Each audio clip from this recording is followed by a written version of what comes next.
With a sigh, Lin Miaoyin, dressed in a light veil, stood before the man. Senior brother Jiangping, do you have any last wishes? I will fulfill them for you. He was originally a transmigrator from Earth, but the moment he opened his eyes, he almost hanged himself from a crooked tree. Now, he is an old man with only 1 year left to live. Just when he was in despair, the system suddenly appeared. Congratulations on awakening the perfect life system. Jiangping cursed inwardly, thinking, I'm about to die. What use is this system now? Then, he looked at Lin Miaoyin. In my memory, Lin Miaoyin was incredibly talented and was noticed by Shun Peiji, the master of the Yin-Yang Palace.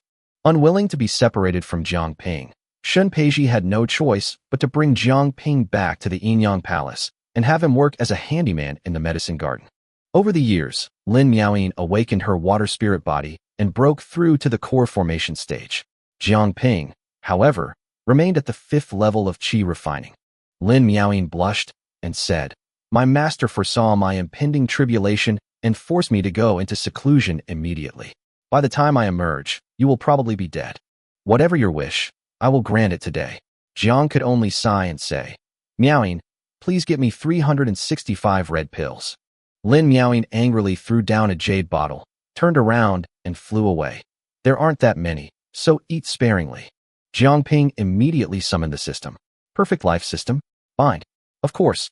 The host has repeatedly insulted the system, resulting in the deduction of the newbie gift pack and the awakening of only one function.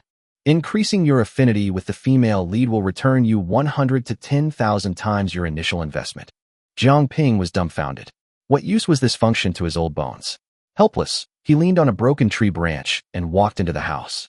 At this moment, outer disciple He Qinghuan walked into the herb garden and said that he wanted to ask for a few 100-year-old medicinal herbs to exchange for pills so that he could try to break through to the foundation establishment stage again. He Qinghuan was of mediocre talent and had been unable to break through despite years of arduous cultivation. She looked down on ordinary disciples, so she still had no cultivation partner. Jiangping, remembering the system's functions, reached out and pressed down on her delicate hand. He Qinghuan looked disgusted, but could only endure it and not shake it off.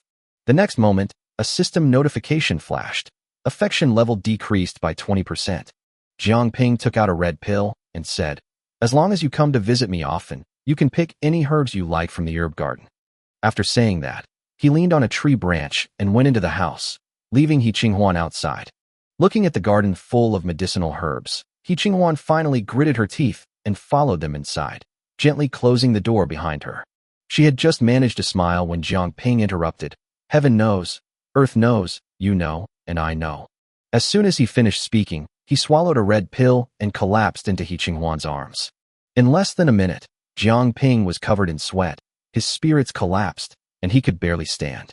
He Qinghuan sighed helplessly and numbly dressed. Looking at the bloodstains on the bed, her heart ached. At this moment, the system notification appears. Affection level has reached 50%. Reward: 1 foundation establishment pill. Jiangping was immediately excited. The foundation establishment pill could increase a cultivator's success rate in establishing their foundation by 80%. If he gave it to He Qinghuan, she would almost certainly succeed. You get a foundation building pill at 50% favorability. Wouldn't the reward be even more amazing if you reached 100%? Although the Yin-Yang Palace is not considered a top-tier sect, the foundation establishment pills are still controlled by the sect leader and elders. If an ordinary disciple can establish a foundation, they can ascend to the heavens in one step. Jiangping knew that He Qinghuan didn't have genuine feelings for him. It was just a mutually beneficial arrangement. But she was, after all, the first woman he had been with since he transmigrated.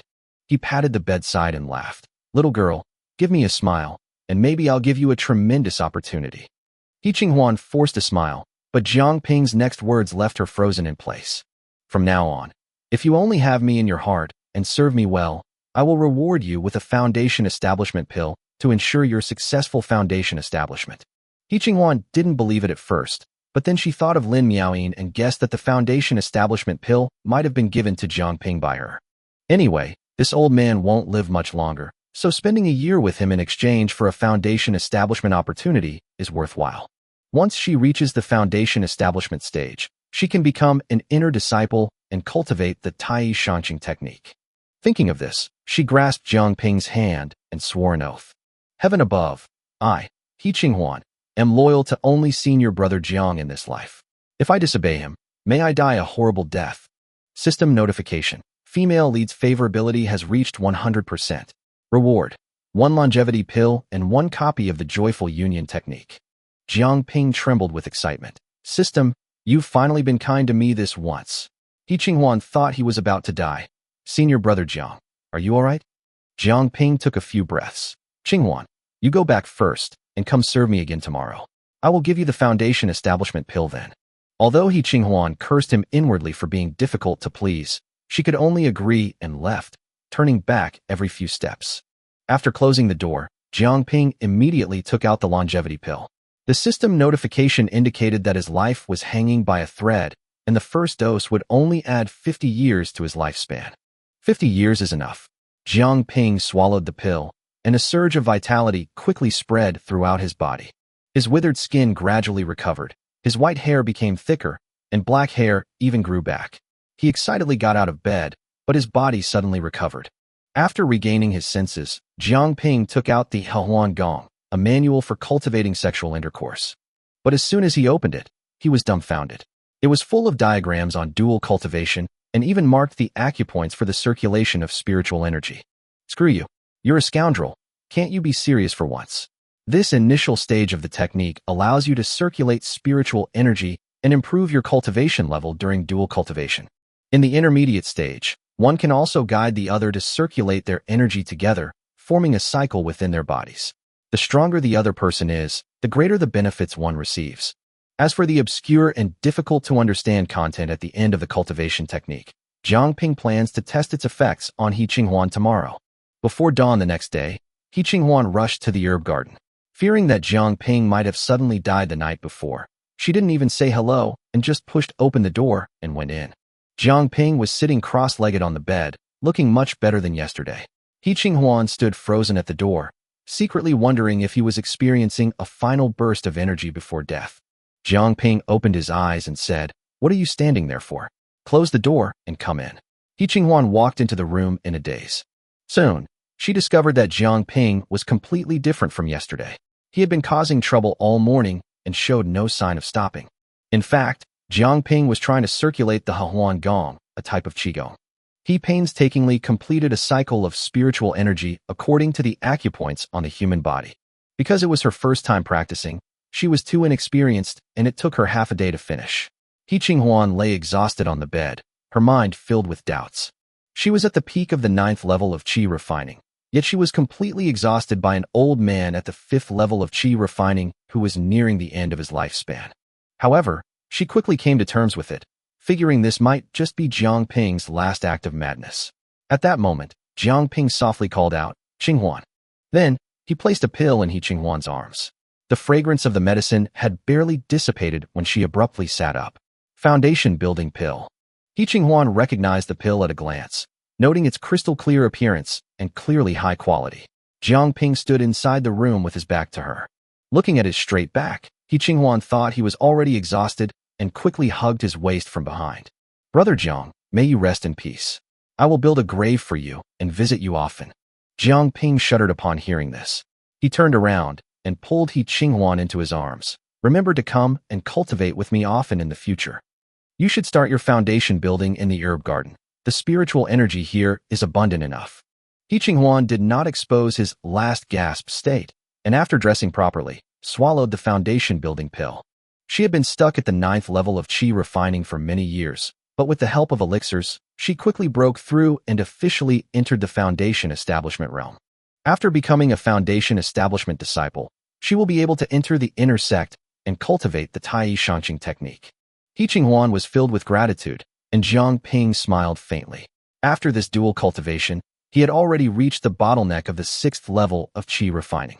Before leaving, He Qinghuan said, "Senior brother Jiang, I'm going to report to the inner sect.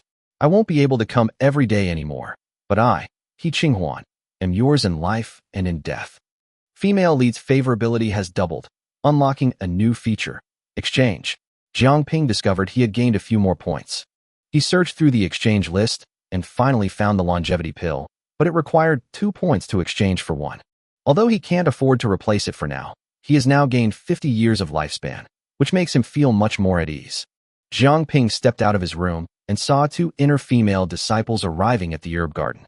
Senior brother Jiang, we'd like to take two 200-year-old herbs. Jiang Ping immediately thought of the testing system. From now on, when you come to the herb garden, you can pick any herbs you like. I'll take responsibility if anything goes wrong. He waited expectantly for the system notification, but the two female disciples left after picking a lot of herbs and thanking him repeatedly, and the system still did not respond. Jiang Ping was so angry that he cursed in his heart. System, can you please not let me down at this crucial moment? He had lost a batch of medicinal herbs for nothing this time. Just as Jiang Ping was feeling depressed, a voluptuous and beautiful woman suddenly appeared out of thin air in the void above the herb garden. Jiang Ping looked up and saw that the person who had arrived was none other than Xin Peizhi, the head of the Yinyang Palace. At that moment, the system notification sounded. Affection level 20%. He was stunned. When he thought about how he would receive a foundation establishment pill when Qinghuan's favorability reached 50%, he became even more depressed. Seeing Jiang Ping regain his strength, Xin Peizhi clearly remembered that Jiang Ping only had 1 year left to live, but now he had 50 years left out of nowhere. There is no such longevity elixir in the herb garden, and ordinary pills cannot have such an effect. She stared coldly at Jiang Ping. What kind of sorcery did you use? I was entrusted by Miaoyin to take you to the back mountain to choose a place for your burial, but it turns out you deceived both her and me. Jiang Ping was frantic, his scalp tingling with anxiety. He couldn't reveal the system's secret, of course. Just then, another notification sounded. Female lead's favorability decreased by 30%. Jiang Ping looked up at Xin Peizhi. Although she was a bit older, she was very charming and had a voluptuous figure. Xin Peizhi frowned in embarrassment and annoyance, but she couldn't be bothered to argue with him. Anyway, Jiang Ping still had 50 years to live. She would let them deal with it themselves after Lin Miaoyin came out of seclusion. She casually tossed over a jade bottle filled with red pills that Lin Miaoyin had asked her to prepare before she went into seclusion, then turned and left. Jiang Ping watched her retreating figure and sighed. Miaoyin, oh Miaoyin, why did you have to send your master? The system has also listed her as a mission target. What are we going to do? He wanted to discuss changing tasks with the system, but considering the system's unpredictable temper, he could only suppress the urge to curse and went back to his room to try practicing the joyful union technique alone. Unexpectedly, he sat there for the entire afternoon, and his cultivation level actually broke through to the 6th level of qi refining. However, this body was too weak, and his meridians could not withstand more spiritual energy, so he had to stop temporarily. As dusk approached, a commotion arose outside the herb garden. Having recently broken through his limits, Jiang Ping's senses had sharpened considerably, and he quickly recognized the two beautiful female disciples from that morning. The two men didn't even greet each other and went straight to picking herbs. Jiang Ping immediately pushed open the door and shouted, "Put it down. Who gave you permission to pick these?" The two female disciples looked bewildered. They had been promised to pick whatever they wanted that morning. So why had the promise been broken so quickly? Jiang Ping, however, showed no politeness. "Leave the herbs and get out of here." Although their cultivation was far superior to Jiang Ping's, they were wary of Lin Miaoyin behind him and could only leave angrily. Jiang Ping didn't care at all. Since he wasn't the system's target, there was no way he could get the herbs for free. Not long after, the two female disciples returned, this time accompanied by a male disciple. The man was handsome, but his steps were unsteady, clearly indicating that he had overexerted himself in cultivation. Jiang Ping couldn't see through his cultivation level, but he knew that the other party was far stronger than himself and was definitely not someone he could easily provoke in his current state. As soon as the male disciple stepped into the herb garden, he pointed at Jiang Ping and ordered, "Bring over the medicinal herbs my two Taoist partners need." Jiang Ping was instantly enraged. He roared, "Get out! All of you get out!" The young man was stunned. His father was an elder of the Yinyang Hall. How dare a lowly servant guarding the medicine garden insult him? He raised his hand and punched Jiang Ping in the chest. Jiang Ping had no time to defend himself and fell heavily to the ground, spitting out blood and breaking 2 of his ribs. The young man sneered, "Trash is trash." Then, he put his arm around 2 female disciples and ordered them to kill Jiang Ping. The 2 men, however, were somewhat wary. Forget it, just teach him a lesson. After all, he has Lin Miaoyin protecting him. The young man laughed disdainfully. "Lin Miaoyin will be mine sooner or later. You go and gather herbs. Take as many as you want." After the 3 left, Jiang Ping could no longer hold on and fainted. Not long after, a sudden downpour began, and the icy rain woke him up. Jiang Ping lay motionless in the muddy water. Just then, He Qinghuan arrived at the herb garden. Upon seeing Jiang Ping covered in blood, she assumed that he had eaten all the red pills and was finally suffering the backlash. She sighed inwardly. This old man was really willing to risk his life to torment himself. He probably wouldn't even make it through the night. Hearing Jiang Ping's hoarse voice, He Qinghuan quickly helped him into the house. Jiang Ping lay on the bed, his breathing growing weaker and weaker. He was already in a broken body and had just taken a punch from a cultivator a whole realm higher than himself. He could only live for 3 more days at most. The red pill can't save him now. The only person who might be able to save him is Shun Peizhi, the head of the Yinyang Palace. Jiang Ping gripped He Qinghuan's hand tightly. Qinghuan, you're already an inner disciple. You can go see the sect leader. Beg her to come to the herb garden and save me. After examining the injuries, He Qinghuan discovered that Jiang Ping had indeed been seriously injured. Senior brother Jiang, you must hold on. I'm coming right away. He Qinghuan didn't dare to delay and immediately rushed to the main hall where the sect leader resided.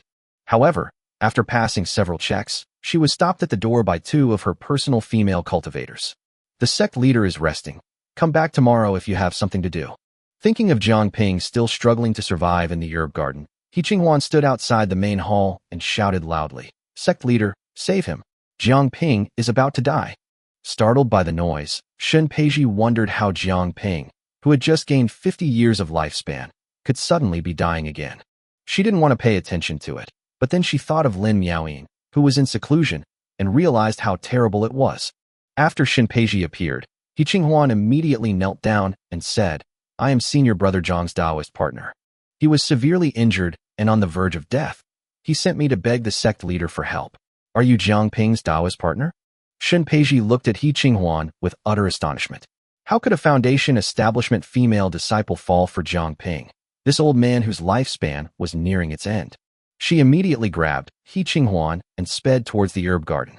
With her nascent soul great perfection cultivation, she arrived in the herb garden in just a few breaths.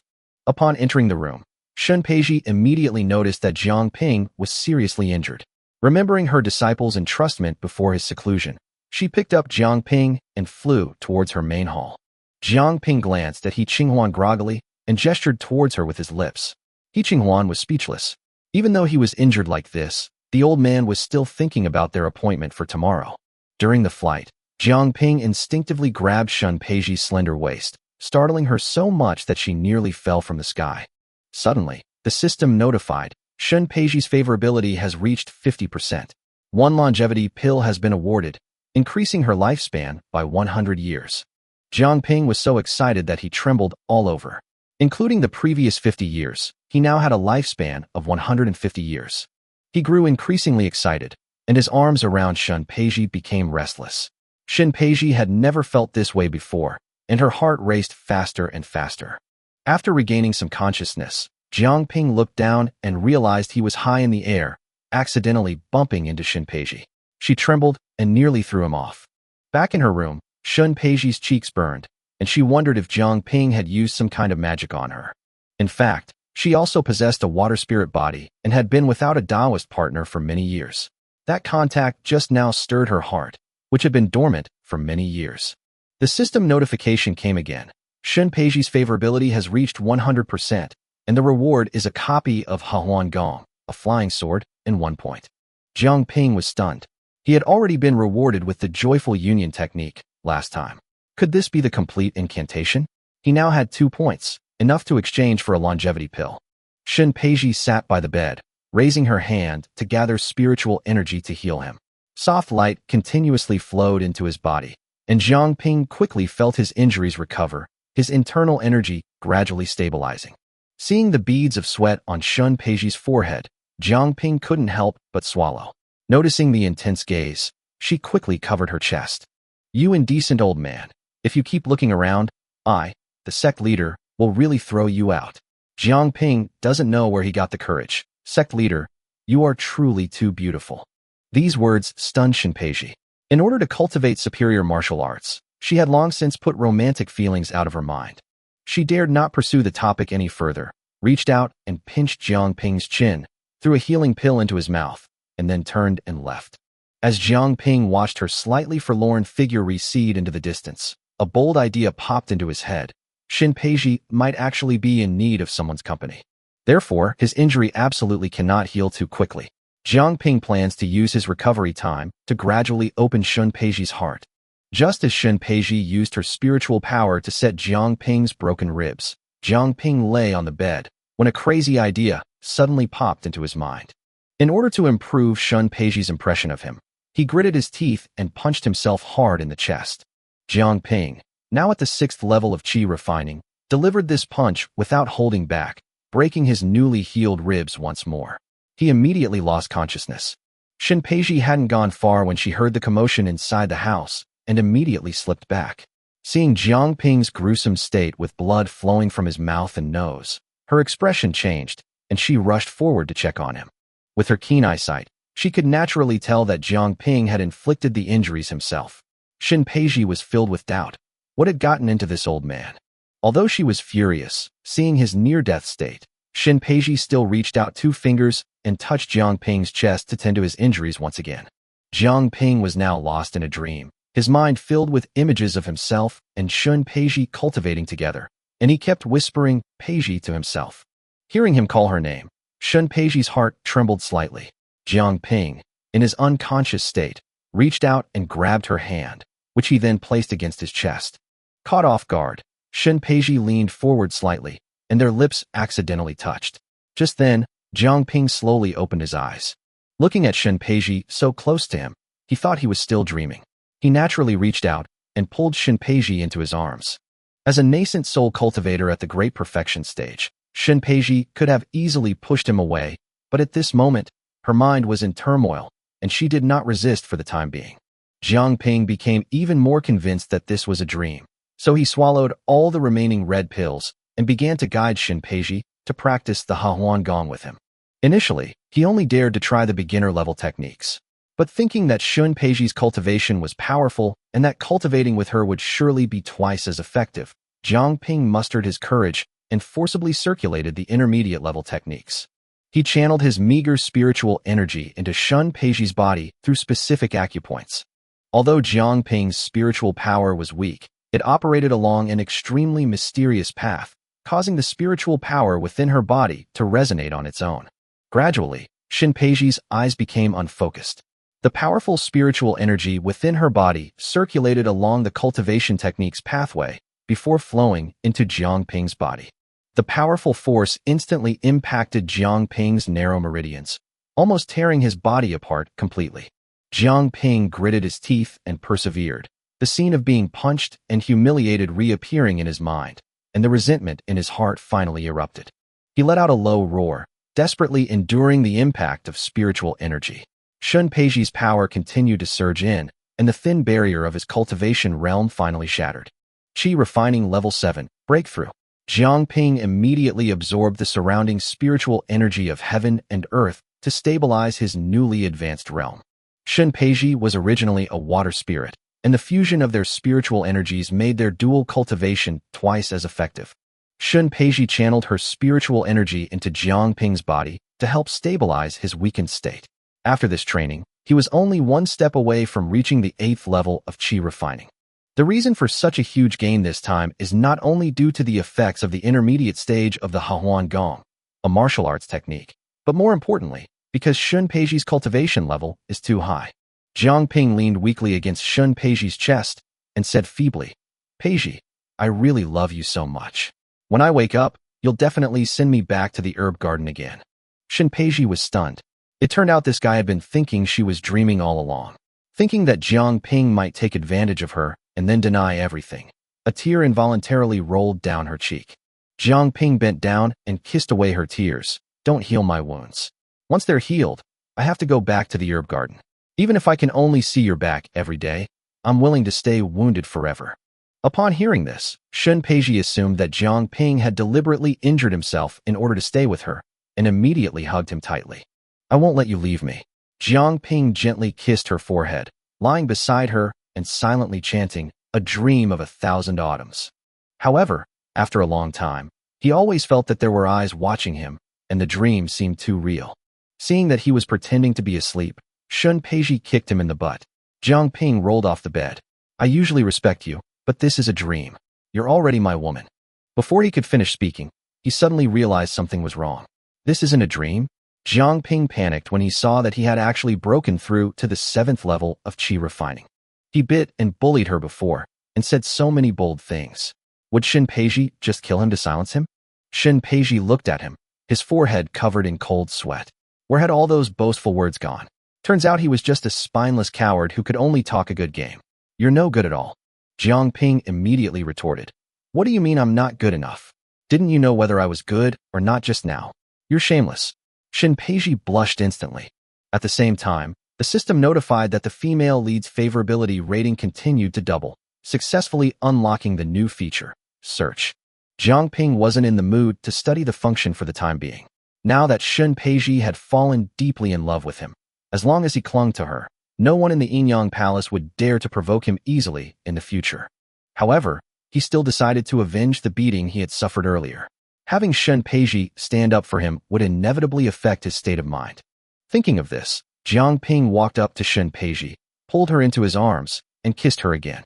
This kiss dispelled Shin Peiji's doubts and allowed the two of them to completely let go of their grudges. As for their status, societal norms, and the gaze of others, they cast all their worries to the back of their minds. Shin Peiji pushed him away in embarrassment and anger. You bad guy, you're getting bolder and bolder. Jiang Ping laughed. Peiji, I just couldn't help myself.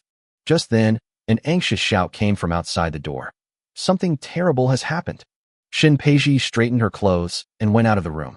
A disciple reported in a panic. Sect leader, our disciples who went out to cultivate have killed people from the Blood Demon sect.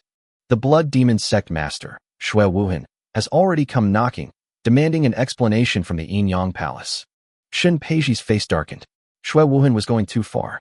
Before she finished speaking, she transformed into a streak of light and flew out of the main hall. Jiang Ping quietly followed her out.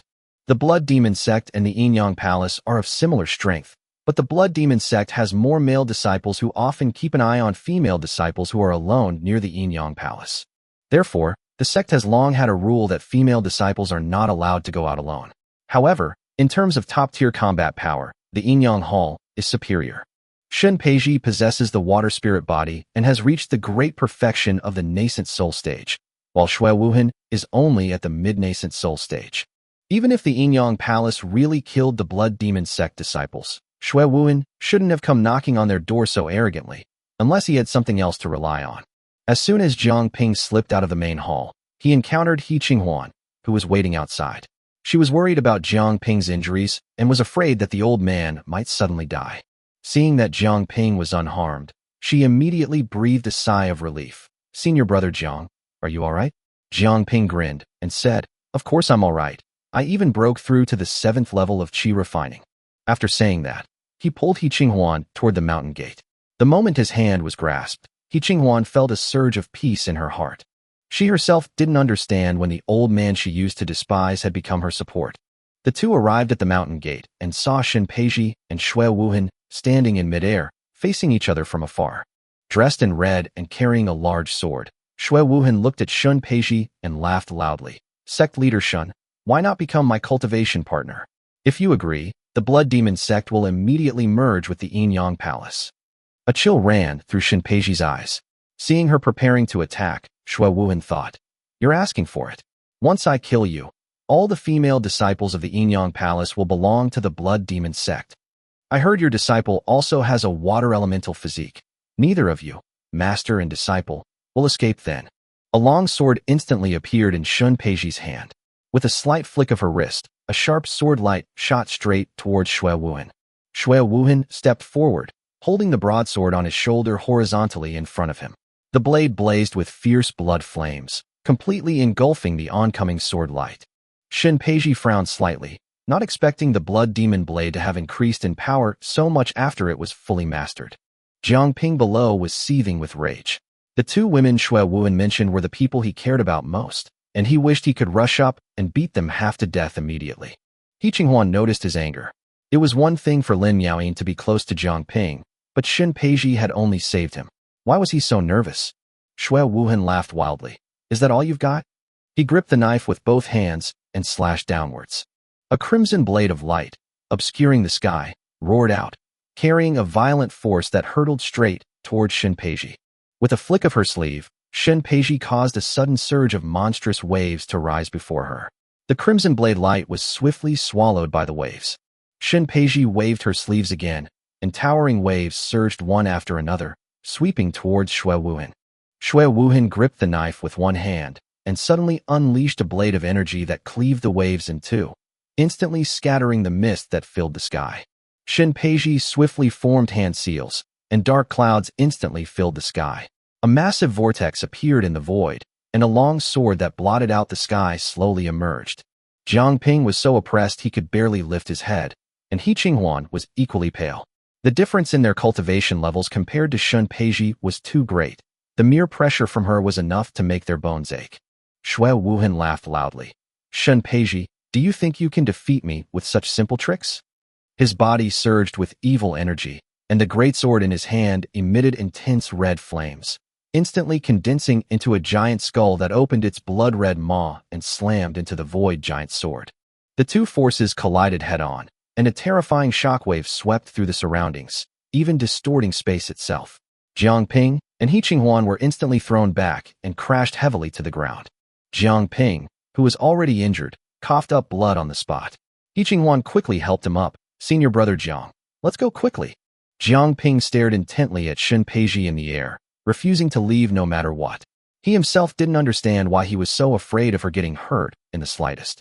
At the same time, a circle of red skulls appeared around Xue Wuhan, and he rushed towards Shinpeiji like a madman.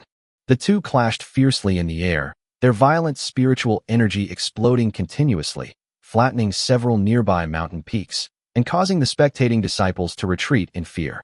Jiang Ping struggled to get closer, but He Qinghuan quickly pulled him back. Jiang Ping, we can't help you with our cultivation levels. After Xue Wuhan unleashed his secret technique, his power grew stronger and stronger. The great sword in his hand transformed into countless sword shadows, completely enveloping Shinpeiji. Although Shinpeiji was of a higher cultivation level, she was forced to defend. She knew that this power would come at a price, and if she could withstand it, Xue Wuhan would inevitably suffer a backlash. Jiang Ping realized that Shinpeiji was in bad shape and no longer cared about his own injuries. He took out the longevity pill and swallowed it right in front of He Qinghuan. After taking the pill, Jiang Ping's aging skin gradually regained its smoothness, and he successfully broke through to the 8th level of qi refining, which was only one step away from him. He Qinghuan stared at him in shock, almost unable to believe that the man in front of her, whose appearance was gradually becoming more handsome, was actually the same old and decrepit Jiang Ping from before. The next second, a flying sword appeared out of thin air in Jiang Ping's hand. Seeing that he was about to rush out, she grabbed his hand tightly. That's a nascent soul cultivator. He could kill you with a sneeze. What are you doing going out there? Jiang Ping did not answer, but simply gripped his flying sword tightly, his gaze never leaving Shinpeiji. Just then, Xue Wuhan leaped high into the air, raising his broadsword above his head with both hands. A gigantic spirit body, several dozen feet tall, appeared behind him, also wielding a terrifying giant sword. Xue Wuhan's face was contorted with rage as he roared at Shinpeiji, "Die!" The moment the blood-red figure appeared, Shinpeiji held her long sword to her chest and quickly formed hand seals, creating a giant sword in midair. The giant sword, carrying an unstoppable momentum, crashed head-on into the illusory figure behind Xue Wuhan. The red and blue spiritual energies collided continuously, causing the entire void to tremble violently. Shinpeiji had already realized that this was Xue Wuhan's strongest attack. If she could block it, her opponent would be exhausted of his spiritual power and would no longer have the strength to continue fighting. But the crimson blade shadow forced the blue greatsword to retreat continuously. Shinpeiji desperately poured her spiritual power into the greatsword. Bloodless roared, "You bitch, die!" As he frantically poured in spiritual power, a crack suddenly appeared on the surface of the giant sword. With a deafening roar, the blue greatsword shattered. Shinpeiji suffered a backlash. Her breathing became disordered, and she was forced to retreat backward. The crimson greatsword did not stop, but smashed down on her head with terrifying force. Seeing this, Jiang Ping thought, "System, this time it's all up to you. As long as this flying sword is useful, I'll treat you like my own grandfather from now on." Having said that, He mustered all his strength and threw the flying sword he had been rewarded with by the system. The flying sword instantly transformed into a streak of light and slammed heavily into the blood-red broadsword. Shinpeiji was shocked and subconsciously looked at Jiang Ping, only to see him grin and then slowly close his eyes. This sword strike almost drained Jiang Ping of all his strength. He Qinghuan quickly supported the unconscious Jiang Ping and left the battlefield. The flying sword only managed to block for a few breaths before being knocked away by the blood-red broadsword. However, Shinpeiji took the opportunity to stabilize her breathing and dodge the fatal blow. Shui Wuhan's strongest move failed to land, and his aura immediately weakened. He turned around and tried to escape. Shinpeiji coldly retorted, "Is the Yinyang Palace a place you can come and go as you please?" A long sword appeared in her hand again, and she instantly caught up with Shui Wuhan, stabbing him in the back. Shui Wuhan barely managed to turn around and avoid a fatal blow. Otherwise, the sword would have pierced his heart. Seeing this, the elders of the Blood Demon sect rushed forward and rescued him. Shinpeiji did not continue the pursuit. Forcing Shui Wuhan to remain would only result in mutual destruction. The scene of Jiang Ping's action was clearly witnessed by the two experts. An old man in the qi refining realm actually saved Shinpeiji, who was at the great perfection of the nascent soul realm. Shinpeiji tried to retrieve the flying sword, but found that it had already vanished without a trace. She turned and commanded, "From this day forward, no disciple shall descend the mountain without permission. Strengthen the sect's defenses and guard against a counterattack from the Blood Demon sect." After giving her instructions, Shinpeiji immediately went to the herb garden. He Qinghuan quickly bowed upon seeing her arrival. Shinpeiji simply nodded, raised her hand, and took the unconscious Jiang Ping away, disappearing in the blink of an eye. He Qinghuan watched the direction the two had left. The way Shinpeiji had looked at Jiang Ping just now was like that of a young wife worried about her husband. He Qinghuan stood there, gazing in the direction the two had disappeared, her heart filled with mixed emotions. Could it be that by cultivating with Jiang Ping, she had actually struck gold? Meanwhile, Shinpeiji brought Jiang Ping back to his bedroom and gently placed him on the bed. After checking him, she discovered that Jiang Ping's spiritual energy was completely depleted. What surprised her most was that Jiang Ping had previously only reached the 7th level of qi refining, but had now broken through to the 8th level. Even more incredible is his lifespan. It has now increased by a full 150 years, and his withered body has regained its vitality. Shinpeiji found it increasingly strange.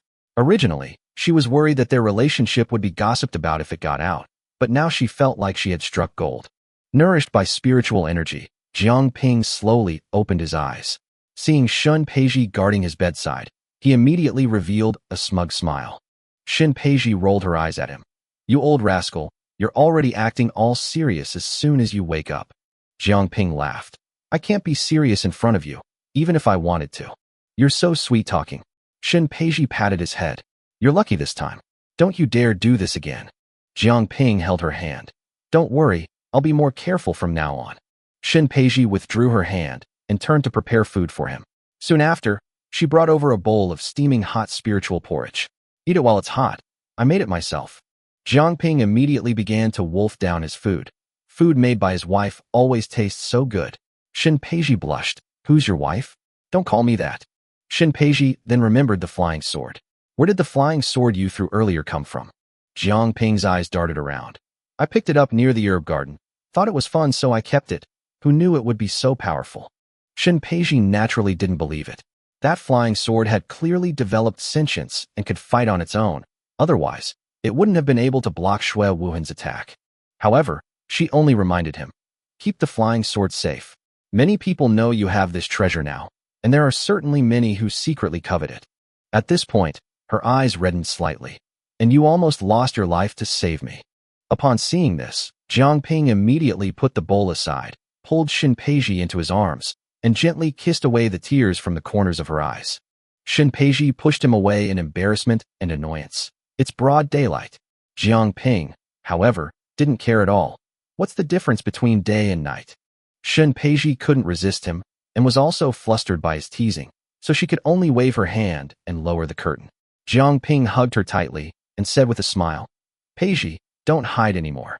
Shinpeiji's cheeks burned, and she said angrily, "You shameless old man. Don't you even know what time it is?" Jiang Ping chuckled. A moment of passion is worth 1,000 pieces of gold. Shen Peiji raised her hand and punched him lightly. Jiang Ping took the opportunity to grab her hand. It seems that Madam still cares about me. As the two playfully bickered, the atmosphere in the room grew increasingly ambiguous. Jiang Ping could no longer restrain himself, and although Shen Peiji complained that he was too hasty, she did not truly refuse him. Before long, the two began practicing the joyful union technique again. Jiang Ping channeled his spiritual energy into Shen Peiji's body, which circulated through her acupoints before returning to his own body. As spiritual energy continued to circulate, Jiang Ping's aura rapidly increased, soon reaching the barrier of the 9th level of qi refining. He could break through at any time if he wanted to. However, Jiang Ping forced himself to hold back. He had not yet cultivated any orthodox cultivation techniques, and rapid advancement in his cultivation level might not be a good thing. After finishing his cultivation, Jiang Ping lay to the side, panting. Shen Peiji rolled her eyes at him. Look at you. All you've got is this much skill. Jiang Ping quickly smiled apologetically. Madam is right to reprimand me. I will definitely work harder next time. Shen Peiji ignored him, dressed, and prepared to leave.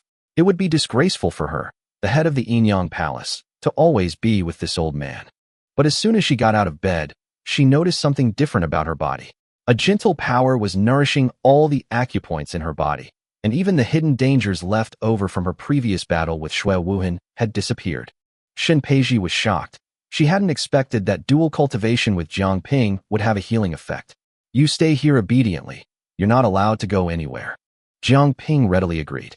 There were many people in the sect who had their eyes on him, and staying by Shen Peiji's side was indeed the safest option. After Shen Peiji left, Jiang Ping immediately got dressed and began to check the system's new rewards. He saw that the system had gifted him another copy of the Hahuan Kung Fu. After opening the manual, his head buzzed. Sure enough, it was filled with illustrations again. If the female protagonist is injured, poisoned, or even in danger of death, Jiang Ping can transfer the damage to himself through dual cultivation. Even more miraculously, these injuries, once they entered his body, not only did not harm him, but instead transformed into nutrients that enhanced his strength. The following content details the spiritual energy routes and cultivation methods to be used when encountering different dangers. Jiang Ping became increasingly agitated as he looked at the book, and 2 streams of blood unknowingly flowed from the tip of his nose. Just then, Shen Peiji walked into the room again. She saw Jiang Ping's face covered in blood, and her brows immediately furrowed. Jiang Ping was afraid she would discover the martial arts manual in his hand, so he quickly hid the book behind his back. Shen Peiji believed that Jiang Ping was completely captivated by her charm and couldn't bear to leave. If she knew that Jiang Ping had gotten a nosebleed just from looking at illustrations, she would probably drag him off the bed and beat him up on the spot. Shen Peiji snorted. Hurry up and wipe the blood off your nose. What kind of behavior is this? Jiang Ping coughed awkwardly a few times and quickly wiped the blood off his nose. Jiang Ping knew that Shen Peiji had left him here to protect him, but he still had many things to take care of, and it wasn't convenient for him to stay in the sect leader's bedroom all the time. He grasped Shen Peiji's hand. Peiji, I want to go back to the herb garden. Shen Peiji was stunned. Was all that sweet talk he said before just a lie? Jiang Ping could tell she was overthinking things. You are the head of the Yin Palace. If a lowly disciple like me stays here all the time, it will definitely attract gossip. Back in the herb garden, I can still gather some spiritual herbs for cultivation. Upon hearing this, Shen Peiji felt a surge of warmth in her heart. She had originally planned to pass the position of sect leader to her disciple after Lin Miaoyin broke through to the nascent soul stage, so that she could live freely with Jiang Ping. She took out a communication jade tablet and handed it to Jiang Ping, then took out a foundation establishment pill. Go back and cultivate diligently. This foundation establishment pill is for you too. After you establish your foundation, you will be able to enter the inner sect. After saying that, she raised her hand and touched Jiang Ping's forehead, directly transmitting the cultivation method of the Tai Shangqing Ju into his mind. Jiang Ping had mixed feelings. Foundation establishment pills were extremely precious in the Yin Palace, yet Shen Peiji gave them to him without hesitation. After saying goodbye to Shen Peiji, Jiang Ping returned to the herb garden. Wasn't that young man who injured him just relying on having an elder father? Now he even has the sect leader backing him up. However, now that he has lifespan and can continue cultivating, he must become stronger as soon as possible. Back inside, Jiang Ping immediately activated the newly unlocked search function of the system. A map appeared before him, marked with red and blue dots. There are only 2 red dots. One is located in the main hall where Shinpeiji lives, and the other is in the inner gate area where He Qinghuan is located. Jiang Ping immediately understood. The red dots represented women he had already established relationships with. With this feature, he could know their locations at any time.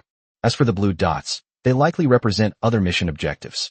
There's only one inside the Yinyang Hall. The rest are all outside the sect and quite far away. With Jiang Ping's cultivation at the 8th level of qi refining, leaving the sect would be tantamount to suicide. Therefore, he must complete the foundation establishment before leaving the Yinyang Palace. The remaining blue dots within the sect were located in very secluded places. After pondering for a long time, Jiang Ping suspected that it was where Lin Miaoyin was in seclusion. Lin Miaoyin was in a closed-door seclusion and would not emerge until she broke through to the nascent soul stage. Shinpeiji would never allow him to disturb her, so this lead had to be temporarily abandoned. Afterwards, Jiang Ping opened the exchange function, preparing to find a suitable cultivation technique for himself. Although the Tai Shanqing Ju is a superior method of the Yinyang Palace, it requires practitioners to be pure of heart and have few desires, which is completely incompatible with his system. Upon entering the cultivation technique section, he was so angry he almost jumped up. Hahuan sword, Hahuan saber, Hahuan divine steps.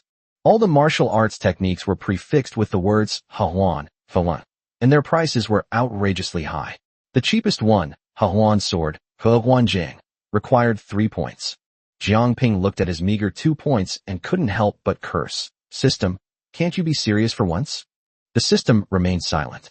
Chapter 15 Suicide by Drowning. Jiang Ping felt utterly helpless. This system was getting increasingly worse. But he dared not insult it, fearing that if the system got angry, it would issue some more bizarre, impossible tasks.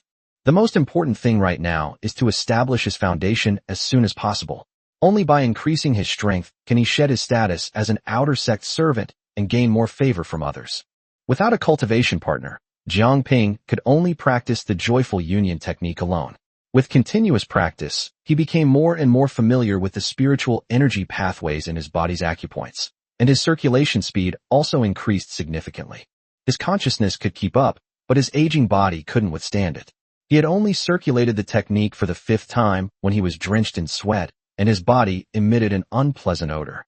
Jiang Ping understood that these were impurities expelled after his body was tempered by spiritual energy. His aged body might not have much else, but it had accumulated quite a lot of impurities, so he had to find a place to cleanse it as soon as possible. He tried to get up, but due to the excessive exertion from cultivation, his legs gave way and he fell to the ground, wincing in pain. Ouch, my old back.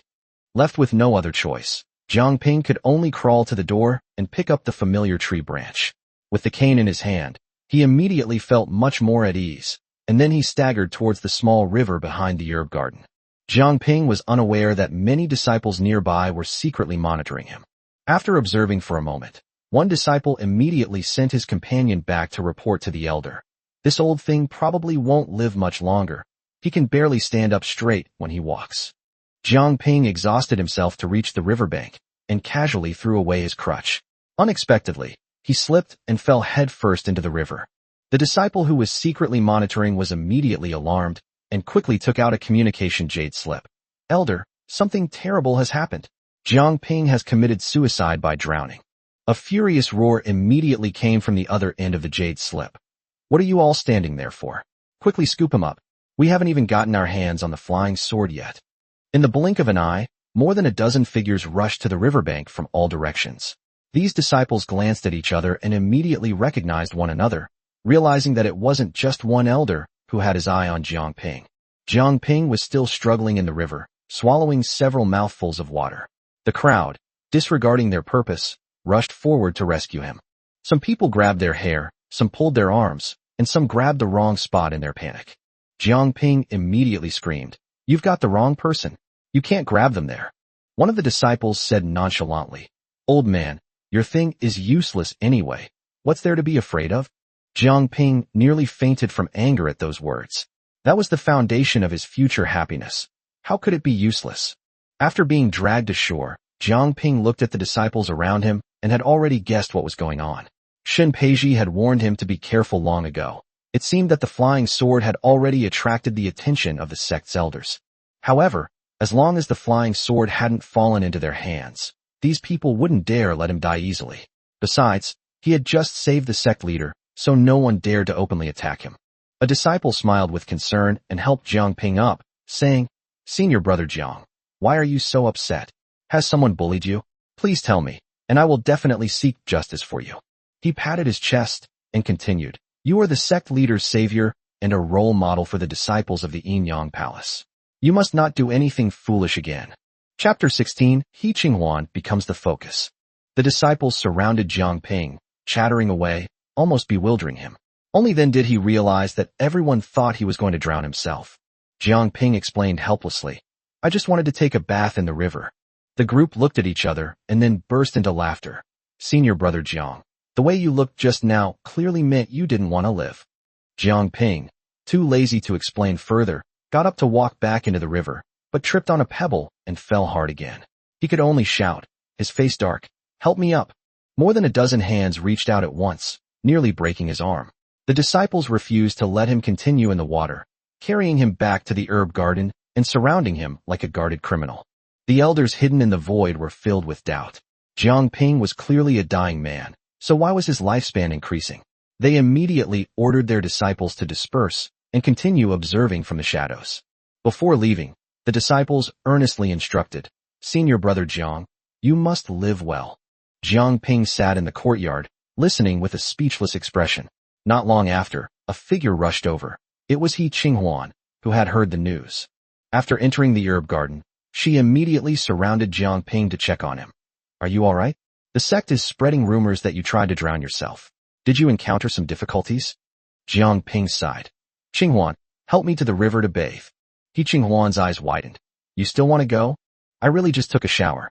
Knowing that Jiang Ping wouldn't be in any danger with her by his side, He Qinghuan helped him to the riverbank. Seeing this, one of the disciples hiding in the shadows whispered, "Could they be planning to commit suicide together?" The person next to him kicked him away. "He Qinghuan is stronger than Jiang Ping and so beautiful. Why should she die with him?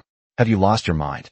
After arriving in the river, He Qinghuan stayed by Jiang Ping's side the whole time. Seeing him put on that sly smile again, she immediately guessed that the old man had no good intentions. But recalling how Jiang Ping had thrown his flying sword and risked his life to save Xin Peiji that day, she felt a strange unease. After spending more time with him, she discovered that although Jiang Ping was lecherous, he was also loyal and righteous, and willing to risk his life in crucial moments. Jiang Ping naturally wouldn't act recklessly here. He could sense many eyes watching from the shadows, and he couldn't possibly let those people watch the spectacle. After washing away the grime, He Qinghuan suddenly noticed that Jiang Ping's skin had become much smoother, and his features were more pleasing to the eye than before, even showing a hint of handsomeness. The male disciples around him felt increasingly uncomfortable. He Qinghuan was a foundation establishment disciple. How could she possibly be interested in a lowly servant who guarded the herb garden? Everyone quickly guessed that He Qinghuan was probably after Jiang Ping's secrets and treasures. Thinking this, they hurried back to report to their respective elders. He Qinghuan helped Jiang Ping back into the house, and the two chatted about inter-sect cultivation. She complained, "The sect only taught me the introductory formula of the Tai Shanqing technique, and they won't teach me the rest for another 5 years." After listening, Jiang Ping raised his hand and touched her forehead, directly transmitting the complete cultivation technique into her sea of consciousness. After digesting the information, He Qinghuan was so excited she almost jumped for joy. Jiang Ping, a mere handyman guarding the medicine garden, had mastered the complete Yin Palace techniques. His relationship with Lin Miaoyin and Xin Peiji must be quite close. However, she didn't press the matter further. She knew that her initial approach to Jiang Ping was solely for personal gain, and now that she knew he had feelings for her, that was enough. He Qinghuan happily kissed him on the cheek. Jiang Ping naturally wouldn't let the opportunity slip by. He reached out and pulled her into his arms, resuming his cultivation career. Chapter 17 really took them too far. Jiang Ping kept saying he would break through slowly, but after figuring out the system's new functions, he couldn't wait to improve his strength. Staying in the Yin Palace, there was only one blue dot on the map, Lin Miaoyin's secluded cultivation location, which couldn't be relied upon in the short term. If he wanted to gain more opportunities, he had to leave the sect. Therefore, Jiang Ping hardened his heart and spent the entire night practicing the joyful union technique with He Qinghuan. He soon discovered that when the two cultivated together, the spiritual energy would circulate throughout his body for a full cycle and then return to him. This not only did not make him tired, but instead made him feel full of energy. After a night of cultivation, Jiang Ping successfully broke through to the 9th level of qi refining, and He Qinghuan's cultivation also improved considerably. She became increasingly fascinated by this method of cultivation, and her gaze towards Jiang Ping held a greater sense of dependence. She used to despise this old man, but Jiang Ping not only helped her establish her foundation, but also continuously improved her strength. In this cultivation world where profit is paramount, she didn't feel exploitation from Jiang Ping. He Qinghuan looked up at him and said in a sweet voice, "Senior brother Jiang, you are amazing. You have broken through again." Jiang Ping pinched her chin and said with a smug smile, "Now you know what I'm capable of, right?" Looking at his cultivation level of the 9th level of qi refining, he was very satisfied. Now that he had taken over this body, he was determined to live a wonderful life for the original owner. His cultivation level had just broken through and was not yet fully stable. Jiang Ping originally wanted to meditate and absorb the spiritual energy of heaven and earth, but when he turned his head and saw He Qinghuan, he suddenly felt that the Hahuan technique might be more effective. So, he pulled He Qinghuan to circulate the cultivation technique again. As the spiritual energy continued to circulate, Jiang Ping's understanding of the technique deepened, and his breathing gradually stabilized. It wasn't until the next day that He Qinghuan dragged her exhausted body and hurriedly left the herb garden. She never expected that Jiang Ping, who usually walked with a shaky gait, would become a completely different person when cultivating. Jiang Ping finished dressing and was about to get out of bed when his legs suddenly gave way and he fell to the ground, almost knocking out his teeth. "I've already reached the 9th level of qi refining, so why can't I stand up straight?" He scrambled to the doorway, grabbed the familiar tree branch, and barely managed to stand. His skin had clearly regained its vitality, yet his body remained weak, a fact that baffled him. Jiang Ping, leaning on a tree branch, went to the river to bathe and check his appearance. Although his hair was still gray and his face was aged, he was no longer as gaunt as before, and he was quite satisfied with it. His disciples, who were secretly monitoring him, were extremely nervous, fearing that he would drown himself again. Only when they saw Jiang Ping finish bathing and safely come ashore did they secretly breathe a sigh of relief. As soon as Jiang Ping returned to the herb garden, he heard someone outside the door call out, "Jiang Ping, the sect leader requests your presence." He immediately began to wonder why Shen Peiji hadn't come in person. Had she discovered his relationship with He Qinghuan? Filled with doubt, Jiang Ping arrived at the main hall. Shen Peiji sat solemnly above him and asked in a deep voice, "Jiang Ping, do you know why I summoned you here?" Jiang Ping replied cautiously, "This disciple does not know. Please enlighten me, master." Just then, elderly Cho-chan brought He Qinghuan into the main hall. He Qinghuan was covered in wounds, which pained Jiang Ping, and his face instantly darkened. Shen Peiji noticed his gaze, and her heart tightened inexplicably. She hadn't expected that He Qinghuan held such a heavy place in Jiang Ping's heart. Li Qiuchan said coldly, "Sect leader, He Qinghuan has only just entered the inner sect, yet she has already been secretly practicing the sect's secret technique, Tai Shangqingju. I only taught her the basic incantations, but she has mastered the complete technique." She looked at He Qinghuan, her tone devoid of any warmth. According to the rules of the Yin-Yang Palace, anyone who steals the sect's secret techniques should be executed immediately. Chapter 18 Senior Brother Jiang, don't forget me. Jiang Ping looked at He Qinghuan lying on the ground, and his heart felt a sharp pang. She was his woman. How could he allow her to be tortured like this? He Qinghuan's eyes were full of pleading, but she stammered and couldn't speak.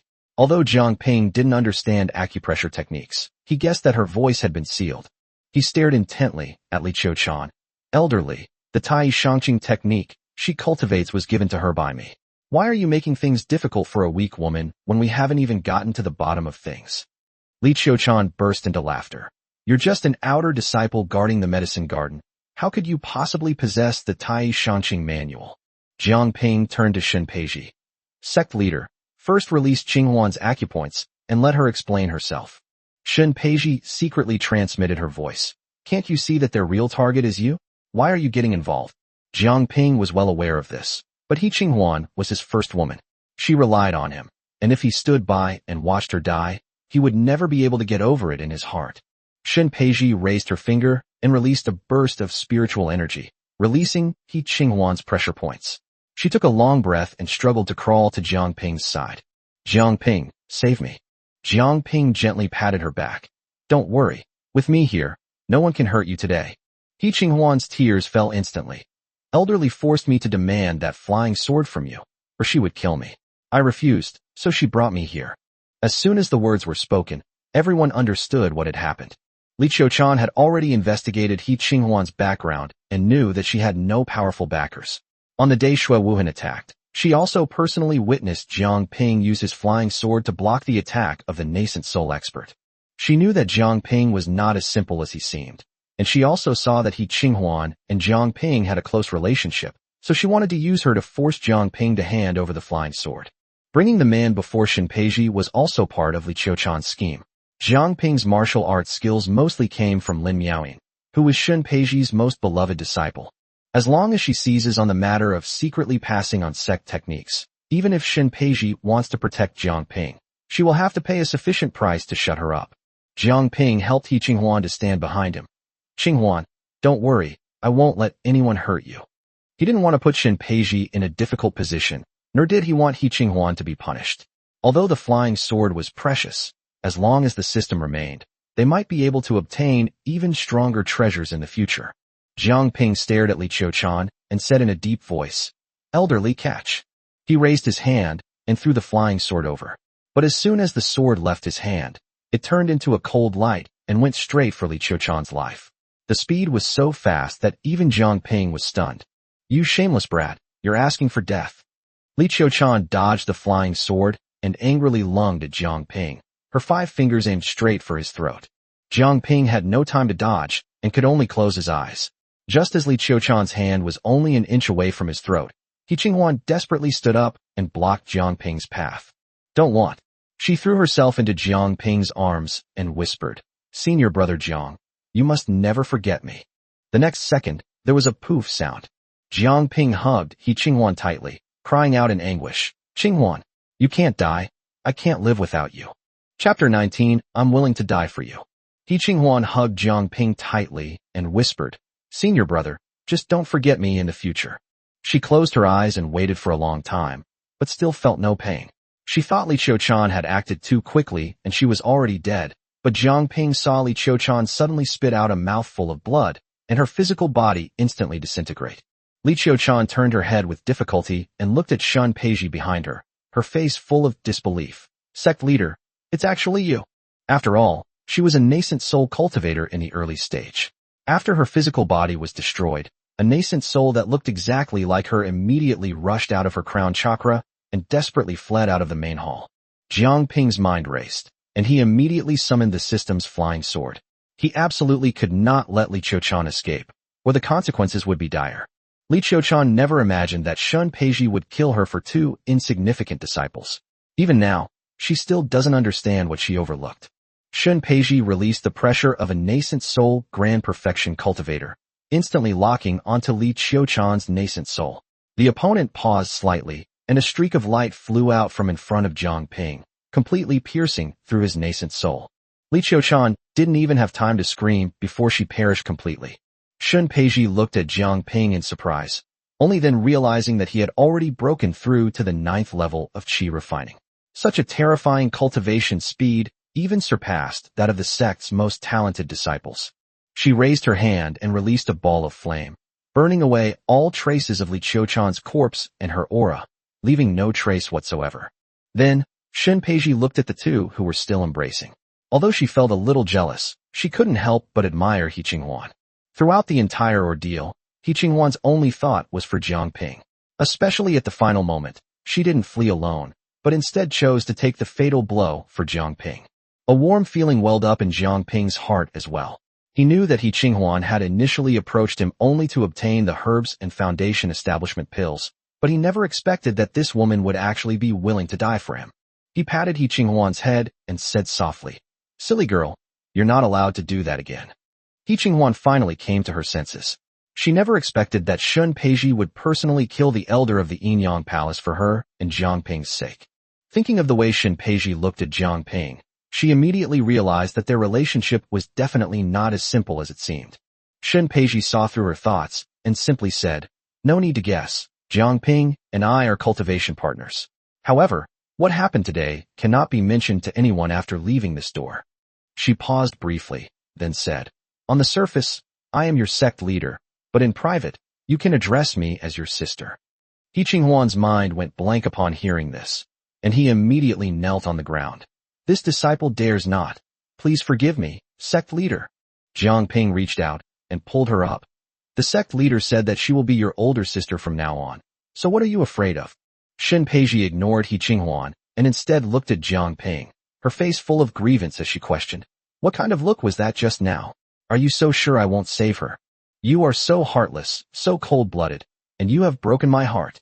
Jiang Ping felt a chill run down his spine, unsure whether Shen Peiji was genuinely angry or just being coquettish. Unable to explain further, he simply stopped trying and pulled Shen Peiji into his arms, silencing her with his actions. He Qinghuan knelt beside her, completely dumbfounded. She didn't know whether to leave or stay, and she didn't dare to truly consider Shen Peiji a sister. A moment later, Shen Peiji pushed Jiang Ping away, her face flushed, and said, "Let's let today's matter go for now. But if you ever look at me like that again, I will never let you off easily." She was indeed stung by Jiang Ping's cold gaze. In that instant, she felt as if her heart had been violently gripped, the pain almost unbearable. Chapter 20. Senior Brother Jiang, you're a master.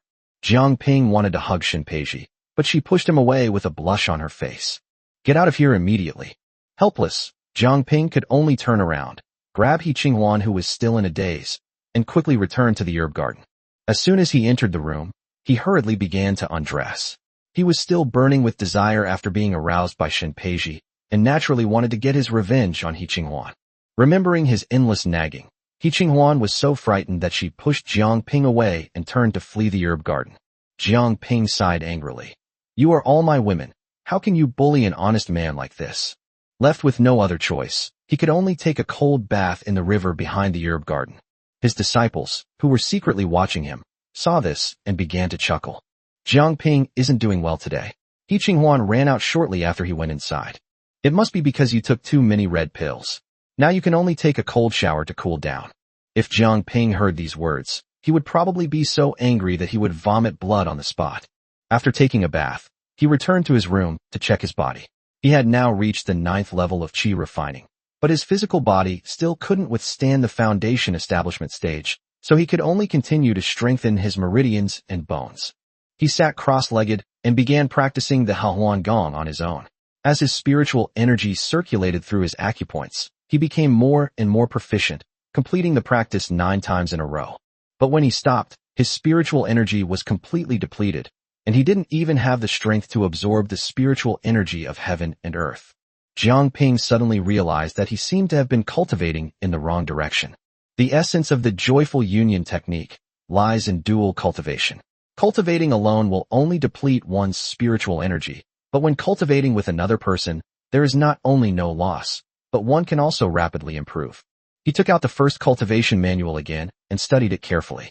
Only then did he discover that after entering the Golden Core realm, he could even learn the other person's cultivation techniques and combat skills during dual cultivation, almost achieving complete replication.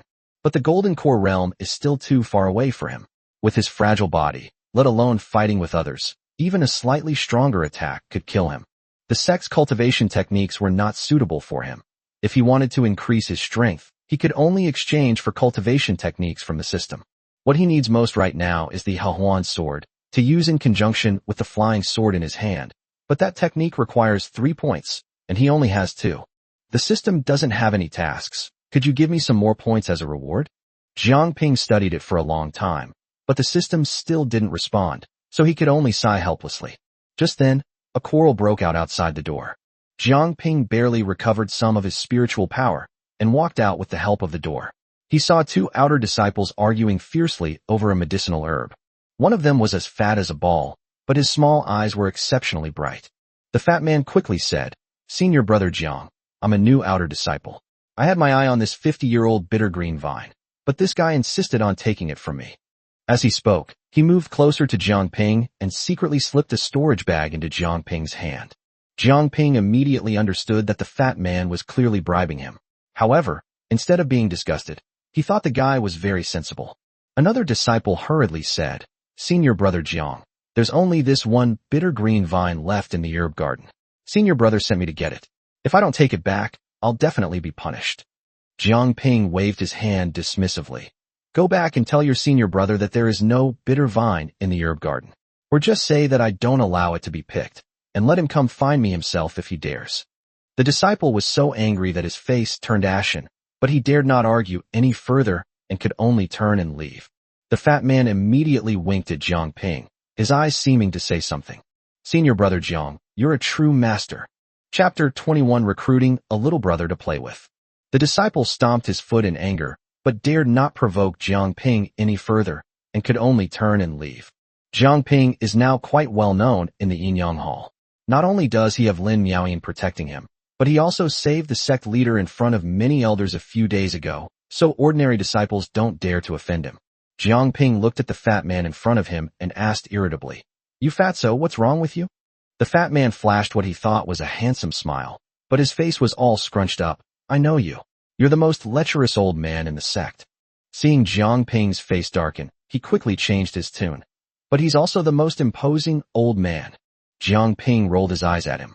Where did you come from? I've never seen you before. The fat man immediately said, I just arrived at the Yinyang Palace.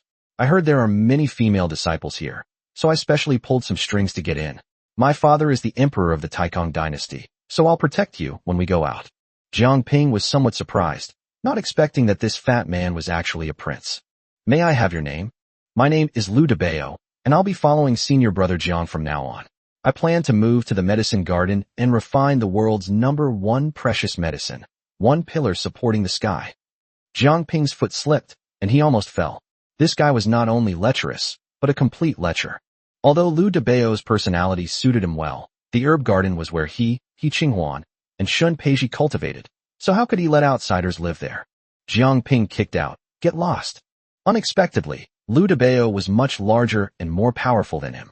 Jiang Ping's kick not only failed to move Lu Debao, but he was also knocked back several steps and landed hard on his backside. Lu Debao chuckled and said, Senior Brother Jiang, does that mean you agree to let me stay?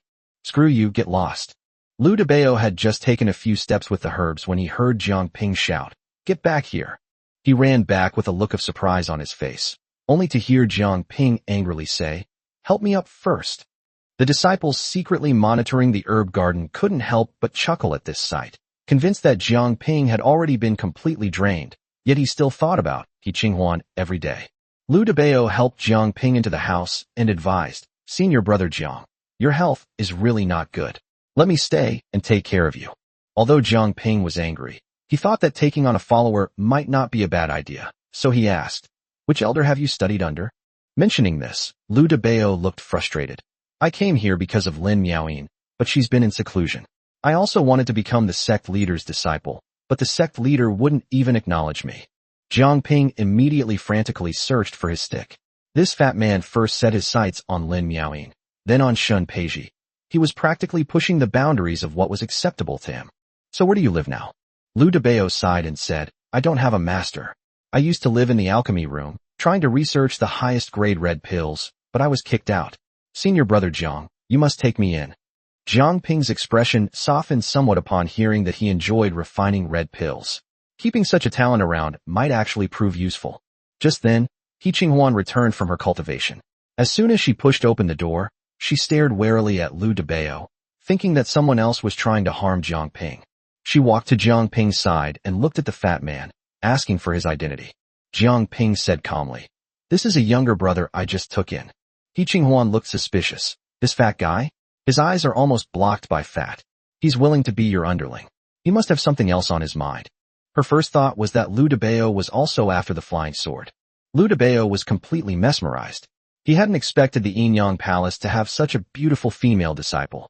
He immediately stood up and approached Qinghuan with a big smile. Chapter 22 How Short Life Is. Seeing Lu Debao staring at Qinghuan, Jiang Ping immediately shouted angrily, Get out of here. She's my woman.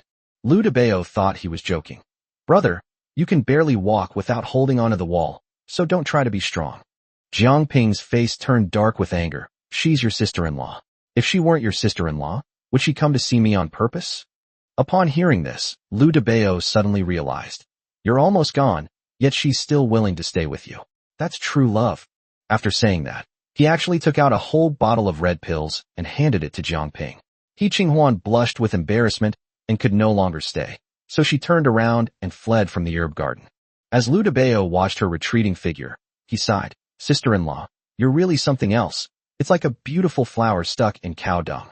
Jiang Ping's eyes blazed with fury as he lunged forward with all the strength he had just regained. "You fatso, I'll fight you to the death." But he was no match for Lu Debeo. He was subdued in no time and eventually helped back to bed. Lu Debeo said earnestly, "Brother, you're too weak. Don't try to be strong in the future. With me here, no one will dare to bully you in the herb garden.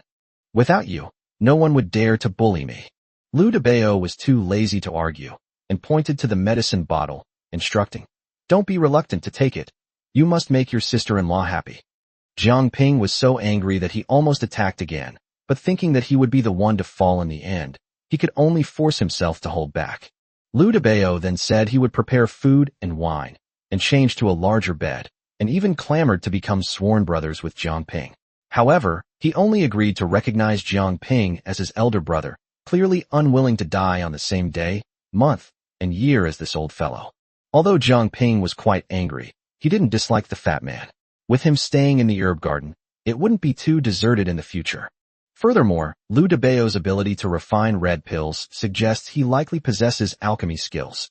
Jiang Ping currently needs elixirs to restore his physical and spiritual energy, and perhaps he can find a solution from him. Not long after, Lu Debeo returned carrying 2 jars of wine, along with a snow-white rabbit and a large, 7-colored bird in his hands. The disciple who was secretly monitoring the herb garden gasped in shock upon seeing this. Could those be Elder Ninth's white jade rabbit and 7-colored bird? Upon closer inspection, everyone confirmed it was true and immediately spread the news throughout the sect. The 9th elder, who treasured these 2 spirit pets, was now being captured by a new disciple who planned to roast them. The entire Yinyang Hall erupted in chaos. Jiang Ping was completely unaware of this. The smell of meat simply whetted his appetite. Lu Debeo was extremely skilled at handling ingredients, and he also picked some medicinal herbs from the herb garden, stuffing them all into the bellies of the rabbit and the 7-colored bird. Jiang Ping immediately recognized it as medicinal cuisine and couldn't help but look at the fat man with new respect. No wonder this guy could grow to such a size. He really had a knack for eating. The fire quickly rose, and the aroma of roasted meat filled the herb garden. Lu Debeo tore off a leg and handed it to Jiang Ping, then raised the wine jar. "Brother, let's eat meat and drink." Jiang Ping also raised his wine jar and clinked it heavily against his. "Brother, drink." The 2 tilted their heads back and drank, then looked at each other and burst into laughter. This was the first time Jiang Ping had felt so relaxed since his transmigration. He had women by his side, wine and meat, and a brother who, though unreliable, was very compatible with him. Life is so short. To have these things is already precious enough. Jiang Ping could have easily used his spiritual power to sober up, but he deliberately didn't. Tonight, all he wanted was to get thoroughly drunk. Gazing at the distant night sky, his resolve to become stronger was reaffirmed. In this world of cultivation, without strength, let alone protecting those around you, you can hardly even save your own life. He'll drink to his heart's content today, but when he wakes up tomorrow, he'll do everything he can to improve his cultivation. Time waits for no one, and he doesn't have much time left. Chapter 23 Lu Debeo is a real oddball. Jiang Ping knew that Li Qiuchan wasn't the only one coveting the system's flying sword. Besides the Yinyang Hall elders, many experts from the Blood Demon sect had also witnessed the flying sword's power that day. If the flying sword were wielded by a nascent soul cultivator, it wouldn't be surprising, but Jiang Ping only had the qi refining stage cultivation. Those important figures naturally understood that the real power lay in the flying sword, not in the user. Jiang Ping and Lu Debeo were quite tipsy when a clap of thunder suddenly echoed over the herb garden. Startled, they both shuddered, instantly sobering up. Jiang Ping even jumped to his feet. They looked up and saw that thousands of disciples had gathered around them. Standing in the void was a short old man with a shiny bald head, exuding the powerful aura of a nascent soul cultivator. Lu Debeo was not afraid at all. Instead, he looked up and shouted, "Old man, you almost scared me to death. Tell me, what do you want from me?" The disciples watching were dumbfounded. This 9th elder had an eccentric temper, Anyone who dared to approach his spirit beast garden would be thrown out. Yet Liu Debao dared to call him an old man in public. The ninth elder roared angrily. You fat bastard, how dare you steal my spirit pet? Today I'll skin you alive. Liu Debao said nonchalantly. Grandpa Gio, it's just a rabbit and a chicken, right? I'll have Father Emperor compensate you with a whole nest another day. Stop shouting, look how scared my older brother is, his legs are weak. Jiang Ping was so angry that he cursed. You fatso, I can't stand up straight to begin with. What does that have to do with being scared? The surrounding disciples could no longer contain themselves and burst into laughter. Only then did everyone realize that Liu Debao dared to be so arrogant because he was related to the ninth elder. The ninth elder, however, showed no intention of giving him any face, raising his hand to unleash a powerful pressure. Liu Debao's legs went weak, and he immediately knelt on the ground, unable to move. Immediately afterwards, the ninth elder saw the tree branch at Jiang Ping's door, grabbed it from a distance, and gave Liu Debao a good beating on the buttocks. Liu Debao screamed in pain, but he still refused to back down. Ninth grandfather, you really hit me. Don't forget, your family still lives in the Taikong dynasty, and your son and grandson are all taken care of by my father, the emperor. He caught his breath and shouted again. And your fat wife, my grandfather helped take care of her back then. If Father Emperor knew you hit me, he would definitely be angry. These words stunned everyone, and many strange guesses immediately popped into their minds, but no one dared to say them aloud. The ninth elder was so angry that his forehead was almost steaming. He suddenly increased his pressure, forcing Liu Debao from kneeling to lying face down, pressing his mouth tightly to the ground. To everyone's surprise, although Liu Debao couldn't speak, he suddenly let out a loud fart. The surrounding disciples blushed red, and Jiang Ping was completely dumbfounded. He thought he was already good at causing trouble, but he never expected that Liu Debao was the real oddball. The ninth elder finally lost his patience, flashed to the ground, and personally picked up a tree branch and began to beat Liu Debao mercilessly. Seeing a nascent soul cultivator personally using a stick to beat someone made Jiang Ping feel sorry for Liu Debao. Before long, Liu Debao was beaten until he was covered in blood, and his buttocks were torn and bleeding. Jiang Ping thought about it for a moment and understood why the ninth elder was so angry. Liu Debao had stolen his spirit pet, and now he had brought up those old grudges in public. Naturally, all the old and new grievances were being directed at the fat man. Fortunately, the ninth elder didn't kill him. Liu Debao looked miserable, but he only had superficial injuries. However, he probably wouldn't be able to get out of bed for at least 20 days. Chapter 24 Relatives are true relatives, and outsiders are also true outsiders. Jiang Pingyuan thought the matter was over, but he didn't expect that the ninth elder would turn his attention to him again. You old bastard, come here right now. Jiang Ping was instantly furious. He was only 20 years old before he transmigrated, and this old guy who had lived for who knows how many years actually had the nerve to call him an old man. But facing the ninth elder, he only dared to curse in his heart. Jiang Ping moved forward slowly, his weak body swaying with every step, which made the ninth elder even more impatient. He directly reached out and pulled him in front of him. The ninth elder asked in a cold voice, how do my white jade rabbit and seven-colored bird taste? Jiang Ping remained silent. At this point, whether he answered delicious or not delicious, he would likely receive a severe beating. Seeing his silence, the ninth elder roared. Do you really think that with Lin Miaoying protecting you, no one in the sect will dare to touch you? You're going to die sooner or later anyway. So today I'll send you down to keep my spirit pet company. Jiang Ping felt incredibly aggrieved.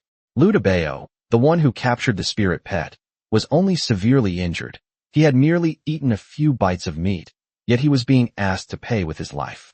A true disciple is indeed a true disciple, and he, an outsider, is truly an outsider. The ninth elder waved his hand, and Jiang Ping was instantly sent flying towards the house. Given his current physical condition, even if he didn't die, he would surely suffer broken bones and tendons. Just then, a gentle force enveloped him and placed him firmly on the ground. Everyone looked up and saw Shen Peiji standing in the void. It turned out that when He Qinghuan saw the ninth elder punishing Liu Debao, she realized that Jiang Ping would also be implicated, so she hurriedly went to Shen Peiji for help.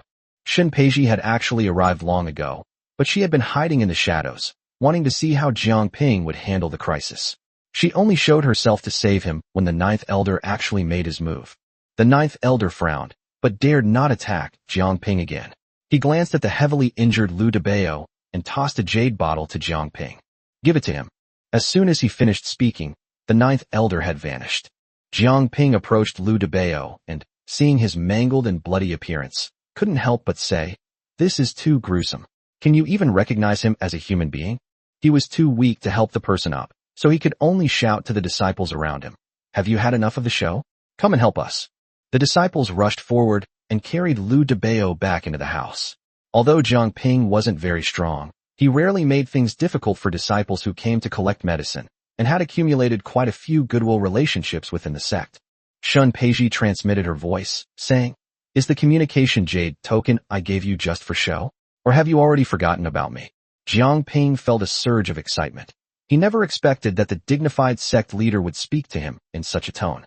He bowed respectfully in front of everyone and said, "Thank you, sect leader, for saving my life."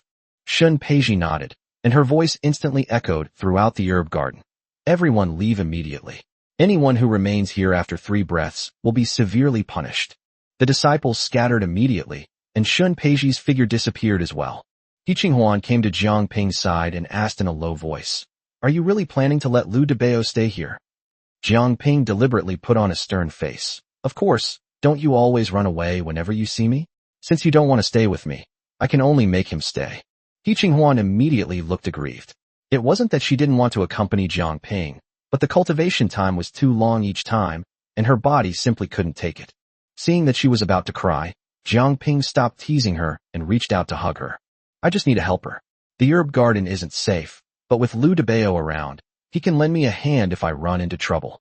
Upon hearing this, He Qinghuan's grievances vanished instantly.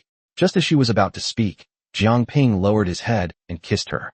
He Qinghuan glanced at Lu Debao lying next to her, blushing as she said, "Not here, okay?" Jiang Ping was speechless. Did she think he was only interested in that one thing? It seems I must change my image from now on, so that He Qinghuan doesn't think that he only has that small plot of land on his mind. Chapter 25: A Naked Conspiracy. Jiang Ping finally managed to calm He Qinghuan down and gently saw her off. But as soon as he returned to the house, he was startled by what he saw. Lu Debao, who had been beaten half to death by the ninth elder, was now sitting on the bed, looking energetic and showing no signs of injury whatsoever. Lu Debao grinned and said, "Big brother, you're so useless. I gave you so many red pills, why didn't you eat them? It was such a good opportunity, what a waste." Jiang Ping then realized that the ninth elder's beating of Lu Debao was just an act for outsiders. He only truly intended to kill him when he was about to throw him out at the end. He stepped forward, grabbed Lu Debao's ear, and angrily said, "Why didn't you get up and stop your ninth grandfather when he was about to kill me?" Lu Debao reluctantly pulled out a jade pendant. The moment the jade pendant appeared, a cool aura surged into Jiang Ping's body, rapidly restoring his depleted spiritual energy. Jiang Ping's eyes lit up. "What kind of treasure is this?" "The spirit return tablet was obtained by my grandfather from the barbarians. As long as one does not die on the spot, it can restore spiritual power and heal injuries. It is a treasure that alchemists and weapon refiners dream of." Jiang Ping's gaze towards the jade pendant suddenly became intense. Lu Debao felt uneasy under his stare and quickly put away the jade pendant, changing the subject. "Brother, I have 2 important things to tell you. Ninth grandfather asked me to get close to you because he wanted to find out the origin of the flying sword, but he didn't intend to steal it." Jiang Ping asked with some skepticism, "And the second one?" Lu Debao lowered his voice. "There are spies from the Blood Demons sect within the sect. The day I arrived, I overheard 2 disciples of considerable status talking about you. There is also a nascent soul elder from the Blood Demon sect standing by outside the Yin Yang Hall, ready to kill you and seize your sword at any opportunity." Jiang Ping felt a chill run down his spine. He had known that someone was watching him, but he never expected that there would be a nascent soul cultivator guarding outside the sect. He was silent for a moment, then suddenly said, "Debao, I can't protect the flying sword. Why don't I hand it over to your ninth grandfather? In exchange, you give me the spirit return token. The flying sword will only bring him death at present. Moreover, no matter who the flying sword falls into, it can return to his side immediately as long as he summons it." In comparison, the spirit returning tablet was more practical for him. With this treasure, he wouldn't have to worry about running out of spiritual energy and collapsing when practicing the joyful union technique alone. As soon as Jiang Ping finished speaking, Lu Debao stuffed the spirit tablet into his hand without hesitation. Jiang Ping immediately became alert. Fatty, did you deliberately let me see the spirit tablet? You stole Elder Ninth's spirit pet just to put on an act, so that you could deliver this thing to me in a seemingly legitimate way. Liu Debao hadn't expected him to guess so quickly, so he could only smile apologetically and say, Brother, you are indeed wise and powerful. My admiration for you is like a surging river. Get out. Jiang Ping immediately put away the spirit return token. One spirit return token, and you can forget about exchanging it for my flying sword. Liu Debao was dumbfounded. You were the one who said to change it, and you were the one who said not to change it. What kind of big brother is this? Jiang Ping ignored him. He was already certain that the fat man had some treasure on him, so he naturally wanted to raise the price. Sure enough, Liu Debao gritted his teeth and said, Big brother, I'll add another spirit tablet. I'll give you both of the only two in the world. Is that alright? Chapter 26, threatened again. Jiang Ping hadn't expected Liu Debao to produce a second spirit return token, assuming this was all he had. Jiang Ping accepted the two tokens without ceremony and then handed him the flying sword. Liu Debao grabbed the flying sword and ran, afraid that Jiang Ping would change his mind. Before leaving, he earnestly said, Brother, don't leave the herb garden. I'll be back soon. I truly consider you my brother. Jiang Ping didn't bother to respond, but instead contacted his flying sword in his mind. I'll have to make do with you for a while. We'll be reunited soon. Although the flying sword was in Liu Debao's hands, it seemed to be connected to him by blood and instantly understood his meaning. After Liu Debao left, Jiang Ping sat alone in the room, carefully analyzing the current situation. Two blood demon sect spies were hidden among the sect's higher-ups, and he didn't even know what they looked like. Once he leaves the Yinyang Palace, he will likely be hunted down immediately. But he hasn't even reached the threshold of Foundation establishment yet, so trying to find those blue dots on the map is just wishful thinking. It seems I'll have to ask Peiji about the Foundation establishment method when I see her tonight. If all else fails, I'll have to risk my reputation. Just as Jiang Ping was frowning in worry, Liu Debao rushed back in a flurry, stood in front of him, and hesitated to speak. Jiang Ping said irritably, Speak quickly if you have something to say, stop dawdling. Liu Debao scratched his head. The ninth elder wants you to go see him. Jiang Ping immediately became alert. My body is about to fall apart. Why doesn't he come himself? He only dared to say these words to Liu Debao. If the ninth elder were truly in front of him, he wouldn't dare to be so presumptuous even if he had 10 times the courage. Jiang Ping secretly sensed the flying sword and found nothing unusual about it, so he breathed a slight sigh of relief. However, the ninth elder's sudden visit to him was most likely related to the flying sword. Liu Debao patted his chest and said, Brother, don't be afraid, I'll go with you. Jiang Ping cursed inwardly. This fat guy was beaten to a pulp last time. He wouldn't be of much use in a real danger. But if he didn't go, things would only get more complicated. Seeing that Jiang Ping was sitting still, Liu Debao simply hoisted him onto his shoulder and ran towards the ninth elder's residence like he was carrying half a pig. Jiang Ping was filled with trepidation the whole way, and was soon led into the main hall. The ninth elder sat in a chair, staring at him with a gloomy expression. Old man, do you know your crime? Jiang Ping's heart tightened. Elder, I don't know what crime I have committed. The ninth elder snorted coldly. Where did that flying sword come from? You'd better tell us the truth. Jiang Ping broke out in a cold sweat, and could only grit his teeth and say, I obtained that flying sword by chance. Obtained by chance. The ninth elder slammed his fist on the table. Do you really think I'm a 3-year-old child? Jiang Ping quickly explained that he had been gathering herbs in the mountains when his hoe accidentally struck a hard object. After digging it open, he discovered it was the flying sword. Since no one was around, he brought it back to the herb garden. If you like it, elder, please take it. Consider it my way of showing my respect to you. Jiang Ping felt extremely awkward uttering the words, old man. But being inferior in strength, he could only lower himself in a humble manner. The ninth elder narrowed his eyes, clearly not believing this explanation. He even considered searching Jiang Ping's memories directly, but remembering that Shun Peiji had personally protected Jiang Ping, he could only suppress the idea for the time being. Liu Debao quickly chimed in. Ninth grandfather, my eldest brother would never lie to anyone. He's definitely trustworthy. The ninth elder glared at him and coldly cursed. Your brain is full of mush. You don't know anything. Chapter 27, I want to become stronger. The ninth elder stared at the flying sword for a long time before saying in a cold voice, this sword cannot be bound to a master by blood, which means it already has a master. The reason it was able to block Shui Wuhan's attack that day was because of the flying sword's own spirituality, and it had little to do with you, a chi refining cultivator. Jiang Ping nodded quickly. Elder Ninth is right. He was under someone else's roof and had no choice but to bow his head for the time being. The ninth elder then threatened, keep the flying sword here for research. Don't tell Shinpeiji about this. If you dare to complain, I have countless ways to make you wish you were dead. Jiang Ping remained outwardly respectful, but inwardly he kept this score firmly in mind.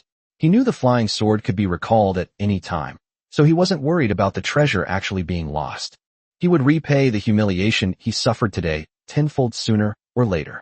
But until he had enough strength, he could only endure it. Liu Debao helped Jiang Ping, who was covered in cold sweat, away. After returning to the herb garden, Jiang Ping turned and walked out.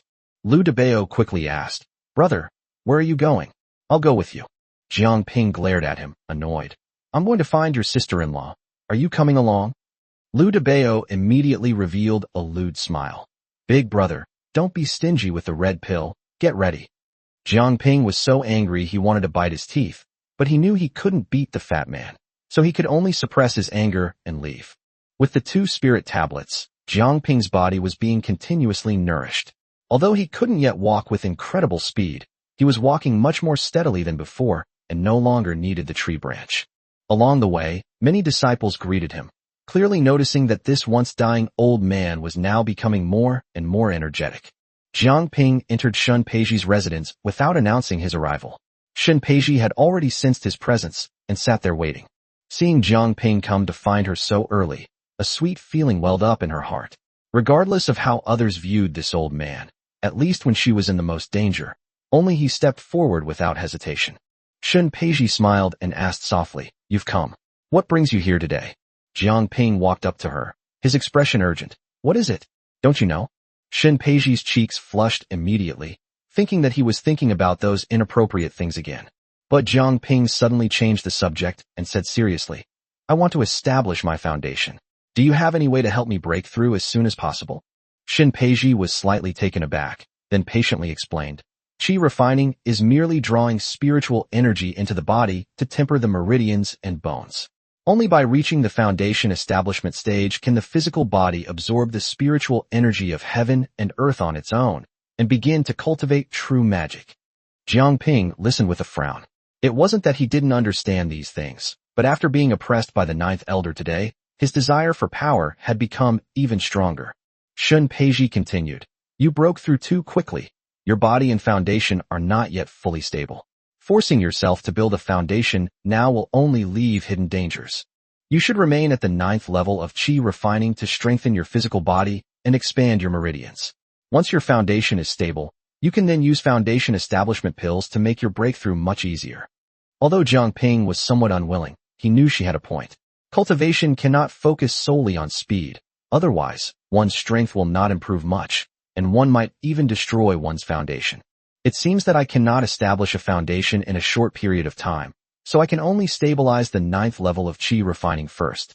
After figuring things out, Jiang Ping stopped worrying. He looked at the gentle and charming Shinpeiji in front of him, and a smile returned to his face. Since cultivation can't be rushed, let's first enjoy this rare time alone together. Chapter 28 Dual-Cultivation Foundation Building. Jiang Ping gently pulled Shinpeiji into his arms and whispered in her ear, Peiji, since we're not going to talk about cultivation for now, let's rest for a while. Shinpeiji's cheeks flushed slightly, and she lightly punched him with her hand, but there was no rejection in her eyes. Jiang Ping carried her to the bedside, and the two sat down side by side, snuggling close together in the flickering candlelight. Jiang Ping held Shinpeiji's hand and sighed softly. Sometimes I really feel like being with you is a dream. Shinpeiji felt the same way. Countless talented young men had pursued her, but she had never been moved. Yet, she had formed a bond with Jiang Ping, a seemingly ordinary disciple of the herb garden. Perhaps it was Jiang Ping's selfless act of saving her in a moment of crisis, or perhaps it was his usual sincerity and persistence that gradually warmed her heart, which had been frozen for many years. Shinpeiji looked at Jiang Ping, a faint smile appearing on her lips. This man might not have outstanding talent or handsome looks, but in the treacherous world of cultivation, his sincere heart was all the more precious. Jiang Ping was equally grateful. His cultivation with Shun Peiji had given him a clear sense of the opportunity for a breakthrough. His spiritual energy was circulating incredibly smoothly, and his meridians and bones were constantly strengthening. Besides the help from Shun Peiji's profound cultivation, the two spirit tablets were also continuously replenishing his spiritual power. Jiang Ping suddenly took out a jade bottle. Shun Peiji asked in confusion, "What are you going to do with this?" Jiang Ping offered no explanation and swallowed the foundation establishment pill directly. The pill melted instantly upon entering his mouth, and a surge of powerful spiritual energy exploded within him. He immediately activated the joyful union technique, forming a spiritual energy cycle with Shun Peiji. Shun Peiji's expression changed slightly. She hadn't expected Jiang Ping to try to break through to the foundation establishment stage in this way, but since the power had already begun to circulate, she could only cooperate fully. After circulating through Shun Peiji's body, the spiritual energy became even more abundant and surged into Jiang Ping's limbs and bones once again.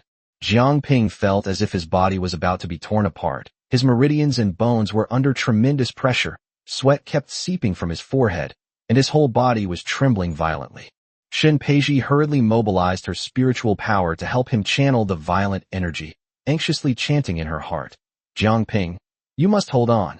Jiang Ping gritted his teeth, focused his mind, and guided his spiritual energy slowly along his meridians. He knew he had no way out. Only by successfully establishing his foundation could he truly change his fate. As time went by, the violent spiritual energy gradually stabilized and began to merge into his body, continuously nourishing his meridians and bones. Jiang Ping felt that his body was undergoing a complete transformation. Suddenly, a crisp sound emanated from within him, as if some kind of shackle had been completely broken. The previously scattered spiritual energy rapidly converged, forming an even more stable foundation. Jiang Ping suddenly opened his eyes and said excitedly, "Peiji, I did it. I've finally reached the foundation establishment stage." Seeing that he had made a breakthrough safely, Shun Peiji's tense expression finally relaxed, and a relieved smile appeared on her face. "Congratulations, Jiang Ping." Chapter 29, I'd do anything for Jiang Ping. Shun Peiji was already stunned by Jiang Ping's actions. How could this be? Things always happen to this old guy in such unexpected ways. Can dual cultivation really lead to foundation establishment? This completely overturned her previous understanding. At this moment, Jiang Ping has successfully established his foundation, but his body is like parched land, in dire need of abundant spiritual energy to replenish it. Jiang Ping, like a mad old ox, tirelessly took from everything. Shun Peiji never dreamed that this old guy would undergo such a complete transformation after reaching the foundation establishment stage. She could clearly feel that Jiang Ping's spirit and energy had undergone a tremendous change at this moment. Although his hair was still as white as snow, his skin was noticeably smoother than before. Most importantly, Shun Peiji was now having second thoughts and even considered running away.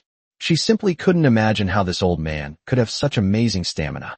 She kept her eyes fixed on Jiang Ping the whole time, and was certain that the old man had not touched the red pill today. But this period of time was far too long, and I really couldn't bear it. However, Jiang Ping was completely absorbed in his cultivation and was unaware of Shun Peiji's condition. As a powerful cultivator at the peak of the nascent soul stage, Shun Peiji was undoubtedly Jiang Ping's perfect cultivation partner. Not only was she strong, but she also possessed a water spirit physique. At this moment, Shun Peiji also noticed the subtle change in her aura. She could clearly feel that her water spirit body was approaching perfection. This was something she never dared to imagine before, but now that the facts were right in front of her, she couldn't help but be excited.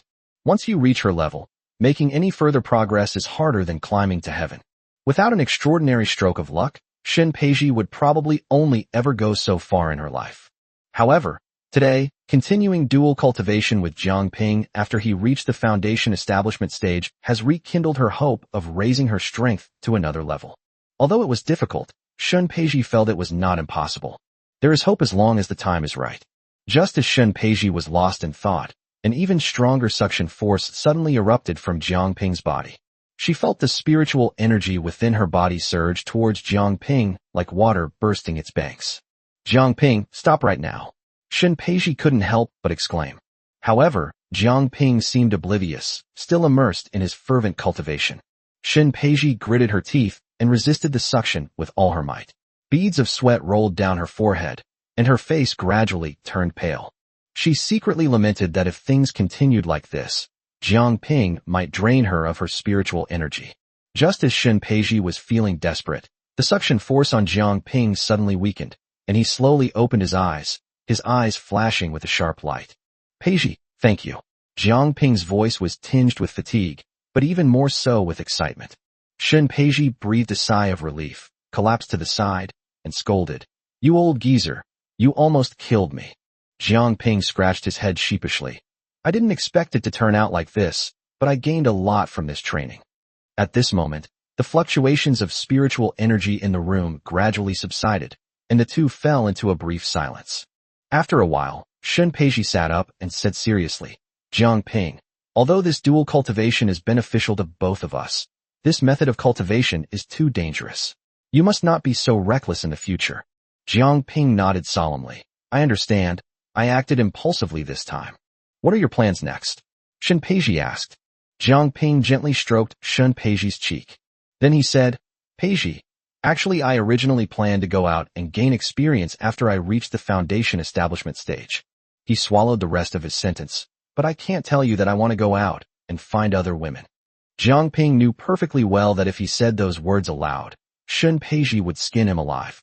Even if he does have other women in the future, he needs to let Shen Peiji accept it gradually, and there needs to be a buffer period.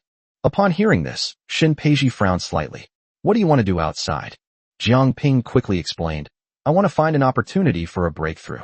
Since I came to the Yinyang Palace, I have never left the mountain. This time, I want to go out and see the world before I die, to see what it's really like. Jiang Ping paused for a moment, then continued. However, Peiji, I dare not leave the Yinyang Palace easily now. I had received reliable information that a nascent soul elder from the Blood Demon sect had been lurking outside the Yinyang Hall, watching me intently.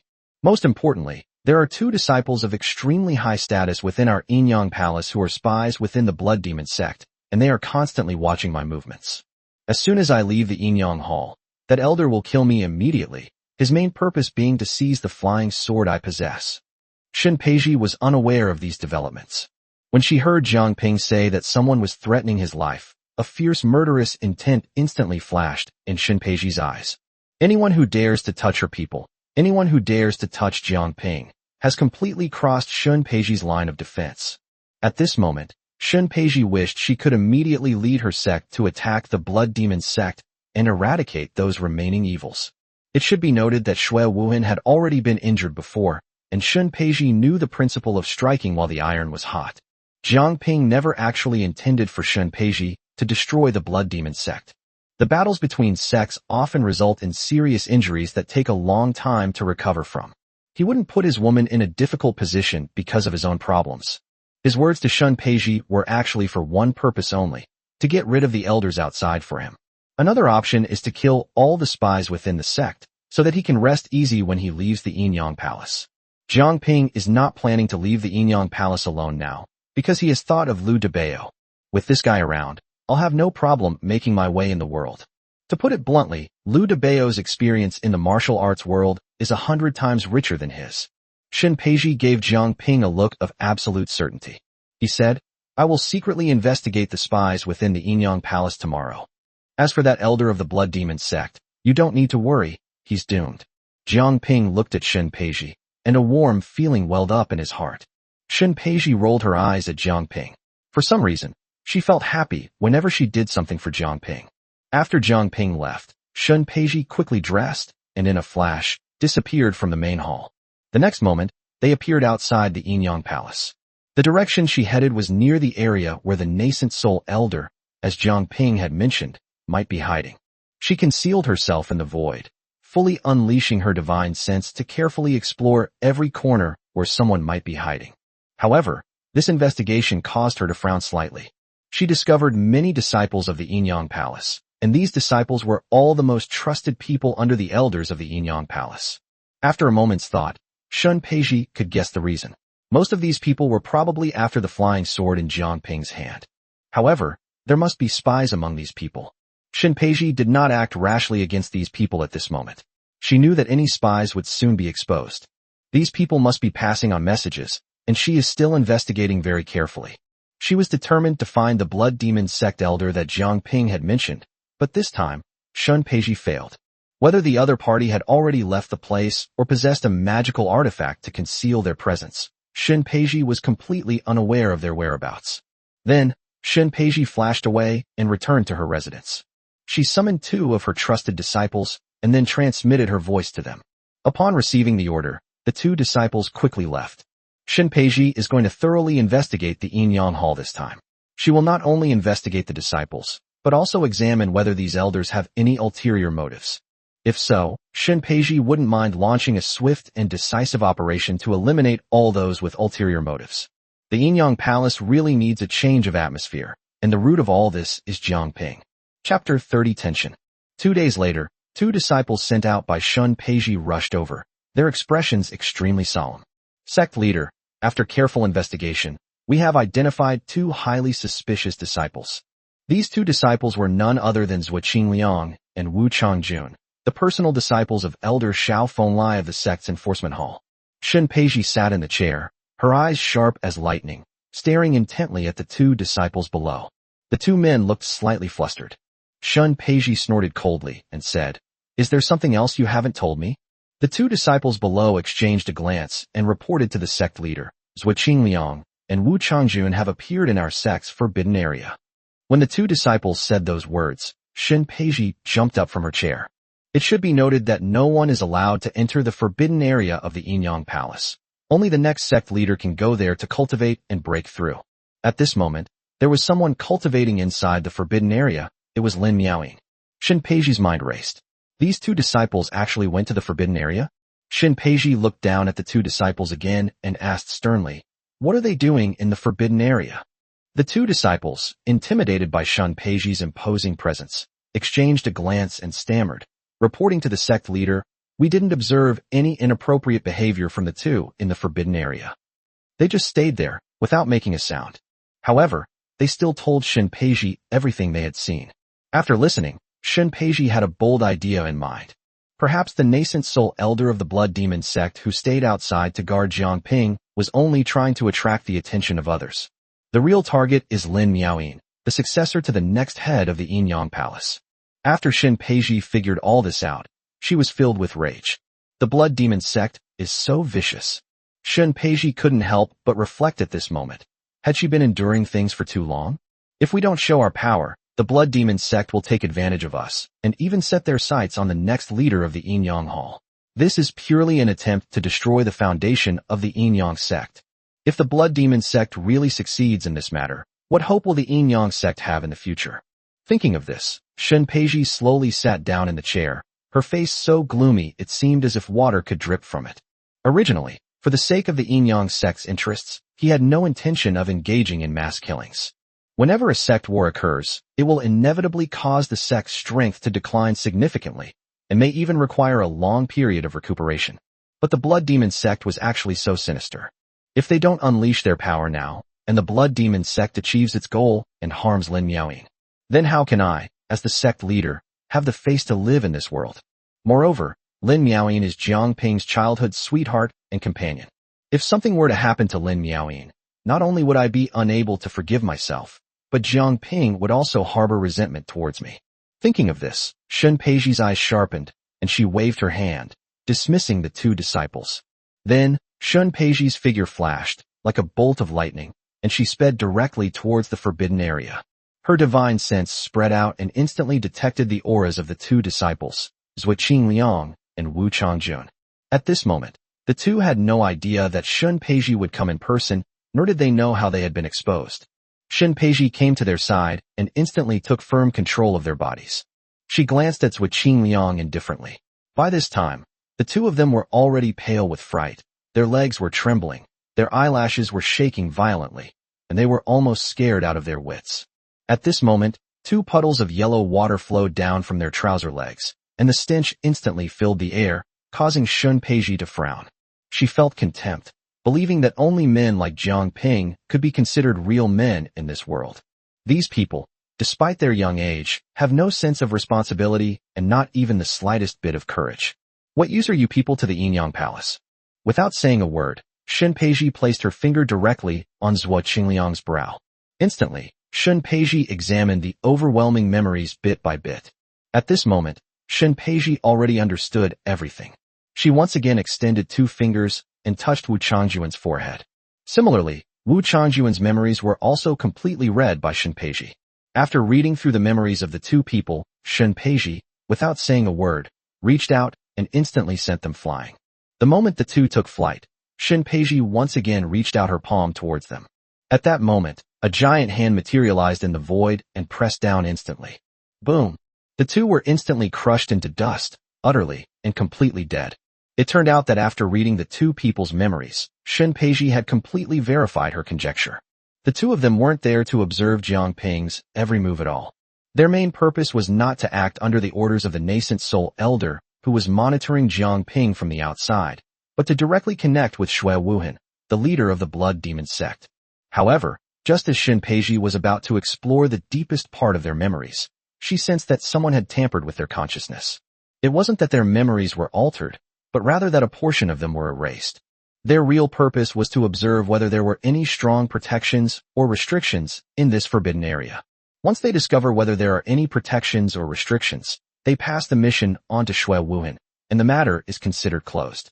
However, just as Zhuo Qingliang and Wu Changjun were being killed by Shunpeiji, suddenly, in a cave thousands of miles away from the Yinyang Palace, a person was sitting cross-legged, recovering his strength.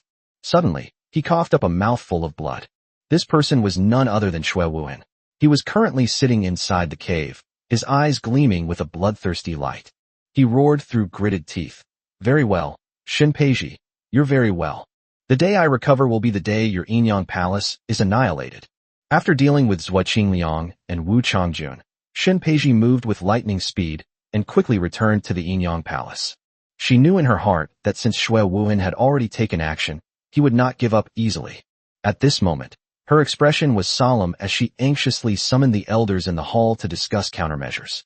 After all the elders arrived at the main hall, Shunpeiji waved her hand, and a surge of powerful spiritual energy flowed out, completely sealing the hall with a spiritual energy shield to prevent anyone from eavesdropping.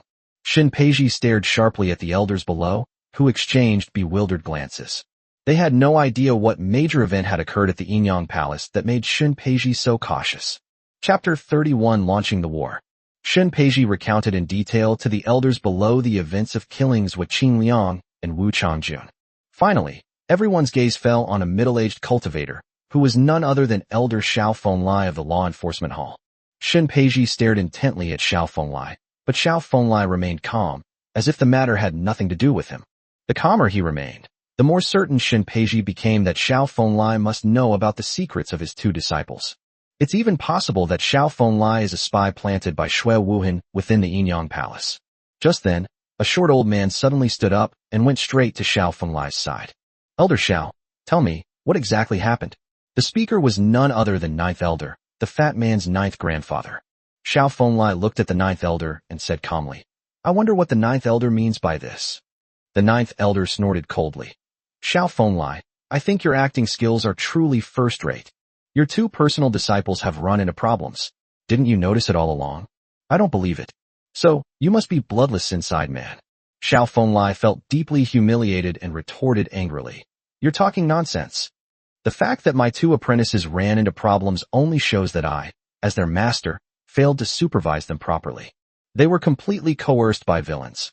What does that have to do with me, their master? Even if Xiao Fenglai spoke eloquently today, none of the people present believed he was innocent. At this moment, Xiao Fenglai looked up at Shunpeiji, who was sitting upright in the main hall.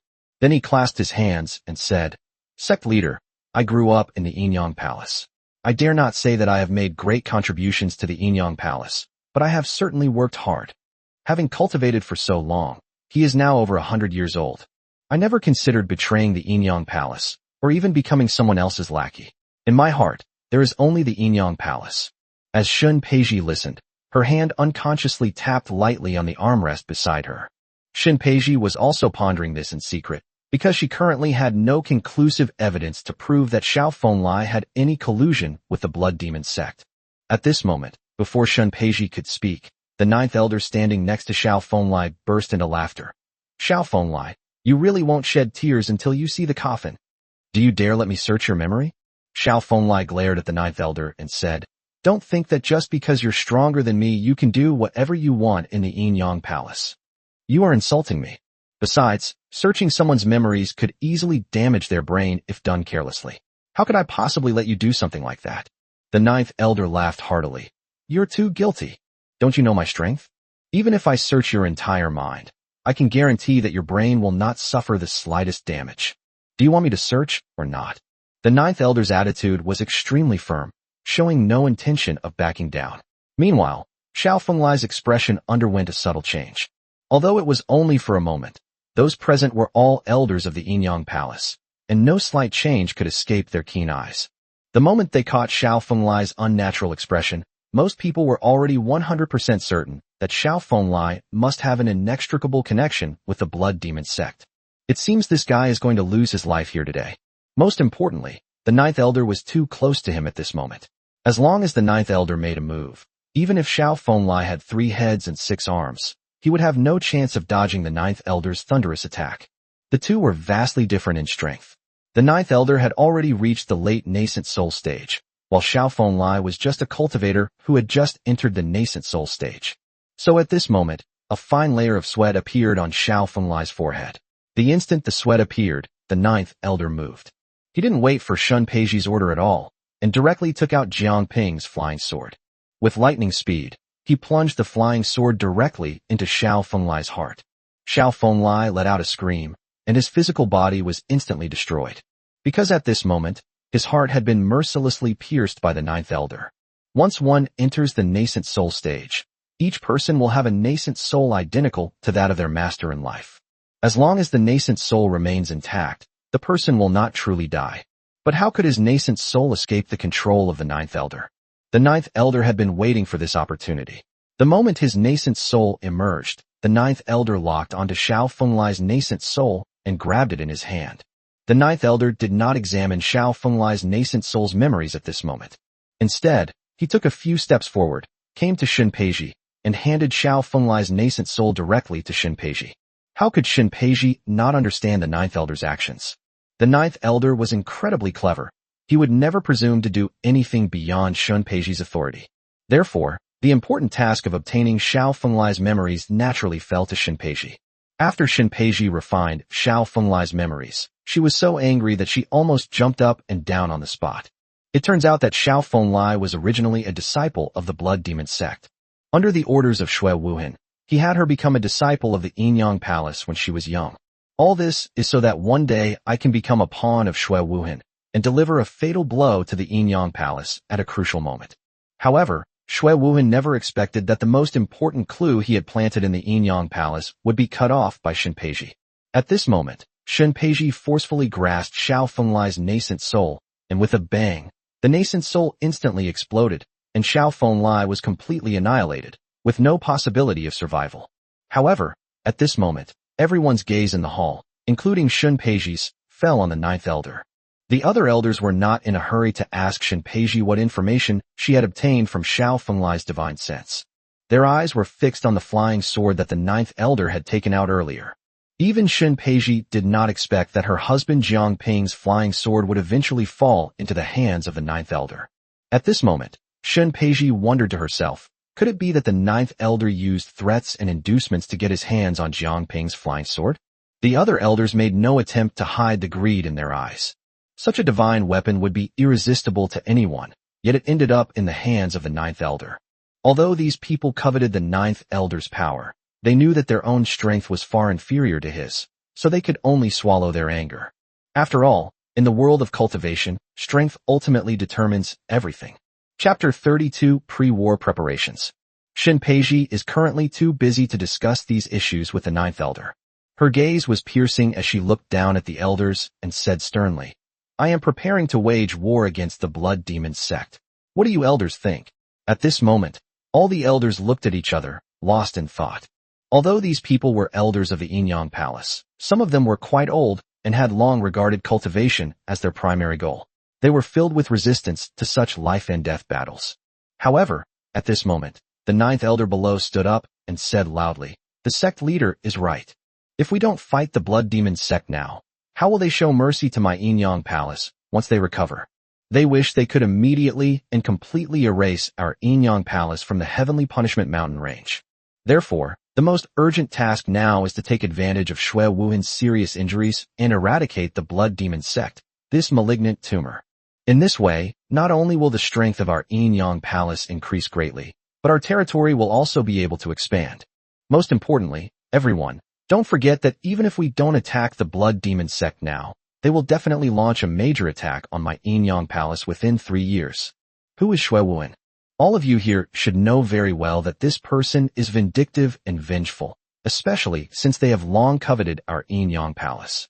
This war was simply unavoidable. The ninth elder reasoned with him, appealing to his emotions and logic, and laid everything out on the table without any reservations or concealment. The elders below all understood that what the ninth elder said was true. However, few people are willing to start a war between sects, especially since the blood demon sect is also full of powerful experts. If these old bones of theirs were to fall in the war, everything would be over. Shen Peiji suddenly stood up from above and said, Elder Ninth is right. Even if we don't attack the blood demon sect, Shui Wuhan will definitely turn around and ruthlessly kill my Inyang Palace. The situation then will be far different from what it is now. Therefore, I plan to strike while the iron is hot and finish him off. The elders below knew that nothing could be changed now, and they nodded helplessly. Shen Peiji simply said, All elders, go and make preparations. We will head to the blood demon sect 1 day from now. All the elders stared wide-eyed at the order. They never expected Shen Peiji to issue such an urgent command. This was war. After all, normally, one couldn't be rushed into battle without at least 10 days of preparation. However, Shen Peiji didn't waste any time with them this time. She simply stipulated that it would last for 1 day. After all, he is the sect leader, and everyone can only follow his arrangements. The ninth elder nodded in satisfaction, feeling that Shen Peiji's arrangement was absolutely correct.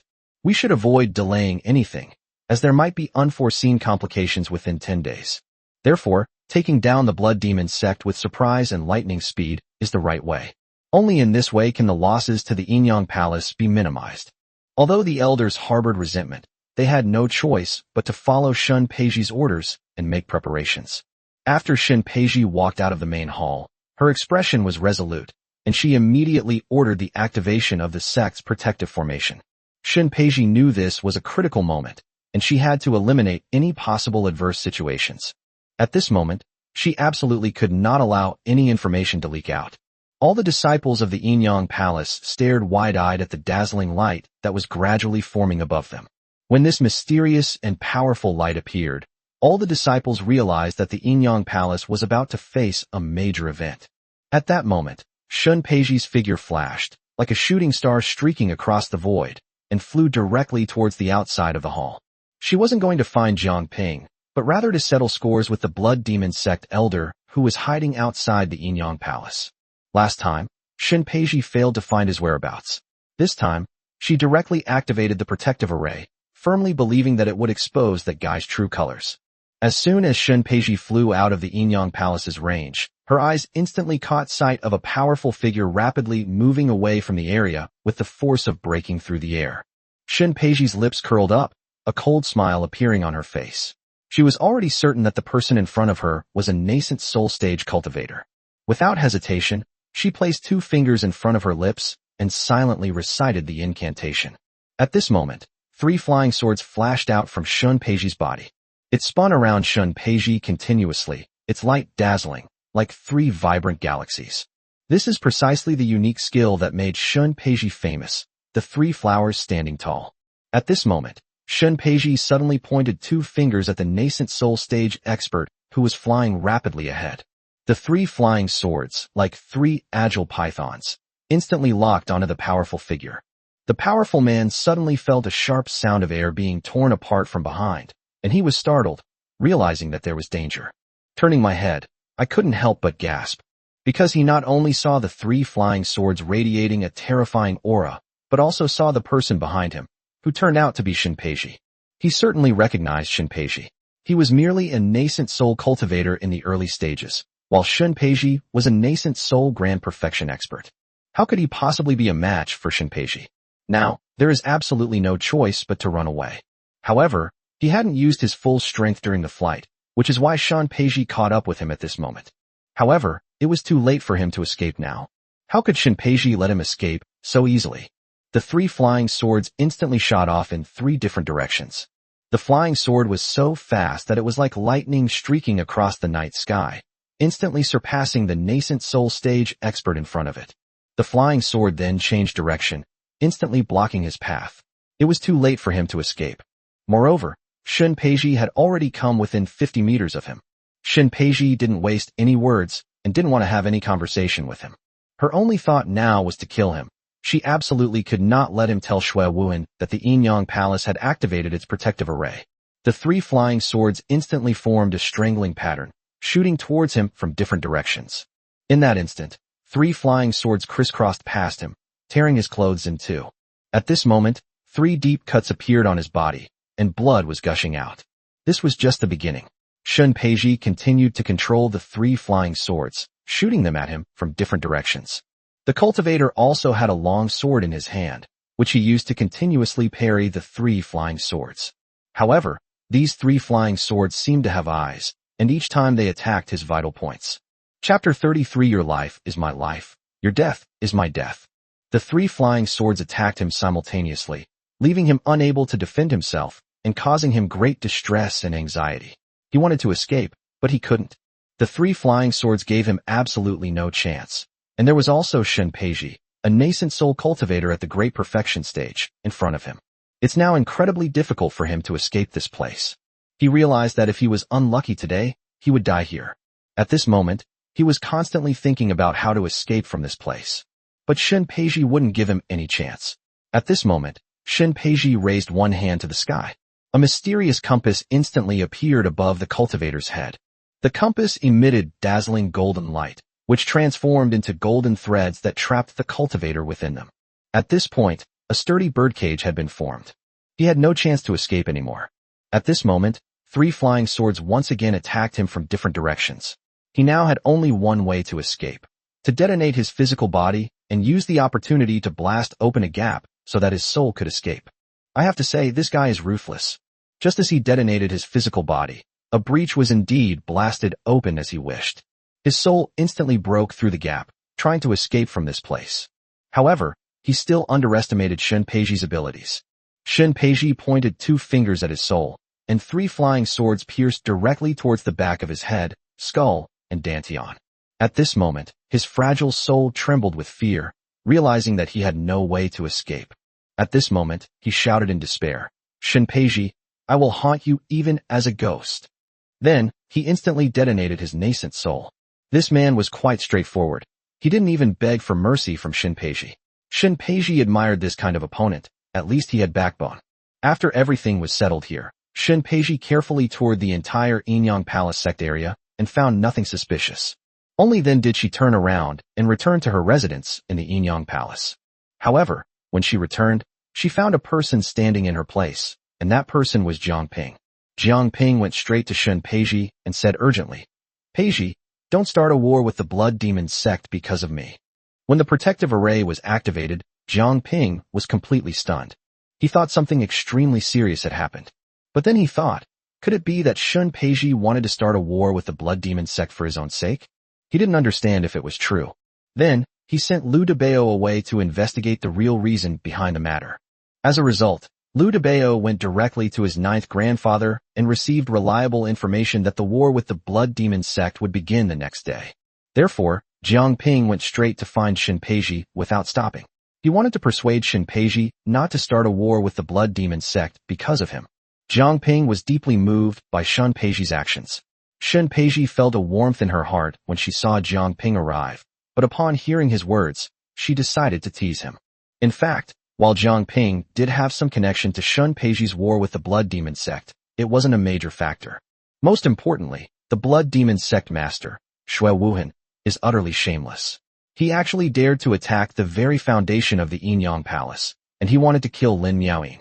This was something Shen Peiji simply could not tolerate. He wants to destroy the future successor of the Yin-Yang Palace, which is something Shen Peiji absolutely cannot accept. Looking at Jiang Ping, Shen Peiji suddenly revealed a woman's tenderness. He said directly, "You old geezer, you know you owe me. That's enough. I would do anything for you. Her words moved Jiang Ping to tears. He never imagined that he would gain the favor of the Yinyang Palace master while he was still alive. Moreover, it was for his own sake to slaughter an entire sect, and most importantly, he was reckless and disregarded the consequences. How could Jiang Ping not be moved? No one had ever been so kind to him. Shin Peiji just wanted to tease Jiang Ping, but Jiang Ping actually took it seriously and was moved to tears. Shin Peiji could feel that Jiang Ping's eyes were brimming with tears, but Jiang Ping was holding back, trying not to let them fall. Shin Peiji felt that Jiang Ping was the most fun at this moment, and then she prepared to add some more spice to the story. Shin Peiji said pitifully, "Tomorrow, I will have to fight the blood demon sect to the death. If I die, you must treat Lin Miaoyin well." Upon hearing Shin Peiji's words, Jiang Ping's head buzzed, and he felt like it was about to explode. He absolutely would not allow such a thing to happen, and without saying a word, he grabbed Shin Peiji's hand and said urgently, "Peiji, we must not have any conflict with the blood demon sect. Don't worry, I will never leave the Yinyang Palace in my life. I will stay in the Yinyang Palace to cultivate and never go out to train again. Don't worry, don't start a war with them." Shin Peiji raised an eyebrow, secretly amused. Not bad, this old man is quite shrewd. At least Shin Peiji has now seen Jiang Ping's sincere feelings, and her heart is warmed. She felt a little regretful. She shouldn't have teased Jiang Ping like that. However, Shin Peiji still found it quite fun. Shin Peiji said directly, "I am also the head of the Yinyang Palace. What I say is like water spilled on the ground. How can I go back on my word? Tomorrow, we must fight the blood demon sect to the death. I will absolutely not allow the blood demon sect to continue to exist in this world." Seeing Shin Peiji's resolute attitude, Jiang Ping knew that no amount of persuasion would be of much use now. Jiang Ping stared intently at Shin Peiji and said firmly, "Peiji, I will go with you tomorrow.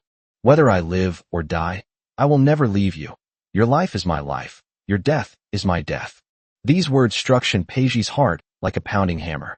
At that moment, Shin Peiji was convinced that Jiang Ping was her true man.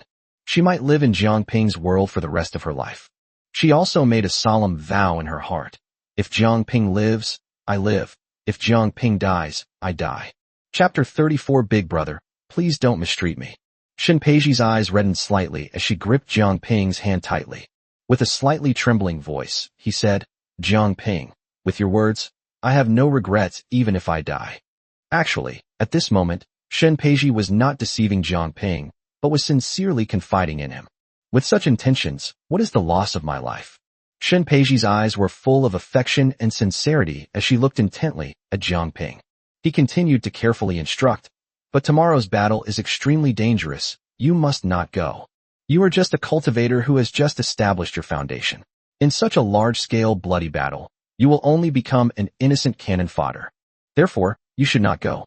Shin Peiji's eyes were filled with worry and concern, a genuine expression of her love and care for Jiang Ping. Jiang Ping knew, of course, that Shin Peiji didn't want him to die in vain, and she didn't want him to distract her on the battlefield. She needs to be fully committed to the battle tomorrow, and I absolutely cannot become a burden to her. But how could Jiang Ping just stand by and watch his beloved woman head to the battlefield where life and death were uncertain? However, Jiang Ping had no choice but to agree for the time being. He said, "Peiji, I'll listen to you." But he had already made up his mind to find a way to get to the battlefield. His woman was about to go to the battlefield, which might mean a separation of life and death. How could Jiang Ping allow such a thing to happen? If there was any danger, Jiang Ping would take action immediately. Shin Peiji had thought that Jiang Ping would stay and spend time with her, expressing his reluctance to part. However, Jiang Ping hurriedly left, citing that Liu Debao had something to attend to.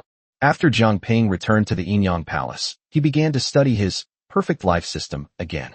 He now possesses a flying sword, and although the flying sword is in the hands of the ninth elder, as long as Jiang Ping has a thought, the flying sword will instantly return to his side. However, I must master an extremely powerful martial arts technique. When Jiang Ping opened the system earlier, he saw a bunch of martial arts techniques related to the Hahuan sect. Jiang Ping didn't take it seriously at the time, only finding it absurd and inwardly cursing the system for being so unreliable.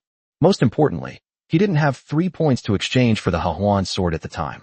At this moment, Jiang Ping was truly anxious. He was eager to know how to quickly accumulate points. Although the battle was to begin tomorrow, Jiang Ping knew that with the system's capabilities, once he gained points, I'm confident I can master the Hahuan sword technique immediately and be ready for tomorrow's battle. Even if I only have the strength to strike once, it would be good if I could help Shinpeiji. To be honest, Jiang Ping was also confused for a moment. At this moment, he suddenly remembered that he was the host, so why should he bother to do the research? Why not just call out the system name and let it introduce itself? So Jiang Ping shouted, "System, come out here." As a result, this time the system appeared directly in front of him. Jiang Ping asked impatiently, "System, I want to know how to gain points without a female lead." The system calmly replied, "There are 2 ways to earn points. First, you can earn 1 point by increasing the female lead's favorability. Another method is to find 10 people who say I love you to earn 1 point, and so on. The next point will be 10 times the previous one, meaning you need 100 people to say I love you to get the second point. The third point is based on 1,000 people, with a maximum of 1,000. After that, for every 1,000 people who say I love you to you, the host will receive 1 point." After the introduction was finished, the system disappeared in a flash. At this moment, Jiang Ping sat in the herb garden, his brows furrowed, constantly pondering what the system had said earlier. The first point requires 10 people to say I love you. Suddenly, Jiang Ping stood up abruptly, a hint of excitement flashing in his eyes. Because the system doesn't specifically emphasize men or women, but rather refers to people, as long as a person says I love you, it counts. At this moment, Jiang Ping suddenly discovered this potential vulnerability, but he also needed to verify it himself. He immediately thought of that fatso Lu Debao, and decided to start with that kid to see if saying, "I love you," would actually work. Not long after, Lu Debao returned.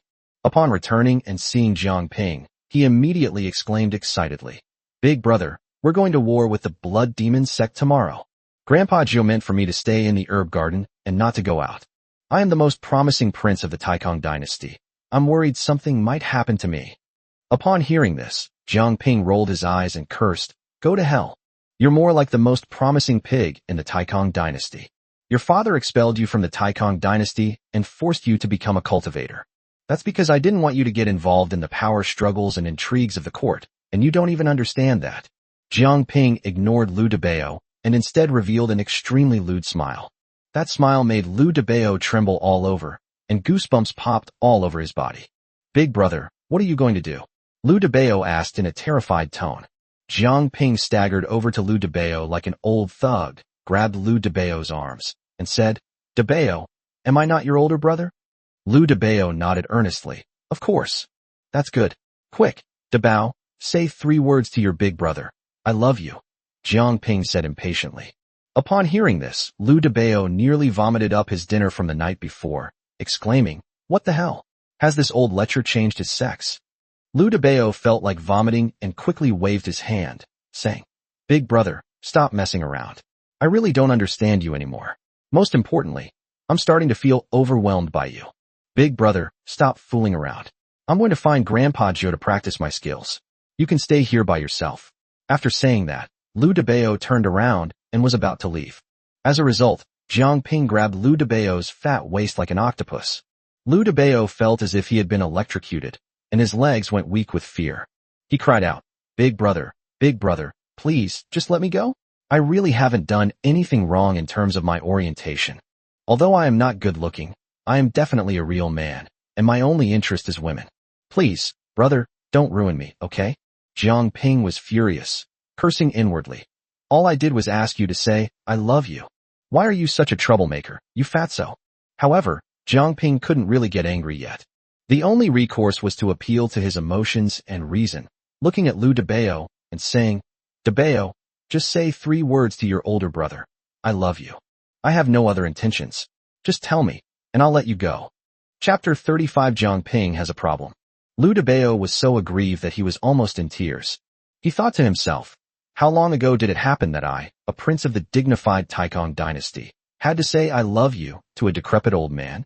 Just thinking about it makes me want to vomit. But if he didn't say anything now, it would seem like Jiang Ping and he would never be done with each other. Lu Debao gritted his teeth, mustered his courage, and first looked around to make sure there was no one on either side of the herb garden. Then, 2 tears of grievance welled up in Lu Debao's eyes. These 2 tears fell into Jiang Ping's eyes, and Jiang Ping felt a sudden pain in his groin, thinking to himself, is it really that serious? It's just 3 words, isn't it? Liu Debao lowered his head and said in a tearful voice, I love you. After saying those 3 words, Liu Debao felt as if he had suffered a great injustice. Tears streamed down her face as she turned and fled the courtyard with incredible speed, as if she had wheels of fire attached to her buttocks, leaving Jiang Ping completely astonished. However, Jiang Ping was very satisfied at this moment, because after Liu Debao shouted, I love you, the system count in his mind really increased by 1 number 1. Jiang Ping stood in the herb garden, looked up at the sky, and laughed heartily, muttering to himself, I didn't expect this method to actually work. Jiang Ping was as excited as a child at this moment. He was secretly calculating in his mind. I have to strike while the iron is hot, and quickly find other disciples to meet the conditions to gain more points. If he could gather 10 people today, he could exchange them for the Hahuan sword. Jiang Ping believed that this would definitely be of great help to Shun Peiji in the battle. He was about to stride out of the herb garden when He Qinghuan appeared like a gust of wind. Without saying a word, Jiang Ping went straight over and hugged He Qinghuan like a street urchin, saying urgently, Qinghuan, quickly say I love you. He Qinghuan's face turned as red as a ripe apple from Jiang Ping's sudden remark. She said coquettishly, Oh dear, senior brother Jiang Ping, what's wrong with you? However, He Qinghuan immediately broke free from Jiang Ping's embrace like a nimble little rabbit. Then, in a flustered manner, she said to Jiang Ping, Senior brother Jiang, do you know? Tomorrow we're going to war with the Blood Demon sect. You must stay in the herb garden and not go out. We Foundation Establishment disciples will also participate tomorrow, but will be at the back of the group. Only in the event of a large-scale war will we Foundation Establishment disciples have the opportunity to take action. We couldn't get involved in the previous battles between the big shots. Upon hearing this, Jiang Ping immediately understood that Shun Peiji must have given him special treatment to prevent him from going to the battlefield. But He Qinghuan wanted to join the battle. He Qinghuan looked at Jiang Ping, and suddenly her eyes widened like copper bells. She asked in surprise, Senior brother Jiang, have you reached the Foundation Establishment stage? Jiang Ping chuckled, revealing a set of bright white teeth, and said smugly, That's right. I've also reached the Foundation Establishment stage, and I'm going to participate in this battle too. This time, Jiang Ping was determined, and no one could stop him from going to the battlefield. In his mind, the main reason for the war with the Blood Demon sect was because of him, so how could he absolve himself of responsibility? Especially since his own woman is going to fight, and her life or death is uncertain, how can a dignified man like himself hide in the herb garden like a coward and not come out? However, Jiang Ping didn't want to listen to He Qinghuan nagging anymore. He held He Qinghuan's hand tightly and said playfully, Qinghuan, stop nagging and just say I love you. He Qinghuan was both angry and annoyed. She quickly broke free from Jiang Ping's hand, turned around and left, muttering, Shameless, shameless. Jiang Ping was speechless, inwardly lamenting. I thought I was 100% sure I could get He Qinghuan's quota, but this little girl just won't tell me. Jiang Ping chased after her immediately, calling out, Qinghuan, wait for me. I have something to tell you. He Qinghuan stopped at this moment, but her back was to Jiang Ping. She turned her head to the side and said to Jiang Ping, Senior brother Jiang, tomorrow is the day of life and death for our sect. I don't know if I can survive the great battle. But Senior brother Jiang, I am very grateful to you. If I really die tomorrow, please don't forget me so quickly. After saying that, he turned around and ran away like a gust of wind. Jiang Ping stood there, like a wooden stake, without saying a word. He closed his eyes and silently vowed, Don't worry, little girl, even if I die, I won't let anything happen to you. Jiang Ping stared blankly at He Qinghuan's receding figure, her lonely silhouette seeming to have taken a part of his soul with her. It felt like my heart was being gnawed at by countless tiny insects. It was so painful. It was like a life or death separation. Sigh, now is not the time for him to be sad. Jiang Ping muttered to himself. He gritted his teeth and silently encouraged himself. I must achieve my goal. I must find the remaining 9 people today, no matter what. Just as Jiang Ping was making a silent vow, he suddenly discovered that the disciples who had been monitoring the area near the medicine garden had all disappeared. It must be because I handed the flying sword to the 9th elder that these guys stopped monitoring us. Jiang Ping thought angrily, his brows furrowed so deeply they could trap a fly. However, just as he was feeling depressed, a large number of disciples suddenly walked towards the medicine garden. Jiang Ping was taken aback at first, then his face broke into a wide smile, his eyes narrowing into slits. Ha! These guys must be here to collect herbs. With a major battle imminent, they are bound to suffer countless casualties on the battlefield, which is why they have come here to collect medicinal herbs to treat the sick and save lives. Jiang Ping, having spent his entire life in the herb garden, knew this all too well. Upon seeing Jiang Ping, the disciples clasped their hands in greeting and said in unison, "Greetings, Senior Brother Jiang." Actually, these disciples didn't need to show Jiang Ping such great respect at all, as their status and position were far superior to Jiang Ping's. However, Jiang Ping isn't a big shot. He's just a senior figure, with powerful connections backing him up. These people could only give this old guy some face and do him a favor. Hearing these greetings, Jiang Ping chuckled, revealing a set of perfectly white teeth. He said, "You've all come here to gather herbs for tomorrow's battle, right?" All the disciples nodded in agreement and answered in unison, "Yes, Senior Brother Jiang. We are all here to pick herbs in the herb garden on the orders of the elders." Jiang Ping crossed his arms, a lewd smile on his face. He then said, "I can pick herbs, but I have one condition. Even if you harvest all the herbs in the herb garden today, I won't stop you. But each of you must say, 'I love you.'" Upon hearing this, all the disciples froze on the spot, as if they had been frozen in place. They looked at each other, wondering to themselves, "What's this old man up to? Has he lost his mind?" Chapter 36 moved me again. Everyone says that Jiang Ping, that old bastard, is licentious and debauched. He's already an old man, but he still relies on taking red pills every day to engage in some kind of dual cultivation with He Qinghuan, a female disciple of the sect. However, to the disciples' utter surprise, this old man had become an incredibly monstrous freak. His evil hand has gone way too far. He's not only targeting female disciples, but even we male disciples aren't immune. He's a complete beast. Looking at the disciples before him, Jiang Ping saw that the expressions on each of their faces were as if they had just swallowed a dead rat. They were as ugly as could be. Jiang Ping pondered to himself that he needed to find a way to coax these little brats into doing the work. So he put on an act of reasoning and appealing to their emotions, and loudly said to his disciples, "There will be a great battle tomorrow. You all hurry up and gather medicinal herbs. If you're too slow and others gather all the herbs, imagine what will happen if you get injured on the battlefield and can't get timely treatment. Even after you return today, you won't be able to explain yourselves to the sect elders, and you'll definitely be severely punished. So, a great opportunity is right in front of you.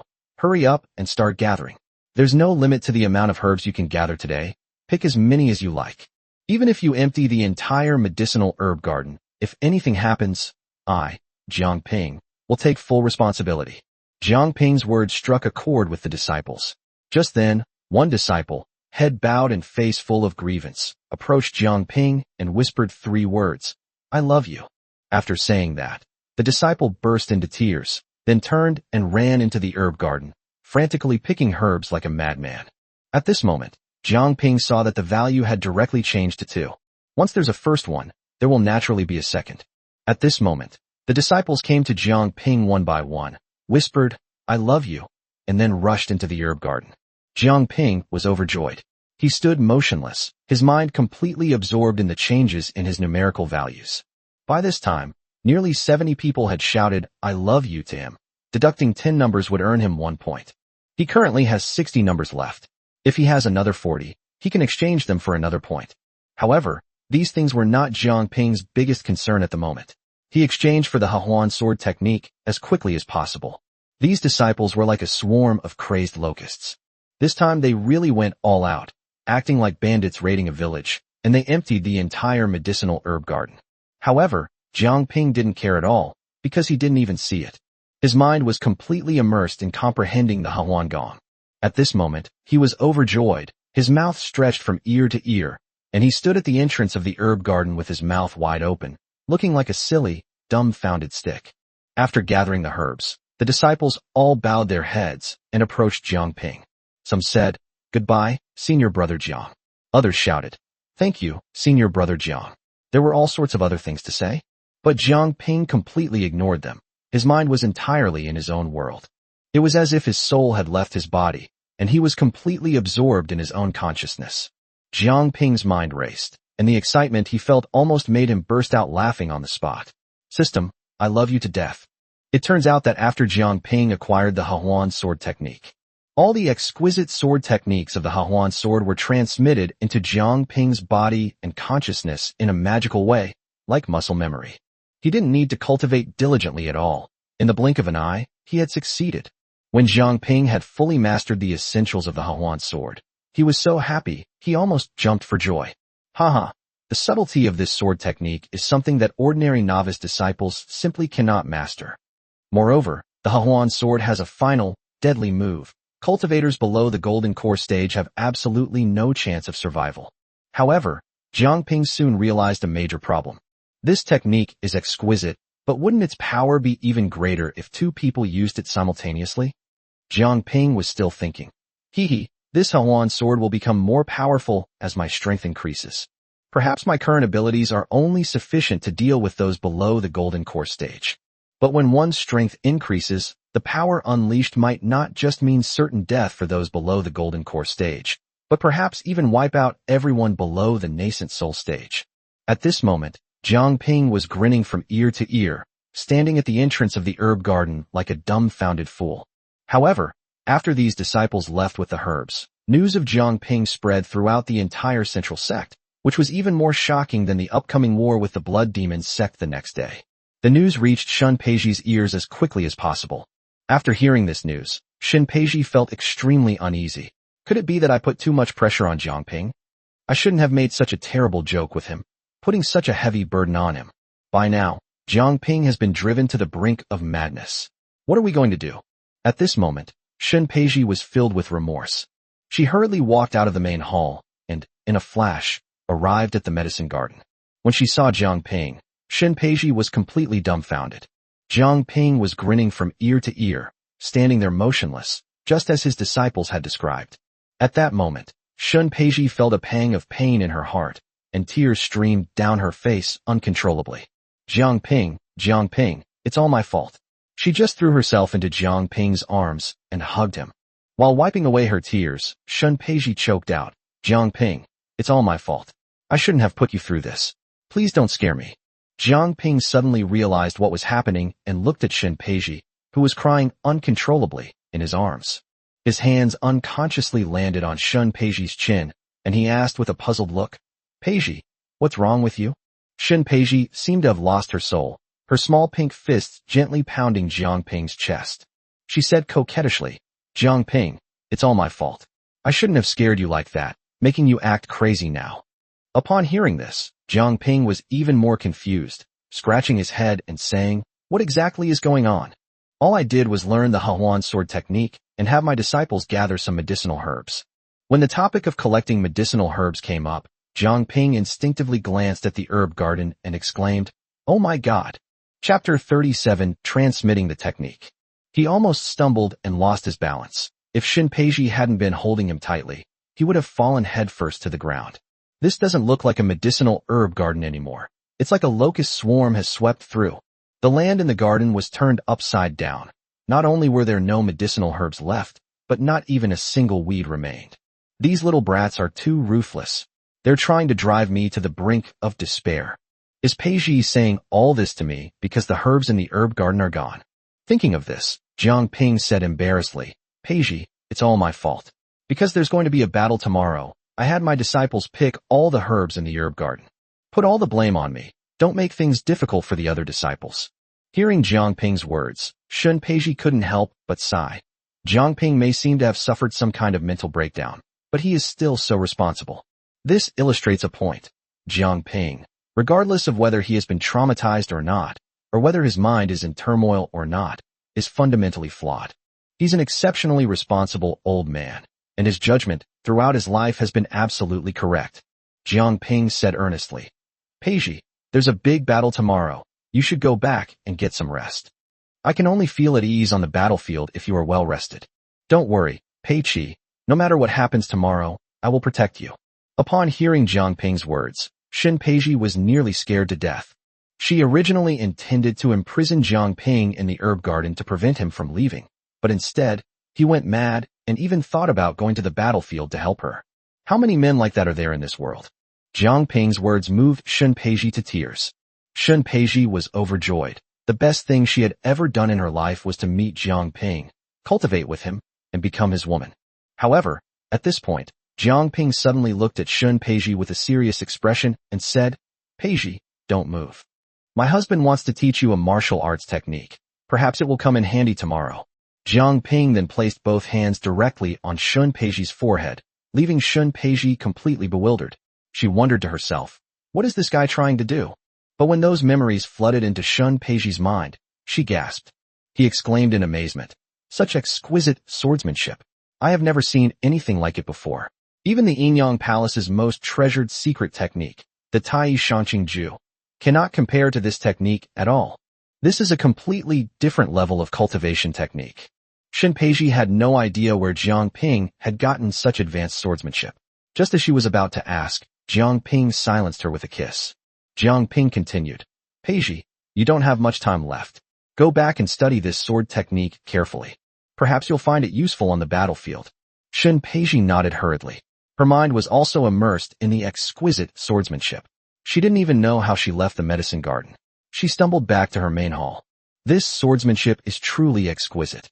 With this swordsmanship, Shun Peiji is now absolutely confident that she can kill Shui Wuhan within a few rounds. This is Shun Peiji's confidence at this moment. She was originally a powerful cultivator at the nascent soul stage. Jiang Ping taught her this sword technique because he knew that in Shun Peiji's hands, this sword technique could unleash even greater power than his own. However, the only thing Shun Peiji couldn't compare to Jiang Ping was that she had to slowly comprehend the sword technique, while Jiang Ping had already mastered it. After Shun Peiji left, Jiang Ping leisurely returned to the medicinal herb garden, which resembled a locust swarm. Looking at the scene of devastation, he couldn't help but sigh deeply. Alas, hundreds of years of foundation, destroyed in an instant by our own hands. At this time, Liu Debao also strolled back to the herb garden. Upon seeing the appalling state of the medicinal herb garden, he rushed inside. He asked in a loud and boisterous voice, "Big brother, what on earth happened?" Jiang Ping was upset and didn't want to pay any attention to Liu Debao. Seeing that Jiang Ping remained silent, Debao began to feel uneasy. At this moment, Jiang Ping suddenly opened his eyes and stared intently at Liu Debao. "Debao, tomorrow we'll go to the battlefield together and wipe out the blood demon sect." Liu Debao waved his hand hurriedly, looking terrified, and said, "Brother, I absolutely can't go. My identity is extremely valuable, and my life is very important. Brother, don't be ridiculous." Upon hearing this, Jiang Ping's anger flared up instantly, and he grabbed Liu Debao's ear. He roared, "What did you say? Don't you know the old saying, father and son fight side by side, brothers on the battlefield? Do you even know that?" Liu Debao was so aggrieved he was almost crying, and muttered, I know, but you shouldn't go. Look at your old arms and legs. You can barely stand on your own. What kind of battlefield are you going to fight?" Jiang Ping was so angry that he jumped up and down, cursing loudly. "Nonsense. Even if I die, I'll die on the battlefield. I'm a member of the Yinyang Palace." Liu Debao felt even more aggrieved at this moment, and said with a sob in his voice, "Brother, if you die, at least you can at least see the world clearly. You've done everything you were supposed to do, taken so many red pills, and taken quite a few sips of the vast ocean of desire. As for me, I haven't even picked up a single ticket. Brother, my death is nothing to regret." Upon hearing Liu Debao's words, Jiang Ping almost burst out laughing, thinking to himself, "So this kid is still a virgin." Jiang Ping said with a smile, "Debao, as long as we take down the blood demon sect this time, I guarantee you can choose any of the female disciples from the blood demon sect. I've made the decision. We'll lock them all up together and you can do whatever you want with them. All you need to do then is prepare enough of your little red pills. How does that sound?" Liu Debao felt a chill in his lower back and thought to himself, "This is a good thing, but I really don't dare to go to the battlefield. Grandpa Gio had told me several times not to go. But it seems I can't not go now. With Jiang Ping around, I definitely have to go tomorrow. Who cares? Life and death are predestined. Wealth and honor are determined by fate. Perhaps we really can kill all those people from the blood demon sect. Later on, he might even make a great contribution and gain the favor of the female disciples of the Yinyang Palace, at which point he could find a few cultivation partners." The next day, the battle officially began. Shun Peiji arrived at the sect's gate and, with a wave of her hand, summoned a spirit boat below. At this moment, all the elders and their disciples boarded the spirit boat. Jiang Ping and Liu Debao wrapped themselves up very tightly, kept their heads down, and sneaked onto the spirit boat. With their limited strength, even if they wrapped themselves up like dumplings, how could they possibly escape the discerning eyes of the elders and Shinpeiji? Chapter 38. You fatty, you stole my lines. Just then, Shinpeiji frowned slightly. At this moment, the ninth elder also rushed to Liu Debao's side, grabbed Liu Debao's ear, and said angrily, "What are you doing here? Didn't I tell you? With your skills, you're not even qualified to be cannon fodder."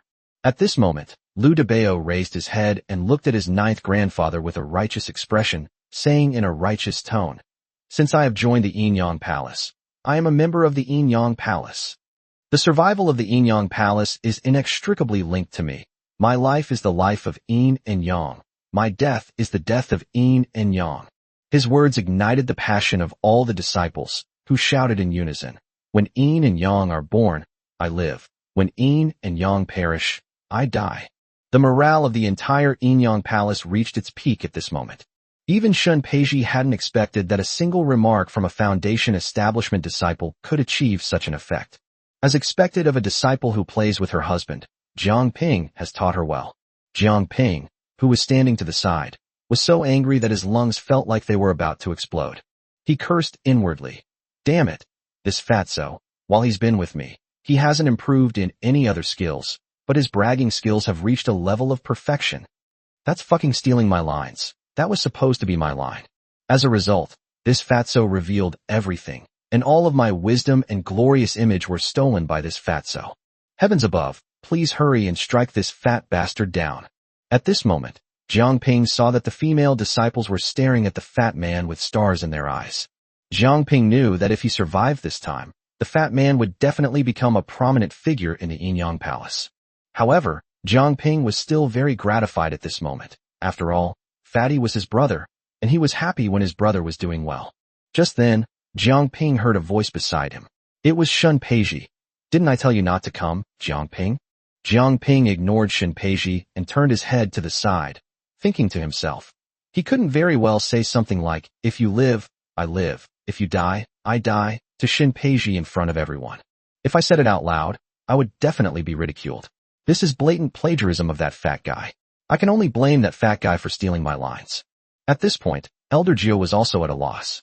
He could only angrily point at Fatty Shun and say, "When the battle begins, try to stay in the back and don't rush forward." Liu Debao completely ignored the ninth elder. At this moment, all the disciples boarded the spirit boat in turn. After boarding the spirit boat, He Qinghuan went straight to Jiang Ping's side and asked with a worried expression, "Why did you come, Jiang Ping?" "Finally, I found a time when I could use my eloquence." Jiang Ping looked at He Qinghuan, his eyes revealing the most tender gaze in the world. He said with deep emotion, "How could I possibly let you face this bloody side by yourself?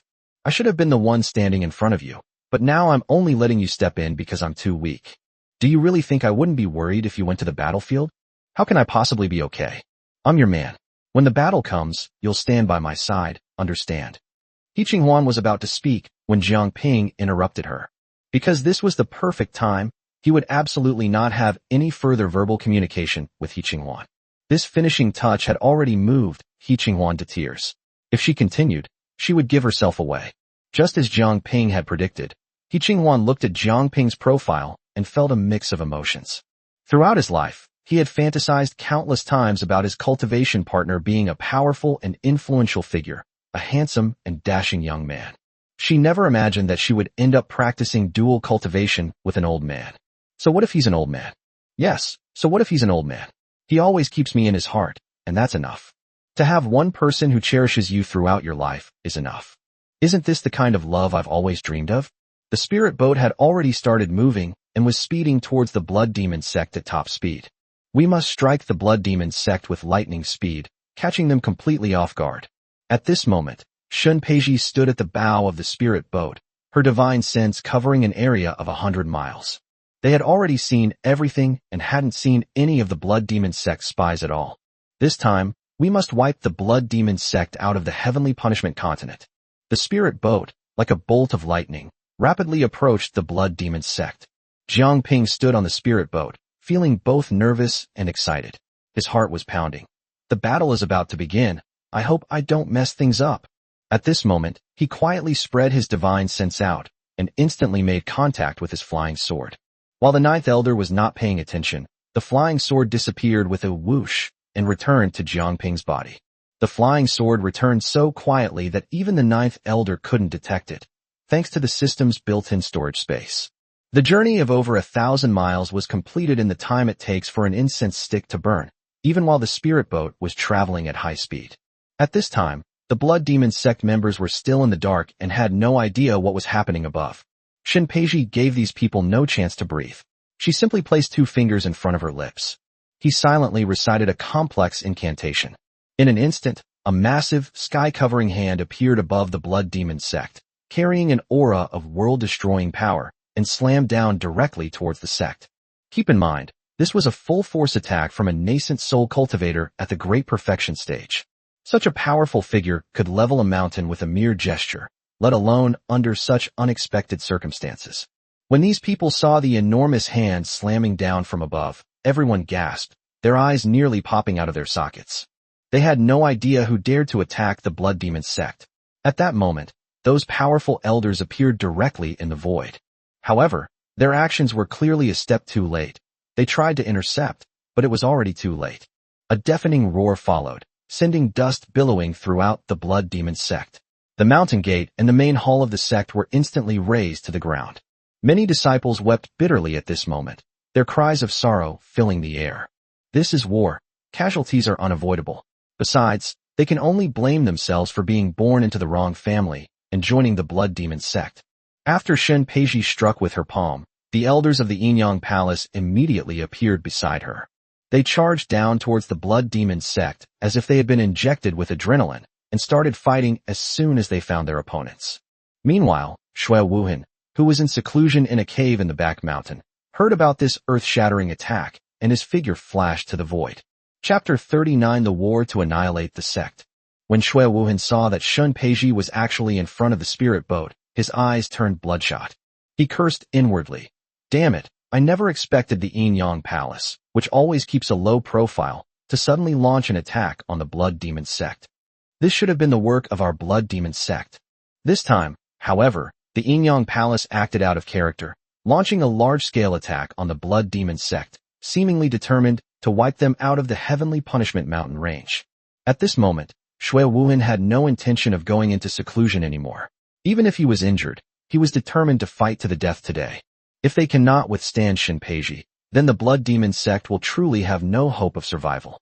At this moment, Shui Wuhan suddenly produced a large sword in his hand, and his violent aura instantly enveloped him completely. Just then, he patted his storage ring and instantly pulled out a jade bottle. Inside the jade bottle was a blood-red pill, which he swallowed without a second thought. He couldn't care less about anything else now. He had ingested a banned drug, and today it was either him or her. The violent aura emanating from Shui Wuhan continued to increase.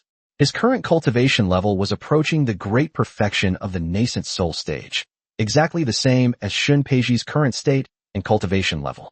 At this moment, Shenpeiji suddenly had a long sword in her hand, and without saying a word, she charged directly at Shui Wuhan, and the two instantly engaged in a fierce battle. At this time, some of the elders of the Blood Demon sect and the Yinyang Palace had already determined the victor. The ninth elder, in particular, is almost as strong as Shenpeiji. How could ordinary elders be his match? In no time at all, he had dealt with an elder whose primordial spirit was unable to escape. At this moment, the ninth elder was completely bloodthirsty. He didn't care whether they were disciples or elders. As long as they were from the Blood Demon sect, he would kill them without any mercy. The scene of the battle instantly ignited the passion of the Yinyang Palace disciples. At this moment, Liu Debao roared, "Kill all the disciples of the Blood Demon sect." Jiang Ping cursed, "Damn it, this son of a bitch stole my lines again." I'm speechless. Is this really the same fat guy I know?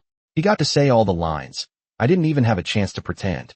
Jiang Ping knew that after this great battle, the fat man would definitely become the male god in the hearts of all the female disciples of the Yinyang Palace. Jiang Ping sighed, then turned to look at He Qinghuan beside him. He said, "Come on, and don't leave my sight." With that, he pulled He Qinghuan and flew downwards. Jiang Ping did not immediately join the battle. At this moment, his eyes were fixed on Shenpeiji and Shui Wuhan above him. His heart was pounding with anxiety. I absolutely mustn't let anything happen to Shenpeiji, because Shui Wuhan has already taken the forbidden pill, and his cultivation level is exactly the same as Shinpeiji's, the great perfection of the nascent soul realm. Moreover, Shui Wuhan's aura was currently extremely violent, and Shinpeiji was no match for him in terms of strength. She could only outsmart him. However, the only thing that reassured Jiang Ping was that the effects of the forbidden drug Shui Wuhan had taken would wear off quickly. Once that happens, Shui Wuhan will undoubtedly die. The forbidden drug has a powerful backlash, and that will be Shui Wuhan's death day. But in this short period, it's uncertain whether Shinpeiji can withstand it. At this moment, Jiang Ping's hand holding He Qinghuan's was trembling slightly. He Qinghuan knew about his relationship with Shinpeiji, so she knew why Jiang Ping was nervous.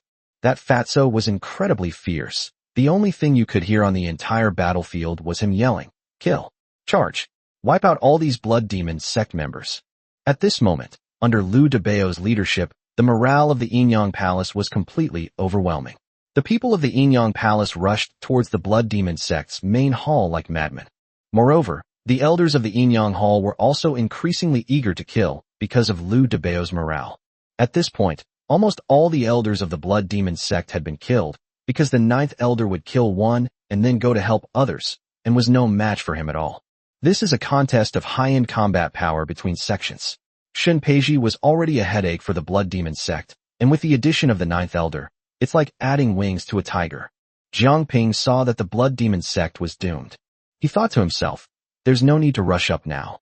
The important thing is to keep an eye on Shinpeiji and make sure nothing happens to her. At this moment, Jiang Ping and his flying sword were almost one, achieving a state of perfect harmony between man and sword. If anything happens to Shinpeiji, Jiang Ping will immediately summon his flying sword. Although he couldn't kill Shui Wuhan, Jiang Ping was absolutely certain that he would affect Shui Wuhan. This would give Shinpeiji a chance to catch her breath, and given the opportunity, Shinpeiji would definitely kill her.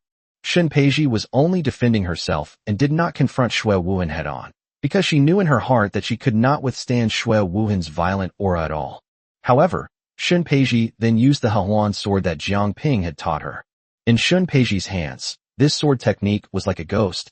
Each strike aimed only at Shui Wuhan's vital points, and Shui Wuhan had no power to resist. After each strike, a bloody mark would be left on Shui Wuhan's body. If they continue fighting like this, Shui Wuhan will bleed to death, and there will be no point in continuing the fight. Shui Wuhan had already realized that the situation was dire. If the fight continued, he would surely die today. He didn't know where Shinpeiji had learned such exquisite swordsmanship. It should be noted that Shui Wuhan is familiar with the Yinyang Palace's Taiyi Shanqingju. Moreover, the two sects are so close, and have dealt with each other for so many years that they practically know each other inside and out. But today, Shinpeiji gave Shui Wuhan a mysterious and unpredictable feeling. Shui Wuhan was already considering retreating without a fight. As long as he was alive, he could always rebuild. As long as I survive, I will definitely make a comeback and uproot Shinpeiji and the Yinyang Palace. However, Shinpeiji would never leave him any way out. He had no chance to escape. At this moment, Shinpeiji suddenly had an array plate in her hand, which floated in the air. As Shinpeiji infused spiritual energy, golden threads slid down, instantly forming a birdcage that trapped Shui Wuhan within. Meanwhile, Shinpeiji, carrying her long sword, swiftly plunged into the birdcage, vowing to fight Shui Wuhan to the death. Shui Wuhan had realized that if he didn't kill Shinpeiji today, he would have no way to escape this place. At this moment, Shui Wuhan hardened his heart and spat out a mouthful of blood from his heart. This blood landed on his broadsword, which then emitted a sinister whistling sound. Blood Demon Blade's strongest move, Bloodstained World. This was Shui Wuhan's strongest attack. Shui Wuhan was 100% confident that he could kill Shinpeiji here, and even split open the birdcage that imprisoned him. Chapter 40 The Blood Demon Sect Annihilated. Shinpeiji knew, of course, that this attack would be difficult to deal with, and at that moment, she directly used the ultimate move of the Hehuan sword that Jiang Ping had taught her. This move also has a name, the Love of Union. At this moment, Shinpeiji held her long sword upright in front of her chest. She closed her eyes, and instantly, within the birdcage, all around her were shadows of Shinpeiji. At this point, Shui Wuhan could not even find Shinpeiji's original body. Hundreds of Shinpeitzis were currently in birdcages. When all the Shinpeitzis opened their eyes at the same time, they shouted in unison, "Hehuan love." Just then, peach blossoms began to fall from the birdcage. At that moment, a sense of poetic beauty, a feeling of loss, and a heart-wrenching sadness permeated the entire birdcage. Even the tyrannical Xue Wuhan couldn't help but lose his Dao heart at this moment. He thought of his Daoist partner, but at that moment he quickly shook his head, casting aside all these distracting thoughts. But it was too late. At that moment, hundreds of Shun Paitzis gathered together, casually extending a finger forward. The instant the finger was extended, a sword light swiftly pierced towards Xue Wuhan's brow. Xue Wuhan never expected the attack to come so quickly. It was too late for him to dodge.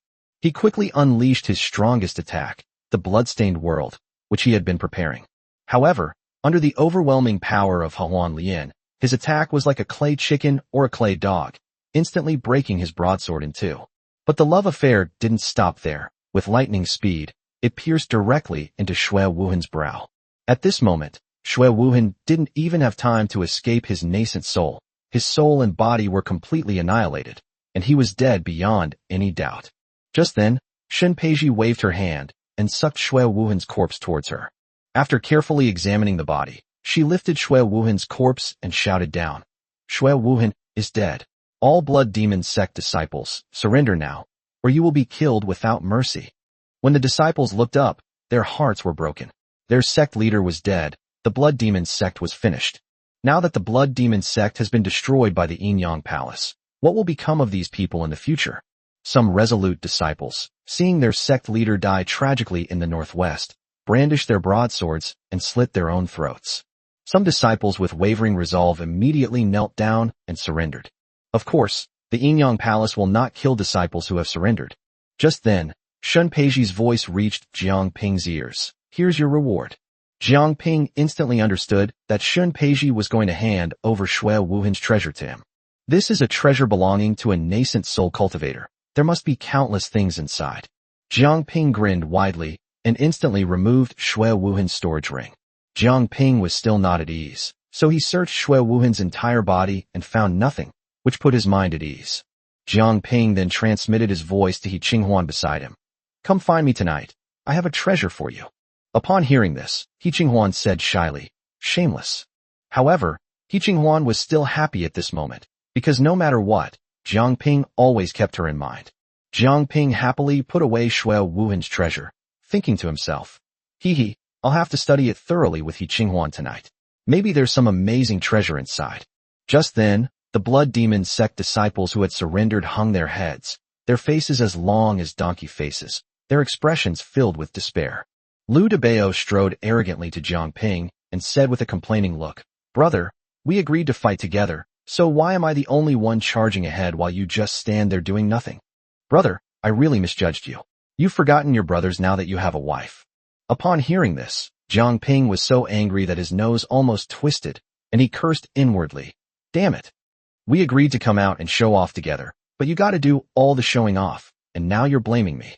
But he said, "You fatso, stop talking nonsense. You completely stole the spotlight, and you still have the nerve to criticize me." Just then, disciples from the Yin Palace arrived one after another to clean up the battlefield, and there were also those responsible for escorting the Blood Demon sect disciples. Many female disciples walked up to Lu Debao with great enthusiasm, some saying in sweet voices, "Greetings, Senior Brother Lu." Some greeted her sweetly, "Greetings, Junior Brother Lu." Almost all the female disciples wanted to say a word to Lu Debao. Lu Debao grinned from ear to ear, his smile so bright it was almost comical. He chuckled and said, Big brother, your trick actually works. I seem to be quite popular with these female disciples now. Brother, I'm planning to move out of the herb garden. I won't live with you anymore, and I'll be taking weekends off too." Jiang Ping was furious, roaring in his heart. "You high-level player are a shameless person. You just said you forget your brothers once you have a wife. That's probably referring to yourself, isn't it?" Lu Debao chuckled, his skin as thick as a city wall, and nodded repeatedly, saying, Yes, what Big Brother says is right. Whatever Big Brother says is right." Jiang Ping didn't want to look at him for even a second longer, thinking to himself, "If I keep talking to this fatso, I'll be so angry I'll vomit blood." So he grabbed He Qinghuan and left, muttering as he went, "Humph, stay away from this fat guy, or he'll drive you crazy." Jiang Ping pulled He Qinghuan away quickly. He Qinghuan couldn't help but chuckle and said, "You and Lu Debao are such a pair of clowns." Jiang Ping said irritably. Ignore that fat guy. Let him show off on his own. Now that the great battle was over, it was the perfect opportunity to plunder the Blood Demon sect's treasures. Jiang Ping, pulling He Qinghuan along, also walked enthusiastically into the Blood Demon sect. He himself didn't particularly want anything. After all, he had the system, but if he could find some benefits for He Qinghuan, that would be excellent. When Jiang Ping arrived at the Blood Demon sect's treasure vault, he was taken aback and gasped in shock. The ninth elder stood majestically at the entrance of the treasure vault, directing the disciples of the Yinyang Hall to clean the place up so thoroughly that not a single blade of grass was left behind. Jiang Ping couldn't help but sigh. My goodness, I never expected that the ninth elder would be so stingy, leaving not a single scrap. Sigh, I was hoping to get some benefits from my woman, but now I can forget about it. We can only wait and see what treasures are in Shui Wuhan's storage ring, and then we'll distribute them to He Qinghuan. However, with the destruction of the Blood Demon sect, Jiang Ping's desire to go out and explore the world rekindled in his heart. Only by going out can you truly become stronger. Jiang Ping thought to himself, but I must take that fat bastard Liu Debao with me when I leave, otherwise when I come back, the entire Yinyang Palace will be in chaos because of him. With his body so fat it's like a boar, he probably treats the Yinyang Palace like his harem. This time, Liu Debao has truly become famous overnight. After all the matters concerning the Blood Demon sect were settled, Shun Peiji sat high above, coldly looking down at the prisoners below. He said, take a good look at them all, and see if there are any who are usually wicked.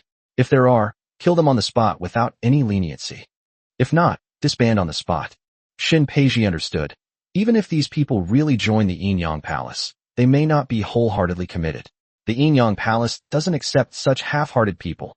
Once everything was settled, Shun Peiji announced loudly, except for the elders and disciples who remain, everyone else shall return to the Yinyang Palace. At this moment, many elders and disciples remained at the Blood Demon sect. This place has now become the territory of the Yinyang Palace.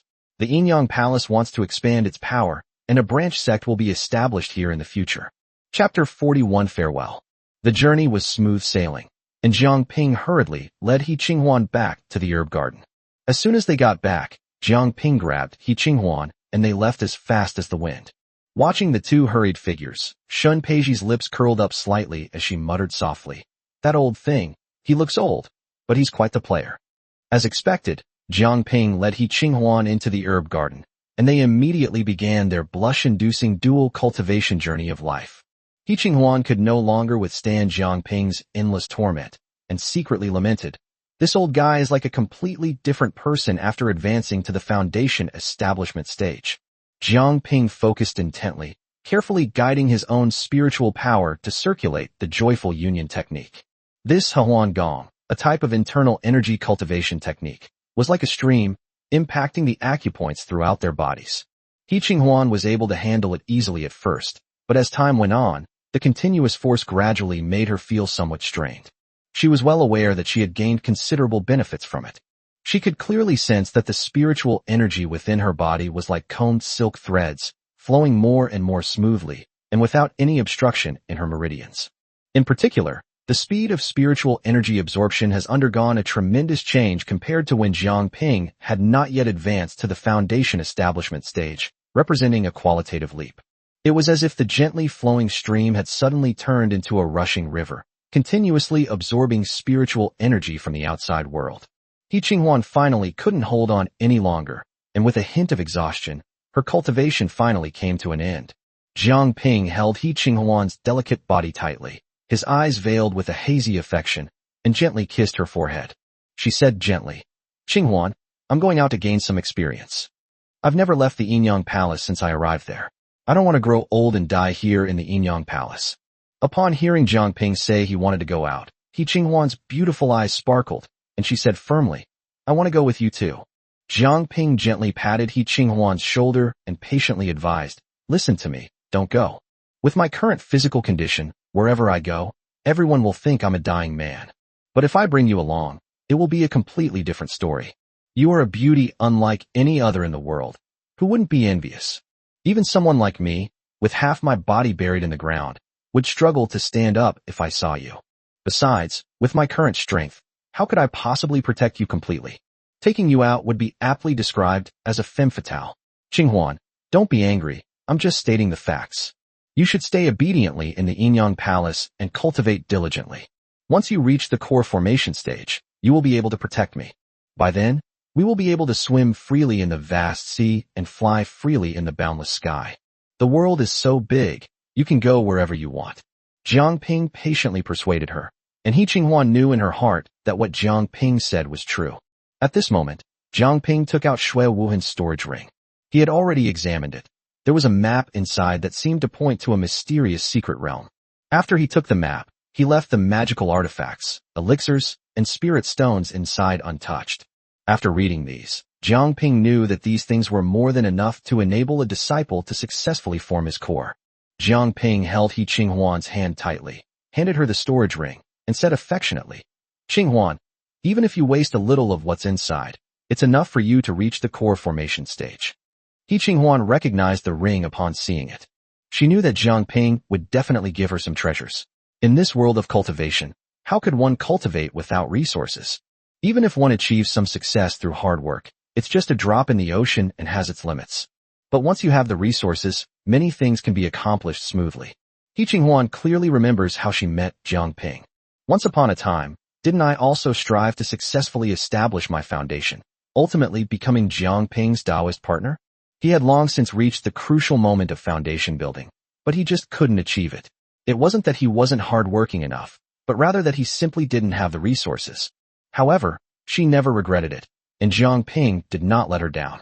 She originally intended to gather herbs to exchange for medicinal materials that could increase the success rate of foundation establishment, but unexpectedly, Jiang Ping directly gave her such a precious medicine as the foundation establishment pill. She never dreamed of this in her entire life. At this moment, they saw the entire possessions of a nascent soul stage sect leader, which contained all sorts of treasures. He Qinghuan knew without a doubt how many treasures were inside. She even thought that the legendary breakthrough pill, which could help cultivators form their core, might exist. However, Jiang Ping didn't even look at them and gave them all to himself. This is extremely rare in the world of cultivation. Even between father and son, it is not always possible to pass on so much knowledge to the son. But Jiang Ping gave himself to her without reservation, and He Qinghuan's heart had already melted into a pool of spring water. All her worries were melted away by Jiang Ping's deep affection at that moment. This old man was the ideal husband she had always dreamed of, the one who would ride a white horse to marry her. He Qinghuan was about to say something to express her gratitude when Jiang Ping's honest lips silenced her. Everything is contained in this heartfelt request. No words are needed. Actions speak louder than words. In the end, He Qinghuan fled in disarray. Jiang Ping smiled helplessly. It was time to say goodbye to Shun Peiji. Jiang Ping was in high spirits and strode into Shun Peiji's main hall. Upon entering, he was dumbfounded.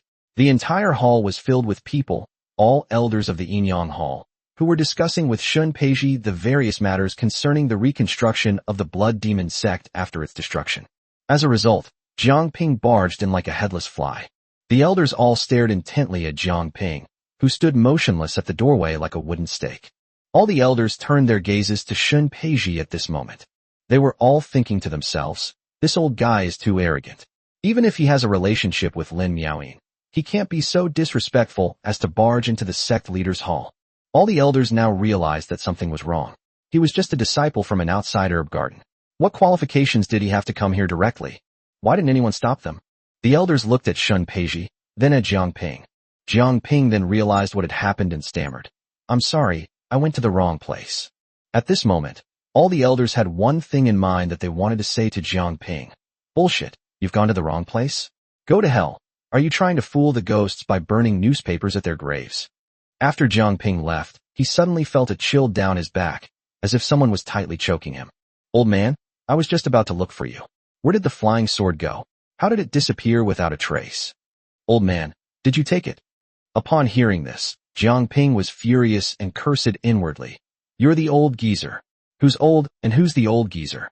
Jiang Ping's face fell instantly, and he said aggrievedly, Ninth Elder, I'm innocent. I personally delivered the flying sword to you. With my limited skills, how could I possibly take the flying sword from your hands? You should take a look at what kind of person I am. Chapter 42 Before Departure. Explanations. The Ninth Elder did not believe Jiang Ping's words at all, and at this moment, he began to search him. It turned out that the old man wasn't lying. He really wasn't. However, the ninth elder knew in his heart that it was definitely not Jiang Ping who took it. Within the sect, there is absolutely no one who could steal a flying sword from someone's hands without them noticing. Despite being more capable than him, Shun Peiji is still no match for him. Jiang Ping is even less likely to be involved. Where did that flying sword go? Could it be that some important outsider took a fancy to the flying sword and quietly took it away? The ninth elder felt that this was the only explanation that could make sense. At this moment, the ninth elder grabbed Jiang Ping by the neck and said in a sinister tone, "Old man, I'll ask you one question. Answer honestly, or I'll castrate you today. I know you've had your share of seduced female disciples in the sect. If your answer doesn't satisfy me, I'll feed you a whole bottle of red pills and throw you into a pigsty. I'd like to see what you're up to." Upon hearing this, Jiang Ping instantly felt that he might as well be castrated. Is this something a human being would do? Is it possible for a human to do such a thing? Jiang Ping forced an awkward smile and said, "Ninth elder, please tell me. As long as I know it, I will definitely tell you." The ninth elder stared intently at Jiang Ping with piercing eyes and asked, "What is your relationship with the sect leader?" Jiang Ping's heart skipped a beat when he heard the question. He absolutely cannot expose Shun Peiji now, for a simple reason. His own strength is too weak. If he were to reveal this, what would others think of Shun Peiji? Jiang Ping tried to calm himself down and said, "She is my sect leader. It's just that Lin Miaoyin asked the sect leader to take care of me when she was in seclusion. There's nothing else." The ninth elder narrowed his eyes into slits. He didn't believe the old man's words at all and felt that things weren't that simple. "But I really don't know how to punish him right now, mainly because we're not far from the main hall. It wouldn't be good if Jiang Ping saw this and Shun Peiji saw it." The ninth elder kicked Jiang Ping in the buttocks and cursed, "Get lost, you old bastard." Jiang Ping was furious. This old man was really sick. He never seemed to get better whenever he saw him.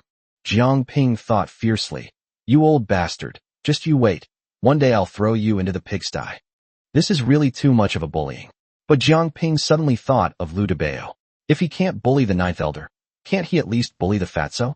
Yes, I'll go find that fatso and get revenge in a bit. Jiang Ping hid in a corner, waiting for these important figures to finish their discussion.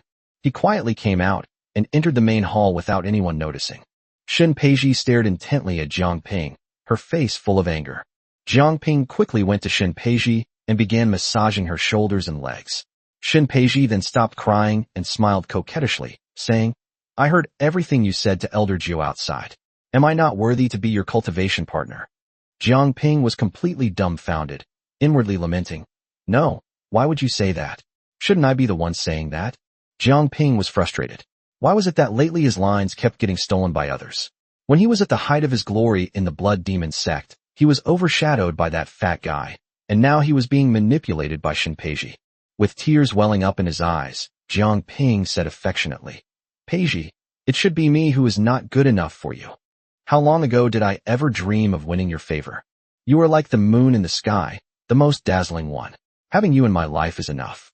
Shun Peiji was completely overwhelmed by Jiang Ping's sweet words and said shyly, "Say a few more words, or I'll never forgive you." Jiang Ping was dumbfounded. What kind of operation was this? Jiang Ping quickly put his skills in flirting to use, making Shun Peiji laugh so hard she was bent over and trembling with joy. Shun Peiji said with a smile, "All right, why didn't you just admit to Ninth Elder that I was your cultivation partner?" Jiang Ping raised an eyebrow and said, "Is this all right?" Shun Peiji nodded and said, "That's really good." Shun Peiji didn't care about worldly opinions at all. She didn't even want to be the sect leader and had long wanted to step down. "I used to want to be a carefree cultivator, but now I want to be by Jiang Ping's side at all times." Upon hearing this, Jiang Ping immediately kissed Shun Peiji on the cheek. Shun Peiji blushed instantly and said reproachfully, "Tell me, what brings you here?" Shun Peiji said calmly. Jiang Ping stammered, "I've come here for two things." Shun Peiji stood up from her chair and looked out of the hall, seemingly lost in thought. Then she turned to Jiang Ping and said, "Let's go, walk with me." Jiang Ping quickly came to Shun Peiji's side. As Shun Peiji walked, she said, "Let me guess what these two things are. First, you must leave the Yinyang Palace." Jiang Ping nodded. He wasn't shocked. Since the Blood Demon sect was destroyed, Jiang Ping could guess that Shun Peiji must know that he was going out for a walk, and that he had told her about it. "Is the second thing for me to take care of He Qinghuan?" Jiang Ping nodded again. Jiang Ping didn't actually want to talk about this, but he handed the bloodless storage ring to He Qinghuan. Jiang Ping didn't believe He Qinghuan could properly safeguard these treasures. If He Qinghuan revealed them, many people would covet them. They might even be capable of murder and robbery. So Jiang Ping told He Qinghuan that if she needed anything, she should come to Shen Peiji, and he would put in a good word with her. Shen Peiji suddenly turned her head and grabbed Jiang Ping's ear. He said angrily, "Old man, she's my rival in love. Have you thought about that? Why would you ask me to take care of your woman? How is that any different from me becoming He Qinghuan's maid?" Jiang Ping was incredibly annoyed. What on earth was going on in Shen Peiji's head? This sudden fright almost scared my soul out of my body. However, Jiang Ping quickly comforted Shen Peiji, saying gently, "Peiji, don't think nonsense. You are the brightest star in my heart. You are unique in this world, and no one can replace you." It has to be said that Jiang Ping is a true time traveler, and he has mastered the art of sweet talk when it comes to picking up girls. Shen Peiji was no match for his flattery, but Jiang Ping wasn't lying. He cared deeply for Shen Peiji, and it wouldn't be an exaggeration to say that he considered her his precious darling. Otherwise, he wouldn't have said to Shen Peiji, "If you live, I live. If you die, I die." It was this sentence that made Shen Peiji mistake this old man for her Prince Charming. Shen Peiji asked calmly, "When are you leaving?" Jiang Ping said, "Tomorrow." Shen Peiji gave a soft and said, "Let's go back inside and give me a massage." Upon hearing this, Jiang Ping knew what was about to happen. Chapter 43, I hurt my back. At this moment, his hand naturally reached for the red pill in his storage ring. Having just finished dual cultivation with He Qinghuan, his body was much stronger than before, but Shen Peiji was a nascent soul stage expert. Although Jiang Ping benefited the most from dual cultivation, he was still powerless and could only rely on this method. Today, Jiang Ping realized that if he didn't get Shen Peiji completely under control, leaving the Yin-Yang Palace tomorrow would be a pipe dream. Just as Jiang Ping had feared, the experience of that night left him utterly exhausted, as if his body had been hollowed out, and he was almost at his breaking point. Afterwards, Shen Peiji fell asleep peacefully with a satisfied expression. Jiang Ping, on the other hand, felt his legs go weak and were completely out of his control. He could only scramble and crawl out of the house with great difficulty, each step a struggle. His legs felt like they were made of lead, unresponsive, and every movement he made was awkward and clumsy. Jiang Ping cursed inwardly. "You fat bastard, what kind of red pill did you give me? You want to refine the world's #1 miraculous medicine, one pillar to the sky. Damn it, the red pill is a fake medicine. It's completely useless." Although Jiang Ping was exhausted, he was delighted to find that his foundation establishment cultivation was more solid. Seeing the barrier of the mid-foundation establishment stage, he was certain that as long as he and Shen Peiji continued their dual cultivation within 6 months, breaking through to the mid-foundation establishment stage would be a sure thing, a secure and happy future. But he had to go out now. So many women were waiting for him outside. Moreover, even if you can advance your skills without going out, it will be very slow, and there are many functions of the system that you haven't developed yet. So I had to leave. I'd settled everything regarding the sect. The herb garden has become wasteland, and there's no need for a handover anymore. Now he only has one goal, to find the fat man. He knew where the fat man was. He wasn't far from the herb garden. Liu Debao kept saying that it would be easy to find Jiang Ping, but actually he was afraid that the female disciples wouldn't know where he had moved to. Without saying a word, Jiang Ping kicked open Liu Debao's door. When Jiang Ping saw the scene of beautiful women inside, he was stunned and cursed. "You fatso, no wonder you're a prince. You know how to enjoy yourself." For cultivation partners, 4 of them, holy crap. This fatso did everything that Jiang Ping never dared to dream of. When Liu Debao saw that it was Jiang Ping, his anger immediately subsided by half.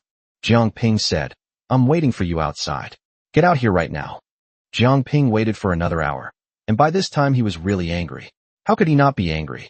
The sounds of beautiful women inside made Jiang Ping almost lose control of himself. He cursed, "You fat bastard, you're nothing but a stud pig." After the fat man pulled up his pants and came out, he smacked his lips and said, "Brother, what are you doing here so early? What are you trying to do, ruining my good time?" Jiang Ping was furious. "Get dressed right now and come with me." Liu Debao rubbed his big belly, looking sleepy, and asked, "Big brother, where are we going?" Jiang Ping glanced at Liu Debao. "Come out with me for training." Liu Debao shook his head vigorously, saying, "Brother, you go if you want. I'm not going. There are so many female disciples in the sect who need my care. You should go." I'll come find you outside once I've finished taking care of everything here. Upon hearing this, Jiang Ping's vision went black, and he cursed, "You son of a bitch." Jiang Ping grabbed Lu Debao by the ear and roared, "Get out of here right now. If you don't leave, the Yinyang Palace will really become your harem." At this moment, Lu Debao made a sound like a pig being slaughtered, shouting, "Ouch! Ouch! Ouch! Big brother, be gentle, be gentle. Brother, wait a minute. I need to go back and say goodbye to my 4 wives. What kind of man would I be if I just left like this? Do you think I'm an irresponsible man?" Holy crap, Jiang Ping thought Lu Debao's words made a lot of sense. Worried that Lu Debao would run away, Jiang Ping followed him into the house. Lu Debao was truly generous. He directly distributed all the treasures in his storage bag to his 4 female disciples, keeping only the red pills for himself and giving away the rest. To be honest, even Jiang Ping was envious. This guy truly deserves to be a prince. He's incredibly wealthy. Then he told the 4 female disciples, "I'm going to go out and train with my elder brother for a while. You must miss me, okay? Wait for me to come back, and we'll rekindle our romance." Jiang Ping really didn't want to listen to this guy's nonsense anymore. He was just too damn talkative. The 2 of them then walked out of the Yinyang Palace. However, at this moment, a beautiful figure was looking at Jiang Ping from the void. It was Shinpeiji. She said a few words. "After I hand over the position of sect leader, I can go wherever you want with you. Take care on your journey. It's good to get out and about." Jiang Ping was completely absorbed in his system's search function, looking for the nearest blue dot. Lu Debao watched as Jiang Ping walked in one direction, and it felt like he was going home. This road led to the Taikong dynasty. Lu Debao grabbed Jiang Ping and asked, "Brother, what's wrong with you?" Jiang Ping, not understanding what was wrong, asked, "Debao, what's wrong?" "Brother, this isn't training you. You're sending me home." "Brother, tell me honestly, are you jealous of me? Are you envious of me? Are you worried that all the female disciples of the Yinyang Palace like me? Is that why you're sending me away? Answer me properly." Upon hearing this, Jiang Ping stomped his feet in anger and shouted, "Is it really necessary? Am I really that bad? I have my reasons for leaving here. This is a place where I need to hone my skills." Lu Debao pouted, looking unconvinced, and muttered, I don't believe it. I think you're just jealous of my talent, jealous of my irresistible good looks. I always felt you had ulterior motives. Big brother, are you sure you're not lying to me?" Lu Debao tilted his head and stared at Jiang Ping with a sidelong glance. Jiang Ping was so angry that he kicked Lu Debao in the buttocks. Lu Debao was quick-witted. He dodged, and Jiang Ping's kick missed. Jiang Ping stumbled due to excessive force, and with a crack, he froze on the spot, unable to move. These past few days have really taken a toll on his back. He strained himself just now and actually threw it out. Jiang Ping's face was deathly pale, and he was covered in cold sweat. He cried out weakly, "Debao, come and help me. Damn it, I can't move." Lu Debao rolled his eyes in anger and scolded, "With a body like yours that could be blown over by a gust of wind, what are you doing out here training? Isn't this just making trouble out of nothing? How wonderful it would be to be in the Yinyang Palace. Beautiful women are everywhere." Jiang Ping was in so much pain that he was gritting his teeth and had no time to argue with him. He gritted his teeth and yelled, "Stop talking nonsense and help me up." Lu Debao snorted, too lazy to help him up, and simply bent down, hoisted Jiang Ping onto his shoulder like a sack of potatoes, and strode forward. Jiang Ping was in a real bind. What was this all about? Was he really that shameless? Chapter 44 Taikong Kingdom. "You fatso, put me down right now." Jiang Ping shouted at the top of his lungs, a voice loud enough to startle even the birds in the sky. As Lu Debao heard Jiang Ping's insults become increasingly offensive, his anger flared up as well. Fine, let him go." With that, he threw Jiang Ping to the ground. Jiang Ping was so badly thrown that he almost passed out. He didn't even have the strength to curse Lu Debao anymore. Jiang Ping lay on the ground for a while to recover. After being thrown by Lu Debao, he felt much better than before and managed to stand up. At this moment, Jiang Ping was like a drunkard, nodding and staggering as he walked to a big tree. He gripped the tree tightly with one hand and clutched his waist with the other, his whole body frozen in place. Lu Debao was completely unwilling and didn't even want to look at Jiang Ping. He felt so wronged. I have so many female confidants, and every day so many beautiful women throw themselves at me and show concern for my well-being. Now look what's happened. We've been running around in this desolate wilderness with this old guy, and we haven't even seen a female dog yet. Heavens above, just strike me dead already. How could I have possibly recognized this guy as my boss? At this moment, Jiang Ping felt a little better. He blinked, looked into the distance, and began to have some doubts. Now he's encountered a major problem. The green dots on the system only indicate the location of the blue dots. No detailed map was included. He could only follow the direction marked by the green dot, but he had no idea which sects he would pass through along the way, or what cities were nearby. Then he turned around and shouted at Lu Debao, "Fatty, come here." Lu Debao replied irritably, "Brother, don't joke with me, okay? I said I'm not going home. I'm a person with lofty ideals. Besides, I have no desire to be emperor. I prefer a carefree life of leisure." Jiang Ping rolled his eyes and said irritably, "Fatty, stop wasting your breath on me. I didn't say I was going to take you back. I just wanted to ask, where does this road lead if we keep walking straight down it?" Seeing Jiang Ping's serious expression, Lu Debao decided not to throw a tantrum and said with a pout, "Big brother, since you're so serious, I'll tell you. This is still the Heavenly Punishment Mountain Range, but beyond the Heavenly Punishment Mountain Range lies the Immortal Spirit Plane. As for what sects you mentioned that exist in the Immortal Spirit Planes, I have heard of a few. It seems there's a Cloudfire sect and a Huda sect, or something like that. But I've never been there, so I don't know the specifics." Jiang Ping was completely absorbed in the system, and he was pleasantly surprised to find that he was getting closer and closer to the first blue dot. Based on his current location and the route he had traveled, Jiang Ping silently calculated in his mind. If I travel nonstop along the way, at my current leisurely pace, it should take me about 2 days to reach the destination. If the speed is faster, it can arrive in about a day. However, after thinking about it, Jiang Ping felt that he should be able to arrive in 2 days without any problems. Jiang Ping pointed ahead and said to Lu Debao, "Fatty, let's just follow this road. If we walk for 2 days, we should be able to reach our destination at our current speed." Lu Debao blinked his small eyes, looked at Jiang Ping, and cursed inwardly. What on earth is this old man up to? At this moment, he said with a wronged expression, "Brother, I already said I'm not going back to Taikon Kingdom." Jiang Ping was taken aback. What did that mean? "Brother, if you keep walking from here, you'll reach Taikon Kingdom in 2 days. If my father finds out I'm back, he'll give me a good beating. Even his sons, they all want me dead. If I go back, they'll definitely kill me." Jiang Ping never expected that his next leading lady would appear in the Taikon Kingdom. At this moment, Jiang Ping looked at the fat man with a serious expression, raised 3 fingers, and swore to the sky. "Fatty, I swear to you, I will never send you back. You can rest assured. My elder brother is your own brother. I'm just going to Taikon Kingdom to complete a mission. As soon as I finish, we'll leave immediately. As for what you said, that your brothers want to harm you, if you don't mind that your brother is weak, your brother is willing to protect you. If we really encounter danger, you just run first, and your brother will cover your retreat. If I swear this oath, may I be struck by lightning." The fat man had no intention of listening to Jiang Ping's ramblings. Looking at Jiang Ping's pathetic state, where he could barely walk without needing to lean on the wall, and yet he still confidently declared that he would carve out a bloody path for him. What utter nonsense. The fat man was truly torn between 2 options. He made up his mind and said, "All right, big brother, I'll take you there. But once we get to Taikon Kingdom, everything will be done my way.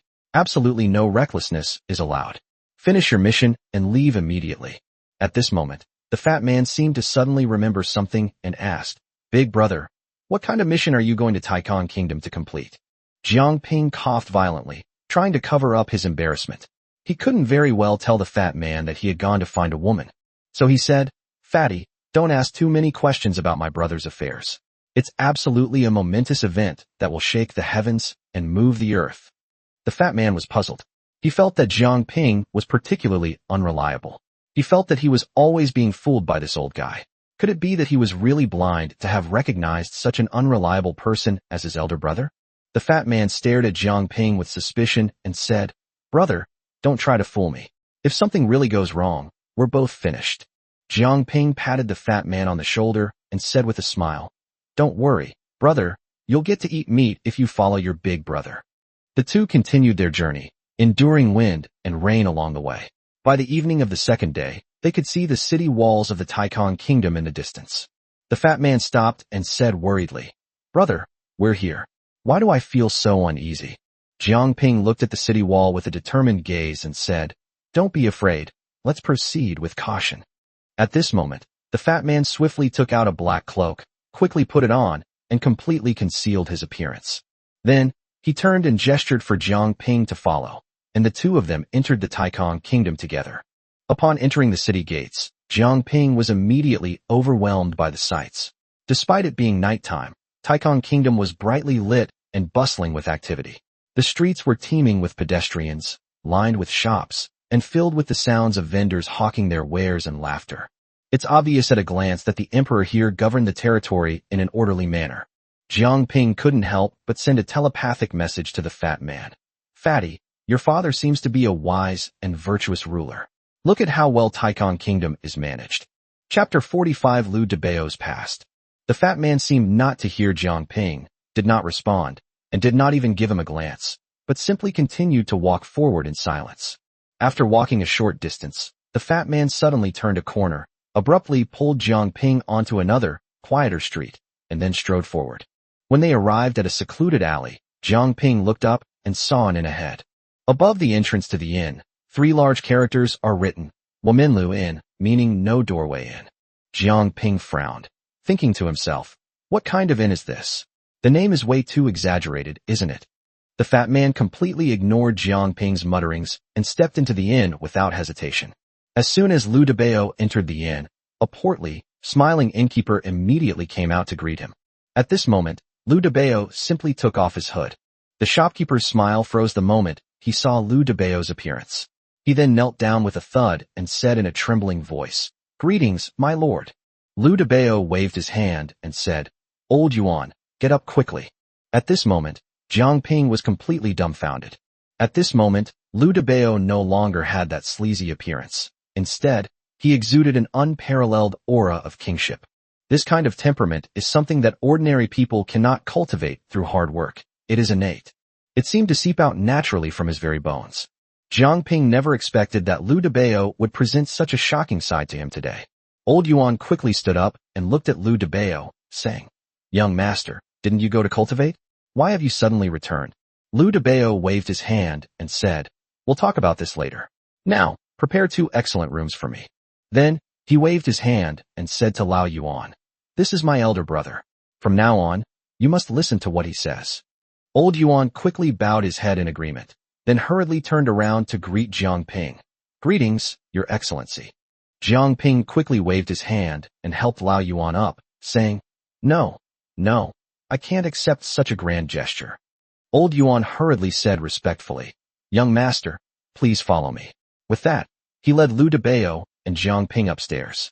The room was simply furnished, yet comfortable and pleasant. Old Yuan quickly left the room to prepare food and drinks for Lu Debao. Lu Debao sighed and said, Brother, hurry up and take care of what you need to do. Come find me here after you're done. I'll basically be here all the time. Remember, you have to be quick. After saying that, a hint of helplessness and disappointment flashed across Lu Debao's face. Then, without saying another word, he slammed the door shut and went into his room. Jiang Ping could clearly see the deep helplessness and undisguised disappointment in Lu Debao's expression. He never expected that Lu Debao would have such a heavy side. At this moment, Jiang Ping said, Debao, you're back. Aren't you going to see your father and your mother? When Jiang Ping mentioned Lu Debao's mother, he saw Lu Debao clench his fists tightly, his knuckles cracking, and then he turned and left without saying a word. Jiang Ping realized that Lu Debao's mother must have met with some misfortune, otherwise Lu Debao would not have such a grief-stricken expression. Jiang Ping has lived for so long. He's seen all kinds of looks. However, at that moment, a commotion suddenly broke out outside the door. Jiang Ping quickly opened the window and looked down towards the doorway. A group of soldiers had completely surrounded the Womenlu Inn. The leading general shouted, Listen up, everyone inside. Come out for inspection, or you will be killed on sight. At this moment, Old Yuan hurriedly ran to the door, his face all smiles as he tried to appease the leading general. Sir, I don't know what rules our shop has violated. Why are you searching the inn? Get out of my way, this is none of your business. The general rudely shoved Old Yuan aside. At this moment, he jumped off the tall horse and shouted inside again, Everyone come out for inspection, or you will be killed on sight. Just then, Jiang Ping heard the door next door creak open, and then Lu Debao slammed it open, saying, Brother, just stay here and don't move. They're here to see me. Lu Debao never expected that even though he had concealed his appearance so well, he would be discovered as soon as he entered the city gate. Moreover, He recognized the general who came. He was a subordinate of his half-brother. At this moment, Liu Debao arrived at the entrance of the inn and shouted angrily, "Are you all blind? How dare you come here? Get the hell out of here." When the general saw that it was Liu Debao, he turned pale with fright and immediately knelt down with a thud, saying in a trembling voice, "Your Highness, spare my life. I didn't know it was you who had returned." Liu Debao snorted coldly and shouted, "Get out of here. Go back and tell your master that I'm back." He should just say what he's thinking openly, not try anything underhanded, or he'll take drastic measures. After saying this, Liu Debao turned around and returned to the inn. At this moment, the soldiers below were so frightened that they ran away in panic. Liu Debao went up to the second floor, looked at Jiang Ping in the room, and walked straight in. His previous domineering aura vanished instantly, and he reverted to his old rogue persona. Looking at Jiang Ping with a wronged expression, she said, "Brother, I told you not to go back to Taikon Kingdom. Look, I was targeted as soon as I walked in the door." Jiang Ping knew that Liu Debao was trying to reassure him. Jiang Ping then put his arm around Liu Debao's shoulder, pressed him down into a chair, and sat down next to him, saying, "Brother, tell me about your situation." Liu Debao didn't want to bring up these old stories, but seeing Jiang Ping's serious expression, he sighed. He then recalled the past. "My father was Liu Yi, the ruler of Taikong State, and my mother was a woman from a poor family. My father fell off a cliff while hunting one day, but my mother rescued him and brought her to the palace, which is how I came to be. But my mother was destitute and came from a poor family, so she was not well received in the palace and was ostracized by everyone. In the end, my mother was poisoned to death by Empress and with a bowl of poisoned wine, and my father didn't dare to utter a single word. From a young age, as you can see, I was ostracized because of my mother's low social status. Everyone is qualified to go to school to learn from a master, except me. My father doesn't care about me either. Well, luckily I had the protection of my ninth grandfather from the Yinyang Palace. Once, when he came back and saw my situation, he asked his descendants to take care of me and take me in." Chapter 46, The Domineering Bienlinger. My great-grandfather's son and grandson are both high-ranking officials in the imperial court, and even my father has to give them some face. Moreover, my ninth grandfather was a cultivator, and my father was someone I couldn't afford to offend, which is why I was lucky enough to survive. But my brothers don't intend to let me live. My existence would threaten their claim to the throne. Because my ninth grandfather is close to me, you should immediately understand the reason behind these things even without me telling you, brother. Jiang Ping understood, of course, that it was fear of ninth grandfather behind Fatty. So I had no choice but to escape and go to the Yinyang Palace to seek refuge with Grandpa Jiao and cultivate immortality. Only when I become strong will those people stop looking down on me and dare not bully me. Most importantly, I want to kill Empress and to avenge my mother. When the topic of revenge came up, Liu Debao suddenly unleashed a powerful aura of ferocity, and Jiang Ping understood that the hatred for killing his mother was irreconcilable. Liu Debao continued, "My brothers are all cultivators too. As for which sect they belong to, I don't know, but they are definitely stronger than me." Jiang Ping never expected that these royal children would be so interested in cultivating immortality. Alas, my father was a golden core stage expert, but he achieved his golden core stage entirely thanks to my ninth grandfather's gift. Without Grandpa Joe's help, he would have remained at the foundation establishment stage for the rest of his life. The general below has already informed my elder brother that I have returned to Taikon Kingdom. He will surely come looking for trouble again. However, he can't do anything to me for the time being, nor can he openly do anything to me, but I still have to go to the palace eventually. So, brother, please finish this as soon as possible so we can leave quickly. Jiang Ping nodded after listening. If Liu Debao had told Jiang Ping about these things at home earlier, Jiang Ping definitely wouldn't have come to Taikon Kingdom first. With so many blue dots, he could have just picked any one. Why did he have to come to Taikon Kingdom and cause this trouble? He now realizes he's caused Liu Debao a lot of trouble, but there's no going back. We can only take it one step at a time, dealing with whatever comes our way. Jiang Ping patted Liu Debao on the shoulder and comforted him. Brother, don't worry too much, there's always a way out. Now that we're back, let's play it by ear. Liu Debao nodded, a hint of determination in his eyes. Big brother, I understand. But things might not be peaceful from now on, so you need to be careful. Not long after, a noisy sound of footsteps suddenly came from outside, sounding like a large number of people. Jiang Ping's heart tightened, and he and Liu Debao exchanged a glance, both seeing wariness in each other's eyes. With a loud bang, the door was kicked open violently, and a group of armored soldiers rushed in, led by a man with a sinister face. He sneered, "Lu Debeo, you're finally back. Today is your death day." Lu Debeo stood up and glared at the other person. "Lu Tianming, don't be too arrogant. I'm not afraid of you." Lu Tianming snorted. "My good brother, do you think you can escape my grasp by hiding in this small inn? Get him." The soldiers swarmed forward, and it looked like they were about to make a move. However, at that moment, an extremely handsome man suddenly appeared in the inn like a ghost. Then he said softly, "Lu Tianming, how dare you? Your mother hurt Lu Debeo's mother, and now you want to harm your own brother? What good have all those years of cultivating immortality done to waste? Today I'm going to cripple you." When Lu Tianming saw the handsome young man below, he gasped in shock and hurriedly apologized. "I was wrong. I'll leave right away. I'll leave right away." He looked incredibly disheveled. However, at that very moment, Jiang Ping's perfect life system suddenly flashed a message. Target detected, favorability 0. At that moment, Jiang Ping stumbled back 3 steps, feeling as if his head had been struck by lightning. He plopped down in the chair and remained motionless as if he had lost his soul. At this moment, sweat poured down his forehead, cold sweat cascading down his face, and he inwardly cried out, "What does this mean? Could it be that this mission was completed with a man? Heavens and earth. I'm about to die. Please stop playing this game on me, okay? Can't we just let an old person go? Even if I'm utterly useless, I'm still straight in terms of sexual orientation. I'm not so desperate as to risk my life to be attracted to a man." At this moment, Jiang Ping felt his Tao heart collapse. He felt utterly hopeless and regretted it to death. If I had known this would happen, why did I come to Taikang Kingdom? Why did I have to get myself into this mess with that fatso? After Lu Tianming fled the inn in a panic, Lu Debeo looked down at the handsome young man and exclaimed in surprise, "Auntie." At this moment, Jiang Ping's eyes lit up. "What? Aunt?" Jiang Ping was so excited that he jumped out of bed and rushed to the door. Lu Debeo went to the handsome young man, knelt down at his feet, and cried with snot and tears streaming down his face. "Auntie, I've missed Debeo so much." However, his aunt wasn't having any of it, and simply kicked Lu Debeo aside. She said angrily, "Humph, what kind of behavior is this? Weren't you practicing in the Inyang Hall with my father? Why are you rushing back like this? Are you looking for death? Did my father agree to your return?" Lu Debeo turned his head and pointed directly at Jiang Ping at the door, then pointed with his hand. "Aunt, it's him. He insisted that his nephew come back with her for training, which is why we came to Taikang Kingdom." Jiang Ping cursed inwardly. Damn it, what kind of brothers are these?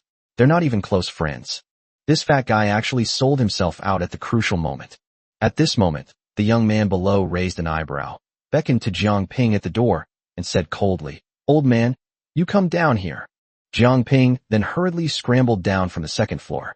As he walked, he shook his head and waved his hands, saying, No, I wouldn't dare threaten him.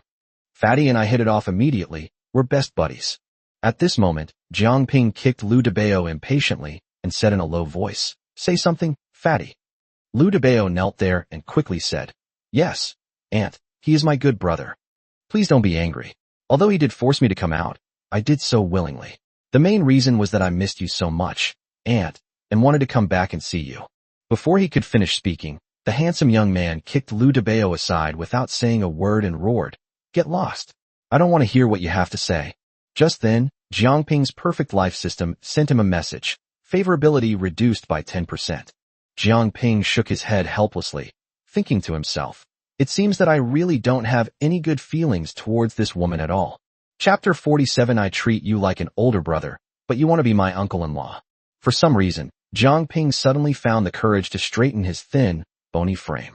He forced a smile that he thought was irresistible and leered at the young man dressed as a woman in front of him. He shamelessly said, "Auntie, if you don't want me to, I'll take Lu Debeo and leave here right now, and I won't be an eyesore to you anymore." The young woman raised an eyebrow and shouted angrily, "Old man, you're taking advantage of me. Who's your aunt?" She then made a move to attack. Jiang Ping looked at it and thought, "Damn, if this guy kills me with one palm, where can I go to seek justice?" Jiang Ping quickly waved his hand and explained, "Aunt, that's not what I meant. No, heroine, I had no intention of offending you. If you don't want me to, I'll take him away right away." At this moment, the woman stared intently at Jiang Ping and said sharply, "You old codger who just established your foundation. You're almost dead yourself. Where can you take him? At this moment, the woman disguised as a man looked at Lu Debao and said, "Get up and come with me right now." As they were talking, the woman strode out of the inn, and Lu Debao jogged after her. Jiang Ping didn't dare to be negligent either, and quickly followed behind. The woman suddenly turned her head and looked at Jiang Ping not far away, and shouted, "Old man, did I tell you to follow me? What are you doing here?" Jiang Ping was in a real bind, thinking to himself, "Damn it, I want to do a mission with you, so what? I want to sleep with you, are you in or not?" Jiang Ping only dared to think these words in his heart. If he were to say them out loud, he knew he would be ruined in his next life and would definitely be castrated by this woman. Jiang Ping then flashed what he considered his most handsome smile, looking at the young woman dressed as a man before him, and said, "I have long admired your name, heroine. It is truly an honor to meet you today. My admiration for the fairy is like a surging river, never-ending. Auntie, if you don't want to, I'll take Lu Debao and leave here right now." Looking at Jiang Ping, Lu Debao thought to himself, "Damn, brother, you're really something else. How dare you speak such words to my ninth grandfather's daughter? Brother, you're the most daring person in the world. Even ninth grandfather has to restrain his temper when he sees this girl." At this moment, the woman turned around and came to Jiang Ping's side, staring at him and asking, "Old man, what did you just say? Respect for me? Tell me, do you even know my name?" This question left Jiang Ping completely dumbfounded, wondering to himself, "Yeah, what's his name?" Jiang Ping glanced at Lu Debao out of the corner of his eye, and Lu Debao then used telepathy to tell Jiang Ping, "Bien Ling." However, as soon as Lu Debao finished transmitting his voice, with a bang, he flew out sideways. Jiang Ping was so frightened that his hair stood on end. Then he saw the woman in front of him say, "Old man, tell me, what's my name?" Jiang Ping stammered out 3 words, "Bien Ling." Bien Linger chuckled softly, looking at Jiang Ping.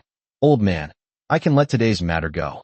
But if you ever say these sweet words to me again, I'll castrate you. You come along too. Tomorrow I'll send both of you out of Taikon Kingdom. Get as far away as you can, and get back to the Inyang Palace right now."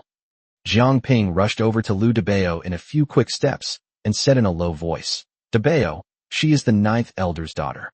Lu Debao quickly nodded and replied, "Yes." Jiang Ping frowned, then asked, "So what is her current strength?" Lu Debao scratched his head and said, "He should be close to the great perfection of the Golden Core stage, but I don't know for sure. Anyway, he's very strong." Upon hearing this, Jiang Ping couldn't help but gasp and mutter to himself, "No wonder she scared away Lu Debao's older brother as soon as she appeared. This is practically invincible in the Taikon Kingdom. Who would dare to provoke it? Most importantly, this woman was just too domineering." Jiang Ping was utterly speechless. "I was bullied by the 9th elder in my sect, and now I'm being bullied by his daughter in Taikon Kingdom. What kind of unlucky fate do I have?" However, what left Jiang Ping speechless was that the system's task for him was to cultivate with the 9th elder's daughter. This was an extremely difficult task, with absolutely no possibility of success. Given the current state of the 9th elder's daughter, it would be nearly impossible for her to even speak to someone within 10 meters, let alone talk to them. What should she do? Jiang Ping looked at the fat man with a fawning expression and asked, "Fatty, does the 9th elder's daughter have any hobbies? What does she usually like to do?" Lu Debao blinked his small eyes and looked at Jiang Ping with suspicion, saying, "Big brother, what do you mean? Do you want to be my uncle?" Upon hearing this, Jiang Ping nearly choked on his own saliva. He cursed inwardly. "Damn, Lu Debao's brain is too sharp. He figured out my thoughts in an instant. I'm truly impressed." Looking at Jiang Ping's incredible expression, Lu Debao exclaimed in surprise, "Holy crap, no way. I treated you like an older brother, and you're going to be my uncle?" At this moment, Lu Debao grabbed Jiang Ping's arm and said urgently, "Brother, don't mess around with me. This woman is not someone to be trifled with. If you piss me off, not only you, but I might lose my life because of you. So you better shut up." Jiang Ping thought to himself, how could things possibly calm down? Now he can only say one thing to appease her while secretly plotting something else. This is a huge opportunity for my growth, and no matter how difficult it is, I absolutely cannot let go of any chance to make myself stronger. Let alone the 9th elder's daughter. If the system introduced me to the 9th elder's wife right now, I'd be tempted to seduce her. I, Jiang Ping, am the kind of person who will stop at nothing to become stronger. However, he was just bragging in his heart. If Bien Linger heard these words, he would probably turn into a handful of dust in the next second and be killed instantly. Although Jiang Ping thought this to himself, he still smiled and said to Lu Debao, "Fatty, look how nervous you are. I was just asking casually. I didn't mean anything by it." Lu Debao said with a disbelieving look, "Brother, don't try to fool me. I know you well enough." Just then, Bian Linger suddenly turned around and shouted, "What are you two whispering about behind me? Hurry up and catch up." Jiang Ping and Lu Debao quickened their pace and arrived at Bian Linger's side. Bian Linger glanced at them, then went straight to an extremely luxurious mansion. As soon as Bian Linger reached the door, the two guards at the door immediately bowed and respectfully opened the door upon seeing her. Lu Debao and Jiang Ping followed Bian Linger into the mansion. Chapter 48, The Lost Land. Bian Linger led them to a house and pushed open the door. Then, looking at the two of them, he said, "You two can rest here tonight. Make do. Tomorrow morning, I will send you away from Taikon Kingdom." After saying this, Bian Linger turned and prepared to leave without looking back. Upon hearing this, Jiang Ping became extremely anxious and quickly chased after him. He said eagerly, "Fairy, may I stay a few more days so that I can properly appreciate the scenery of Taikon Kingdom? If you're in a hurry, you can send Lu Debao back to the Inyang Palace first, and I'll stay in Taikon Kingdom. Besides, my relationship with the Ninth Elder is no worse than that between Lu Debao and the old man. And I even gifted Ninth Elder a divine weapon." At this moment, Bian Linger looked at Jiang Ping and said with a disdainful expression, "What divine weapon? Don't try to fool me. You're just an old man in the foundation establishment stage, half your body buried in the ground. What kind of divine weapons could you possibly possess?" Bian Linger looked at Jiang Ping with disbelief, thinking to herself, "My father is a cultivator who is about to reach the great perfection of the nascent soul realm. Even if a foundation establishment cultivator had treasures, what kind of divine weapons could he give his father?" The more Bian Linger thought about it, the more she felt that Jiang Ping was just bragging. But Jiang Ping was still not giving up and continued, "Fairy, I really didn't lie to you. I once stumbled upon a secret realm and obtained a fine flying sword, which I presented to the Ninth Elder." At this moment, Jiang Ping recalled the scene he took out from the bloodless trace storage ring, relying on his memory. At this moment, Bian Linger became interested and said, "Oh, tell me, where is this secret realm?" To be honest, Jiang Ping really couldn't explain it either. So, racking his brains, he simply drew a basic map on the ground for Bian Linger based on his memory. There are mountains in the area, and a river flows in front of the mountains. After the map was drawn, Bian Linger frowned slightly and asked, "How did you enter this secret realm?" Because at this moment, Jiang Ping, through careful observation, realized that he seemed to have guessed something correctly. Jiang Ping thought to himself that he had to be careful with his words at this moment. If he revealed any flaws, he would definitely be sent out of Taikon Kingdom by Bian Linger tomorrow. Jiang Ping then said, "I was being chased by a monster when I plunged into the river. I found myself in the river." Jiang Ping then remembered that there was something that looked like a cave next to the river on the map. Then he continued, "I found a cave in the river, so I went inside." Now he can only make things up based on things that others haven't heard of or know. After Jiang Ping finished speaking, Bian Linger grabbed his hand and said excitedly, "You stay here and wait for me to finish what I'm doing. Then we'll head to this secret realm together." Holy crap! Jiang Ping was overjoyed to find things going so smoothly, secretly congratulating himself on his impressive ability to make things up. Jiang Ping suppressed his inner joy and said with feigned composure, "It is truly my honor to travel to the secret realm with you, Fairy." Bian Linger released Jiang Ping's hand and said, "You stay here and don't run around. If I find out you're doing anything dishonest, humph." After saying that, she turned and left. Lu Debao moved closer to Jiang Ping, grabbed Jiang Ping's hand tightly, and said in a low voice, "Brother, tell me honestly, what were your intentions in tricking me into coming to Taikon Kingdom this time? And what exactly did you tell Bian Linger about a secret realm? Don't cause any trouble later, or we'll both be in deep trouble." Jiang Ping rolled his eyes at him, annoyed, and said, "You fatso, can't you wish me well for once? I was forced by circumstances to adapt." However, Bian Linger did not appear the next day, nor did she send Lu Debao out of Taikon Kingdom. Jiang Ping was extremely restless at this moment, his heart filled with anxiety. But Lu Debao acted as if nothing had happened. Anyway, he didn't want to go out with Jiang Ping. He was thinking about how wonderful it would be to return to the Inyang Palace and have women on both sides again. Jiang Ping saw the fat man secretly gloating and knew what wonderful things the fat man was thinking. Jiang Ping secretly vowed that no matter what it took, he had to keep Lu Debao by his side. This guy may not be good looking, but he's got a lot of tricks up his sleeve. Moreover, if we let him go back, wouldn't the Inyang Palace be thrown into chaos? Perhaps one day, the Inyang Palace will really be surnamed Lu, because this guy might actually have fooled all the female disciples of the Inyang Palace. And so, the two stayed in the mansion for 3 whole days. That very night, with a loud bang, the door was suddenly pushed open. At that moment, a woman with an ethereal aura appeared in the room. She was wearing a long blue dress and floated into the room, carrying an extremely pleasant scent. Most importantly, Jiang Ping was completely mesmerized. Her face, her figure, everything was perfectly proportioned. Jiang Ping's Adam's apple bobbed, and he swallowed hard. Lu Debao was also trying hard to control his impulsive heart. He was also staring wide-eyed at the scene.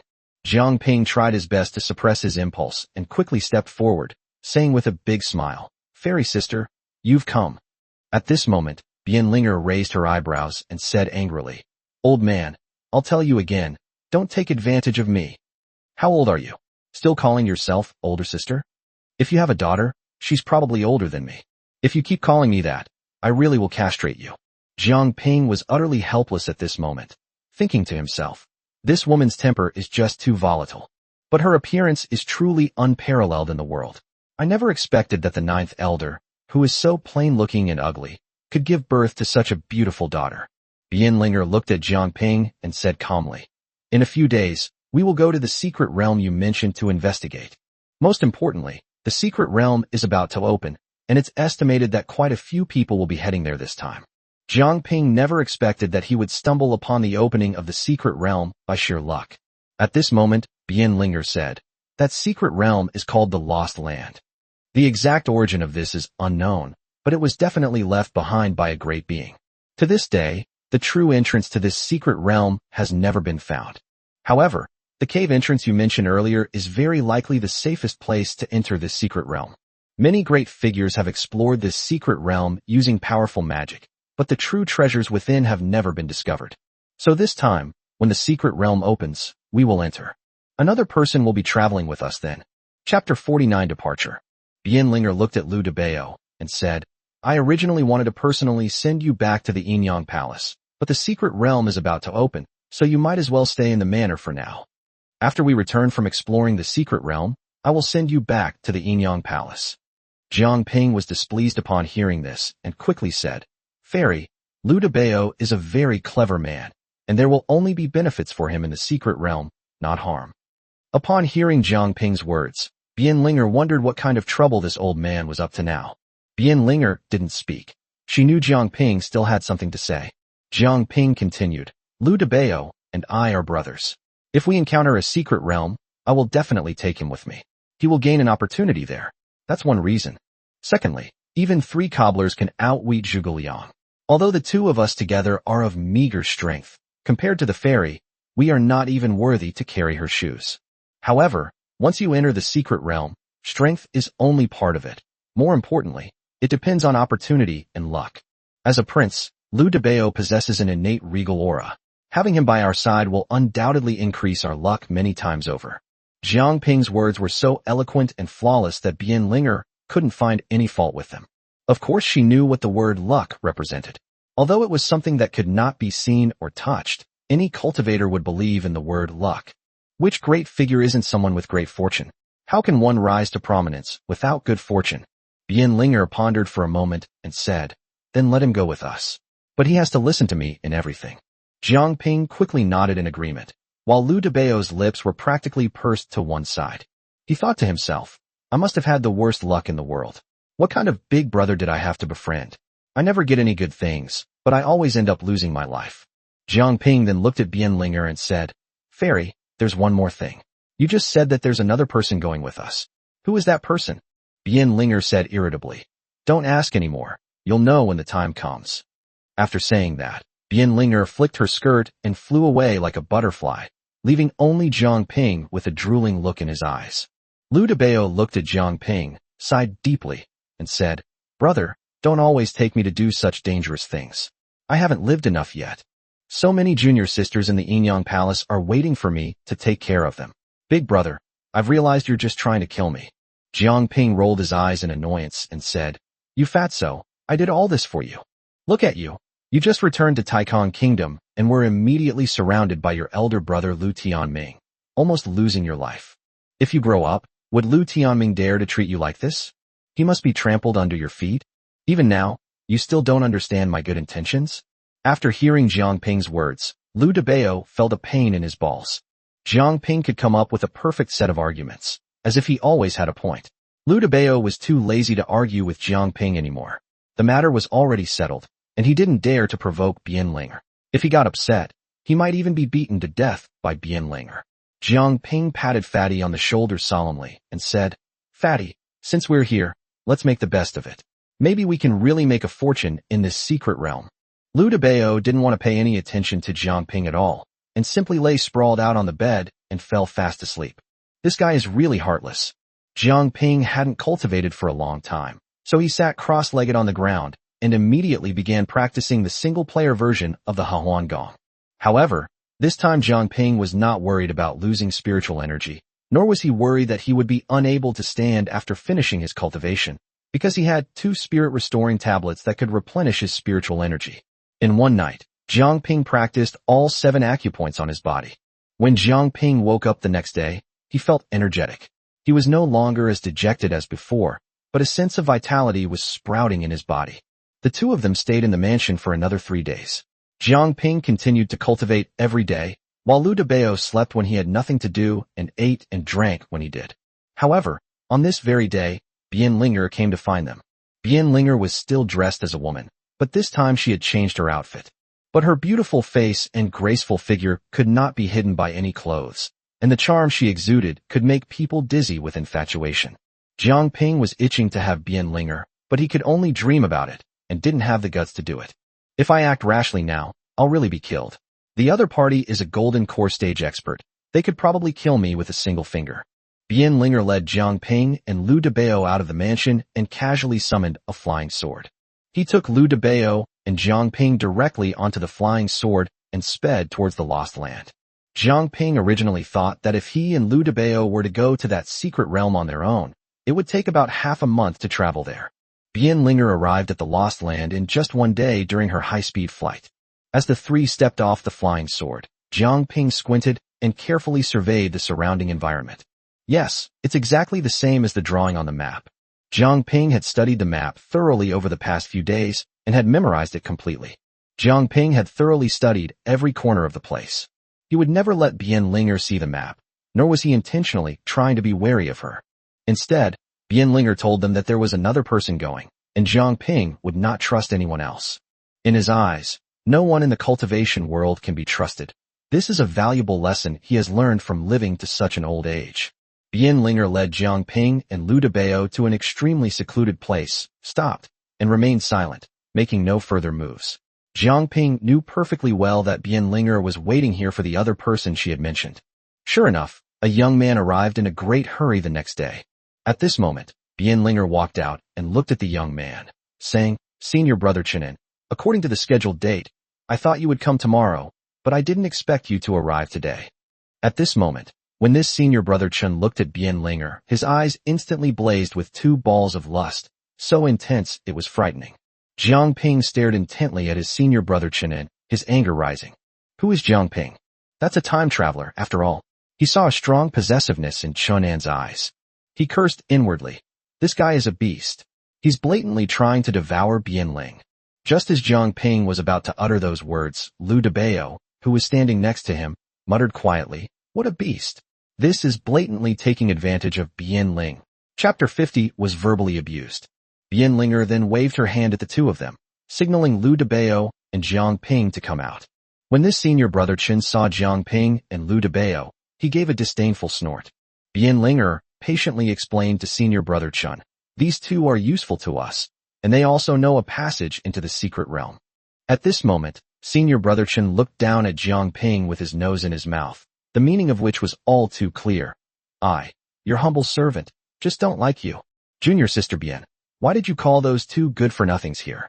With the 2 of us working together, even if we can't find the right passage, we can force our way through. Then, junior sister Bian can choose any of the treasures inside. Bringing these 2 useless people along is just a burden." From the moment this guy appeared, he didn't say a single pleasing word, directly belittling Jiang Ping and Lu Debao to the point of being worthless. In his words, the two of them were utterly useless. Jiang Ping thought to himself that he was getting old, so he could just bear with it for now. Lu Debao was born a prince. How could he stand such humiliation? So Lu Debao couldn't help but look at senior brother Chun and say, "You're the one who's a piece of trash." The moment he uttered those words, it was all over. The young man suddenly made his move, his speed as fast as lightning, giving Lu Debao no chance to react at all. At this critical moment, Bian Linger also acted swiftly, grabbing the young man's hand directly. "Senior brother Chun, he is my nephew. I hope you will show mercy." At this moment, Bian Linger looked at senior brother Chun and said, "Senior brother Chun, it doesn't matter what their identities are. But since they're here, let's bring them in together. As for whether they live or die inside, that's up to fate." Jiang Ping never expected that Bian Linger would say such chilling words. At that moment, Jiang Ping heard Bian Linger's voice transmission. "This guy is extremely strong. You shouldn't provoke him." Jiang Ping then realized that Bian Linger meant well, but no matter what, he was still very unhappy. If Chunin had struck Lu Debao just now, Lu Debao might have really died, or at least been seriously injured.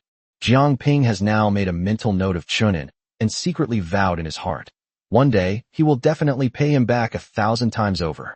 He dared to attack his own brother, dared to call him a piece of trash. Even if he was a formidable figure, he still had a temper. However, Lu Debao's actions just now further convinced Jiang Ping that Lu Debao was indeed a good brother, and that he had not misjudged him. When something happens, I'll take it seriously, no matter who the other party is. Lu Debao's energy just now has already impressed Jiang Ping. He likes this brother. Chunin then said, "Junior sister Bian, let's go.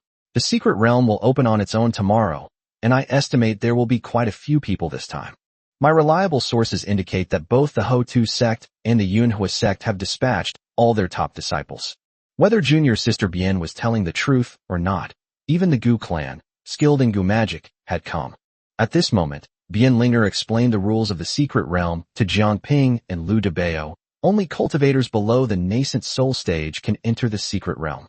Once a cultivator's strength surpasses that of a nascent soul cultivator, their life force will be directly drained by the invisible rules, turning them into a pile of bones at a visible speed. Many cultivators have lost their lives because of this. Some powerful beings even used magical artifacts that could conceal their cultivation level, but the secret realm was so strange that they could be identified in an instant and killed directly. The following words are the most shocking. The secret realm opens automatically every 3 years. However, they can never find a correct entrance, so what exactly lies within the secret realm remains unknown. All cultivators can only seek opportunities on the outskirts. At this moment, Chunin said again, "Junior sister Bian, what explanation do you and those two good-for-nothings have for each other? They probably got killed by other cultivators before they even got to the outer perimeter. What's there to say to two dead men?" Jiang Ping was furious, cursing inwardly. This bastard's words are getting more and more offensive. I think this thing wasn't born of a father and mother. It's a complete beast. It can't even speak human language. At this moment, Jiang Ping was calculating in his mind what percentage of confidence he had in killing this bastard with a single blow when he unleashed his flying sword. In the end, Jiang Ping held back. Given his current condition, he was at most at a 50% chance of reaching the mid-foundation establishment stage. This guy's cultivation level was praised by Bian Linger as amazing, so he must be extraordinary, at least above Bian Linger's. Otherwise, given her proud personality, how could she possibly find a cultivator inferior to her to travel with? However, Jiang Ping secretly thought to himself, women are all big-breasted and brainless. Your father, the ninth elder, is so wise. How come his daughter is not as good as him? It's obvious that Chunin is only after your body. Can't you see that? With this in mind, Jiang Ping had already made up his mind. If Chunin harbored ulterior motives, he would risk his life to unleash the strongest attack of the Hahuan sword. Even if it doesn't kill Chunin, it will definitely severely injure him. Unfortunately, I only have the strength for one strike. Even with the blessing of the spirit returning tablet, I still can't deliver a second strike in a row. There will definitely be a gap of time in between. Jiang Ping then turned to look at Lu Debao. Lu Debao's eyes were blazing with anger as he stared at Chunin's back, looking as if even tearing him apart wouldn't be enough to quell his hatred. Lu Debao calmed himself down and asked, "What are you doing?" "I was thinking to myself, if it weren't for you, would I have put up with this humiliation? I've been looked down upon the whole way. They've been cursing me like a dog." Jiang Ping asked. Dabao, do you still have a spirit tablet? Lu Dabao didn't understand what Jiang Ping meant, but nodded. Jiang Ping was furious. Just how many of these guys were there? Are all the least favored princes this arrogant? Lu Dabao stretched out a hand towards Jiang Ping, then bent his fingers back one by one, leaving only one finger. Jiang Ping was furious. He was now certain that Lu Dabao had at least 5 spirit tablets on him. Jiang Ping pondered for a moment and felt that he should still need 2 more spirit returning tokens. He was 90% confident that he could launch the strongest attack of the Hahuan sword twice in a row. At this moment, Jiang Ping was like a piece of rubbish plaster stuck directly to Lu Dabao, making him feel extremely uncomfortable, as if he had been insulted. Jiang Ping said, Dabao, how do you feel about how your older brother treats you? Upon hearing this, Lu Dabao thought to himself, damn, they're trying to play the emotional card with me again. Lu Dabao quickly shook off Jiang Ping's arm and said irritably, not good at all. You have the nerve to ask me how I am? I'm surrounded by beautiful women in the sect every day, and now look what's happened. What's the difference between this and being a prisoner? Actually, what Lu Dabao said wasn't wrong. Their current situation is indeed not good. Chapter 51 Finding Joy in Small Things. Jiang Ping could only comfort Lu Dabao. Dabao, give your brother 2 spirit tablets. I'll need them. Maybe I can save our lives. Jiang Ping has already concluded that Chunin is up to no good. If Bian Linger isn't looking for a moment, he will definitely try to kill us both. Surprisingly, Lu Dabao didn't haggle with Jiang Ping this time, and simply gave him the 2 spirit tablets. Jiang Ping sighed. This guy is really rich. I saw with my own eyes that he gave all his treasures to his 4 female disciples when he was in the Yin Yang Hall. This guy is still so rich. Poverty really limits my imagination. Even a starved camel is bigger than a horse. Suddenly, Chun-In and Bian Linger stopped. Chun-In looked at Bian Linger with a blatant gaze, as if he wanted to molest her countless times. Junior sister Bian, we've arrived. Only then did Jiang Ping and Lu Dabao look around seriously. The scene was truly breathtaking. This is no less impressive than the battle between the Yin-Yang Palace and the Blood Demon sect, and may even be more shocking than the battle between the 2 sects at that time. There were so many people. They were on high ground, and there were many people standing below. Jiang Ping saw many old monsters, probably accompanying their disciples to protect them, and people were still arriving. Just then, Jiang Ping saw a woman who perfectly matched his aesthetic standards. This aesthetic not only suits Jiang Ping, but any man would fit the standard. Stunning is the most appropriate word to describe it. The woman was dressed provocatively, with various patterns painted on her 2 fair arms, and her long, beautiful legs were exposed. Most striking of all was her appearance. Although her appearance cannot compare to Bian Linger's, she is unforgettable once you see her. Her eyes were red, and a red lotus flower was tattooed between her eyebrows. She was absolutely stunning.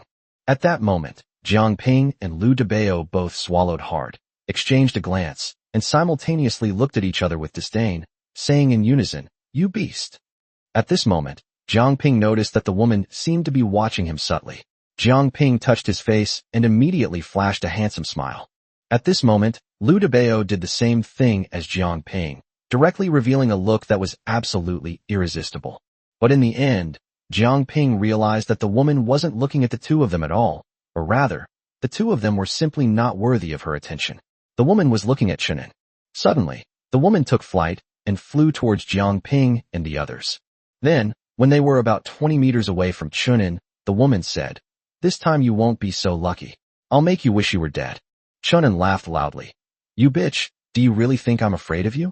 Once the secret realm opens, I'll make sure you wish you were dead." At this moment, Jiang Ping's system issued a reminder, noting that the female lead's favorability had decreased by 100%. Upon hearing this news, Jiang Ping felt as if he had been struck by lightning, and he inwardly cried out in despair. What data could be so outrageous? Jiang Ping realized at this point that it was all because of Chunin.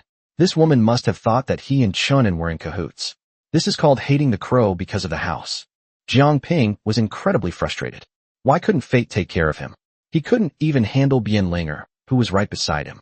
This is great. They've given me a task that reduces everything by 100%. How am I supposed to complete that? System, can't you be nicer to me? Are you being so petty? I only scolded you a few times. Why are you trying to ruin me? However, Jiang Ping was very curious about this woman at this moment. Not only was she beautiful, but her strength must also be extraordinary. Jiang Ping was already plotting how to enter the secret realm and ambush Chenin. You dare mess with me, Chenin? Don't blame me. Blame your foul mouth and your dog eyes. You even dared to lay a finger on my woman. Jiang Ping, that shameless bastard. Bian Linger has never smiled at him even once. Yet he already considers her his woman. Is there any old man in the world more shameless than Jiang Ping? At that moment, the woman's figure flashed, and she floated away. Jiang Ping observed carefully and realized that the woman had come on her own. Jiang Ping already had a plan. Once he entered the secret realm, he would contact the woman as soon as possible. Jiang Ping then transmitted his voice to Bian Linger. Fairy, who was that woman just now? She seemed very hostile towards us. Bian Linger said, It's none of your business, don't pry. Jiang Ping was furious, thinking, why is this none of my business? My favorability rating has dropped by 100%. How can this be none of my responsibility? Besides, this woman will be my woman in the future, and you will be my woman too, understand? He could have just thought these things out for himself. If he said them aloud, Chenin wouldn't have needed to kill him. Bian Linger would have been the first to do so. Jiang Ping continued to send telepathic messages to Bian Linger, who suddenly realized that bringing Jiang Ping to the secret realm might have been a mistake in the first place. What's the difference between this guy and a fly now? It keeps buzzing endlessly in my ear. Bian Linger could no longer bear it and said directly, That should be the holy maiden of the Gu clan. I don't know the specifics, and I can't be sure. Her name should be Mu Shuiyan. I don't know the specifics of the feud between Mu Shuiyan and Chunin, but it's certain that the enmity is irreconcilable. Remember, once you enter the secret realm, don't lose them. If you encounter Mu Shuiyan, you'll only face certain death. Jiang Ping thought to himself, do you even need to tell me? With such a ridiculously low favorability rating, he just killed me without a second thought. Bian Linger suddenly thought of something and said, Remember, don't accept anything she gives you. Otherwise you will be instantly infected with a goo poison, and sometimes even the person being infected cannot remove it. Jiang Ping nodded, thinking to himself, this woman is so ruthless. If I am going to sleep with Mu Shuiyan in the future, will I become Mu Shuiyan's puppet? No, I must dissuade Mu Shuiyan from controlling herself and make her wholeheartedly devote herself to the goal of loving herself, instead of planting a bunch of curses on herself at every turn. How will I pick up girls then? How will I become stronger? How will I become a pillar of strength? Therefore, Jiang Ping has set a goal for himself. He must win over Mu Shuiyan, and even more importantly, he must win over Bian Linger. To be honest, Jiang Ping's motivation for taking down Bian Linger is no longer simply to improve his own strength. He really wanted to become the fat man's uncle. Jiang Ping felt that the fat man had been stealing his thunder lately. The reason is simple. His luck isn't as good as the fat guy's. If he were the fat guy's uncle, his luck might change. Because he was this guy's elder, he had to be superior in terms of presence. Even if the fat guy became the emperor, he would still have to respectfully call him uncle in private. Thinking of this, Jiang Ping secretly chuckled, and then burst out laughing. Chapter 52 Crisis. Lu Debao had no idea what Jiang Ping was thinking. He assumed that the woman had just caused trouble for Chunin, and his older brother was getting carried away, laughing so loudly. When Lu Debao saw that his older brother was laughing, he thought, why should I hold back? I've been wanting to laugh for a long time. So Lu Debao burst into laughter. The surrounding cultivators were all watching to see when the secret realm would open, but when they suddenly heard such hearty laughter, they all assumed that some important figure had arrived. When I looked, I was like, go to hell? It's a fat pig in the foundation establishment stage and an old geezer in the foundation establishment stage. Most importantly, Chunin was already furious and embarrassed, while Bian Linger's brows were slightly furrowed. Bian Linger was furious. She had just finished explaining the whole story to Jiang Ping, and he had already told Lu Debao so quickly. He was trying to ruin Lu Debao's life.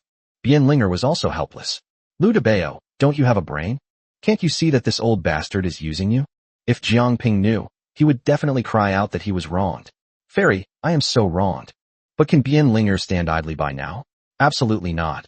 The fatso is being taken care of by her father. At this moment, Chen An's eyes flashed with a fierce light, and he wanted to make a move against Lu Debao. Bian Linger glared at Jiang Ping and Lu Debao, and said irritably, can't you two just shut up and stop making a fool of yourselves here? After saying that, she turned to look at Chunin and said, Senior brother Chun, those two are ignorant. Don't take it to heart. Jiang Ping could clearly sense the murderous aura emanating from Chunin, and his heart tightened. This guy must be planning to make a move. Just then, a burst of light suddenly emanated from the entrance to the secret realm, causing a stir among the surrounding cultivators. The secret realm is about to open, someone shouted. The crowd surged toward the entrance like a tidal wave, and Bien Linger shouted, "Stay close to me." Jiang Ping and Lu Debao dared not slack off in the slightest and followed closely behind Bien Linger. They knew in their hearts that if they were separated from Bien Linger, they would definitely be killed by Chunin, and even the Gu clan's holy maiden Mu Shuiyin would not let them go. Upon entering the secret realm, Jiang Ping discovered that the spiritual energy here was incredibly dense, but at the same time, it was also filled with a dangerous aura. However, Bien Linger suddenly pulled Jiang Ping and Lu Debao aside and retreated directly. At this time, many cultivators had already entered the secret realm, but so far, everyone was like headless flies, unable to find the real exit, and they had to waste a lot of time here. At this moment, Bien Linger looked at Jiang Ping, pointed behind her, and said, "Do you see that? That's the river we saw earlier. Do you still remember where that cave you mentioned was?" Jiang Ping inwardly groaned. What the hell do I know? However, since he had already memorized the map perfectly, he began to carefully observe the surrounding terrain and compare it with the map in his memory. It was only then that Jiang Ping clearly realized a problem. What they were now calling entering the secret realm was merely arriving at the midpoint between the river and the mountain peaks marked on the map. He wanted to find the cave in the river, but he had to walk back a distance. He carefully compared the map with the terrain here. Although he couldn't estimate the exact location, he could still determine the general direction.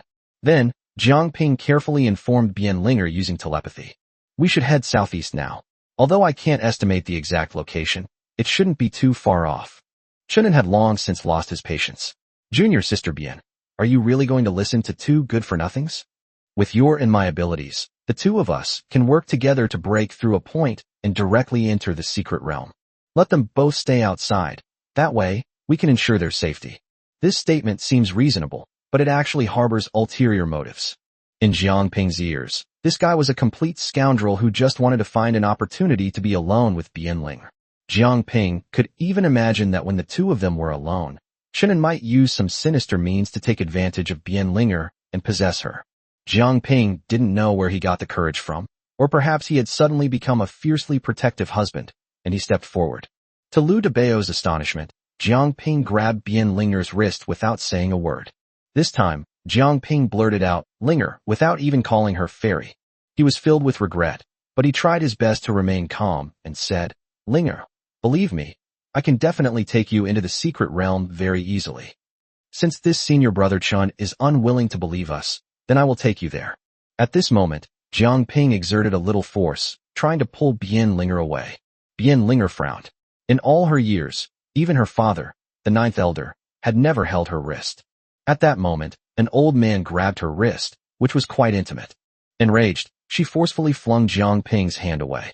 At this moment, Chunin narrowed his eyes and stared intently at Jiang Ping. Jiang Ping understood that this guy seemed to be about to kill him.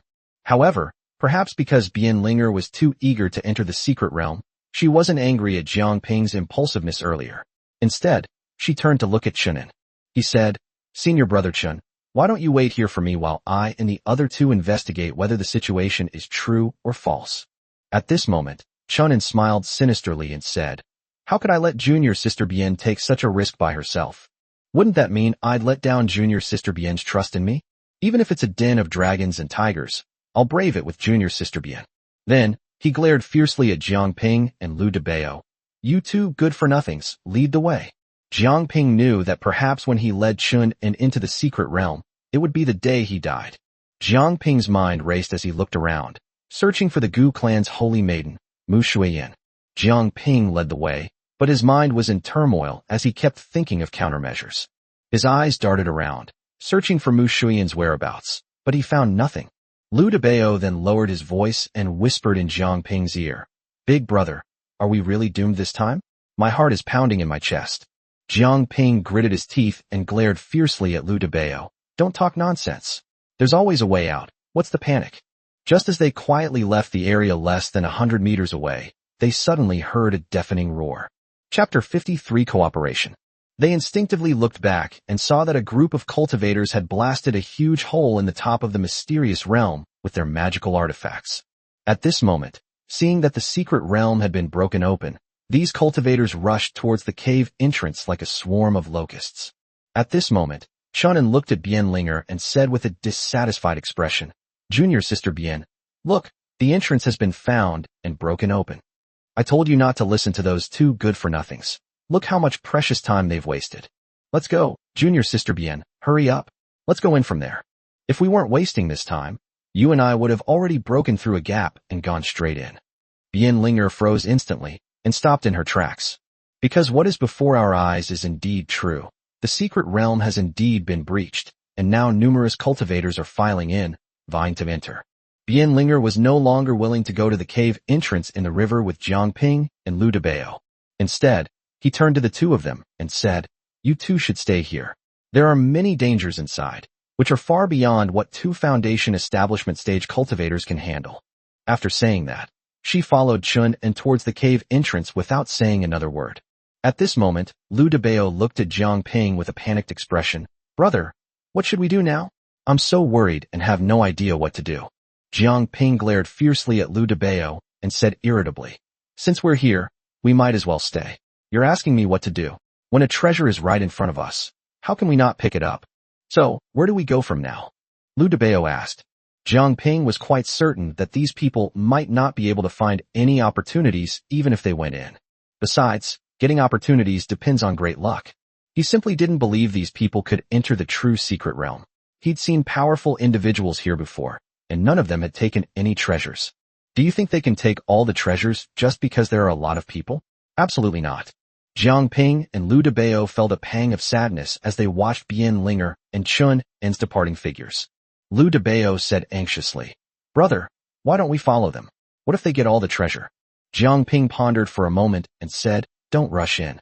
With so many people rushing in, it might be very dangerous inside. Let's observe first." After a while, screams and cries for help came from the cave entrance. Jiang Ping frowned. "See? I told you it wasn't that simple." Lu Debao turned pale with fright. "Brother, what should we do?" Jiang Ping gritted his teeth. "Let's wait and see, until the situation inside becomes clearer before making any plans." After waiting a while longer, only a few of the cultivators who went in came out, and most of them were seriously injured. Jiang Ping had a plan in mind.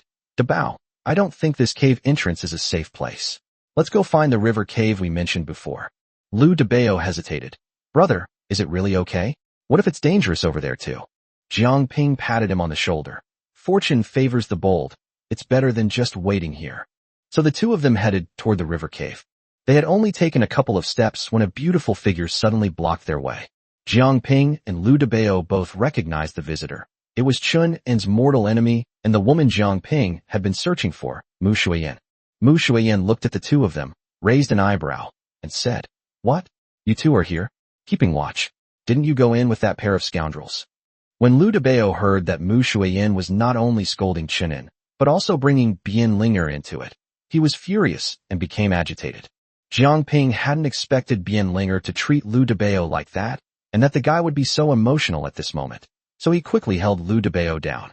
At this moment, Jiang Ping looked at Mu Shuiyan and said sincerely, "Fairy, those two are not of the same ilk. I know that Fairy is very unhappy with Chunin, and we both hate that guy to the core. I wonder if you've ever heard the old saying, 'The enemy of my enemy is my friend.' We two are very willing to become friends with the Fairy and work together to kill Chunin." When Jiang Ping said these words, Mu Shuiyan was taken aback at first, and then burst into laughter. Her silvery laughter instantly eased the tense atmosphere. Mu Shuiyan clutched her stomach, laughing uncontrollably. "Just the two of you? You actually want to cooperate with me to kill Chunin? Are you sure I didn't hear wrong?" Jiang Ping was extremely sincere at this moment, nodding repeatedly, staring intently at Mu Shuiyan, and said with certainty, "Fairy, neither of us is lying. Heaven can bear witness." Mu Shuiyan clapped her hands, a half smile on her face, and said, "Not bad, not bad. Then tell me about it. How should we cooperate? How can we eliminate Chunin?" Jiang Ping looked at Mu Shuiyan and quickly said, "Don't worry, Fairy, as long as you fight that guy, I will definitely make a move at the crucial moment. Although I cannot guarantee that I will kill him, I am 100% certain that I can severely injure Chunin. The rest is up to you, Fairy." Upon hearing Jiang Ping's words, Mu Shuiyan quickly interrupted him, saying impatiently, All right, I don't want to waste another word with you, you long-winded guy." He thought to himself, this old guy is old, yet he's still so shameless. Anyone can brag. But honestly, I've rarely seen anyone who still loves to brag so much in their old age. Jiang Ping knew that Mu Shuiyin didn't trust him, but he had no way to explain it to her. But he absolutely had to join forces with Mu Shuiyin. This was his only chance to survive in the secret realm. Jiang Ping knew that the system's task for him was to make Mu Shuiyin his cultivation partner. As long as his woman was strong, he was happy. At this moment, Jiang Ping looked at Mu Shuiyin and secretly vowed, "Fairy, to show my sincerity in cooperating with you, I want to take you into the secret realm." Mu Shuiyin initially thought Jiang Ping was bragging, and she was even preparing to leave. Moreover, before leaving, he wanted to plant goo worms in Jiang Ping and Lu Debao, making their lives worse than death. She didn't believe Jiang Ping's nonsense at all. What kind of good person could stand with Chunin? However, after Jiang Ping dropped this bombshell, Mu Shuiyin immediately stopped what she was doing. She was now quite interested in hearing how Jiang Ping could lead her into the secret realm. She was becoming more and more interested in this old man. His bragging skills were the best she had ever seen. He could brag without batting an eye. He was truly a master among masters. Chapter 54: Entering the True Secret Realm. Jiang Ping secretly checked the system and found that his favorability rating with Mu Shuiyin had decreased by 100%. A wave of annoyance washed over me. Ugh. All that I said didn't change Mu Shuiyin's opinion of me at all. Jiang Ping forced a smile and said, "Fairy, how about this? I'll take you into the secret realm right now. But as you can see, we are both at the foundation establishment stage. Even if the two of us were tied together, we would still be no match for you, Fairy. So you don't need to worry about any danger at all. If the Fairy is willing to cooperate with the two of us, then I will lead the Fairy into the secret realm." After listening to Jiang Ping's words, Mu Shuiyin felt that there was nothing wrong with them. The two of them were only at the foundation establishment stage, and she could crush them with just one finger. Mu Shuiyin smiled and said, "Then I'll trouble you, sir, to lead the way for me." Upon hearing this, Jiang Ping coughed repeatedly in anger, inwardly cursing. This is an insult, a blatant insult. However, Jiang Ping secretly vowed, "You wait, when I get you into bed and get you pregnant, let's see what you think then."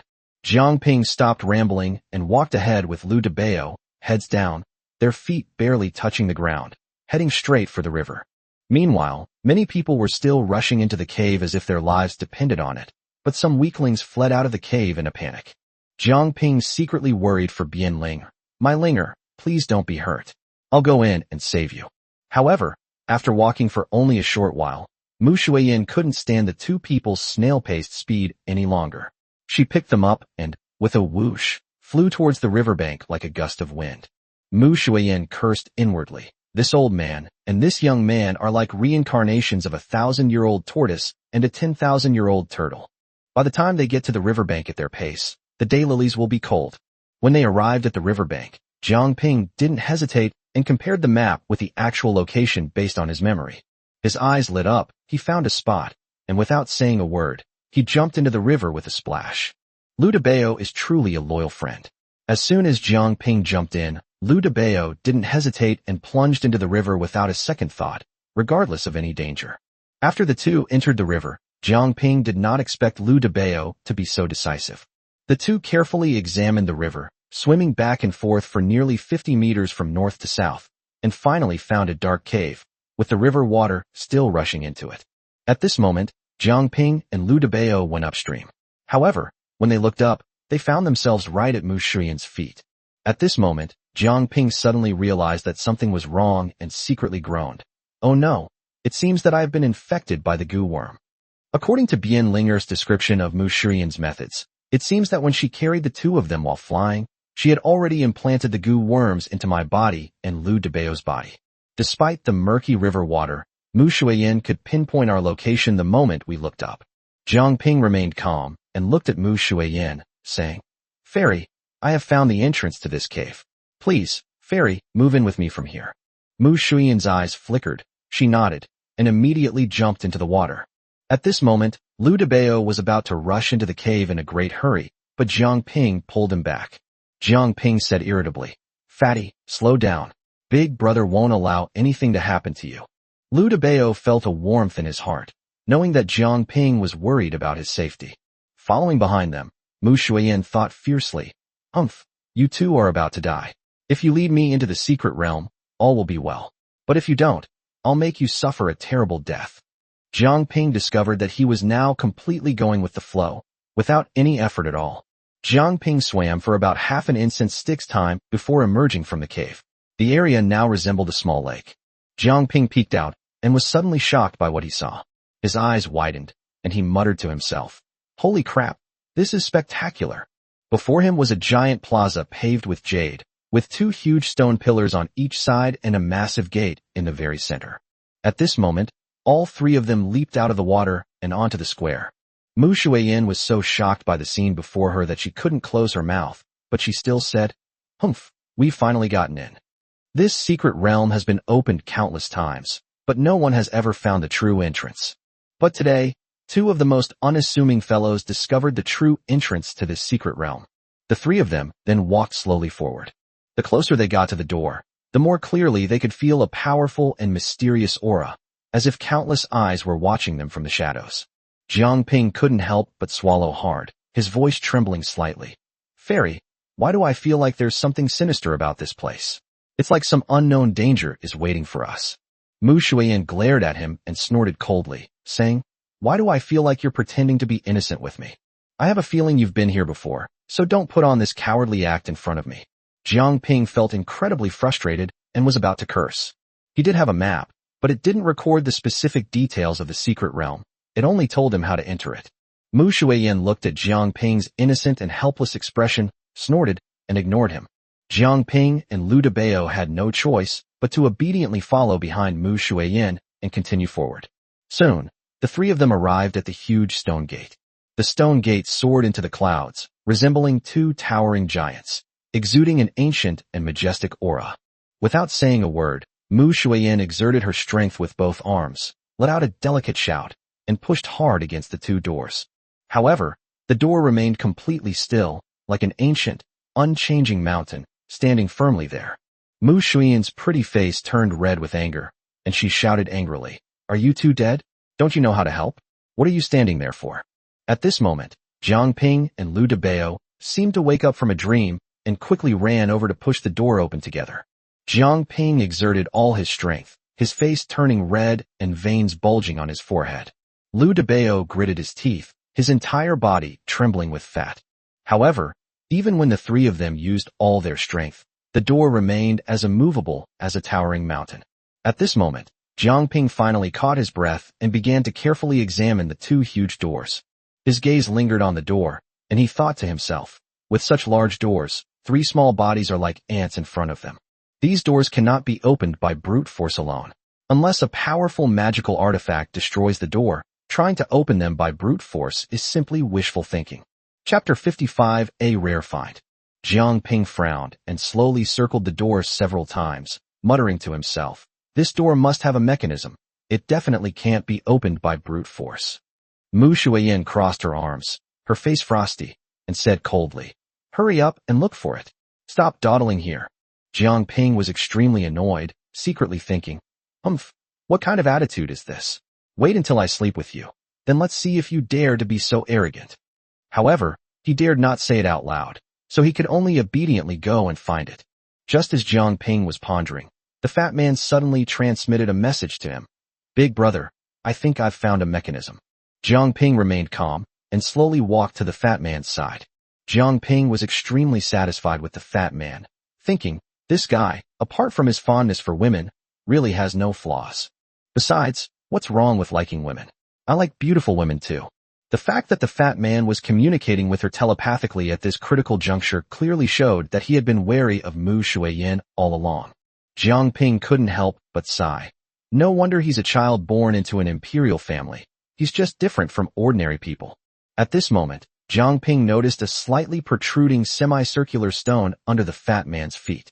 If one did not look closely, one might really think it was caused by negligence during the ground repair. The fact that the fat man was able to discover such a subtle clue made Jiang Ping look at him with new respect once again. Jiang Ping's attention was originally focused on the 2 gates. He was convinced that the fat man was a person with great fortune. Some even speculated that even if the fat man wasn't in Taikong Kingdom every day, his older brother, Lu Tianming, wouldn't be able to compete with him for the throne.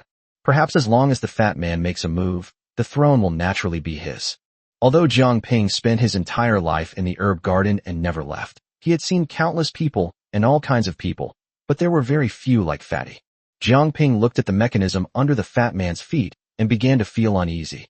He was afraid that once the door was opened, Mu Shuiyin would attack him and the fat man. This kind of thing must not be allowed to happen under any circumstances. At this moment, Jiang Ping began to circulate his spiritual power, preparing himself. If Mu Shuiyin were to make her move after the portal opened, Jiang Ping wouldn't care whether she was the system's target or not. He would do everything in his power to deliver a fatal blow. Jiang Ping was now within 5 meters of Mu Shuiyin. He knew very well that even if Mu Shuiyin was a powerful golden core cultivator, she would not be able to dodge his flying sword at such a distance. Mu Shuiyin stared intently at Jiang Ping and shouted, "Why aren't you looking for the mechanism? What are you doing here?" Jiang Ping flashed what he considered his most handsome smile and said, "Fairy, the mechanism has been found." Mu Shuiyin rolled her eyes at him and said, "If you found it, then open it. What are you looking at me for?"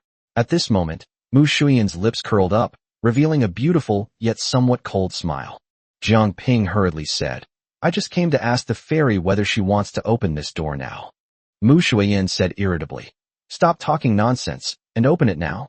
Do you really think we came here for sightseeing?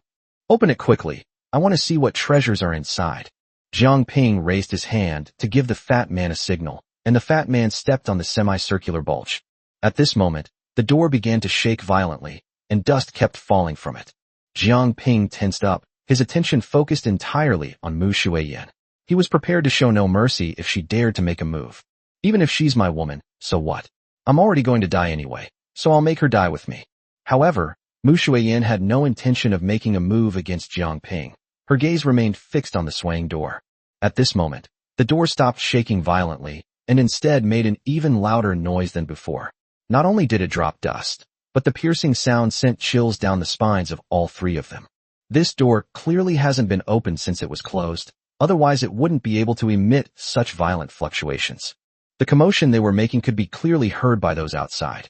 Everyone fell silent, terrified. What had happened? The earth shook violently. The cultivators outside, after entering through the breached opening, encountered a large number of demonic beasts and poisonous insects, suffering heavy casualties. Some with lower cultivation levels perished as soon as they entered. They never imagined that the secret realm would be such a hellish sight. At this moment, the door finally opened. Mu Shuiyin gave Jiang Ping a wink, the meaning of which was crystal clear. She wanted him to lead the way. Jiang Ping glanced at the fat man, who then strode forward. Jiang Ping stood not far from Mu Shuiyin, keeping a close eye on her movements. If she dared to attack the fat man, he would fight her to the death. When the three entered the main hall, they were instantly stunned by the sight before them, especially Jiang Ping. The scene felt so familiar because Jiang Ping had transmigrated and received the highest level of education. Seeing the scene before him felt like entering a new, civilized dimension. In front of them was a transparent sphere about 5 meters in diameter. On the sphere were images, and the things in the images were moving, and they were the cultivators outside the secret realm. Jiang Ping felt as if he hadn't transmigrated to a world of cultivation at all. It was as if he had transmigrated back to the past. However, he knew that wasn't the case. This was a large magical artifact. However, such a magical artifact should not exist in this world at all. It's too awesome. Jiang Ping suddenly spotted Bianlinger, who was running away. 2 enormous flying monsters were chasing her, and they were about to catch up. At this moment, Jiang Ping didn't know why, but he was very worried about Bianlinger's safety. He went straight to the large sphere, and for some reason, he reached out and touched Bianlinger, who was flying. However, at this moment, a shocking scene unfolded. Bianlinger, who was flying, simply vanished. Meanwhile, the 2 demonic beasts behind them were still wondering, where is he? Where is he? Where is our delicious food? It's vanished without a trace. Just then, the huge sphere in front of Jiang Ping suddenly opened a gap, and Bianlinger instantly appeared in front of Jiang Ping. This startled everyone. Jiang Ping was dumbfounded. This magic weapon could actually take things from a distance. As long as the magic weapon saw something, it could take it directly. This magical artifact is incredibly powerful. It's far superior to the cameras I saw in my previous life. In my previous life, even if I smashed my computer screen to pieces, the beautiful woman inside wouldn't appear. I might even get electrocuted and die. But this ball can be used to touch the beautiful woman you see and instantly make her dream come true. Chapter 56, Exploring the Way. Jiang Ping knew that this thing could make anyone outside appear inside the secret realm simply by clicking on them. At this moment, Bianlinger looked at Jiang Ping and asked, "Where am I?" Jiang Ping quickly said, "Fairy, I said I could take you into the secret realm. Have you forgotten?" Bianlinger looked at Jiang Ping, then at Lu Debao. Lu Debao was still in shock when he suddenly realized what was happening and said, "It was my older brother who said he would definitely bring you into the secret realm." Jiang Ping mentally praised the fat man. He was practically a godsend. "Fatty, when your brother has the chance, he'll definitely find you a few wives with big butts and big breasts." The person most shocked at this moment was Mu Shuiyin. Although Mu Shuiyin had not yet decided to kill Jiang Ping and the fat man, because the two of them could not die and had to pave the way for her. If they were to discover a great treasure, both of them would be doomed. But she never expected that things would develop in a completely different direction than she anticipated, and now there are uncertainties. She knew Bianlinger. She was also a golden core stage expert. Although she wasn't afraid of Bianling, but since it would take some effort to actually fight, she didn't want to do that. Her only enemy is Chunin. If she wastes all her energy on Bianlinger, how will she get revenge when she encounters Chunin again? After the two met, Bianlinger frowned and looked at Jiang Ping, asking, "What's wrong with her?" Jiang Ping quickly said, "Fairy, she is my friend, and we have an agreement." Jiang Ping didn't plan to tell Bianlinger about his intention to kill Chunin. He didn't know if Bianlinger would stop him. But Jiang Ping thought of something at this moment and directly transmitted his voice to Mu Shuiyin. "Fairy, do you think we should let your enemy Chunin in and kill her directly? I still say that I have a strike that can definitely cripple him." Mu Shuiyin interrupted Jiang Ping directly. She didn't believe his nonsense at all. Things were already extremely disadvantageous for her at this point. She saw Jiang Ping and the other two standing next to Chunin from outside. Even at this point, this old man is still trying to fool me. Does he really think I'm a 3-year-old? Mu Shuiyin has now made up her mind that as long as Jiang Ping and Fatty dare to touch that ball, she will directly activate the goo worms in their bodies, causing them excruciating pain and ensuring they die a horrible death. Jiang Ping was certainly not foolish enough to provoke Mu Shuiyin. However, at this moment, Mu Shuiyin confronted Jiang Ping. "Old man, don't provoke me. I've already planted a goo worm in you. If you do anything to displease me, I'll kill you and that fatso the moment they're done. Don't think I'm bluffing. You can try it if you don't believe me." Jiang Ping also transmitted his voice. "Fairy, I will not do anything to harm you. Please rest assured. After we leave the secret realm, please remove the goo worms." When Mu Shuiyin saw that this old guy was so afraid of death, she was overjoyed. She liked people who were easy to control. Bianlinger was still unaware of what was happening when Jiang Ping spoke up. "Since the four of us have entered the secret realm, it can only be said that we are all people with great fortune. Then let's explore the secret realm together. If we find any treasures, we can split them equally. What do you two fairies say?" Neither of them paid any attention to Jiang Ping. They simply nodded. Jiang Ping was so frustrated. Were they just ignoring him like that? At this moment, Jiang Ping suddenly thought of his Shinpeiji. Even though she was a nascent soul stage cultivator at the great perfection level, she didn't act as arrogant as the two of you. Doesn't that mean they're treating me like a baby? Aren't you two both golden core experts? How come you're ignoring my existence like this? Jiang Ping didn't dare say these things, so he just had to bear the pain in his stomach. The fat man continued to lead the way, and Jiang Ping finally calmed down. He understood that this was currently a collaboration, and how long this relationship could last depended on how much valuable opportunity would emerge. If it were a priceless treasure, those two would definitely fight tooth and nail, and in the end, I and the fat man would be in danger. As Jiang Ping walked, he transmitted his voice to Bianlinger. "Fairy, do you have a way to remove the goo worm? Your nephew and I have both been bewitched." Upon hearing this, Bianlinger knew it was Mu Shuiyin, but she didn't know how to undo the curse. Only the one who cast the curse could undo it.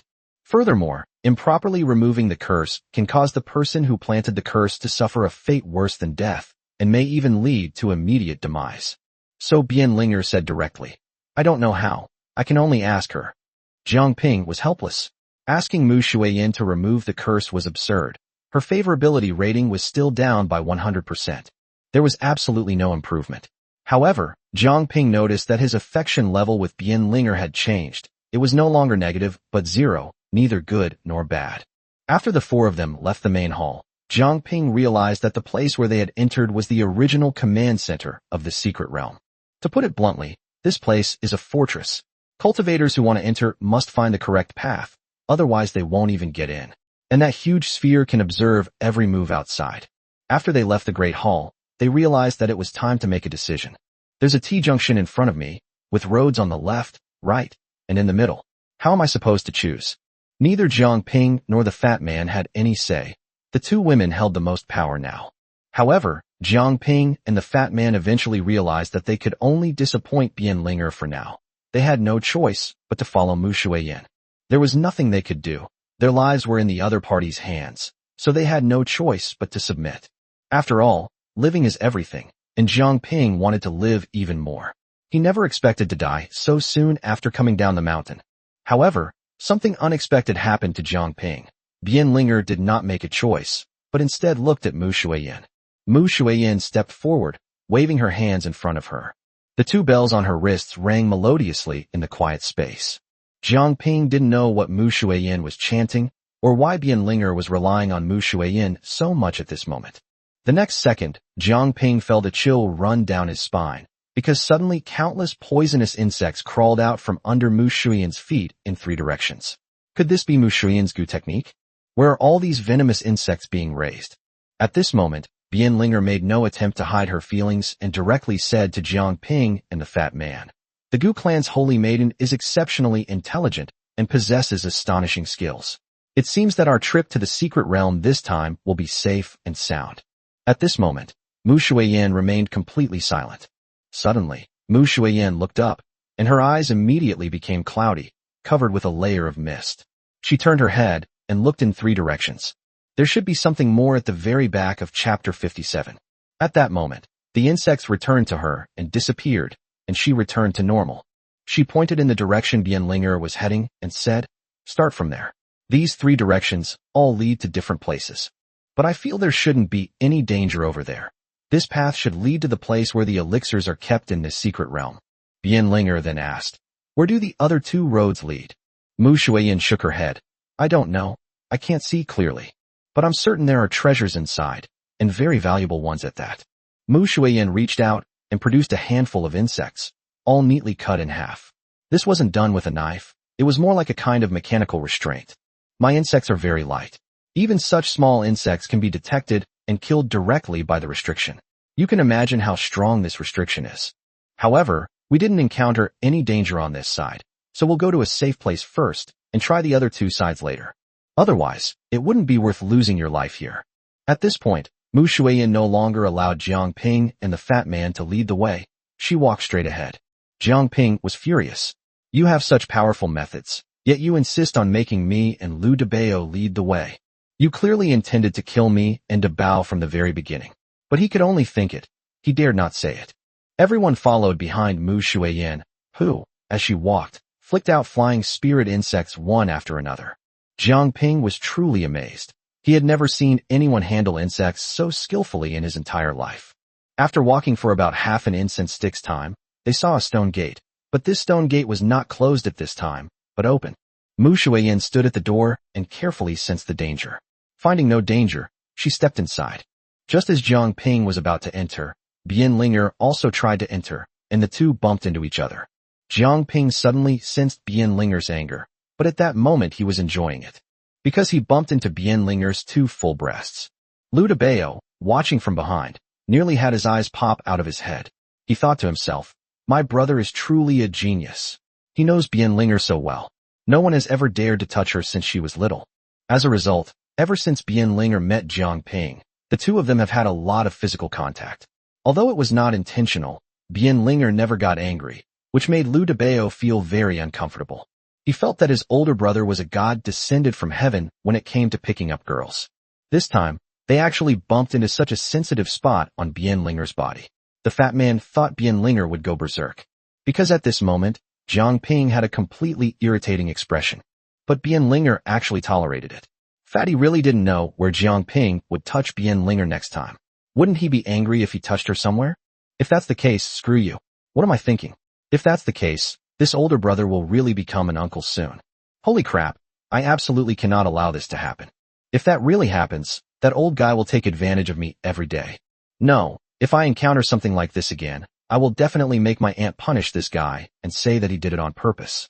I want to expose his ugly face.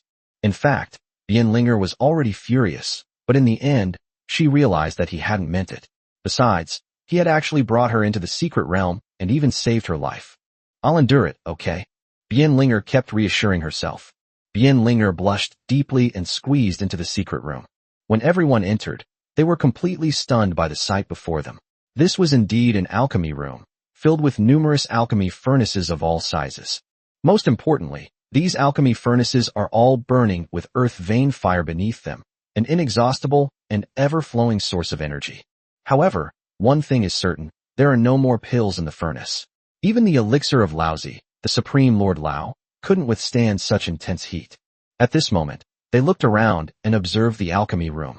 There were neat tables all around, with a pile of bottles and jars on the tables. Jiang Ping quickly picked one up to look at it, but at this moment Mu Shuiyan spoke up. They're all empty inside. Jiang Ping didn't believe it, so he shook it vigorously for a long time, but all he got was nothing. Not a single hair was found. However, Mu Shuiyan stared intently at the deepest part of the alchemy room. Only now, after she had entered, did Jiang Ping notice that she had been staring straight into the back. That should be where the elders of the alchemy room used to live. At this moment, Mu Shuiyan controlled some flying insects to continue flying towards the deepest part. But none of these flying insects returned. Jiang Ping was helpless. Was there really nothing in this secret realm? It was all for nothing. Had Xue Wuhan taken all the treasures here, instead of the map he had obtained from Xue Wuhan's storage ring? No. Firstly, Xue Wuhan is a nascent soul cultivator and couldn't possibly enter. Secondly, when I opened those two doors to the secret realm before, they had never been opened before. Jiang Ping could make these judgments based on his experience. Since no one had entered this place before, if there were any treasures, they must still be there. However, Bianlinger came to Mu Shuiyan's side at this moment and said, "It seems there is something inside." Mu Shuiyan nodded, glanced at Bianlinger, and said, "What? Are you scared?" How could Bianlinger be outdone by Mu Shuiyan? She chuckled lightly. Cultivation is about defying fate and changing one's destiny. If one retreats when faced with danger, what kind of immortality am I cultivating? At this moment, Mu Shuiyan responded to Bianlinger with an expression of great agreement, and the two of them walked forward. She had only taken one step when Mu Shuiyan turned back to look at Jiang Ping and the fat man, and said, "Come here, you two lead the way." If Jiang Ping hadn't known that his life was in Mu Shuiyan's hands, he would have been cursing. "Weren't you just looking at me with that great minds think alike expression? Didn't you just affirm Bianlinger's words? Why did you suddenly decide to make me and the fat guy cannon fodder?" Jiang Ping was furious and couldn't help but curse inwardly. He was just putting on an act for me from the beginning. What a big shot he was pretending to be. Mu Shuiyan's attitude towards herself and the fat man was worlds apart from her attitude towards Bianling. Bianlinger looked at the despair on Jiang Ping and the fat man's faces and couldn't help but sigh. Finally, he spoke up, saying, "Those two won't be of much help. They'll probably just be a burden. Let's go ahead, the two of us." Upon hearing this, Mu Shuiyan smiled playfully and asked, "What's wrong?" Feeling sorry for them, Bianlinger instantly became furious and shouted, "Nonsense! What's causing you heartache? Whom do I feel sorry for? The old geezer or that fatso?" Chapter 58 Poisonous Toad. Mu Shuiyan persisted, teasingly saying with a smile, "Maybe you feel sorry for her too." Bianlinger was so angry she almost fainted. She gritted her teeth and said, "All right, now is not the time for me to argue with you about these things. Since they were able to lead us into the secret realm, we shouldn't repay kindness with enmity, right? There should still be basic moral principles to follow." Mu Shuiyan was too lazy to argue with Bianlinger anymore. She snorted, turned around, and walked straight ahead. Bianlinger was not to be outdone and followed in one step, thinking to herself, "I can't lose my prestige and let a Gu clan saintess look down on me."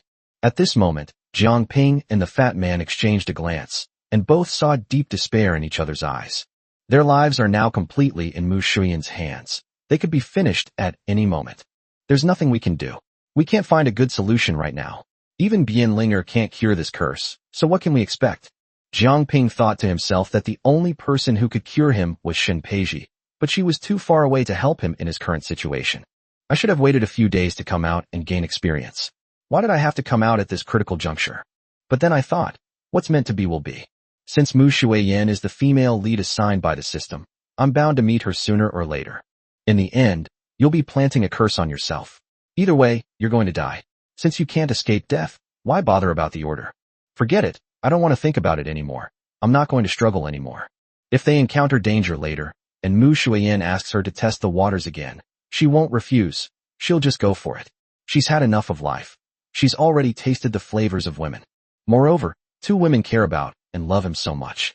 As soon as he thought of this, the faces of Shun Peiji and He Qinghuan suddenly appeared in Jiang Ping's mind. It's a pity that I really have no leverage to fight against fate now. Just then, Bian Linger and Mu Shuiyan suddenly stopped in their tracks. Before them appeared threads of different colors. Many bells and talismans made of yellow paper were hung on each line. Jiang Ping instantly realized that this talisman must be a restriction. If a cultivator touches the silk threads and crosses this area, the bells will ring, indicating that there is a terrifying presence within. If the bell rings and wakes, or even angers that guy, they're all doomed. Mu Shuiyan and Bian Linger both took a step back, completely unaware of Jiang Ping behind them. Jiang Ping was so engrossed in his thoughts that he completely forgot about life and death. So at this moment, he was particularly brave. Once he was no longer afraid of death, he walked very fast and got quite close to the two women in front of him. As a result, the two women landed squarely on Jiang Ping's feet. Jiang Ping cried out in pain, but with his mid-foundation establishment strength, he could actually endure the pain. His shout startled the two women in front of him, causing them to tremble. This tremor caused them to bump into the very first thread. This thread was lucky. It only had one bell attached to it. Moreover, the force they applied was not great. The bell only swayed slightly, making a very soft, crisp sound, and then returned to calm.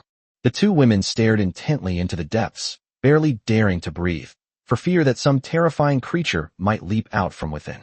They were all cursing inwardly. I'm not afraid of godlike enemies, but I'm afraid of teammates like Jiang Ping who are as useless as pigs. The two looked ahead for a while, and, finding nothing bad had happened, their tense nerves finally relaxed a little. Jiang Ping smiled a little embarrassedly at this moment.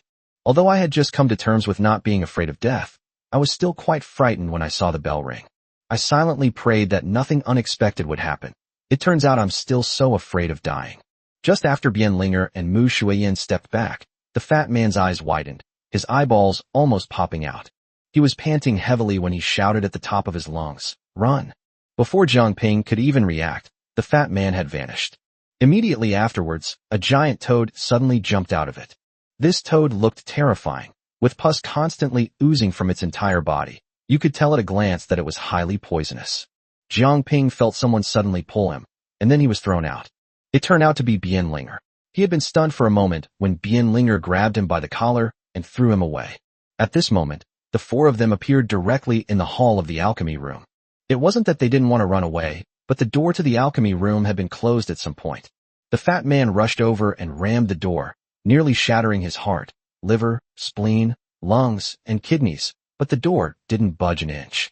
It seems we have no choice but to fight this toad today, or all four of us will die here. Upon seeing the four people, the toad opened its massive mouth without saying a word, its gaping maw nearly scaring the fat man and Jiang Ping out of their wits. What kind of toad is this? Its tongue looks ridiculously long. The fat man was originally at the door, furthest from the toad. Perhaps the toad knew who was more delicious and who wasn't. As soon as it saw that the fat man was fat and strong, it attacked him directly. The fat guy was so annoyed that he couldn't help but complain. What kind of mess is this? He quickly dodged to the side. But the toad clearly had no intention of letting him go. It opened its mouth wide again, and its long tongue wrapped around the fat man's ankle like lightning. At this moment, Bian Linger reacted quickly and slashed the toad's tongue with her sword. Although the toad retracted its tongue, Bian Linger's sword strike failed to sever it, demonstrating just how resilient the tongue was. This toad is really persistent. Bian Linger just slashed it with her sword, so it should have attacked Bian Linger in revenge. But the toad wouldn't listen. It kept its eyes on the fat man and attacked him again.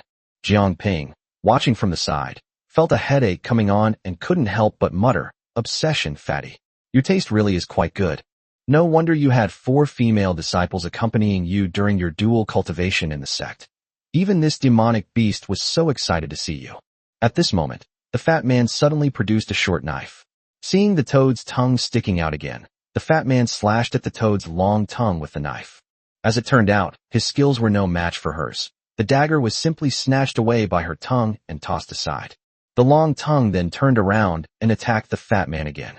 The fat man was on the verge of a breakdown, and with a mournful face, he shouted, "Is this ever going to end? Two stunningly beautiful women, and you won't eat them? What are you arguing with me about?" Chapter 59, The Strongest Blow.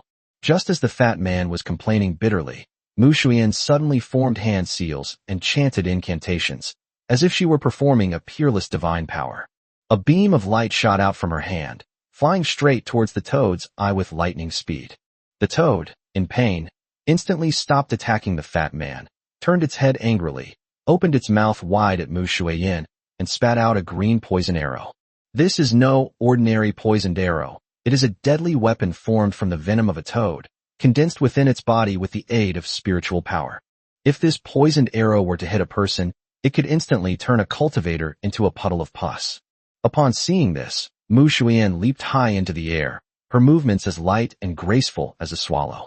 At that moment, the poisoned arrow struck the ground. Jiang Ping looked closely and saw that the ground was instantly corroded, and a large amount of thick smoke and bubbles were sizzling out. The pungent smell spread, making people unable to help but cover their mouths and noses. It's easy to imagine just how potent this venom is. It's truly shocking. Bian Linger, standing to the side, was not to be outdone, a determined glint in her beautiful eyes.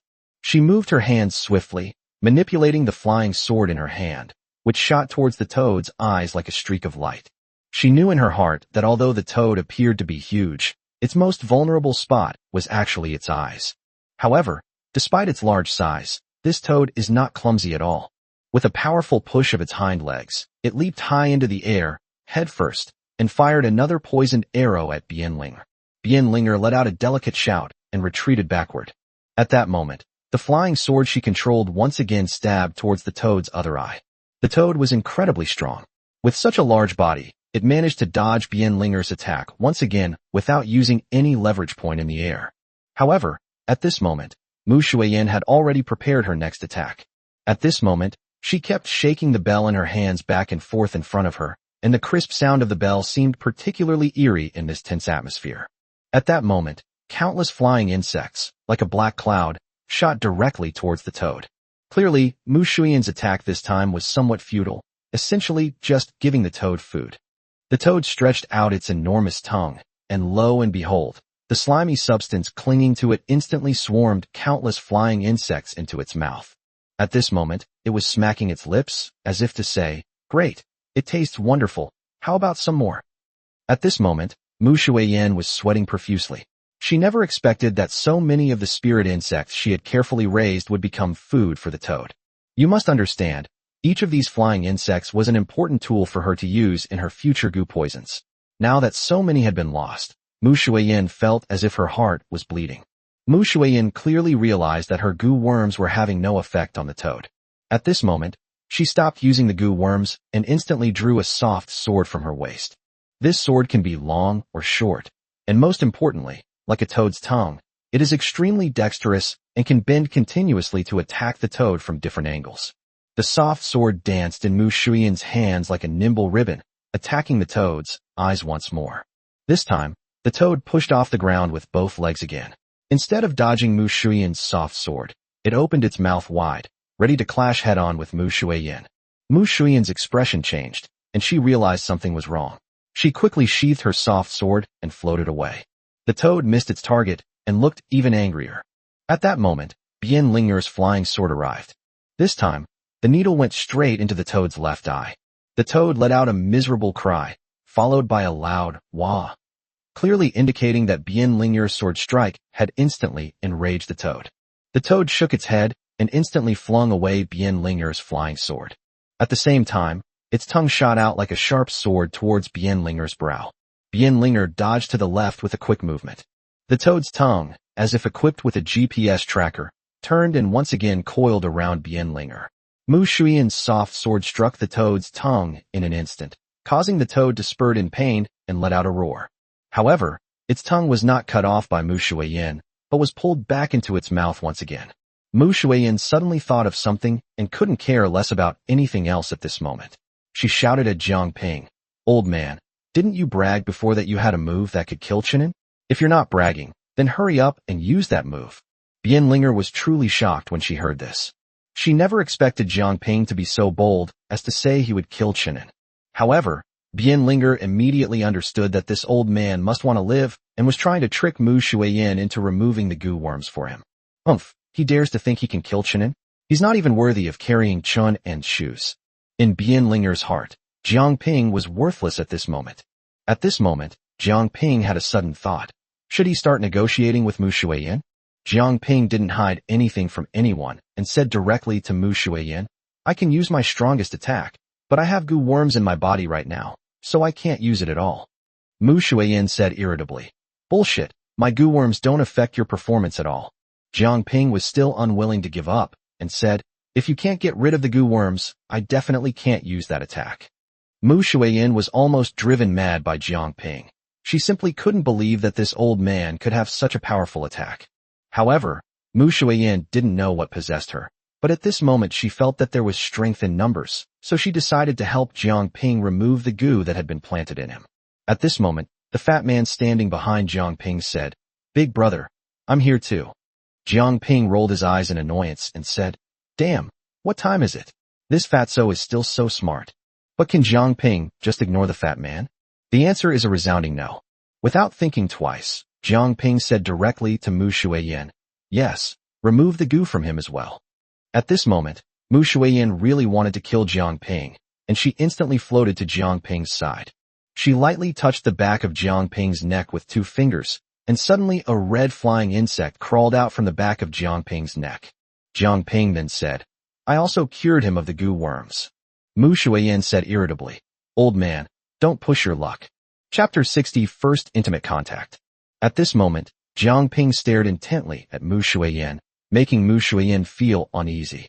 She said, You helped him get rid of the goo worms, and neither of us offended you. Once you remove the curse from him, I will unleash my strongest attack. Mu Shuiyin really wanted to stab Jiang Ping with a sword this time. She also pointed 2 fingers at the back of the fat man's neck, and a red flying insect flew out as well. At this moment, Mu Shuiyin stared at Jiang Ping with hatred and said, The goo has been removed. If you can't use your strongest attack, I will definitely chop you into minced meat and feed you to the dogs as soon as I kill the toad. Jiang Ping never imagined that Mu Shuiyin could be so ruthless.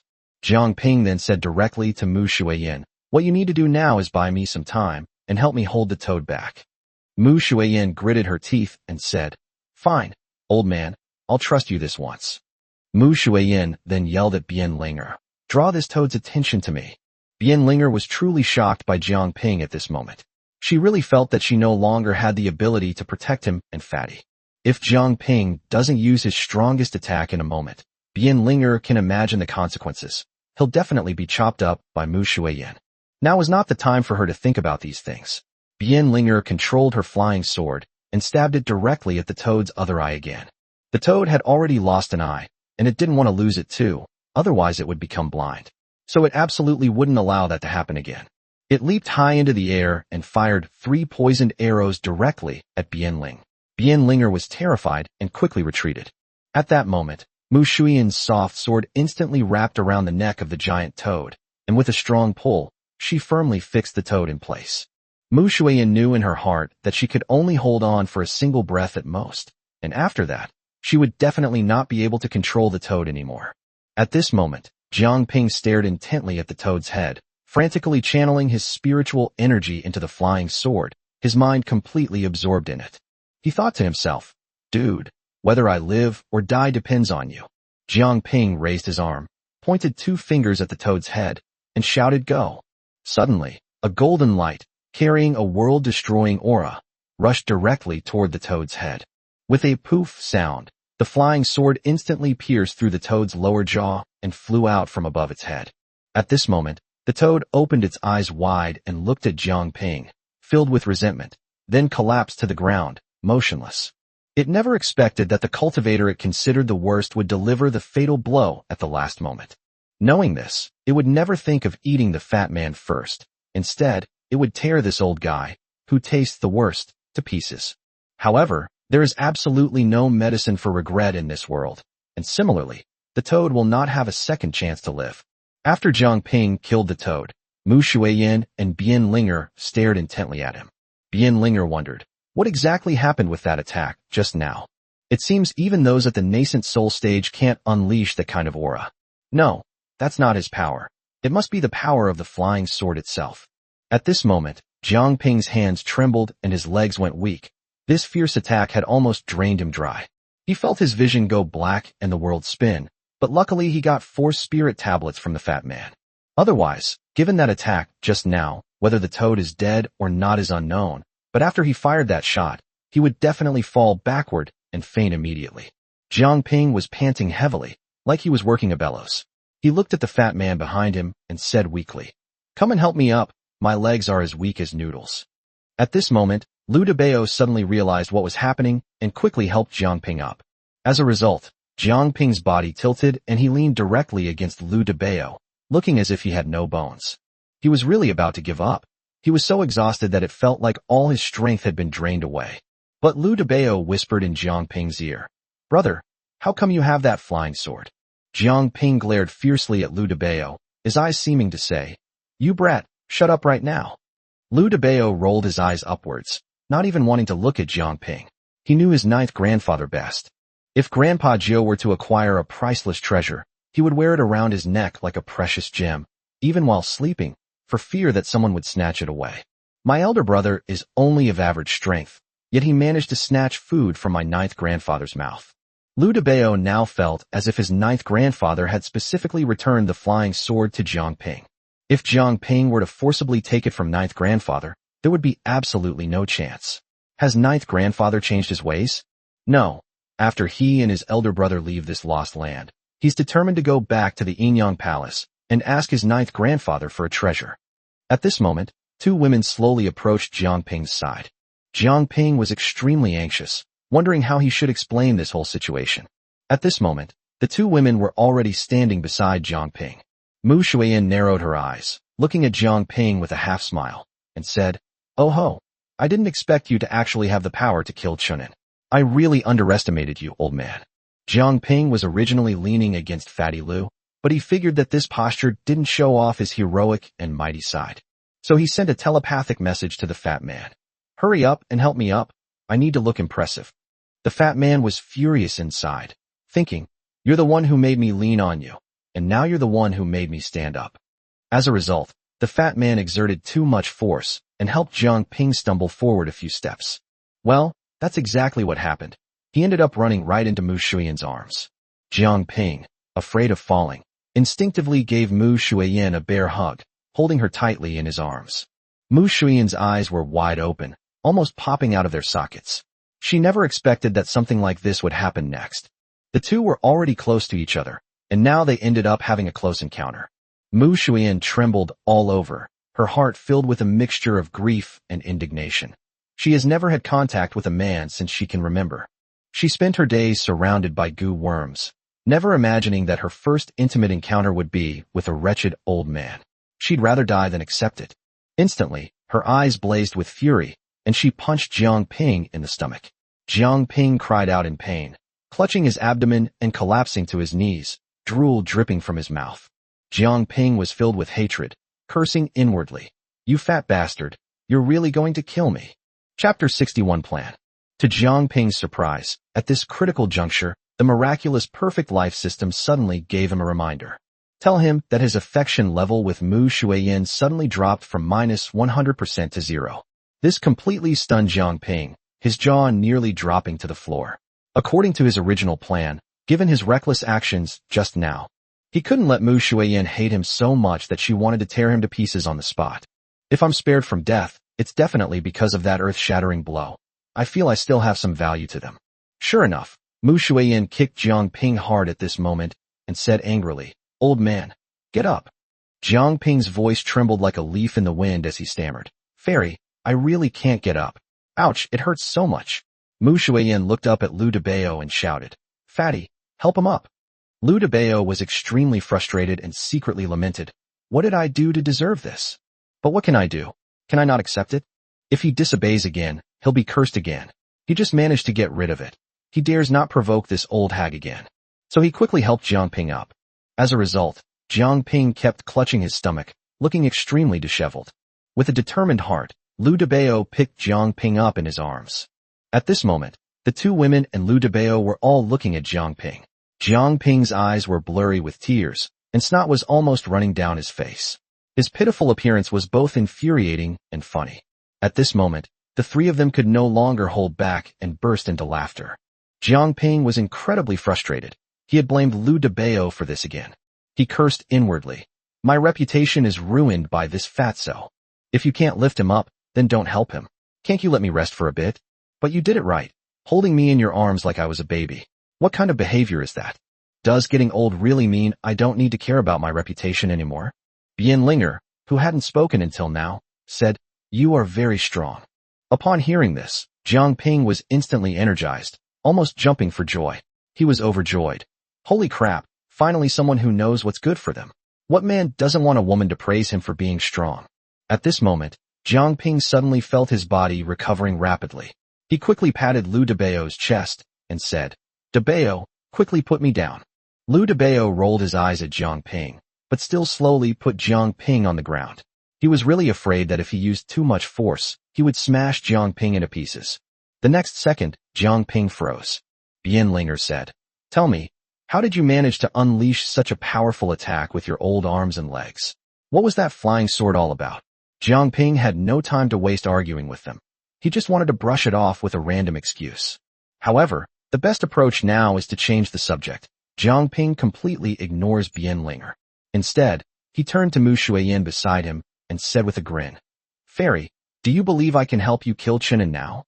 Looking at Jiang Ping's weakened state, Mu Shuiyin was puzzled and couldn't believe that Jiang Ping could still unleash the attack he had just delivered. Jiang Ping realized what Mu Shuiyin was worried about and said, Don't worry, I will soon be able to prepare the next attack. Then we will return to the front of the main hall and let Chunin in. We'll kill him here, without anyone knowing, and no one outside will know. Even if someone wants revenge for Chunin later, he won't be able to find the murderer. Upon hearing this, Mu Shuiyin knew that although her hatred for Chunin was no secret, nothing else mattered as long as Chunin was killed. Mu Shuiyin knew Jiang Ping had conditions. He had previously instructed himself to control the toad, so presumably when Chunin appeared, he would also want to control Chun and to buy him a moment's time. Before Jiang Ping could speak, Mu Shuiyin said, Very good, I will give you time to unleash your full power. Upon hearing this, Jiang Ping chuckled, Not bad. This woman is very perceptive. She understands my thoughts so well. She's a promising talent. At this moment, Bian Linger, who was standing to the side, looked at Jiang Ping and said, Are you really going to help her kill Chunin? Jiang Ping snorted coldly, turned to look at Debao, and said, Should Chunin be killed? At this moment, Liu Debao's fiery temper erupted instantly. He took a step forward and shouted, Big brother, we must kill him. Jiang Ping looked at Bian Linger and said, Did you see that? It's what everyone wants. I hope you won't interfere then, but if possible, you can help us. Once things are exposed, you won't be able to escape responsibility either. Bian Linger thought about it and realized that she was indeed with them now. If word got out, she wouldn't be able to escape the consequences. She was just very annoyed by Jiang Ping's threatening tone and was about to speak when Jiang Ping said directly, I'm not threatening you. You should know that I have a life-or-death friendship with Fatty Liu and your father. As soon as Jiang Ping finished speaking, he suddenly felt that something was wrong. He thought to himself, Damn it, I'm doomed. When he said he had a life-or-death friendship with the ninth elder, wasn't he just implying that he and Fatty were her elders? Upon hearing this, Bian Linger flew into a rage. You old bastard, you're trying to take advantage of me. As a result, Bian Linger sent Jiang Ping flying with a single punch. Jiang Ping was truly speechless with bitterness, filled with remorse. I really have no self-control when it comes to my mouth. This punch was well-deserved. Standing to the side, Liu Debao simply spread his hands and said helplessly, Big brother, you can't blame me this time, can you? The next second, Jiang Ping knelt down, slowly raised one hand, and said in a trembling voice, Debao, come and help me up. Liu Debao rolled his eyes and thought to himself, What can I do? I can't blame myself for having such a troublesome older brother. He walked over and helped Jiang Ping up again. After Jiang Ping was finally helped up by Liu Debao, Bian Linger raised her eyebrows and said, You too, stop dawdling here and waste time. After saying that, he and Mu Shuiyin walked inside. Jiang Ping was furious. Am I wasting time? I'll hold back, okay. The silk threads and bells from before were all destroyed by the poisonous toad when it came out, which means there is no longer any danger inside. While supporting Jiang Ping, Lu Debao muttered, I know, don't worry. Jiang Ping said weakly, my body feels like it's falling apart, and they won't even let me catch my breath. Bien Linger glared at Jiang Ping. You're such a busybody, hurry up. The four of them slowly walked inside. Just as Bien Linger had said, no further danger occurred along the way.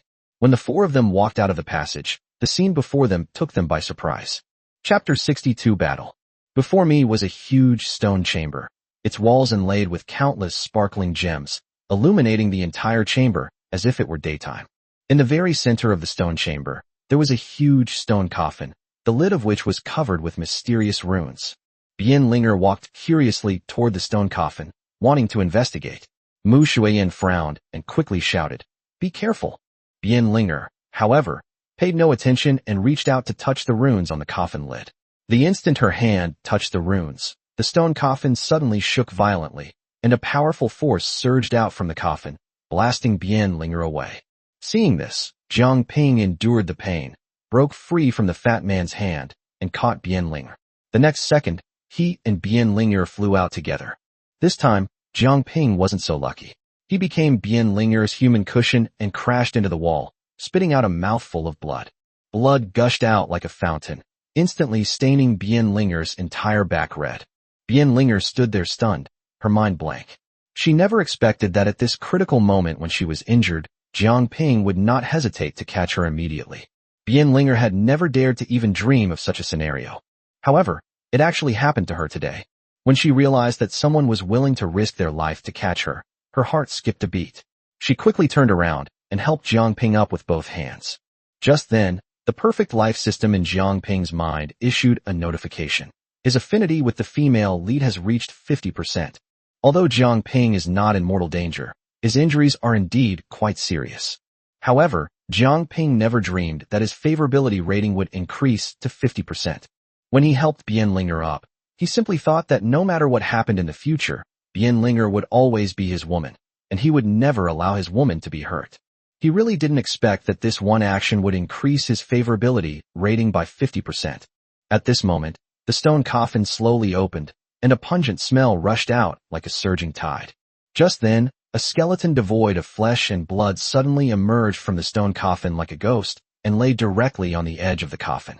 Suddenly, a white skeleton sat up from inside the stone coffin. At that moment, the skeleton cracked and popped its bones, the sound of which was particularly jarring and chilling in the silent space. Then, it turned to look at the four people, and suddenly two eerie green lights rose from its two skull-eye sockets, like will-o'-the-wisps from the deepest abyss, strange and sinister. At this moment, one of the skeletons was still clutching a yellowed ancient book in its hand. All four understood that this ancient book must be a priceless treasure. However, to their surprise, there was a storage ring on the middle finger of the other hand of this skeleton. He instantly put the yellowed ancient book in his hand into his storage ring. At that moment, he appeared like a phantom and leaped directly out of the stone coffin. This is a complete skeleton, exuding a chilling aura. At this moment, everyone gasped. At this moment, Lu Debao yelled out, "Holy crap, he's come back to life." Jiang Ping glared at Lu Debao with annoyance. Suddenly, the skeleton emitted a sinister voice that echoed throughout the room. "Trespassing, die." The voice seemed to carry endless resentment and curses, instantly putting everyone on edge and sending chills down their spines. Jiang Ping felt cold sweat pouring down his face uncontrollably. At this moment, everyone was watching the skeleton warily, and Bien Linger helped Jiang Ping lean against the wall. At this moment, she held a long sword in her hand, staring intently at the skeleton. At that moment, Mu Shuiyin immediately transmitted her voice to Bien Linger. "Take it down as quickly as possible. This thing is not to be trifled with." Did Mu Shuiyin really need to remind me? Bien Linger had long anticipated the power of this skeleton. Who knows what terrifying cultivation level it possessed in its previous life. The skeleton emitted a chilling shriek. Before Mu Shuiyin could launch an attack, the skeleton's head suddenly turned to look at her. Mu Shuiyin sensed something was wrong. Could it be that her telepathic communication had been discovered by the other party? At this moment, the white bone shot towards Mu Shuiyin like a white lightning bolt, extending 5 white finger bones like sharp claws, about to grab Mu Shuiyin's throat. If Mu Shuiyin were caught by this skeleton, her throat would snap and she would die instantly. At that moment, Mu Shuiyin drew her soft sword from her waist. The sword, like a nimble serpent, instantly coiled around the skeletal arm. The skeletal creature, however, was completely unfazed by the attack's power. Instead of stopping, it moved even faster. Mu Shuiyin sensed that something was terribly wrong, and at this point she had no choice but to use her most secret skills. Suddenly, Mu Shuiyin forcefully pulled her soft sword to one side, trying to forcefully disengage the skeletal hand. Her move did work. The skeleton did avoid her throat, but it grabbed her shoulder hard. This blow instantly tore Mu Shuiyin's skin open, blood gushing out. Mu Shuiyin let out a muffled groan and staggered backward. These skeletons wouldn't give Mu Shuiyin any chance to breathe. But at that moment, Bian Linger's long sword had already arrived. Bian Linger wielded her long sword with incredible skill, moving it up and down to block Mu Shuiyin's path. She absolutely could not let these bones harm Mu Shuiyin. It's not that she and Mu Shuiyin have a particularly good relationship. They're currently cooperating within this secret realm. More people mean more strength. Bian Linger knew that if she wanted to survive in this secret realm, she had to save Mu Shuiyin's life. Most importantly, Mu Shuiyin's strength is a notch above hers. Only then was Mu Shuiyin able to catch her breath. The skeleton was completely unfazed by Bian Linger's sword. Its bones instantly clashed with hers. The clanging and banging sounds echoed continuously in the open space, like fierce war drums. However, Bian Linger's longsword did not leave a single mark on the white bones. At this moment, Bian Linger frowned deeply. This was definitely not something she could handle. Standing to the side, Jiang Ping looked at Lu Debao and said, "Fatty, if you want to live, hurry up and hand over all your spirit return tokens." Now that Lu Debao was aware of the crisis, he immediately gave all 4 of his remaining spirit tablets to Jiang Ping. Chapter 63: Jiang Ping's Selfish Motives. Jiang Ping hadn't expected this guy to have so many spirit tablets. It seemed that Lu Debao's claim that his grandfather obtained spirit tablets in the barbarian lands at the cost of his life was just bragging. It's clear that the origin of this memorial tablet is still unknown. It's likely that his grandfather destroyed the barbarian territory. When all 4 spirit tablets focused on Jiang Ping, he felt his aura suddenly become stronger than before. Most importantly, Jiang Ping felt that the spiritual energy in his body and the injuries he had suffered were constantly recovering. Jiang Ping needed to prepare his strongest attack. He knew that the 2 women were in imminent danger, and he absolutely could not hold back any longer. These 2 will be my women in the future. I absolutely cannot let either of them get hurt. How could he possibly stand by and watch his woman die in front of him? Would he even be a man? At that moment, Bian Linger was instantly forced back by the white skeleton, which then raised its palm and slammed it directly onto Bian Linger's sword. The powerful force sent Bian Linger flying. Bian Linger coughed up a mouthful of blood, her face instantly turning as pale as paper. However, at this moment, the ancient clan's holy maiden, Mu Shuiyin, could no longer remain calm. She slowly opened her arms, a resolute look on her face. At that moment, her body slowly floated upwards, and her red eyes suddenly turned blood red, like burning flames. Most importantly, the 3 lotus petals between her brows suddenly began to bloom, revealing an eerie light. Mu Shuiyin lightly raised her jade-like arm and plucked a petal directly from between her eyebrows. At that very moment, a drop of blood instantly flowed from between her eyebrows.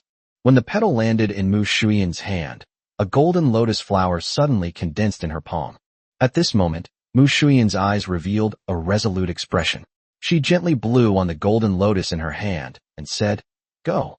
The golden lotus then spun and floated towards the skeleton. At this moment, the 2 green flames in Baigu's eyes burned even more intensely than before, and he realized the danger. At that moment, he tried to dodge the golden lotus, but found that it seemed to have eyes, and he couldn't dodge it at all. Finally, the skeleton crossed its arms and held them directly in front of its chest, trying to stop the golden lotus. The moment Jinlian touched the skeleton, golden flames suddenly ignited, setting the skeleton ablaze. In an instant, golden flames roared and burned, as if they were about to devour everything. At that moment, Jiang Ping's strongest attack was fully prepared. He pointed 2 fingers directly at the skeletal skull and shouted, "Go." The moment the sound faded, a golden light roared out with an aura of world-destroying power. At this moment, the skeleton didn't even have time to extinguish the flames, but instead looked at the golden light. It was too late for him to dodge. At that moment, his head was pierced through by Jiang Ping's flying sword and instantly turned into a pile of fragments that scattered in all directions. At that moment, the entire skeleton fell apart, crashed to the ground, and was consumed by the golden flames. Before everyone's eyes, the pile of bones slowly turned to ashes and dissipated in this mysterious space. At this moment, among the pile of ashes, only a storage ring remained, all alone. Bian Linger, Mu Shuiyin, and Jiang Ping were all slumped on the ground, panting heavily, trying their best to recover their severely depleted strength. The fierce battle with that terrifying skeleton had left them severely injured. However, what no one knew was that this time, Mu Shuiyin directly lost her strongest attack, which she could never recover from. The golden lotus between Mu Shuiyin's eyebrows has a long-standing legend among the Gu clan. Each holy maiden possesses 8 petals, but for some unknown reason, the current holy maiden, Mu Shuiyin, has been unable to condense the remaining 5 petals, and she only has 3. Most importantly, Mu Shuiyin knew perfectly well that she could definitely condense the remaining 5 petals, but she just couldn't find any effective way to do so. Unlike other saintesses who, upon receiving the grand sacrificial ceremony from the ancient high priest, could instantly condense 8 petals upon becoming a saintess, she did not. It should be understood that each petal represents the saintess's strongest attack, and each of these attacks is irreversible. She only had 3 petals to begin with, and then she used one of them at this crucial moment. How could Mu Shuiyin not feel heartbroken? Her initial plan was to use one of the flower petals to kill Chenin. Her heart was bleeding, as if it had been slashed by 1,000 sharp blades. Only she herself could truly understand the pain and helplessness she felt. However, at this moment, Liu Debao's round body slowly moved towards the pile of ashes. Just as his chubby hand was about to reach for the storage ring, 3 sharp shouts rang out almost simultaneously. "Stop!"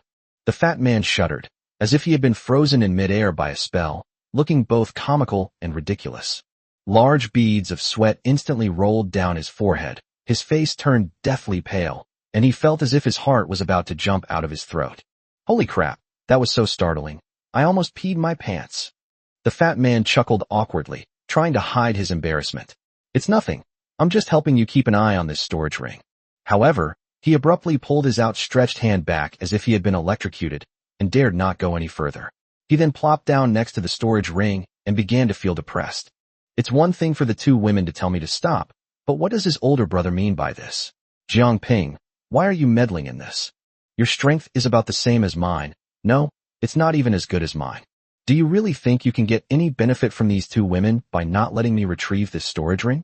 Even if you just did them a great favor by shattering that terrifying skeleton, you only had the power of that one strike. Humph, we're evenly matched. What are you pretending to be so important about?" The fat man grumbled inwardly, feeling increasingly aggrieved. Just as the fat man was feeling frustrated, Jiang Ping's sharp eyes immediately saw through his thoughts. In fact, Jiang Ping himself was not quite sure why he had shouted for the fat man to stop so urgently. In reality, he possesses a system unknown to others, and he doesn't really care much about these external things. The flying sword that the system randomly rewarded him with was something that was enough to shock everyone. Therefore, even if this storage ring contained some extraordinary treasure, it wouldn't matter much to him. Back when he first came to this world, he was short of lifespan and desperately needed a heaven-defying treasure to help him prolong his life. However, the situation is different now. He now has a lifespan of 150 years, giving him ample time to do whatever he wants. That's why he told the fat man to stop. In fact, Jiang Ping also had his own selfish motives. If this treasure falls into Fatty's hands, given his personality, it will definitely end up in the hands of the 9th elder in the end. But these 2 women were different. In Jiang Ping's heart, they were his future wives who would share a bed with him. How could he mistreat them? Therefore, letting these 2 women decide the distribution is undoubtedly the outcome Jiang Ping most wants to see. Chapter 64: The Harmony of Sun and Moon. With the blessing of the 8 spirit-restoring tablets, Jiang Ping's strength was restored to its original state in just half an incense stick's time. This was the most serious injury Jiang Ping had ever sustained, but it was also the one that he recovered from the fastest. He himself hadn't expected this outcome, and he thought to himself, "It seems I should prepare more memorial tablets this time." He thought to himself that he would never have to worry about being unable to perform in bed again. At this moment, Jiang Ping began to fantasize about making love with Mu Shuiyin and Bian Linger, and a wicked smile unconsciously appeared on his face. Just then, Mu Shuiyin woke up. As soon as she opened her eyes, she saw Jiang Ping looking at her with a lewd grin. She instantly recalled the scene of that old man hugging her earlier, and her anger flared up instantly. He was so angry that he really wanted to rush over and beat Jiang Ping up. But then I thought, even though I've lost a petal, I'm not entirely confident I could handle that skeleton on my own. If it weren't for that guy delivering the crucial, fatal blow at the critical moment, the outcome would be very uncertain. Although Mu Shuiyin was thinking of letting it go, her hand was not idle. She silently beckoned a small insect from under her feet, which crawled towards Jiang Ping. It must be said that things in this world are just so coincidental. At that very moment, Bian Linger woke up. The moment she stood up, she stepped on the little bug, and with a plop, the bug instantly turned into a puddle of mush. Mu Shuiyin stood up abruptly in anger and shouted, "You!" She felt that Bian Linger was doing it on purpose. She was right. Bian Linger did it on purpose. She herself didn't know why she wanted to stop it. It was just an indescribable feeling. Anyway, she just didn't want to see Jiang Ping, who had risked his life to catch her, be bewitched by Mu Shuiyin again. She was a powerful golden core cultivator. How could such a subtle sound escape her notice? So she decided to help Jiang Ping. Her action had a significant impact, as Jiang Ping's perfect life system immediately notified him that his affinity with the female lead, Bian Linger, had reached 70%. To be honest, Jiang Ping himself didn't know what was going on. With his limited skills, how could he possibly know that Mu Shuiyin was going to use a curse on him? After the favorability rating increased, the system suddenly issued a reward. Previously, when it reached 50%, it would give a small reward. This time, they waited until the target reached 70% before giving the reward, and instead directly rewarded Jiang Ping with a body-tempering pill. Upon hearing the name, Jiang Ping roughly understood what was going on. Needless to say, the system probably took pity on him and wanted him to improve his physical fitness. This isn't the time to discuss these things. The two women had already walked over to the storage ring. Their goal was remarkably consistent: to see what exactly that yellowed ancient book that the skeleton had hidden was. Everyone felt that it was definitely the most precious treasure in this secret room. Both of them wanted to see it, and seeing their troubled expressions, Jiang Ping said directly, All right. You two can divide what's inside equally later. If we come across any cultivation techniques or secret manuals, we can just make a copy ourselves. Why make things so difficult?" As soon as he said this, both women nodded, having no objections. But the fat man beside him was unhappy and shouted, "Big brother, what about me? Have you forgotten about me?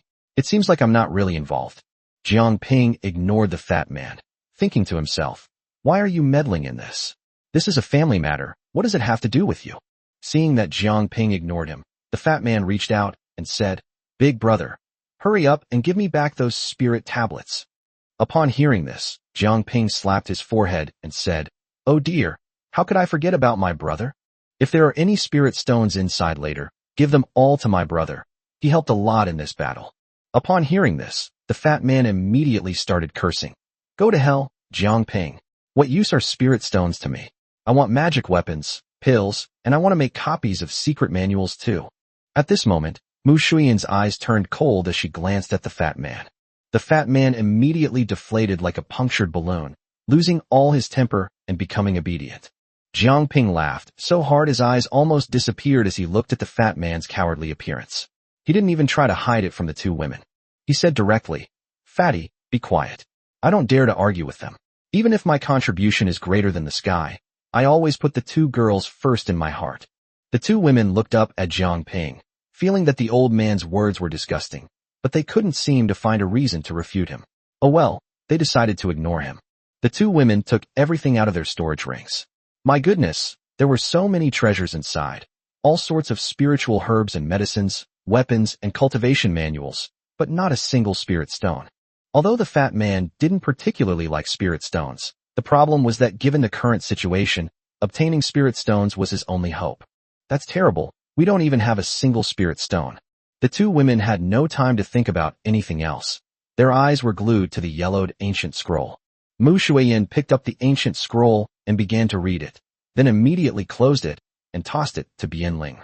Bian Linger opened it and glanced at it, then threw it to Jiang Ping with a look of disgust.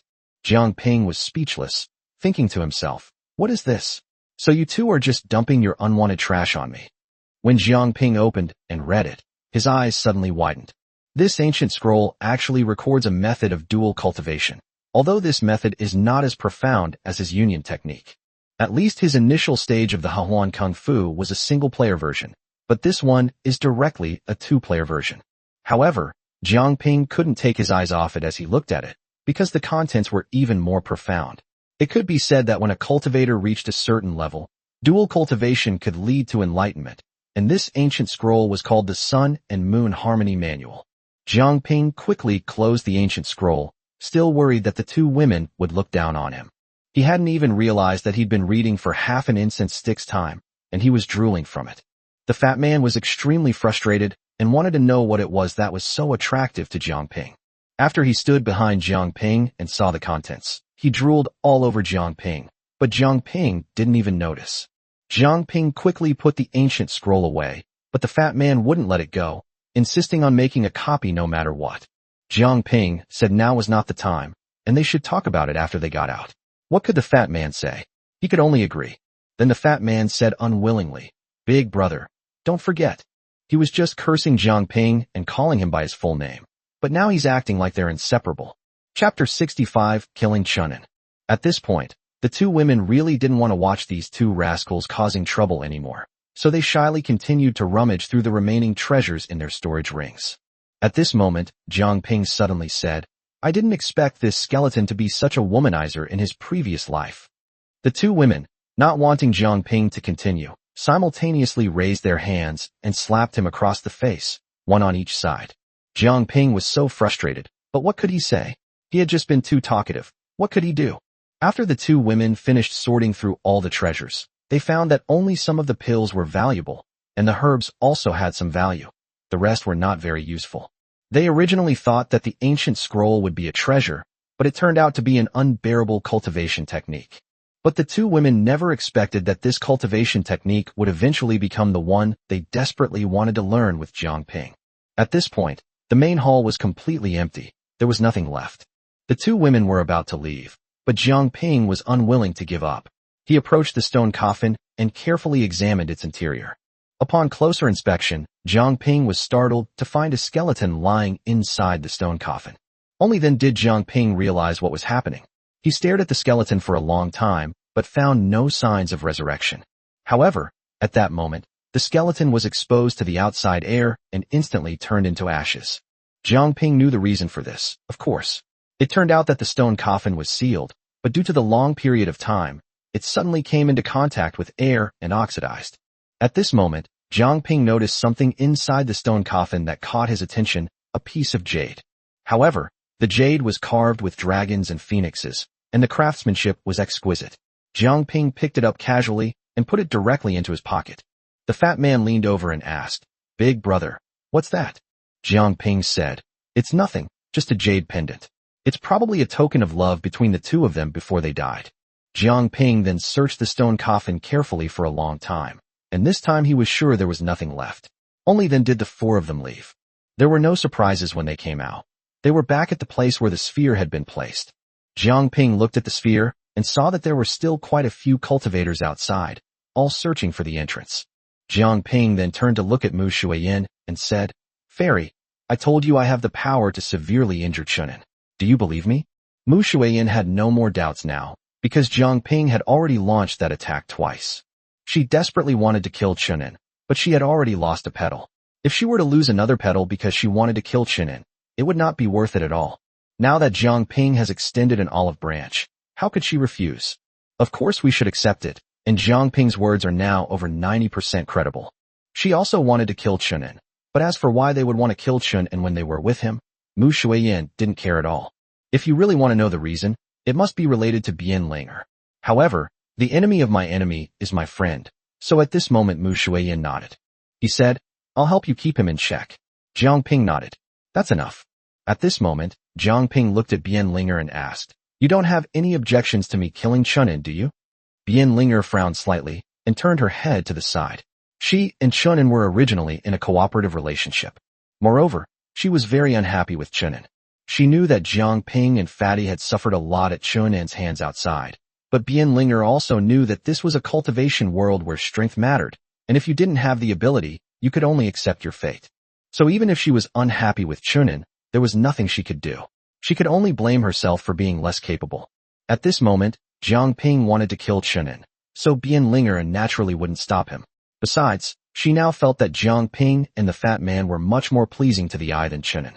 At this moment, Jiang Ping looked at Mu Shuiyin and nodded. The meaning is clear. I'm going to teleport that bastard Chunin in here. Fairy, are you ready? Jiang Ping arrived on the sphere of light and began searching for Chun and like looking for a needle in a haystack. But after searching several times, he still couldn't find him. Jiang Ping sighed helplessly, thinking to himself, it seems that this guy must have run away after realizing he'd lost contact with Bian Ling. Just as Jiang Ping turned to leave, Mu Shuiyin came up to him and said, Are you blind? Look here. Jiang Ping then looked closely at a corner and suddenly noticed a guy hiding at the entrance of a cave, peeking out and looking around. Jiang Ping had thought this guy was just bragging about how strong he was, but it turned out he was just a coward who clung to life. Bian Linger also witnessed this scene, and she never expected that the arrogant Chun and was actually such a person.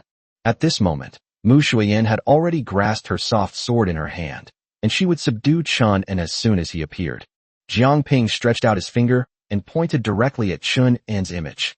Suddenly, the water rippled, and a cultivator slowly appeared. He hadn't even figured out what was going on yet. The moment he peeked out, he immediately saw Jiang Ping. At that moment, Jiang Ping's lips curled up, revealing a smug smile. Chunan was a golden core stage expert. He was certainly not lacking in vigilance.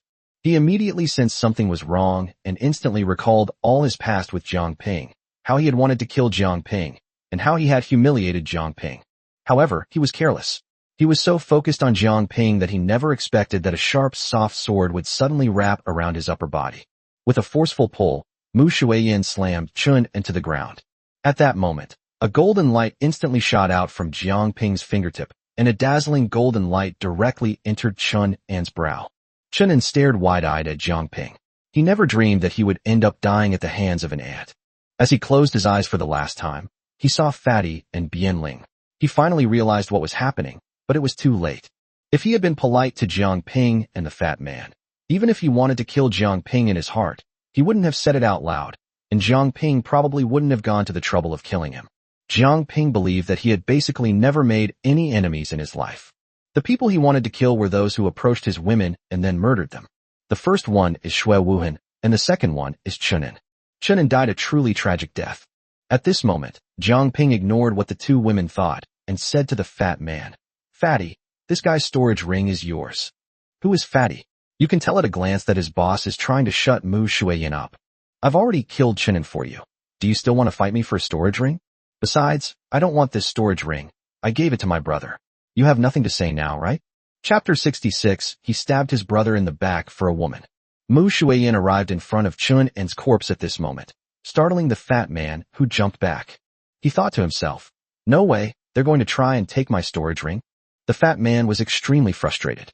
He dared not step forward, fearing that Mu Shuiyin would end his life with a single sword strike. However, Mu Shuiyin did not try to snatch the storage ring. Instead, she picked up her soft sword and slashed at Chun An's corpse several more times. It's easy to imagine how much she hated this guy. After doing all this, and still not satisfied, he flicked out a flame, burning Chun An's body to ashes. The fat man was so frustrated. His storage ring. His storage ring. However, at this moment, Mu Shuiyin waved her hand and grabbed Chun An's storage ring, then threw it to the fat man. The fat man chuckled and said, Thank you, fairy. At this moment, Jiang Ping's perfect life system sounded again. Congratulations on increasing your favorability with the female lead Mu Shuiyin to 70%. Jiang Ping was so excited, he almost burst out laughing, but he held it in. System. Jiang Ping kept calling out to the system, Where's my reward? The next second, the system gave him another body tempering pill. Jiang Ping was so frustrated. System, can I choose for myself? But the system completely ignored him. It seems that if he didn't reach 100%, he was lucky to get any reward at all. There was no way he could choose. Although we're still some distance from reaching 100% favorability, sincerity moves heaven and earth. The fact that both women's favorability ratings reached 70% at the same time was something Jiang Ping never dared to dream of. He originally thought these two women would be stumbling blocks on his path to growth. Unexpectedly, things always work out in the end, and everything was resolved at that moment, not as complicated as I had imagined. Jiang Ping was overjoyed. Now that the matter here was resolved, Mu Shuiyin looked at Bian Linger and asked, "Shall we continue our investigation?" "How could Bian Linger refuse?" she said. "You know, it's such a rare opportunity to come to a secret realm that has never been explored before. Moreover, nothing of great value was found at that previous location. Cultivating immortality is like rowing against the current. If you don't advance, you fall behind. If you cower at the first sign of difficulty, what kind of immortality are you trying to cultivate?" The two women surprisingly agreed on this point. The two women completely ignored Jiang Ping and the fat man's opinions. This time, Mu Shuiyin let Bian Linger choose whether to walk in the middle or on the far left. Bian Linger said without hesitation, "The left side and the middle are probably the most difficult. Let's explore the left side first and see if we can get any benefits. We might not be able to use them later." Her thoughts were surprisingly similar to Mu Shuiyin's. However, at this moment, Mu Shuiyin told Bian Linger, "But the middle and left sides are fraught with danger. I have already used my goo worm sense to deal with them." Bian Linger understood, but nothing ventured, nothing gained. The two women slowly walked towards the left passage, and Jiang Ping and the fat man exchanged a glance. The fat man thought to himself, "Why are you looking at me like that?" Jiang Ping was speechless. "I just wanted you to call me Big Brother, so we could leave and give Big Brother a way out. Look at us, don't we look like idiots, completely out of their sight?" The fat man rolled his eyes at Jiang Ping and followed the two women to the left. Jiang Ping was speechless. "Damn it, this fatso has grown wings and doesn't care about my feelings anymore." Jiang Ping quickly chased after him. Suddenly, Mu Shuiyin turned to look at Jiang Ping and said, "Do you need me to find you a sedan chair carried by 8 men? Upon hearing this, Jiang Ping quickly waved his hand and said, "No need, fairy, don't be silly." Mu Shuiyin turned her head at this moment, and Jiang Ping was really afraid that Mu Shuiyin would be unhappy again and punch him away. Jiang Ping suddenly realized that he seemed to have been beaten up by both of these women. Jiang Ping was speechless. "You two just wait. Once we're in bed, I'll beat you so badly you won't be able to get up." At this moment, Jiang Ping revealed a lewd smile, but Bian Linger and Mu Shuiyin, who were walking ahead, simultaneously felt a chill run down their spines. "Have we encountered danger?" At this moment, Bian Linger said, "There must be danger ahead." Mu Shuiyin nodded, and the two women stopped walking. Jiang Ping quickly suppressed his smile. If the two women saw his expression at this moment, who knew what kind of miserable state he would be in the next second? At this moment, Mu Shuiyin raised her two jade-like hands and waved them back and forth in front of her. The bells on their wrists rang out in a clear and melodious sound in the passageway. In an instant, a swarm of goo worms flew forward again, while Mu Shuiyin stood quietly in place, motionless, completely focused on sensing the surroundings. They tried to figure out what dangers their goo worms had encountered ahead and what the situation was like ahead. This process was extremely brief, lasting only a few breaths, when Mu Shuiyin let out a muffled groan and took a step back. At this moment, her face was slightly pale, and everyone could tell at a glance that the goo worms must have encountered another major problem. Not a single one had returned. Mu Shuiyin's current state clearly indicates that she has suffered some degree of backlash. Everyone wisely refrained from disturbing Mu Shuiyin and quietly waited for her to recover. After she recovered, Mu Shuiyin said, "It's very dangerous up ahead. I don't know exactly what it is, and there's no way to get close." After she finished speaking, she looked at Bian Linger with a questioning gaze, as if asking if she wanted to continue. Bian Linger nodded without hesitation and said, "Let's take a closer look." At this moment, Jiang Ping quickly said, "You two women stay behind. Fatty and I will walk in front. Remember to lend a hand when needed."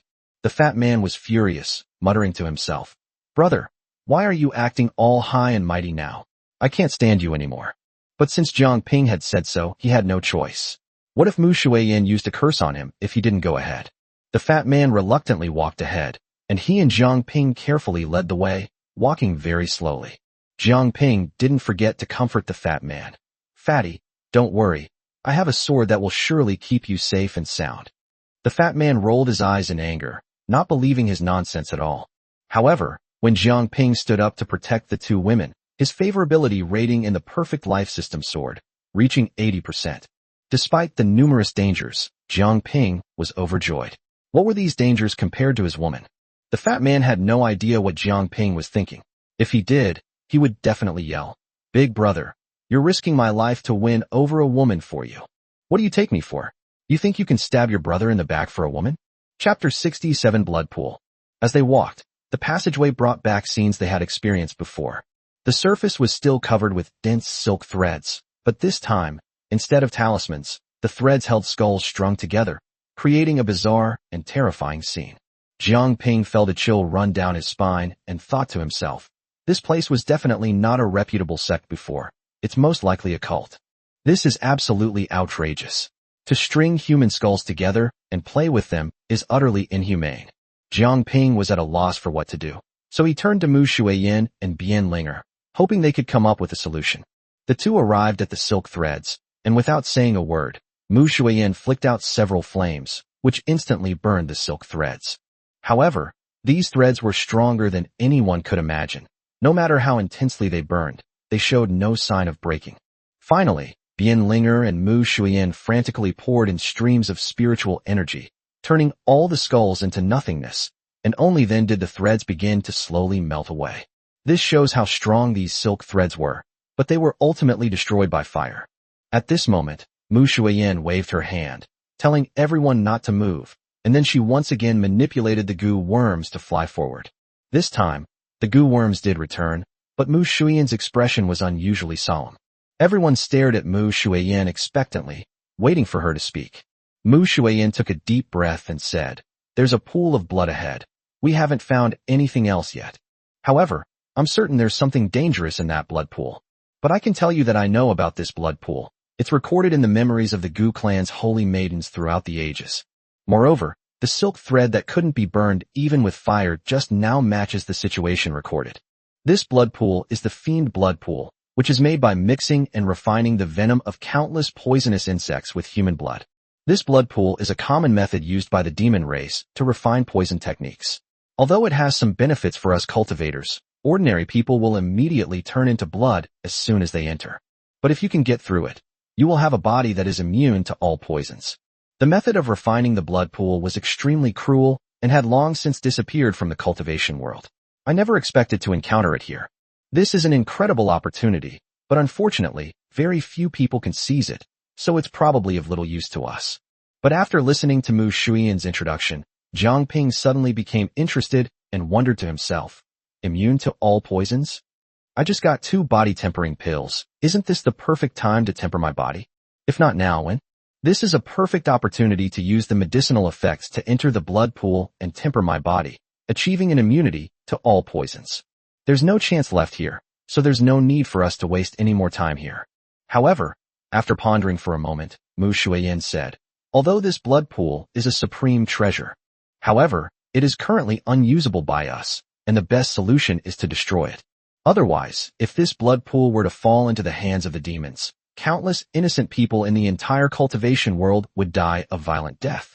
Those tough threads I saw piercing through the cultivators' skulls were the cruel method used to supply the blood pool with essence blood. Bian Linger nodded in agreement without hesitation. That's right, the blood pool must be destroyed immediately. Jiang Ping was displeased. At this moment, he quickly jumped out and said, I want to try this blood pool. I want to see if I can withstand this poisonous energy to temper my body. Everyone was startled, especially Liu Debao, whose small eyes darted around as he exclaimed, Big brother, what are you up to now? This isn't something you can just take a few red pills to handle. It could kill you. Jiang Ping glared at the fat man with annoyance, thinking, you bastard, you're always saying discouraging things, making me lose face in front of those 2 beauties, saying I'm no good? Do I really need that little red pill? Jiang Ping angrily yelled at the fat man, get out of here. At this moment, Bian Linger said, Jiang Ping, don't be foolish and act impulsively. This is no joke. One wrong move, and you'll be reporting to the King of Hell. Jiang Ping was so frustrated. The fat guy said he relied on the red pill, while Bian Linger said he was impulsive and foolish. Jiang Ping simply turned his head towards Mu Shuiyin, wanting to see what she would say. As a result, Mu Shuiyin remained silent for a long time, because in Mu Shuiyin's mind, there was no other explanation for this guy except that he didn't want to live. However, Mu Shuiyin finally spoke up. Are you really going? Jiang Ping nodded firmly. If you die inside, no one can save you. At least we don't have the ability to save you.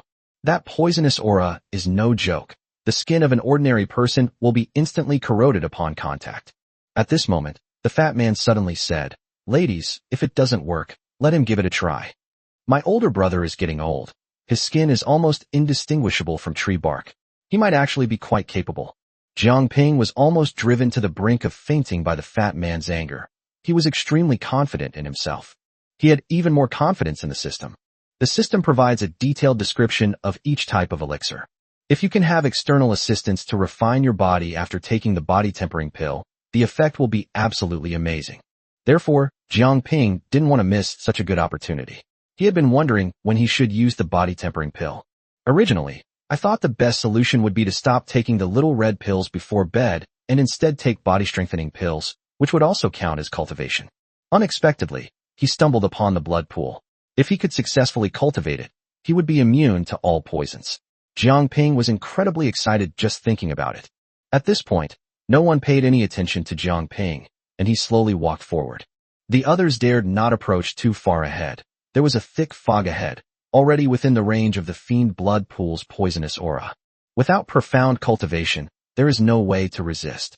Just as Jiang Ping was about to disappear into the mist, the fat man shouted at the top of his lungs, "Big brother, you should give me your flying sword and your storage ring." Jiang Ping stumbled and almost fell, roaring, "You fatso, wait till I get out, I'll teach you a lesson." This fatso must think he's going to die. Besides, his eyesight isn't good either.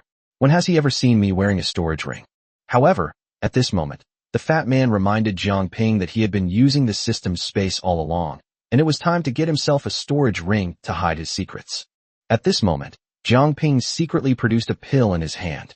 Just as his body was about to touch the mist, the pill was instantly put into his mouth. He couldn't let others know his secrets. He hadn't even told Shin Peiji and He Qinghuan.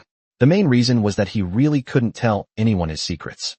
Chapter 68 Invulnerable to all poisons. The pill melted instantly upon entering his mouth, and the moment he came into contact with the mist, Jiang Ping felt a sharp pain all over his body, as if he were being stabbed by countless steel needles. Then, with a sizzle sound, his skin felt as if it had been completely corroded by strong acid. Jiang Ping experienced firsthand how painful cultivating immortality could be, and couldn't help but wail. "It's so good to be alive. My previous thoughts about taking my own life were so foolish and naive." The three people behind him could no longer see Jiang Ping at this point. At this moment, Jiang Ping was in a truly pitiful state, completely naked. It wasn't that he wanted to be an exhibitionist, but all his clothes had been corroded to the point of being completely destroyed, leaving not even a loose thread. His skin became pitted and horribly damaged. He himself couldn't bear to look at it. His hair was falling out in clumps, and he felt his life rapidly slipping away.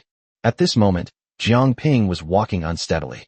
Looking down, he saw that his toes were melting and his eyebrows had all fallen out. Jiang Ping screamed at the top of his lungs, "I want to cultivate immortality.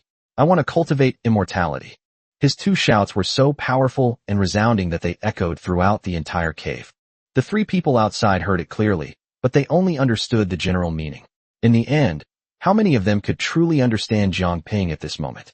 Jiang Ping felt his skin melting, and the pain caused blood to gush out continuously. At this moment, the 8 spirit tablets he had obtained from the fat man were constantly swirling around Jiang Ping's body, continuously nourishing him. In that instant, Jiang Ping suddenly felt as if his body had exploded, with a surge of immense power rushing outwards. This is precisely when the body-strengthening pill truly exerts its medicinal effects. Jiang Ping stumbled and continued walking inside, and that's when he saw it, the blood-red pool of water. Jiang Ping couldn't care less about anything else at this point. He endured the excruciating pain that felt like his whole body was about to fall apart, and plunged headfirst into the pool of evil blood. At this moment, Jiang Ping had a sudden thought and made up his mind, "I'll risk it." He took out another body-tempering pill and swallowed it without hesitation. The blood pool had almost completely dissolved Jiang Ping's skin by now. Jiang Ping was taking in more air than he was exhaling. He had never been in such pain before. Even when I was worried about my lifespan in the past, I never felt that death was so close to me. But Jiang Ping was unwilling to give up. He thought to himself, "Shin Peiji is still waiting for me, and I am He Qinghuan's only support. There are so many girls waiting for me to woo. My grand harem project is about to begin. If I give up on myself now, what's the point of cultivating immortality? What's the use of cultivating immortality?" Jiang Ping kept shouting in his heart. At this moment, a shocking change occurred. Suddenly, a pair of blood-red eyes appeared below the blood pool, staring intently at Jiang Ping. Mu Shuiyin was right. She sensed from the beginning that there was a powerful being inside the blood pool. However, since they had destroyed all the netting beforehand and hadn't seen any danger or monsters attacking them, they had overlooked the matter. Or perhaps they feel there was nothing scary at all, and that they overreacted before. But the moment Jiang Ping jumped into the blood pool, he immediately awakened that terrifying being. At this moment, the effects of the body-tempering pills were taking hold for Jiang Ping, as he had consumed 2 pills consecutively. Jiang Ping felt like he was about to lose consciousness and die. Even if I wanted to go back now, it would be too late. Besides, if I went back, those 2 women would laugh at me to death. Jiang Ping felt that this was something that the fat guy would laugh at him for the rest of his life. He tried to show off in front of women, but instead of succeeding in body tempering, he went bald first. Suddenly, Jiang Ping felt his body begin to recover at a speed visible to the naked eye. Most importantly, the blood pool has become turbulent, with the surrounding energy surging violently. At this moment, the essence and poison within the blood pool are pouring into Jiang Ping's body. This is the real pain. Jiang Ping thought that the corrosion of the skin and the melting of the toes were just appetizers. The real feast was what happened after he jumped into the pool of evil blood. Not only must we resist the poisonous energy, but we must also guide it, and ultimately refine it. However, Jiang Ping clearly couldn't do it. He was completely unable to resist. The powerful poisonous energy rampaged through his limbs and meridians. In an instant, Jiang Ping felt like he was about to die. His meridians were broken, his blood vessels were bursting, and the poison was frantically destroying his life force from the inside out. At this moment, Jiang Ping suddenly thought of his single-player version of the Hahuan Kung Fu. He wanted to try guiding these poisonous evil spirits according to the circulation route of spiritual energy acupoints throughout his body. The moment his Hahuan Gong, a martial arts technique, began to circulate, the 2 body-tempering pills he had swallowed played a significant role. Wherever the poisonous energy passed, the body-tempering pill instantly repaired the meridians, restoring their vitality. Finally, a cycle was completed amidst Jiang Ping's agonizing torment, and Jiang Ping let out a long sigh of relief. But that wasn't all. The malevolent energy was completely out of his control, relentlessly assaulting his body. A ruthless glint flashed in Jiang Ping's eyes as he thought to himself, Fine. If you're going to play it tough, let's see who's tougher in the end. Jiang Ping didn't care how much malevolent energy rushed into his body. He just let it circulate within him according to the spiritual energy circulation path of his Hahuan Gong. And so it went, running again and again, with the 8 spirit tablets continuously nourishing Jiang Ping's body. Jiang Ping suddenly felt that his physical body had recovered. But he felt this had nothing to do with Mu Shuyin's claim of being immune to all poisons. My current condition is at most a case of poisonous body refinement. However, it was only then that Jiang Ping truly realized what it meant to be immune to all poisons. The poisonous energy relentlessly assaulted Jiang Ping's body, circulating wildly within him through the acupoints through which his spiritual energy flowed. At this moment, Jiang Ping had completely merged with the blood pool, as if he had become the filter of the entire blood pool.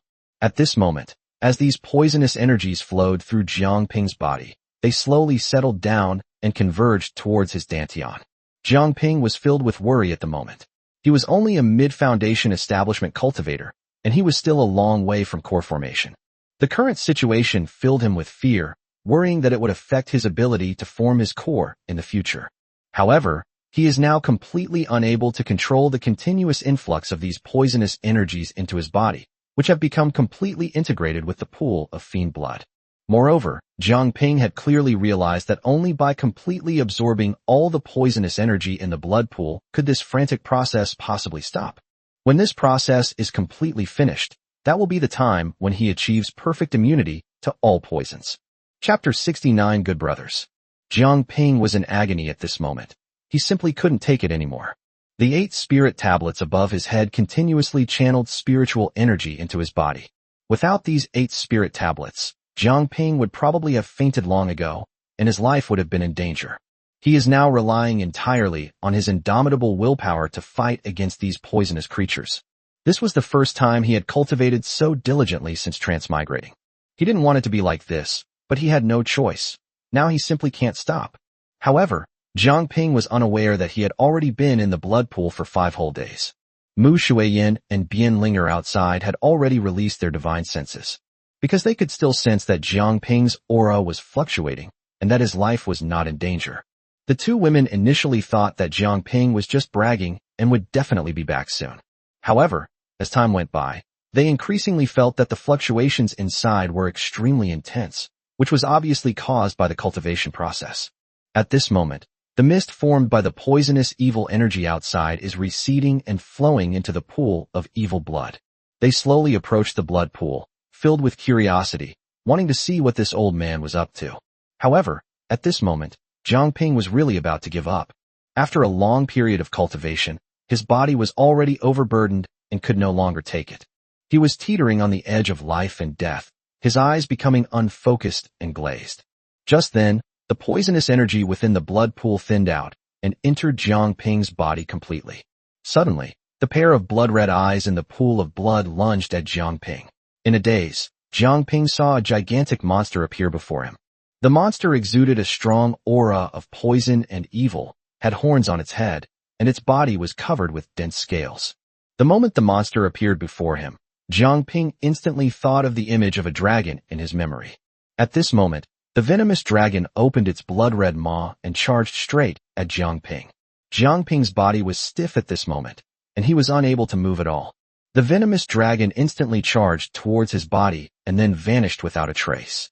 But at that moment, Jiang Ping discovered that a violent explosion had occurred inside his body, and his dantian suddenly swelled several times its original size. The excruciating pain struck, and Jiang Ping could no longer bear it, so he fainted. At this moment, there was no trace of poison left in the blood pool, and even the mist outside had completely disappeared, all entering Jiang Ping's dantian. At this moment, Jiang Ping floated quietly above the blood pool, motionless. At this moment, the three people outside also arrived at the blood pool. When they saw a person floating on the pool of blood, their jaws nearly dropped in shock. The first to speak was surprisingly the fat man, who yelled at the top of his lungs, "Holy crap! This bald monk is Big Brother." Although Fatty and Jiang Ping often bicker and argue, Fatty sometimes looks down on some of Jiang Ping's actions. But Jiang Ping truly recognized the brotherhood between them. The fat man didn't care whether there was any poison in the blood pool or not, and jumped into it directly. This action frightened Bianlinger, who was standing next to him. You know, if anything were to happen to Fatty, his father, the ninth elder, would definitely never let her off the hook. The fat man was unaware that there was poisonous energy in the blood pool, but Mu Shuiyin had already told him and Bianlinger about the situation inside the blood pool. But at this moment, the fat man completely disregarded his own life and safety in order to save Jiang Ping. The fat man's actions completely overturned Bianlinger and Mu Shuiyin's views on the word brother. They originally thought that in this world of cultivation, even fathers and sons could turn against each other for the sake of interests. The relationship between Fatty and Jiang Ping was as solid as a rock. It took the fat man a great deal of effort to drag Jiang Ping to the shore. He kept muttering, "Big brother, don't scare me." The voice trembled violently, the face was filled with anxiety, and large beads of sweat rolled down the cheeks. Jiang Ping's head was completely bald, not a single hair on it, and he was completely naked. Upon seeing this, Mu Shuiyin and Bianlinger blushed instantly, unsure of how to handle the awkward situation. However, their eyes involuntarily drifted towards Jiang Ping's lower body. There shouldn't be any problem. Just then, Bianlinger suddenly kicked the fat man in the buttocks. She snapped angrily, "Hurry up and put this old man's clothes on." The fat man was in no mood to help Jiang Ping get dressed slowly and deliberately. He hurriedly grabbed a set of clothes and quickly covered Jiang Ping with them. At this moment, Mu Shuiyin and Bianlinger came over. Mu Shuiyin reached out her delicate hand and carefully checked Jiang Ping's breath. Her brows furrowed tightly as she said, "He's still breathing, but very weakly." Without saying a word, Bianlinger patted her storage ring with her jade hand, took out a pill, and quickly put it into Jiang Ping's mouth. Immediately afterwards, she gently placed her jade-like palm on Jiang Ping's chest, channeling her spiritual energy to guide the pill slowly into his abdomen, helping him to refine it. At this moment, Jiang Ping was completely immersed in his beautiful dream. He dreamt that he was riding a giant dragon, soaring through the heavens, with a group of stunningly beautiful women behind him. Although he looked slightly old at this time, he was full of vigor and looked very imposing. However, at that moment, Jiang Ping suddenly felt his face was wet, and he slowly opened his eyes a crack with difficulty. He was startled when he opened his eyes. He saw a face bigger than a wash basin, lying above him, crying incessantly, and the tears were dripping into his mouth. At this moment, Jiang Ping, as if he had a dead rat stuck in his throat, said in a weak voice with great difficulty, "Fatty, get the hell out of my way." The fat guy suddenly realized that his older brother seemed to be talking, and he jumped 3 feet high with excitement, shouting at the top of his lungs, "Holy crap! Big brother, you're not dead." Although Jiang Ping was extremely weak at this moment, upon hearing the fat man's words, he was so angry that he wanted to get up immediately and beat the fat man into a pig's head. So this kid was hoping for my death all along. At this moment, Mu Shuiyin had no time to pay attention to the playful fight between Jiang Ping and the fat man. Her attention was entirely focused on the blood pool. At this moment, the blood pool was just a pool of blood, with no trace of poisonous energy remaining. She then recalled how the fat man had jumped directly into the pool of evil blood and emerged unharmed. She slowly walked to the edge of the pool and dipped her slender index finger into the pool of blood. Chapter 70 Jiang Ping, the Mischievous One. Mu Shuiyin discovered that there was not a trace of poisonous energy left in the blood pool. The blood was no different from ordinary water. Her gaze then shifted to Jiang Ping, fixed intently on him. Suddenly, she raised her right hand, and before everyone's eyes, a swarm of small insects instantly appeared from the ground. These insects were the goo worms raised by Mu Shuiyin, and at this moment they crawled toward Jiang Ping at top speed. Bianling didn't understand what Mu Shuiyin wanted to do, and was about to speak up to stop her when Mu Shuiyin raised her hand to interrupt her.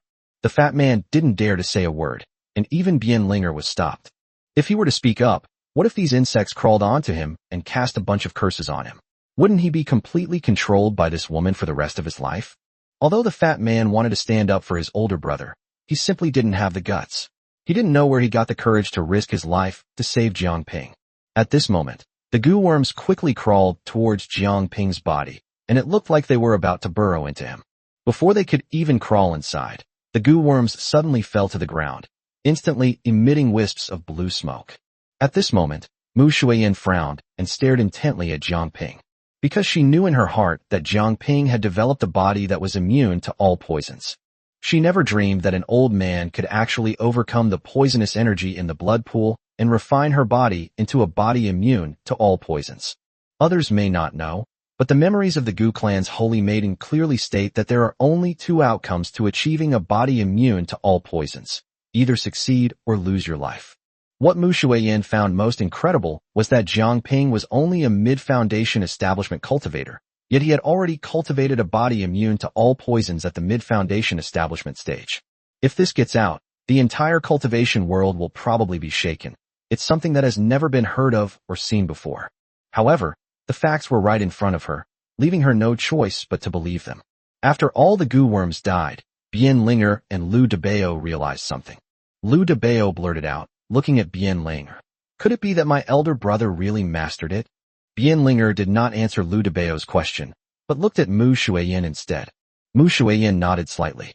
Bianlinger and the fat man stared at Jiang Ping with wide, surprised eyes, their expressions filled with disbelief. The fat man grinned widely, laughing heartily. "Big brother, you're really awesome now. Once I've cultivated a body immune to all poisons, I'll be able to do whatever I want in the cultivation world." Jiang Ping rolled his eyes listlessly and said weakly, "Walk sideways. I can't even move a finger right now. What's the point of being tough?" At this moment, Mu Shuiyin said with a serious expression, "You'd better not be so smug, and don't go around showing off your invulnerable body. You are currently just a minor cultivator in the mid-foundation establishment stage. Once those wicked individuals find out about your physical body, they will definitely try every means to refine your soul and seize your body. Even if you have such a powerful body now, you don't have enough strength to protect yourself. Until you truly become powerful, you'd better behave yourself and keep a low profile." Upon hearing this, Jiang Ping felt extremely frustrated and muttered to himself, "I've been keeping a low profile so much that I'm practically on my deathbed. How much more low profile can I be? I originally thought that I could live a glorious life in this world with the help of the system, but I never expected that I would have to live a life of humility in the end. However, this low-key style suits me quite well. I, Jiang Ping, have always been a low-key person. I don't have the ability to be high profile, even if I wanted to." After Mu Shuiyin finished speaking, she turned around and walked out, with Bien Linger following behind, her face flushed. The two women blushed the whole time, feeling incredibly awkward. They never expected that the first naked man they saw would be an old man. If I stay here any longer, I'll be so ashamed I'll want to crawl into a hole. As long as we're sure Jiang Ping is alright, that's fine. Jiang Ping was extremely anxious to recover as soon as possible. Fortunately, with the blessing of those 8 spirit tablets, coupled with his current physical strength, Jiang Ping's recovery speed is many times faster than before. At that moment, Jiang Ping suddenly realized a problem.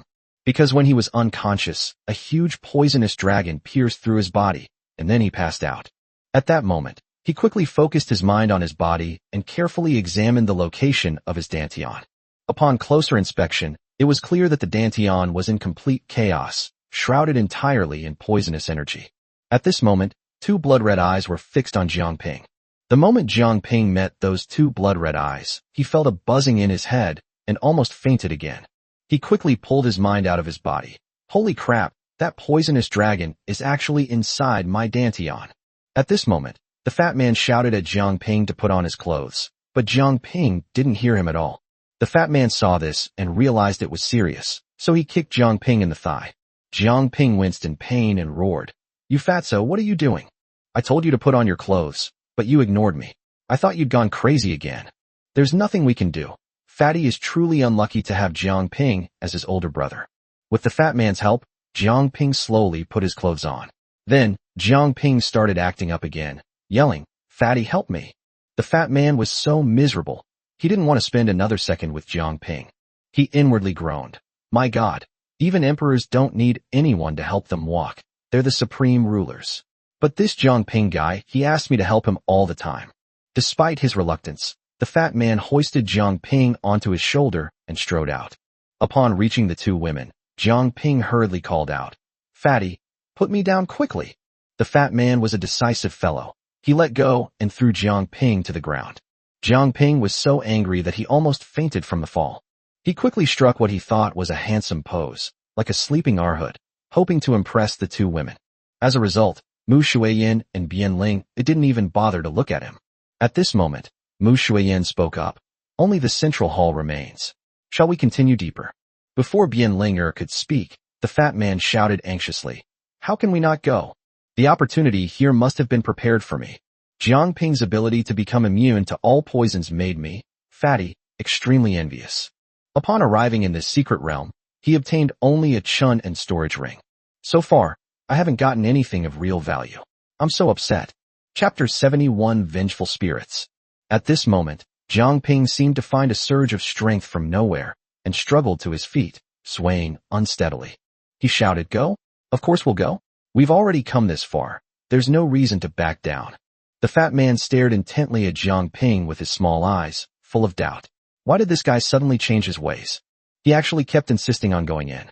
Logically speaking, he should be content with all the opportunities he has now received. The fat man simply couldn't understand why his worthless older brother would be so resolute. But the fat man, being the emperor's son, was quick-witted. He soon realized that his elder brother, who never acted without self-interest, must have a purpose in persisting like this. What the fat man didn't know was that Jiang Ping's thoughts were actually very simple. He had already seen through it all. No matter what, these 2 women were determined to go, and he couldn't stop them at all. But could Jiang Ping just stand by and watch the 2 women go on their adventure without doing anything? That's absolutely impossible. Don't let his current appearance as an old man with no hair fool you. He still has a lot of spirit. This secret realm is fraught with danger, especially since this is the last path leading to the central hall. Jiang Ping couldn't possibly watch the 2 women be trapped in peril. Now that Jiang Ping has some capital, he is adapting to his extraordinary physical body and has deeply felt its uniqueness. As his spiritual energy continued to recover, he clearly felt that even without the aid of the spirit return tablets, the recovery speed was much faster than before. Moreover, he now had 8 spirit return tablets. Jiang Ping now clearly understood one thing. I can now unleash 2 fatal attacks in quick succession without pausing in between, and if I were to push myself, I could even manage a 3rd. What delighted Jiang Ping the most was that he had already seen the late-stage barrier of the foundation establishment stage. Jiang Ping knew that as long as he continued to cultivate, he would soon be able to break through. Once upon a time, Jiang Ping never dared to imagine that he would be where he is today, Reaching the late stage of foundation establishment seemed like a distant dream. Now, not only has his strength increased significantly and his cultivation improved, but most importantly, when he is happy, it seems that his luck has also changed. Mu Shuiyin and Bian Linger looked at Jiang Ping and asked worriedly, "Are you sure you can do it?" Jiang Ping raised an eyebrow, straightened his posture, and said, "What do you mean by can it work? If I could actually do it, even I would be scared of myself." After saying that, he patted his bald head and said confidently, "That's pretty good." The two women suddenly burst out laughing. Jiang Ping was stunned at that moment and blurted out involuntarily, "So beautiful." Even the most aloof women crave praise. A woman dresses up for the one who pleases her. This is an eternal truth. Now that Jiang Ping is praising the two women right in front of the fat man, how could they not be happy? They all agreed that the old guy was all right. He was good at talking and knew what he was doing. At this moment, the two women's favorability towards Jiang Ping soared to 90%. Jiang Ping was so happy he almost shouted, "When will it reach 100%? I want to sleep with you guys." However, the fat man saw his lewd smile and glared at Jiang Ping, cursing inwardly, "What a piece of trash." The two women also felt that this old man was someone you couldn't praise. If you praised him, something would go wrong. The four of them resolutely walked inside, and Mu Shuiyin released the goo worms one by one. To be honest, Mu Shuiyin sacrificed far too much in this secret realm. You must know that these goo worms were her companions, the foundation of her power, but this time, she really lost too many goo worms. However, Mu Shuiyin didn't realize that while she initially felt frustrated and heartbroken about losing these goo worms, but as she got to know these people better, she realized they were all people of strong character. Especially since she was unaware of her feelings for Jiang Ping at this time, even though Jiang Ping had helped her get revenge. What Jiang Ping didn't know was that he had completely broken through Mu Shuiyin's psychological defenses. Mu Shuiyin had once made a vow in her heart that if anyone were to kill Chunin, she would become his slave. If it was a man, she would simply marry him. But when Jiang Ping actually killed Chunin, Mu Shuiyin felt a little uneasy. Was she going to marry this old man? No, I absolutely cannot wrong myself. However, cultivators believe in cause and effect in everything, and Mu Shuiyin was also worried about cause and effect. So she was convincing herself that at worst, she could repay Jiang Ping in other ways in the future. There's no need for me to compromise myself by marrying him. Jiang Ping really isn't good enough for me. However, after looking closely at Jiang Ping several times, she found that the old man was actually quite good looking. The moment that truly made Mu Shuiyin waver was when Jiang Ping gained immunity to all poisons. At that time, Mu Shuiyin kept warning Jiang Ping that he must protect his life. Before I have truly grown up, I must never let other powerful people know about this physical body, otherwise I will have no ability to protect myself. Mu Shuiyin was genuinely worried for Jiang Ping. She even considered protecting him for a while. At this moment, the two women suddenly stopped in their tracks, and Jiang Ping and the fat man looked ahead. Everyone stared wide-eyed at what was happening in front of them. They have determined that this place is definitely not something left behind by any legitimate sect. Various silk threads were tied to the hands of people, all hanging from the ceiling of the cave.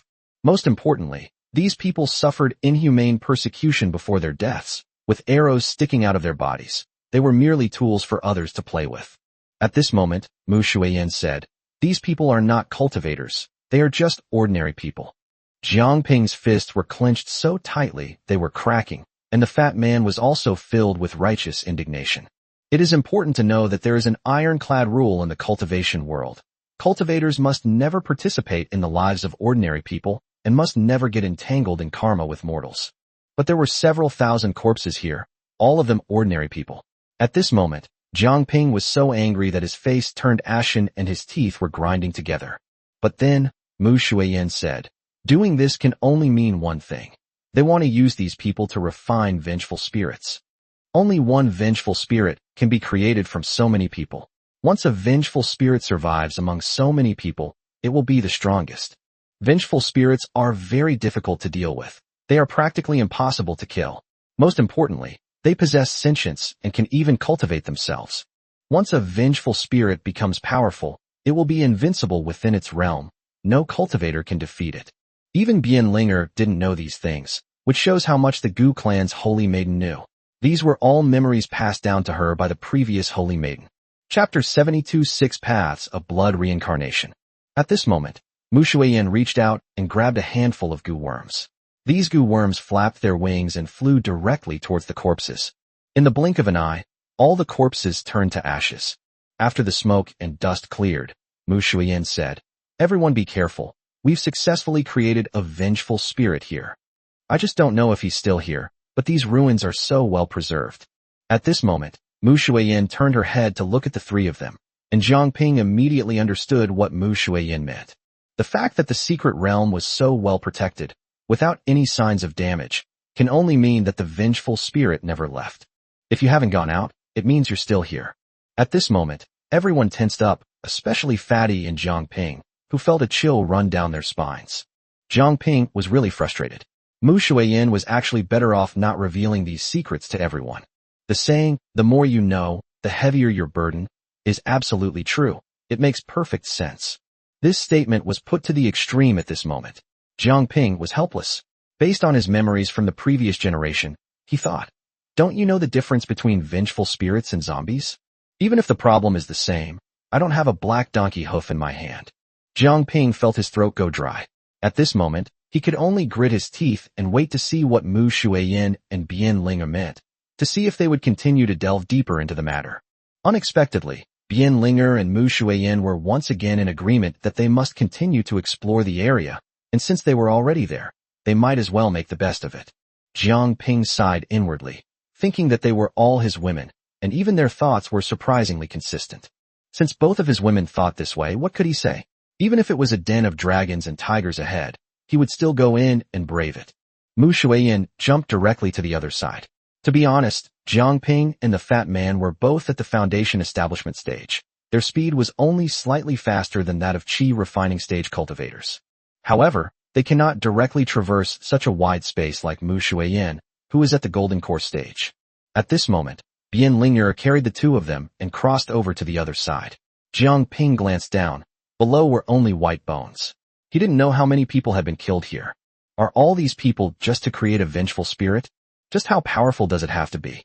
The four continued deeper into the area, when suddenly a cold wind began to blow up from the front without any warning. Jiang Ping already sensed that something was wrong. This was no different from a sudden thunderclap. It was not a good omen. Although the cold wind was strong, it did not hinder their progress. The wind passed quickly, coming and going just as fast. The four of them were stunned again. What on earth was this? All the flowers in front of him were the same kind, blood red in color, with 6 petals and 6 stamens in the center. Jiang Ping stared at the flowers for a moment and felt a strange sensation. Why would such a flower bloom in such a place? It makes no sense at all. The wind was so strong just now, yet not a single flower withered. What kind of thing is this? Who would believe it if I told them? But it's the truth, and they saw it with their own eyes. Jiang Ping initially thought he had encountered an illusion and fallen into a trap set by a powerful being. At this moment, Mu Shuiyin frowned even more and said, "This is the 6 paths of blood reincarnation."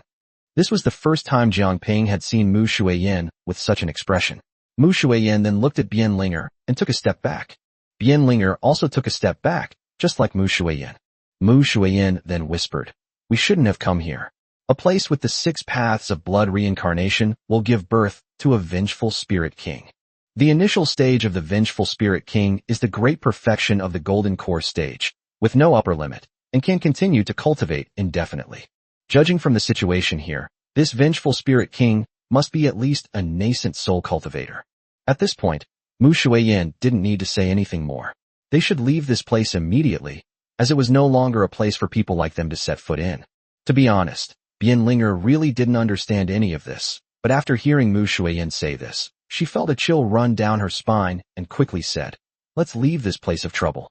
This place is really too scary."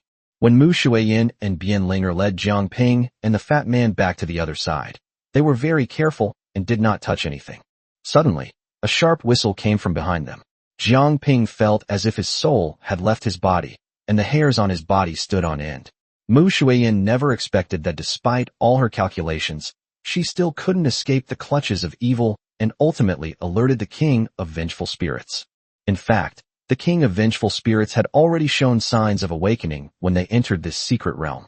He had just woken up and was still a little confused about his surroundings. Once he slowly regained his senses, he desperately needed to drink human blood. He hadn't smelled such a fresh scent in a long time. He initially thought these guys had delivered themselves to his doorstep, and he wouldn't bother to make a move, but unfortunately, they were far too vigilant. They actually deduced that I was the king of vengeful spirits just by looking at the 6 paths blood reincarnation flower. And they actually want to leave? Don't they know there are treasures here? Aren't these humans greedy? Left with no other choice, the king of vengeful spirits had to take matters into his own hands. What Mu Shuiyin didn't know was that as soon as she stepped into the 6 paths of blood reincarnation, she would be directly controlled by the vengeful spirit king. These 6 paths of blood reincarnation are also supreme treasures in the cultivation world. Only one vengeful spirit can be born from thousands of human lives. The chance of encountering the king of vengeful spirits is less than 1 in 10,000, yet they happen to run into him. It's easy to imagine how valuable these 6 paths of blood reincarnation are. They're simply incredibly valuable. The 6 paths of blood reincarnation is the source of all poisons. Moreover, it only appears in places where vengeful spirit kings are born, which shows how precious this thing is. It's practically priceless.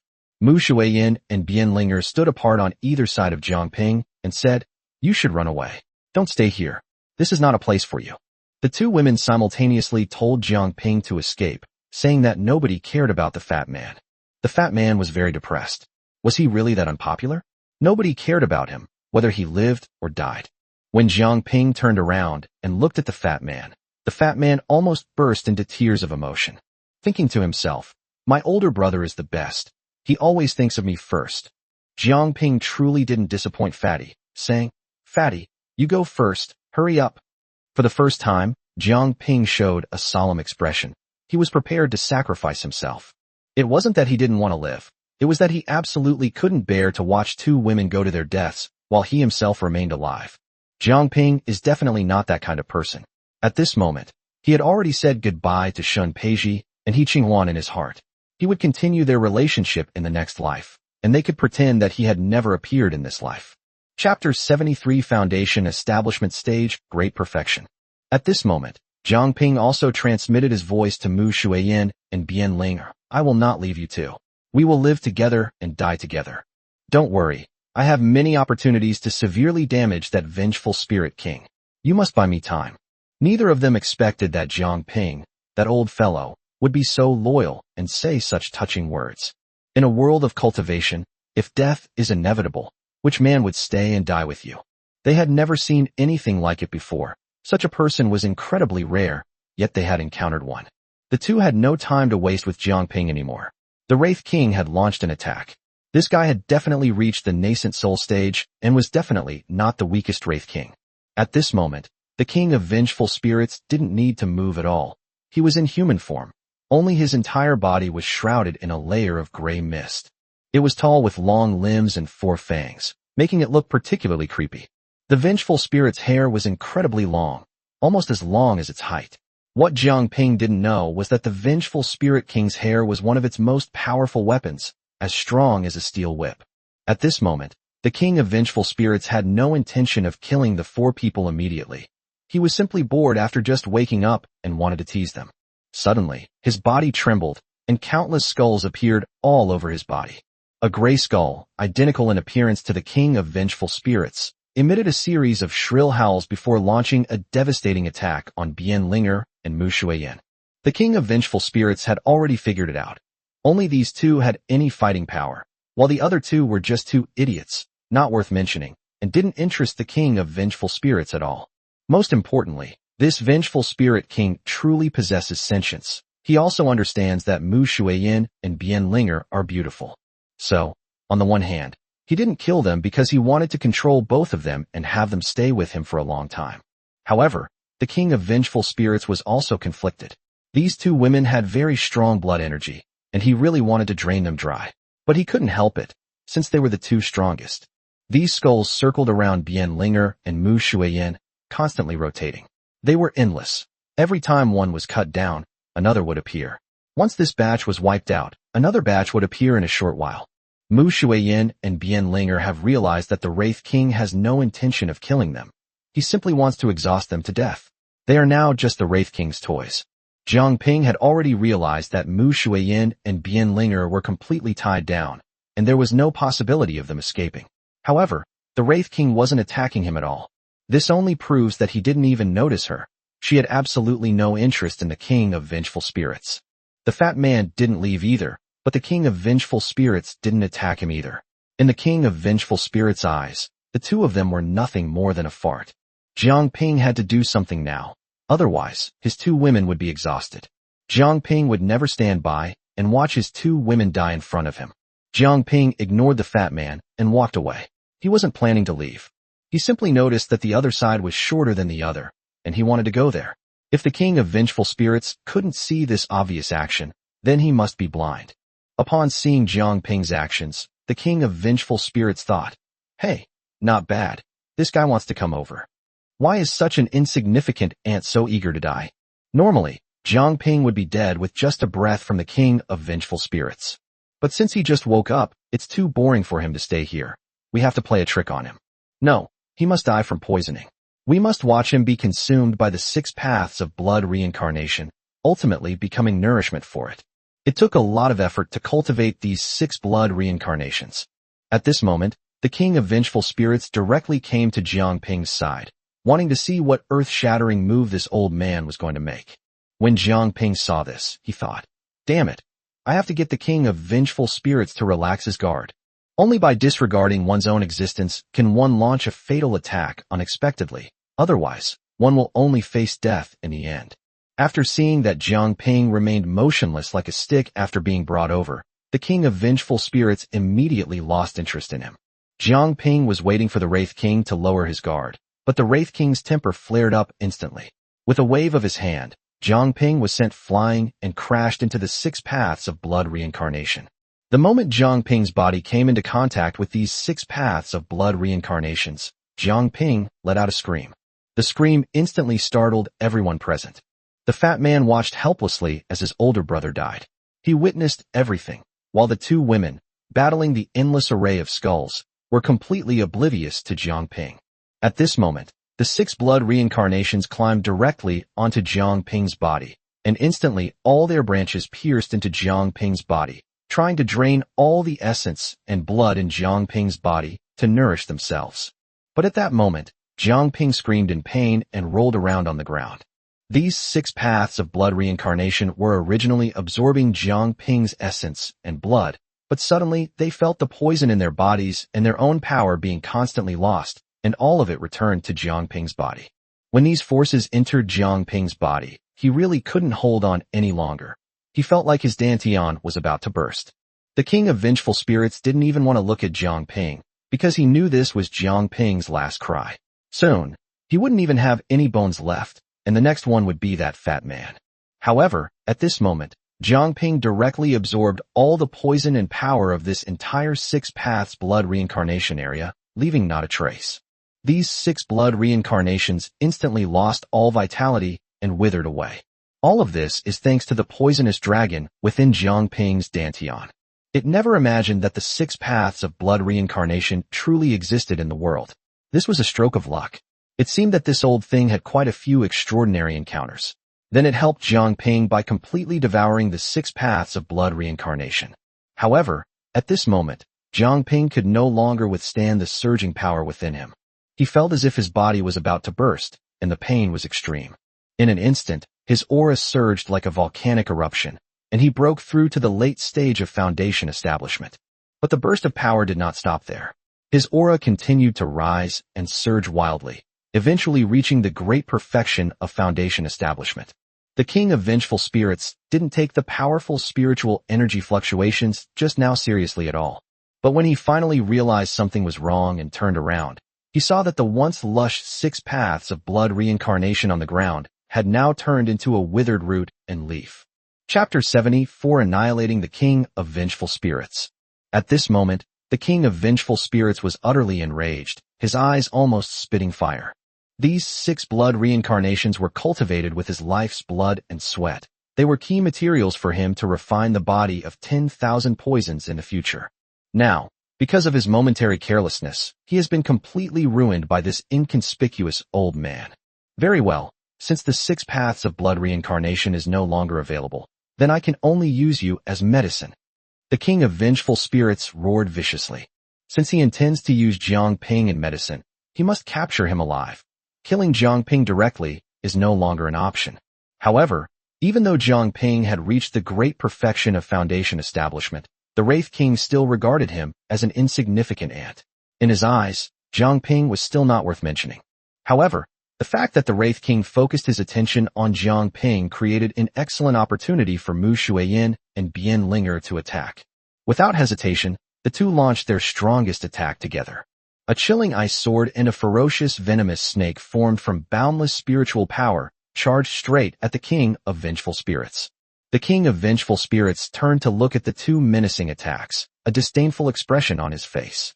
He stretched out his hands, attempting to easily crush the two attacks. However, just as his attention was completely focused on Bian Linger and Mu Shuiyin, Jiang Ping made a move. At this moment, he was already a cultivator at the great perfection of foundation establishment, and the power of his flying sword attacks was several levels stronger than before. The moment Jiang Ping's flying sword appeared, the Wraith King instantly sensed a deadly aura of danger. But he still didn't care too much. He firmly believed that the real danger came from Bian Linger and Mu Shuiyin's attack, and he had to do his best to catch it. Just as he parried the attacks from Bian Linger and Mu Shuiyin, Jiang Ping's flying sword, like a bolt of lightning, pierced directly through his head. At this moment, the King of Vengeful Spirits stared at Jiang Ping with disbelief in his eyes.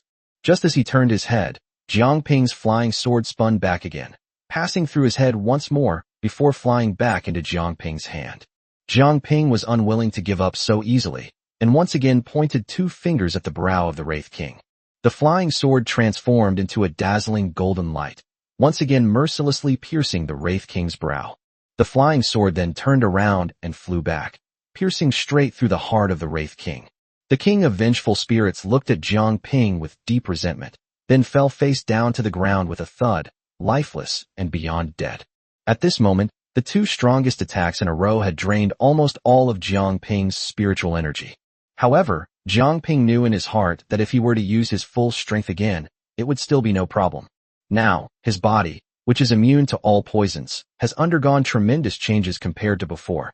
This is entirely due to the changes brought about by absorbing the blood of the 6 paths of reincarnation. Looking across the entire universe, while there may be some who can absorb the 6 paths of blood reincarnation, they are certainly unheard of. However, Jiang Ping has only absorbed it so far, and has not yet truly refined it, as this is the source of all poisons. At this moment, Mu Shuiyin and Bian Linger arrived in front of the corpse of the Wraith King and bent down to examine it. Bian Linger looked left and right, but didn't find anything unusual. But Mu Shuiyin always felt that something was wrong. In the memories passed down from the Holy Maiden of the Taigu clan, the Vengeful Spirit King seemed to be an unkillable being. Especially since this is a Vengeful Spirit King that can keep growing. How could it be so easily dealt with by Jiang Ping? Mu Shuiyin was full of doubts, but she couldn't quite put her finger on it. The problem was that the Vengeful Spirit King was indeed lifeless. Mu Shuiyin suddenly took out a jade bottle. As soon as the bottle was taken out, Bian Linger felt that it was an extraordinary magic weapon, but she had no idea what its function was. Mu Shuiyin pointed the bottle at the King of Vengeful Spirits and directly absorbed its corpse. Then she looked at Jiang Ping beside her and said, "Come here." Jiang Ping was speechless, thinking to himself, "I'm a great contributor now, so why am I so disliked? Didn't the system say that the favorability rating has increased? The problem is, even though my favorability rating has increased, why is Mu Shuiyin's attitude still so terrible?" Mu Shuiyin, with mixed feelings, tenderly handed the jade bottle to Jiang Ping, saying, "There is a seal inside this jade bottle, which was used by the holy maidens of my Gu clan to seal powerful Gu worms. I'll give this to you first, so you don't lose it. I have a feeling that the Vengeful Spirit King isn't completely dead." Upon hearing this, Jiang Ping was so frightened that he immediately threw the jade bottle back to Mu Shuiyin, muttering, "This young lady is definitely up to no good. She's trying to murder her husband." Mu Shuiyin glared at him and snapped, "What did you just say? I told you to take it, so just take it. Stop talking nonsense. If this King of Vengeful Spirits is truly alive, even if you escape to the ends of the earth, you will only face certain death. Unless you can subdue it and make it work for you, it will absolutely haunt you, you know? Now I might as well tell you a secret. You've now swallowed the 6 paths of blood reincarnation of the Vengeful Spirit King. Do you really think everything's fine? That's the culmination of the Wraith King's life's work. He's extremely sensitive to the aura of the 6 paths of blood reincarnation. There's no use escaping no matter where you go. Upon hearing this, Jiang Ping silently prayed to the jade bottle. Brother, you must die completely. If you don't die, I will. I really haven't lived enough yet. Mu Shuiyin then told Jiang Ping, don't worry. Even if he really comes back to life, it will be absolutely impossible for him to break free of the seal on this jade bottle in a short time. Only then did Jiang Ping cautiously accept the jade bottle. Little did he know that the token of the jade bottle Gu Clan Sanctus could never be given to any man. Once given, it meant entrusting one's entire life to that person or killing them. Clearly, Mu Shuiyin had no intention of killing Jiang Ping. At that very moment, the system directly notified him that his affinity with Mu Shuiyin had reached 99%. Jiang Ping felt as if someone had cut off his kidney. He was so frustrated. Does this remaining 1% necessarily require physical intimacy? Is it okay to ask a question? Can I do it myself? With such a high level of affection, wouldn't it be unmanly not to put in some effort? No, once we get out of here, Jiang Ping has made up his mind that he will take down Mu Shuiyin, even if it means using force. This 1% is so frustrating, it leaves Jiang Ping speechless. Mu Shuiyin then looked at everyone and said, the place where the king of vengeful spirits lives probably contains some great treasures. Let's go in and see if we can find anything else. Everyone nodded. At this moment, the fat man walked over, looked at Jiang Ping and whispered, brother, I feel that woman is interested in you. The fat man spoke softly, but Mu Shuiyin and Bian Linger were both golden core stage experts, so everyone could hear him clearly. Chapter 75 Spirit Refining Technique. Suddenly, the fat man flew out of the passage. That wasn't all. Suddenly, a red worm appeared on Mu Shuiyin's fingertip. Holy crap! Jiang Ping exclaimed upon seeing it. It was a goo worm. At this moment, Jiang Ping went directly to Mu Shuiyin and grabbed her wrist. He said urgently, Shuiyin, no? He's my brother. Although he's outspoken, he's definitely a good person. Jiang Ping never expected that his call of Shuiyin would cause Mu Shuiyin's heart to tremble slightly. Mu Shuiyin felt goosebumps all over her body, but she liked it when Jiang Ping called her that. Mu Shuiyin glared at the fat man who had been sent flying, snorted coldly, and walked inside. Bian Linger sighed. Serves you right, you fatso. Jiang Ping quickly went over and helped the fat man up. The fat man's facial features were almost dislocated. The kick was too heavy, but the moment Mu Shuiyin turned around, her heart was pounding wildly, and even Bian Linger could hear the sound of her heart beating. Bian Linger wondered, what's wrong with her? Mu Shuiyin herself didn't know what was wrong with her. She felt hot all over, her throat was dry, and her face was burning red. Bian Linger suddenly realized something, turned around to look at the old man behind her. Could it be that she and him? Bian Linger quickly shook her head. He muttered to himself, impossible, absolutely impossible. How could it be? She is the holy maiden of the Gu clan. How could she fall for an old man? But how do you explain this? Bian Linger was somewhat confused at this point. That old guy was indeed very attractive. So many times, he had intervened at crucial moments, turning danger into safety. Moreover, his strength is already so great. Most importantly, Bian Linger felt that Jiang Ping's growth rate was too fast, and he had already reached the late stage of foundation establishment. To be honest, Jiang Ping has had the greatest opportunities this time in the secret realm, especially with that old guy's flying sword being so powerful. He had previously mentioned giving his father a precious artifact, so you can imagine how valuable something must be to earn his father's attention. Bian Linger was unaware that if she had known that her father's flying sword had long since returned to Jiang Ping's hands, she would probably have killed that old man no matter where he was. Bian Linger's heart also became complicated because of Mu Shuiyin's changes. Jiang Ping helped the fat man walk inside, and they had arrived at the dwelling place of the king of vengeful spirits. As soon as they entered, they were greeted by a stench of decay, so foul that it made everyone feel nauseous. What Jiang Ping didn't notice was that the stench was instantly dispelled the moment he appeared. At this moment, Mu Shuiyin and Bian Linger were both staring at Jiang Ping. They really didn't know how Jiang Ping had done it. However, Mu Shuiyin realized that this was due to Jiang Ping's immune to poison body.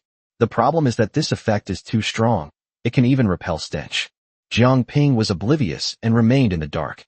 Only then did everyone take a closer look at the place. At this moment, the fat man seemed to have been injected with chicken blood. He jumped 10 feet high and ran directly towards a box inside. The fat man sensed there was a priceless treasure inside the box, and more importantly, his observational skills were astounding. He noticed that many boxes around him were covered in dust, but this particular box was completely clean. This must be because the King of Vengeful Spirits often opens it, or perhaps the King of Vengeful Spirits simply lies on top of this box. Without saying a word, the fat man opened the box.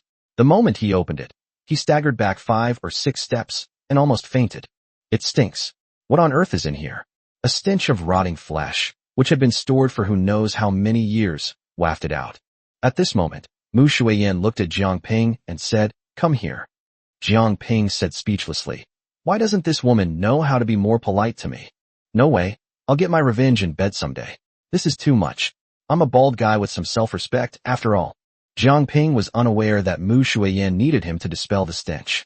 Mu Shuiyan and Bian Ling also noticed that the box was different from the others, and they knew that this box was frequently opened, so it must contain treasures that the Vengeful Spirit King cared about.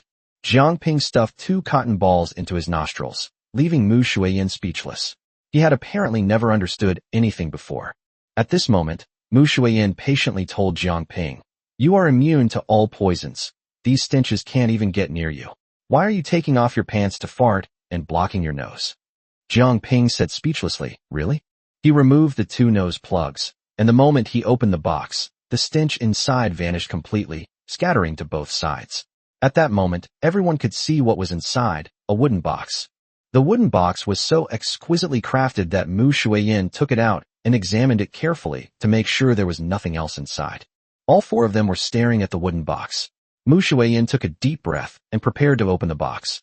She tried to pry open the box for a long time, but it wouldn't budge and she couldn't open it at all, which left Mu Shuiyan feeling confused. But looking at the box, Jiang Ping felt there seemed to be a mechanism involved. He reached for the wooden box, turned it over, and examined it closely. Finally, his attention focused on the bottom of the box. He felt that the colors here were slightly different from the other places. The color here is worn down quite badly. It must have been caused by frequent handling. It must be said that Jiang Ping's observational skills are astonishing. Jiang Ping simply pressed on the slightly lighter colored spot at the bottom, and the wooden box suddenly opened. The moment the wooden box was opened, everyone stared at what was inside, a cowhide scroll. Mu Shuiyan took out the scroll, unfolded it, and saw the words Spirit Refining Technique written on it. At this moment, everyone looked at the contents of the scroll, and after reading them, they all gasped in shock. Jiang Ping, in particular, was trembling. At this moment, he reached into his robes to take the jade bottle that Mu Shuiyan had given him earlier, because the bottle contained the King of Vengeful Spirits. This Spirit Refining Manual explains the entire process of refining a Vengeful Spirit King. It turns out that this lost land was indeed a sacred place left behind by the demons. After the demons were repelled, they didn't flee. Instead, they all hid in this place. They captured all ordinary humans. 1 million have already died here, all to create a Vengeful Spirit King. As a result, they actually created the King of Vengeful Spirits using everyone's anger and hatred. However, the Wraith King was brutal. After these demons successfully refined the Wraith King, they suddenly discovered that their refining techniques were completely ineffective in controlling him, and the Wraith King nearly killed them all. Chapter 76, An Unexpected Opportunity. Because the King of Vengeful Spirits is impossible to kill or die, it's too difficult for him to be killed, as he is formless and shapeless. Finally, the demons sealed the Wraith King here through a blood sacrifice, putting him into a deep sleep. However, even though the King of Vengeful Spirits was asleep, he continued to grow, breaking through to the nascent soul stage in almost half a year. The problem was that he was impossible to control and could not be killed. In the end, the demons had no choice but to flee the area, which can only be described as a failure. The reason for the failure was simple. The 6 paths of blood reincarnation had not yet been formed, making it impossible to control the Vengeful Spirit King using the Spirit Refining Technique.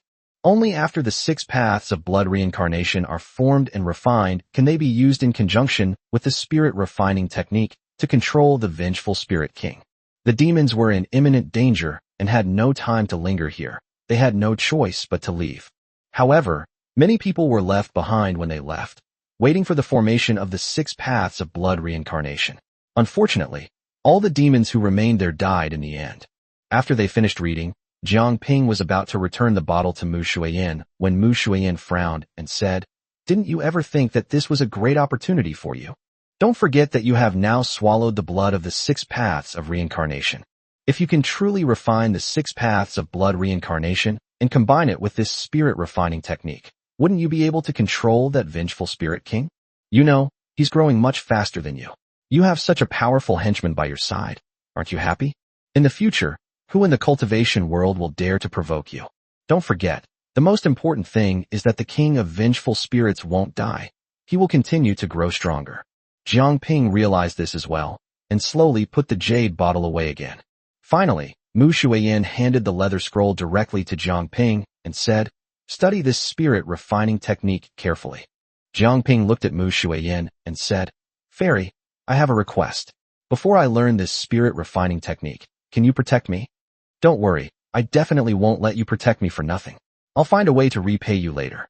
Suddenly, Mu Shuiyin looked at Jiang Ping with great interest and said, "Tell me how you plan to repay me?" Jiang Ping, emboldened by some unknown source, looked at Mu Shuiyin and said, "Would you mind repaying me with your body?" Upon hearing those 4 words, the fat man immediately sensed that his older brother was probably going to die just like him. Either he'd be cursed, or at the very least, he'd be beaten into a pulp. However, to everyone's surprise, Mu Shuiyin blushed, turned her head, and said softly, "Let me think about it, and I'll give you an answer later."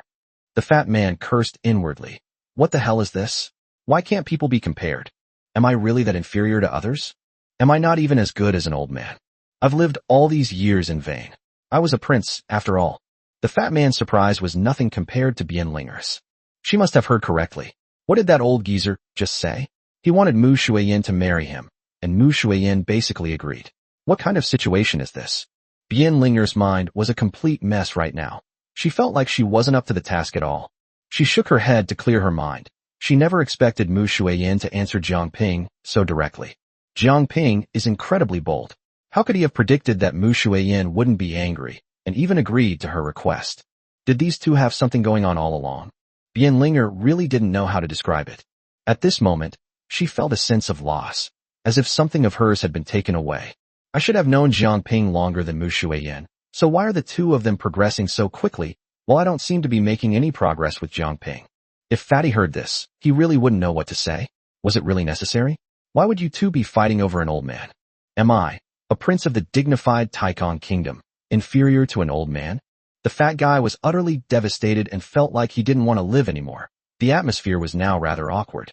Most importantly, Jiang Ping was also flattered.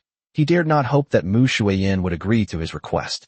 He was simply a time traveler, but he understood one thing. Love needs to be expressed. Even if Mu Shuiyin rejects him, so what? He can just express his feelings again. Anyway, I've been saying this, so Mu Shuiyin will eventually agree to something, even if it means doing something reckless. Since the system tells me that the favorability rating has reached 99%, wouldn't I be a man if I didn't try to win it over? Jiang Ping suddenly got excited.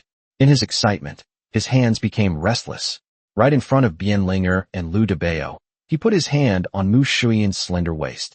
Mu Shuiyin was caught off guard. The electric shock-like sensation sent a shiver down her spine, and she quickly dodged away. She seemed a little embarrassed and angry, but her expression made it clear to anyone that she wasn't acting that way at all. She was just being affectionate with Jiang Ping. At this moment, the fat man just wanted to buy a block of tofu and smash his head against it to die. How come people can't be compared? Mu Shuiyin quickly said, "Stop fooling around. Let's quickly see what other treasures are here." They searched the place thoroughly, but found nothing but a few boxes of spirit stones. They guessed that the spirit stones were left for the Wraith King to use for cultivation. To be honest, the biggest beneficiary of the secret realm was only Jiang Ping. Jiang Ping was truly riding high. No wonder, with his increased strength and the beautiful woman in his arms. Most importantly, he possesses an immune system to all poisons and also has a henchman of the vengeful spirit king.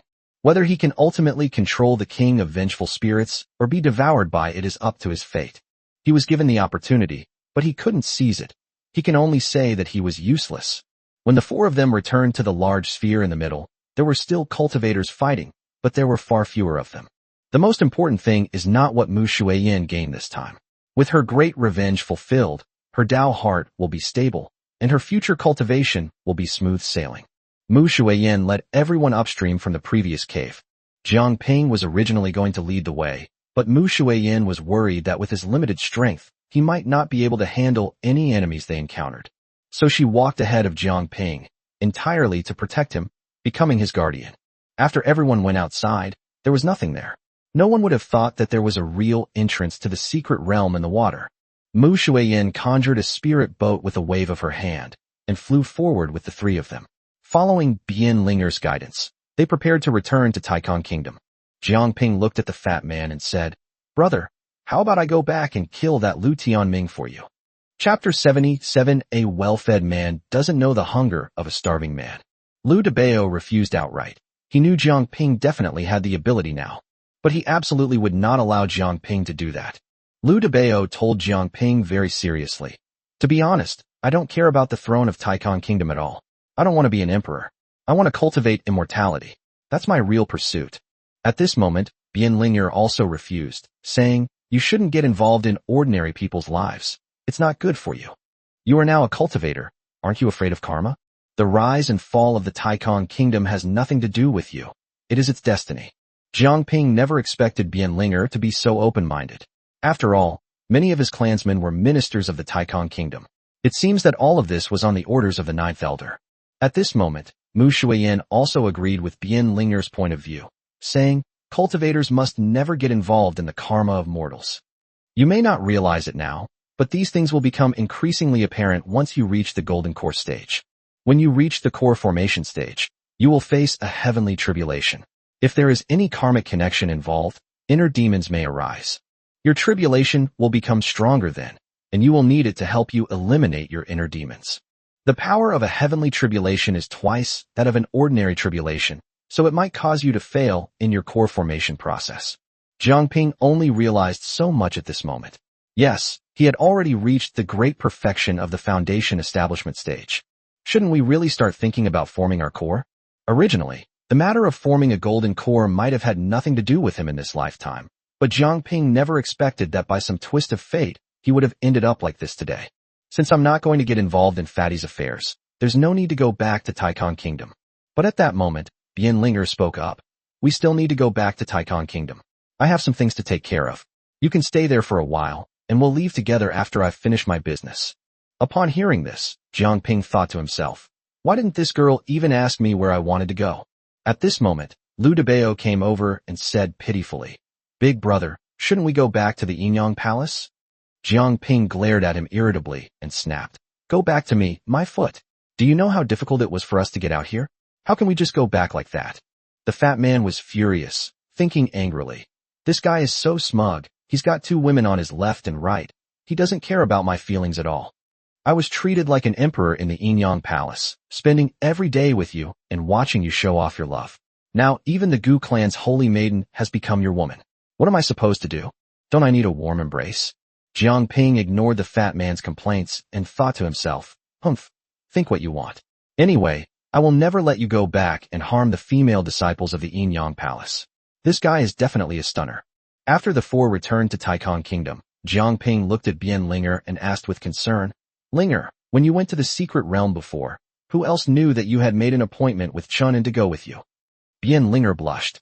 Why was he calling her Ling? Bian Linger tilted her head and thought for a moment before replying, "There are two other people who know."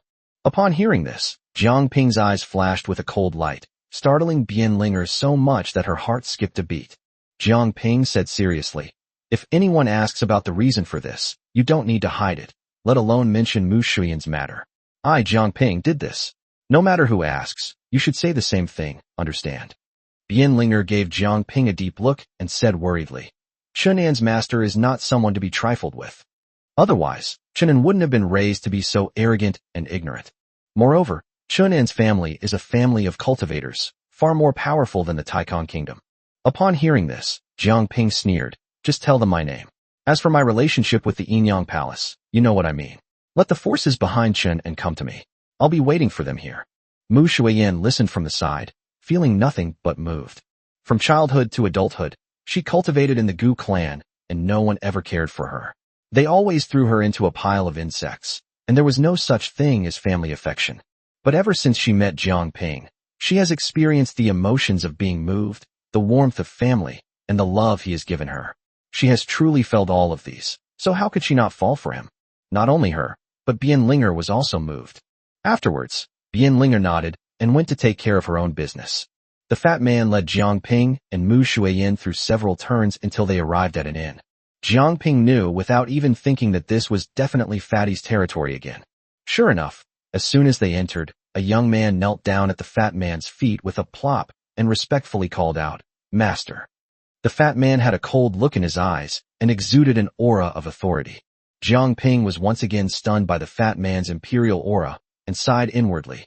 This is the real fat man, so domineering.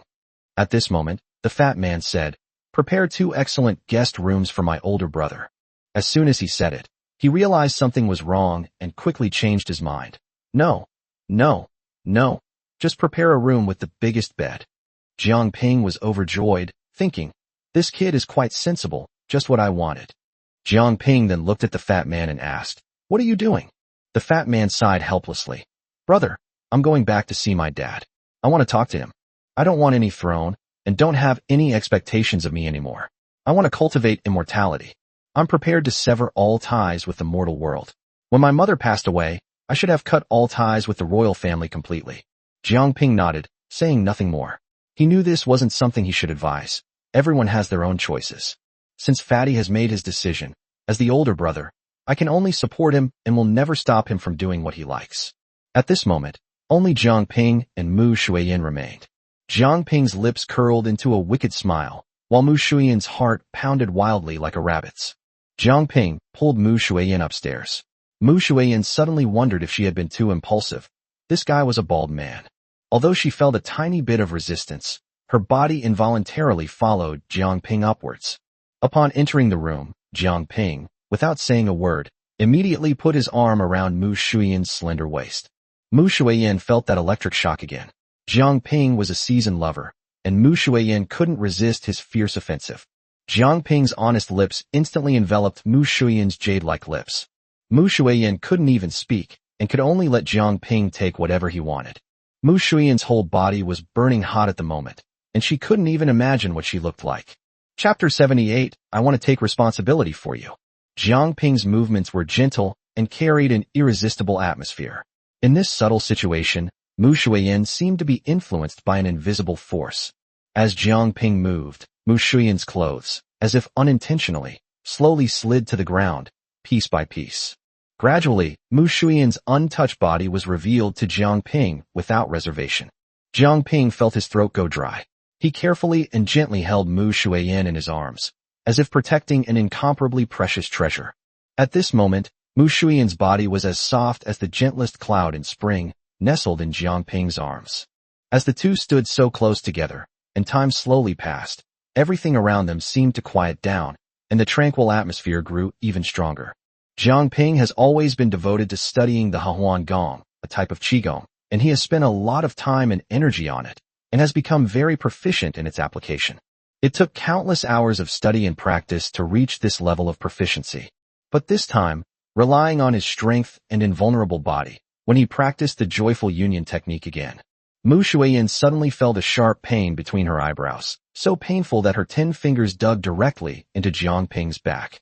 Jiang Ping was in so much pain that his lips bled slightly, but he dared not move, because he sensed that Mu Shuiyin was changing.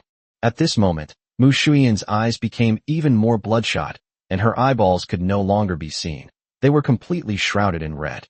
The lotus flower between her eyebrows began to bloom, 1 petal at a time. Previously, there were only 3 petals. The previous battle turned into golden flames and caused the loss of a large area, which was a matter of life and death for her. Each generation of Gu clan holy maidens has 8 lotus petals between their eyebrows, but Mu Shuiyin only has 3. But today, all the remaining petals have bloomed, not 8, but the missing petal has been replaced, making a total of 9 petals. Jiang Ping dared not move, letting Mu Shuiyin grip his skin. After all the petals between Mu Shuiyin's eyebrows had bloomed, her eyes became even more bewitching, with a hint of purple in the red. At this moment, Mu Shuiyin was breathtakingly beautiful, and her strength directly entered the late stage of the Golden Core realm. This was something Mu Shuiyin herself hadn't expected.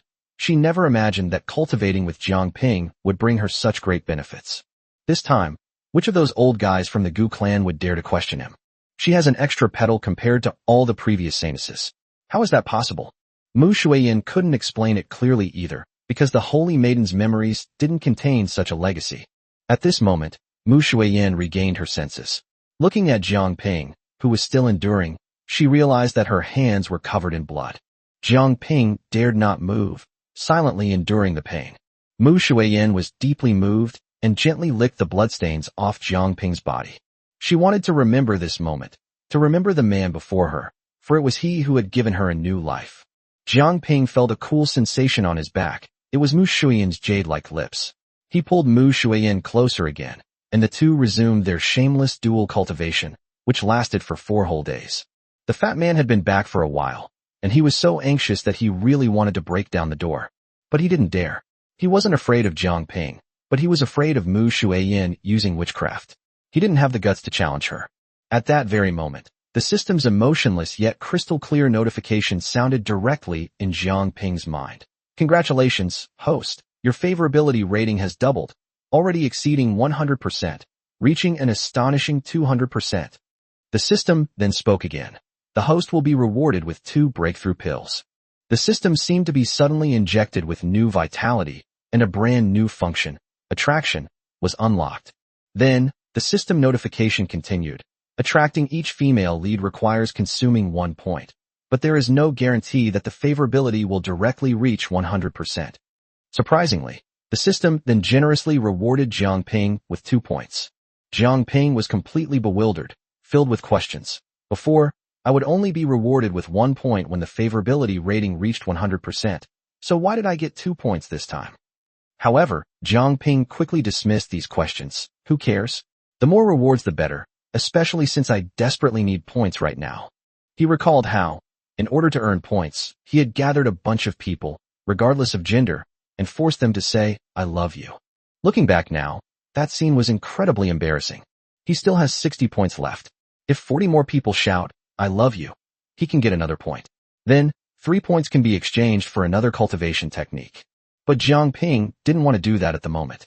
Last time, he only resorted to that desperate measure because he was trying to save Shinpeiji. Unless he was truly at his wit's end, Jiang Ping felt that he was at least a man who could face the outside world even when he was taking a dump. So it's best to avoid doing embarrassing things.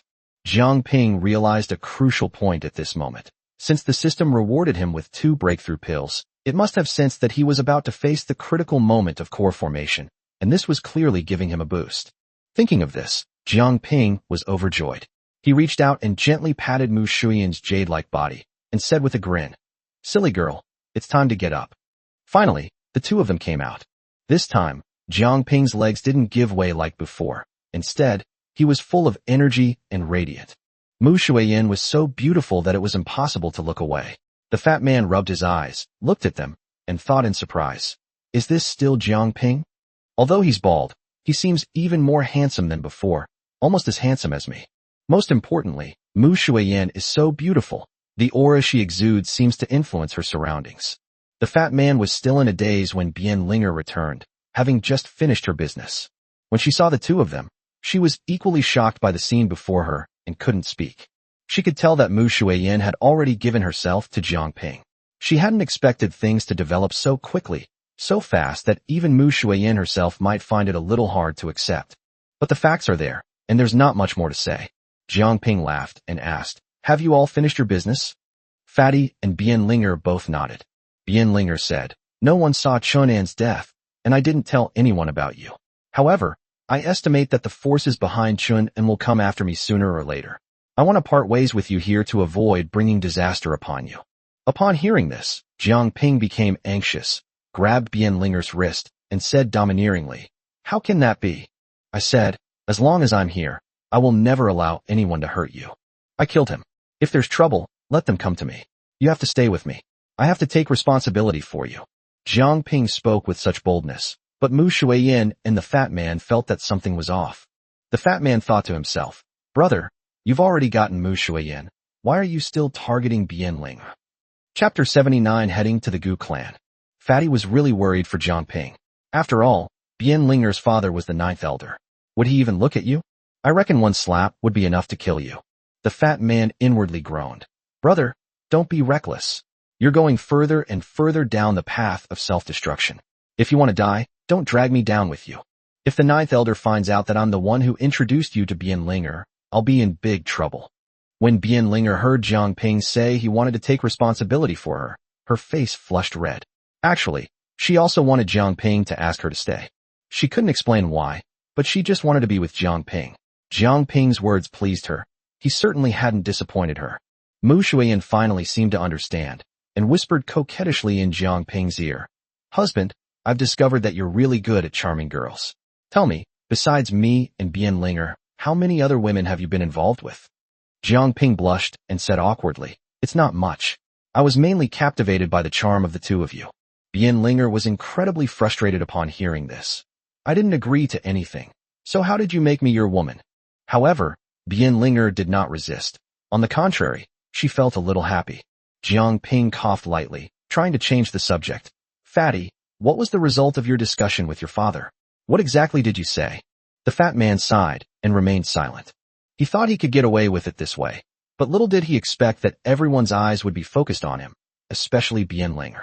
What she cared about most was whether the fat man would come back to be the local tyrant in the future. However, Bianlinger was never worried that the fat guy or his ugly older brother could beat the fat guy. As long as his father, the ninth elder, is alive, no one can have any hope. Seeing everyone's curiosity, the fat man had no choice but to speak up. "I told my father that I didn't want to be emperor. He neither refused nor agreed, but just told me to go back when I had enough fun outside." At this point, the fat man's expression turned serious, and he continued, "However, if I were to become emperor one day, I would absolutely not want a single man in Taikong Kingdom, only women. Taikong Kingdom would be my backyard, and I would turn it into a kingdom of women." Upon hearing this, Jiang Ping chuckled inwardly. This was exactly like Fatty's personality. If others said this, Jiang Ping would just ignore it. But if the fat man says it, the credibility is definitely over 90%. This guy is really capable of doing something like this. The next second, the fat man flew sideways with a whoosh. That kick was delivered by Bianling. She was shocked by his inappropriate speech, and besides, her family was also in the Taikong Kingdom. This fat man was clearly trying to kick them all out. How could Bianlinger not be angry? She was puzzled, wondering what had gotten into her father that made him fall for such a brainless, fat pig. This time, Fatty really impressed Jiang Ping. Bianlinger's kick was no joke, but Fatty actually got up and came back right away. This shows Bianlinger's status in Fatty's heart. Fatty would never dare to offend her and would obey her every word. Bianlinger then said, "Jiang Ping, I think you should go back to the Yinyang Palace now. It's really not safe outside. Soon Chun An's family will find me and force me to reveal the cause of Chun An's death. This matter will never end unless I die now. I don't want to drag you into it, so you shouldn't stay with me. You go back to your Yinyang Palace. I'll hide for a while. In about 10 years, the news about this will die down, and everything will be fine." Upon hearing this, Jiang Ping became anxious. "Hey, so all that stuff I said to you before was for nothing?" As he spoke, under the watchful eyes of Mu Shuiyan and the fat man, Jiang Ping domineeringly pulled Bianlinger into his arms. Bianlinger was startled and was about to push Jiang Ping away, but the next second, Bianlinger's eyes widened. It turned out that Jiang Ping, the sixth brother, didn't play by the rules and directly kissed Bianlinger's jade lips. In that instant, not only Bianlinger was stunned, but the fat man was also dumbfounded, crying out in his heart, "God, save me. Ninth grandfather is determined to kill me. No, I have to break them up. But can they be separated? Would you dare to break them up yourself?" The fat man felt like dying. He had never been afraid of anything. What was the big scar on a person's head when they died? But this time he was genuinely scared, and his body even started to tremble. If his great-uncle were to beat him, he would beat him to death, and he would be skinned alive. The fat man would never dare to mention returning to the Yinyang Palace again. Even if the Yinyang Palace had 3,000 beauties in its harem, he would still not dare to go back. At this moment, Mu Shuiyan coughed lightly. She really hadn't expected Jiang Ping to be so domineering. Mu Shuiyan wondered to herself, wasn't it because of his domineering nature that this old man was able to get his way with her step by step? Thinking back to when we first met, all I wanted was to kill him. I don't even know how I ended up in bed with him. It was indeed a bit of a blur, but my sense of happiness kept rising. At this moment, Bianlinger was so embarrassed that her face was almost dripping with water. Jiang Ping let Bianlinger's head comfortably hide in his arms. Mu Shuiyan then said, "All right, I have an idea. You should all come with me to the Gu clan and stay there for a while. However, the Gu tribe lives in a hot climate, is plagued by poisonous insects, and has a rather fierce culture. Even if Chun and's powerful backer mobilized the entire tribe to go to the Gu tribe, they would never return. Upon hearing that they were going to the Gu clan, the fat man quickly said, Yes, the Gu clan is good. Now, as long as he doesn't go back to the Inyang palace, he can go anywhere. Jiang Ping looked at Bian Linger in his arms and saw that she didn't object. Jiang Ping nodded. Then let's go to the Gu clan.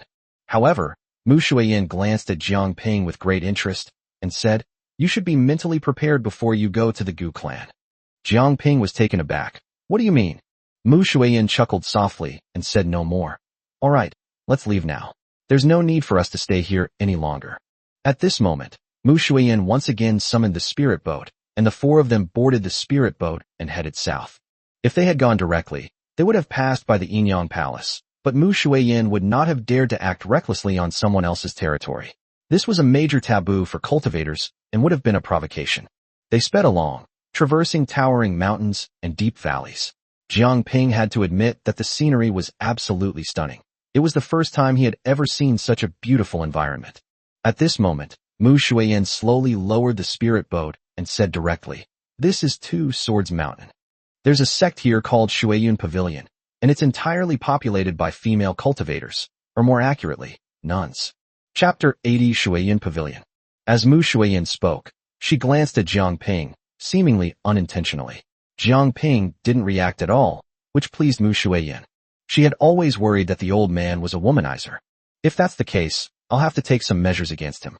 The problem is, none of the Gu worms are effective against Jiang Ping right now. This is what troubles Mu Shuiyin the most. Jiang Ping is immune to all poisons, so what could possibly be effective against him? Even the strongest Gu worms would die within a few moments once they entered his body. What Mu Shuiyin didn't know was that Jiang Ping wasn't just unresponsive. His reaction was far too strong. Several blue dots had appeared on the system map before, but as Mu Shuiyin piloted the spirit boat further south, the number and density of blue dots on Jiang Ping's system increased. The problem was that at this point, Jiang Ping suddenly found 3 blue dots appearing directly. Moreover, the fact that these 3 blue dots are adjacent can only mean one thing. They are all disciples of the Shuiyun Pavilion. Mu Shuiyin introduced Jiang Ping to her, but Jiang Ping didn't react much. Even Bian Linger felt that she had been misunderstanding Jiang Ping all along. I thought he was just a lecherous old man, but I was wrong. He wasn't. At this moment, Liu Debao was drooling all the way down to his feet. Bian Linger didn't want to see Liu Debao even once. If they weren't on the spirit boat, Bian Linger would have kicked Liu Debao away with one kick. The fat man was extremely excited. He was racking his brains trying to figure out how to stay at Shuiyun Pavilion. His mind was racing, almost to the point of exhaustion, but he still couldn't come up with a good idea. What should he do? At this moment, Bian Linger suddenly thought of something and said, Is the Water Cloud Pavilion you just mentioned whose sect leader is named Yu Fengxian? Mu Shuiyin looked at Bian Linger and nodded. Yes, what's wrong? Bian Linger said, I've heard my father mention this person. He has an ancient fragment that seems to have been left by an immortal, which is why I have a strong impression of him. Mu Shuiyin nodded. You're right, there are 8 such fragments in total, to be honest. With a flick of her wrist, Mu Shuiyin produced a simple, unremarkable piece of yellow jade. Bian Linger stared at the fragment in Mu Shuiyin's hand. Mu Shuiyin nodded. That's right, this is also one of the 8 fragments. It is said that on the night of the Mid-Autumn Festival, all 8 fragments were infused with spiritual power. If they could sense each other, they could reflect the gateway to the celestial realm. Whether this is true or not is unknown and cannot be verified. Bian Linger never expected that Mu Shuiyin would treat her and the fat man as family. He took out such a treasure right in front of the two of them. At this moment, Bian Linger looked at Jiang Ping and said, Do you know that Shun Peiji, the sect leader of the Inyang Palace, also has a piece of ancient jade like this? Upon hearing this, Jiang Ping shook his head. I don't know, and I don't know what she means by asking this.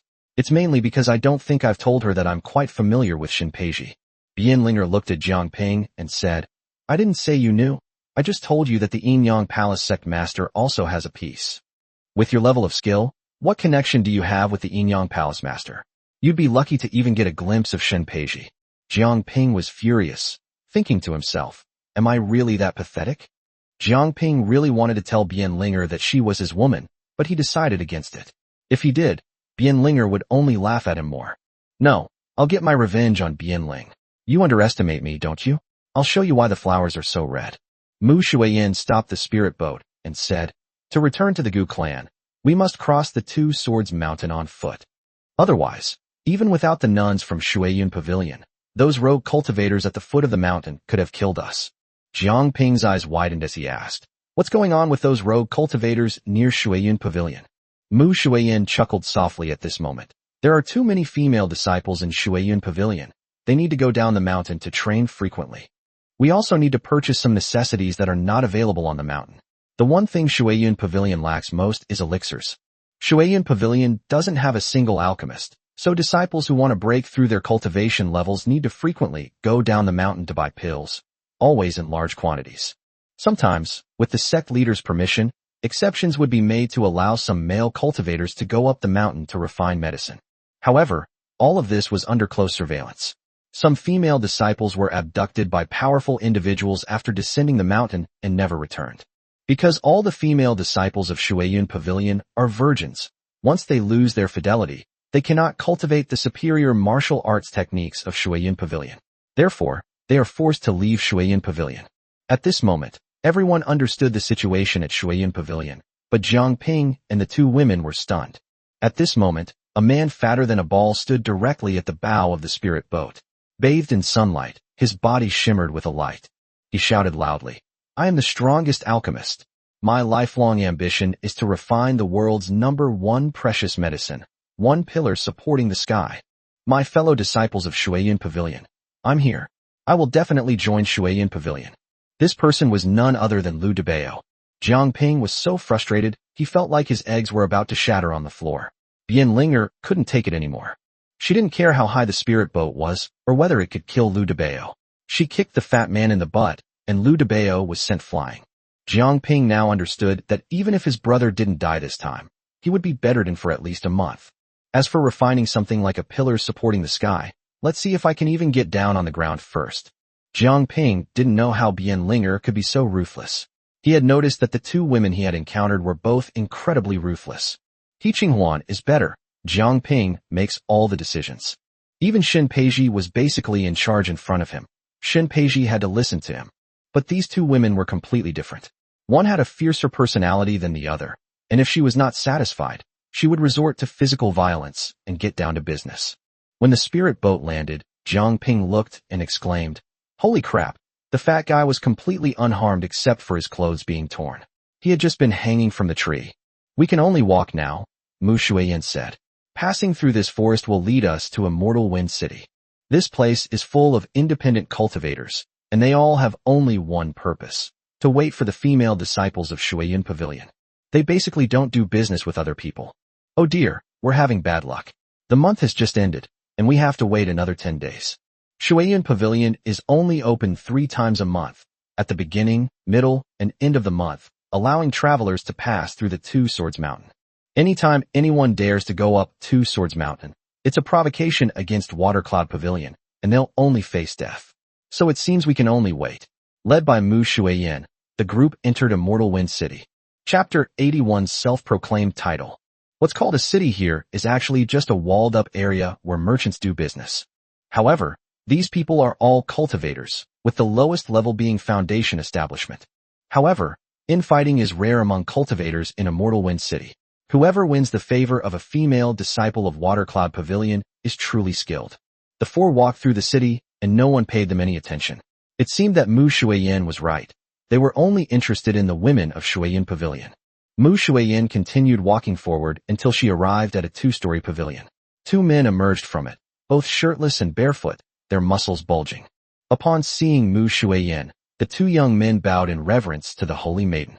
However, the next second, they stared in surprise at Mu Shuiyin's brow and said, Holy Maiden, your brow is completely blooming. However, they were even more shocked the next second and said, Holy Maiden, why is your lotus flower 9 braids? Mu Shuiyin nodded. At this moment, the 2 of them stopped bowing and knelt on the ground without even raising their heads. Mu Shuiyin then said, All right, get up. There's nothing to be alarmed about. Only then did the 2 of them get up, and Mu Shuiyin led Jiang Ping and the other 2 directly upstairs. Mu Shuiyin said. This is one of the Gu clan's points in Liangjin Mountain. We Gu clan members always stop here after we come out. Just then, the street suddenly became lively, and Fatty and Jiangping were also standing on the second floor looking down. Suddenly, they saw 4 female disciples with their heads wrapped up appear directly in Immortal Wind City. The fat man's eyes lit up. This was the purest-looking woman he had ever seen. She was so beautiful. The fat man's saliva instantly flowed out and dripped down from the second floor. Jiangping's eyes widened in disbelief. At the beginning, Jiangping was tested by both Mu Shuiyin and Bian Linger.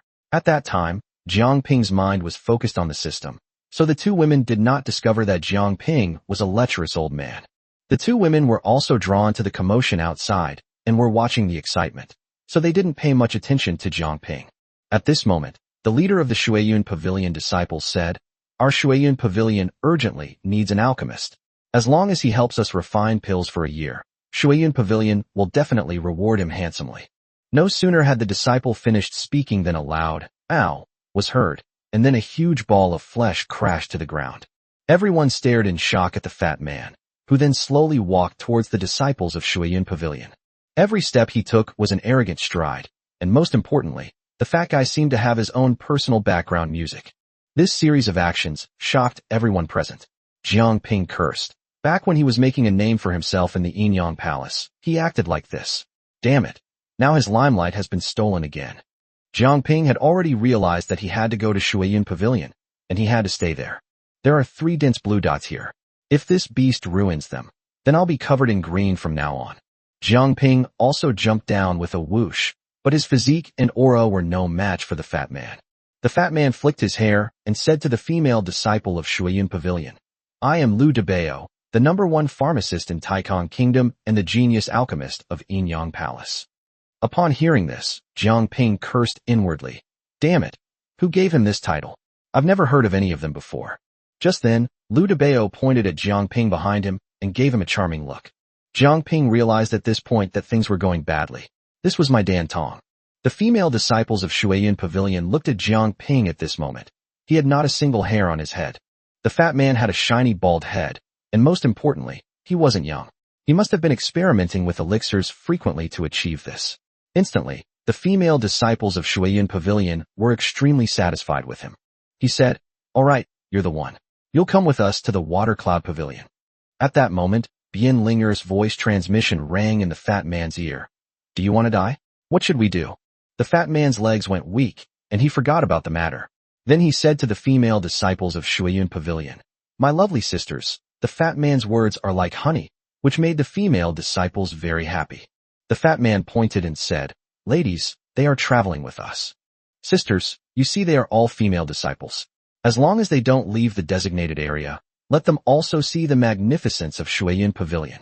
Several female disciples, seeing that Mu Shuiyin and Bian Linger were quite beautiful, and more importantly, that women are naturally more approachable, immediately nodded in agreement. Then the female disciple said, "You must refine pills for a year after you go up the mountain, and you absolutely cannot give up halfway." The fat man thought to himself, "Don't worry, senior and junior sisters, I will never give up halfway. It's either I die or you died. If others don't know, how could Jiangping not know?" Jiangping saw the fat man's lewd desire in his shrewd little eyes. Jiangping could hardly believe how much Shuiyun Pavilion would develop within a year. But those 3 blue dots are absolutely forbidden for that fatso to touch. If he dares to touch them, Jiangping wouldn't hesitate to castrate him. Jiangping sighed, and the next second, his 2 ears were pinched by the 2 women. The 2 women said in unison, "Tell me, what did you mean by jumping down just now?" Jiangping was speechless. "Right? What was I going to do when I jumped down? My 2 wives, have you forgotten? I'm Liu Debao's medicine boy. Otherwise, how could he have convinced the disciples of Shuiyun Pavilion to believe his lies and infiltrate the pavilion so easily? It would be strange if the 2 women believed his nonsense." At the same time, he whispered in Jiangping's ear, "You'd better behave yourself at Shuiyun Pavilion, or we won't mind castrating you." Jiangping felt a chill run down his spine. What kind of situation was this? How could he let the 2 of them ruin his grand plan? Tonight, Jiangping has made up his mind. He must discuss life with Bian Linger, otherwise she will really think that he is made of clay and can be slaughtered at her will. Moreover, Jiangping's dual cultivation plan had to be brought forward. Despite Jiangping's seemingly carefree attitude, He's actually more anxious than anyone else. To put it simply, Jiang Ping is a positive and motivated person. Ever since he was reborn and his lifespan increased, he has been constantly fighting against heaven, against earth, and against fate. He became a foundation establishment stage perfection cultivator in a rather muddled way, but who knows the hardships he endured? Only he himself understands. Now that he has gained a body immune to all poisons, he used to struggle even to get into bed, but now he can easily spend an entire night in bed with the woman he loves. His main fear now is that the king of vengeful spirits will awaken and break the seal. Jiang Ping wanted to refine and control the vengeful spirit king because this guy could grow indefinitely. Most importantly, it grows faster than him. How could Jiang Ping not be tempted? He said he was scared, but his hands were shaking with excitement. If he didn't seize the opportunity, what kind of person would he be? Chapter 82: The Shameless Fatty. Moreover, Jiang Ping's biggest problem right now is forming his core. When Jiang Ping first gained lifespan, he felt that if he wanted to form a core, it would take him at least 50 years to even touch that level. Who would have thought that in just a few short years, he would reach the great perfection of foundation establishment and be about to form his core? The problem is, how exactly does one form the golden core? He currently only has 2 breakthrough pills, but he doesn't know the method of forming a core, and he's afraid of wasting these precious pills. Therefore, Jiang Ping plans to rely on the system again, as he urgently needs points to exchange for items within the system. Moreover, he also wanted to control the king of vengeful spirits, but with his current foundation establishment cultivation, he was simply no match for it. Once you've formed your core, practicing the spirit refining technique will definitely be twice as effective. Led by a female disciple of Shuiyun Pavilion, the group headed towards Liangjin Mountain. After leaving Immortal Wind City and walking for about the time it takes for an incense stick to burn, Jiang Ping finally understood why this place was called Two Swords Mountain. 2 enormous mountain peaks stood like sharp swords, piercing straight into the ground. A road winds its way forward in the middle. Passing through it will lead you to Shuiyun Pavilion. The scenery here is breathtaking, and Jiang Ping admired Fatty immensely the whole way. There was no way around it. Everyone had been listening to the fat man ramble on the whole way, and the thing was, he could make up such nonsense sound so plausible. The disciples of Shuiyun Pavilion, in particular, surrounded the fat man, asking him all sorts of questions as if he were looking up at the sun. The fat guy, on the other hand, seems to know everything, and even if he doesn't know something, he can come up with a perfectly reasonable answer. Jiang Ping finally understood something. No wonder the fat man didn't care about the emperor's position at all. With that mouth of his, he'd be treated like an emperor wherever he goes. In the future, Shuiyun Pavilion will probably have to change its style. It can't just have female disciples. It might have both men and women, and they'll all be the descendants of Fatty. The foundation of Shuiyun Pavilion, built over hundreds or even thousands of years, is likely to be rewritten the moment Fatty appears. Jiang Ping never denied the fat man's abilities. He had witnessed it firsthand. He could handle 4 female disciples with ease in one night. Moreover, if this fat pig were to actually refine some kind of pillar supporting the sky, then Shuiyun Pavilion would truly be finished. Jiang Ping didn't dare to think any further. Mu Shuiyan then pinched Jiang Ping's waist and said coquettishly, "Are you envious?" Jiang Ping nodded repeatedly in pain, then quickly shook his head, stammering, "What's there to envy? I almost let it slip, and then I'd be in big trouble." The next second, Bian Linger grabbed his other waist. Jiang Ping stubbornly endured the pain, secretly vowing in his heart, Fine, Bian Linger, if I don't make you suffer tonight, I'll be letting down my bald head." He only dared to say these words to Bian Linger in his heart. He had to hold back for now, since he was in the wrong. After passing through Liangjin Mountain, we finally arrived at the gate of Shuiyun Pavilion. The female disciples treated the fat man like a precious treasure, surrounding him and leading him into the Shuiyun Pavilion. The fat man once again announced his titles: number 1 pharmacist of Taikon Kingdom, number 1 prodigy alchemist of Inyang Palace. All the female disciples had stars in their eyes, mainly because they couldn't quite grasp the true value of the title, but it sounded incredibly impressive. Even Jiang Ping had to admire the fat man's ability to pat himself on the back. Most importantly, it's simply impossible for an average person to display the heroic and domineering aura of a fat man at such a crucial moment. The fat man was, after all, a child of an imperial family, and his birth gave him an air of royalty. Although Jiang Ping thought he was much more handsome than the fat man, in terms of temperament, He really couldn't match the fat man's imposing presence. After the group was brought to the sect by the female disciples of Shuiyun Pavilion, they were settled in with the highest level of hospitality, and then the disciples withdrew.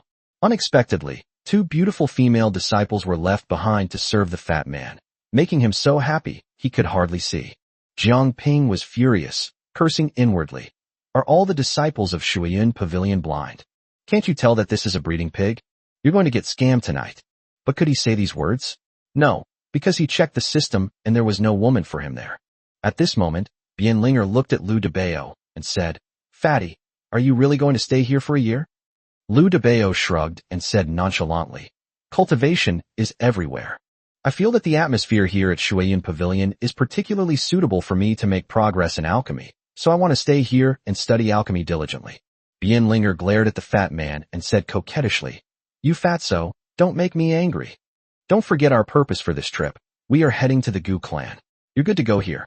Besides, I've never heard my father mention that you can refine pills. Don't mess this up. This is Shuiyun Pavilion, not Yinyang Palace. No one can save you here. The fat man waved his hand dismissively and replied without any politeness. Oh, it's nothing. Don't underestimate me. Do you really think my reputation as the #1 alchemist is just for show? The next second, Bianlinger was about to kick the fat man again. To everyone's astonishment, Bianlinger's foot hadn't even touched the fat man's foot when he was suddenly sent flying.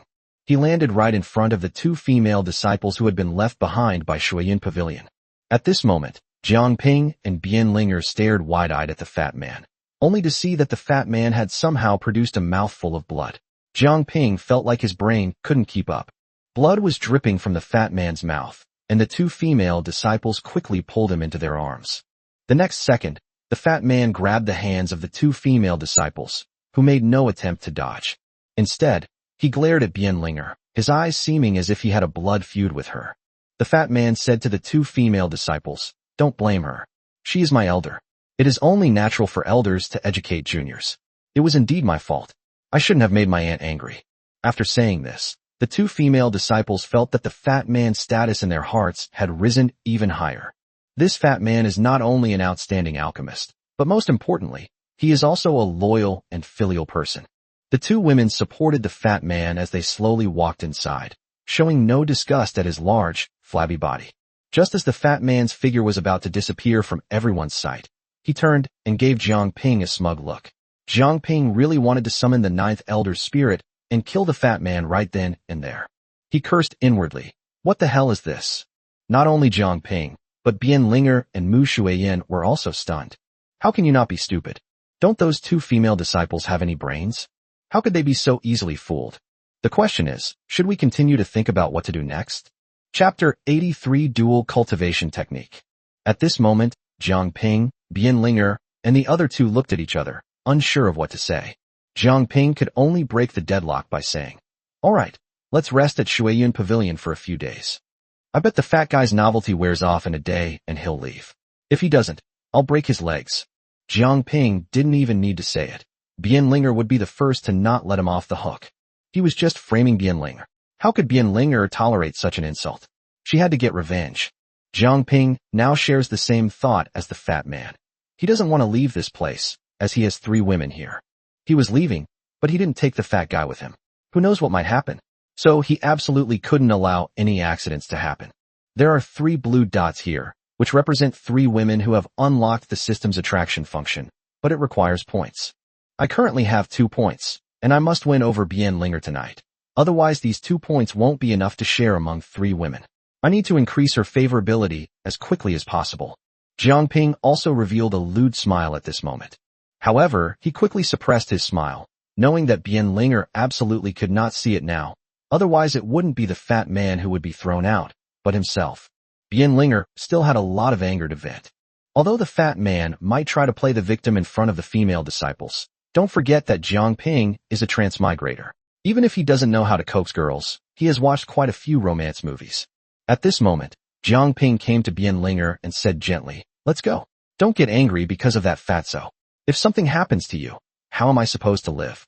What am I supposed to do for the rest of my life? Jiang Ping didn't need to say much. Just these 2 sentences were enough to make him invincible at this level. How could Bianlinger resist Jiang Ping's sweet talk?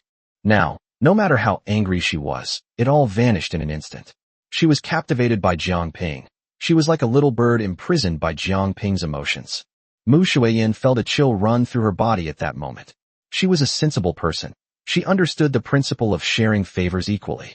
Besides, she already had a physical relationship with Jiang Ping yesterday, so it's time to give it to Bian Linger today. She wanted to run away, to leave this place, but Bian Linger was filled with anxiety and had no idea what to do. Then he called out to Mu Shuiyin, "Where are you going?" Mu Shuiyin said directly, "I'll just look around Shuiyin Pavilion from this area. I've never been inside Shuiyin Pavilion before." The next second, Bian Linger, emboldened by who knows where, uttered the wild and daring words that excited Jiang Ping. "Why don't you stay too?" Mu Shuiyin was stunned, but Jiang Ping was excited, thinking, "That's right, you should stay too." Mu Shuiyin was too embarrassed to admit it, and she ran away as if fleeing. As soon as Mu Shuiyin ran away, Bian Linger tried to run too, but Jiang Ping saw that this wouldn't do, so he grabbed Bian Linger and caught her. Bian Linger felt a lack of oxygen to her brain, dizziness, a throbbing sensation in her head, an electric shock to her body, and a burning sensation throughout her body. Jiang Ping picked up Bian Ling and headed towards the room. Knowing that opportunities for cultivation were rare, Jiang Ping didn't use the Hahuan Gong, joyful union technique, as usual this time. Instead, he decided to try to unlock the mysterious ancient scroll he had obtained in the secret realm, the harmony of sun and moon. When he began to carefully practice this technique, something strange happened. Once the technique was activated, a mysterious and gentle power flowed slowly between the two of them. Jiang Ping felt as if he were in a fantastical space, with all sorts of wonderful insights surging towards him like a tide. Bian Linger was equally stunned by this sudden change. The insights she had accumulated throughout her life of cultivation seemed to be drawn in by an invisible force, involuntarily flowing into Jiang Ping's body like a memory transfer. Jiang Ping, on the other hand, was like a traveler who had been groping in the dark for a long time, suddenly opening the door to a new world, and everything in front of him was dazzling. He could clearly feel Bian Linger's insights flashing through his mind, as if he had also experienced the hardships and breakthroughs Bian Linger went through during her cultivation. Each insight is like a brilliant star, illuminating his spiritual journey and guiding him in a new direction. Jiang Ping was immersed in this wonderful process, while Bian Linger was also trying to adapt to the flow of this feeling within her body. What is core formation? What exactly is core formation, and what should one be aware of? After the core formation, the circulation of spiritual energy in heaven and earth, including the cultivation techniques Bian Linger usually practices and her insights into those techniques. Everything was poured into Jiang Ping's body like memories. Jiang Ping's insights, however, will not enter Bian Linger's body. This is purely a form of taking. If I had this technique, wouldn't I be able to steal Shin Peiji's insights and experiences when she advanced to the nascent soul stage? What obstacles could there be in my future cultivation? It would be a smooth road ahead, and all their insights would be passed on to me. Dual cultivation continued. Originally, a cultivator's lifetime of cultivation was the culmination of their own efforts. But when Bian Linger saw that she had given everything to Jiang Ping at this moment, to be honest, she might have had a slight resistance in her heart, but in the end, it was completely eliminated. This is my own choice of a partner, the person I'm going to spend my whole life with. Isn't it good that he's powerful? Don't I want him to become stronger? When Jiang Ping becomes powerful, he'll have more confidence in front of her father. Otherwise, this guy is old and ugly, and although her father can't control her life's most important matters, but seeing that his partner is such a frail old man, he probably wouldn't feel good either. At this moment, Jiang Ping finally understood why Bian Linger couldn't sense his cultivation technique, the sun and moon harmony technique. No matter who cultivates with me, they won't learn my secrets. I am a system. I cannot teach them by words or deeds, so how could I possibly gain any insights? Just like when I practiced the Hahuan sword, I directly reached the great completion realm. There were still many moves ahead, but I only used the strongest strike. The two spent a whole day together, and Jiang Ping understood everything about Bian Linger. But Bian Linger wanted to escape. So how could Jiang Ping let her get away? Now that I've finished cultivating the harmony of sun and moon technique, it's time for my woman to experience my joyful union technique. When Jiang Ping started practicing the Hahuan Gong, Bian Linger felt her body's deficiencies being rapidly replenished. Could this be another dual cultivation technique?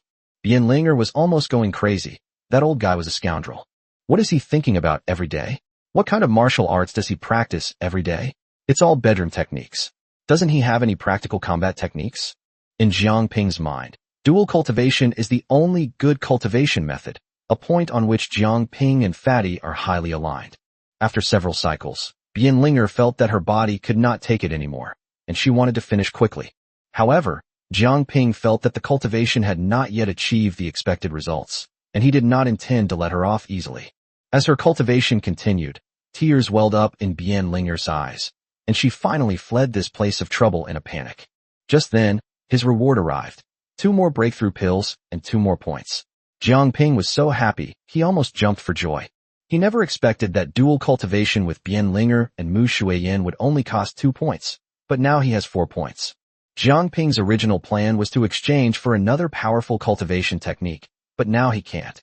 He himself was unsure how long he could stay at Shuiyin Pavilion, so he wanted to take down those 3 women as quickly as possible. Chapter 84: Rescuing the Fat Man. Where are they? This was quite frustrating, as he couldn't just wander around Shuiyin Pavilion. He and the fat man's group were confined to a certain area. Moreover, they were 2 male disciples, which placed even more restrictions on them within the Water Cloud Pavilion, a fact Jiang Ping was fully aware of. Jiang Ping was staring intently at the system map. He was approaching the nearest stationary blue dot. He was almost there, but he also realized he was about to leave his home. 3 female disciples were already walking towards him, seemingly to warn him. As expected, the 3 female disciples immediately stopped Jiang Ping and asked, "Where are you going? You can't leave here." How could they possibly stump Jiang Ping? Jiang Ping then said directly, "I'll find the alchemist who came with me." Upon hearing that he was looking for the fat man, the female disciples immediately changed their attitude and became very polite, saying, "So you're looking for Master Alchemist? Please come with me." Upon hearing this, Jiang Ping cursed inwardly. There's no comparison between people. We came here at the same time, but look at the fat man's status. He's practically a VIP, while I feel like a prisoner in a cage. They soon arrived at the fat man's place. Jiang Ping felt that this was no different from being an emperor. For female disciples stood guard outside for him, making him even more prestigious than his father. It seems the fat man is treated like an emperor wherever he goes. This is his fate. When Jiang Ping entered the room and saw the fat man, he was suddenly shocked, and his jaw dropped. Was this still the fat man? At this moment, the fat man's dark circles under his eyes made him look like a panda. He was almost unrecognizable. He was refining pills at the moment, but when he saw Jiang Ping, he scrambled to Jiang Ping's side and cried out, "Big brother, save me." Jiang Ping's mind was a complete mess. What was Fatty doing this time? How could things have turned out like this? Shouldn't the fat man be surrounded by a group of naked female disciples at this moment? Why is the fat guy being forced to refine pills with a sword to his neck? What's going on? Did the fat man touch someone he shouldn't have? Or perhaps he was completely incapable of refining any pills in the first place, and he was simply exposed. Is he being tortured by these people? Jiang Ping suddenly had a lot of possibilities in his mind. The most likely one was that his alchemy skills had been exposed, and Shuiyin Pavilion had not gotten the results they wanted. They were torturing him now. Jiang Ping was actually half right. Last night, Yu Fengxian, the sect leader of Shuiyin Pavilion, came to see Fatty and told him that he must now refine the most potent breakthrough pill, because the Holy Maiden of Shuiyin Pavilion is about to break through to the next realm. This time, no matter what conditions the fat man proposes, Shuiyin Pavilion will agree to them all. As long as it helps the Holy Maiden achieve the Golden Core stage, the fat man will be a VIP of Shuiyin Pavilion. The Holy Maiden of Shuiyin Pavilion has already successfully formed her core formation and is almost at the nascent soul stage. However, after being injured while training outside, her cultivation level dropped. Having finally recovered completely, she is now determined to break through to the core formation stage with all her might. If the Holy Maiden fails to form her core this time, she will never be able to cultivate again. Each time the Saintess reached the crucial stage of core formation, the circulation of spiritual energy within her body was obstructed. She was already a core formation cultivator, so of course she knew where the problem lay. Firstly, the quality of the medicinal pills was not good enough. Secondly, my body still has some injuries that haven't fully healed. Most importantly, the Holy Maiden of Shuiyin Pavilion also wanted to use this core formation to undergo the heavenly tribulation and eradicate all the ailments in her body during the tribulation, to restore one's cultivation to its peak state. But now that they're about to form their core, where are they going to find a high-grade breakthrough pill? As a result, The disciples of Shueyan Pavilion went out to find an alchemist, but before anyone else could even speak, the female disciples of Shueyan Pavilion were completely stunned by the fat man's string of titles. That's right, he's a grand alchemist. As a result, the fat man had originally planned to elope with those two female disciples yesterday, but after Sect Master Yu Fengxian appeared, the first thing she did was order the fat man to refine pills. He also promised that if he succeeded in refining the elixir, he could choose any female disciple he wanted. The sect leader of Shueyan Pavilion was really going all out. She was truly risking everything and making such a huge sacrifice. But that fat guy is a pig. He'd never be able to refine a breakthrough pill. He does know how to refine pills, but only red pills. However, surprisingly, the fat man actually succeeded in making a batch of pills last night. However, it almost made Yu Fengxian go berserk, because the fat man actually succeeded in refining a pillar that could support the sky. The moment the pill was refined, its fragrance almost caused the female disciples guarding the fat man to lose their virginity and nearly fall for his tricks. Finally, Sect Master Yu Fengxian flew into a rage, declaring that today was the final deadline. If the fat man couldn't refine the breakthrough pill, he would face certain death. Moreover, Jiang Ping and the others won't survive either. They'll all die. Let them be buried with their holy maiden. After Jiang Ping understood the whole story, he glared at the fat man and said, "You're always causing me trouble."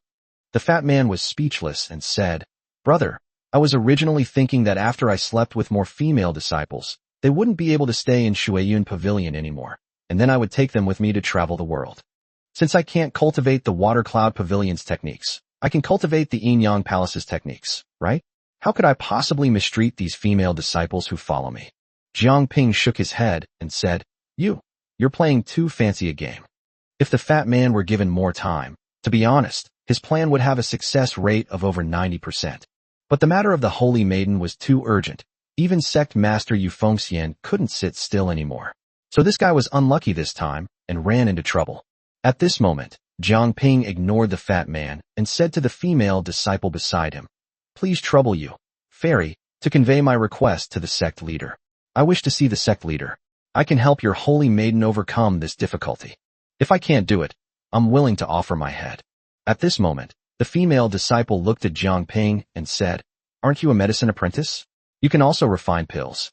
Jiang Ping shook his head and said, "I don't know how to refine pills, but I can help the holy maiden form her core. Please trouble the fairy to inform her." The female disciple looked at Jiang Ping and saw that apart from being a bit old, he exuded righteousness. Most importantly, he had risked his life. The female disciple gave Jiang Ping a deep look, then turned and went to inform the sect leader. Jiang Ping helped the fat man up. No matter how outrageous or bad the fat man's actions were, Jiang Ping considered him a brother. Besides, all the fat guy wanted was to have some pleasure with his lower body, but this time it all went wrong. Generally speaking, barring any unforeseen circumstances, the success rate for overweight individuals is quite high. Chapter 85 Shuang. At this moment, the fat man looked at Jiang Ping gratefully. Suddenly, he grabbed Jiang Ping's hand and said, "Big brother, you should run away quickly. You don't know how to refine pills. Don't die because of me." Jiang Ping's eyes inadvertently revealed a hint of amusement as he said, "All right, don't worry about your elder brother. I have a brilliant plan. Don't worry, if I see their saintess, I'll just get her pregnant, make it a fait accompli, and that'll be it, won't it?" The fat man looked at Jiang Ping and felt that this was indeed a brilliant plan. Why hadn't he thought of it back then? Seeing the fat man's serious expression, Jiang Ping kicked him and cursed. The real deal. So he really does have a pig's head. How come this fat guy can connect everything, including topics like sex, to any topic of relationships? The fat man was stunned by Jiang Ping's kick and asked, "Big brother, what do you mean?" Jiang Ping didn't want to talk to him anymore. Soon, the female disciple returned and took Jiang Ping away. Jiang Ping realized at this moment that Shueyan Pavilion was really too big, and he was still observing the map of his system when he suddenly discovered a blood that was about to overlap with his own. At this moment, Jiang Ping stopped in his tracks. The female disciple leading the way didn't understand why Jiang Ping had stopped at this time. Did he regret telling their sect leader that he couldn't refine pills? At this moment, the female disciple was about to draw her sword and take Jiang Ping to see the sect leader, but the next second Jiang Ping pointed to a place and said, "Fairy, who lives here? Why do I feel a surge of spiritual energy here?" The female disciple looked in the direction Jiang Ping pointed and said, This is a secret chamber within the sect. I don't even know what's imprisoned inside. The female disciple said, if you want to know anything, go ask the sect leader. I don't know. Jiang Ping had already memorized this place. He continued walking forward and soon entered a main hall of the Shuiyun Pavilion, where a very mature woman sat at the head of the hall. When the woman looked at Jiang Ping, she frowned because she could tell that Jiang Ping was also a foundation establishment cultivator. The question was, could a foundation establishment cultivator refine pills? If the female disciple hadn't informed the sect leader of Jiang Ping's oath, she would never have met Jiang Ping, because she also knew that Jiang Ping was just a medicine apprentice. What use was a medicine apprentice if even a master alchemist couldn't refine the pills? At this moment, Jiang Ping looked at the sect leader and said, Sect leader, I want to see the Holy Maiden. I guarantee she can successfully form her core. I swear on my life, you've seen through my limited abilities. I can't cause any trouble at Shuiyun Pavilion. That's why I went to help the Holy Maiden achieve her core formation, hoping to save the lives of our entire group. And I'm extremely confident I can succeed. Just then, a pill suddenly appeared in Jiang Ping's hand. The moment the pill appeared, it shimmered with a warm, lustrous glow. Yu Fengxian's eyes lit up, and she was greatly surprised. This is actually a high-grade breakthrough pill. How could a mere foundation establishment cultivator produce such a treasure? But she still asked in confusion, what exactly do you want to do when you go to see the Holy Maiden? Jiang Ping said solemnly, Sect Master, rest assured, one pill is not enough to restore the Holy Maiden to the level where she can successfully form her core. But if anything unexpected happens, as long as I'm here, I guarantee everything will be foolproof.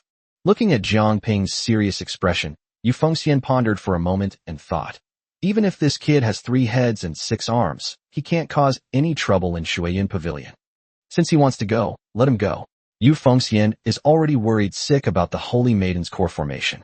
If we fail this time and miss such a great opportunity, there will be absolutely no hope left. Then, she pointed ahead, and a portal of light formed from spiritual energy instantly appeared in front of her. Jiang Ping glanced at the portal, and without saying a word, strode inside. When he stepped through the portal, he discovered that it was actually a cave. The cave was filled with incredibly rich spiritual energy, yet it was also dry, without that uncomfortable dampness. Jiang Ping walked straight inside, without hesitation. As he walked, he saw 2 female disciples guarding the area ahead. The sect leader had already instructed them to let him pass, so Jiang Ping encountered no obstacles and went straight into the deepest part. At this moment, Jiang Ping was completely dumbfounded, because 2 blue dots on his map lit up instantly, and there were 2 figures with their backs to him. At this moment, the female disciple guarding the gate had slowly closed the outer stone door. At this moment, the system directly notifies Jiang Ping that his favorability with the 2 female leads is 0%. Jiang Ping watched the 2 women's retreating figures. The 2 female disciples sitting on the central stone platform spoke at the same time. Who are you? Jiang Ping was completely dumbfounded, wondering to himself, what's going on? Twins? Why do we all speak at the exact same frequency? Jiang Ping tried to calm himself down and slowly walked towards the edge, wanting to see the faces of the 2 women. He was still wondering to himself, wasn't it said that there was only one Holy Maiden? Does that mean that Shuiyun Pavilion has 2 Holy Maidens? When Jiang Ping slowly walked up to them, his eyes widened in surprise as he finally saw everything clearly. These 2 women are practically identical, cut from the same mold. But shouldn't twins be somewhat different? These 2 sisters even breathe at the same frequency. Are you kidding me? What's going on here? Are there twins who look so alike? At this moment, the twins on the stone platform also opened their eyes and looked Jiang Ping up and down. In their eyes, apart from being a bit old, this guy really wasn't anything special. If I had to pinpoint his strengths, he'd probably just be somewhat handsome, but that's a pitifully low level of attractiveness, making that advantage negligible. Jiang Ping looked at the 2 identical women above him and asked, may I ask, fairies, which one of you is the Holy Maiden? And who is about to form their golden core? As a result, the 2 said in unison, we are both saintesses, and we both want to achieve the golden core stage. You're an alchemist? Where are the pills you've refined? Jiang Ping quickly replied, I didn't know there were 2 saintesses. I can only refine 1 pill at the moment. However, in the next second, the 2 people instantly overlapped and immediately merged into one person. Jiang Ping quickly rubbed his eyes and couldn't help but swear. Holy crap, what's going on? Are you kidding me? You've already failed to form your core. You're about to give up cultivation, and you still have the nerve to play tricks on me. Chapter 86 Heavenly Tribulation. In that instant, the saintess's form changed again, transforming back into two people. Upon seeing this, Jiang Ping had a sudden thought and pondered to himself. Perhaps they were originally two people who were just temporarily sharing one body for some reason. At this moment, the saintess seemed to sense what Jiang Ping was thinking and suddenly nodded at him. Her intention was crystal clear. You guessed right. Upon seeing this, Jiang Ping's eyes widened like copper bells, and he couldn't help but blurt out, "My God, this holy maiden can actually read my mind." As if in response, the saintess nodded again. Jiang Ping hurriedly asked, "Holy maiden, how should I address you too?" The two saintesses answered in unison, "Shuang'er." Jiang Ping couldn't help but praise. This name is really nice, and it complements the temperament of the two of you perfectly. Then he asked curiously, "Shuang'er, do you usually exist as two people?" Shuang'er gently shook her head and explained, "It's just that my cultivation level has dropped, and this physical body can no longer accommodate two people at the same time. In reality, we are essentially one." Upon hearing this, a thought suddenly flashed through Jiang Ping's mind. If we could learn from each other in cultivation and work together, we might be able to achieve unexpected improvements. Just as he thought of this, he realized something was wrong and quickly composed himself. However, it was too late. Shuang'er already knew his thoughts. However, Shuang'er was not angry. She just sighed softly. Alas, if we don't advance in our cultivation soon, we'll probably have very little lifespan left. Jiang Ping pondered for a moment. Then, without further hesitation, slowly walked onto the stone platform. The holy maiden was not angry, but at that moment, the stone door suddenly opened with a boom, and two female cultivators rushed in, drawing their swords to deal with Jiang Ping without saying a word. The saintess quickly waved her hand and said, "You are not allowed to enter without my permission. He means no harm." Jiang Ping truly meant no harm. At this moment, he already had a plan in mind. This plan might allow him and the Holy Maiden to break through to the core formation realm together, but it's unknown whether the Holy Maiden is willing to cooperate. After the guards left, Jiang Ping frankly stated his plan. "I hope to cultivate together with the two Holy Maidens, help each other, improve together, and break through to the core formation realm." Jiang Ping elaborated on his ideas. "I plan to use the Sun and Moon Harmony technique and the Joyful Union technique to cultivate together with the two of you. The two Holy Maidens have previously achieved the Golden Core stage and are very experienced. I need to ask them for their insights on Golden Core formation. After all, everyone's situation is different, and Bien Linger's experience in forming the Golden Core is bound to be different from yours. Therefore, I must keep pace with you too and master the rhythm of cultivation. Furthermore, the Joyful Union technique allows the three of us to smoothly circulate our spiritual energy, adjusting our physical condition to its optimal state, which is more conducive to breakthroughs." When Jiang Ping bluntly expressed his desire to cultivate and improve their cultivation levels together, Shuang'er instinctively felt resistance. But when she thought about how her lifespan was coming to an end and how uncertain her path to forming her core was, and how this seemingly extraordinary old man had so confidently said that cultivating together could help her form her core, Shuang'er gritted her teeth and made up her mind. They thought to themselves, Jiang Ping is only at the foundation establishment stage. He's really not that powerful.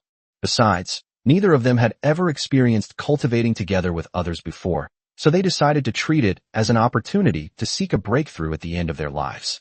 Although Shueyan Pavilion has a rule that one cannot cultivate advanced techniques after experiencing a specific cultivation method, one must always maintain a pure state. But they were also determined that if they discovered Jiang Ping had been deceiving them, they would drag him down with them, even at the cost of their lives. Jiang Ping never expected things to go so smoothly. He hadn't even used any points to gain the approval of the two Holy Maidens. He was overjoyed and couldn't help but think to himself, "Haha, this is going so smoothly." This time, he practiced with Shuang. At the beginning, his techniques seemed quite clumsy. In Jiang Ping's eyes, this was not a bad thing. With his extensive experience, he had every situation under control. As her cultivation progressed, Shuang'er was pleasantly surprised to find that the process of cultivating with Jiang Ping was surprisingly smooth. She could clearly feel that the energy within her body was becoming increasingly stable. His own strength was also greater than before, and with each circulation of spiritual power, he could feel that his muscles and meridians contained more abundant energy. Jiang Ping keenly sensed that the crucial moment for a breakthrough had quietly arrived. A hint of worry crept into his heart. He thought to himself, "Now, Shuang'er, another person, and I are all trying to break through to the core formation realm together. You must know that the formation of the core will inevitably attract a heavenly tribulation. If the power of this tribulation is too great and exceeds one's tolerance, how should one deal with it? Schwanger seemed to have the ability to see through people's hearts, and she saw through Jiang Ping's thoughts at once. She raised her head, looking at Jiang Ping with a firm and warm gaze, and immediately said, Jiang Ping, don't worry about this. With my sister and I here, we will definitely do our best. Her words were like a reassuring pill, calming Jiang Ping's somewhat worried heart. Schwanger had already given her all, and in the process of cultivating with Jiang Ping, she had fallen deeply in love with him. She had long forgotten those harsh words she had spoken before, and now she was willing to give everything for Jiang Ping. How could Jiang Ping let a woman take the risk for him? He firmly thought to himself, as a man, how can I let a woman risk her life for me?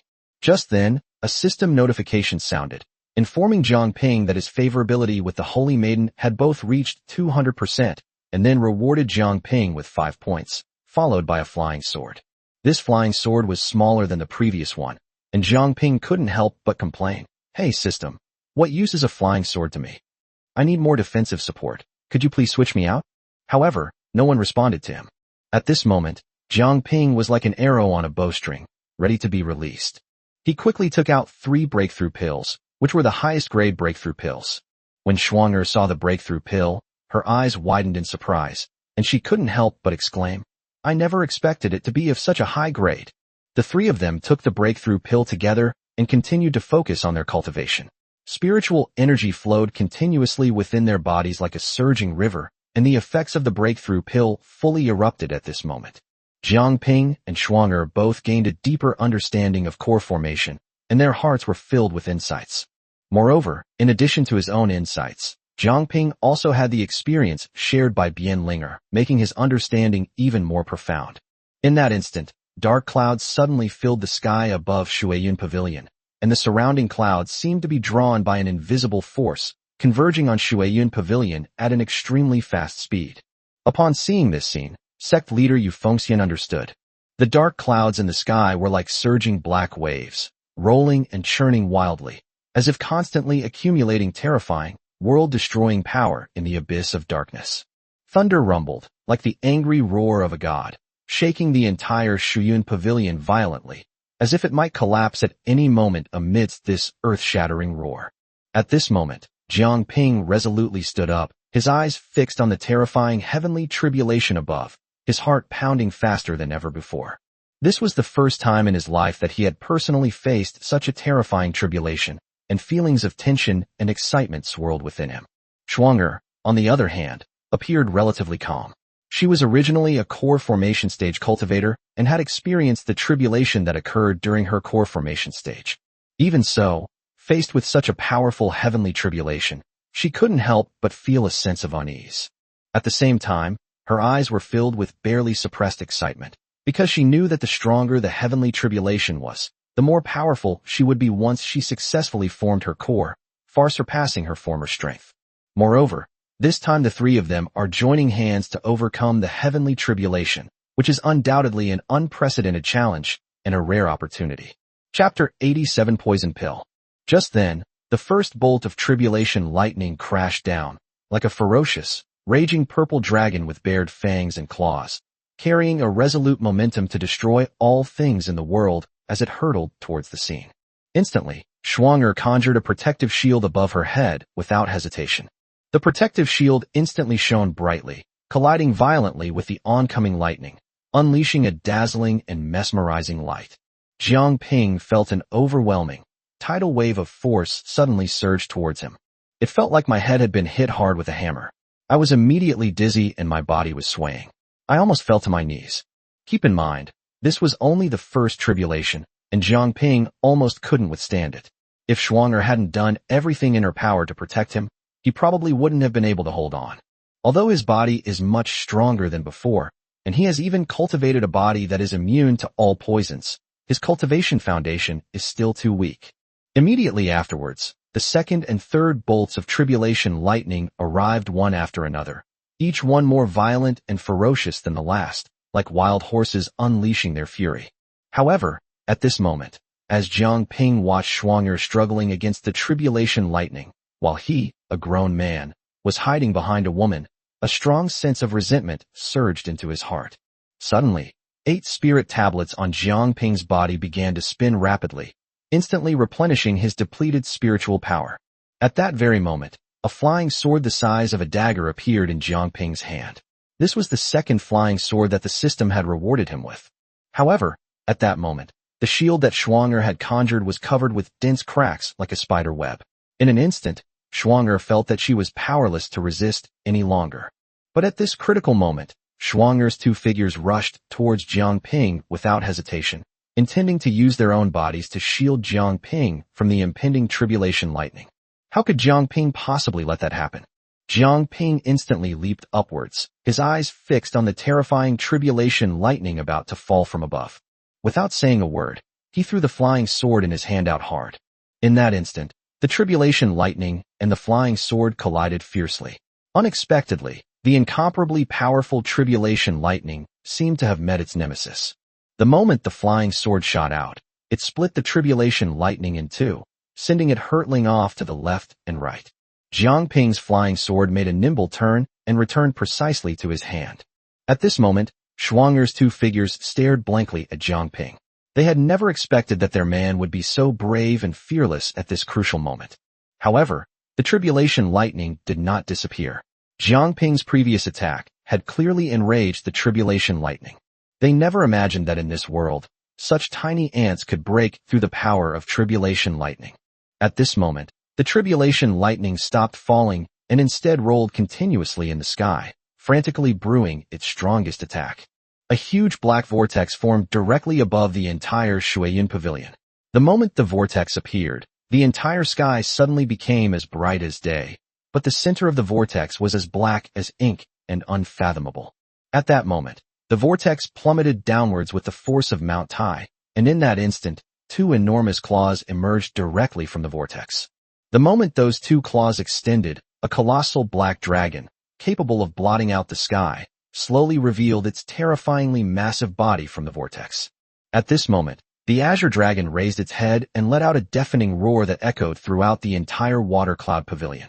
All the disciples inside the pavilion felt a sudden ringing in their heads, and they instinctively covered their ears. But the giant dragon showed no mercy, charging directly towards Jiang Ping below with an invincible momentum. Jiang Ping glanced down at Shuang'er's 2 figures, a confident and charming smile slowly spreading across his lips. That smile seemed to possess endless charm, even more captivating than the fat man's self-proclaimed handsome smile. The moment he turned his head, 2 dazzling golden lights burst forth from his eyes. At that moment, a problem that even Jiang Ping had not anticipated suddenly occurred. He had previously obtained the source of all poisons, the 6 paths of blood reincarnation, in the secret realm. After Jiang Ping absorbed these 6 blood reincarnations, they remained quietly dormant within his body, not being completely refined. After experiencing the tribulation, Jiang Ping suddenly discovered that his body had undergone subtle and astonishing changes. Most noticeably, his body, which was originally immune to all poisons, gradually transformed towards the great perfection stage. The root of all this is the mysterious 6 paths of blood reincarnation. The 6 paths of blood reincarnation were now circulating throughout his meridians, and Jiang Ping also noticed that his body was significantly different from before. It's not that his physical body has become more indestructible, but rather that his physical body has gained a stronger capacity to withstand attacks. It can not only emit deadly poison, but also freely transform like an illusory object. But this was clearly not the time for him to think about these things, because he knew perfectly well that the 6 paths of blood reincarnation was now completely at his disposal, perfectly integrated with his body, and became one with it. What Jiang Ping was unaware of was that his body was no longer simply immune to all poisons, but a true body susceptible to all poisons. Under Shuang'er's watchful gaze, Jiang Ping swiftly raised his arm, then extended 2 fingers, pointing directly at the menacing azure dragon approaching from the sky. Then he shouted, "Go!" At this moment, his flying sword, carrying an unstoppable momentum, instantly transformed into a dazzling stream of light and shot into the void. At that very moment, above the water cloud pavilion, the flying sword and the azure dragon collided fiercely. At this moment, Songlong never expected that this tiny ant could unleash such a powerful attack.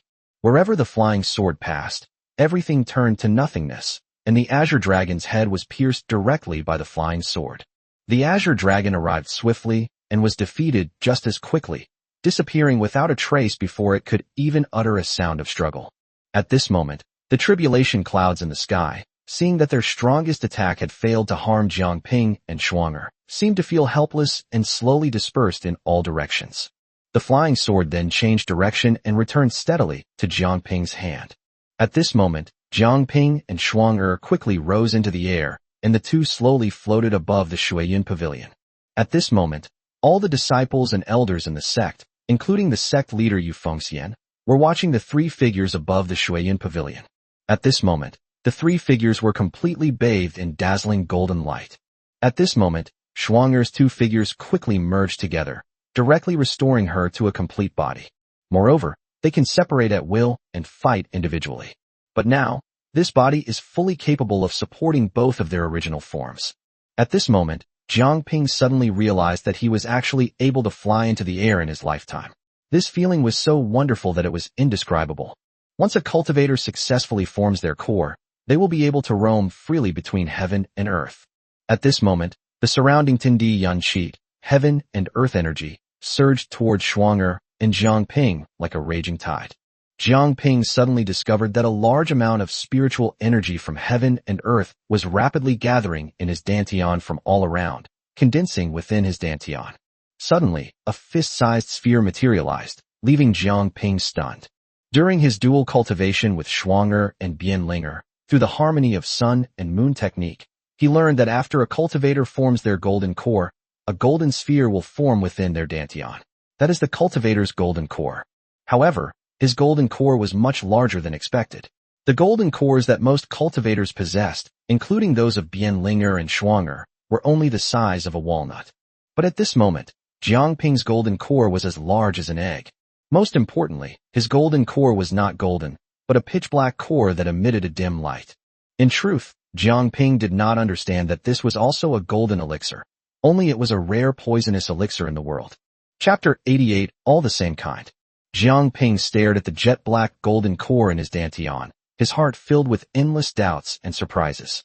At this moment, Shuang'er was still immersed in the wonderful feeling of absorbing the spiritual energy between heaven and earth. In that instant, she returned to the peak state of the golden core stage. It should be noted that she had previously suffered a severe injury that caused her to fall from her cultivation level. It took countless rare and precious natural treasures to barely pull her back from the brink of death and preserve her life. Anyone else would have given up on continuing their cultivation long ago, but she persevered and managed to reach the great perfection of the foundation establishment stage. However, she remained stuck at the great perfection of foundation establishment and was unable to break through the bottleneck of core formation. If she hadn't met Jiangping, she probably would never have had the chance to form her core in this lifetime. At this moment, an unparalleled and powerful force suddenly erupted from her body, successively crossing the early, middle and late stages of the golden core realm, and instantly reaching the great perfection realm. Having once faced the predicament of achieving childbirth, she has now returned to her peak. The complex emotions of loss and ecstasy she felt were hard for her to believe. She never imagined that such a miracle would happen today. It seems that choosing to cultivate with Jiangping was the most correct decision she ever made in her life. At this moment, everyone in Shuiyin Pavilion looked up at the two people in the void, including Bianlinger and Mu Shuiyin, their eyes filled with amazement and envy. Shuang'er, not knowing where she got the courage, suddenly threw herself into Jiangping's arms. Amidst the astonished gazes of the crowd, her luscious lips pressed unhesitatingly onto Jiangping's face. Liu Debao looked up and couldn't help but sigh.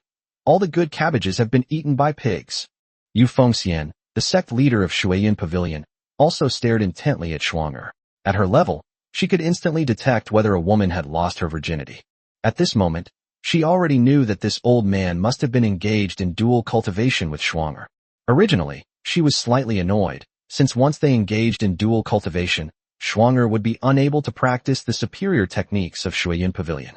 However, she thought again that Shuang'er had already successfully cultivated the highest level of the Shuiyin Pavilion's techniques, so even if they were to cultivate together now, it wouldn't have much of an impact. Thinking of this, Yu Fengxian's tightly furrowed brows slowly relaxed. Otherwise, even if Jiang Ping saved Shuang'er's life, she would definitely have a good argument with him. At this moment, the sect was filled with jubilation, and everyone was beaming with joy. However, Jiang Ping was not happy at the moment. He was preoccupied with wondering what kind of golden core he had, which was dark and unremarkable. However, now is not the time to discuss these things. At this moment, he and Shuang'er landed slowly. At this moment, Jiang Ping clearly felt that he was completely different from before. He was now so powerful that he couldn't help but feel secretly pleased.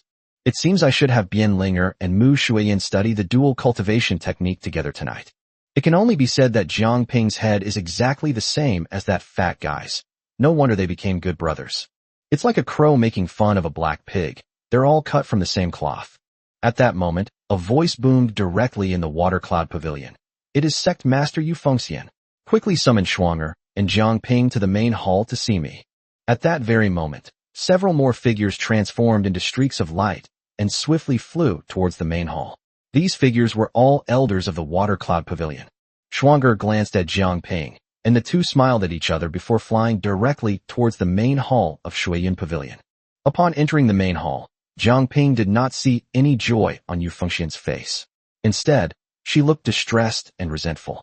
Jiang Ping had lived for decades. What hadn't he seen? Just by looking at Yu Fengxian's expression, he knew she was trying to intimidate him.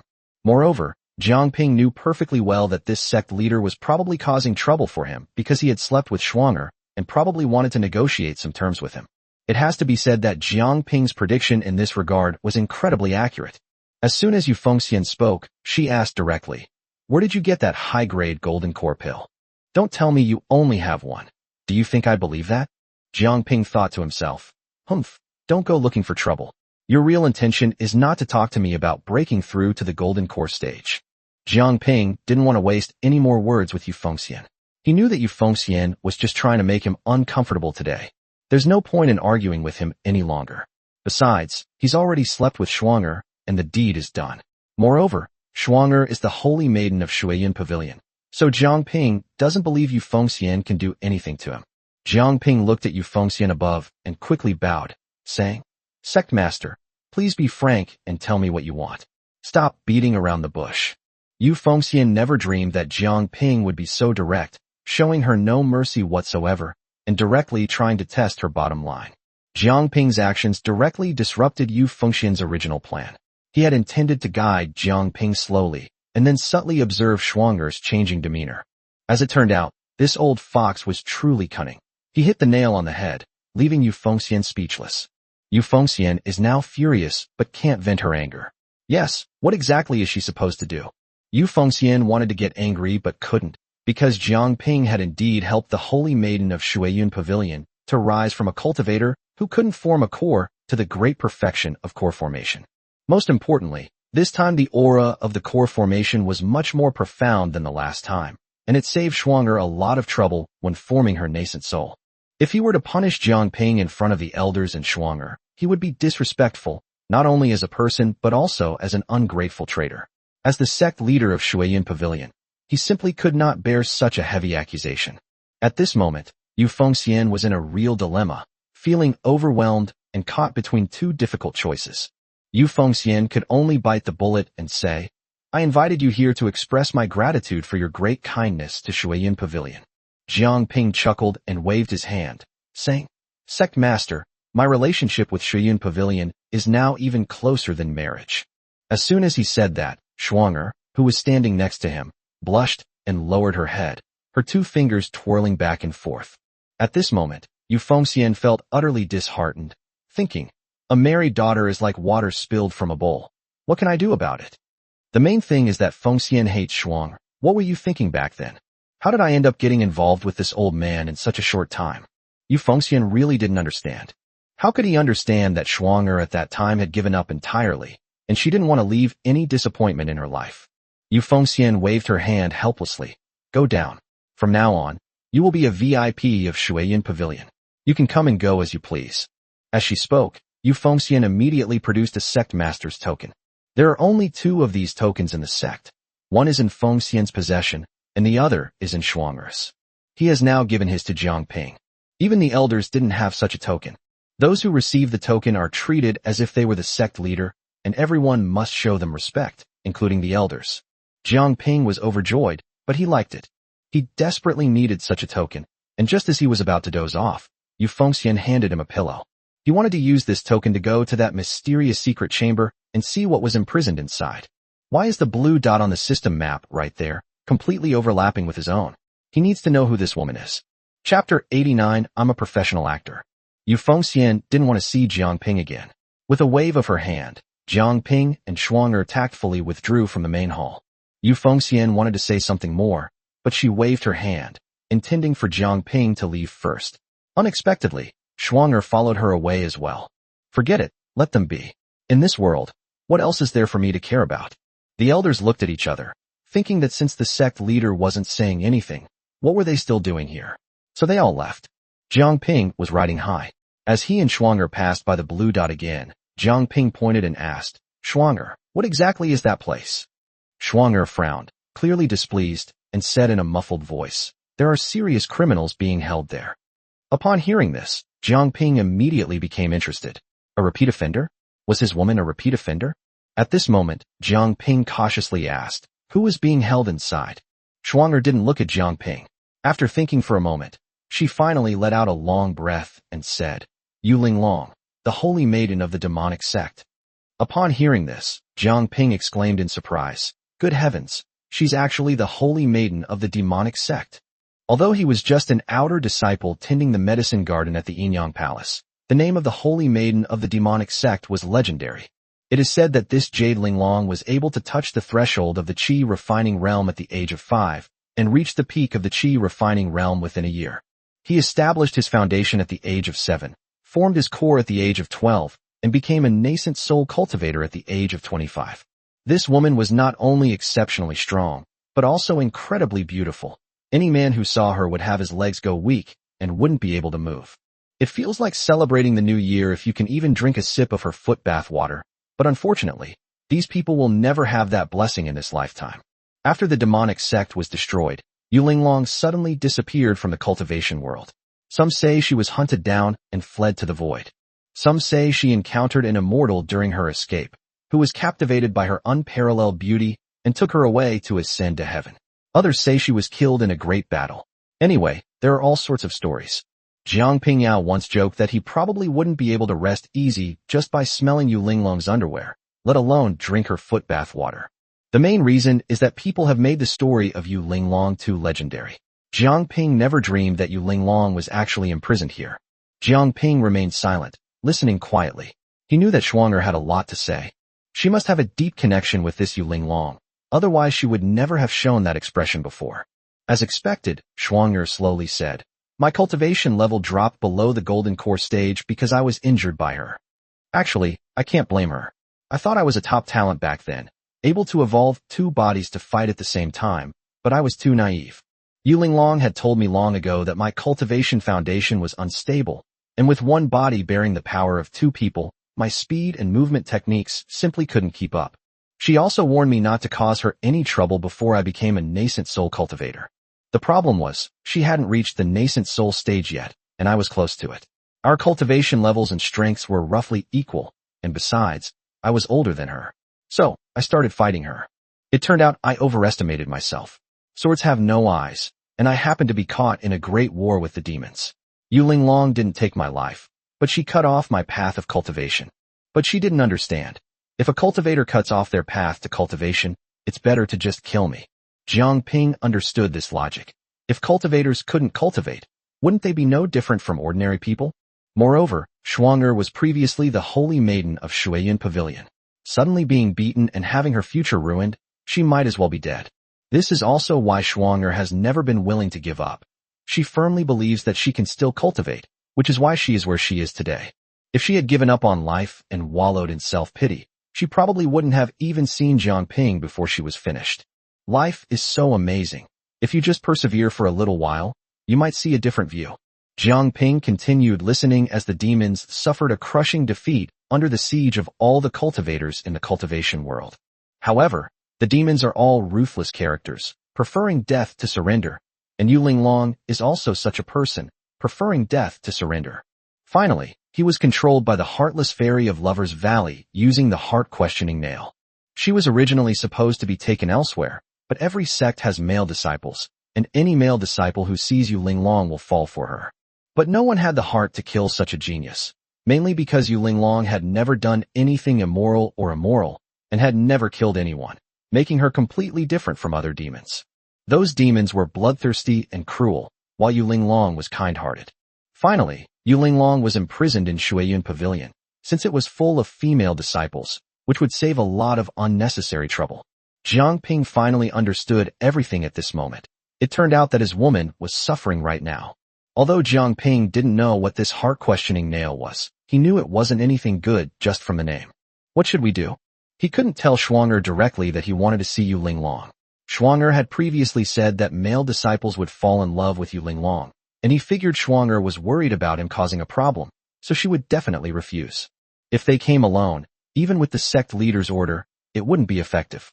These disciples would definitely report to the sect leader, Yu Fengxian, immediately. If that's the case, this matter is still difficult to handle. What should we do? I'll go with Shuang'er. That way, we won't cause any unnecessary trouble. Jiang Ping looked at Shuang'er and pretended to be furious. He had to make his act as outrageous as possible. He placed his hands directly on Shuang'er's shoulders and said, "Shuang'er, take me to see this Yu Linglong.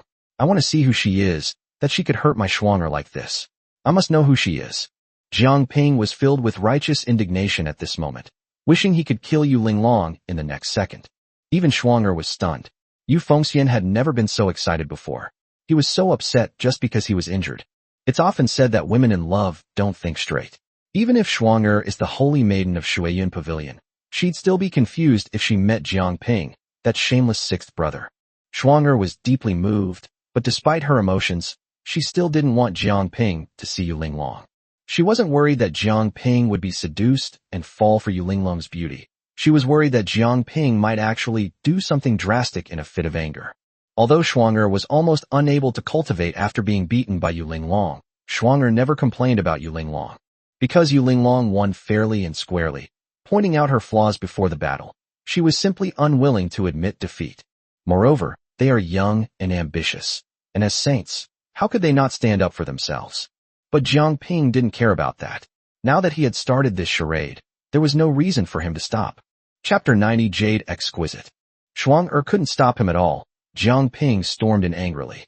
Just as he reached the door, 8 disciples suddenly appeared. To be honest, Jiang Ping had only seen 2 disciples before. The other 6 were hidden in the shadows, and he hadn't noticed them at all. When the 6 disciples appeared, Jiang Ping was truly relieved. Luckily, he had barged in openly and honestly. If he had tried to sneak in, he might have lost his life. Jiang Ping was stopped by 8 disciples. When these disciples saw the holy maiden behind Jiang Ping, they all quickly bowed their heads in respect. Before Shuang'er could speak, Jiang Ping had already taken out the token that Yu Fengxian had rewarded him with. Upon seeing it, the disciples immediately made way for him without saying a word. This token was no different from the sect leader personally visiting. Jiang Ping didn't give Shuang'er a chance to speak at all and flashed into the room. He's a core formation cultivator now, no longer a foundation establishment cultivator. He can fly now, so how could he be slow? Shuang'er followed Jiang Ping inside. After Jiang Ping entered, he found himself in a spacious cave. The cave was incredibly large, with spirit stones embedded all around, making the entire cave as bright as day.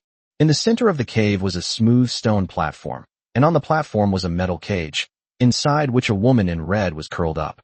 The other party heard the slight footsteps of Jiang Ping and Shuang'er as they entered. She looked up at Jiang Ping and Shuang'er. In that one glance, Jiang Ping felt as if he had seen an angel with broken wings thrown into a cage. Just then, the system beeped. Female leads favorability level detected at 1%. The system's reminder instantly brought Jiang Ping back to his senses. What did this 1% mean? Now is not the time for Jiang Ping to dwell on these things. Jiang Ping finally understood why Shuang'er said that male disciples would fall for Yu Linglong. She was just too beautiful. Her fair skin, paired with her firm and curvaceous body, made her seem untouched by worldly concerns. Most importantly, it was her eyes that were so beautiful they seemed to be speaking all the time, and the flame totem between her eyebrows made her even more mysterious. Shuang'er pulled Jiang Ping behind her and walked slowly forward, saying, "Yu Linglong, we meet again. Yu Linglong slowly raised her head, revealed a slight smile, and said, "Kill me, and I will thank you. I don't want to live like this anymore. Or you can spare my life, as if I spared yours that day. You can remove this nail from my heart, and I'll sever my own heart meridian and end my life." For some reason, Jiang Ping felt as if someone had clenched his heart, and he felt a sharp pain in his heart. At that moment, he blurted out, "It's better to live a wretched life than to die. Why do you want to die?" At this moment, both women looked at Jiang Ping. Shuang'er was full of doubt. Something was wrong. Why was this not the scene she had imagined? Shouldn't he have come in looking furious, ready to argue with Yu Linglong? At this moment, Shuang'er felt that Jiang Ping was not following the original script, but was instead preparing to comfort Yu Linglong. Shuang'er had only one thought. Had Jiang Ping already fallen for him? That's too fast. Even a dog would have to bark twice before it fell for her. Jiang Ping is a core formation cultivator, so how could he have fallen for her so easily? All I can say is that despite his age, Jiang Ping's intelligence and reaction speed are absolutely top-notch. He said directly, "You must live well. When the time comes, whatever you did to my woman, I will repay you in kind. Didn't you make my woman unable to cultivate from the core formation stage onwards? I'll make you fall from the nascent soul stage to the point where you can't cultivate anymore, and I won't let you die. I'll let you live, I just want to torture you." As Jiang Ping spoke, he looked at Yu Linglong's poignant smile. Yu Linglong did not curse Jiang Ping, but instead turned around, leaving Jiang Ping and Shuang'er with a poignant back view. Jiang Ping's heart was utterly broken at this moment. What surprised Jiang Ping the most was that even after he threatened Yu Linglong so much, she didn't have the slightest thought of cursing or hating him. Because the system explained everything, it still showed 1% favorability, unchanged. Shuang'er looked at Jiang Ping and felt a warmth in her heart. She realized that she had made the right choice in choosing him. So this was how he wanted to avenge her. It must have been difficult for him to come up with such a plan. However, Shuang'er would never allow Jiang Ping to retaliate against Yu Linglong in this way. They were indeed rivals and enemies, but Yu Linglong's kindness made Shuang'er admire and appreciate her, and there was no hatred between them at all. Shuang'er then pulled Jiang Ping away.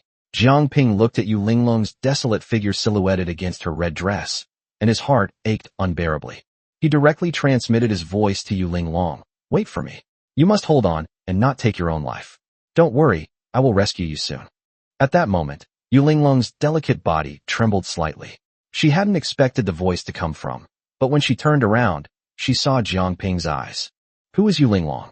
The love in Jiang Ping's eyes was so intense that she saw at least 1,000, if not 10,000, such gazes every day outside. Perhaps she hadn't paid attention to these people's gazes before, but today she saw Jiang Ping's heartfelt pain. What's this feeling like? But Jiang Ping's figure has already disappeared.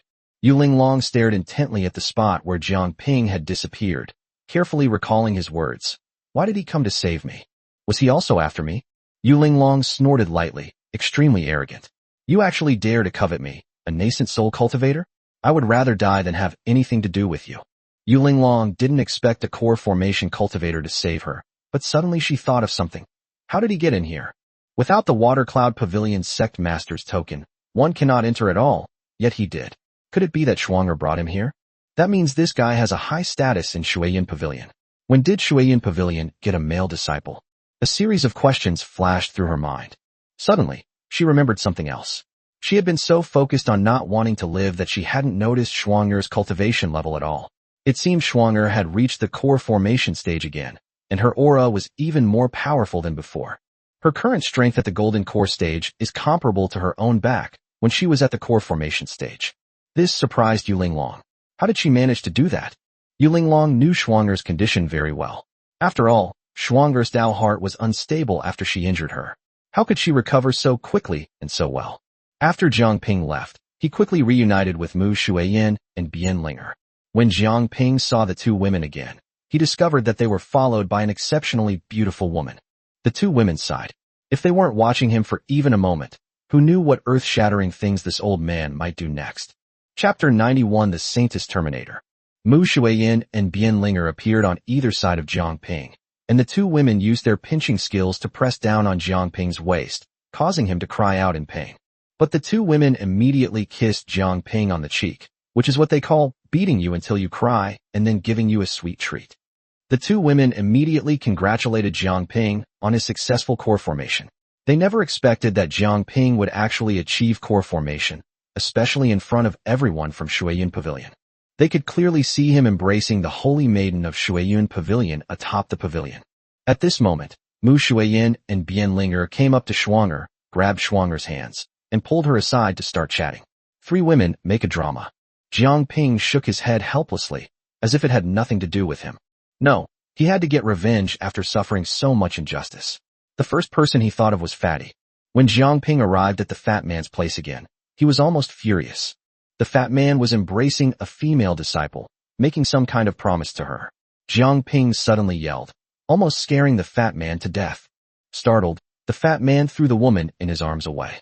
The female disciple, caught off guard, was thrown to the ground by the fat man and let out a soft groan.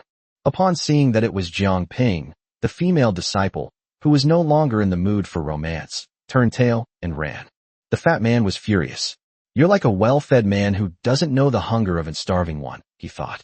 You're out there with women on your left and right, and now you're getting involved with the holy maiden right in front of all the disciples of Shuiyun Pavilion. Why can't I have a chat and a heart-to-heart talk with a female disciple? The fat man was furious. Just act like a human being. How can you act like a big brother? Jiang Ping completely ignored the fat man and reached out to pinch his chubby face. The fat man cried out in pain. Big brother, I was wrong. Please let go. Jiang Ping didn't care about that at all. You fatso, I don't want to waste my breath on you. Let's hurry up and get to the Gu clan. Jiang Ping couldn't leave yet. The demon Saintess Yu Linglong hadn't been rescued. He wanted to put some pressure on the fat man to stop him from endlessly tormenting the female disciples of Shuiyun Pavilion. If you accidentally have a high success rate and end up with a boy or girl, are you going to take responsibility? Do you have the same sense of responsibility as your older brother? It has to be said that Jiang Ping's shamelessness is no less than that of the fat man. If the fat man knew, he would definitely keep despising him endlessly. The fat man was on the verge of tears. He had originally thought that he could indulge his lust without restraint at the Water Cloud Pavilion. But when he arrived, it wasn't at all what he had imagined. It was entirely his elder brother who benefited. My greatest achievement was just touching the other person's little hand, which was then disrupted by Jiang Ping. The fat man was speechless, looked at Jiang Ping with a frustrated expression, and asked, when are we leaving? Jiang Ping thought for a moment and said, it should be soon. Don't worry, your uncle will tell you when the time comes. The fat man was nearly driven mad. He was determined to fight Jiang Ping to the death, no matter the cost. This was outrageous. The thing he'd feared had finally happened. Jiang Ping is no longer the eldest brother, but the uncle. This has unintentionally increased his generation. The fat man was so angry that he jumped up and down. Without saying a word, he punched Jiang Ping in the face. It's a pity, Fatty and Jiang Ping are now at completely different levels. Before Fatty's punch even arrived, Fatty was sent flying again. The fat man lay on the ground for a long time without getting up. Jiang Ping quickly went over to help him up. The fat man was frightened, thinking that Jiang Ping was going to scold him again. So he quickly put his hand on his shoulder and said, Uncle, I'm fine. Jiang Ping almost choked on his breath from the fat man's words. He was so happy that he kept coughing and laughing. At this moment, Jiang Ping took out his only remaining breakthrough pill. The fat man took one look and exclaimed, wow, this is a real gem. The fat man had seen this thing before, although he had never eaten it himself. He said, brother, this is a breakthrough pill, and it's of such a high grade. Jiang Ping raised an eyebrow and said, what did you just call me? The fat man's face changed incredibly quickly, instantly transforming into a lewd and obsequious expression towards Jiang Ping. He said, Uncle. Jiang Ping laughed heartily. That's more like it. Good nephew. Here's your reward. Hurry up and form your core. Otherwise, how will you get along with your uncle outside in the future? The fat man thought to himself, screw you. What kind of treatment did I get in the Yinyang Palace? Since I came out with you, how long has it been since I've had any meat? You, the holy maiden of the Gu clan, the holy maiden of the Water Cloud Pavilion. Damn it. Why didn't you die on the holy maiden's belly? The fat man could only think these things to himself. He dared not say them aloud. If he did, not only would he be sent flying again, but more importantly, he would lose the breakthrough pill. This elixir is priceless. Money can't buy it, and it's extremely rare. Especially with such a high grade, the success rate of core formation is even higher. If Jiang Ping were to tell Fatty at this moment, you'll soon find out that the demon clan's holy maiden is also my woman. I wonder what you would think. The terminator of holy maidens, truly deserving of the title. Jiang Ping chatted with the fat man for a while longer, then earnestly told him, You should hurry up and cultivate. Stop thinking about those things. Just like your uncle, once you're strong enough, you can pick and choose any woman you want, right? This time, the fat man really couldn't hold it in and almost threw up all the food he had eaten last month. Jiang Ping was speechless. Was it really necessary? Wasn't what I said true? As a result, the fat man started vomiting again. Jiang Ping sighed when he saw this and left. If we don't leave now, the fat man will vomit to death. After leaving the fat man, Jiang Ping quietly hid away. He was waiting for his 3 women to chat until late at night and slowly rest, hoping they would forget about him, or at least not think of him tonight. As night fell, Jiang Ping, like a ghost, silently arrived at the place where Yu Linglong was imprisoned. He effortlessly pulled out the sect leader's token, and the disciples obediently made way for him without even asking. Jiang Ping saw Yu Linglong again. When he appeared, Yu Linglong was so shocked that her eyes almost popped out of their sockets. She never expected that Jiang Ping would actually come. Jiang Ping wasn't a brainless fool. He was thinking about it too. This jade beauty is as beautiful as a celestial being, and she is also a nascent soul cultivator with extremely skillful methods. The only thing that can restrain her now is that heart-questioning nail. However, Jiang Ping discovered that the system indicated that his affinity with Yu Linglong was still a pitiful 1%. This only shows that once Yu Linglong is freed, she will likely attack him immediately. Although Yu Linglong was generally friendly towards cultivators, being imprisoned here by the heartless fairy using the heart-questioning nails inevitably caused her to harbor resentment. Who can guarantee that she is still the same gentle angel she used to be? Even angels can go crazy when pushed to the limit. Jiang Ping was puzzled, but he slowly approached Yu Linglong. Their eyes met instantly, like 2 bolts of lightning intertwining in the air. Chapter 92, Please Destroy Me. Yu Linglong looked at Jiang Ping and said coldly, "You want to save me?" Jiang Ping nodded without hesitation. Yu Linglong smiled sadly and said, "You can't save me, at least not with your strength. This heart-piercing nail is not something anyone can touch. Only those with the deepest and most profound feelings can touch it, and trying to pull it out is out of the question." As she spoke, under Jiang Ping's astonished gaze, Yu Linglong directly tore open her clothes. A blood-red nail was deeply embedded in her chest. To be precise, the nail had entered her body and completely sealed off her heart. This is the infamous heart-questioning nail. It is said that removing the heart-questioning nail involves 3 soul-searching questions, but no one has ever experienced it. So who knows if it's true or not? Yu Linglong stared at Jiang Ping and asked, "Are you a person who is devoted and deeply in love?" Jiang Ping shook his head, then nodded. This question stumped him. He truly loved every woman to the point of obsession, but was that considered being a womanizer or being promiscuous? Am I faithful? Clearly, he is not faithful. If he wants to become stronger, he can only rely on the perfect life system, which means he is destined to never love only one person in his life. But Jiang Ping felt that he could absolutely treat every woman who followed him with utmost devotion and would never let them down. Seeing Jiang Ping's hesitant look, Yu Linglong knew he wasn't the one, so she waved her hand and said, "You probably came here just like other men, attracted by my looks. Go away, you are not the right person for me. However, thank you still for risking your life to save me." Jiang Ping gazed at Yu Linglong's retreating figure and asked, word by word, "Then tell me, what is meant by the deepest affection?" Yu Linglong thought for a long time, secretly lamenting to herself, "To be honest, I've never even touched a man's hand in my life. How would I know anything about this?" However, Yu Linglong had her own principles. She felt that one should at least love only one person. Jiang Ping was also completely bewildered, having no idea how to answer Yu Linglong's question, because he himself couldn't figure it out either. Jiang Ping gritted his teeth and said firmly, "No matter what, I won't just stand by and watch you be trapped here. I will definitely rescue you." Upon hearing this, Yu Linglong turned her head and gave Jiang Ping a side profile, a faint smile appearing on her lips before falling silent. Yu Linglong had no hope at all. In her opinion, Jiang Ping couldn't even reach the simplest level of deep affection. So how could he possibly withstand the 3 soul-searching questions posed by the heart-questioning nail? At that moment, Yu Linglong suddenly thought of something. Since he cannot remove the heart-questioning nail, it will inevitably backfire on both him and himself. Since I've been trapped here for years and have long since given up on living in this world, I might as well use him to extinguish my life force with the heart-questioning nail and die. Wouldn't that satisfy my wish? Jiang Ping was about to leave when he needed to go out and carefully consider how to rescue Yu Linglong. However, Just as he turned around, Yu Linglong suddenly turned to look at him and called out, "Come here." Jiang Ping heard the call and looked at Yu Linglong's peerless face, feeling a pang of pain in his heart.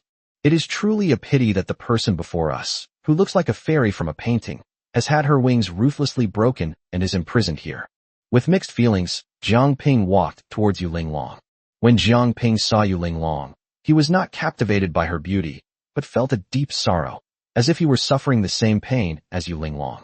He seemed to be able to truly feel the suffering that the heart-questioning nail brought to Yu Linglong. The heart-questioning nail was extremely terrifying. It not only sealed Yu Linglong's physical body, but also imprisoned her nascent soul-stage soul. It should be understood that once a cultivator reaches the nascent soul stage, as long as their soul remains intact, they will not die even if they abandon their physical body. But this nail of doubt cuts off all possibilities. Jiang Ping slowly walked to the iron cage. At that moment, under Jiang Ping's watchful gaze, Yu Linglong suddenly flashed to the edge of the iron railing. Their eyes met, and Jiang Ping was filled with doubt, not understanding what Yu Linglong meant by this. However, the system still showed a pitiful 1% favorability rating, with no improvement whatsoever. But Jiang Ping didn't dodge this time. He didn't want to dodge either. He wanted to see what Yu Linglong was up to. Jiang Ping knew that Yu Linglong was sealed by the heart-questioning nail and couldn't use her magic at all. Otherwise, she would have escaped long ago, just as Jiang Ping had predicted. At this moment, Yu Linglong stood at the edge of the iron dragon, stretched out her 2 jade hands, and directly grabbed Jiang Ping's 2 big hands. Jiang Ping did not dodge. Yu Linglong looked at Jiang Ping with a resolute look in her eyes, and then said, "Now help me remove the heart-questioning nail." Once this process begins, it cannot be stopped. Yu Linglong wanted to conceal the danger involved, but due to her kind nature, she finally looked at Jiang Ping and said, "Once we start pulling out the heart-questioning nail, if you succeed, it will be good for both of us. If we fail, both of us will be severely impacted. Do you still dare to pull it out now? You can still regret it." Jiang Ping's gaze revealed determination, and deep within that gaze lay a subtle, almost imperceptible tenderness. When this unique gaze fell upon Yu Linglong, she felt an indescribable feeling welling up inside her, and she couldn't quite put her finger on it. Immediately afterwards, Jiang Ping said in a calm, yet resolute tone, "Regret? I, Jiang Ping, have never even known how to write those 2 words." Yu Linglong was slightly taken aback. In that instant, she finally realized that the core formation stage cultivator in front of her was named Jiang Ping. Yu Linglong then slowly closed her eyes, revealing her towering breasts to the river without reservation. At that moment, she also etched that name deeply into her memory. Even if she were to die this time, it would be because of this person who helped her to be free. If they were destined to meet again in the next life, Yu Linglong secretly vowed in her heart that she would definitely repay Jiang Ping for his kindness in freeing her today. Jiang Ping took a deep breath. At this moment, he had no distracting thoughts. Even though Yu Linglong had her beautiful body fully exposed in front of him, Jiang Ping had no ulterior motives. Now was not the time for him to think about those things. At this moment, his eyes were only on the bewitching red nail at the location of Yu Linglong's heart. At that moment, Jiang Ping completely emptied his mind, his heart as still as water. His eyes were fixed on the nail that was asking him a question, and he was determined to pull it out. Previously, Yu Linglong had made it clear to him that if he couldn't pull it out, he would also suffer severe damage. But Jiang Ping had already regarded Yu Linglong as his woman. To put it selfishly, this was a goal set for him by the system. Even if Yu Linglong wasn't a task given by the system, Jiang Ping would still do his best to complete it. He simply couldn't bear to see this angelic woman with broken wings fallen to the mortal world. Jiang Ping let out a long breath. At this moment, he stretched out one hand and firmly grasped the heart-questioning nail. The instant he came into contact with the heart-questioning nail, his mind was suddenly pulled into a strange space by a mysterious force. The space seemed empty, as if Jiang Ping was the only one in it. However, Jiang Ping was unaware that Yu Linglong was quietly watching him at that moment. Yu Linglong had no hope that Jiang Ping could successfully remove the heart-questioning nail. She only wanted to use Jiang Ping to completely destroy herself. This was Yu Linglong's truest thought at this moment. Chapter 93, Jade Linglong's Liberation. Jiang Ping found himself in this strange space, where the surrounding mist seemed to be alive, constantly surging, making him feel as if he were in a world before creation. Jiang Ping knew in his heart that this was undoubtedly a severe test for him, but he had no intention of backing down. Because the moment he made up his mind to save Yu Linglong, he was already prepared to face the worst possible outcome. Jiang Ping's mindset is different from ordinary people. Although he struggles against heaven, earth, and himself, he yearns to live a completely different future. But his heart would never allow anyone around him to be hurt. Although it was only the second time he had met Yu Linglong, deep down Jiang Ping already regarded her as his woman.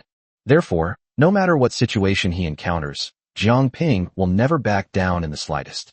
Suddenly, a sound rang out in the space, and Jiang Ping had no idea where it came from.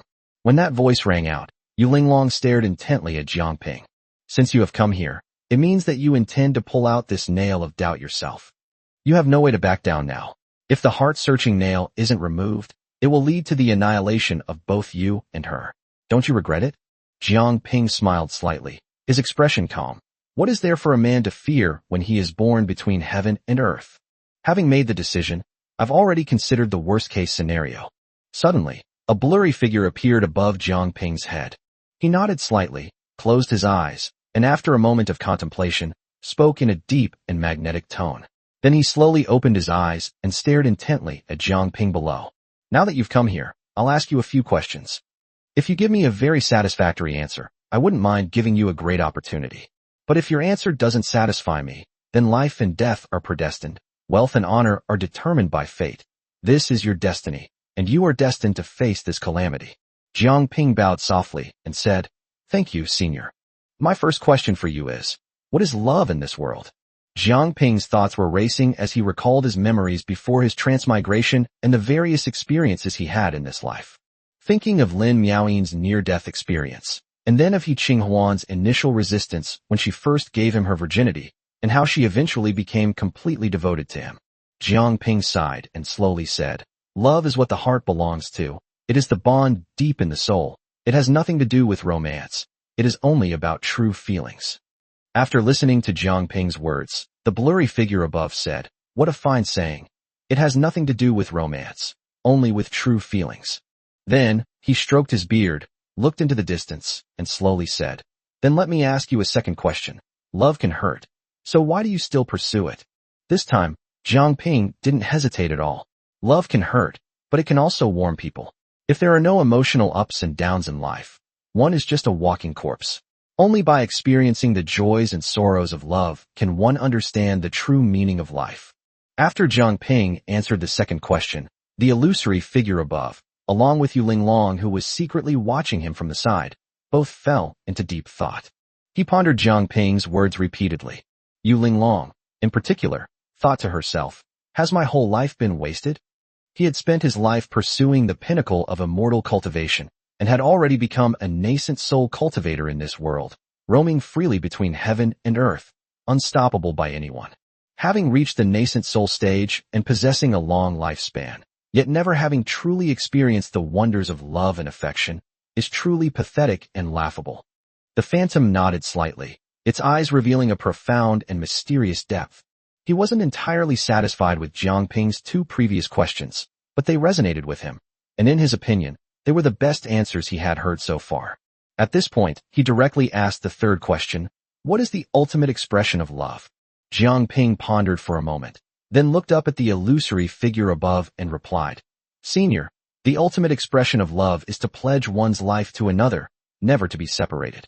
Even if the world changes and the sea turns to mulberry fields, this love will remain eternal, shining like a brilliant star in the world. After saying this, Jiang Ping smiled confidently. Just then, the phantom suddenly clapped its hands. Indeed, to pledge one's life to another, to never abandon one another, this is eternity. However, what Jiang Ping didn't know was that every time he answered a question that satisfied the other party, the heart-questioning nail he held in his hand would be pulled out a little bit from Yu Linglong's body. At this moment, when his consciousness returned to his body, he heard a poof sound, and the heart-questioning nail had been completely pulled out of Yu Linglong's body. At this moment, Yu Linglong felt like a fish returning to the sea or a bird soaring in the blue sky. Nothing could stop her anymore.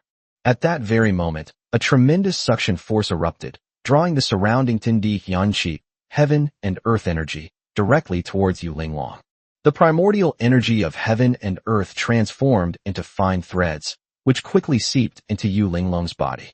At this moment, Yu Linglong was like a riverbed that had been dried up for a long time, desperately craving the nourishment of rain. This process lasted for quite some time, and Jiang Ping stood outside the iron cage, quietly waiting for Yu Linglong to recover, without any intention of leaving. At this moment, the 8 disciples standing outside all felt the surrounding Tindi Yanqi, heaven and earth energy, drop sharply and rush inward. All the disciples sensed that something was wrong and were about to push open the door and enter. At that very moment, Yu Linglong had already absorbed almost everything. Her hands swiftly gripped the 2 iron pillars, and with a crack, the iron cage was twisted into a pretzel shape. Her body instantly appeared outside, and at this moment, Yu Linglong glanced at Jiang Ping indifferently and said, "I will remember your kindness today. May we meet again in the martial world." Just then, Jiang Ping's system suddenly reminded him that his affinity with Yu Linglong had reached 80%. At this moment, 2 disciples who were about to rush and were suddenly knocked away by a powerful force. Meanwhile, Yu Linglong had already appeared above the Shuiyin pavilion. With another change in her body, she vanished without a trace. Jiang Ping was in a real bind. He knew he had made a huge mistake. This Yu Linglong is so lacking in martial ethics. Moreover, even though his favorability rating reached 80% this time, the system didn't give him any reward. He really lost both his wife and his army this time, gaining nothing at all. At this moment, Jiang Ping was like an ant on a hot pan, anxiously pacing around in circles. The disciples outside all came in, only to find that Yu Linglong, whom they were supposed to be guarding, had vanished without a trace. The iron railings were completely deformed, twisted into a pretzel shape. At this moment, only Jiang Ping stood there like a club, motionless. Chapter 94 Trouble ensued. Without saying a word, the disciples rushed forward.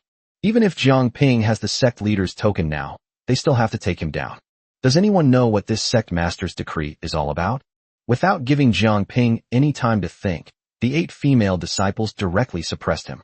Jiang Ping knew that this time, he was truly in grave danger. At this extremely critical moment, a voice drifted into Jiang Ping's mind. It was the same mysterious old man who had asked him the 3 questions earlier. The old man smiled and said, "Young friend." Jiang Ping hated it when people called him by that name, and this old man actually addressed him as little friend, so Jiang Ping was definitely not happy about it. But he had no time to worry about such things. The voice continued, "Didn't I say before that I would give you a great opportunity? Don't worry, young friend. That woman won't get away. I've bound you 2 together forever. She no longer has any other man on her mind. Her world revolves solely around you. Don't underestimate this heart-questioning nail. It can not only question the heart, but also the soul. You were willing to give your life for her, even to remove the heart-piercing nail, which shows how devoted you are to her." Upon hearing this, Jiang Ping inwardly complained, "Am I really so devoted in love?"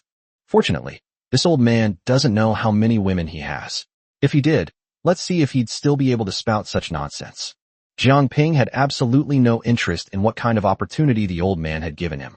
He was now only focused on resolving this thorny problem as quickly as possible. He knew that Yu Fengxian would never let him off easily. Even if he is now close to the Holy Maiden, Yu Fengxian will not let him go. It should be understood that if Shuiyin Pavilion releases the demon Saintess, other sects will inevitably come back to cause trouble for Yu Fengxian, directly accusing him of negligence and supervision. Yu Fengxian would certainly not take such responsibility. She would definitely implicate herself. How could anyone else possibly forgive him? He was now practically a sinner in the cultivation world. At this moment, the 8 disciples escorted Jiang Ping out. The old man's voice continued to ramble on in Jiang Ping's ear, but Jiang Ping couldn't hear a word he said. At this moment, he was still tightly clutching the heart-questioning nail in his hand. At that very moment, the heart-questioning nail suddenly disappeared, instantly burrowing into his body. Jiang Ping had no time to worry about any of that at the moment. His brows were furrowed, and his mind was racing. He had to come up with a solution to get out of this predicament. The 8 disciples had not yet brought Jiang Ping before Yu Fengxian. At this moment, Yu Fengxian was already standing in the void, her sharp gaze fixed on the disciples below, and she asked in a deep voice, "What exactly happened?" Upon seeing that it was the sect leader, the 8 disciples quickly explained the whole story. Yu Fengxian's figure flashed and disappeared instantly. She was going to investigate the place where Yu Linglong was being held. Not long after, Yu Fengxian returned.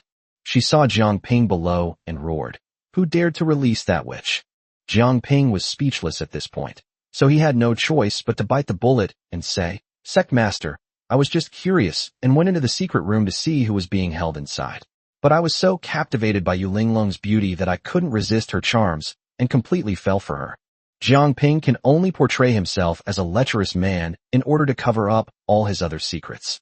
However, this would surely make the elders and sect leader of Shuiyun Pavilion feel sorry for their holy maiden.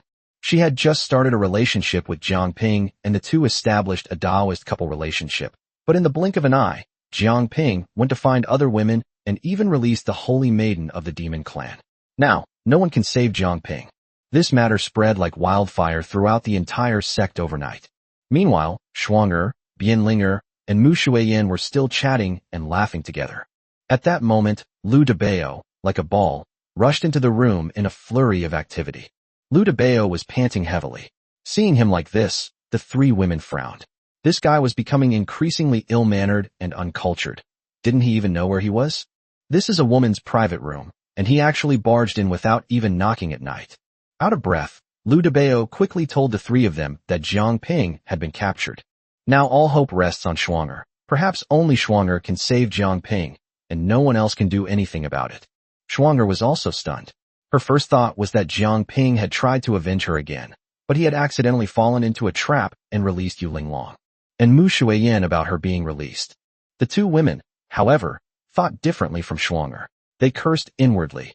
That old bastard must have been flirting with other women again, which is why he fell into their trap. That old bastard deserved to die. But despite their cursing, they were more anxious than anyone else. That was their man. If anything happened to him, how would they live? The two women could no longer remain calm and followed Shuang'er to find Yu Fengxian. Only if Yu Fengxian agrees can this matter be completely resolved. However, Shuang'er knew in her heart that things were not so simple. Once other sects, or even the Heartless Fairy knew that the demon Saintess had escaped, they would definitely come to Shuiyun Pavilion to ask Yu Fengxian for the reason. Shuang'er hurriedly led Mu Shuiyan and Bianlinger to Yu Fengxian's residence. Upon arrival, before they could even take a step, a disciple outside the door stopped them. He said with a troubled expression, "Holy Maiden, please understand. The sect leader said that he will not see anyone." Upon hearing this, Shuang'er frowned deeply and asked with some urgency, "Do you know where Jiang Ping is being held?" The disciple pursed his lips, remained silent, and simply pointed towards Yu Fengxian's residence. Shuang'er thought about it for a moment and understood. It seemed that the situation was not bad. At least Jiang Ping was not thrown directly into the terrifying water dungeon of Shuiyun Pavilion. You know, once you enter that water dungeon, you will be severely injured even if you don't die. Shuang'er turned to look at Mu Shuiyan and Bianlinger and said seriously, "You two go back and wait for news. There's no benefit in staying here. If the sect leader finds out you've been waiting outside, he'll probably be even angrier." These two women weren't fools. They understood their situation. They were in the Water Cloud Pavilion. Jiang Ping has made such a big mistake again. Everything depends on how Yu Fengxian handles it. He really can't cause any trouble now, and staying here will only backfire. Chapter 95 Jiang Ping's Scheme. Shuang'er looked at the two female disciples, waved her hand, and said, "All right, go and announce it." The female disciple nodded, quickly walked inside, and returned shortly after, saying, "The sect leader invites you in." Shuang'er stepped into the house, but froze on the spot. She had originally thought that Jiang Ping would be kneeling on the ground waiting for Yu Fengxian to decide his fate, but the scene before her eyes was completely different. Jiang Ping sat casually on a chair to the side, keeping his head down and not saying a word like a child who had made a mistake, while Yu Fengxian pointed at Jiang Ping and glared angrily. After Shuang'er bowed to Yu Fengxian, she looked at Yu Fengxian and asked, "Sect Master, how do you plan to handle this matter?" Yu Fengxian pointed at Jiang Ping impatiently and said, "Ask this old man how he wants to handle this." It turns out that Yu Fengxian originally really wanted to kill Jiang Ping, but Jiang Ping, the sixth brother, didn't play by the rules. He was incredibly adept at navigating social interactions, and he immediately pulled out a flying sword. This flying sword was the first flying sword the system rewarded him with. It had previously ended up in the hands of the ninth elder. Jiang Ping muttered to the flying sword for a while. "Oh, brother flying sword, please help me one more time. I have no other choice but to send you out again." Fei Jian was so frustrated. He kept complaining to himself, "Why am I so unlucky? I feel like a stepmother, being passed around by this guy." Jiang Ping didn't care what Fei Jian thought. and handed the flying sword directly to Yu Fengxian, saying, "Sect Master, this flying sword is a treasure that I got for you from Yu Linglong. She has been kept locked up in Shuiyun Pavilion by you, and you have never interrogated her. But Schwanger was hurt by her. How could I not seek revenge? If I don't take revenge, am I even a man? Even if Schwanger can forgive her, I absolutely cannot forgive her. But she told me she was willing to trade a demonic treasure for me in exchange for my release. Sect Master, just imagine how much this weapon would be of help to a nascent soul cultivator like yourself if it were in your hands." Jiang Ping's spiel completely confused Yu Fengxian. When Yu Fengxian received the flying sword, she was truly surprised. This flying sword was indeed powerful and could be called a divine weapon. To be honest, Yu Fengxian was quite satisfied. While I'm satisfied, this matter still needs an explanation. Otherwise I won't be able to face the other sects and the Heartless Fairy. Yu Fengxian was troubled by this matter, and she and Jiang Ping just sat there, trying to figure out a solution together. They both knew that it was only a matter of time before word got out that the demon Saintess had escaped from Shuiyun Pavilion. Even if we seal off Shuiyun Pavilion, it won't help. This news can't be kept secret. Moreover, Yu Linglong is a genuine nascent soul stage expert. In the cultivation world, how could such a nascent soul stage expert, who could make men lose their minds, not attract attention? Not to mention that there were many cultivators who participated in the siege of the demon race back then, and quite a few of them had seen Yu Linglong. Once she was recognized, they would immediately run to Shuiyun Pavilion to cause trouble for Yu Fengxian. Yu Fengxian is now pressuring Jiang Ping for an explanation and to see how this matter should be handled. Jiang Ping was racking his brains at the moment, feeling that he was running out of ideas and had no ideas at all. What should we do? How can we shut up so many people? Even if someone comes to Shuiyun Pavilion to cause trouble in the end, Yu Fengxian must be able to completely absolve herself of any responsibility.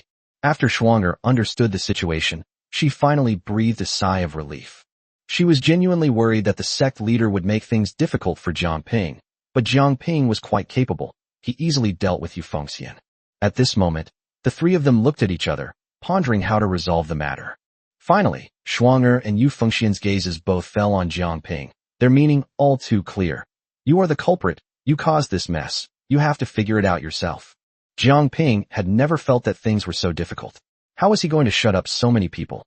He was thinking about it so much his head was throbbing. Finally, Jiang Ping's gaze fell on Schwanger, and his eyes suddenly lit up. It has to be said that Jiang Ping is a cunning old fox. He immediately remembered the secret realm left behind by the demons, and that's not even the main point. Jiang Ping suddenly had an even bolder idea. Wasn't Chun An's family always investigating the cause of Chun An's death and trying to find Bian Lingo? Alright, why not just trick them first? Jiang Ping told them about the secret realm, but Schwanger and Yu Fengxian were completely confused. They knew there was such a secret realm, but the key was that they had no idea how to get in. At this moment, Jiang Ping took out a map and pointed to the cave entrance under the river. Yu Fengxian looked at Jiang Ping and thought to herself, this old guy is not simple. The problem is that she's not sure if the passage is real or not, and the key point is that Jiang Ping's story sounds very convincing. She now even felt that the flying sword Jiang Ping gave her had absolutely nothing to do with Yu Linglong. She guessed that the old man had gotten it from the secret realm. However, Yu Fengxian wasn't dwelling on that right now. She just wanted to hear what Jiang Ping had to say next. Jiang Ping said with a grin, Sect Master, why don't you spread this news? Just say that the demons came and rescued Yu Linglong, and that you chased after them yourself and saw them run into the river and disappear. Isn't this great? In the end, someone will definitely go to the river to check. When that happens, you can lead your disciples down to the direction I pointed out, and you will be able to find the cave entrance. Just go in, and that'll solve everything perfectly. We can also explore the secret realm while we're at it. Yu Fengxian thought the plan was good, but it also felt like a trap. If she spread the news that the demons had rescued Yu Linglong, the demons would rise from the ashes, and the cultivation world would be thrown into chaos again. But for now, this is indeed a good approach. Yu Fengxian looked at Jiang Ping and said, you can't leave. You'd better stay at Shuiyun Pavilion obediently for now. Jiang Ping was overjoyed. He couldn't have been happier, because he still had things to do. He had only completed the first step of his plan. He needed to quickly spread the news that he had seen Chun and enter the secret realm. Chunan's family would definitely enter the secret realm and might cause some trouble. But if we want this news to spread as quickly as possible, we'll have to rely on those rogue cultivators in Fengxian City outside Liangjin Mountain. These guys are really eyeing the disciples of Shuiyun Pavilion. As long as Shuang'er takes action and sends the disciples of Shueyun Pavilion out to help, and lets those rogue cultivators spread the word, this matter will definitely succeed. Jiang Ping had taken care of everything and was about to leave with Shuang'er. This time, Yu Fengxian dismissed Jiang Ping but kept Shuang'er. When Jiang Ping returned to his residence, Bian Linger and Mu Shuiyin immediately came to greet him. They looked him up and down for a long time, and only when they saw that he was alright did they finally relax. Chapter 96: Cultivating the Spirit Refining Technique. They were genuinely worried that Jiang Ping might encounter an accident, but fortunately, this time he escaped unharmed. Jiang Ping turned to Mu Shuiyin and Bian Linger and asked, "Do you think the mechanisms in that secret realm of the Lost Lands are still functioning properly?" After thinking for a moment, Mu Shuiyin nodded and said, "In my opinion, there shouldn't be any major problems." Upon hearing Mu Shuiyin's reply, Jiang Ping revealed his entire plan. Upon hearing this, Bian Linger looked at Jiang Ping and said with a hint of worry, "Isn't what you're doing a bit too risky?" Jiang Ping smiled and replied, "Since the Chun family dares to lay a hand on my people, don't blame me for showing no mercy. However, the key to this matter lies in whether Shuang'er is willing to lend a helping hand. If she could arrange for the sect's disciples to go down the mountain and spread the news as quickly as possible, all the problems would be solved. It's difficult for the news to get out on its own by just a few of us. We need to rely on the efforts of those wandering cultivators who travel around doing business. Only they can spread the news widely. Once the Qin family learns that Chun and has entered the secret realm, they will definitely shift their attention away from Linger. Okay, everything is arranged now. I'm so tired. Ladies, shouldn't you thank me properly?" Jiang Ping said with a somewhat expectant smile. Mu Shuiyin and Bian Linger just glared at Jiang Ping with annoyance, said nothing, and turned to leave. How could Jiang Ping let them leave like that? He flashed forward like a gust of wind, and in one swift step, he was beside Bian Linger, hoisting her onto his shoulder. Jiang Ping is now a golden core cultivator, and his strength has greatly increased. Bian Linger was so frightened by this sudden action that her face turned deathly pale, her eyes filled with terror. He hurriedly cried out to Mu Shuiyin for help. "Mu Shuiyin, please save me. I told you before, I couldn't handle this guy alone. His physique is unusually strong, and his fighting style is quite strange." Seeing Bian Linger's panicked appearance and pleading eyes, Mu Shuiyin had no choice but to turn back. Upon seeing Mu Shuiyin return, Jiang Ping immediately circulated his spiritual energy and unleashed the Sun and Moon Harmony technique. As the technique was activated, wondrous scenes unfolded, leaving Mu Shuiyin mesmerized and secretly marveling at the magic of the technique. Recalling that time in the secret realm, she and Bian Linger almost destroyed the technique because of shyness, but it was eventually obtained by Jiang Ping. The fat man had always wanted to make a copy of this cultivation technique, but Jiang Ping refused to allow it no matter what. During the cultivation of the Sun and Moon Harmony technique, Jiang Ping felt as if he were immersed in Mu Shuiyin's cultivation years. All her cultivation experiences and insights flooded into Jiang Ping's body like a torrent of memories, making Jiang Ping's foundation in the core formation stage even more solid. Moreover, Jiang Ping gained a deeper understanding of Mu Shuiyin's Gu technique. This Gu technique was extraordinary, capable of controlling all kinds of flying insects for his own use. It truly lived up to its reputation as a secret technique of the Gu clan. After completing the cultivation of the harmony of Sun and Moon technique, Jiang Ping did not stop there. He then began to cultivate the Joyful Union technique. After repeated practice, the two women gradually adapted to this cultivation mode, and the circulation of their internal energy and spiritual power became increasingly smooth and rapid. The efficiency of absorbing spiritual energy and the speed of physical recovery have both improved significantly, which are undoubtedly good signs. Finally, the two women fell into a deep sleep after their practice. Jiang Ping flashed outside. At this moment, Shuang'er was trying to contact him via telepathy. Upon seeing Shuang'er, Jiang Ping chuckled somewhat sheepishly. Shuang'er's cheeks flushed slightly as she asked, "How are you feeling?" Jiang Ping nodded hurriedly and chuckled again. Jiang Ping looked at Shuang'er, pulled her aside, and his expression became serious. "Shuang'er, I have something important to tell you." Shuang'er also looked at Jiang Ping and said, "I also have something to say." Jiang Ping was slightly taken aback and said, "All right, Shuang'er, you go first." But Shuang'er let Jiang Ping speak first. Jiang Ping then explained his plan to Shuang'er in detail, mentioning that the female disciples of Shueyun Pavilion needed to build good relationships with the rogue cultivators, with the main purpose of spreading the news that Chun-An had entered the secret realm. After learning about Chun-An's situation, Schwanger nodded and said, "This is not difficult to handle. As the holy maiden, all the disciples of the sect will follow my arrangements. Moreover, this matter concerns your safety and that of your sisters. You fled to the Gu clan to escape the Chun family's pursuit, so I will definitely handle this matter properly and deliver the message to the Chun family as quickly as possible." At this moment, a mischievous smile appeared on Jiang Ping's face, and he asked, "Schwanger, you just said you had something to tell me. What is it?" Schwanger blushed even more and said, "Let's improve our strength together through cultivation first, and then we'll talk about it." Jiang Ping was a little confused for a moment and wondered to himself, what kind of operation is this?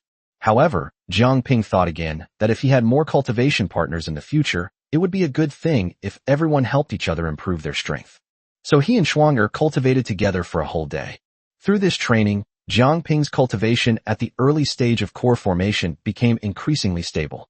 At this moment, he had many matters to attend to, the most urgent of which was learning the spirit refining technique. Jiang Ping would not be at ease until he mastered this technique. After all, if the vengeful spirit king were to awaken and escape from Mu Shuyan's jade bottle, it would be a huge problem. He must learn the spirit refining technique as soon as possible. As for other matters, Jiang Ping cannot worry about them too much for the time being. Jiang Ping will definitely take back the flying sword he gave to Yu Fengxian when he leaves. He dared not give away the items the system had given him, especially the weapons. If word got out, the consequences would be unimaginable, and he absolutely could not allow that to happen. Since Yu Fengxian wouldn't let him leave Shuayan Pavilion, he decided to stay here and cultivate in peace. After all, it doesn't matter where you cultivate, right? Besides, if you encounter any problems while cultivating the spirit refining technique at Shuayan Pavilion, you'll have someone to help you.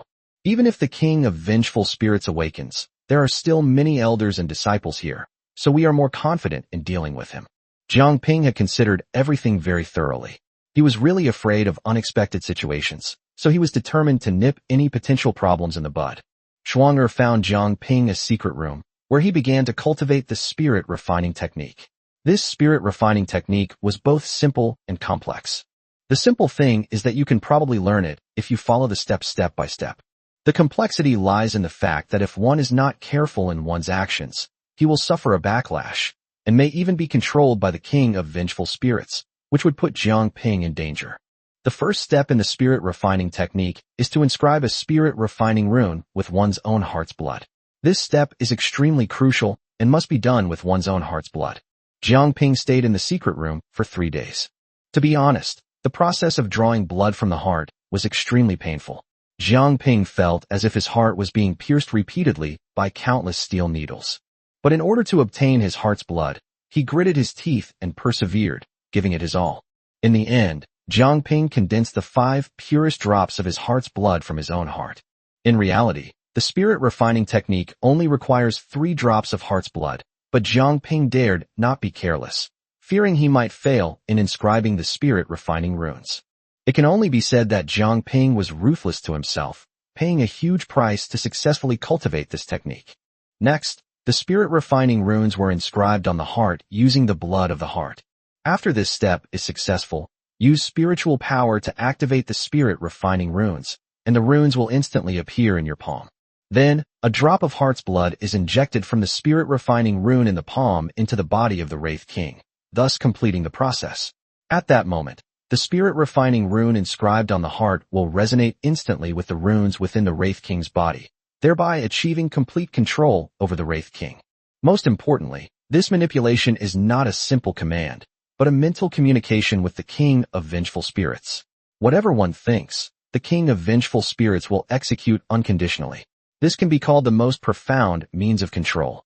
However, if the spirit refining runes carved with his heart's blood were to go awry and be controlled by a powerful vengeful spirit, Jiang Ping would become a puppet of the vengeful spirit king, at his mercy. Chapter 97, Subduing the King of Vengeful Spirits, Part 1. The spirit refining technique is a two-way street. It all comes down to who takes the initiative first. Once the spirit refining technique is successfully completed, the other party will never betray you. Jiang Ping was carefully using his heart's blood to inscribe the spirit refining runes, and the pain he endured was unimaginable. Jiang Ping had never imagined he could cultivate with such dedication. wanting to inscribe the spirit refining rune on his heart. It's not that he wants to be like this, it's just that he's already shouldering too much responsibility. Thinking of all the women around him, and how the system has helped him become stronger time and time again, he has spent his whole life fighting against heaven and earth. He finally has the lifespan and the capital to cultivate, so why not give it his all? Perhaps we can forge a different path. In fact, Jiang Ping didn't have any grand ambitions. He just wanted a lot of women and to complete the tasks assigned by the system so that he could have a long lifespan. But the more Jiang Ping cultivated, the more he discovered a fatal problem. He traveled all the way from the Heavenly Punishment Mountain range and discovered something. Could the highest level of cultivation in this world only be the great perfection of the nascent soul stage? Is there no higher realm after the nascent soul stage? He didn't understand, because he had never heard anyone mention it. Jiang Ping used his spiritual power to create a sharp blade, mixed it with his heart's blood, and carefully inscribed runes stroke by stroke. Jiang Ping felt as if every stroke of his pen was taking away half his life. Jiang Ping stayed in the secret room, his fingernails digging so hard into the floor that they bled, leaving marks on the floor. He was trembling all over, and blood kept spilling from the corner of his mouth, but he couldn't stop.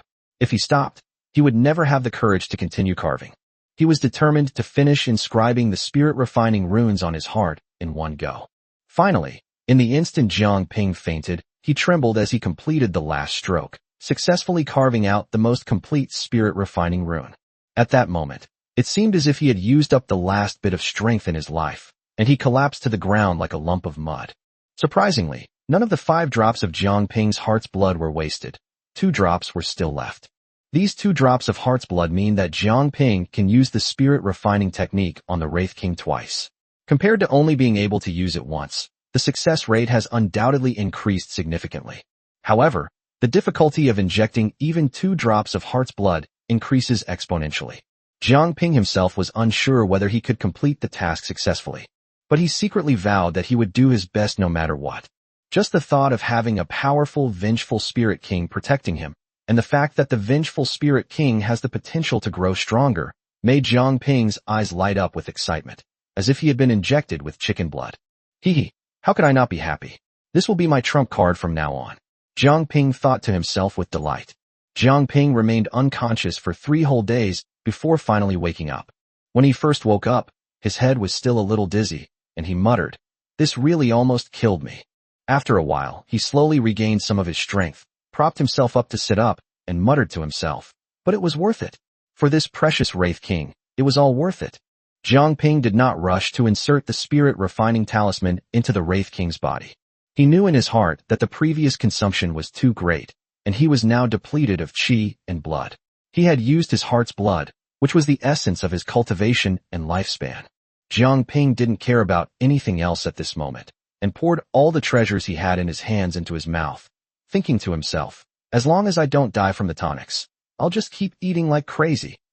Fortunately, he had already formed his core, and with the powerful support of the 8 spirit-restoring tablets, his recovery speed was astonishing, and he visibly recovered to his best condition. Jiang Ping had made the most comprehensive plans and was determined to succeed in one fell swoop today. Moreover, he had an extremely bold idea in his mind. Originally, only 1 drop of heart's blood was needed to implant the spirit-refining talisman into the Wraith King's body, but he now had 2 drops left. He decided to inject both drops of his heart's blood directly into the body of the Wraith King, with only success allowed and no failure permitted. He knew that once Chun En's family discovered his death within the secret realm, they would definitely seek out Bien Linger to investigate the cause of death. The Chun family will never let Bien Linger go. Therefore, I must become stronger, otherwise I will be unable to protect Bien Linger. In terms of cultivation level, both Bien Linger and he are at the golden core stage, but Jiang Ping feels that he is much stronger than Bien Linger because his flying sword is a deadly trump card. Moreover, Jiang Ping recently discovered that his dark poison pill was a size larger than other people's golden cores. It should be understood that for core formation cultivators, the larger the golden core, the higher their cultivation level, and the more profound their aura. Jiang Ping has now fully recovered to his peak condition. All he needs to do next is to inject the spirit refining rune into the body of the Wraith King. Once this crucial step is completed, everything will be done. Jiang Ping walked out of the cultivation room, and immediately went to find Shuanger. Then he called Mu Shuiyin and Bien Linger to his side. He solemnly told everyone what he was about to do. Although Schwanger didn't know much about the details, she had heard of vengeful spirits, especially now that Jiang Ping actually had a vengeful spirit king in his hands. How could she not be surprised? The three women followed Jiang Ping to the cultivation room. Jiang Ping knew in his heart that now he could only rely on these three women. Once the king of vengeful spirits awakens and goes berserk, he must subdue him immediately. However, Schwanger then said with a troubled expression, "If the king of vengeful spirits really goes berserk, I'm afraid the three of us won't be able to handle it, will we? That's someone who has already entered the nascent soul stage. The three of us are only at the golden core stage right now. Even with you added, it's still going to be tough. The suppression of realm is an insurmountable chasm. The four of us would probably have a hard time dealing with it." At this point, all four of them were in a dilemma. To ensure 100% success, we now need a nascent soul stage expert to oversee things. All eyes turned to Schwanger again, because here, only she can summon a nascent soul stage expert. What could Schwanger say? She had no choice but to bite the bullet and do it, since it was something her man had to do, and she had to persuade Yu Fengxian no matter what she tried. Jiang Ping really couldn't figure out what Schwanger had said to Yu Fengxian. In less than the time it takes for an incense stick to burn, Yu Fengxian and Schwanger rushed over in a flurry. Yu Fengxian remained silent, scrutinizing Jiang Ping from head to toe, before suddenly making her move. Jiang Ping was merely a golden core stage expert. Compared to Yu Fengxian, he was worlds apart. What's more, this happened at this critical juncture when we were completely unprepared. Yu Fengxian grabbed Jiang Ping and flew away with him without saying a word, leaving the three women with the words, "Don't follow us, just wait here obediently. I have something to talk to him about alone." Chapter 98, Subduing the King of Vengeful Spirits, Part 2. At this moment, both Mu Shuiyin and Bian Linger turned their gazes to Schwanger. Schwanger was also completely bewildered, utterly clueless. However, based on Schwanger's understanding of Fengxian, she felt that Fengxian shouldn't pose any threat to Jiang Ping. Otherwise, things wouldn't have turned out this way. The most likely reason why Yu Fengxian took Jiang Ping away is that it is indeed related to the King of Vengeful Spirits. When Yu Fengxian brought Jiang Ping to the highest peak of Shuiyin Pavilion, she casually tossed Jiang Ping aside and gazed into the distance, saying leisurely, "Have you ever seen the 6 Paths of Blood Reincarnation?" Upon hearing this, Jiang Ping thought to himself, "Damn, this woman knows everything. No wonder she's the head of a sect. Her knowledge is truly extraordinary." If Mu Shuiyin hadn't mentioned it to him, Jiang Ping still wouldn't know what the 6 Paths of Blood Reincarnation was. However, Jiang Ping didn't admit it directly. Instead, he pretended to be clueless and asked, "What is the 6 Paths of Blood Reincarnation?" Yu Fengxian glanced at him sideways, thinking to herself that this old man was really dishonest. Yu Fengxian was too lazy to pay attention to him at this moment, and continued, "The King of Vengeful Spirits has appeared. You need my help. How about we make a trade?" Upon hearing this, Jiang Ping thought to himself, "Hey, just as I expected, she brought me here for the sake of the 6 Paths of Blood Reincarnation or the Vengeful Spirit King."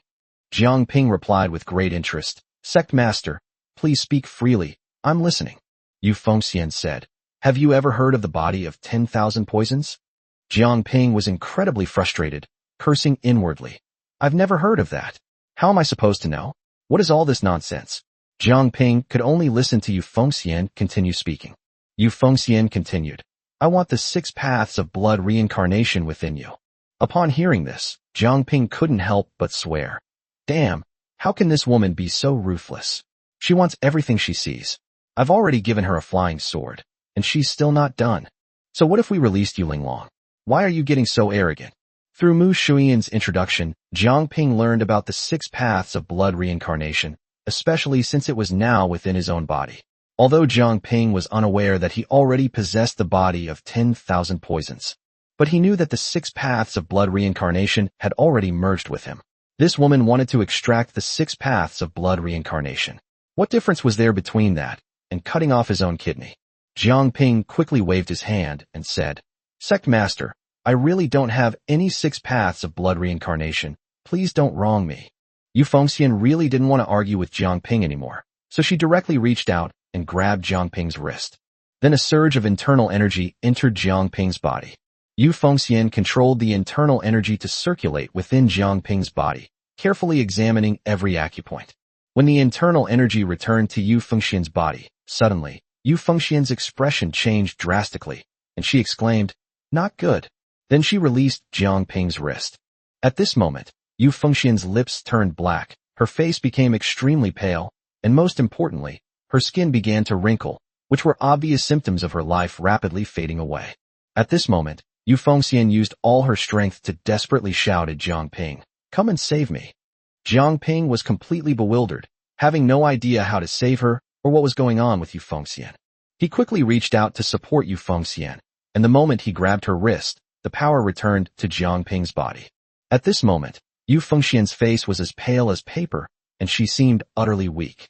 Jiang Ping felt she was incredibly frail, and even her cultivation level appeared to have decreased. Yu Fengxian looked at Jiang Ping and said, "You possess the body of 10,000 poisons, and you have refined the 6 paths of blood reincarnation."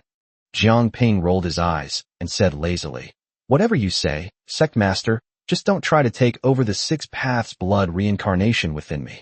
Yu Fengxian was furious. She felt like she had been talking to a blockhead for ages, only to realize that she was still lying in the old man's arms. So she struggled to break free. Jiang Ping thought to himself, "Humph, luckily I didn't fancy you, and the system didn't set you as a mission target. Otherwise, given your current state, I would have taken you down by force right here." However, Jiang Ping still had principles. Surrounded by beautiful women, each one stunningly beautiful, he really couldn't stand Yu Fengxian, this middle-aged woman. Jiang Ping didn't want to linger with Yu Fengxian any longer. He thought to himself that he had been away from his women long enough, and who knew how worried they were about him now. So he looked at Yu Fengxian and said, "I'm going to refine the vengeful spirit king in a bit and make it my right-hand man. You'll have to help me restrain it. If it doesn't wake up, I probably won't need you." Yu Fengxian was furious. What was all this about? She felt like she, the sect leader, was being ordered around instead. Jiang Ping ignored Yu Fengxian's reaction and turned to fly back. Yu Fengxian then said, "I need to go into seclusion for a long time now because of my current condition. You shouldn't need my help anymore. You've absorbed 1/4 of my power, so you should be able to handle it on your own. My power is enough for you to unleash 2 of your strongest attacks." Jiang Ping was incredibly frustrated, cursing inwardly. "So, all you've done is come here to give me some power? A nascent soul expert like myself comes all this way just to transfer some power to me. What kind of nonsense is this?" However, Jiang Ping knew he couldn't rely on Yu Fengxian anymore, so he figured he should just get on with his work. "Now that things have come to this point, I'm determined to subdue this king of vengeful spirits today. Otherwise, all the suffering I've endured will have been for nothing." When Jiang Ping saw the 3 women, he found them pacing anxiously back and forth on the ground. They were all planning to have Shuang'er go ask Yu Fengxian again where she had taken Jiang Ping. They haven't come back for so long. Has something happened to them? Shuang'er was just about to leave if Jiang Ping didn't come back when Jiang Ping suddenly returned. The 3 women looked behind Jiang Ping for a long time. What was going on? Why did you come back alone? Where was sect leader Yu? Jiang Ping waved his hand helplessly and said, "We can't rely on them. We can only rely on ourselves." None of the 3 women understood what Jiang Ping meant. Everything was fine when they left, but Yu Fengxian never came back. Jiang Ping then said, "Let's get me into peak condition first. I need to subdue the king of vengeful spirits." Soon, the 4 of them were sitting in a enclosed room. "These 4 are really ruthless," Shuang'er told Jiang Ping. "This secret room can only be opened with a special incantation. Otherwise, even if the Wraith King is a nascent soul expert, he won't be able to get out of here." Shuang'er was completely desperate. It was either help her man subdue the vengeful spirit king, or everyone would die here. "All I can say is that these 4 are ruthless characters." Jiang Ping let out a long breath, then looked at the 3 women and carefully took out the jade bottle that Mu Shuiyin had given him. Chapter 99, Subduing the King of Vengeful Spirits, Part 2. At this moment, everyone's eyes were fixed on the jade bottle, but Mu Shuiyin noticed that there was no movement inside it. Has the King of Vengeful Spirits not yet awakened? That would be fantastic. Jiang Ping could subdue the vengeful spirit king without lifting a finger. Mu Shuiyin nodded, and Jiang Ping understood, so he immediately poured out the vengeful spirit king. When the king of vengeful spirits appeared, he lay on the ground with his eyes still closed. This was a golden opportunity. Jiang Ping was ruthless enough. 1 drop of heart's blood would have been enough, but he gathered 2 drops in his palm, causing his palm to glow brightly red. At that moment, the spirit-refining runes that Jiang Ping had inscribed suddenly absorbed the 2 drops of heart's blood completely. Jiang Ping seized the opportunity and shouted, "Now!" Then, he pressed his palm directly onto the heart of the Wraith King, and the spirit-refining runes formed from 2 drops of heart blood instantly entered the Wraith King's body. However, at that very moment, 2 beams of red light suddenly appeared in the eyes of the King of Vengeful Spirits, followed by a piercing shriek. Jiang Ping never expected that the Wraith King would be so cunning. It had been standing still all along, waiting for him to inject the spirit-refining rune and his heart's blood into its body. It was preparing to turn on him and refine Jiang Ping. Jiang Ping's expression changed drastically at this moment, and the 3 women immediately launched an attack on the Wraith King. The King of Vengeful Spirits was also confused about Jiang Ping's situation and how his body had been injured by him. Although it didn't kill him, his strength had been greatly reduced. All 3 women's attacks landed on the Wraith King, but the Wraith King didn't dodge at all. He was simply absorbing their attacks. After the 3 women's attacks were absorbed, the Wraith King suddenly launched an attack, using their own methods against them, returning all the attacks intact. The 3 women were immediately bewildered. They were expected to withstand the full force of their attack. The difficulty was unimaginable. Fortunately, it was a close call. The King of Vengeful Spirits had no intention of attacking the 3 women at the moment. All its attention was focused on Jiang Ping. The first time I was injured was thanks to this old man in front of me. His weapon, the flying sword, was too strange. Even I, a dignified nascent soul stage expert, had some of my cultivation depleted by him. At this moment, it began to activate the spirit-refining runes within its body and the 2 drops of heart blood, preparing to turn the tables and control Jiang Ping, which shows how ruthless this guy is. To be honest, Jiang Ping's head was about to explode. He felt like he was being controlled and was finding it difficult to move. The King of Vengeful Spirits is too powerful. He can activate the spirit-refining runes and connect them with himself with a wave of his hand. At this moment, the King of Vengeful Spirits began to refine Jiang Ping's 2 drops of heart blood. Once these 2 drops of heart blood were completely fused with the King of Vengeful Spirits, Jiang Ping would only have one fate, to become the King of Vengeful Spirits' puppet. At this critical moment, Jiang Ping suddenly mobilized the quarter of the power he had absorbed from Feng Xian. Instantly, this immense power surged within his body, directly forming the formidable aura of a nascent soul cultivator. The King of Vengeful Spirits never expected that this old thing would be able to unleash a terrifying attack from the nascent soul stage. Without hesitation, Jiang Ping launched a powerful kick at the Vengeful Spirit King's abdomen. This kick carried the force of a thunderbolt, yet despite being an attack from a nascent soul stage expert, it did not cause any substantial damage to the Wraith King. The King of Vengeful Spirits didn't dodge at all. At this moment, he had only one thought in his mind and eyes: to refine Jiang Ping's 2 drops of heart blood. Once he successfully refines these 2 drops of heart's blood, Jiang Ping will become his humanoid puppet, and Jiang Ping's incomparably powerful strength will be at his disposal. Although Jiang Ping's kick failed to seriously injure the Wraith King, it still sent him flying about 5 meters. At that moment, Jiang Ping was finally able to move his body freely. The next second, to the astonishment of the King of Vengeful Spirits, a flying sword suddenly appeared in Jiang Ping's hand. The moment the flying sword appeared, the King of Vengeful Spirits felt a chill run down his spine. It was this flying sword that nearly cost him his life and caused him severe injuries. Jiang Ping's attack was not powered by his own golden core stage cultivation, but rather by borrowing Yu Fengxian's powerful strength. This time, he unleashed all his remaining power without reservation. Although the Vengeful Spirit King was a powerful nascent soul cultivator, the flying sword Jiang Ping launched this time was qualitatively different from the one he used last time. Last time, Jiang Ping's strength was relatively low, but this time he relied on Feng Xian's power and used his nascent soul stage cultivation to propel the flying sword. A dazzling beam of light shot towards the head of the Wraith King, like lightning. At this moment, the King of Vengeful Spirits was only focused on refining Jiang Ping's heart blood, and even if he wanted to dodge, it was too late. The light instantly entered his head, causing the Wraith King's body to shake violently before he fell backward and lost consciousness once again. At this moment, Jiang Ping would not give the Wraith King any chance to catch his breath. He rushed to the Wraith King's side in one stride. At this moment, his palm once again pressed down on the heart of the Wraith King without hesitation. The 2 drops of Jiang Ping's heart's blood that the Wraith King had almost refined were now completely used as a wedding dress for Jiang Ping. The moment Jiang Ping placed his hand on the Vengeful Spirit King's heart, an incomparably powerful force instantly surged into the Vengeful Spirit King's body like a torrent. At that moment, the spirit-refining runes formed from 2 drops of heart's blood were instantly imprinted on the heart of the Wraith King. At that moment, Jiang Ping had a sudden thought, and the Wraith King actually stood up, startling Jiang Ping greatly.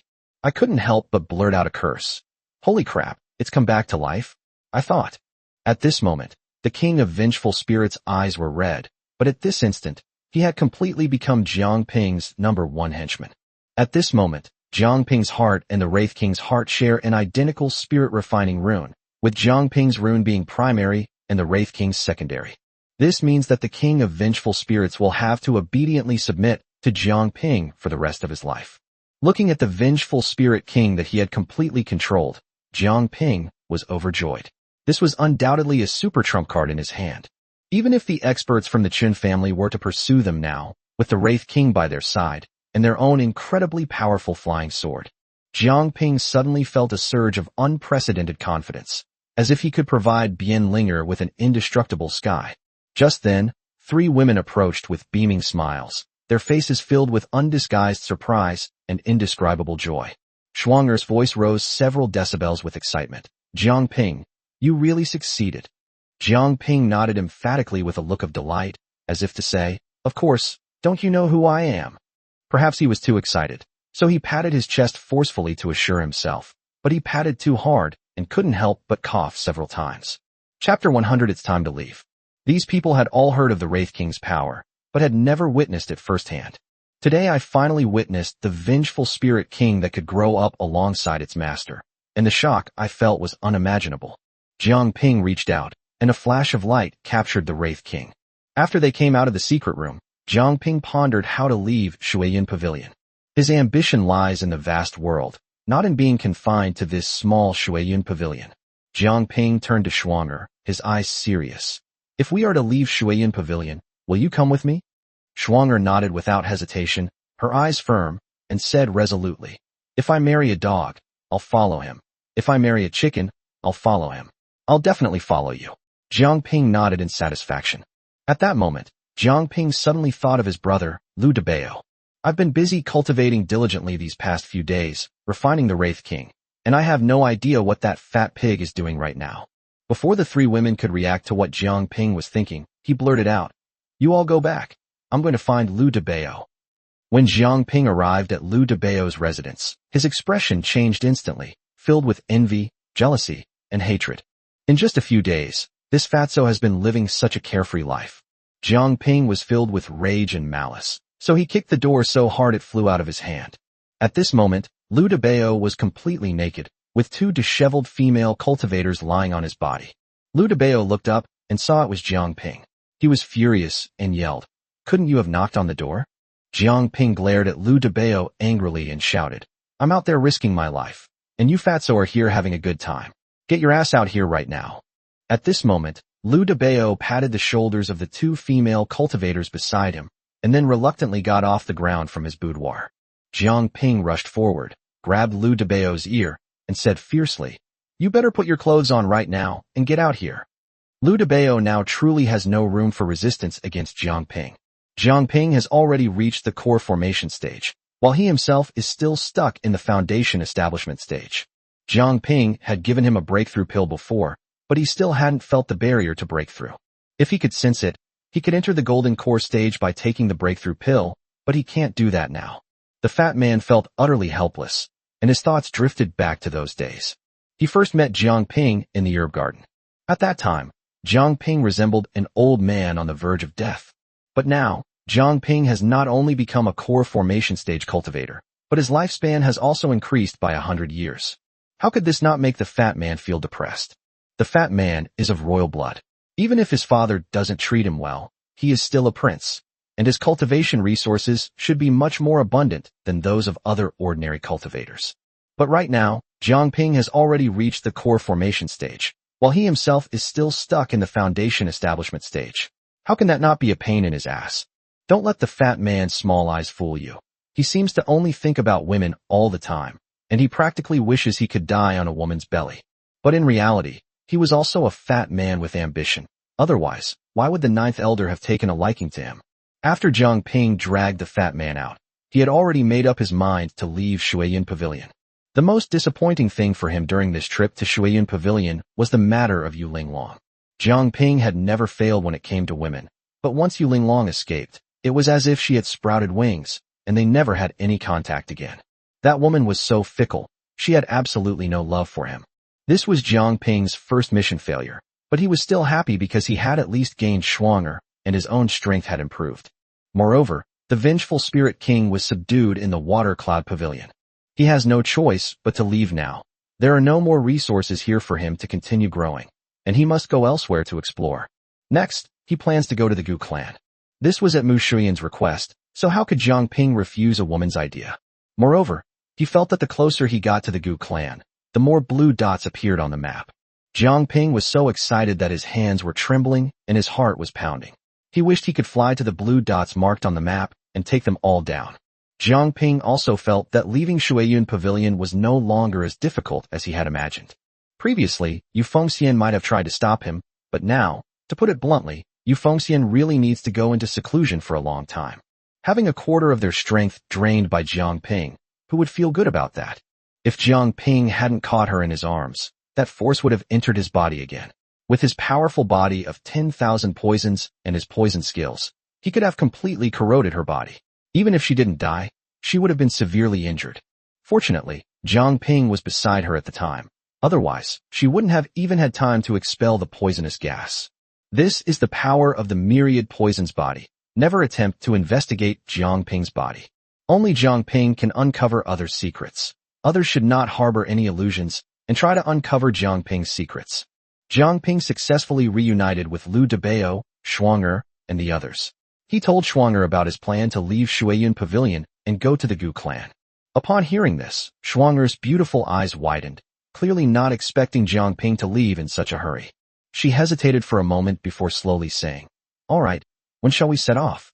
Jiang Ping looked at Schwanger and asked with some concern, "Won't sect leader you be angry that you're leaving Shuiyun Pavilion so suddenly?" Schwanger shook her head without hesitation and said, "I won't be angry. Actually, when my cultivation level couldn't be restored, Shuiyun Pavilion had already found the next holy maiden. It doesn't matter whether I'm here or not." Upon hearing this, Jiang Ping felt relieved and waved his hand, saying, "That's good. Let's not delay, let's go now." Liu Debao, however, looked worried and muttered, "Can we leave tomorrow? This is too sudden." Jiang Ping didn't react for a moment, staring at the fat man and asking, "What do you want?" Liu Debao's fat body trembled and shook, a lewd smile spreading across his face.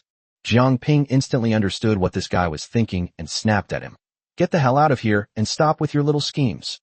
The fat man was furious, thinking to himself, "All I wanted to do was say goodbye to my close female friends. So what? Is that not allowed?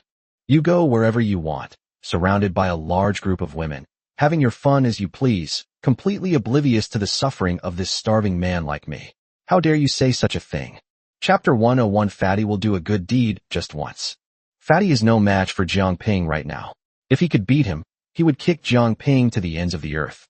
Helpless, he could only accept his fate and lamented, "What a pity for the harem I just built up. Now I have to give it up again."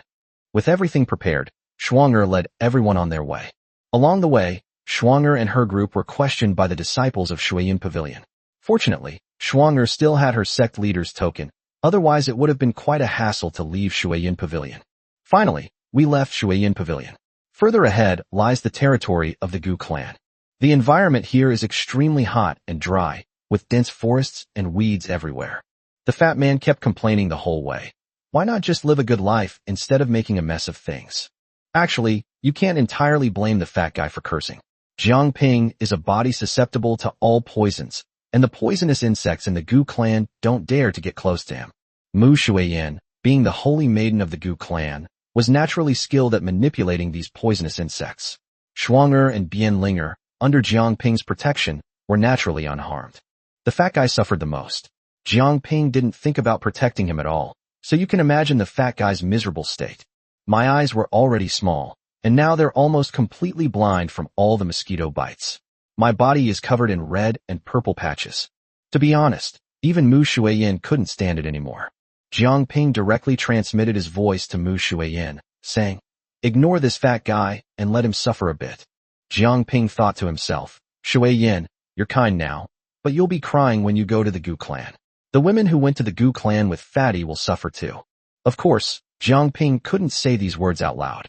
Jiang Ping now wants to teach the fat man a lesson on behalf of the Gu clan woman, which can also be considered as atonement for the fat man's sins. Hey, just then, Mu Shuiyin suddenly said to everyone, "We'll be there once we get over this mountain. Don't talk during this part of the journey." Jiang Ping looked completely bewildered. At this moment, Shuang'er quickly explained to him, "The Gu clan is located within the Yunjiang Mountains. The cultivators here worship the mountain god. The reason we didn't fly anywhere after leaving Shuiyin Pavilion is because of this. If you don't want to be fed to poisonous insects by the Gu clan, then don't fly." Jiang Ping suddenly realized that he had been following his women and had long forgotten that he was a golden core stage expert, and even that he could fly. Jiang Ping gave a wry smile and muttered to himself, "It seems I really don't know my own strength at all. The mountain isn't ridiculously high, but the forest is exceptionally dense, and poisonous insects are even more rampant than before. The fat man is now on the verge of being poisoned to death by the insects. He has also realized something. How come everyone else is fine, but he is in such a miserable state?"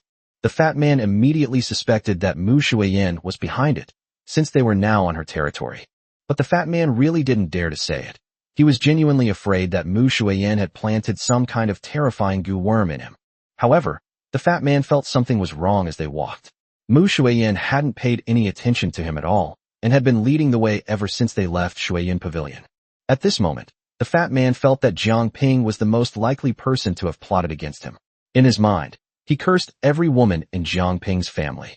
He secretly lamented, "How can my life be so miserable for a prince like me?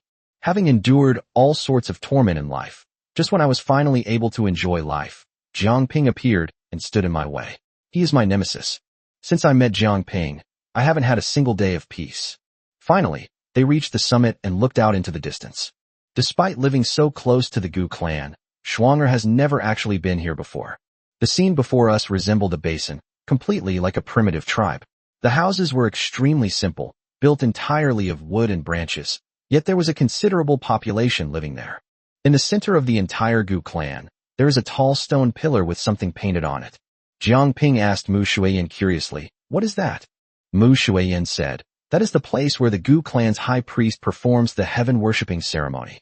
As long as the holy maiden participates in the heaven-worshipping ceremony, the 8 golden lotus petals in her brow will awaken." Jiang Ping then said, "Shuiyin, you're at the 9th level now. Aren't you pretty awesome in the Gu clan?" Mu Shuiyin didn't know what to say at this moment, because she herself wasn't sure whether the 9 petals were good or bad. At least, there was no record of this in the memories of the saintess she inherited. Mu Shuiyin then said, "Let's go." At this moment, the fat man suddenly realized that no poisonous insects were biting him anymore. Before Mu Shuiyin and her group even reached the gates of the Gu clan stronghold, they had already been spotted. Then, with a whoosh, everyone in the stronghold shouted, "The Holy Maiden is back! The Holy Maiden is back!" Then a large group of people ran outside to greet Mu Shuiyin and the others. Many people bowed their heads in respect and said in unison, "Greetings, Holy Maiden." However, when everyone saw Mu Shuiyin at this moment, they all gasped in shock. What's going on? Doesn't the saint only have 3 petals? Logically, there should be 8 petals when awakening, but now 9 petals have appeared directly between the eyebrows. What's going on? Just then, before anyone could react, an old woman suddenly walked out, accompanied by a young female cultivator from the Gu clan. The woman was incredibly beautiful, and the fat man stared at her, completely mesmerized. Because the Gu clan members dressed somewhat revealingly, her slender figure and fair skin were clearly visible, and even Jiang Ping was somewhat tempted. But this wasn't his cup of tea. Since the system hadn't given him any notification, Jiang Ping felt a little disappointed for the first time. He wondered if the system was malfunctioning, since it wasn't responding at all. How can we let such a female-centric system go? Unfortunately, the system simply didn't respond. Jiang Ping was helpless. If there was no response, so be it. He was too lazy to even try. At this moment, he saw that the fat man's saliva was almost dripping to his feet, and he thought to himself, "You fatso, it's not that I don't want to help you, but if you can win this girl over, I'll do you a favor and let you have her." At this moment, the old woman looked at everyone, and finally her gaze landed on Mu Shuyin's brow. At this moment, she was also frowning and muttering to herself, "What on earth is going on? I've never heard of, nor have I ever seen, a Gu clan saintess with 9 petals between her eyebrows. Is this a good thing or a bad thing? The old woman felt that these 9 petals were not as good as 3 petals. At least 3 petals could only mean that Mu Shuiyin had not yet awakened and had awakened late. But what about these 9 petals? The old woman felt like her brain couldn't keep up. The beautiful woman beside her looked at Mu Shuiyin, curled her lips, and said, "Mother-in-law, haven't you noticed that she is no longer a virgin?" Chapter 102 You are my own brother. The old woman didn't speak, but the beautiful woman's words had instantly wiped away any goodwill Jiang Ping had towards her. No wonder the system didn't respond. It turns out this woman was no good. Jiang Ping suddenly felt that returning to the Gu clan with Mu Shuiyin for the first time might not be a good thing. At this moment, the beautiful woman said to her mother-in-law again, "These 9 petals are too strange. Why don't we just take her down and question her properly?" The old woman then looked at Mu Shuiyin and said, "Shuiyin, who are these people? Why did you bring back outsiders?" At this moment, everyone in the Gu clan began to whisper among themselves, because the woman had made it very clear that Mu Shuiyin had lost her fidelity, and this matter was of great significance to the Gu clan's holy maiden. Mu Shuiyin looked at the old woman and addressed her in the same way. "Grandma, they are all my friends." The old woman then said, "Friend?"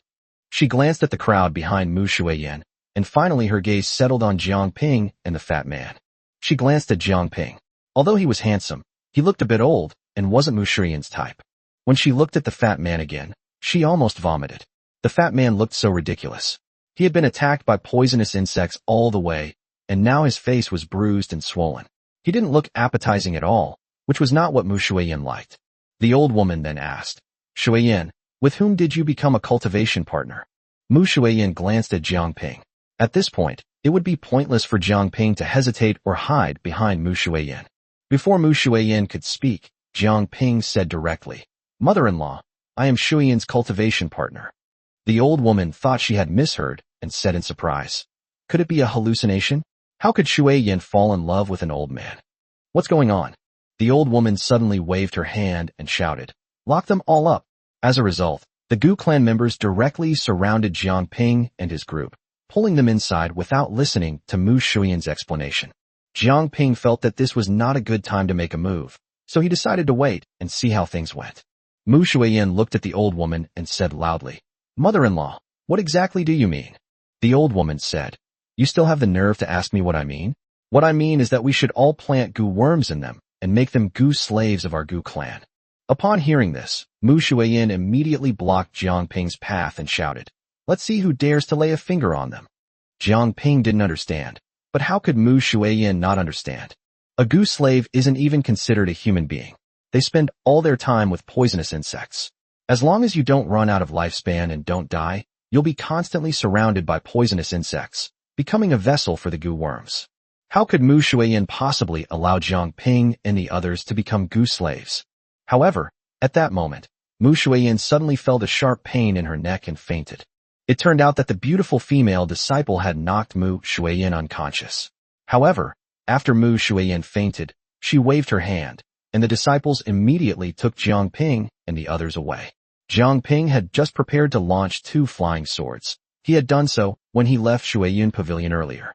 With a thought, he summoned the flying sword he had given to Yu Fengxian without her noticing. But the flying sword returned, and Jiang Ping could not put it away this time. Jiang Ping saw that this flying sword had such a bad temper. How could it not be? They're all flying swords, so why are you giving me away one after another? How much do you look down on me? Jiang Ping had no choice but to beg and plead until he finally convinced the flying sword to return to his body. Jiang Ping had no intention of wreaking havoc among the Gu clan. He was 100% confident he could kill both the old woman and the young female disciple at the same time. However, Jiang Ping held back, because he had discovered that Mu Shuiyin was not in any danger. He wanted to see what the Gu clan was up to, and besides, Jiang Ping wasn't afraid of them at all. He will then be a perfect match for the king of vengeful spirits. Let's wait and see how it goes in the end. At this moment, Jiang Ping, along with the fat man and the other 2 women, were directly escorted by the Gu clan members towards the Gu clan's territory. When they arrived at a tent, they pushed Jiang Ping and the others inside. It was only then that they realized this wasn't a tent at all. It was simply a place to raise insects. At this moment, the insects began to crawl onto Jiang Ping and the others. Jiang Ping said helplessly, They're trying to turn us into goose slaves right from the start, without giving us any room for maneuver. No matter how strong a woman is, even if she is a majestic tiger, she may possess the power to fight against heaven and earth. However, when faced with these poisonous insects, they screamed in terror and immediately hid behind Jiang Ping. Jiang Ping was utterly helpless. He truly hadn't expected things to turn out this way. Which of the women around him isn't a highly capable individual? Which one of them isn't a powerful cultivator at the Golden Core stage? While it's not fair to say they could destroy the world with a single move, blowing up a small hill would be a piece of cake for them. But when they encountered these poisonous insects, they were actually scared away. What surprised the women even more was that the poisonous insects that had been crawling on Jiang Ping earlier suddenly disappeared, as if they had seen a ghost when they hid behind him. This really put the fat man in a difficult position. He jumped 3 feet high in fright and cursed loudly. Jiang Ping, you're not even human. I knew it was you, you old bastard, who was messing with me the whole way. I knew it. Jiang Ping grinned and chuckled. Damn, you fatso, you're pretty good, you guessed it again. As a result, the poisonous insects went crazy and frantically crawled all over the fat man. At this moment, the fat man shouted at the top of his lungs, Brother, you're my brother, okay. Help me. I don't want to be eaten by these insects, and I definitely don't want to become a goose slave. Jiang Ping then activated the spiritual power within his body, and this was quite something. Even Jiang Ping himself gasped in surprise. At that moment, a green gas suddenly surged from his body, and this gas instantly flew towards the poisonous insects near the fat man. In an instant, all the poisonous insects around the fat man died, leaving no survivors. Jiang Ping never expected that his body had such a miraculous use. Could this be the body of 10,000 poisons that Yu Fengxian mentioned? Is this the consequence of fusing the bloodlines of the 6 paths of reincarnation? It's too powerful. At this moment, everyone was shocked, especially the fat man. The fat man felt his Adam's apple bob, swallowed hard, and exclaimed, That's really amazing. Is this really the same older brother I know? How come there's such a huge gap between us? The fat man thought that if he could form a core without any unexpected events, he should be able to catch up with Jiang Ping very quickly. Chapter 103 Love Gu. Jiang Ping was already weak, so what reason did he need to pursue him? But at this moment, the fat man felt he had been too naive, that he had overthought things. The gap between him and Jiang Ping is widening, and there is no possibility of catching up. He is too strong. These are the poisonous insects of the Gu clan, numerous in number, and the Gu clan has invested countless efforts in cultivating them. But Jiang Ping killed them all in an instant just now. That's too unbelievable. Especially Shuanger and Bianling are behind Jiang Ping. Although they are afraid of poisonous insects, they will definitely fight with all their might when it comes to a life or death situation. But they could never kill all the poisonous insects as easily as Jiang Ping. Especially Shuanger, who is about to form her nascent soul. She felt that she had no chance of doing it, but Jiang Ping did it. He is too strong. Jiang Ping never expected that his move would bring such a huge shock to those around him. At this moment, Jiang Ping waved, signaling the fat man to come over. The fat man dared not refuse, so he scurried over, his face full of flattery, and said, Big brother, just tell me what you need, and I'll go through fire and water for you. When Jiang Ping saw it, he thought, Damn, that fatso's lewd expression makes me really want to go up and beat him up. Actually, if Jiang Ping had boldly said, You fatso, I want to beat you up, the fat man will probably be in a good position now, letting Jiang Ping ravage him. Seeing the fat man's state, Jiang Ping immediately put his arm around the fat man's neck. The fat guy thought Jiang Ping had something important to say, but Jiang Ping said, Fatty, don't say I didn't give you a chance. Did you see that woman we met before? The fat man looked completely bewildered, not understanding which Jiang Ping was referring to. He thought Jiang Ping was talking about the old woman. He stared at Jiang Ping and asked, Brother, what's wrong? Do you want me to kill her? Upon hearing this, Jiang Ping immediately retorted, Who told you to kill her? Couldn't you have used your 1 pillar of heaven to take her down? Upon hearing this, the fat man's face turned green, and he turned around and started vomiting. Jiang Ping was completely taken aback. Why was the fat man reacting so strongly? What was going on? The next second, the fat man jumped up and roared at Jiang Ping. Jiang Ping, I'll never let you get away with this. Before the fat man could finish gloating, Jiang Ping kicked him away. After the fat man got up, he pounced on Jiang Ping again, looking like he was ready to fight Jiang Ping to the death. Jiang Ping was nearly driven mad. Had this fatso been possessed by some evil spirit? He roared, "Fatty, what's wrong with you?" The fat man said angrily, "Jiang Ping, you're a piece of trash. The women around you are all beautiful as flowers, like angels, and you, of all people, want me to lay a hand on an old woman. A scholar can be killed, but not humiliated. Even an uncle can tolerate this, but an aunt cannot. Today, it's either you or me who dies." Jiang Ping finally understood that the fat man had misunderstood his words. He said helplessly, "You fatso, shut up for a second. I told you to go after the woman next to the old woman, understand?" Upon hearing this, the fat man recalled the woman's appearance. She was beautiful. She was one of the most beautiful women he had ever seen. Upon hearing this, the fat man felt it was unlikely. Could such a good thing really exist? Isn't it always this old man who makes the first move when there are pretty girls? Why is it my turn this time? The fat man's shrewd little eyes darted around, and he was thinking, conspiracy, this is definitely a conspiracy. Jiang Ping was furious when he saw the fat man's attitude and yelled, "Fatty, are you even capable? Don't be a coward." Upon hearing this, the fat man heard Jiang Ping scold himself for being a coward, which was the fat man's weakness. He immediately said, "All right, leave that woman to me. I'll show her just how powerful my one pillar supporting the sky really is." At this moment, Jiang Ping and the fat man were both laughing so hard that their whole bodies were shaking, and their appearance was extremely terrifying. Upon seeing these two, Bienlinger and Schwanger immediately turned their heads away and said disdainfully, "Birds of a feather flock together. No wonder they can hang out together. Neither of them is any good." But then Schwanger asked Bienlinger curiously, "What's that pillar reaching the sky thing?" Bienlinger's face instantly turned bright red, and she said, "Go ask him." As she spoke, she pointed at Jiang Ping. Seeing Bienlinger's expression, Schwanger guessed what was going on, and her face turned bright red. However, Jiang Ping and the fat man were completely absorbed in their scheme at this moment. Suddenly there was a noise outside, and you could hear people talking. Upon hearing this, Jiang Ping recognized her as the beautiful woman from before. She then asked the two guards outside, "Is there any movement inside?" The guards replied, "No, sir." It turns out that this woman's name is Chang Lanhua. She holds a high position in the Gu clan, second only to Mu Shuiyin, and is a general of the Gu clan.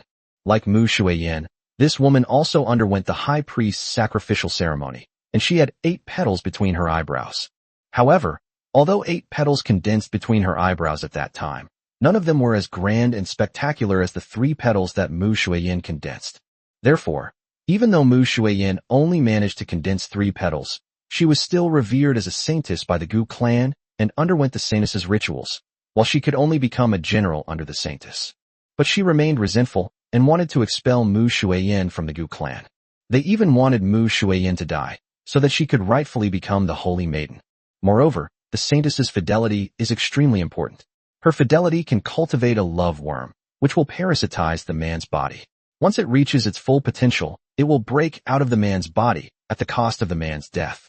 Mu Shuiyin also wanted to implant a love potion in Jiang Ping, but she refrained from doing so. However, after she and Jiang Ping began dual cultivation, the love potion was no longer under her control and formed directly within Jiang Ping's body. Mu Shuiyin knew that the love potion seemed to have been successfully implanted in Jiang Ping's body, and she was also looking for ways to help Jiang Ping remove the love potion. However, she had no connection whatsoever with the love potion, and this had nothing in common with the memories she inherited from the Holy Maiden. She didn't know the specific reason or what had happened. In any case, the love potion had nothing to do with her anymore. When she returned, both the old woman and Chang Lanhua noticed that Mu Shuiyin had lost her fidelity, but they also did not find the carrier of the love potion. That's why Jiang Ping and the others had to be imprisoned. Chang Lanhua wanted to know whether Jiang Ping had a love potion inside him. Her suggestion was to turn Jiang Ping and his group into Gu slaves. Although she thought this way, she knew it was absolutely impossible. Perhaps it could be done if Mu Shuiyin weren't in the Gu clan, but with Mu Shuiyin present, she definitely couldn't do it. Even if she were the god of war of the Gu clan, it wouldn't matter. The first leader of the Gu clan would always be the Holy Maiden. So she wanted to lock Jiang Ping and the others up together to see if they had any way to deal with the poisonous insects. The places where they are imprisoned do not allow them to become Gu slaves. Chapter 104 Jiang Ping's Scheme. Chang Lanhua entered the room and was instantly stunned by the sight before her. The Gu worms lay dead on the ground, scattered haphazardly, none of them alive. Upon closer inspection of the dead goo worms, it appeared as if their life force had been devoured by some powerful force, a situation remarkably similar to that of a love goo worm draining one's life force. Chang Lanhua was greatly shocked. According to common sense, the love potion could not possibly have such a powerful effect at this time. Her gaze swept coldly over Jiang Ping and his group, a burning jealousy raging within her. She roared at them, "All of you, come out here." Upon hearing this, Jiang Ping's heart stirred, and he quickly sent a telepathic message to Fatty. "Fatty, if you can handle this woman, I'll call you brother from now on." Upon hearing this, the fat man immediately became interested and hurriedly asked, "Is this true? Then call me brother now. I'm afraid you'll deny it later." Jiang Ping snapped, "Get lost." Before long, Jiang Ping and his group were brought out. Chang Lanhua glanced at everyone and directly ordered the people around her, "Take everyone else away, leave only him." So, except for Jiang Ping, everyone else was taken away. Jiang Ping gave Mu Shuiyan and the other woman a reassuring look, indicating that they didn't need to worry. To be honest, Jiang Ping didn't take Chang Lanhua seriously at all. What did he have to be afraid of? Everyone here is at the golden core stage. Jiang Ping is confident that even if he encounters a nascent soul cultivator, he can make them suffer. If he's lucky enough, he might even be able to take the nascent soul cultivator's life. Chang Lanhua had better not provoke him, and even more so, not cross his bottom line. Otherwise, Jiang Ping would not be lenient. No matter how beautiful she was, as long as she was his enemy, she would only face death. Chang Lanhua stared intently at Jiang Ping and said, "I want the love potion inside you." Jiang Ping looked completely bewildered after hearing this, having no idea what she was talking about. Chang Lanhua was clearly getting impatient and loudly demanded, "Are you going to pay or not?" Jiang Ping was utterly helpless. He had no love potion at all. He suddenly thought of Mu Shuiyan.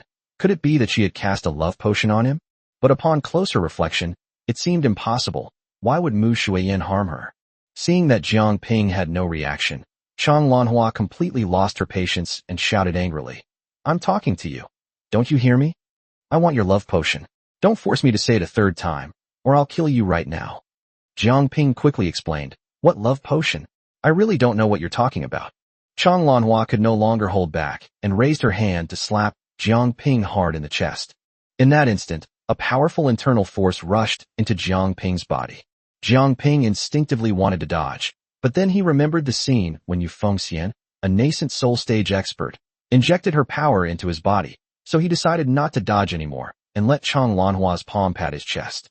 Chang Lanhua's internal energy entered Jiang Ping's body in an attempt to find out if he truly had a love curse within him. However, the moment the internal energy entered Jiang Ping's body, Chang Lanhua suddenly trembled violently, spat out a mouthful of black blood, and instantly became weak. Just then, Jiang Ping decisively took action, absorbing all the strange power that had entered her body. Chang Lanhua was originally a powerful cultivator at the early stage of the Golden Core realm. However, due to this incident, her cultivation level plummeted and eventually stopped at the foundation establishment stage. Looking at Chang Lanhua's current cultivation level, Jiang Ping couldn't help but laugh, thinking to himself, "Fatty, this is all I can do to help you. You'd better seize the opportunity and take down Chang Lanhua, even if you have to use force, or I won't let you off the hook." At this moment, Chang Lanhua, trembling, weakly raised a finger and pointed at Jiang Ping, asking, What exactly did you do to me?" Jiang Ping feigned innocence and said, "I really don't know. Didn't you say I was under a love spell? That situation just now was probably caused by a love potion." After saying that, Jiang Ping helped Chang Lanhua up and headed towards the place where Fatty and the others had been taken away. Jiang Ping was also wondering if what he was doing would cause him a lot of trouble, but then he thought that since he had already made a promise to the fat man, he had to keep it. Seeing that the Gu clan guards had all left, he felt that the Gu clan seemed to have no ill intentions towards them. Whatever, things had come to this point, and today he was determined to make the fat man feel his elder brother's care. On the other side, the fat man was worried and thinking about how to escape. The Gu clan separated them into different prisons, clearly intending to defeat them one by one. Fatty felt their situation was extremely dangerous. Just then, the door was suddenly pushed open, and Jiang Ping carried the weakened Chang Lanhua in. Jiang Ping threw Chang Lanhua onto the bed and said to Fatty, "Fatty, this is all I can do. Don't let me down. If you don't do something today, I might really be ruthless tomorrow." After saying that, Jiang Ping turned and left to attend to his own business. Jiang Ping has studied diligently for a long time and has mastered the harmony of the sun and moon technique and the joyful union technique to perfection. Among them, the harmony of sun and moon technique is like a mysterious palace containing endless treasures to him. Every time he explores it in depth, that is, every time he cultivates it, it brings him new insights. When he activated the sun and moon harmony technique, something miraculous happened. The cultivation method seemed to possess its own consciousness, keenly perceiving the subtle shortcomings in Jiang Ping's previous cultivation process and guiding him to correct his cultivation methods.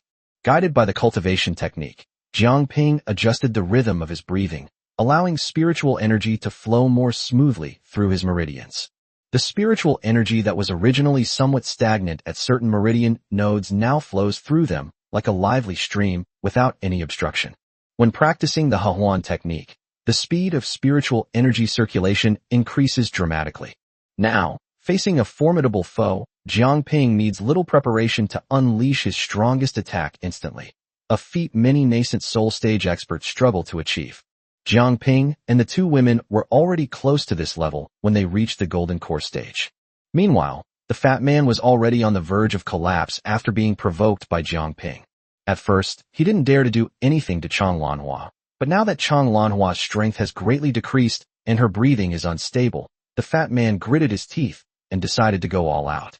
He took out a pill he had refined that could enhance his cultivation state and swallowed it in one gulp. The fat man slowly walked towards Chang Lanhua.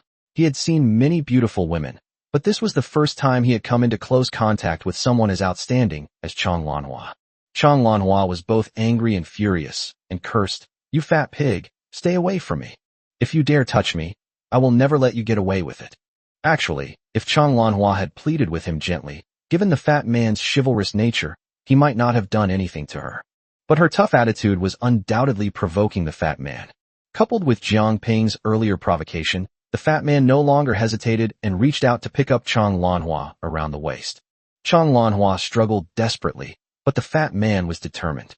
Then, with the help of the medicinal power of the pill, he began to guide Chang Lanhua to cultivate together with him, hoping to improve their strength. No matter how much she screamed, it was no use. Chapter 105 The Fat Guy is Too Fierce. Jiang Ping and the fat man lived next to each other, and the sounds coming from Jiang Ping's place were making the fat man even more distracted. Even if the king of heaven himself came, Chang Lanhua would still be taken by Fatty today. Chang Lanhua had been relentlessly tormented by Fatty all night. Even the petals between her brows had become dull. The fat man didn't care about Chang Lanhua's situation. All he could say was that the pill he had refined was incredibly powerful.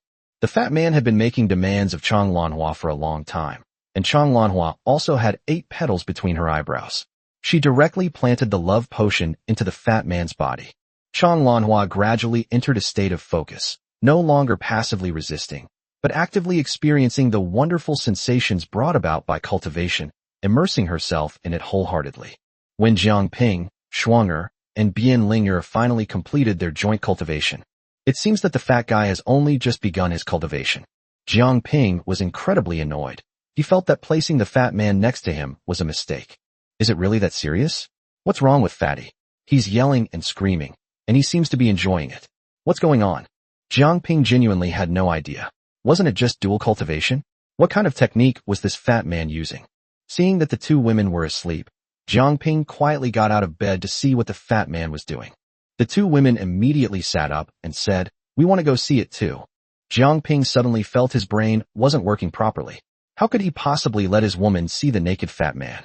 He quickly said, "Ladies, how about this? I'll read it and tell you what's going on." The two girls blushed and said, "Okay." Jiang Ping then climbed onto the fat man's roof and looked down. He wanted to see what kind of dual cultivation technique the fat man was using and how it could be so awesome. Jiang Ping was completely baffled as to why the sound was so loud. If it were any louder, the entire Gu clan would have heard it. When Jiang Ping saw the situation inside the house, he stumbled and fell straight off the roof. The fat man also heard the commotion outside, but he had no time to pay attention to what was happening outside. He had never met such an exceptional woman. Jiang Ping scrambled back into the house, where the two women asked, "What did you see?" Jiang Ping stammered for a long time without being able to say a word. In the end, he could only make up a story. "That fatso is so useless. He's nothing like your husband, who is so wise and powerful. The woman told him to eat the red pill, but the fat guy refused and is getting beaten up now. The two women then nodded. To be honest, Jiang Ping did see the fat guy getting beaten up, but it was all worth it. He practically enjoyed it. Jiang Ping felt his legs go weak just listening to it. Chang Lanhua was really too good at playing tricks. She was either insulting the fat man or beating him, and the fat man's voice matched her perfectly. This night was destined to be a sleepless one. The next day, the fat man came out of the house first and stood outside Jiang Ping's house whistling. Jiang Ping was incredibly annoyed. After leaving, he yelled, "What are you doing so early in the morning instead of sleeping?" The fat man looked at Jiang Ping and said, "Do you still stand by what you said before? If you're a man, call me brother so I can hear it." Jiang Ping didn't say a word, turned around, and went back into the house. But at that moment, Chang Lanhua suddenly appeared and blocked Jiang Ping's path. Although the smile on her face was as beautiful as a spring flower, Jiang Ping felt extremely uncomfortable. Jiang Ping frowned, looking at Chang Lanhua warily, and asked, "What do you want to do?" Chang Lanhua's lips curled up, a strange glint in her eyes, and she said, "Your body is really strange. Mu Shuiyan's love potion has clearly entered your body, but we just can't find it. However, I have successfully implanted my love potion in your brother. When the love potion reaches its full potential, that will be the day your brother dies. Don't think it's so easy to take advantage of me." The fat man was right there and heard everything clearly. He rushed to Chang Lanhua, his eyes wide, and shouted urgently, "What did you say? You planted a love potion in me. What is that?" Chang Lanhua smiled sadly and slowly explained, "The love goo is a kind of goo planted when a person with 8 petals between their eyebrows cultivates with their lover. It is the strongest goo in the goo clan and can devour the heavens and the earth.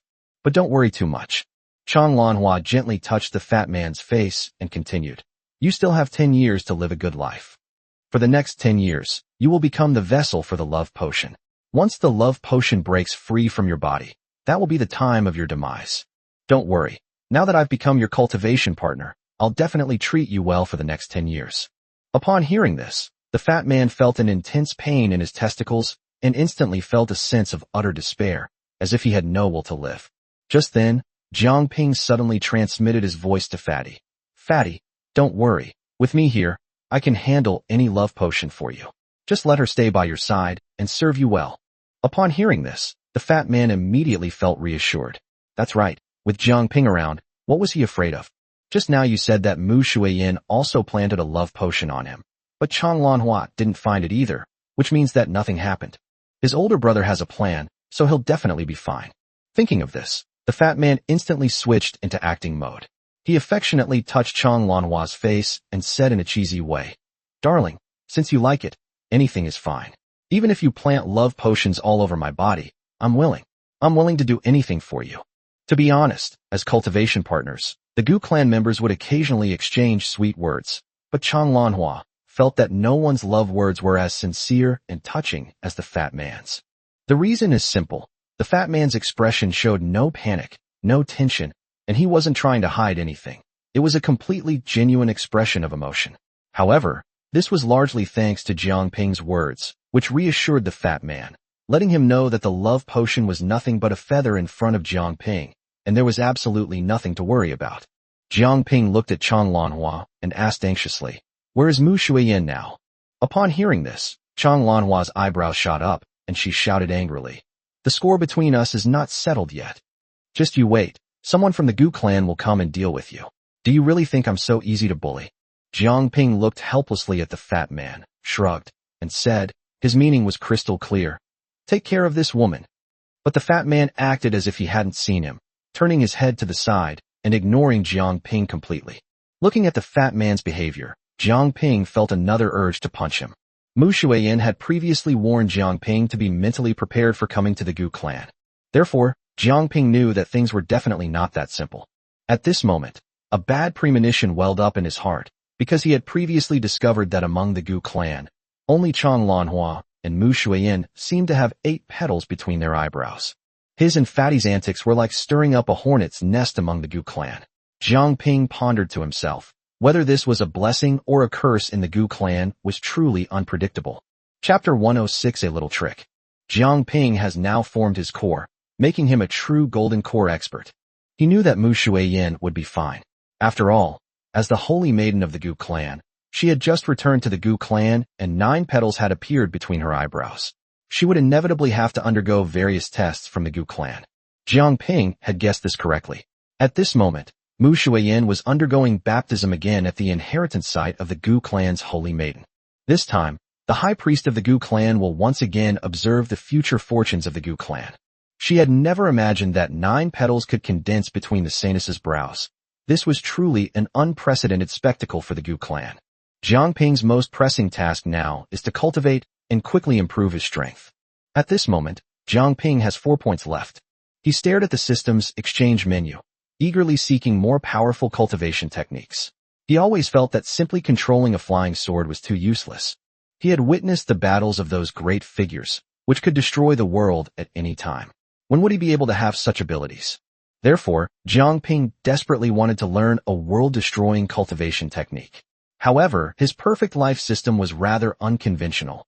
No matter how profound the technique, it insisted on adding the words Hahuan, meaning union of lovers, before it. Jiang Ping suddenly realized that the technique had lost its rigor. However, Jiang Ping knew his stuff. When he exchanged for the Hahuan sword, although there were many moves before, he only needed to use the last move to kill the enemy across realms.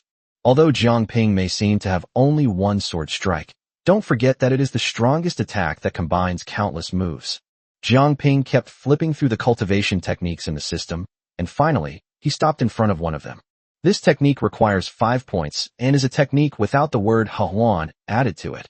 It is called Do Zhuan Xingyi. Jiang Ping felt that this technique was incredibly powerful and he absolutely had to learn it. But I only have 4 points, what should I do? Another way is to have 40 people say, I love you to you, but that's obviously unrealistic. The only thing to do right now is to quickly find another blue dot to cultivate with, otherwise it will be as difficult as climbing to heaven to master this technique. No, we need to leave the Gu clan and continue south immediately, because the map shows that the destination indicated by the blue dot is just south of the Gu clan. Jiang Ping then thought of the demon Saintess Yu Linglong. This was the most unsuccessful thing in his life. He got nothing, not even a touch. Thinking about this, Jiang Ping felt like he had wasted his manhood. Jiang Ping had originally planned to take the fat guy for a walk around the Gu clan, but the guy had been inseparable from Chang Lanhua lately, and traces of their cultivation could be found in every cave in the entire Gu clan. Jiang Ping confirmed once again that the fat man was indeed a stud. However, that pillar-like pill did indeed earn the fat man a lot of points. Jiang Ping shook his head helplessly, wondering how he had ended up with such a brother. Bian Linger and Shuanger sparred together every day to improve their combat experience.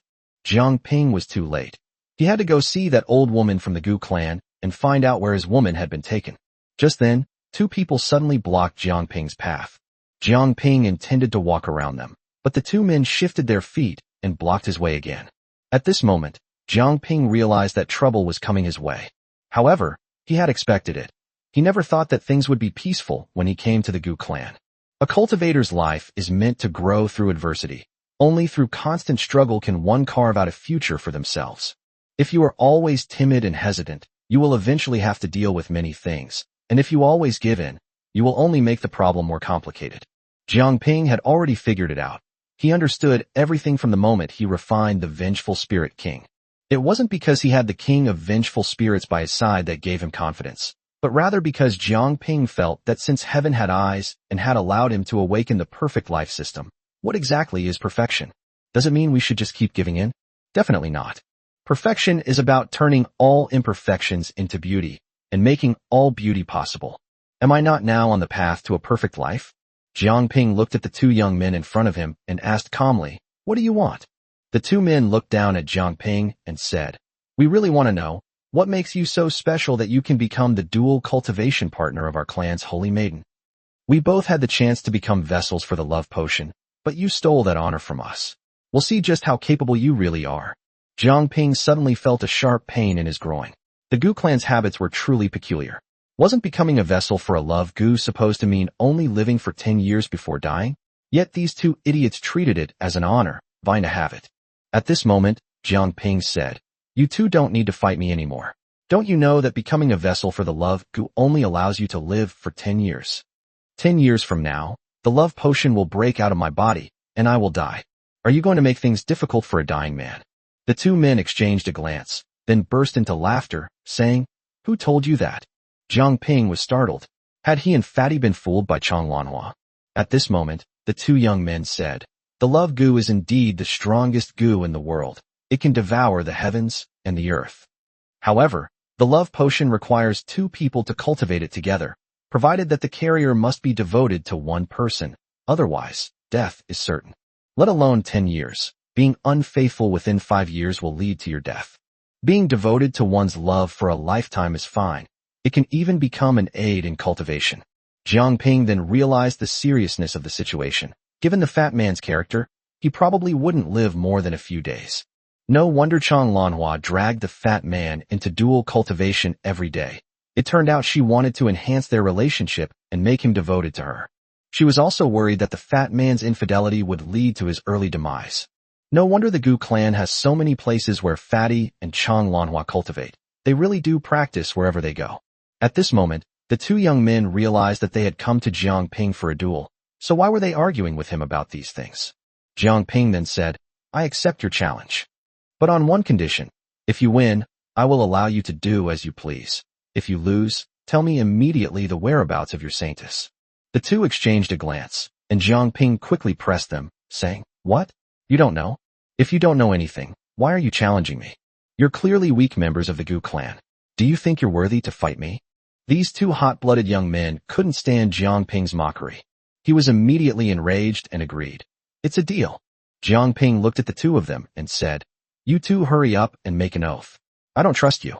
What if you lose and just point to a random place? If I can't find the holy maiden, wouldn't I be fooled by you? The two young men trembled with anger and blurted out, The holy maiden is in the high priest's hall, right there. As they spoke, the two pointed to a huge cave entrance at the highest point of the Gu clan. Jiang Ping felt that the Gu people were really simple-minded. He had just used a little provocation, and they knew the result in an instant.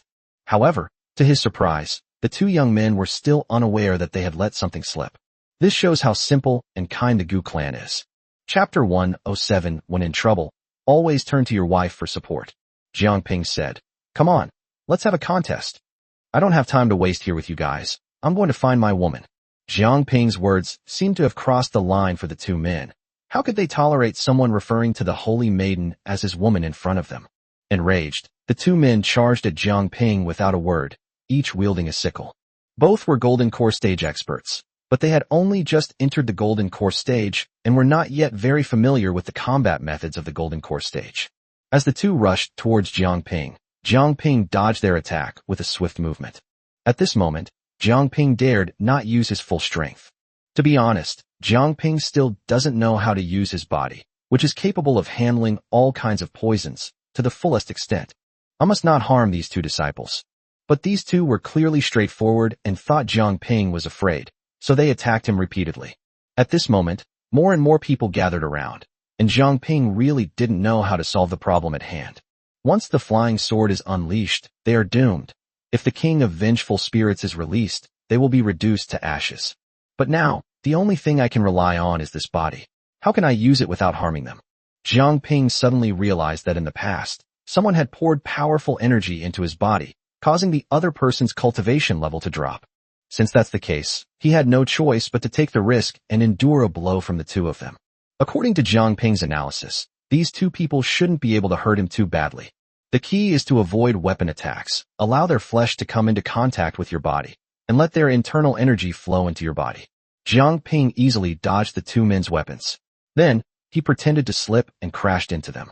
Seeing such a good opportunity, how could the two let it slip by? Jiang Ping struck a perfect balance, leaning forward to close the distance between himself and the two. This caused the two to lose most of their full force attack. The two men each threw a punch at Jiang Ping's chest. How could Jiang Ping stand by and watch them punch his chest? He stretched out his hands and tightly gripped their fists. However, he did not intend to withstand the attack head-on, but rather to protect his own body while not resisting the opponent's power, allowing the opponent's power to easily enter his body.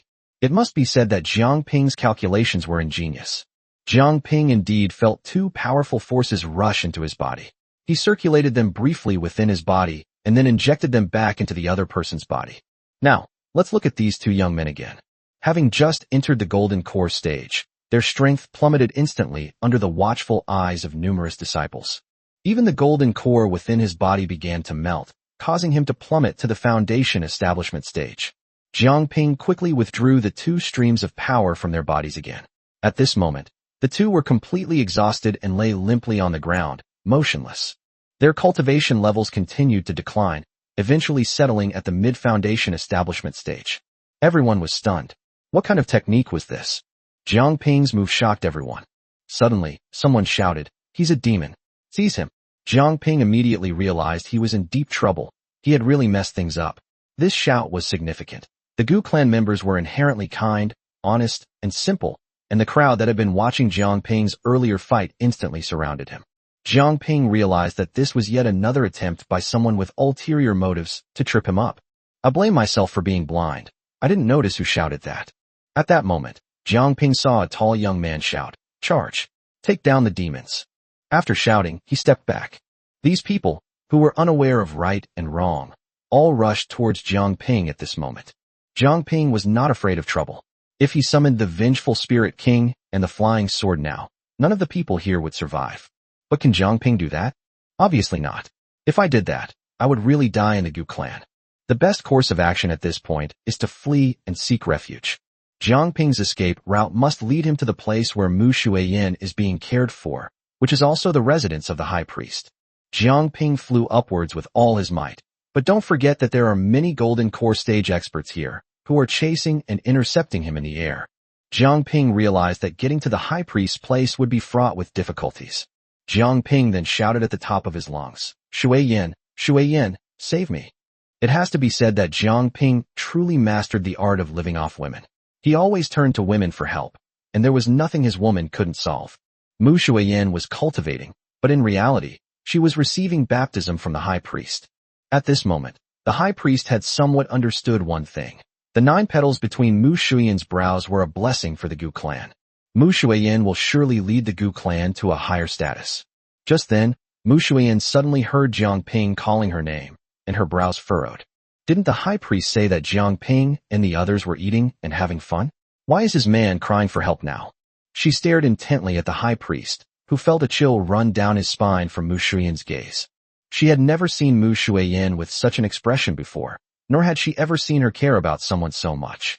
The high priest had long observed Jiang Ping. He was just an old man who had just formed his core. To be honest, if Jiang Ping was still unable to form his core at his age, he might as well buy a block of tofu and smash his head against it. Why is it that Mu Shuiyin is so fascinated by this guy? The high priest's explanation was that Mu Shuiyin was just a silly girl who had never experienced the bitterness of love, so the appearance of such a man in her world made her ecstatic. If one day she discovers that no man is good, that they are all heartless, then she will wake up. If Jiang Ping heard this, he would definitely think that the high priest must have been heartbroken to have such thoughts. In Jiang Ping's heart, these women were more important than his own life. So this time, the high priest was really wrong. Mu Shuiyin rushed out of the cave immediately, only to see all the younger generation of the Gu clan chasing after Jiang Ping. Someone behind shouted, "This is a demon. Everyone should kill him." Mu Shuiyin shouted sharply, "All of you, get out of the way." "What demon? I'll tell you again. He is my man, Mu Shuiyin's man, and also the son-in-law of the Gu clan. No matter who disrespects him in the future, don't blame me for being impolite. It should be understood that the holy maiden of the Gu clan holds a supreme position within the clan. While others may disobey, the holy maiden's words must be heeded." At this moment, the high priest also stepped forward, looking down at the Gu clan members. Then he said loudly, "The 9 petals between the holy maiden's brows have now been understood. This is a fortunate event for the Gu clan. With the holy maiden, the Gu clan will surely reach new heights." These words struck like a thunderbolt through the Gu clan. It turns out that this generation's holy maiden is so powerful. At this moment, everyone bowed their heads in respect to Mu Shuiyin. Mu Shuiyin waved her hand dismissively. "Disperse, everyone." Chapter 108, Facing the Dilemma of the Gu clan. At that moment, Jiang Ping moved swiftly, instantly appearing beside a young man and grabbing his wrist tightly. "Anyone can leave, but you can't." At this moment, everyone looked at Jiang Ping and the person he was holding. Everyone in the Gu clan knows this person. He is Gabulo, the son of the Gu clan's high priest. At this moment, Everyone looked at Gablo. Mu Shuiyin also looked at Jiang Ping, wondering what he was going to do. Jiang Ping brought Gabulo to Mu Shuiyin and the high priest, and said, "He was the one who was causing trouble just now, shouting that I was a member of the demon clan, which led to the misunderstanding just now. I just want to know, who ordered you to do this?" Jiang Ping was eager to find out the reason and what this guy was up to. At this moment, everyone knew perfectly well what was going on, except for Jiang Ping, who was still kept in the dark. Actually, it's no wonder that Gabulo wanted to kill Jiang Ping. He just really wanted Jiang Ping dead. Jiang Ping harbored a deep-seated hatred for him, as it stemmed from the loss of his wife. To put it simply, Mu Shuiyin and Gabulo practically grew up together in the Gu clan. Gabulo was a few years older than Mu Shuiyin, so he matured earlier and understood matters of love and sex at a young age. At that time, Mu Shuiyin had not yet become a saintess, and many people liked her. However, because Gabulo's mother was the high priest of the Gu clan, no one dared to provoke Gabulo, resulting in Mu Shuiyin having no other men around her besides him. Mu Shuiyin had no liking for him at all. This guy was like a leech, clinging tightly to Mu Shuiyin. When Mu Shuiyin became a saintess, even though she only had 3 petals between her eyebrows at the time, Gabulo said to her, "You are not destined to be a saintess in this life, so why don't you marry me? My mother is the high priestess of the Gu clan. With her help, you'll avoid many detours on your cultivation path in the future." But Mu Shuiyin just couldn't stand Gabulo. Gabulo never expected that Mu Shuiyin would not only return from her training trip, but also bring a man with her. How could Gabulo swallow this insult? He was determined to kill Jiang Ping. Unfortunately, his plan failed. At this moment, Mu Shuiyin asked Jiang Ping to release Gabulo, and she looked at the high priest beside her. "There's no need for me to do this myself. Besides, it's not appropriate for me to do it myself. I should leave it to the high priest to handle and let her discipline her son." To be honest, the high priest had always treated Mu Shuiyin well, so Mu Shuiyin would give him face and only touch upon the matter at hand. At this moment, Jiang Ping said, "Let's go. Let's leave the Gu clan." Mu Shuiyin originally wanted to stay in the Gu clan for a longer period of time, since it would be best for her to stay in the Gu clan after becoming a holy maiden. The holy maiden can attract many poisonous insects, which can only benefit the Gu clan's cultivation and has no drawbacks. But Jiang Ping was about to leave, and Mu Shuiyin thought of the 9 petals between her eyebrows, all thanks to Jiang Ping. At this moment, Mu Shuiyin looked at the high priest and said, "High priest, no matter where I am a member of the Gu clan. I will always be a part of the Gu clan. Whenever the Gu clan is in trouble, no matter where I am, I will rush back immediately. However, I am now accompanying my husband on his training trip and will not stay in the Gu clan for a long time, which is not a good thing for the Gu clan. I now wish to relinquish my position as the holy maiden of the Gu clan. I believe Manhwa is more suitable to be the holy maiden of the Gu clan. She was originally the god of war of the Gu clan, and she had also awakened 8 petals. I believe she is more suitable than me to be the holy maiden of the Gu clan." No one, not even the high priest, expected that Mu Shuiyin would make such a decision. At that moment, 2 people suddenly flew over from a distance. Jiang Ping blushed. It was Fatty and Manhwa. Jiang Ping was truly at a loss for words when he saw the fat man's attire. He was practically naked, as if he could take his clothes off at any moment. To be honest, the fat man's outfit could very well be described as a wedding dress. I wonder what this guy and Manhwa have been doing every day lately, and how they've been cultivating together. Should I discuss our experiences with Fatty? At this moment, Manhwa said directly, "I don't want to be a saintess or a high priestess. I share the same thought as the holy maiden. I am prepared to resign from my position as the Gu clan general. I now have a suitable cultivation partner, and the love potion has been implanted in his body. I want to go out and experience with him. I think it's unfair to keep him tied to the Gu clan. I'll always say the same thing. I will always be a member of the Gu clan. Whenever the Gu clan is in danger, I will rush back immediately." The high priest never expected that the 2 strongest members of the Gu clan would both leave the clan at the same time. At this moment, the high priest was at a loss. If the 2 of them left, it would be a great loss to the Gu clan. It is incredibly difficult for a saint to emerge. At this moment, the high priest said, "I will not concern myself with your affairs, nor can I interfere. Let fate decide. If your men can endure the pain of being devoured by 1,000 insects, then I have nothing more to say. Let them be. If we can't hold on, then there's nothing we can do. Not only will you be stuck here, but these few will have to stay too." Jiang Ping was overjoyed. Wasn't this just sending him insects? What kind of insect can hurt itself? Jiang Ping almost burst out laughing at what kind of trash test this was. The fat man was so frightened that he broke out in a cold sweat. Jiang Ping ignored the fat man at this moment, wanting to scare him a little more. This fatso has been riding high lately, and to be honest, even Jiang Ping is a little jealous. Fatty and Chong Lanhua are such a handful. It's even more exciting than practicing the Hahuan Kung Fu myself. Jiang Ping had already made a plan. He would be the first to endure the pain of being torn apart by the insects, and kill them all or render them incapable of fighting. Then the fat guy will be able to pass easily, right? Haha. Thinking of this, Jiang Ping felt extremely happy. He is immune to all poisons. What poisonous insect can harm him? For a moment, everyone fell silent, the atmosphere seemingly frozen. Only Jiang Ping remained calm and composed, as if nothing in this world could frighten him. Mu Shuiyan looked at Jiang Ping, her eyes full of concern. The meaning couldn't be clearer. She hoped that Jiang Ping wouldn't be reckless and would stay with the Gu clan for the time being, waiting for the right opportunity to escape. Jiang Ping then transmitted his voice to Mu Shuiyan, saying, "Don't worry, Shuiyan. I'll always be your strong support. No matter what happens, I'll shield you from the wind and rain and protect you for life." Damn, those two sentences instantly broke through Mu Shuiyan's psychological defenses, making her instantly regard Jiang Ping as an omnipotent hero. At this moment, what Jiang Ping least expected was that Chong Lanhua actually transmitted her voice to him. "I can finally see you die in front of me, ha." Jiang Ping, not to be outdone, replied, "Don't worry, I'm fine.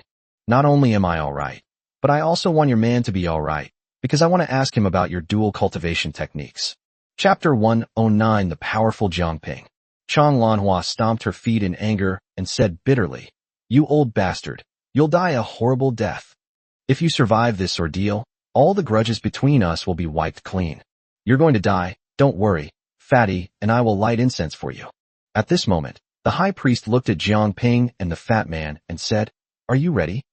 Do you want to stay with the Gu clan, or are you prepared to endure the pain of being devoured by countless insects?" Jiang Ping stepped forward without hesitation and said loudly, "Come on, let me see just how powerful your 10,000 insects really are. Do you really think I'm afraid?" The high priest let out a cold laugh, and Gabulo beside him also sneered repeatedly. He was hoping that Jiang Ping would die soon, because he felt that he would still have a chance if Jiang Ping died. At that moment, the high priest looked up at the sky, and in an instant, dark clouds filled the sky, and the whole world darkened. At that moment, the high priest's face instantly changed from rosy to as black as ink. Her eyes were now completely black, and mysterious runes suddenly appeared on her face. The high priest slowly lowered his head, his eyes gazing at the earth like an abyss. Right in the center of the Gu clan, a huge black pit suddenly appeared. The pit appeared abruptly without making a sound, as if it had been waiting there all along. Gabulo looked at Jiang Ping and said sarcastically, "Old man, if you're so capable, come down here. I want to see how you get bitten to death by these poisonous insects." Just as Jiang Ping was about to walk forward, Mu Shuiyan grabbed his hand. He said urgently, "Why don't we not go, Jiang Ping? To be honest, others may not know, but how could I not know?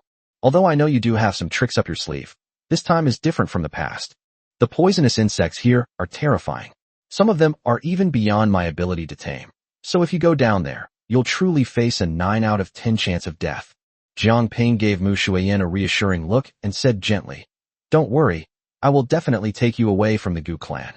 The sea is wide enough for fish to leap, and the sky is high enough for birds to fly. This is not a place where a cultivator should stay for long.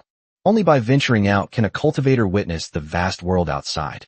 If you stay with the Gu clan, your only achievement in your life might be becoming a holy maiden, and you might die alone because you don't have enough lifespan left. However, if you step out and break free from constraints, you might be pleasantly surprised. Don't you want to know what realm lies above the nascent soul stage cultivator?" When Jiang Ping spoke these words, he did not use telepathy, but spoke loudly to everyone in the Gu clan. His meaning was simple and clear. He wanted to express his attitude. When these words reached Gabulo's ears, he thought Jiang Ping was just a stupid, arrogant old fool. However, after hearing these words, the high priest suddenly had a significant change in his opinion of Jiang Ping. Because of Jiang Ping's words, some people had said the same thing before, and that person eventually disappeared. Some said he ascended to heaven.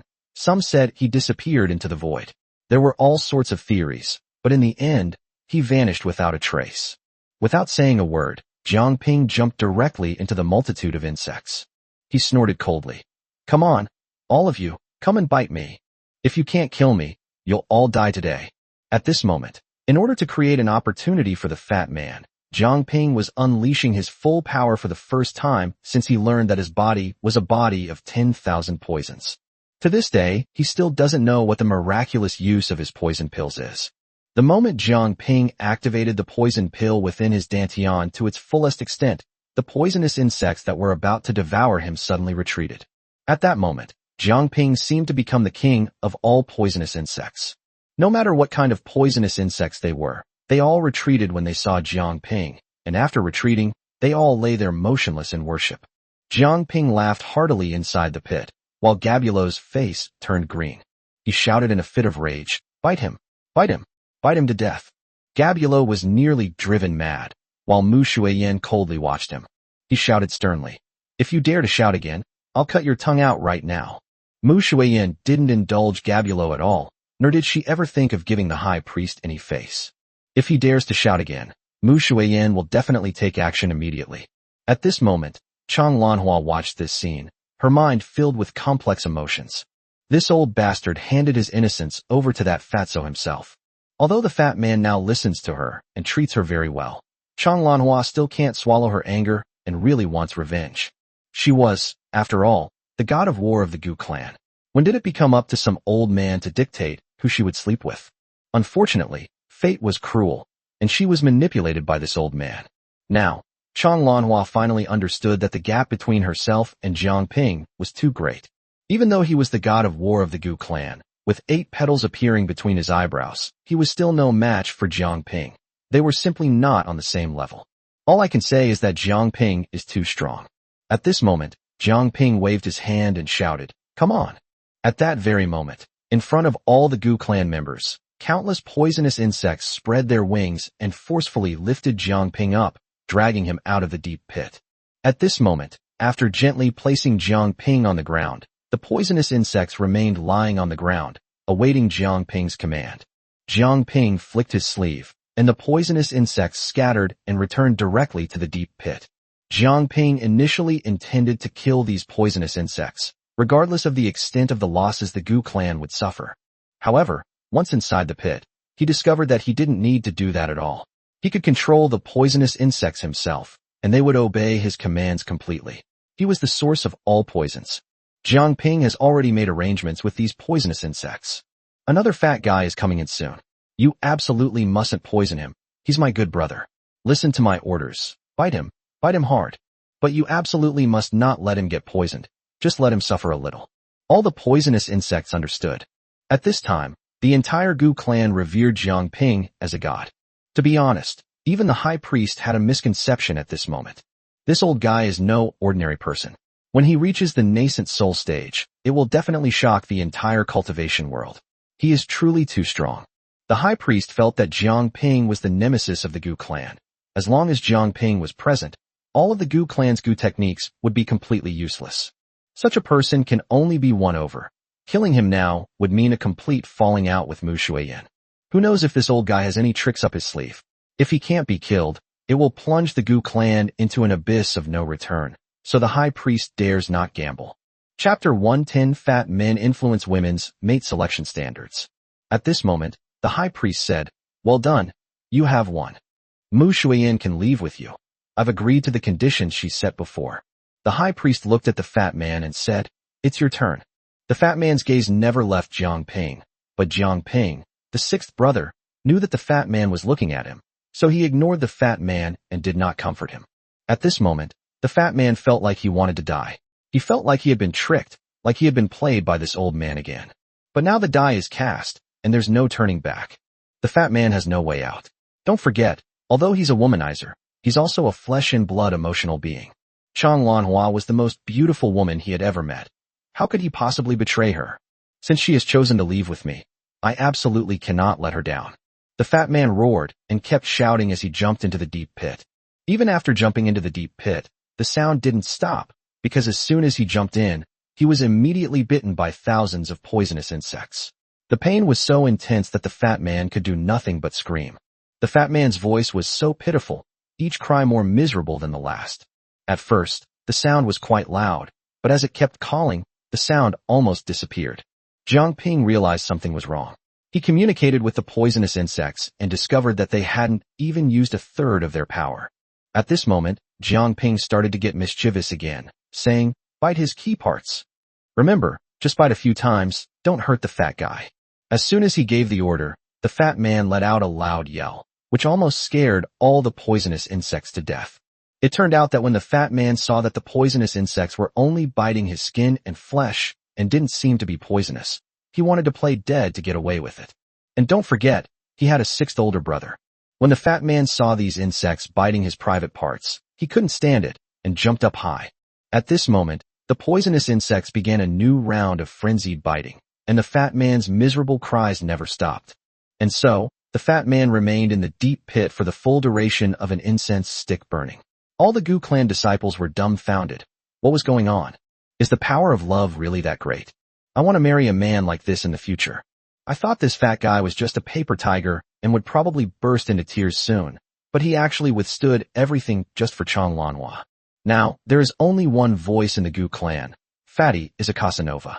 A romantic hero who would endure being torn apart by 1,000 insects for love. A romantic hero who would give up his life for love and fight for a future for his beloved. At this moment, there was only one voice within the Gu clan, blessing. Best wishes to Fatty and Manhwa. May the Gu clan's female war goddess find her true love.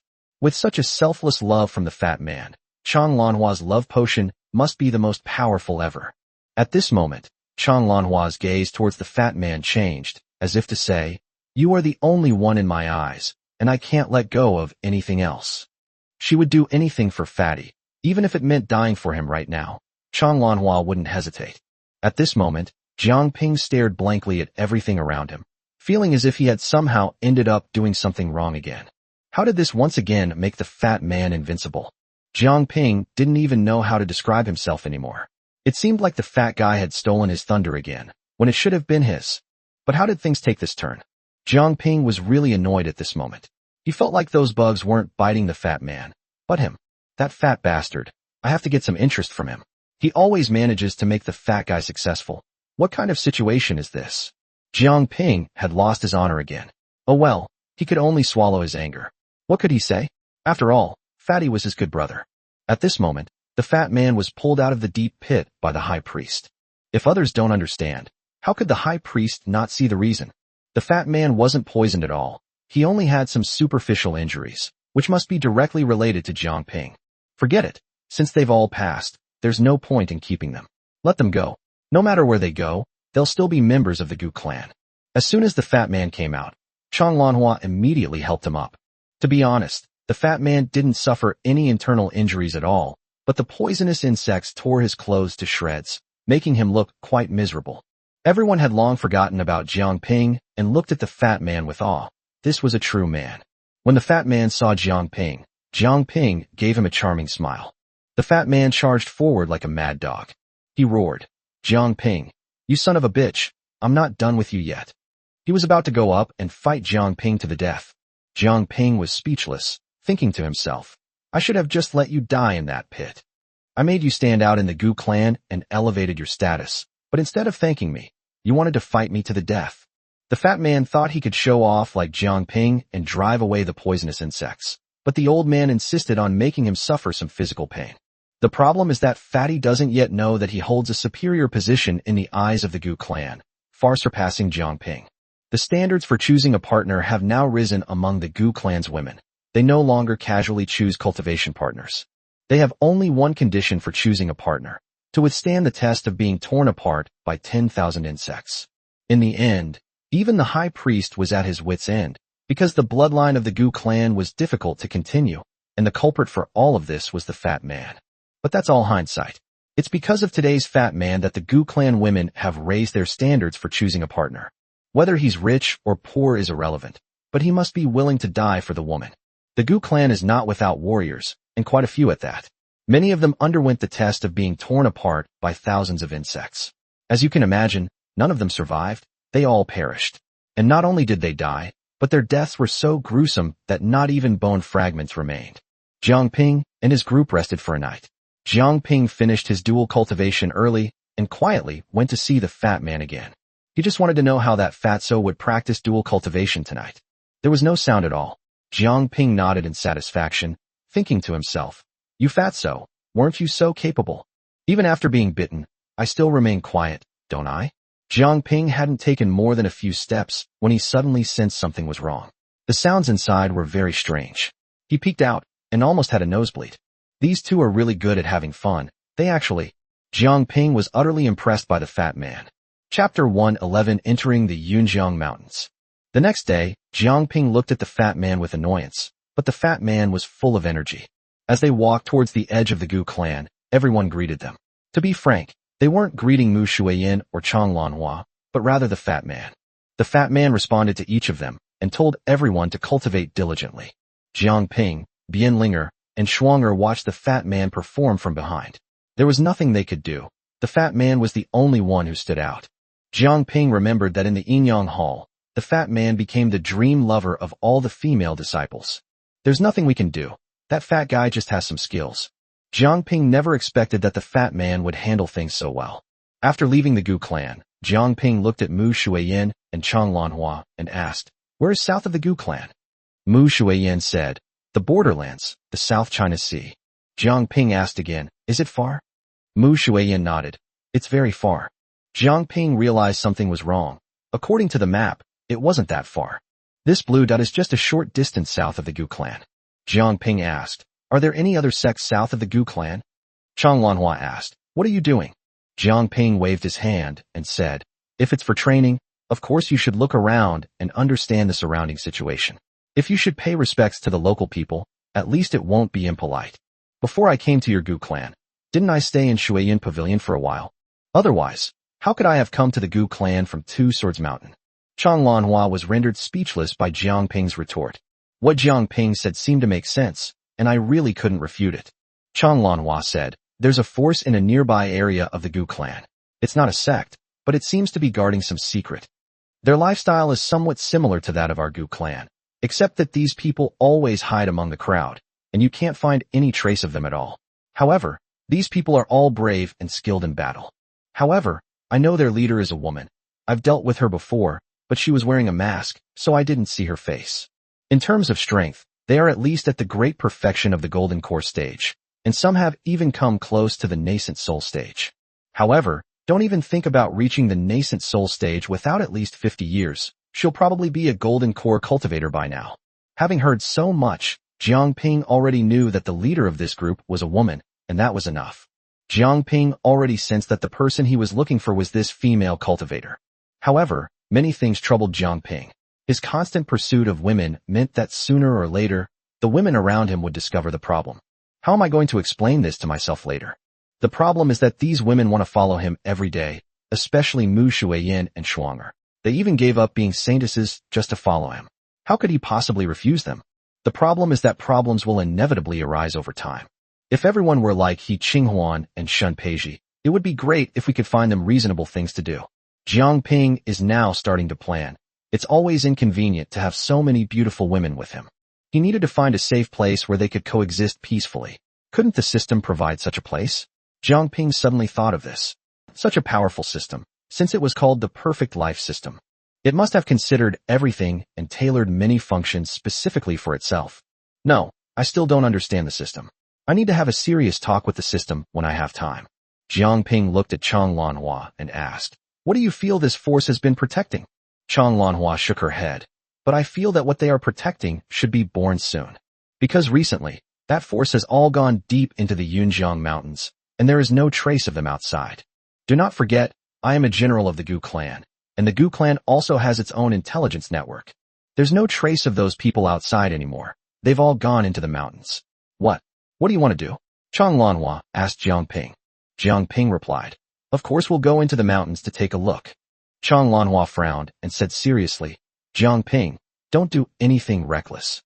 That Yunjiang mountain is no place to be trifled with. It is fraught with danger. Don't assume that just because the Gu clan has always lived in this area, they know everything about it. Actually, we don't know much about the mountains of Yunjiang either." Mu Shuiyin then moved gracefully to Jiang Ping's side and said softly, "Indeed, The Yunjiang Mountains are vast and boundless, and we know nothing about what lies deep within them. Chang Lanhua has always been a general of the Gu clan, and she understands the surrounding environment much better than I do. Listening to her should be the right thing to do. Jiang Ping nodded slightly, thinking, that's right, no need to argue. Chang Lanhua is indeed very familiar with this environment. However, my mind is made up. I know what I should and shouldn't do. I'm determined to go into the Yunjiang Mountains. This is crucial for my growth. I must find this woman.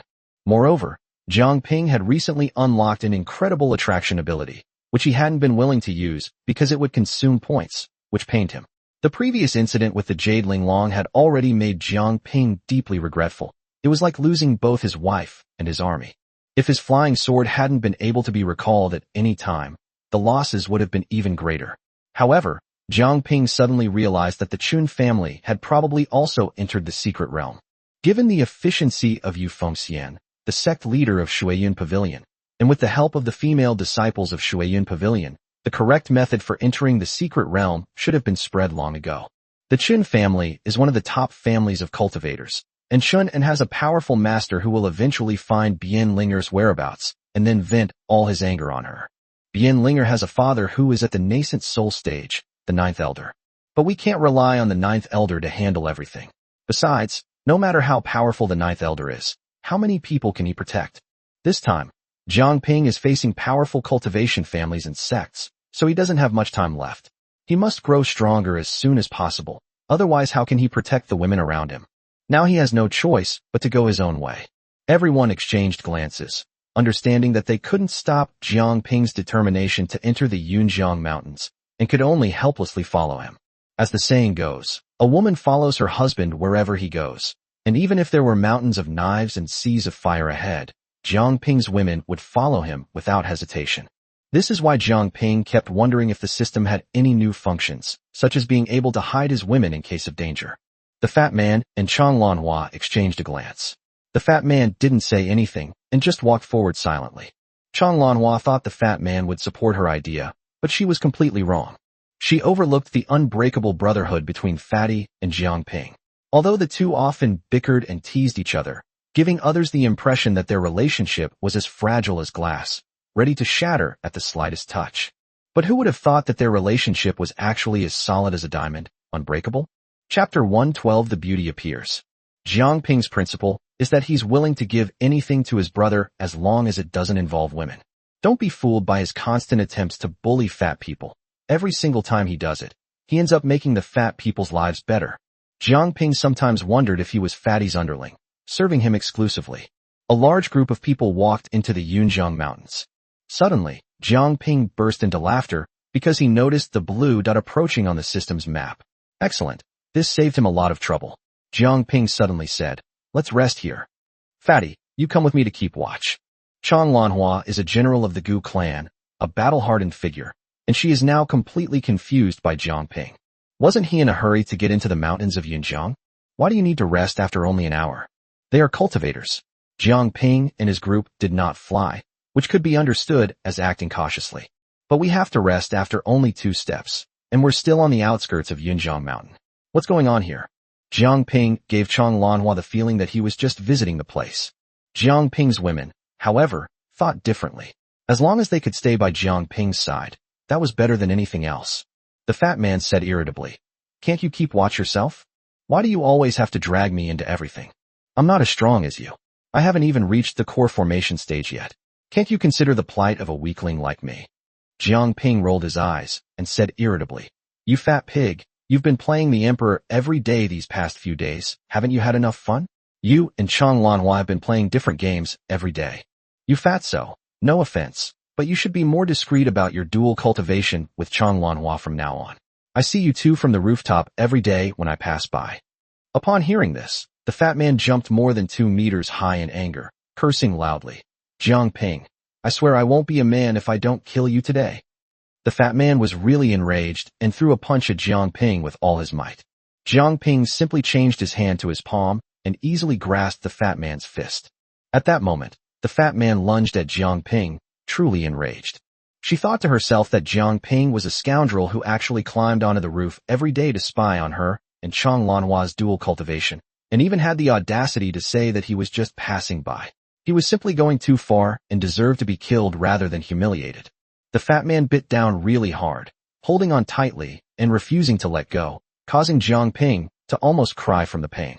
Jiang Ping tried several times to pull his hand back with all his might, but he was afraid of hurting the fat man, so he could only groan inwardly and think, "Oh well, I guess I'll just have to accept my bad luck. Who told me to be so talkative?" The two of them were shouting and yelling, but Bian Linger and Mu Shuiyan didn't take it seriously at all.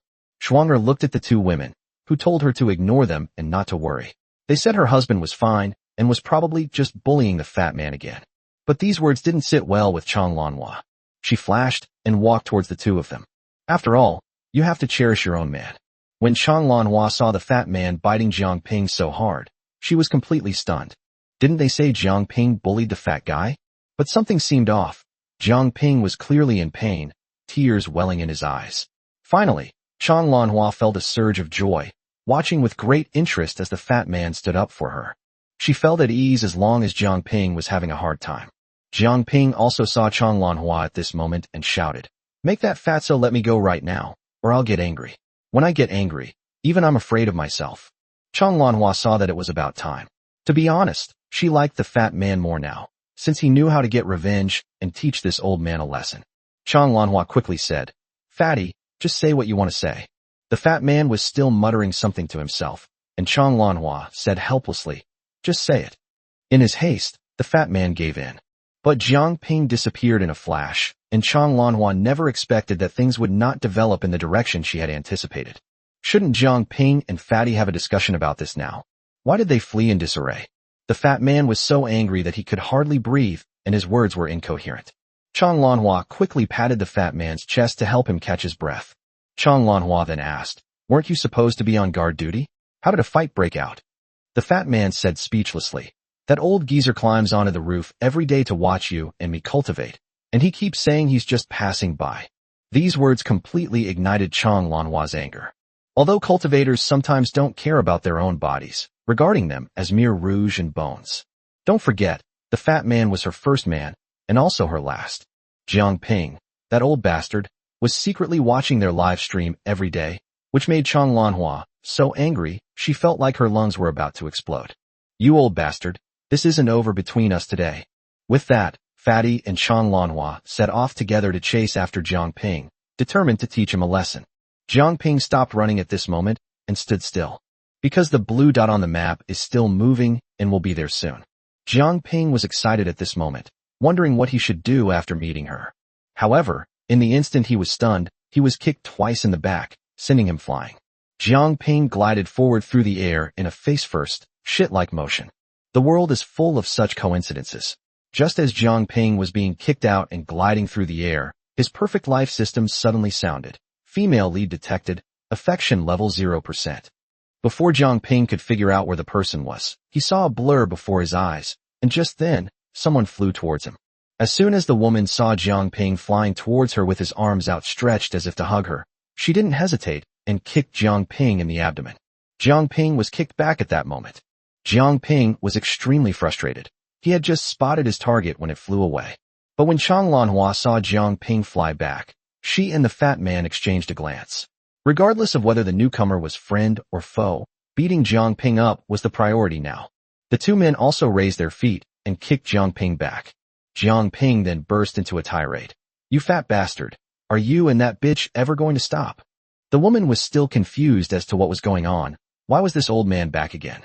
This time, she chose to give up and didn't kick Jiang Ping again. With a thud, Jiang Ping fell heavily at the woman's feet. Jiang Ping opened his eyes and saw the woman's plump little feet, which were extremely beautiful. Judging from her feet, Jiang Ping was certain that this woman was definitely a beauty. Jiang Ping rolled over and stood up. The moment he saw the woman's face, he froze on the spot. This is so beautiful. The woman's skin wasn't very fair. She looked like she was often out and about. However, she exuded a heroic spirit between her brows and eyes, which were especially beautiful, with a slight blue tint. Her hair was also blonde, and most importantly, her figure was curvaceous and extremely hot. Chapter 113, Openly Picking Up Girls. Jiang Ping's Adam's apple bobbed, and he swallowed hard. Her breasts were so full that her clothes could barely cover them. as if they were about to burst open at any moment. Jiang Ping stared intently at the woman's chest when suddenly the system notified him. Affection level reduced by 20%. The woman was clearly angry. This lecherous old man had been staring at her the whole time. The woman was about to leave and didn't want to look at Jiang Ping again. When Jiang Ping saw that his woman was about to leave, he thought, how can that be allowed? Why did he come to Yunjiang Mountain? It was all for this woman in front of him. Jiang Ping suddenly said, Fairy, please wait. The woman paused, then said, what's wrong? What's the matter? Do you want to rob me or assault me? Jiang Ping quickly waved his hand. How could I dare? At most, I'd just rob someone of their virtue. The woman's expression changed instantly, but at this moment Jiang Ping said directly, Fairy, if you are traveling alone in the Yunjiang Mountains, you will inevitably encounter villains who may pose a danger to you. I told them they might try to assault her, so I wanted to protect the fairy. At that moment, the woman suddenly turned around and said, oh. The woman looked Jiang Ping up and down with great interest, only to find that he was a complete idiot. She thought to herself, in the Yunjiang Mountains, that's all my territory. I'm the one who robs others. I've never heard of anyone robbing me. Si Miao Miao looked at Jiang Ping at this moment. You're saying someone is robbing me here? Well, I am indeed quite scared. How about this? You'll protect me, okay? When Jiang Ping saw Si Miao Miao suddenly speak like this, he already had a plan in mind. Jiang Ping was no fool. Chang Lanhua had already told him that Si Miao Miao and her group were traveling in the Yunjiang Mountains, seemingly guarding something. Therefore, Si Miao Miao must be trying to bring him into her stronghold, preparing to wipe them all out in one fell swoop, or rather, to directly lead him into Si Miao Miao's encirclement and take down Jiang Ping and the others. When Jiang Ping understood all this, he nodded, indicating that he was willing to travel with Si Miao Miao. At this moment, Jiang Ping's 3 wives, Chang Lanhua and Fatty, arrived. Si Miao Miao only noticed the fat man and Chang Lanhua, and didn't notice anyone else. When this group of people arrived, Si Miao Miao suddenly had a premonition that they had come for the treasure they were guarding. Then don't blame me for being ruthless. You can all stay. It's a pity to waste so many beautiful women. At this moment, Chang Lanhua looked at Si Miao Miao and said, you must be the leader of this force in the Yunjiang Mountains, right? Do you know me? Si Miao Miao pouted. Everyone thought she would say she knew her, but to everyone's surprise, Si Miao Miao said directly, I don't know her. Chang Lanhua was clearly a little angry. After all, she was a general of the Gu clan, and was hailed by the Gu clan as a god of war. Yet today, she was looked down upon by this woman, who said she didn't recognize her. But what good are orchids? They could only swallow their pride and bear it. After all, this was Yunjiang Mountain, their territory, and if they really went to war, they might not come out on top. Linger transmitted her voice to Jiang Ping. What exactly do you want to do? Jiang Ping frowned deeply. To be honest, what he was most worried about right now was the safety of his woman. Until he won Si Miao Miao over, nothing else mattered. Moreover, he didn't know Si Miao Miao's personality at all, but she had managed to survive alone in the Yunjiang Mountains for so many years, so she must be a decisive and ruthless person. Otherwise, how could she become a leader? Jiang Ping knew this perfectly well. At this moment, Si Miao Miao smiled slightly, a smile as gentle as a spring breeze, which made Jiang Ping and the fat man stare wide-eyed, and their hearts flutter. When Chang Lanhua saw Si Miao Miao's expression, and then looked at the fat man's pathetic appearance, she became furious. She had just been humiliated by Si Miao Miao, and now her husband was behaving like this. Enraged, Chang Lanhua elbowed the fat man directly in the waist, causing him to nearly cry out in pain. The fat man looked at Jiang Ping and realized that Jiang Ping's infatuation was not as great as his own. Especially since Jiang Ping had so many women, why was he being treated like this? It was so unfair. Si Miao Miao looked at Jiang Ping and said sweetly, let's go. You have to protect me well, okay? Don't let anything happen to me. After saying that, Si Miao Miao turned around and walked forward. At this moment, Jiang Ping could only comfort the woman beside him. It has to be said that Jiang Ping was practically a master at picking up girls. He immediately started lying. I have a feeling there's a great treasure here. I heard the Yinyang Palace master mention it before. Jiang Ping was a master of nonsense, directly turning his blatant womanizing into a treasure hunt.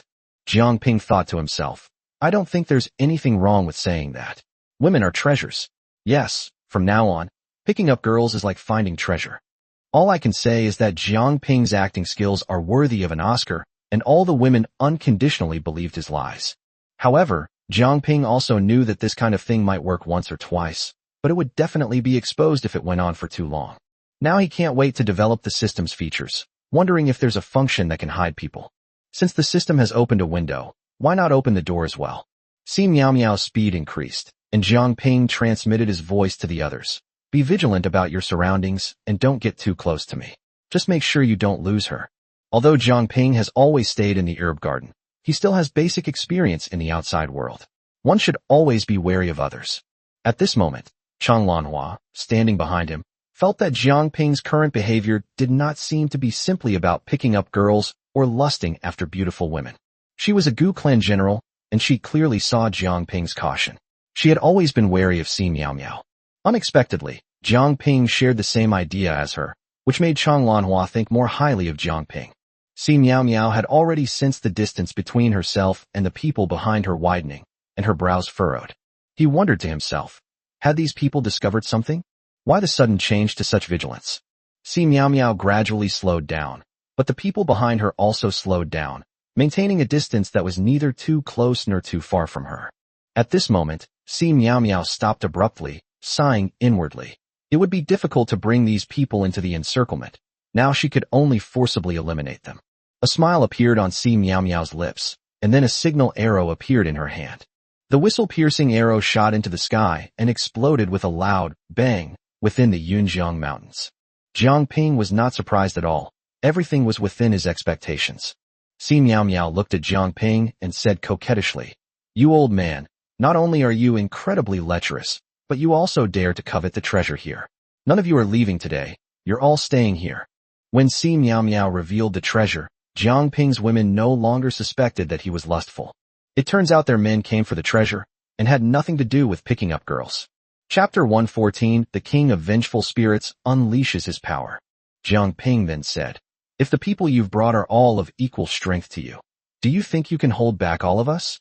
Aside from the fat man, everyone around Jiang Ping was a golden core cultivator, and Jiang Ping also had a trump card, the nascent soul stage Wraith King, which is why Jiang Ping was so fearless. At that moment, Si Miao Miao let out a silvery laugh, which melted Jiang Ping's heart. I couldn't help but exclaim, "That voice is so beautiful." Si Miao Miao said, "Don't worry, I will make you satisfied." At that moment, Chang Lanhua angrily went straight to Jiang Ping's side. He yelled, "Get out of my way. Just take her down. Stop talking nonsense." Then everyone realized, right? Why don't we just take her down? Doesn't Jiang Ping understand? He knows better than anyone else, but can he actually do that? Si Miao Miao will be his own wife in the future. If he gets physical and hurts her, it will be like hitting her body while his own heart aches. Jiang Ping couldn't bear to lay a hand on Si Miao Miao. He was just that kind of person who cherished and protected women. Chang Lanhua didn't care about any of that, and immediately started fighting with Si Miao Miao. She had long disliked Si Miao Miao, and wanted to take this opportunity to teach this arrogant girl a lesson, so she would stop being so conceited. Chang Lanhua truly lived up to her reputation as the god of war of the Gu clan. She wielded a short sword with incredible skill, making it flash and gleam with cold light. Si Miao Miao's weapon was a soft whip at her waist, which she wielded with such skill that it was impenetrable, like an impenetrable wall of bronze and iron. Chang Lanhua found it quite difficult to break through Si Miao Miao's defenses in a short time. At this moment, Chang Lanhua stepped back, sheathed her short sword, and stretched out both hands, her 10 fingers moving nimbly back and forth in front of her eyes with rhythm. Just then, a large number of butterflies suddenly appeared centered on Chang Lanhua. These butterflies were of various shapes and colors, extremely beautiful, and flew towards Si Miao Miao. At this moment, Mu Shuiyan said directly, "No need to watch anymore. Chang Lanhua has won." Before anyone could understand what was happening, Si Miao Miao was now wielding her soft whip with incredible speed and precision, determined not to let a single butterfly get near her. However, despite her good intentions, the outcome was far from what she hoped for. The butterflies exploded as soon as they got close to Si Miao Miao, turning into a cloud of pink powder that instantly stuck to her clothes and skin. The red mist vanished the moment it touched Si Miao Miao, disappearing entirely into her body. At that moment, Si Miao Miao threw away the soft whip in her hand, feeling an unbearable itch all over her body. However, at that moment, Chang Lanhua's short sword arrived. She intended to capture Si Miao Miao alive. At that moment, Jiang Ping thought Chang Lanhua was about to kill Si Miao Miao and prepared to intercept her. However, Before Jiang Ping could make a move, a woman's voice suddenly rang out. With just a light cough, Chang Lanhua was instantly unable to move. The powerful pressure rendered Chang Lanhua unable to move. At this moment, everyone realized that a powerful expert had arrived, and this was no ordinary expert. This expert possessed the strength of a nascent soul cultivator. Otherwise, it would have been impossible for him to suppress Chang Lanhua to the point of immobility. At that moment, the old woman instantly appeared beside Si Miao Miao, supporting her with one hand. Then, glaring at Chang Lanhua, he said, "So you're from the Gu clan. Quickly hand over the antidote. I don't want to waste words with you, or I'll torture you to death in 100 ways." Everyone froze, except for Jiang Ping, who remained unfazed. Jiang Ping looked at Chang Lanhua and said, "Quickly bring out the antidote. Look how anxious the old woman is. We're all family. Sometimes we become friends after a fight." Chang Lanhua had no choice but to throw the antidote over. The old woman then handed the antidote to Jiang Ping and said, "You take it first." Jiang Ping had no choice but to pick up the antidote and almost poured it all into his mouth. The old woman was surprised to see that this old man was so honest. She had only wanted him to try a little, but he had actually eaten it like a meal. The old woman quickly snatched it away and fed it to Si Miao Miao. Luckily, the old woman was quick, otherwise Jiang Ping would have finished it all. At this moment, the old woman was about to attack Chang Lanhua, but Jiang Ping directly blocked her way. She said, "Mother-in-law, what are you doing? We kindly brought the girl back, fearing there might be bad people outside. Why are you so ungrateful and even try to hit her?" The old woman was almost driven mad by Jiang Ping, and she cursed. "You're the mother-in-law. Your whole family are mothers-in-law. Am I that old? You're an old thing who's almost as old as me. How dare you call me mother-in-law?" Jiang Ping felt helpless and wished he could kill the old woman. Jiang Ping said cautiously, "Fellow Taoist, we are relieved to have safely brought her back. We'll be leaving now." The old woman burst into laughter and said, "Do you really think I'm as easy to fool as a 3-year-old? Si Miao Miao just used a distress signal arrow. No one is leaving here today." At that moment, Si Miao Miao woke up, and her first words were, "Grandma, capture them all. These people are here for the treasure." However, at that moment, 40 or 50 people suddenly surrounded Jiang Ping and his companions. Jiang Ping took a closer look, then let out a cold laugh. Counting Si Miao Miao, there were only 4 core formation cultivators, the rest were foundation establishment cultivators, and the old woman was a nascent soul cultivator. At this moment, Shuang, Mu Shuiyan, and Bian Linger instantly arrived at Jiang Ping's side, determined to stand with him through thick and thin. At this moment, the fat man quickly helped Chang Lanhua up. Jiang Ping then communicated with the king of vengeful spirits. "Don't kill this old woman, and don't injure her too badly. It's best to capture her alive." The king of vengeful spirits didn't want to pay him any attention. He had never done anything like that before. He's a man who's meant to kill, so why would he hold back? It's completely out of character for him. But there was nothing he could do. Since Jiang Ping had given the order, he had no choice but to comply. At this moment, Jiang Ping looked at the old woman and said, "Since you don't want us to leave and say that we're after the treasure, then fine. We are indeed after the treasure." When the old woman heard Jiang Ping admit it so directly, she wondered who gave him the audacity to speak to her like that, a mere early-stage golden core cultivator. The old woman slammed her palm down on Jiang Ping's chest. With a loud bang, Jiang Ping remained unmoved, while the old woman was sent flying, a trickle of blood escaping from her mouth. Everyone was stunned. Si Miao Miao, in particular, never dreamed that her mother-in-law would be blown away by the shockwave. At this moment, everyone looked at Jiang Ping and realized that there was a tall, imposing monster standing in front of him. It was none other than the king of vengeful spirits. At this moment, the king of vengeful spirits stood with one hand on his hip and the other hand supporting his face, a sinister smile on his face. All the cultivators around him felt as if they had fallen into an ice cellar. Chapter 115, The Ruthless Old Woman. What is this thing? It's terrifying. Nobody recognizes it. But the old woman slowly uttered 2 words, vengeful spirit. She never dreamed that there were actually people in this world who kept vengeful spirits. It's unknown how many lives must be taken to create a vengeful spirit. But now there really was a living vengeful spirit standing in front of everyone. To be honest, the old woman had never seen a vengeful spirit before. She only learned about it from classical texts. The old woman's expression was solemn. She knew that even if there were another nascent soul expert here, it would not be a match for this vengeful spirit. This thing was simply unkillable. She finally understood. No wonder this old man was so fearless. He simply didn't take her nascent soul stage cultivation seriously. At this moment, Si Meow Meow was about to rush forward again, but was stopped by the old woman. At her level, what couldn't she see? The vengeful spirit was bloodthirsty by nature. It had just repelled her, but it hadn't pressed its advantage or killed her. This meant that the old man in front of her had shown her mercy, and that he hadn't intended to make a move in the first place. At this moment, the old woman slowly got up and once again came within 10 meters of Jiang Ping. He slowly said, "May I ask where this fellow Taoist master is, and where he cultivates immortality?"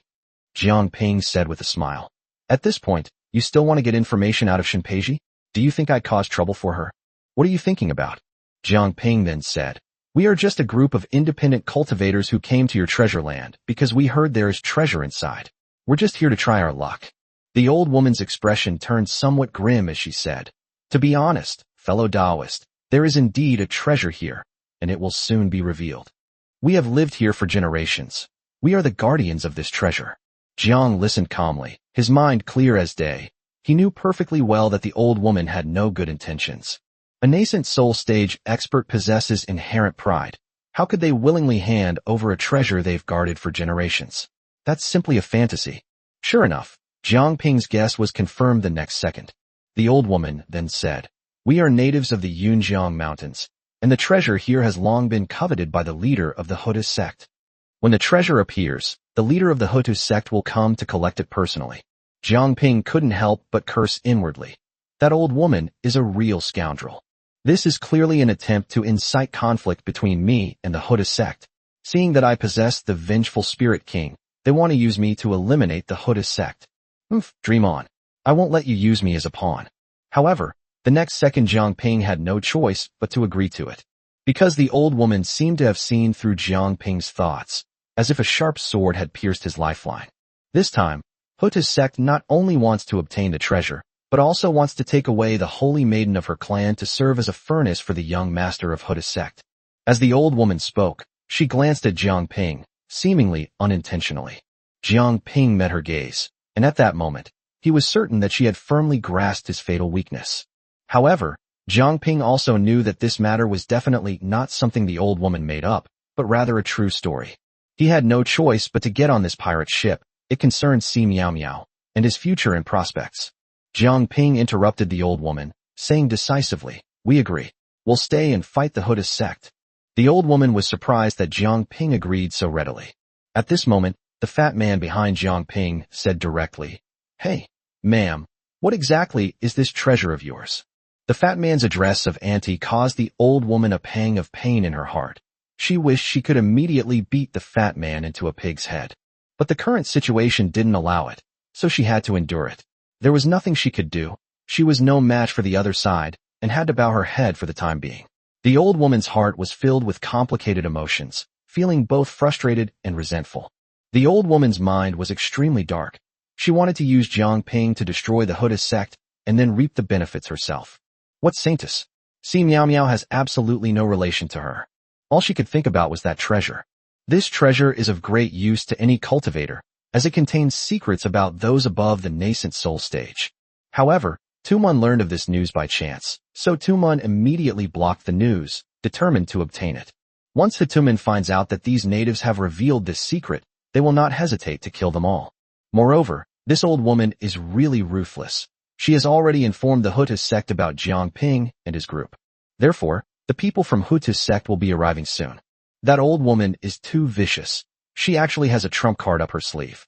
When she saw the vengeful spirit king beside Jiang Ping, she changed her original plan. She was absolutely certain that she could escape this place with ease, and even the king of vengeful spirits couldn't do anything to her. Even Si Meow Meow was kept in the dark about this method. Si Meow Meow and she were not related. The old woman was merely a priestess of this indigenous tribe. Therefore, having already reached the nascent soul stage, how could she possibly allow the treasure to be taken away by someone else? Even without Jiang Ping, she planned to take the treasure under the watchful eye of the Hutu sect and then flee far away. The old woman no longer hides anything. He revealed directly to everyone. This treasure contains a shocking secret about the future of nascent soul stage cultivators. Everyone present was shocked by the old woman's words, especially Jiang Ping. Although he is currently only at the early stage of the Golden Core realm, don't forget that he possesses a system and will eventually embark on a higher path of cultivation. How could he not want to know what realms lay beyond the nascent soul stage, and how to cultivate them? Since such a life-changing opportunity is right in front of us, why not give it a shot? Moreover, there are so many women waiting for him to save them. How could he not plan ahead for the future? By this time, the old woman had led everyone deep into the Yunjiang Mountains. At this moment, Si Miao Miao secretly transmitted her voice to the old woman. Grandma, this is a treasure that we have protected for generations. Are you really going to hand over our treasure that we have protected for generations just by bringing these people in? As it turned out, the old woman was still acting, and she also sent a telepathic message to Si Miao Miao. Girl, don't be anxious. When the Hotus sect arrives, we'll fight them to the death, then wipe them all out and end it all. Upon hearing this, Si Miao Miao couldn't help but marvel at her mother-in-law's cunning. It's just that Si Miao Miao is too naive. She hasn't realized that she's nothing more than a pawn in this old woman's game. Chapter 116 System, I'm not done with you yet. At this moment, Jiang Ping and his group followed the old woman to a cave. The cave extends underground, and there are about 100 people standing guard all around. At this moment, the old woman looked at Jiang Ping and said, the treasure will be revealed within 3 days. Jiang Ping already had a good idea of what was going on. Ho2 men would definitely arrive within 3 days.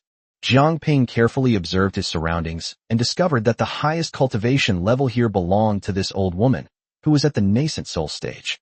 Jiang Ping then looked at the old woman and asked, what is the highest cultivation level of the Ho2 sect? The old woman's lips curled into a strange smile as she thought to herself, Kid, I'll let you die knowing why. At this moment, the old woman said, the sect leader is at the peak of the nascent soul stage, and the 2 sect also has 5 nascent soul stage elders, and a holy maiden who is also at the nascent soul stage. The young master should be at the golden core stage. Upon hearing this, Jiang Ping couldn't help but mutter to himself, I didn't expect the Hotus sect to also have a holy maiden. Could this holy maiden be mine too? The thought had barely formed in his mind when he quickly dismissed it, inwardly cursing himself. What am I thinking? Jiang Ping then said, now take us inside to see what this treasure is. The old woman waved her hand and refused, saying, we can't go in. We've guarded this treasure for generations, so we can't go in either. The treasure possesses a spirit. Once it finds a destined person, it will automatically awaken and manifest itself in the world. Jiang Ping became interested upon hearing this and asked, when did this treasure start to show unusual activity? The old woman thought for a moment and then slowly said, about 5 years. Jiang Ping was taken aback. 5 years? Isn't this the perfect time for me to transmigrate here and awaken the system? Jiang Ping thought to himself. Could it be a coincidence? Was this treasure created just for me? To be honest, although Jiang Ping wasn't entirely sure, he couldn't help but feel a little vain.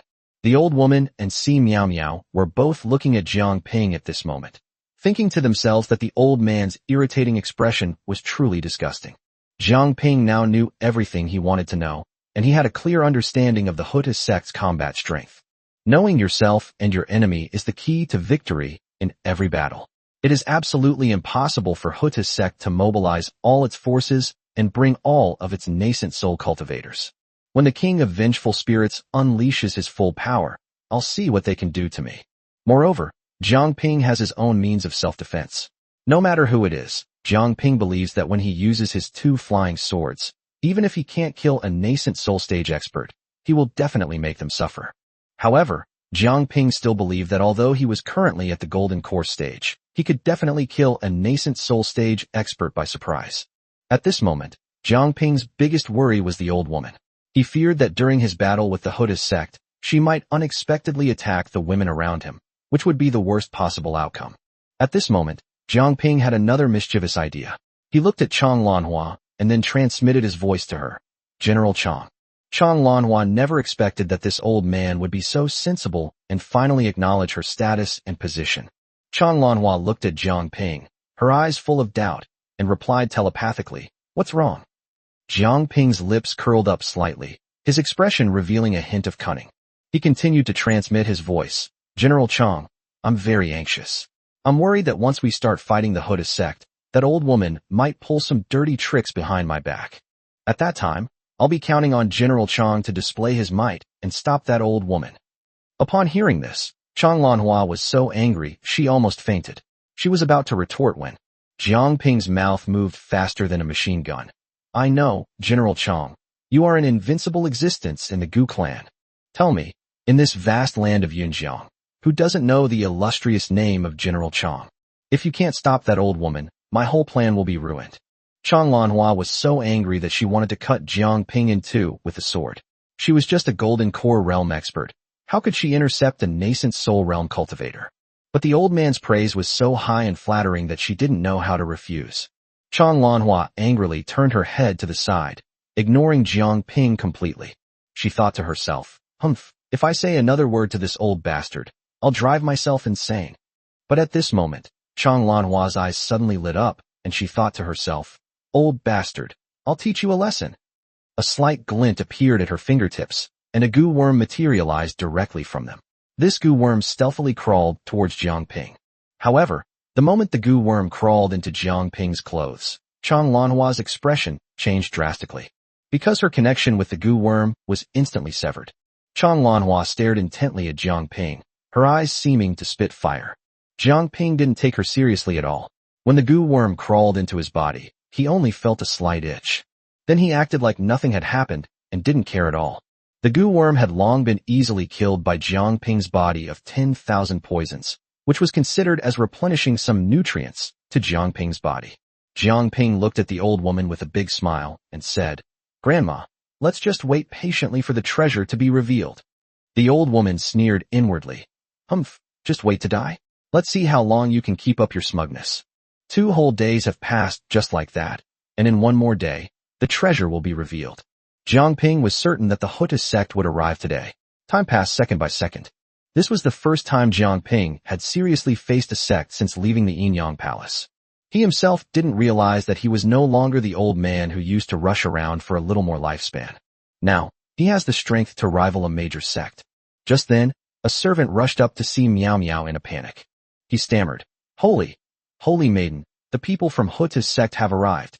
At this moment, Si Miao Miao turned to look at the old woman, who was about to lead everyone to welcome the people from Huta's sect. Just then, powerful auras approached instantly, arriving in front of everyone in the blink of an eye. Just as Jiang Ping was about to take a closer look, the system suddenly alerted him at this critical moment. New target detected, favorability reduced by 100%. Jiang Ping felt a buzzing in his head and was completely dumbfounded. He quickly and carefully observed the newcomers. There were 9 people in total. Among them, 4 powerful individuals possessed extremely strong auras, yet he couldn't find a single woman among these 9 people. Holy shit, Jiang Ping couldn't help but curse. System, you son of a bitch. Are you asking me to like a man? Chapter 117 Successfully Attracting. Jiang Ping initially thought he should respect the system and get along well with it in the future. But the tasks the system is currently issuing make him wish he could castrate himself. Jiang Ping suppressed his anger and calmed himself down, wondering, could it be that I misunderstood the system? Are there any other female cultivators around here? He sensed it carefully again, but found nothing new. At this moment, he looked up at the 9 people above him again. Jiang Ping stared intently at one of the young men. The young man was handsome with delicate features, willow leaf eyebrows, bright eyes like stars, and skin as white and smooth as jelly. Jiang Ping wondered to himself, could this be a woman disguised as a man? Yes, that must be it. The system would never be that bored. Jiang Ping thought about it more and more, and felt that his guess was correct, and his gaze was fixed on the 9 people above.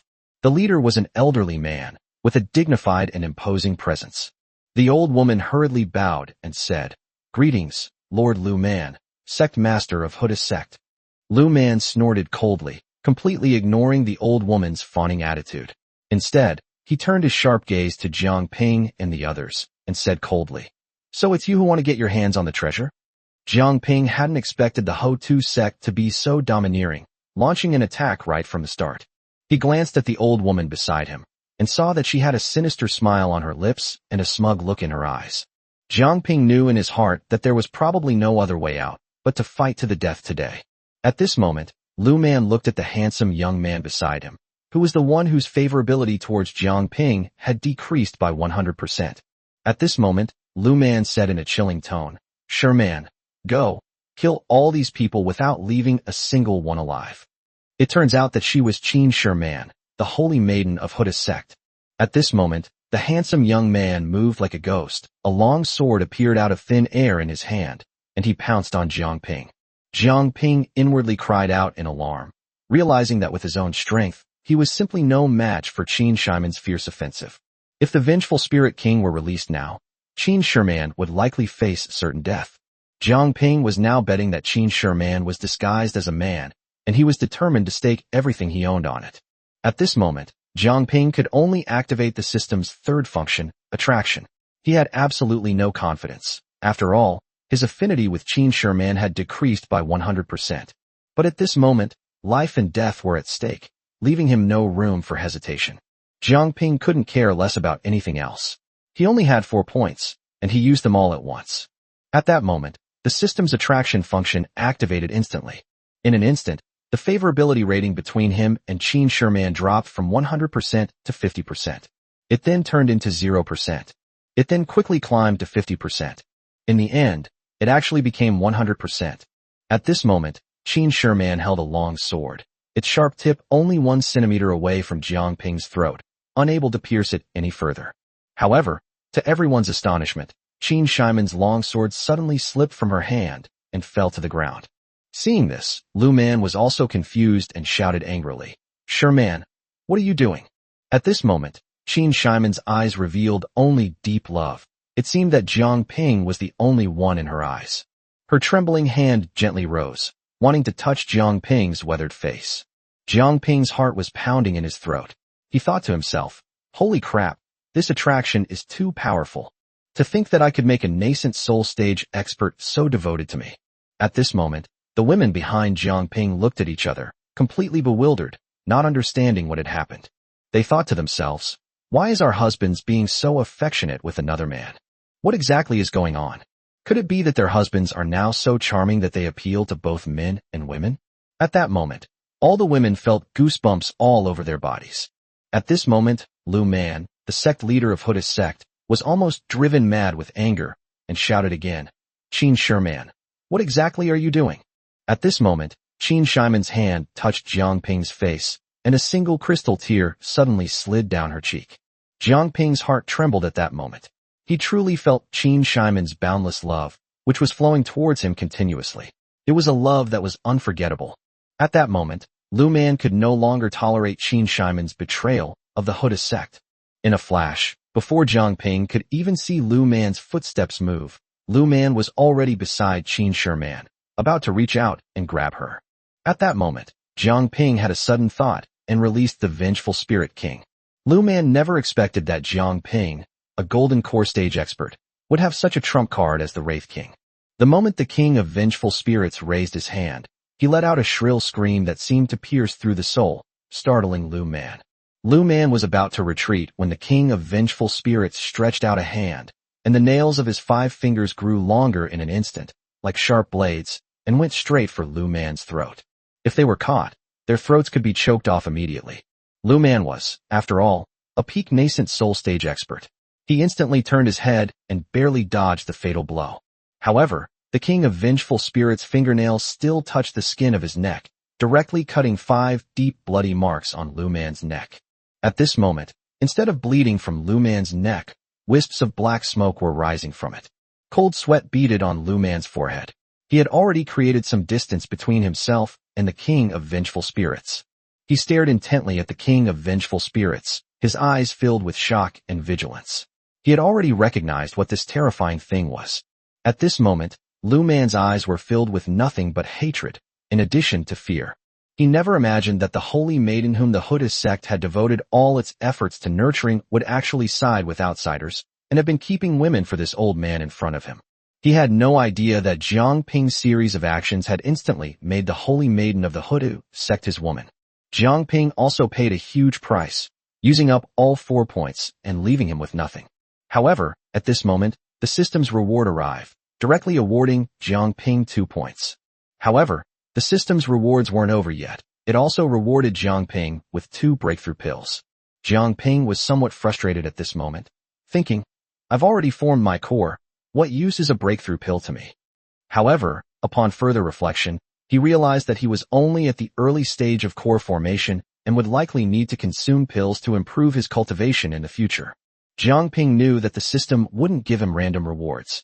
After all, it was the perfect life system, and what was perfect? It must be tailor-made for him. Chapter 1:18 Qin Shiman. The king of vengeful spirits gave Lu Man no chance to breathe. It had received Jiang Ping's orders to kill Lu Man directly. The king of vengeful spirits was inherently bloodthirsty, and today he could finally unleash his killing spree, especially since he was facing a peak nascent soul cultivator. If I eat this guy, will I become a peak nascent soul cultivator? Therefore, the Wraith King attacked Lu Man frantically, his offensive as fierce as a storm. At this moment, Lu Man turned to the two nascent soul stage cultivators behind him and shouted urgently, "Quickly, let's kill this beast together, or the consequences will be unimaginable." At this moment, the three nascent soul stage experts joined forces to launch a powerful attack on the Wraith King, instantly reducing the pressure on Lu Man. A fierce glint flashed in his eyes at that moment. He wasn't looking at Jiang Ping, but at Qin Shiman. Since all of Ho Tu Min's years of cultivation have been in vain, I might as well just destroy her directly.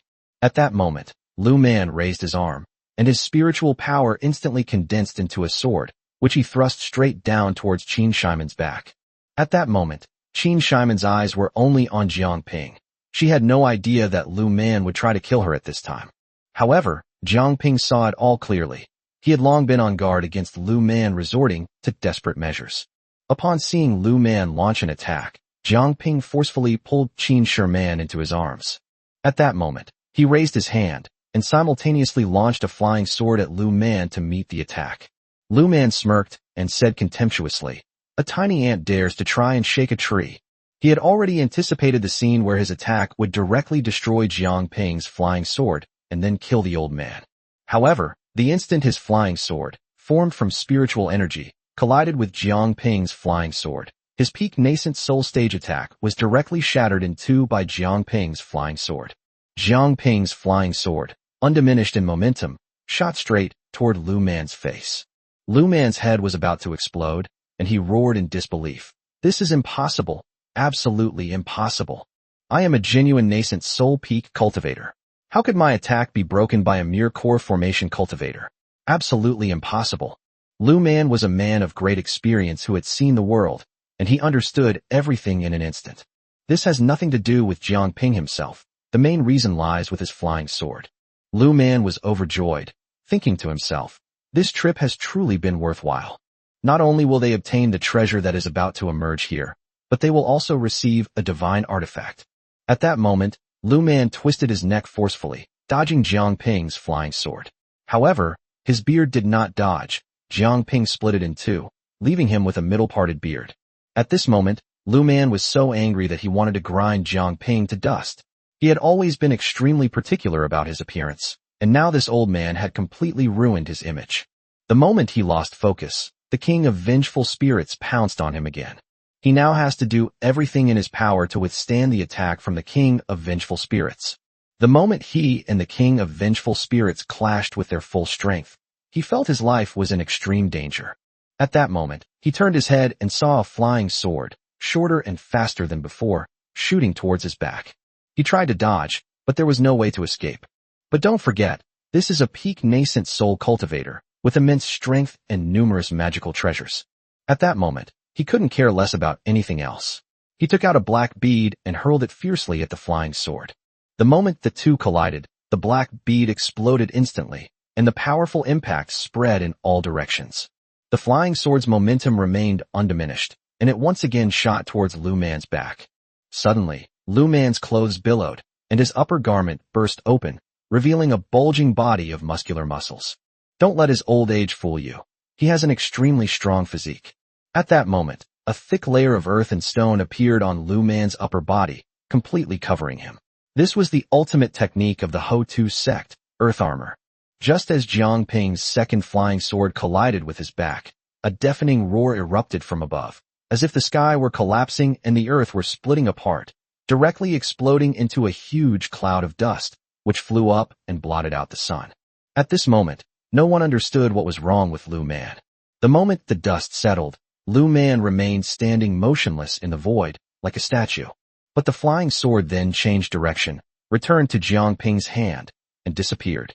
At that moment, Lu Man looked down at his chest and found a small hole. Blood was gushing out like a fountain, staining his clothes red.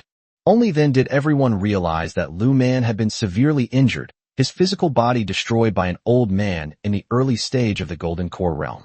Moreover, even though Lu Man had used his earth armor, his defenses were broken through in one blow, and his heart was shattered. At this moment, everyone was stunned, as if they had been frozen in place, unable to believe the incredible things that were happening before their eyes. This has never happened before in the entire long history of cultivation. A cultivator at the early stage of Golden Core actually killed a nascent soul peak expert. This is simply astonishing and beyond imagination. At that moment, a phantom suddenly appeared above Lu Man's head. This was his nascent soul. As long as the nascent soul doesn't die, he still has a chance to return to his peak in the future. However, he forgot that the King of Vengeful Spirits was still watching him with predatory eyes. The King of Vengeful Spirits let out a shrill laugh, a sharp and piercing sound that seemed to come from the deepest hell, sending chills down everyone's spines and making the hairs on their bodies stand on end. The King of Vengeful Spirits opened his mouth wide, revealing a mouthful of sharp fangs and dripping with nauseating drool. Lu Man's nascent soul wanted to escape, but he was still in shock and disbelief at having his physical body severed by Jiang Ping, and had no time to react effectively. Without hesitation, the King of Vengeful Spirits swallowed the nascent soul whole and chewed it incessantly in his mouth. Lu Man let out a short, miserable scream, and then there was no more sound. Lu Man never imagined that this trip would lead to his death, with no chance of survival whatsoever. However, at this moment, Jiang Ping shouted, "Don't let any of them go. Leave them all here." Upon hearing the order, the women behind Jiang Ping all rushed towards the Ho-Tu sect cultivators at top speed. At this moment, Qin Sherman grabbed Jiang Ping's sleeve and said softly, "Let them go. I am a member of the Ho-Tu sect, and I don't want to see my fellow disciples die in front of me." When Jiang Ping saw that it was Qin Sherman pleading for him, a sudden thought flashed through his mind. He said, "Now restore your original appearance and let me see what you truly look like." Chapter 119 The Treasure is Lost.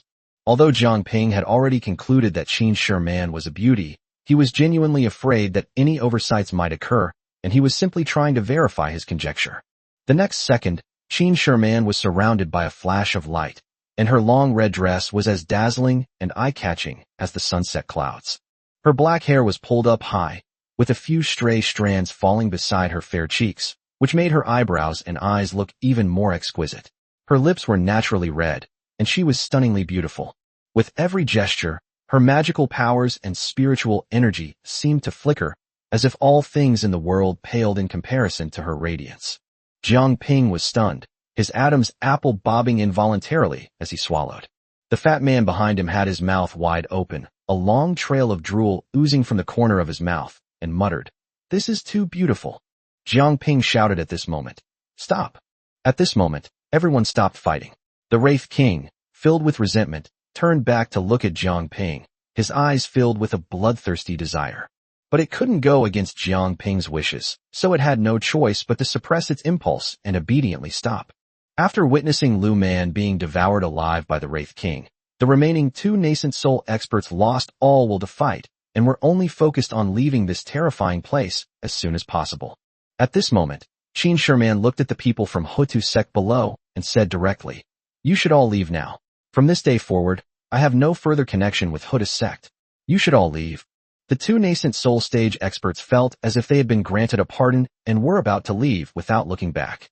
Just then, a young man suddenly said, "Qin Sherman, aren't you afraid that the Ho-Tu sect will hunt you down?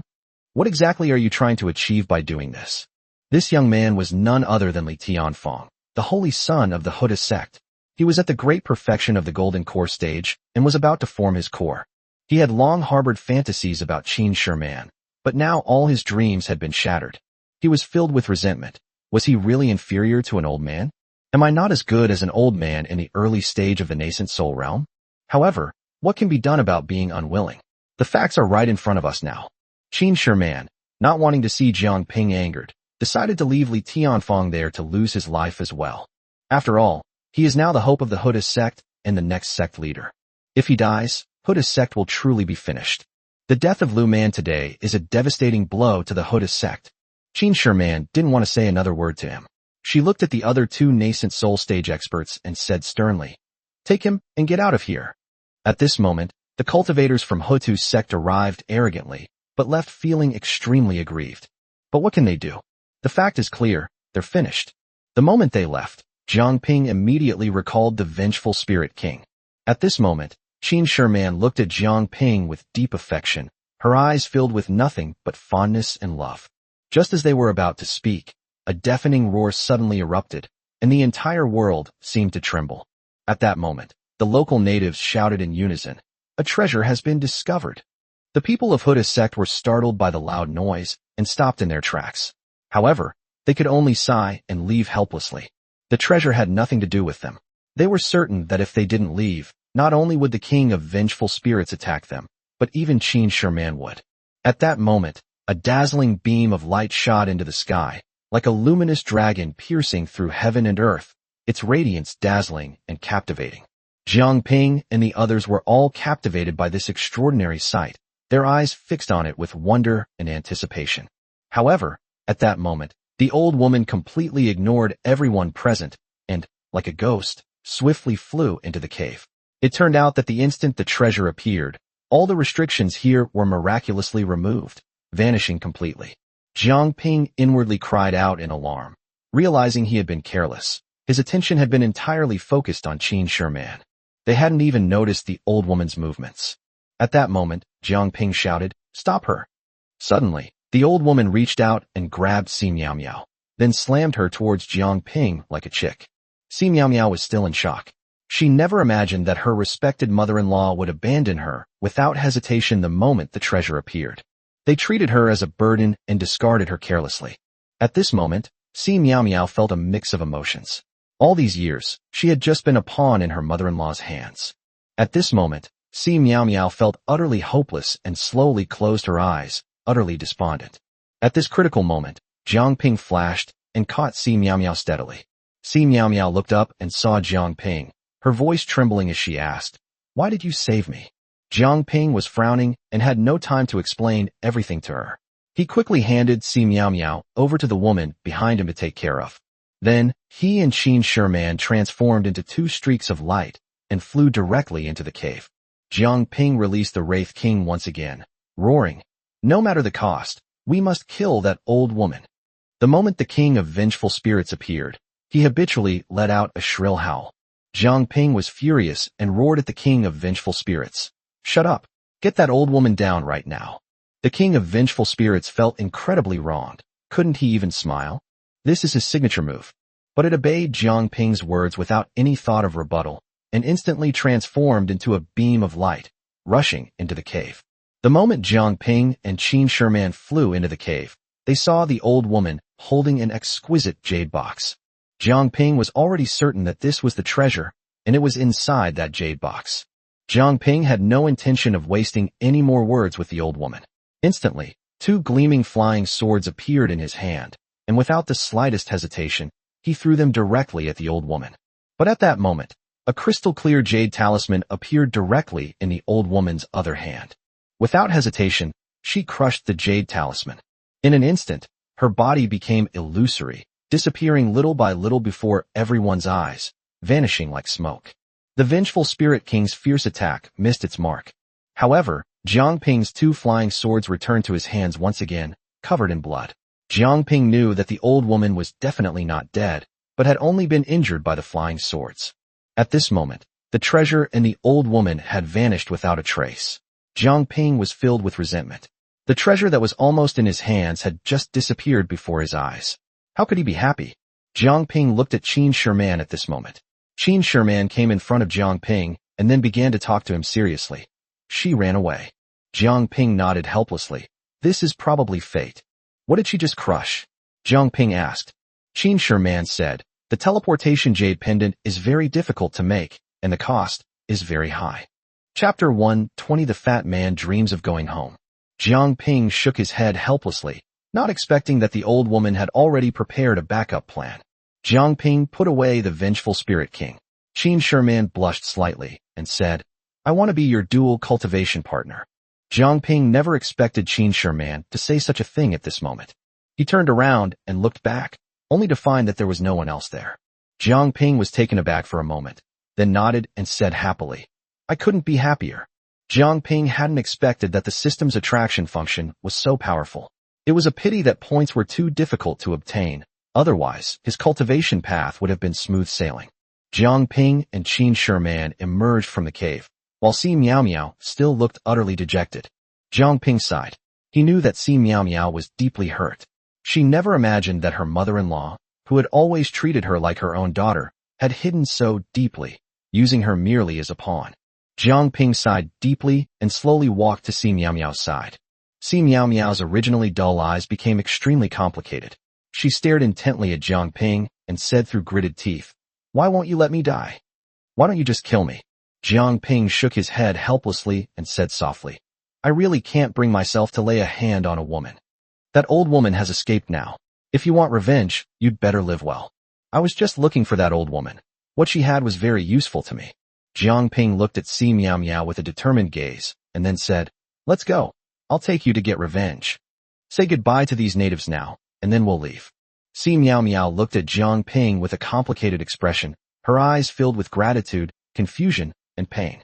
Jiang Ping had already led everyone outside when the fat man sneaked up to Jiang Ping and said with a grin, "Big brother, you really have the nerve to do this."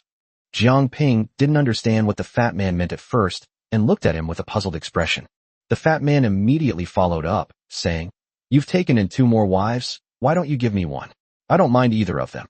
Jiang Ping glared at the fat man angrily and shouted, "Get the hell out of here." The fat man was furious and cried out in grievance, "I'm just your errand boy. Don't you ever think about me." When Chang Lanhua saw the fat man's lewd expression next to Jiang Ping, her eyebrows shot up, and she grabbed the fat man's ear and pulled him aside. The fat man cried out in pain, "Ouch! Ouch! Ouch!" At this moment, Bian Linger, Mu Shuiyan, and Shuanger surrounded Jiang Ping. Bian Linger said coquettishly, "Explain yourself." Jiang Ping felt completely overwhelmed. How could he possibly explain this? For the first time, Jiang Ping felt he needed to quickly check if the system had any other functions. How was he going to handle so many women? Jiang Ping chuckled and shamelessly said, "There's nothing I can do. I'm just too outstanding, and it's impossible for me to hide my damn charm." Upon hearing Jiang Ping's words, the 3 women couldn't help but roll their eyes and turn their heads away, no longer wanting to pay attention to him. They knew perfectly well that they owed their success to his excellence. "Forget it, I don't want to ask about these things anymore. As long as he has me in his heart, that's enough. Why care about the rest? Which powerful person doesn't have countless confidants around him?" An hour later, Si Miao Miao came over. Having finished explaining everything here, she said resolutely, "I can leave now. I'm leaving the Yunjiang Mountains." Jiang Ping glanced at Si Miao Miao, then at Qin Shiman, and waved his hand. "Let's go." Jiang Ping focused his mind on the system's map and found that there were no more target blue dots nearby. He turned to look at Chang Lanhua. As the god of war of the Gu clan, she should have a deep understanding of the surrounding environment. At this moment, Chang Lanhua remained indifferent, showing no interest in Jiang Ping whatsoever. Jiang Ping was filled with doubt and didn't understand. At this moment, Chang Lanhua directly transmitted her voice to Jiang Ping. "Don't give Fatty any bad ideas in the future. If you don't want your brother to die young, you'd better not let him have other women around him." Jiang Ping then realized that the woman was using the love potion she had planted in the fat man's body to threaten him. Jiang Ping then smiled knowingly and fell silent. He simply doesn't have time to deal with the fat man right now. After all, it will take another 10 years for the love potion to break free of his body. Within these 10 years, based on Jiang Ping's understanding of his body afflicted by countless poisons, he is confident that he can break even the most potent love curse. Jiang Ping suddenly remembered Qin Shiman beside him. He looked at Qin Shiman and said, "You come from Huta sect. As far as I know, Huta sect should be located in Xianling Plain." Qin Shiman nodded gently and replied, "Yes, the Huta sect is indeed located in the immortal spirit plane." Then, Qin Shiman gave Jiang Ping a detailed account of the layout of the immortal spirit plane. Jiang Ping gasped after hearing this. The sects in the immortal spirit plane were far more powerful and numerous than those in the heavenly punishment mountain range. They are currently at the southernmost point. If they want to get to the fairy spirit plains, they can simply head east. However, if Jiang Ping goes east, the biggest problem he faces now is that Chun En's family is located in the immortal spirit plane to the east. Jiang Ping pondered for a moment, secretly speculating. The Chen family should have also emerged from the secret realm. The Chen family should already know about Chun An's death, and they must be searching for Bian Linger all over the world. However, Jiang Ping now has a bold idea. He has already killed the sect leader of Huda's sect, and Huda's sect is more powerful than Chun An's family. Therefore, Jiang Ping was not afraid of the Chen family at all. This confidence came from his growing strength and the increase in powerful figures around him. Moreover, the most dangerous place is the safest place. The Chun family never dreamed that Bian Linger would have the courage to go to the immortal spirit plane. Jiang Ping then shared his idea with everyone around him, and no one objected. They all nodded in agreement. Only the fat man looked at Jiang Ping pitifully and said, "Big brother, when are we going back to the Yinyang Palace? I'm a little homesick." Jiang Ping retorted irritably, "Go to hell. Your family is in Taikon Kingdom. What does that have to do with the Yinyang Palace?" The fat man curled his lip and muttered, "Taikon Kingdom and Yinyang Palace are not far apart to begin with." Jiang Ping was too embarrassed to expose the fat man's thoughts in front of Chang Lanhua. In the eyes of the female disciples of the Yinyang Palace, the fat man was practically perfect.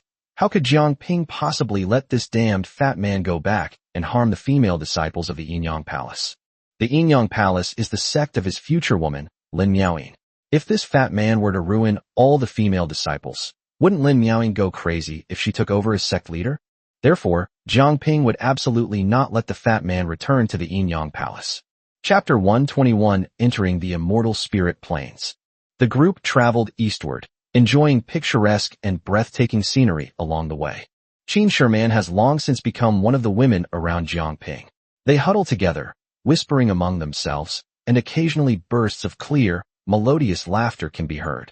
Qin Shimon's fair face was always rosy, like a ripe apple, extremely charming, and her eyes were full of joy and harmony. Jiang Ping couldn't help but sigh, secretly relieved that he hadn't killed Qin Sherman back then. He couldn't even imagine the consequences if he hadn't been calm and had mistaken her for a man.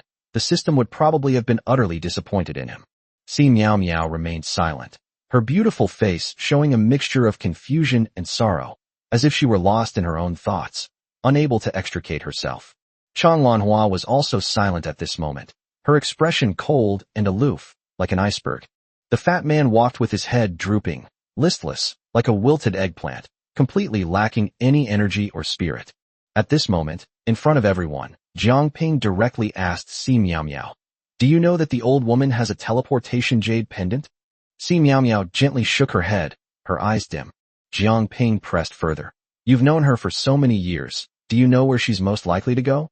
Si Miao Miao shook her head again, looking somewhat helpless.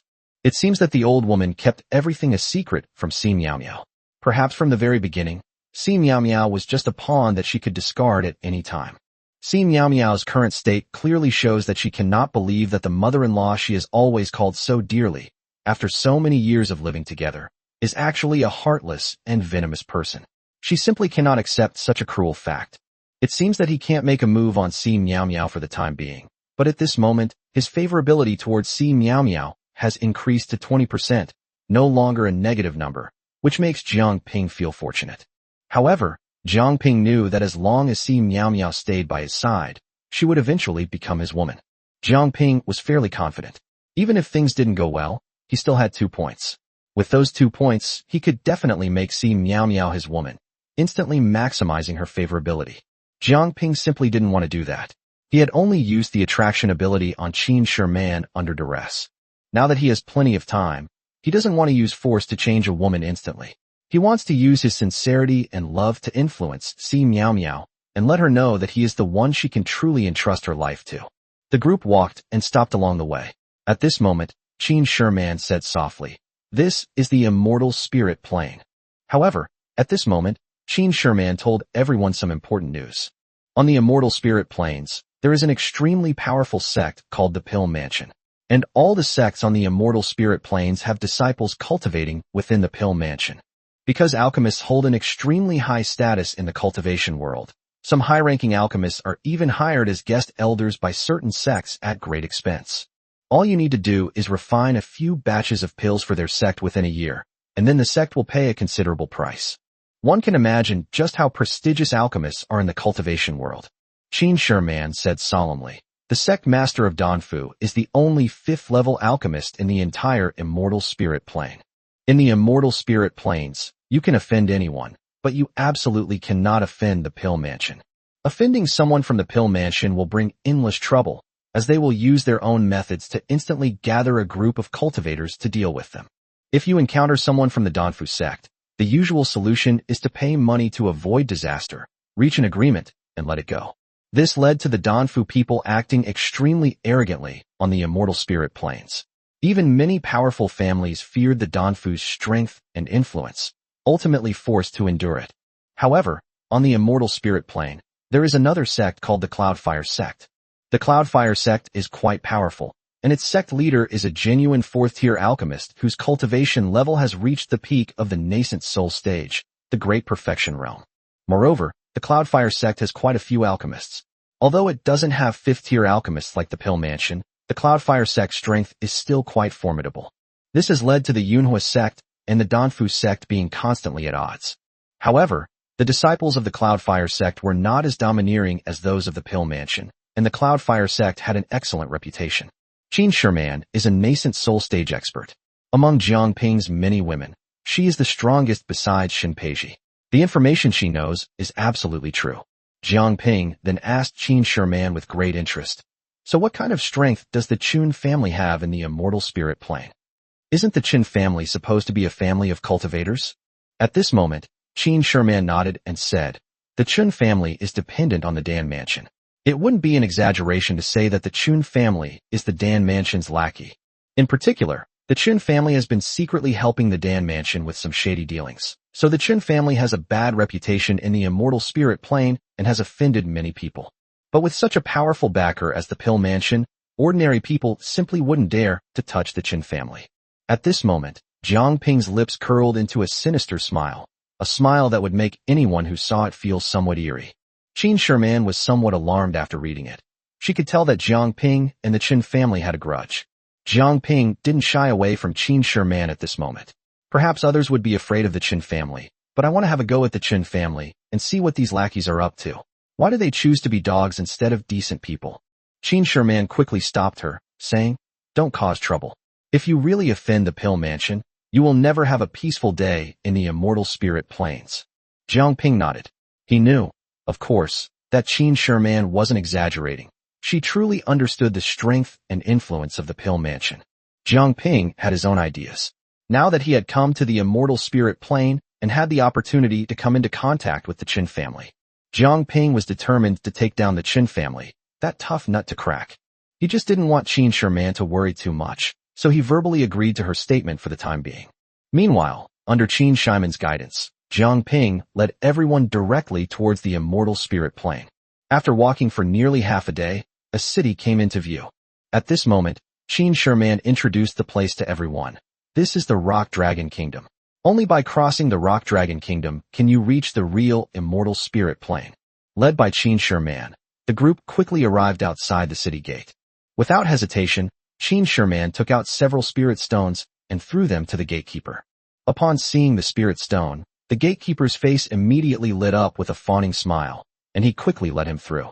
Chapter 122 Brother, is this a final burst of energy before death? Jiang Ping suddenly realized that he had been so focused on prolonging his lifespan and cultivating his skills that he hadn't paid any attention to accumulating spirit stones.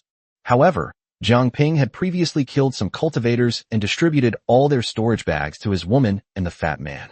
Those things were all external possessions to Jiang Ping. Only then did he realize that if he were to travel alone one day without a single spirit stone, he would really make a fool of himself. After Qin Sherman led everyone into the Yanlong Kingdom, the kingdom was not as prosperous and bustling as they had imagined. It's not even as good as the Taikong Kingdom of the fat man's family. However, Jiang Ping thought about it again and immediately understood the reason. After all, this was the very edge of the immortal spirit plane, so it was understandable that the country appeared a bit desolate. Qin Sherman clearly knew the place very well, and in no time, she led everyone to an inn. Without saying a word, she booked the entire inn. Seeing this, the shopkeeper laughed so hard his eyes almost disappeared, thinking to himself, "I haven't seen such a domineering customer in a long time. I'd better close up shop." Qin Sherman booked the entire inn for a reason. She was eager to discuss life with Jiang Ping that evening. Jiang Ping hadn't expected Qin Sherman to have such thoughts. If he had known earlier, he would have been completely astonished by the third attraction function of his awakened system. Once this third function is activated, it's simply defying the heavens. No woman can defy it. Amidst the astonished gazes of the crowd, Qin Sherman, like a swift leopard, grabbed Jiang Ping and rushed upstairs. Jiang Ping, his face flushed, wondered to himself, was I forced? That's way too domineering. The fat man, in particular, was completely uninhibited at this moment, and shouted at the top of his lungs, "You beast!" His shout startled everyone around him. After the fat man finished cursing, Chang Lanhua muttered under her breath, "Beast." But Chang Lanhua's reaction next made the other women in Jiangping gasp. Without saying a word, Chang Lanhua grabbed the fat man and carried him upstairs like a chick. The fat man looked utterly dejected. As he climbed the stairs to the second floor, he scratched the handrail with deep marks, as if telling the story of his extreme reluctance. All the women in Jiangping stared wide-eyed, admiring Chang Lanhua's genuine nature. They all thought to themselves, is this how women are supposed to be? It has to be said that Chang Lanhua's actions just now planted a spark in the hearts of the other women in Jiangping's life. Jiangping was carried into the room by Qin Sherman like a chick, and with a bang, he was thrown directly onto the bed.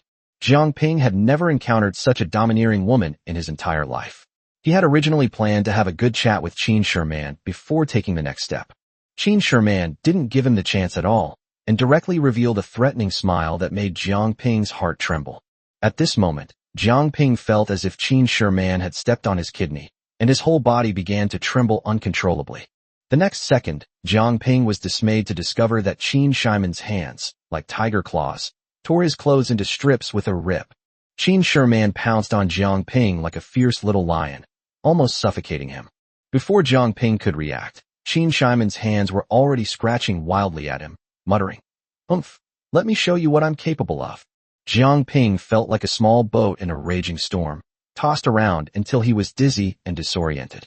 Jiangping sensed that things were not going well and tried to fight back, but Qin Sherman's domineering attitude left him with no chance to retaliate. The room instantly descended into chaos, as if a small storm had struck. The bedding on the bed seemed to be swept up by a gale, flying wildly in the air. The originally neatly folded quilts became messy and the sheets were torn and twisted. Jiangping was filled with helplessness and could only lament to himself, "This is hardly a cultivation exchange. If things continue like this, it's like they're going to torture me to the point of excruciating pain. It's going to kill me." Jiangping's other women did not return to their rooms. They remained quietly seated in the lobby on the first floor. They felt the entire and shaking as if a strong earthquake had struck. All the women couldn't help but look up at the roof, and could even feel dust falling from it. Suddenly, Jiangping flung open the door with a whoosh, revealing a fair arm with a pitiful look as he gazed down at the women below. All the women instantly understood, those were clearly pleading looks. Before they could do anything, Jiangping was pulled back by a strong force, and the door slammed shut again. Immediately afterwards, only Jiangping's miserable screams could be heard echoing in the room. However, after a while, the screams disappeared, and were replaced by Qin Sherman's screams. All the women shouted in unison, "You beast!" At this moment, Schwanger looked towards the counter in front of the inn, and saw that the innkeeper and the waiter were hiding under the table, trembling like leaves, not daring to say a word. That night, none of Jiangping's other women returned to their rooms. They sat in the living room waiting anxiously. As dawn broke the next day, they looked at each other and smiled. It wasn't because Qin Sherman and Jiangping had almost demolished the inn overnight, but because they were covered in a thick layer of dust, which had been thrown onto them by the inn shaking all night. After Jiangping and Qin Sherman stopped making a sound, all the women hurried back to their rooms to wash up. They had almost been buried alive that night. They truly hadn't expected that Qin Sherman would display such unimaginable focus and dedication. They never expected that Jiangping would have such outstanding endurance and resilience. For Jiangping, this night was exceptionally meaningful and rewarding. Qin Sherman is a genuine nascent soul stage cultivator. After cultivating with her, Jiangping clearly felt the changes within himself. He could clearly perceive that his cultivation level was rapidly improving, and he was very close to the mid-stage of core formation. Most importantly, after cultivating the sun and moon harmony technique, he gained valuable experience from Qin Sherman, and even had a thorough understanding of the experience of forming a nascent soul and what to do at that time. When Jiang Ping opened the door and walked out of the room, he found that his other women were still asleep and had not yet left the room. His attention was entirely focused on his dual cultivation with Qin Sherman. Little did he know that his other women had been listening to his antics all night long since they entered the room. At this moment, the fat man opened the door with a creak and came out.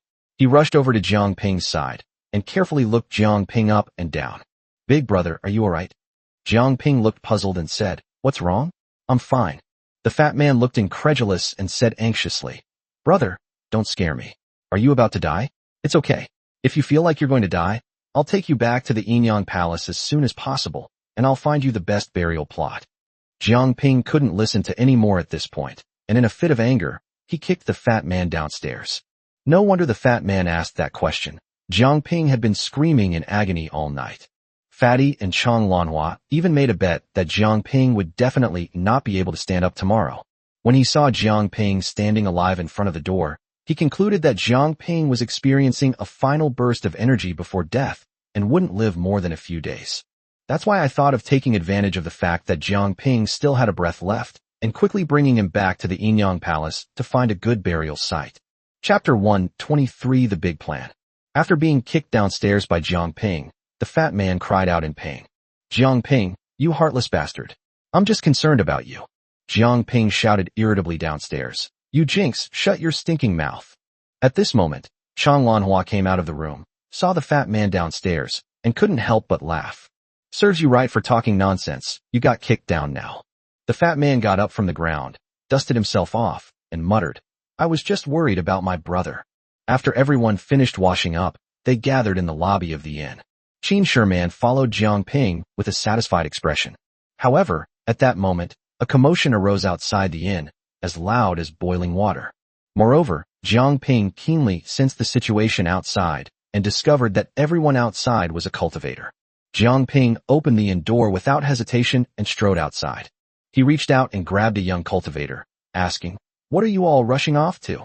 He realized that Jiang Ping's cultivation level was like a deep fog, completely unfathomable, and instantly knew that Jiang Ping's strength was many times greater than his own. At this moment, the young man's expression instantly became extremely respectful, and he said politely, "May I ask what brings you here, senior?" Jiang Ping noticed that this guy's expression changed faster than flipping through a book. He thought to himself, the world of cultivation is truly a world where strength reigns supreme. As long as you are stronger than someone, you will immediately be respected. Jiang Ping then asked, "What were you all chattering about just now? And where are you rushing off to now?" The young man became even more polite, bowing and saying, "Senior, you may not know, but the Pill Mansion is about to hold an alchemist competition. Even if they don't win a prize, as long as they catch the eye of the Pill Mansion, they'll have a bright future ahead of them." Jiang Ping nodded thoughtfully, indicating that he understood. At this moment, Jiang Ping returned to the house and told everyone everything he had found out. At this moment, everyone's eyes were like spotlights, all falling on Qin Sherman. She is the holy maiden of the Huta sect in the immortal spirit planes. Everyone thinks she should know the situation here very well. However, Qin Sherman frowned and looked at everyone, saying, "The Pill Mansion has held alchemist competitions before, but those were just for internal use within the Pill Mansion, and the news was never released to the public. After all, the Pill Mansion was already a sacred place for alchemy, so there was no need for them to compete with anyone. They also looked down on alchemists from any sect. Even the people from the Cloudfire sect and the Pill Mansion don't take them seriously. But this time, the alchemist competition has announced that anyone can participate. What's going on here?" After Qin Sherman told everyone everything, everyone looked like wilted eggplants, pondering silently with their heads down. Jiang Ping waved his hand dismissively and said, "The alchemist conference has nothing to do with us. We're just here for training. If you have the chance, go and visit such a grand event and join in the fun. If not, then let's just do our own things, whatever we need to do." At this moment, a bold idea popped into Jiang Ping's mind, and he was extremely excited. He thought, everyone will go to the Pill Mansion, and the Chun family will definitely mobilize the entire clan to go to the Pill Mansion. Then the Chun family stronghold would be empty. The Chun family never dreamed that someone would sneak up on them silently, dare to plot against them, and wipe out their stronghold. By this time, the group had already left the kingdom of Yanlong. Jiang Ping then turned to Qin Sherman and asked, "How far are we from the Pill Mansion?" Qin Sherman tilted her head slightly, pondered for a moment, and then said directly, "If we use the spirit boat to fly at top speed, it should take about 3 days to get there." Jiang Ping couldn't help but click his tongue in amazement, exclaiming, "It's actually so far from the Pill Palace." At this moment, Jiang Ping suddenly revealed a sinister smile and asked, "How far is it from the Qin family?" Everyone was taken aback by Jiang Ping's sudden question, not understanding why he suddenly brought up the Qin family. When Bianlinger, who was standing to the side, heard Jiang Ping ask about the Qin family, her heart skipped a beat. Suddenly, she had a bad feeling. She vaguely felt that Jiang Ping's trip to the Qin family must be related to her. Qin Sherman frowned slightly, thought for a moment, and said, "It should take 4 days to get to the Qin family." Jiang Ping decisively told Qin Sherman, "Then let's go to the Qin family." Qin Sherman was still confused about the reason, but she didn't want to ask any more questions about what Jiang Ping had said.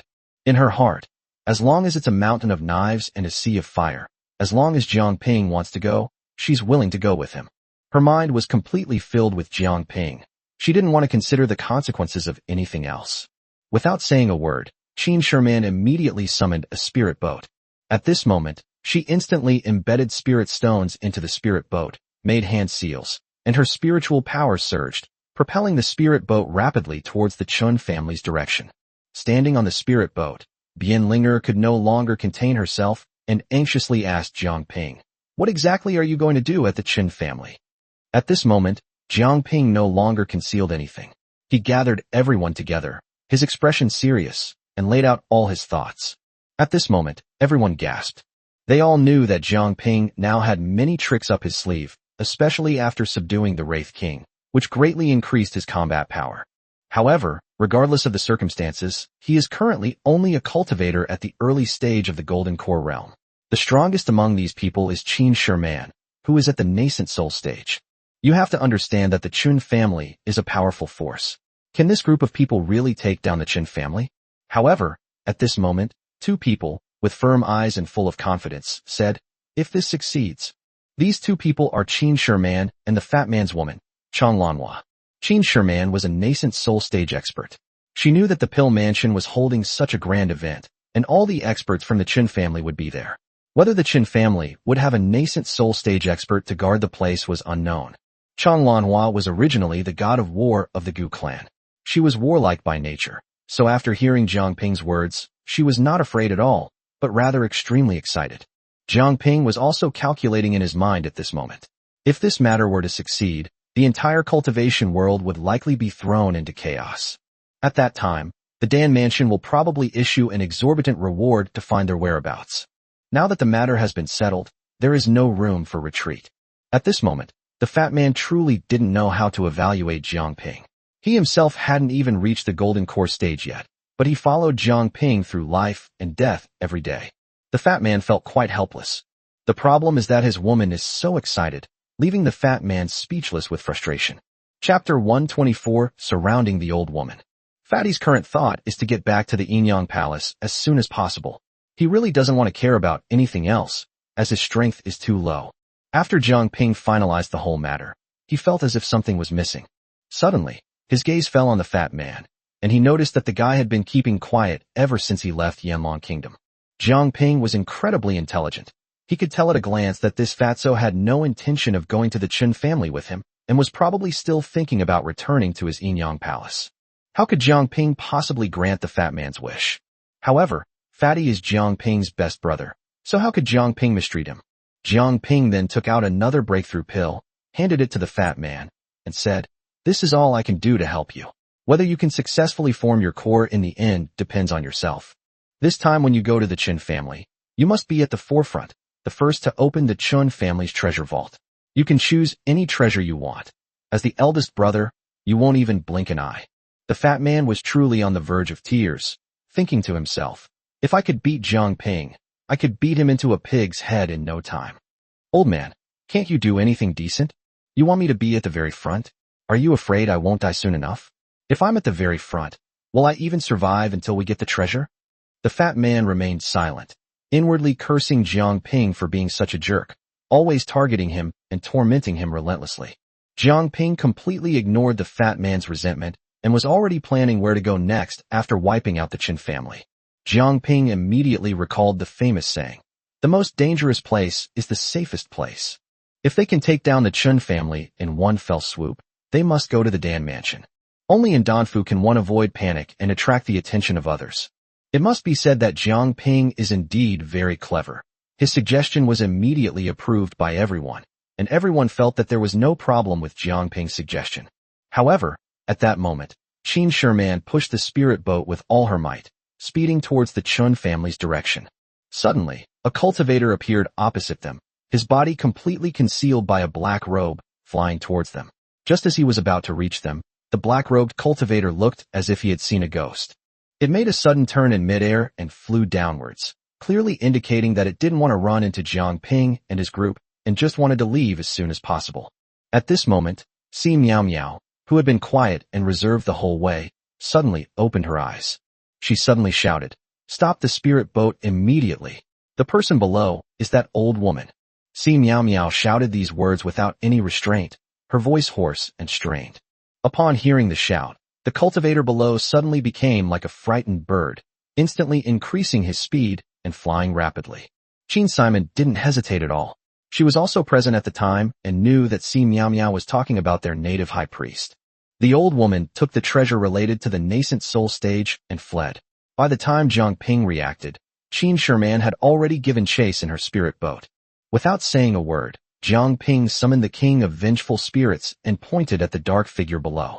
He and the King of Vengeful Spirits were in perfect harmony.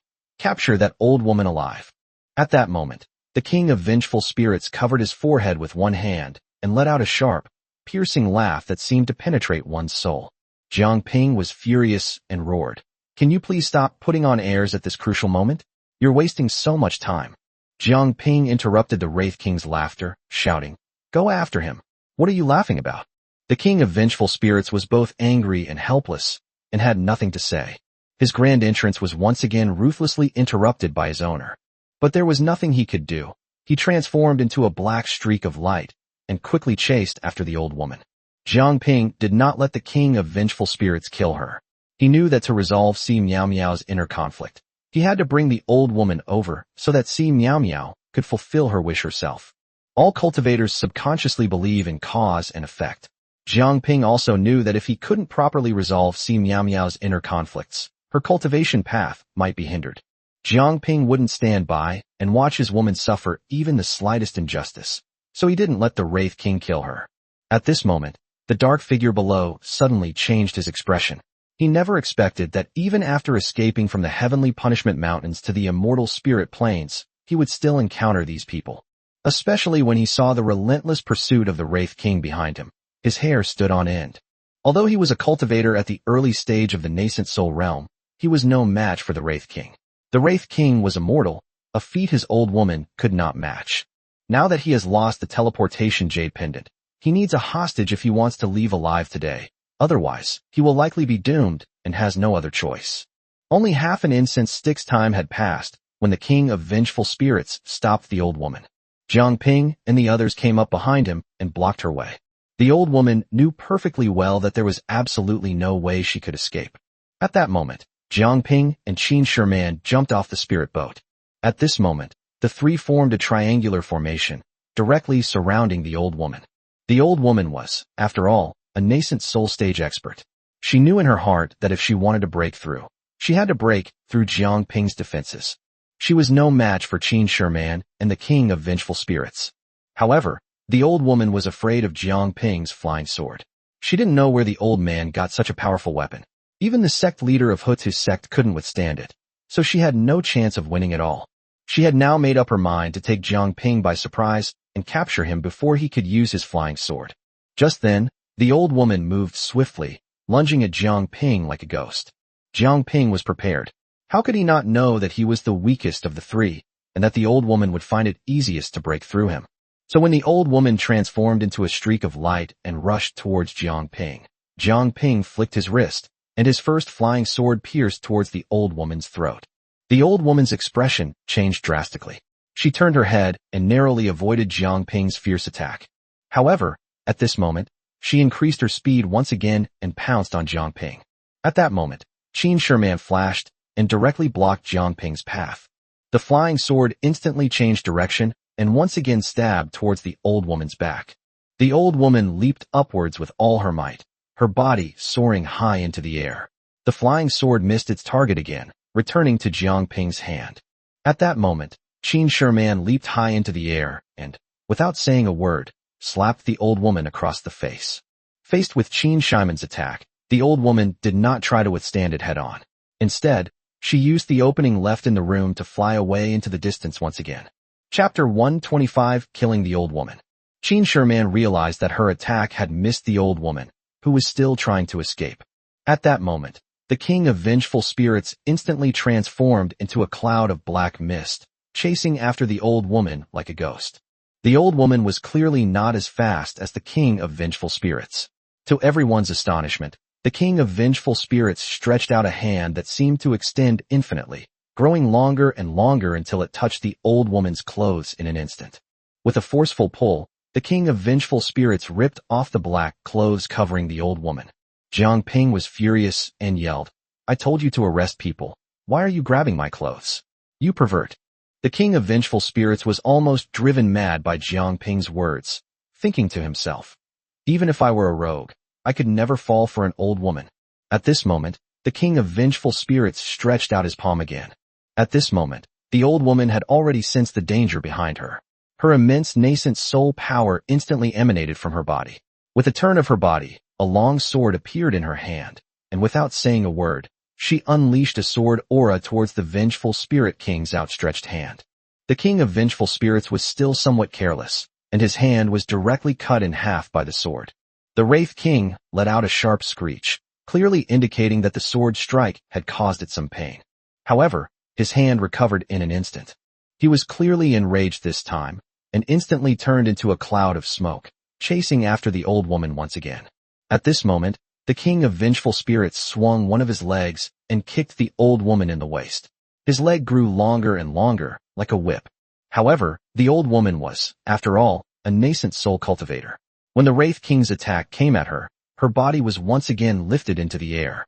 The Wraith King's attack missed again, but it bought Qin Sherman time. At this moment, Qin Sherman had already arrived behind the old woman, and Qin Shimon's equally powerful nascent soul energy surged forth. Without saying a word, she pointed 2 fingers at the old woman's back. The instant she pointed her finger, a long sword formed from spiritual energy pierced towards the old woman. In that instant, the old woman turned around and swung her sword directly at Qin Shimon's spiritual energy. Without any hesitation, the old woman quickly continued her escape after she had blocked Qin Shimon's attack.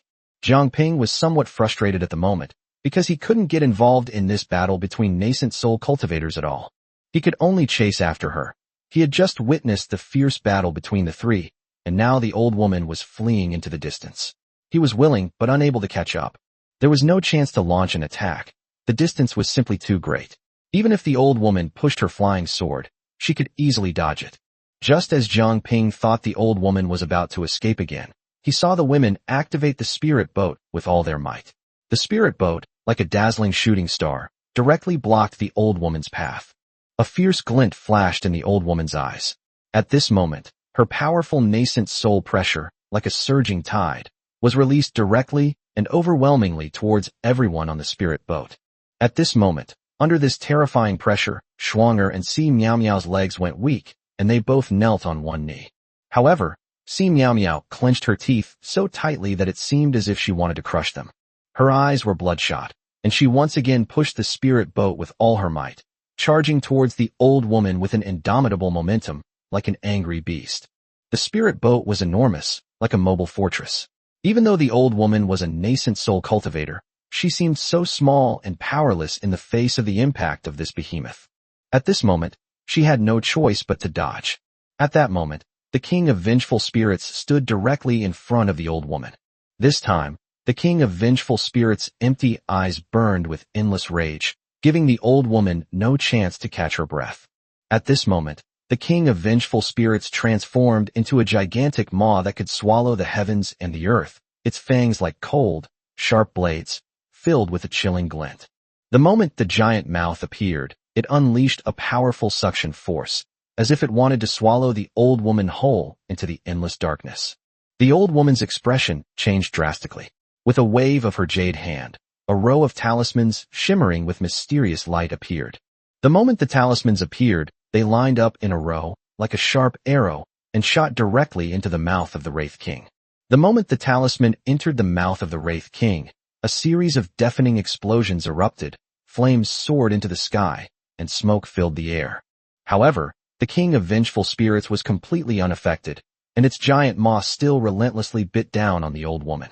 The old woman, being a nascent soul cultivator, held her long sword behind her, pointed 2 fingers at the Wraith King's gaping maw, and shouted, "Go!" Suddenly, a huge sword shadow appeared behind the old woman, carrying an aura of world destruction, and stabbed directly towards the giant mouth of the Wraith King. When the King of Vengeful Spirits saw the giant sword coming towards him, he suddenly closed his huge mouth, and the massive sword shadow was firmly bitten by the King of Vengeful Spirits. The King of Vengeful Spirits exerted his strength once more, and with a loud bang, the giant sword instantly turned into dust and vanished into the air. The old woman's expression changed. She never expected that even after using all her trump cards, she still couldn't force the King of Vengeful Spirits to retreat. She was about to turn around and run away again when her face turned even paler. Above her head, a colossal mountain, exuding an aura of world-destroying destruction, pressed down directly upon her. The old woman tried to dodge and escape as quickly as possible, but the mountain was too fast. Just as she escaped the mountain's oppressive range, she found that the mountain grew larger again, like the sky collapsing, and pressed down on her directly, giving her no chance to breathe. This attack was launched by Qin Sherman. The giant mountain, carrying boundless power, pressed down directly on her. The attacks from both the Vengeful Spirit King and Qin Sherman were completed in the blink of an eye, swift as lightning, leaving the attackers breathless. The old woman raised her hands high, trying to hold back the mountain, but the mountain was too big for her to resist. Left with no other choice, she swung her longsword directly at the mountain, hoping to buy herself a chance to escape. Although the greatsword was powerful, it was like an ant trying to shake a tree in front of this majestic mountain. With a loud boom, the old woman was crushed to the ground by the mountain, causing the earth to tremble and dust to rise. At that moment, Jiang Ping finally caught up. Seeing all this, Jiang Ping hardened his resolve, thinking to himself, "It's finally my turn to make a move." He had previously managed to capture the King of Vengeful Spirits alive, but now he was afraid that the old man would escape again. Without saying a word, he activated the 2 flying swords with all his might. The 2 flying swords shone with dazzling light, and shot towards the mountain one after the other. Chapter 126, Gathering Information. These 2 flying swords were incredibly powerful, carrying an invincible aura as they pierced through the mountain and shot towards the old woman below. The old woman never dreamed that at this moment, 2 more flying swords would be able to pierce through the mountains and attack her. She was already struggling to breathe under the weight of the mountain, and now she had no chance to withstand Jiang Ping's 2 flying swords. The 2 flying swords instantly pierced the old woman's body, and in an instant, flesh and blood flew everywhere. The old woman was directly shredded by the 2 flying swords, and she didn't even have time to scream. Her nascent soul wanted to escape, but Jiang Ping didn't give her any chance to breathe. Because her nascent soul was bound by the mountain and the space was cramped, she never dreamed that her nascent soul would be pulverized by the 2 flying swords. The old woman's breath vanished instantly. She was dead beyond dead, her soul scattered and dissipated into the world. At this moment, Qin Sherman gently flicked her sleeve, and the towering mountain below instantly vanished without a trace, leaving only a pile of shocking minced meat in its place. Jiang Ping stretched out his hand, and the old woman's storage bag obediently fell into his hand as if it had a mind of its own. Jiang Ping quickly started searching. At that moment, he had no interest in anything else. All he wanted to do was find the mysterious jade box. Persistence pays off, and sure enough, he found the jade box he had been longing for in the storage bag. At this moment, everyone gathered around. Jiang Ping handed the storage bag to Si Miao Miao, then said earnestly, "She's dead. She just owes you an apology and an explanation. But that's not important. You don't need to dwell on it anymore. Your path to immortality is still long. Now you can let go of the past and start anew." Si Miao Miao didn't speak, but at that moment, the tears that had been welling up in her eyes could no longer be controlled and flowed out like a flood. She suddenly threw herself into Jiang Ping's arms and cried loudly, her cries filled with endless grievances and relief. Jiang Ping gently patted Si Meow Meow's back, remaining silent and simply keeping her company. At this moment, the fat man turned around and walked towards the spirit boat, muttering to himself, "That beast, he's captured another woman's heart." Upon hearing this, Jiang Ping couldn't help but twitch at the corner of his mouth. What can he say now? My heart was filled with nothing but excitement. The group returned to the spirit boat. Jiang Ping immediately opened the jade box, which contained only a map, nothing else. Jiang Ping looked at Qin Sherman with a puzzled expression. After all, she was a nascent soul cultivator with extensive knowledge. Qin Sherman stared at the map, her brows furrowed. She felt that the places marked on the map looked familiar, but she couldn't remember where they were for a moment. That place always felt like it had been deliberately hidden away. No one expected that on the way to the Qin family, they would not only resolve a potential problem, but also inadvertently obtain secrets about the nascent soul stage. But where exactly is this place that the map points to? Could it be that by simply going here, we might learn the secrets about what lies beyond the nascent soul stage? Since they were currently clueless, Jiang Ping carefully put the map away and then ordered, "Continue on to the Qin family again. We'll deal with this matter another day." The spirit boat started up again and sped towards the Qin family's location. The spirit boat sped forward like a bolt of lightning, finally arriving at the Qin family's territory. At this moment, Qin Sherman steadily brought the spirit boat to a stop some distance away. The group quickly began to conceal their faces completely. At this moment, Jiang Ping solemnly told everyone, "Everyone stay here and wait. No one is allowed to act without authorization." Subsequently, Jiang Ping selected Fatty and Chang Lanhua to go to the vicinity of the Qin family to investigate the situation. Jiang Ping's arrangement was naturally intentional. As the god of war of the Gu clan, Chang Lanhua is an absolute expert in intelligence gathering. Moreover, among the three of them, the fat man is a foundation establishment cultivator, while he and Chang Lanhua are core formation cultivators. Such a combination of strength is not too high profile and is unlikely to arouse the vigilance of others. Moreover, the fat man is meticulous, making this a perfect match. The Qin family is located in Islam and is undoubtedly the most powerful family in Islam. Even the king of the kingdom of is had to obediently follow the Qin family's arrangements. To put it bluntly, that king was nothing more than a puppet in name only. However, one point is worth noting. Even though the Qin family is incredibly powerful, they do not interfere too much in the daily operations of the kingdom of Is. After all, cultivators cannot meddle in the affairs of mortals at will. This is an unwritten rule. When Jiang Ping and his two companions stepped into the country of Is, the scene before them shocked them so much that their eyes widened in disbelief. This city is incredibly prosperous, with bustling streets and crowds of people. Moreover, although most of the people in this country were ordinary citizens, Jiang Ping keenly sensed the presence of many cultivators. Jiang Ping was filled with doubt, and he really couldn't understand how so many cultivators and ordinary people could live together harmoniously. Presumably, certain rules must be followed here. Just then, Jiang Ping suddenly spotted a large restaurant. Without saying a word, Jiang Ping led the two men inside. He knew perfectly well that places where people ate were often the easiest places to get useful information. Jiang Ping went to a corner, and the three of them sat down peacefully. Jiang Ping generously ordered a table full of fine food and a jar of fragrant liquor. The restaurant was bustling with people, and its business was clearly booming. Moreover, Jiang Ping keenly sensed that almost everyone here was a cultivator, with very few ordinary people. Jiang Ping then pricked up his ears and listened intently to what these people were talking about. Most people were talking about how the Pill Mansion was inviting heroes from all over the world to participate in the pill refining conference it was hosting. While listening to the crowd's discussion, Jiang Ping discreetly observed the surrounding situation. The fat man ate heartily, muttering, "This food tastes good, much better than what we've had before." Jiang Ping rolled his eyes at him and said in a low voice, "Eating can't shut you up. Focus on listening to what useful information you have." The fat man completely ignored Jiang Ping, saying, "I already knew about the Qin family's situation." Jiang Ping glared fiercely at the fat man, his eyes seemingly spitting fire, and roared angrily, "You good for nothing.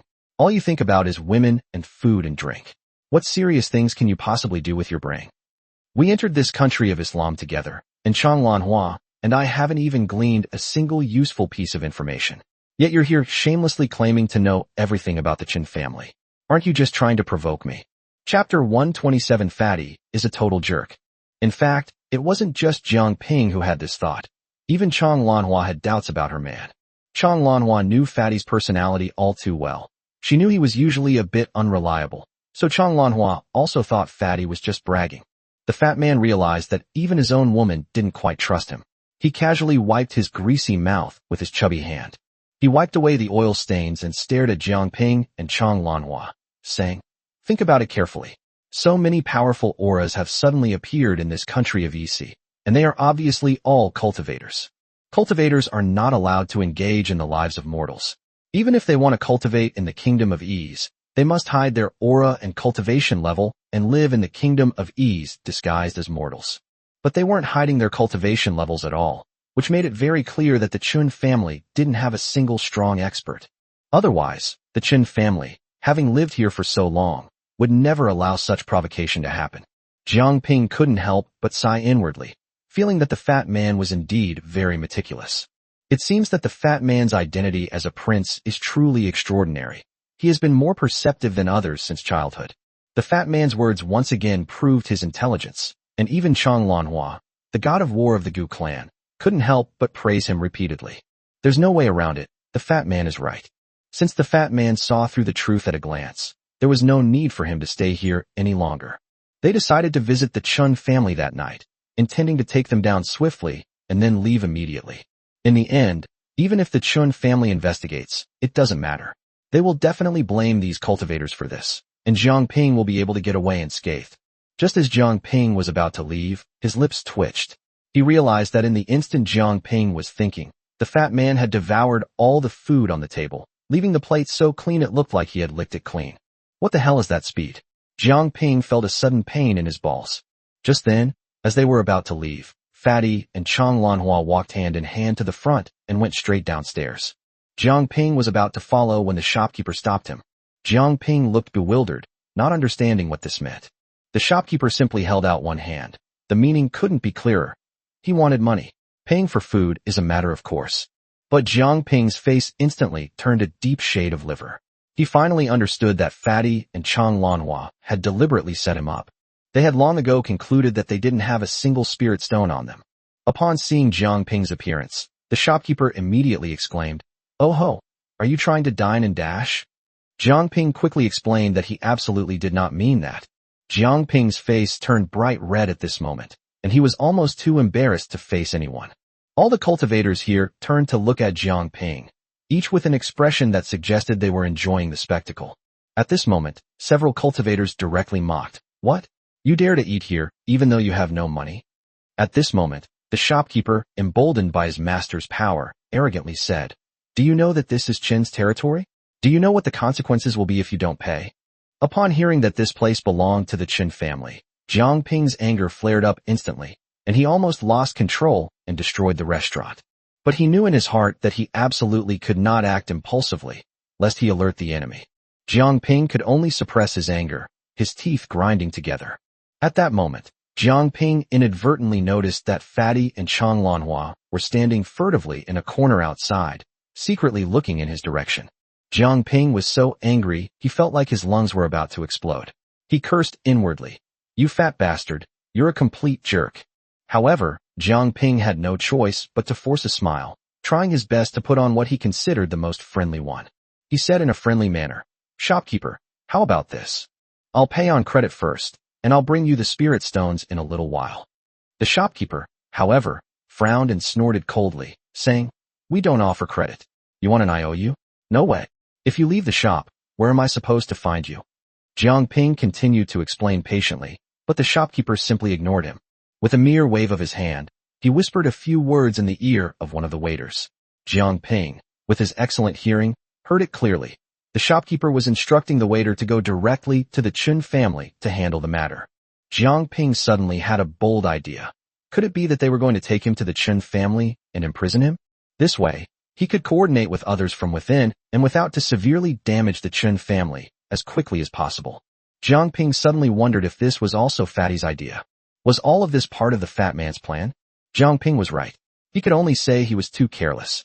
The moment the fat man entered the restaurant, he saw a signboard at the top that read, "Chun Family Restaurant." The fat man immediately concluded that Jiang Ping had no money for food and would definitely seek help from the Chun family to handle the matter. Jiang Ping would then enter the Chun family immediately. It has to be said that the fat man's mind is incredibly meticulous. Just then, Chang Lanhua's voice suddenly rang in Jiang Ping's ears. Just follow these people. Jiang Ping already knew that this was all Fatty's idea, and Jiang Ping admired Fatty immensely. However, Jiang Ping was still a little angry. The fat guy was too cunning. He had clearly tricked him and was taking the opportunity to get revenge and embarrass him. The fat man's two birds with one stone approach was truly brilliant. Just as Jiang Ping was mentally cursing the fat man's entire family, the waiter arrived at the restaurant in a flurry with 5 people. Jiang Ping glanced up and saw that they were all dressed in matching uniforms, with a prominent Chun character embroidered on their chests. The person leading the group was a foundation establishment cultivator, but Jiang Ping could tell at a glance that he was a body refiner. He was burly and imposing, with a face full of menacing features. Just standing there gave people a sense of oppression. However, how could a mere foundation establishment cultivator possibly catch Jiang Ping's eye? He could severely injure even nascent soul stage cultivators. So why would he care about foundation establishment stage cultivators who were weak compared to him? Upon seeing Jiang Ping, the young man realized that he could not fathom the other's strength and immediately understood that Jiang Ping was a cultivator whose strength far surpassed his own. But this guy clearly understood that this was Chun family territory, and he was used to being arrogant and domineering, often acting like he owned the place and no one dared to provoke him. Even now, seeing that Jiang Ping was stronger than him, he still maintained a haughty and arrogant attitude, glancing sideways at Jiang Ping. He arrogantly shouted, "Old man, do you know where this is? Do you know who is in charge of this country of Islam? You actually dared to dine and dash at the Chun family's place. You must be blind as a bat. From this day forward, you will obediently go to the Chun family's spirit mine and work hard to pay off your debts." Chapter 128, Recruiting a Little Brother to Play With. After he finished speaking, he gave a signal, and the 4 men beside him rushed forward like wolves, grabbing Jiang Ping and dragging him outside without saying a word. Although Jiang Ping was extremely unwilling, he did not resist at all at this moment. At this moment, Jiang Ping looked at the fat man in the corner, only to see the fat man give him a gloating look before swaggering away with Chang Lanhua. Jiang Ping was filled with helplessness. He could only swallow his anger now, since the fat man was his brother. My brother used me as bait, so I had no choice but to accept it. The fat man watched Jiang Ping's disappearing figure, a resolute glint in his eyes. He then quickly disappeared into the corner with Chang Lanhua, successfully reuniting with Qin Sherman and the others. Tonight, they will launch an attack on the Qin family, and a thrilling battle is about to begin. At this moment, Jiang Ping was roughly pushed and shoved by those people, stumbling all the way. Instead of heading towards the Chun family's grand main gate, he was led to the back gate. Immediately afterwards, he was ruthlessly pushed in like a piece of merchandise. Before he could even stand up, someone opened a dark and damp cell without saying a word and forcefully pushed him in again. Perhaps fearing that Jiang Ping, as a cultivator, would resist, they quickly tied him up. "Old man, I don't have time to deal with you now. I'll take you away when the spirit mine hands over the spirit stones in a few days. You'd better behave yourself and stay here obediently for the next few days." After saying that, those people left, cursing and swearing. What damn bad luck. How did he even reach the core formation stage? What a penniless wretch. He doesn't have a single spirit stone on him, nor even a storage bag. When Jiang Ping was pushed into the cell, he realized that he was not alone in the small space. In the corner sat a young man, about the same age as the fat man. The young man never looked up, as if he completely ignored Jiang Ping's presence. Out of habit, Jiang Ping gently scanned the area with his divine sense, wanting to investigate. This young man is a cultivator at the great perfection of the foundation establishment stage. To reach the great perfection of the foundation establishment stage at such a young age is a testament to his extraordinary talent in cultivation. Unexpectedly, this sweep caused trouble. 2 cold glints flashed in the young man's eyes, and he stared at Jiang Ping like sharp swords. Clearly, he had noticed Jiang Ping's probing earlier. Jiang Ping could tell from the other party's hostile demeanor that they were not friendly to him. However, Jiang Ping didn't bother with it, and simply found a place to sit down, remaining motionless.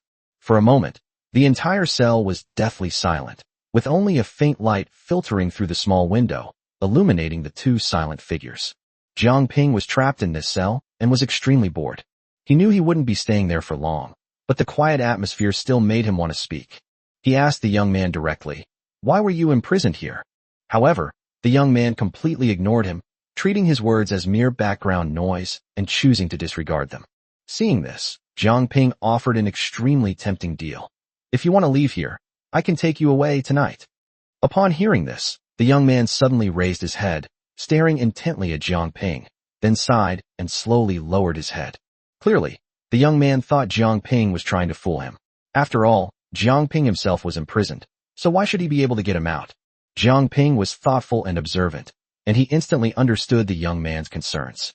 Immediately afterwards, a gleaming flying sword appeared out of thin air and hovered around Jiang Ping. In an instant, a pile of ropes broken into several pieces fell to the ground, and Jiang Ping had successfully freed himself. This seemingly simple move greatly shocked the young man. After all, he knew that Jiang Ping didn't have any obvious storage space, yet he had just been able to conjure a flying sword out of thin air. It is clear that the other party must have a more sophisticated storage method, obviously something even more advanced than a storage bag. At this moment, the young man couldn't help but feel a strong curiosity about Jiang Ping's identity. Jiang Ping wasn't in a hurry at this moment. He knew the young man was making a decision in his heart. In just 5 breaths, the young man raised his head again, his eyes bright and piercing, staring intently at Jiang Ping, and said resolutely, "If you can really rescue me, I will repay you by doing anything for you." Upon hearing this, Jiang Ping burst into laughter. "I don't need you to do that. From now on, you'll stay by my side and be my little brother." When Jiang Ping thought of Fatty, he secretly planned to find him a companion in the future, so that Fatty wouldn't always feel like he was the only one bullying him. That way, Fatty could bully others in the future too. However, when Jiang Ping thought about the fat man's strength, he couldn't help but smile bitterly. In the end, it was still uncertain who would bully whom. Jiang Ping looked at the young man and asked, "What's your name? Why were you imprisoned by the Qin family?" The young man sighed heavily and said, "My name is Zhang Yujin. I was originally a thug hired by the Qin family. During a sparring session with a member of the Qin family, I had no intention of making a move, but the other party was aggressive and showed no sign of backing down. Left with no other choice, I had to fight back, but every move my opponent made was a vicious killing blow, clearly intended to kill me. In a fit of anger, I struck too hard and injured that Qin family member. I've been imprisoned here ever since, and once he's recovered, he'll come to take my life himself." Upon hearing this, Jiang Ping burst into laughter, the sound echoing in the cramped cell. "What is this? I killed Chunin." Jiang Ping's words were like a bolt from the blue, leaving Zhang Yujin completely stunned and speechless. Zhang Yujin stared wide-eyed at Jiang Ping, her mouth agape and her eyes wide with disbelief. He certainly knew who Chunin was, and he was even more aware that Chunin was the hope of the entire Qin family in the future. He also knew about Chun-An's disappearance, and that the Qin family was searching the world for Chun-An's whereabouts. However, after so many days, everyone in the Qin family knew that Chun-An had most likely been murdered, but no one dared to mention it openly, for fear that the head of the family would execute the person who spread the rumors in a fit of anger. So even though many people sensed that Chun-An had been murdered, they all chose to remain silent. At this moment, Zhang Yujin said, "Brother, you should leave quickly. You don't need to worry about me. If you can kill Chunin, consider it revenge for me, and I'll be very pleased. You've made up your mind about who I am, so don't worry about me, just leave." Jiang Ping burst into unrestrained laughter again, leaving Zhang Yujin astonished once more. At this moment, Zhang Yujin's mouth dropped open again, and he froze, because Jiang Ping dropped another bombshell on him. "Tonight, I plan to wipe out the Qin family." Chapter 129, Breaking Through the Qin Family Treasury. The Qin family currently lacks high-end combat power. I'm preparing to deliver a devastating blow to them. Zhang Yujin didn't believe Jiang Ping's words at all. You should know that the Qin family is a long-established family of cultivators, and they are famous throughout the immortal spirit plane and even the entire cultivation world. Moreover, the Qin family is also dependent on the Dan family, so their position is simply unshakable. But the person in front of me said so casually that he wanted to destroy the Qin family. Did I hear wrong? Or is the person in front of me bragging? Zhang Yujin was full of suspicion and did not believe Jiang Ping's words at all. However, seeing Jiang Ping's confident expression, which didn't seem like he was bragging, he was so shocked that he couldn't say a word. Could it be that he had really met a master? Is there really anyone in the cultivation world who is utterly unafraid of the Qin family's formidable power? Zhang Yujin still can't believe what Jiang Ping said. Zhang Yujin was stunned for a long time before she came to her senses and stammered, "Brother, This is no joke. The Chun family has a deep foundation and cannot be destroyed so easily. Jiang Ping remained calm, looking firmly at Zhang Yujin, and said, Jiang Ping, never joke. Just wait and see the show tonight. Zhang Yujin was still somewhat skeptical, but seeing Jiang Ping's certainty, a glimmer of hope rekindled in her heart. However, at this moment, Zhang Yujin suddenly stood up and said loudly, Big brother, if what you said is true, there is one thing you must do. Jiang Ping looked puzzled, not understanding Zhang Yujin's meaning. At this moment, Zhang Yujin said directly, Brother, the Chun family has a defensive formation that is extremely powerful. If this defensive array isn't destroyed, no matter how many people you send, it'll be in vain. You simply won't be able to enter the Chun family smoothly. Jiang Ping was shocked. He had no idea about this news, and even Qin Shiman had never mentioned it to him. It could only be said that Qin Shiman's understanding of the Chun family was indeed limited. Jiang Ping looked up at the sky. It was getting dark, and he guessed that Fatty and the others would be making their move soon. Jiang Ping asked eagerly, Do you know where the core of the Great Formation is? Zhang Yujin nodded vigorously and said, Big brother, I know. The core of the formation lies within the Chun family's treasure vault, but its defenses are extremely strong, making it virtually impenetrable. Without saying a word, Jiang Ping said sternly, Lead the way. Zhang Yujin hurriedly said, Brother, the two of us can't possibly break into the treasure vault. There must be a master guarding the Chun family's treasure vault. Jiang Ping had no intention of wasting any more words with Zhang Yujin and shouted again, Lead the way. Jiang Ping was extremely anxious. He felt that time was running out. If Fatty and the others arrived but couldn't get in, all of today's plans would be in vain. Therefore, Jiang Ping had very little time left. Seeing Jiang Ping's decisiveness, Zhang Yujin didn't delay any longer. Jiang Ping waved his hand and summoned his flying sword. A flash of cold light instantly knocked the lock of the cell to the ground. Without further hesitation, Zhang Yujin led Jiang Ping and sped toward the Chun family's treasure vault.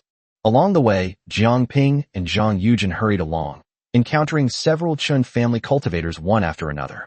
Jiang Ping's eyes were cold, completely ignoring the existence of these people. In his heart, these people deserved to die. He came to the Chun family with a murderous intent, so he showed no mercy and held nothing back. Soon, Zhang Yujin led Jiang Ping to the Chun family's treasure vault. Before me stood a magnificent 3-story building.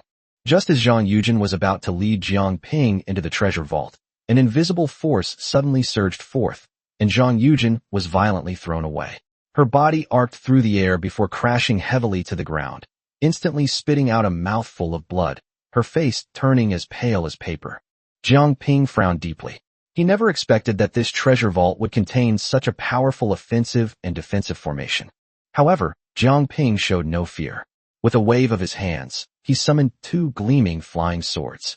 The 2 flying swords, like 2 bolts of lightning, shot towards the formation with an incomparably fierce momentum.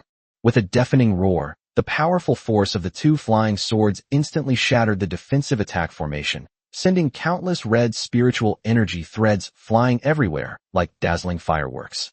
Zhang Yujin disregarded her own injuries at this moment, and was filled with admiration for Jiang Ping's strength. Although this older man looks a bit older, his strength is truly formidable. Once the formation was broken, Zhang Yujin did not hesitate, enduring the pain, and rushed directly into the treasure vault. The fierce battle here had already alerted those responsible for protecting the Chun family's defensive formation. The cultivators inside were completely bewildered and astonished. They had no idea what was going on. How dare anyone target the Chun family? They must have a death wish. The next second, the door to the treasure vault was smashed open by a powerful force, and a person flew in directly. This person was Zhang Yujin. These cultivators all recognized Zhang Yujin, and were filled with doubt, not understanding what Zhang Yujin was trying to do. How dare he be so bold as to attack the Chun family's treasure vault? This was undoubtedly a capital offense. However, just as these cultivators were about to attack Zhang Yujin, another person suddenly flew into the treasure vault. This person was Jiang Ping. None of these people recognized Jiang Ping because he had concealed his appearance. The moment Jiang Ping entered the treasure vault, 2 flying swords radiating a terrifying aura suddenly appeared around his body. Jiang Ping's eyes were icy cold. He didn't care who was in front of him. As long as they were human, he would kill them all. As soon as the flying swords appeared, they transformed into 2 deadly beams of light. instantly killing more than a dozen members of the Qin family. Blood splattered everywhere, creating a bloody and terrifying scene. The Qin family's treasure vault was instantly filled with a strong stench of blood. The remaining members of the Qin family were terrified. They had never seen such a ruthless character. "Who are you? How dare you be so insolent?" in the Qin family. A member of the Qin family shouted in a trembling voice. Jiang Ping snorted coldly, without answering, and swung his flying sword again, bringing with it a chilling sword wind. Zhang Yujin also showed no mercy, taking the opportunity to attack the panicked Qin family members. At that moment, a furious roar came from the depths of the treasure vault. "Who dares to run wild in my Qin family's treasure vault?" An old man suddenly appeared, his body surging with spiritual energy. He was a cultivator at the great perfection of the Golden Core stage. Jiang Ping's gaze was firm, and he showed no fear. He had even killed a nascent soul cultivator before, so what was a Golden Core expert? Jiang Ping decided to unleash the full power of his physical body this time. He had never known what was so special about his body of 10,000 poisons, and today he would go on a killing spree here to find out. Chapter 130: Breaking Through the Qin Family. Jiang Ping's body suddenly erupted with thick green smoke, instantly enveloping him completely. The smoke was extremely eerie, like mist from the deepest abyss, exuding mystery and danger. In that instant, Jiang Ping did not hesitate and shot towards the Golden Core cultivator at the great perfection stage like a bolt of lightning. Suddenly, the Golden Core expert waved his hand, and countless gleaming flying swords appeared behind him, shooting towards Jiang Ping's body like a rainstorm. However, Jiang Ping did not choose to dodge at all. His body became illusory. The countless flying swords pierced straight through Jiang Ping's body, yet failed to cause him even the slightest harm. Jiang Ping's speed did not decrease. Instead, it increased once again. In the blink of an eye, he was close to the old man in the Golden Core stage. The old man's expression suddenly changed drastically, for he felt his body beginning to melt. First, his hands turned into a pool of blood at a speed visible to the naked eye, a horrifying and terrifying scene. The old man stared in horror at his melting hands, letting out a piercing scream. "What kind of sorcery is this?" Jiang Ping sneered. "Today is your death day." With that, the green mist around him grew even thicker and swept towards the old man. The old man struggled desperately, trying to break free from the eerie green mist, but found himself powerless. Wherever the green mist reached, his body continuously dissolved, and his painful howls echoed throughout the treasure vault. Zhang Yujin watched in stunned silence, never expecting Jiang Ping to possess such terrifying strength. Inside the treasure vault, the old man's screams gradually weakened and eventually disappeared. He was completely swallowed by the green mist and vanished into nothingness. Jiang Ping, panting heavily, withdrew the green mist, looking slightly tired.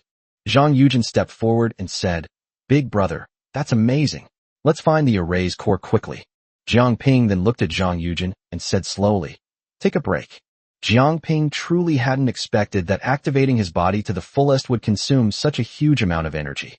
At this moment, the 8 spirit tablets shimmered with a soft light, surrounding Jiang Ping directly, and spiritual energy flowed into his body like a gentle stream.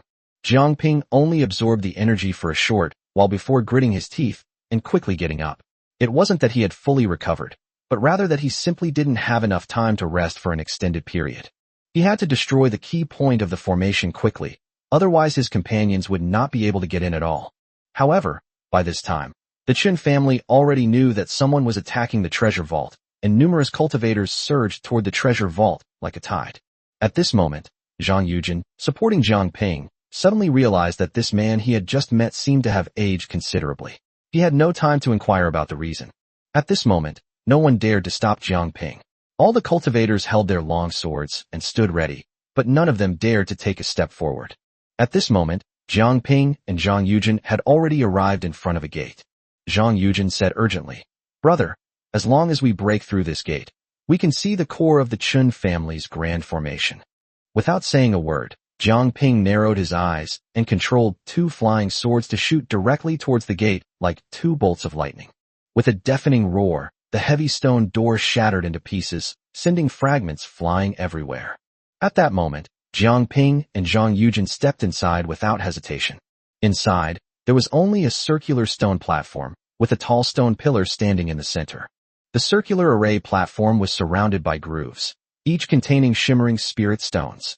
In front of each groove sat a Chun family cultivator, who was busily inserting spirit stones into the groove. Jiang Ping's eyes widened in anger, and he shouted, "Go!" The two flying swords instantly unleashed a destructive aura, accompanied by a whistling wind, and shot directly towards the surrounding Chun family cultivators.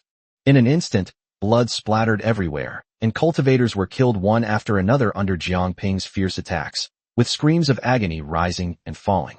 When the flying sword returned to Jiang Ping's side after completing its mission, Jiang Ping put two fingers together and pointed to the stone pillar on the central stone platform. The flying sword shot towards the stone pillar like an arrow released from a bow, weaving back and forth across the pillar, sending stone chips flying everywhere. The stone pillar shattered into pieces under the violent attack and collapsed with a crash. The moment the stone pillar collapsed, the entire Chen family's grand formation vanished without a trace, like a dream or a bubble. Meanwhile, Qin Shiman saw that Fatty and Chang Lanhua had returned directly without seeing Jiang Ping, and she couldn't help but feel a little resentful. Qin Shiman's heart eased slightly when the fat man revealed that Jiang Ping had instructed him to do so, which had startled the fat man. Qin Shiman is a nascent soul stage expert. If I offend this lady, I'll be in deep trouble. The fat man thought to himself that he should refrain from teasing Jiang Ping like this in the future. He had no powerful backing, his only support was his wife, but how could his woman possibly be a match for a nascent soul cultivator? As soon as the formation broke, Qin Shiman moved like a ghost, and was the first to rush into the Qin family. Following closely behind were Jiang Ping's other women, each one heroic and brimming with murderous intent. At this moment, the fat man took the lead and shouted at the top of his lungs, "Charge! Kill all of these Chun family members." His voice was like a booming bell, echoing in the air. Jiang Ping slowly walked out of the treasure vault. As soon as he stepped out, he heard the fat man's deafening shout. Jiang Ping couldn't help but feel a pang of pain in his groin, and sighed inwardly. This fat guy is showing off again. This time, however, Jiang Ping wasn't worried about being overshadowed, since there was no one else here except his woman. Despite his low strength, the fat man is truly fearless when it comes to trouble and dares to charge forward. Given the fat man's foundation establishment stage strength, under normal circumstances, he could be killed more than 10 times in an instant by the Qin family. However, the Qin family is now in complete chaos, especially since none of its high-level combatants are present. The Qin family members scattered and fled like startled birds. Without saying a word, Jiang Ping released the Vengeful Spirit King. The moment the King of Vengeful Spirits appeared, a hand covered his distorted face, and he let out a shrill, sinister laugh. However, the King of Vengeful Spirits immediately shut up after chuckling, thinking that Jiang Ping was going to scold him again for showing off. However, he glanced at Jiang Ping cautiously and found that this time Jiang Ping did not blame him, and did not even look at him. When the King of Vengeful Spirits saw that Jiang Ping did not scold him, he became even more excited. At this moment, he transformed into a black mist and flew towards the Qin family with lightning speed. The King of Vengeful Spirits can be said to be invincible at the nascent soul stage, simply because he is impossible to kill. How could these cultivators possibly defeat the King of Vengeful Spirits? Wherever the King of Vengeful Spirits passed, a scene of utter devastation unfolded, with blood splattering, severed limbs flying everywhere, and countless dead and injured. Chapter 131, The Domineering Fat Man. Jiang Ping shouted again, "Quickly finish this battle." His voice boomed like thunder and could be clearly heard in the chaotic battlefield. Jiang Ping then sent a telepathic message to the fat man, telling him to come over quickly. Just as the fat man was engrossed in the fight, his eyes bloodshot with rage, he was suddenly interrupted by Jiang Ping's shout, leaving him feeling somewhat unsatisfied. However, he still obediently complied and quickly came to Jiang Ping's side. Jiang Ping then turned to Zhang Yujin and said, "This fatso is your second brother. Now you and your second brother should empty the Chun family's treasure vault." The fat man still didn't understand what was going on, how he suddenly became the second brother. But the fat man also knew that now was not the time to dwell on these things. Without saying a word, he followed Zhang Yujin and strode directly into the treasure vault. Jiang Ping did not participate in the killing at this time, but left everything to his women. Jiang Ping felt physically and mentally exhausted. He had indeed overused his spiritual energy before, and he urgently needed to recover. Jiang Ping finally realized that his current strength was far from sufficient to fully support this body of 10,000 poisons, and he needed to improve his strength as soon as possible. He could already vaguely see the barrier of the mid-stage golden core realm, and as long as he cultivated diligently, he would soon be able to break through to the early stage of core formation. Under Qin Shimon's leadership, the Chun family members were utterly helpless. In less than the time it takes for an incense stick to burn, the Chun family was completely wiped out. Unfortunately, none of the Chun family's top combatants are present. Jiang Ping knew that he would soon face the wrath of the Qin family and the investigation by the Dan mansion. However, Jiang Ping didn't care at all, because their operation this time was so fast that no one noticed it at all. When Fatty and Zhang Yujin walked out of the Chun family's treasure vault, they were so happy they couldn't stop smiling. That fat guy is really cunning. He actually took all the floor tiles from the treasure vault. Just because the floor tiles of this treasure vault were paved directly with spirit stones, Zhang Yujin gasped in shock at the fat man's actions. He thought to himself, this guy is really greedy. He doesn't let a single feather go by. Jiang Ping shook his head helplessly as he looked at the fat man and Zhang Yujin's greedy expressions. All right, stop grinning like an idiot and hurry up and pack your things so we can leave, Jiang Ping said. The crowd gathered around, each person's face bearing the joy of victory and exhaustion. Brother, we've made a great harvest this time. The Qin family has really suffered a big setback, the fat man said with a smile. Jiang Ping nodded and said seriously, we shouldn't stay here any longer. The commotion caused by the Chun family has probably already alerted the cultivators in the country of Is. They are probably all rushing here by now. We must leave immediately. Jiang Ping said urgently. Make some noise, draw everyone's attention to the Qin family, and we must escape. Without saying a word, Fatty and Zhang Yujin pulled out several tinderboxes and set the Chun family's house on fire without hesitation. Upon seeing this, Jiang Ping couldn't help but twitch at the corner of his mouth. At this moment, the group did not stop and flew directly towards the border of Is. Their figures shot off like arrows, disappearing swiftly into the horizon. And the commotion here was exactly as Jiang Ping had predicted. The cultivators within the country sensed the anomaly and flew towards the Chun family's location. Most importantly, the fire at the Chun family's house was burning brighter and brighter, with flames shooting into the sky and turning half the sky red. When the monks from the kingdom of Is arrived at the Chun family's residence, they were all shocked and gasped when they saw the horrifying blood and the corpses lying haphazardly on the ground. Which mysterious organization did this? To dare to slaughter the Qin family, they must be a powerful figure, someone said in a trembling voice. I don't know who the Qin family offended. If anyone is to blame, it's the Chun family's rapid rise in recent years. They must have made a lot of enemies. Otherwise, how could they have committed such a heinous act of annihilating an entire family? The cultivators analyzed the situation in a cacophony of voices. Jiang Ping had already left the country of Is. Everyone looked at each other, asking where Jiang Ping was going next. Jiang Ping chuckled, but before he could speak, the fat man blurted out, You're not really going to the Pill Mansion, are you? Jiang Ping still smiled and said, Why not? However, everyone looked astonished. But none of us are alchemists, so what are we going to the Pill Palace for? The fat man couldn't help but ask. Jiang Ping smiled and said slowly, Don't you want to see how the Chun family patriarch reacts after he finds out the Qin family has been wiped out? I, for one, do want to see.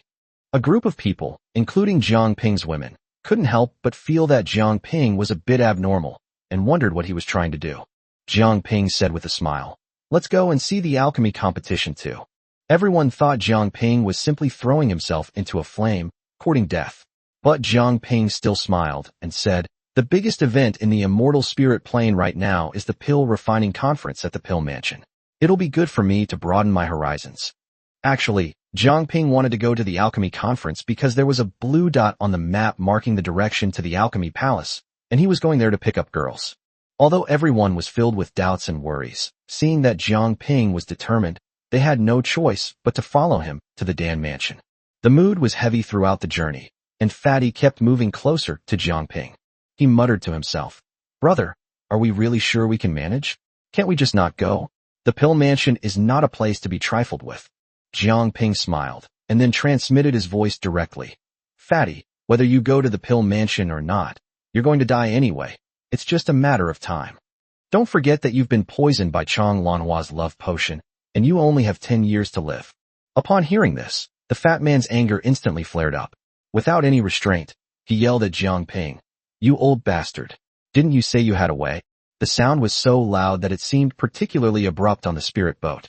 Jiang Ping, however, looked completely relaxed, a smile playing on his lips, as if he wanted to see the fat man so furious and enraged.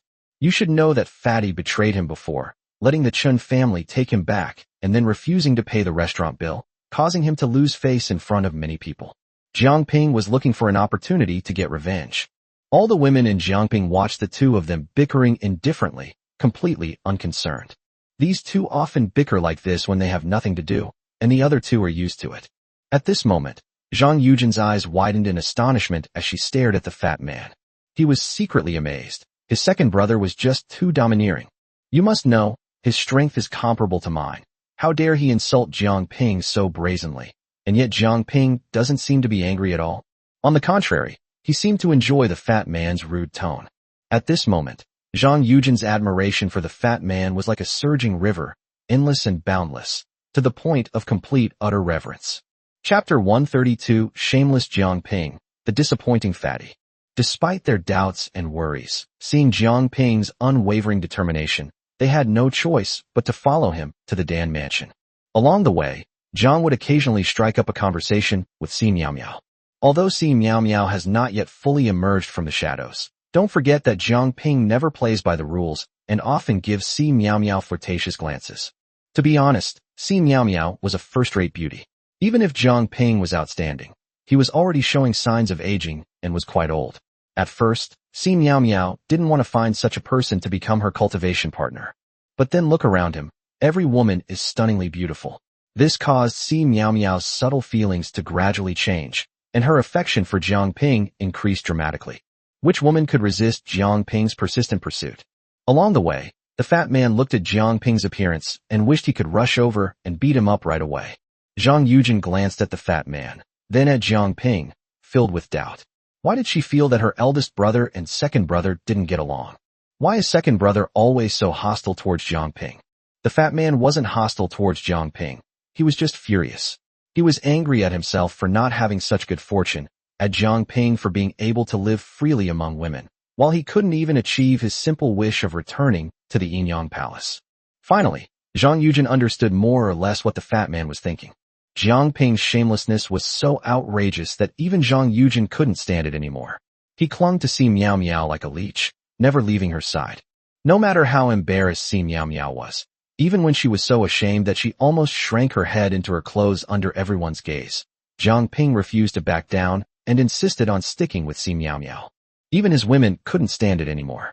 In the end, Jiang Ping slowly left Si Miao Miao's side, walked to a corner of the spirit boat, and sat down cross-legged to meditate.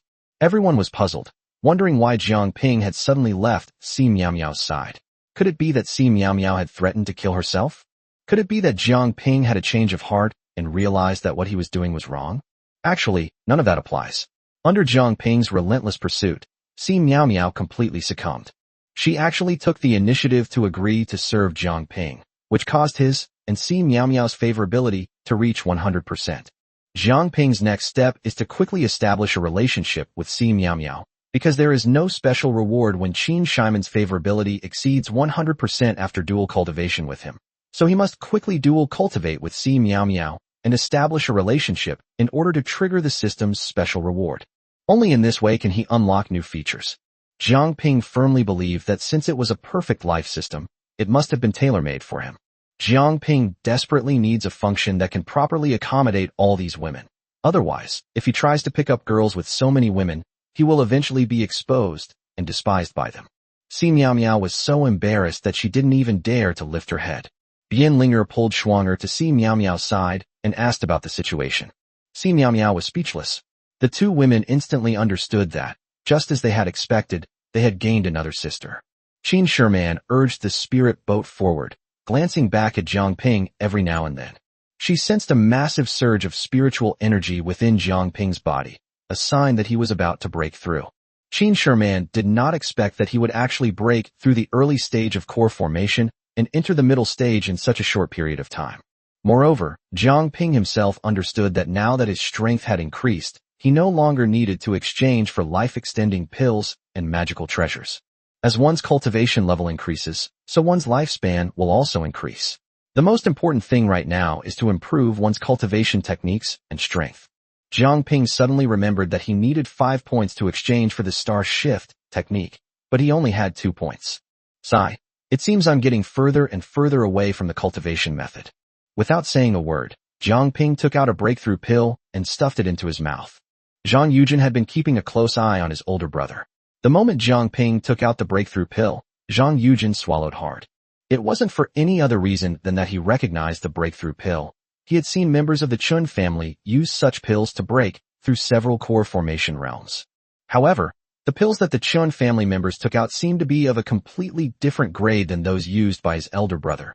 Jiang Ping's pills were clearly of a higher grade.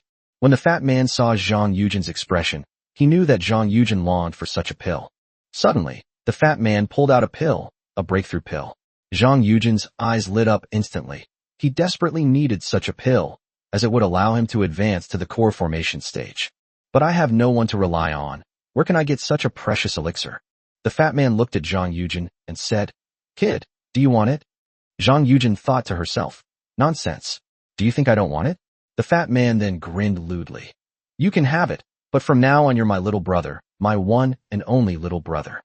As for your older brother, let him give orders to me from now on. He absolutely cannot bypass me and give orders to you directly, understand?" Zhang Yujin was so naive. He thought to himself, "We're all brothers anyway. What's the difference between us? Why be so particular?" Zhang Yujin readily agreed and reached out to grab the pill. The fat man simply pulled his hand away, and Zhang Yujin missed her target.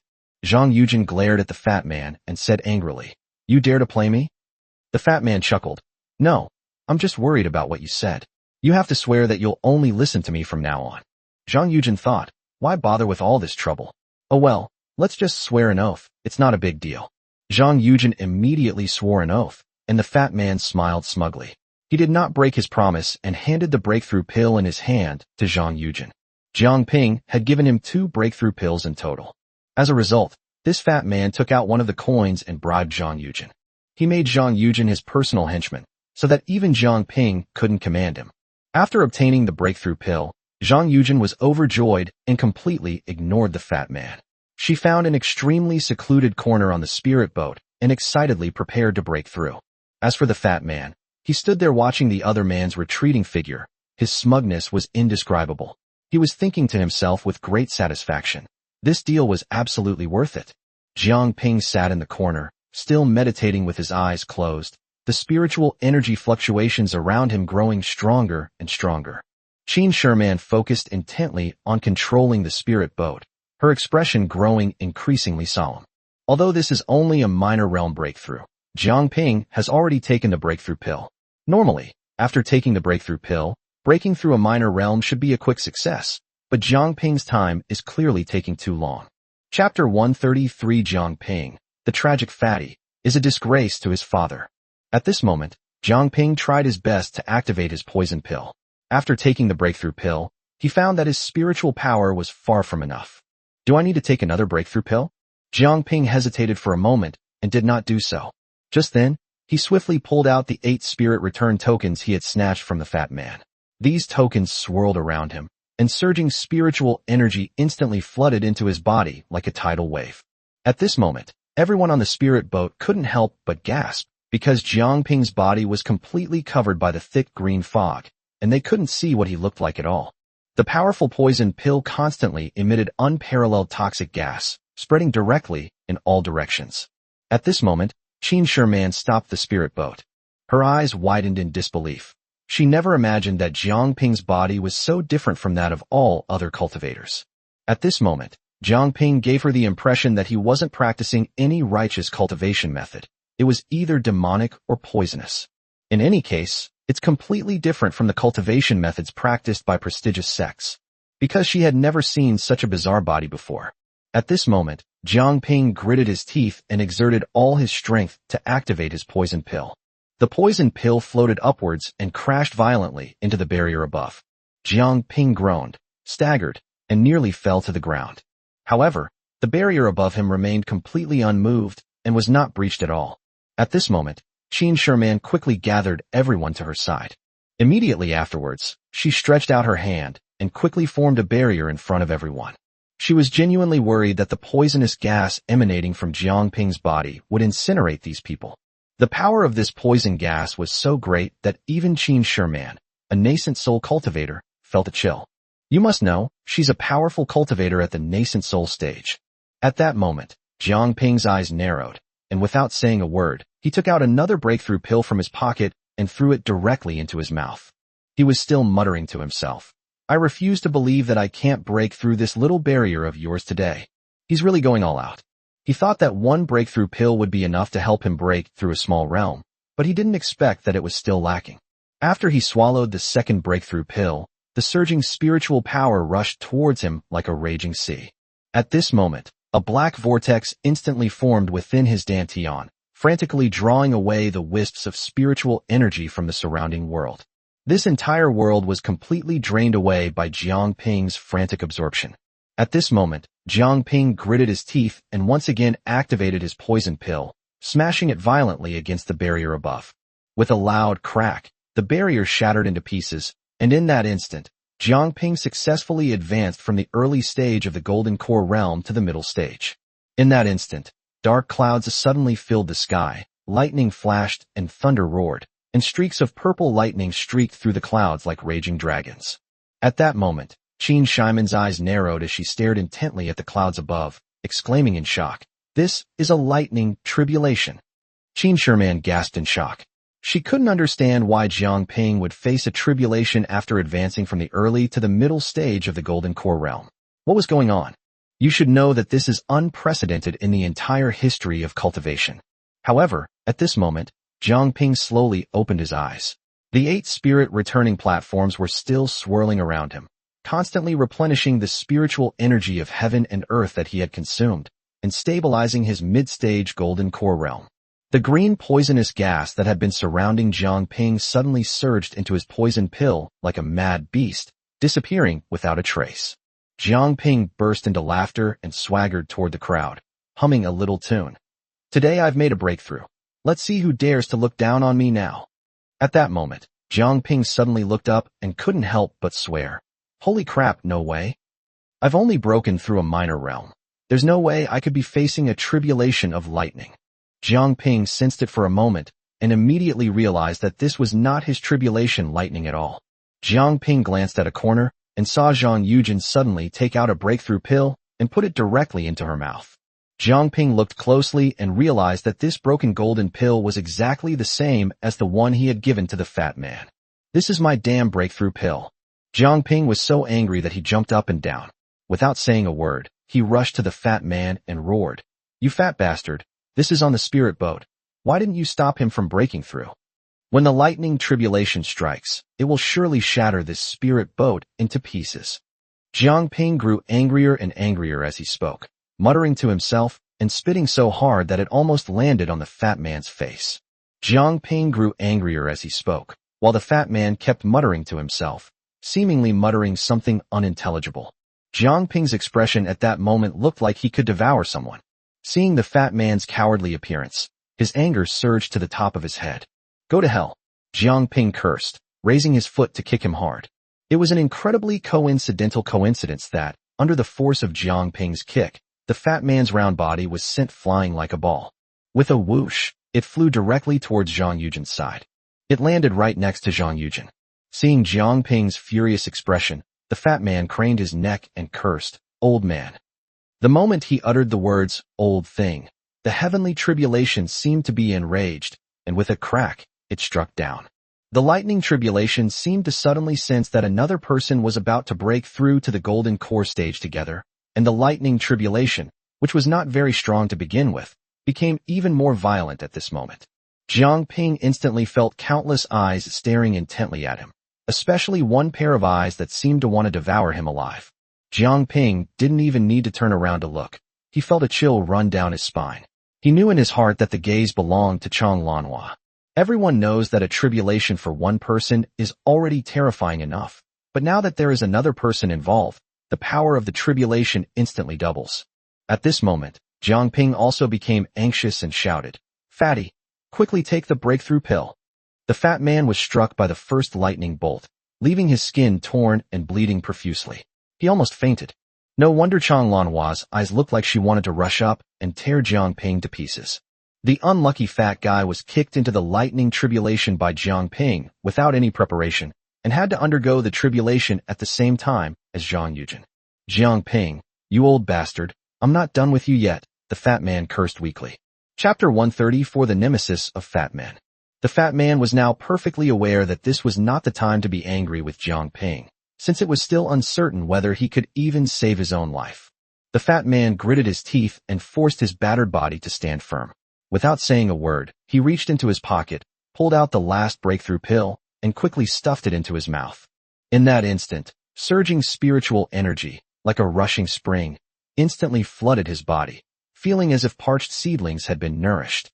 However, he is now facing an extremely serious problem, exactly the same as Zhang Yujin's.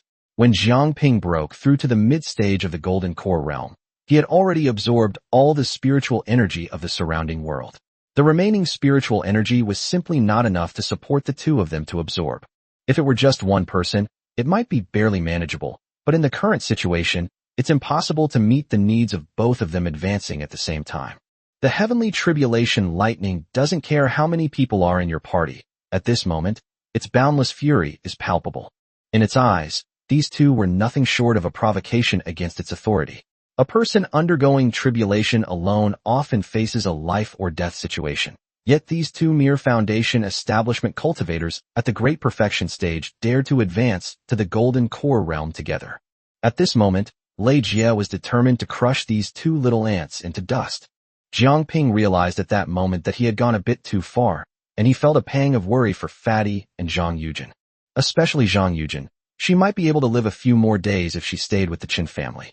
Following me, I'll die before even seeing the sun rise the next day. I won't even live a single day. My sins are immense. As Jiang Ping was thinking, his vision suddenly blurred, and a red figure appeared directly in front of him. It was Qin Shiman. Qin Shiman told Jiang Ping with a serious expression, if the two of them continue like this, they may fail to transcend the tribulation or even be struck dead by lightning. No sooner had the words left his mouth than another figure flashed in front of the river. It was Chang Lanhua. Chang Lanhua glared angrily at Jiang Ping and shouted, Jiang Ping, if anything happens to Fatty, you'll be in for a world of hurt. Jiang Ping had no time to pay attention to Chang Lanhua. He was more anxious than anyone else. He looked at Qin Shiman with questioning and expectant eyes.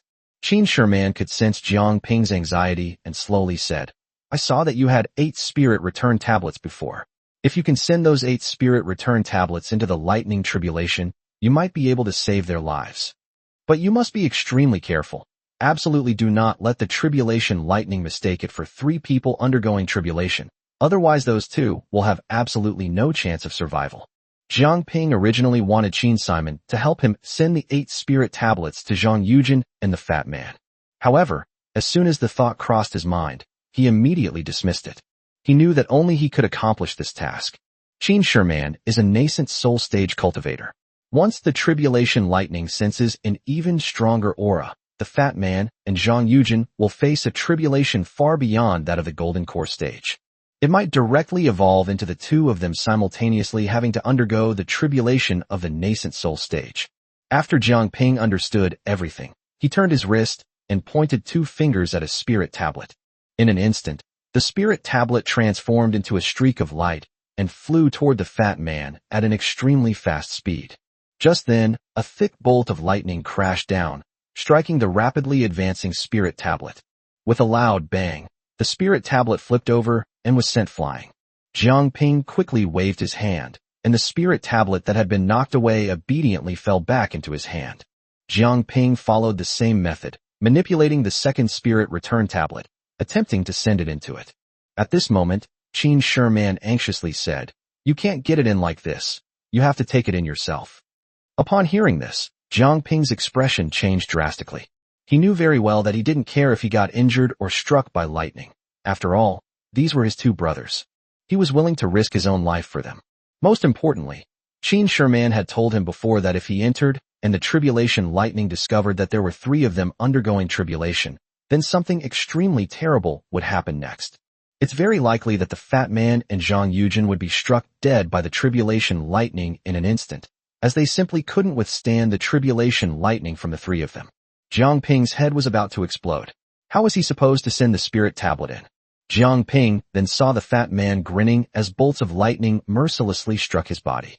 At this moment, the fat man no longer resembled a human being at all. He was covered in blood, a truly gruesome sight.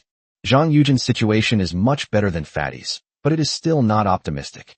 To withstand this terrifying tribulation lightning, they needed powerful spiritual energy, but the spiritual energy around them had been drained during their previous breakthrough.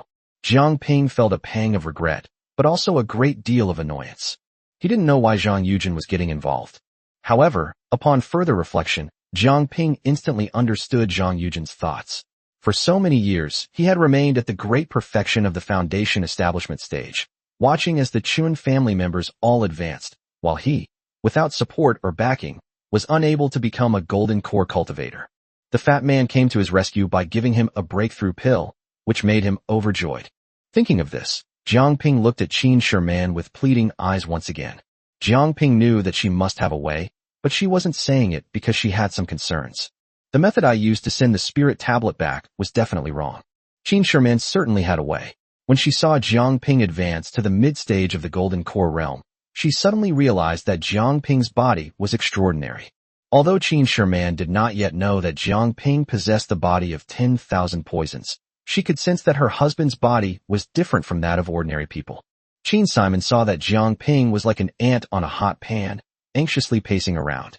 She also knew that Jiang Ping had a very close relationship with these two people, especially with the fat man. They were practically inseparable, like brothers. Qin Sherman sighed and said, "So be it." At this moment, Qin Sherman told Jiang Ping, "Your body is extraordinary.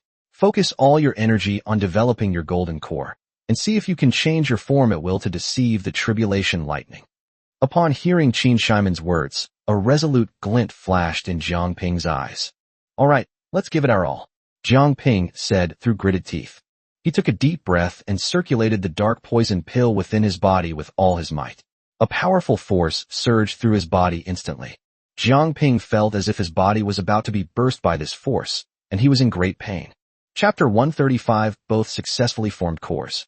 Jiang Ping endured the excruciating pain that felt like it was tearing him apart, desperately trying to control his body. At this moment, he was terrified that this powerful force would completely burst his body. Just then, Jiang Ping felt his body emitting a faint green light, a strange and mysterious glow. At the same time, his skin seemed to melt under the high temperature. However, during this process, Jiang Ping did not feel the intense pain he had imagined. At this moment, Qin Sherman looked tense and suddenly grabbed Chang Lanhua's wrist, using all her strength to throw it backward. She and Chang Lanhua quickly disappeared into the distance, away from the dangerous place where Jiang Ping was. Just after they left, green and purple poisonous substances once again spread wildly from Jiang Ping's body like a tidal wave. Jiang Ping slowly raised his arm, his eyes filled with astonishment. He could see his bones, veins, and blood vessels flowing with blood with perfect clarity. The next second, Jiang Ping once again pushed his poison pill with all his might.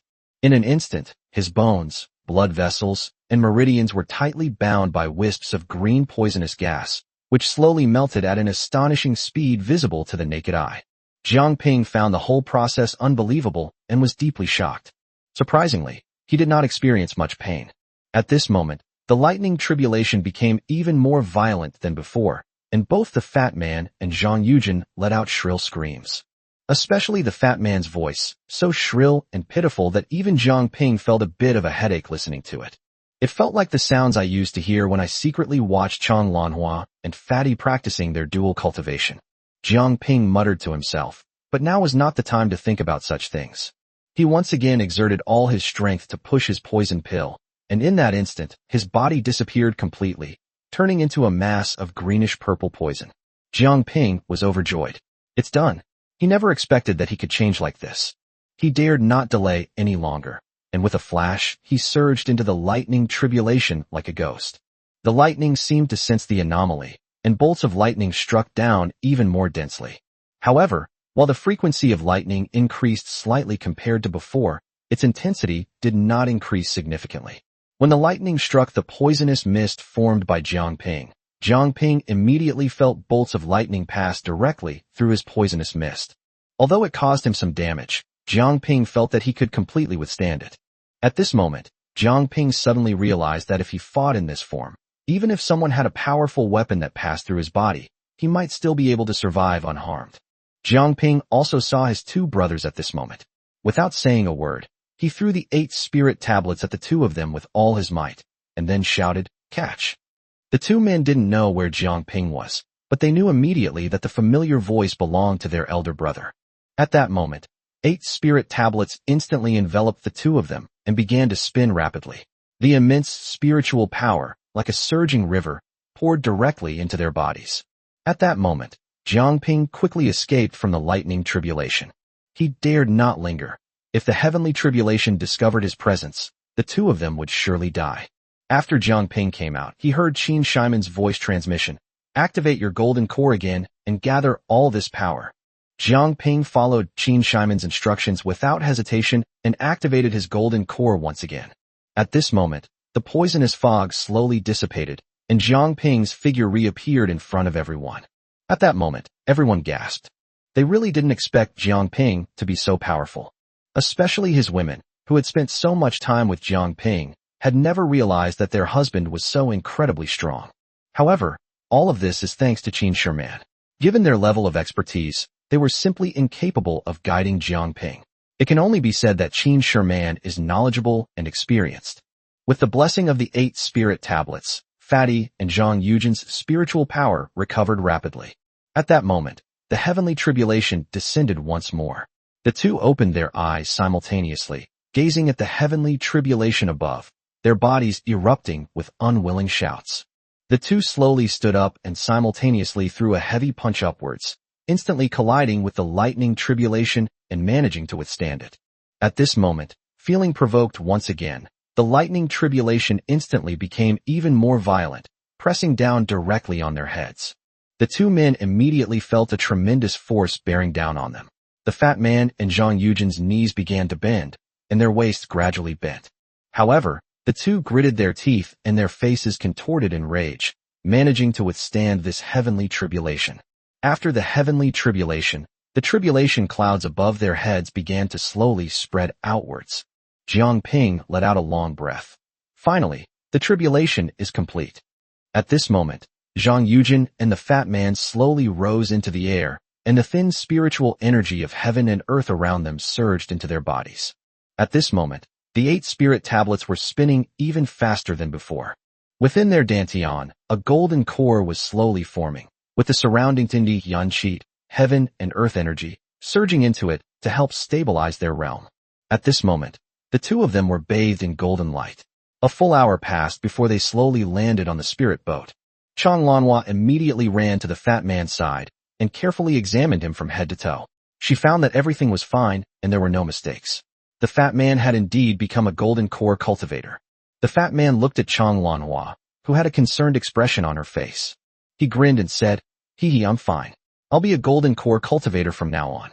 Let's see who dares to look down on me."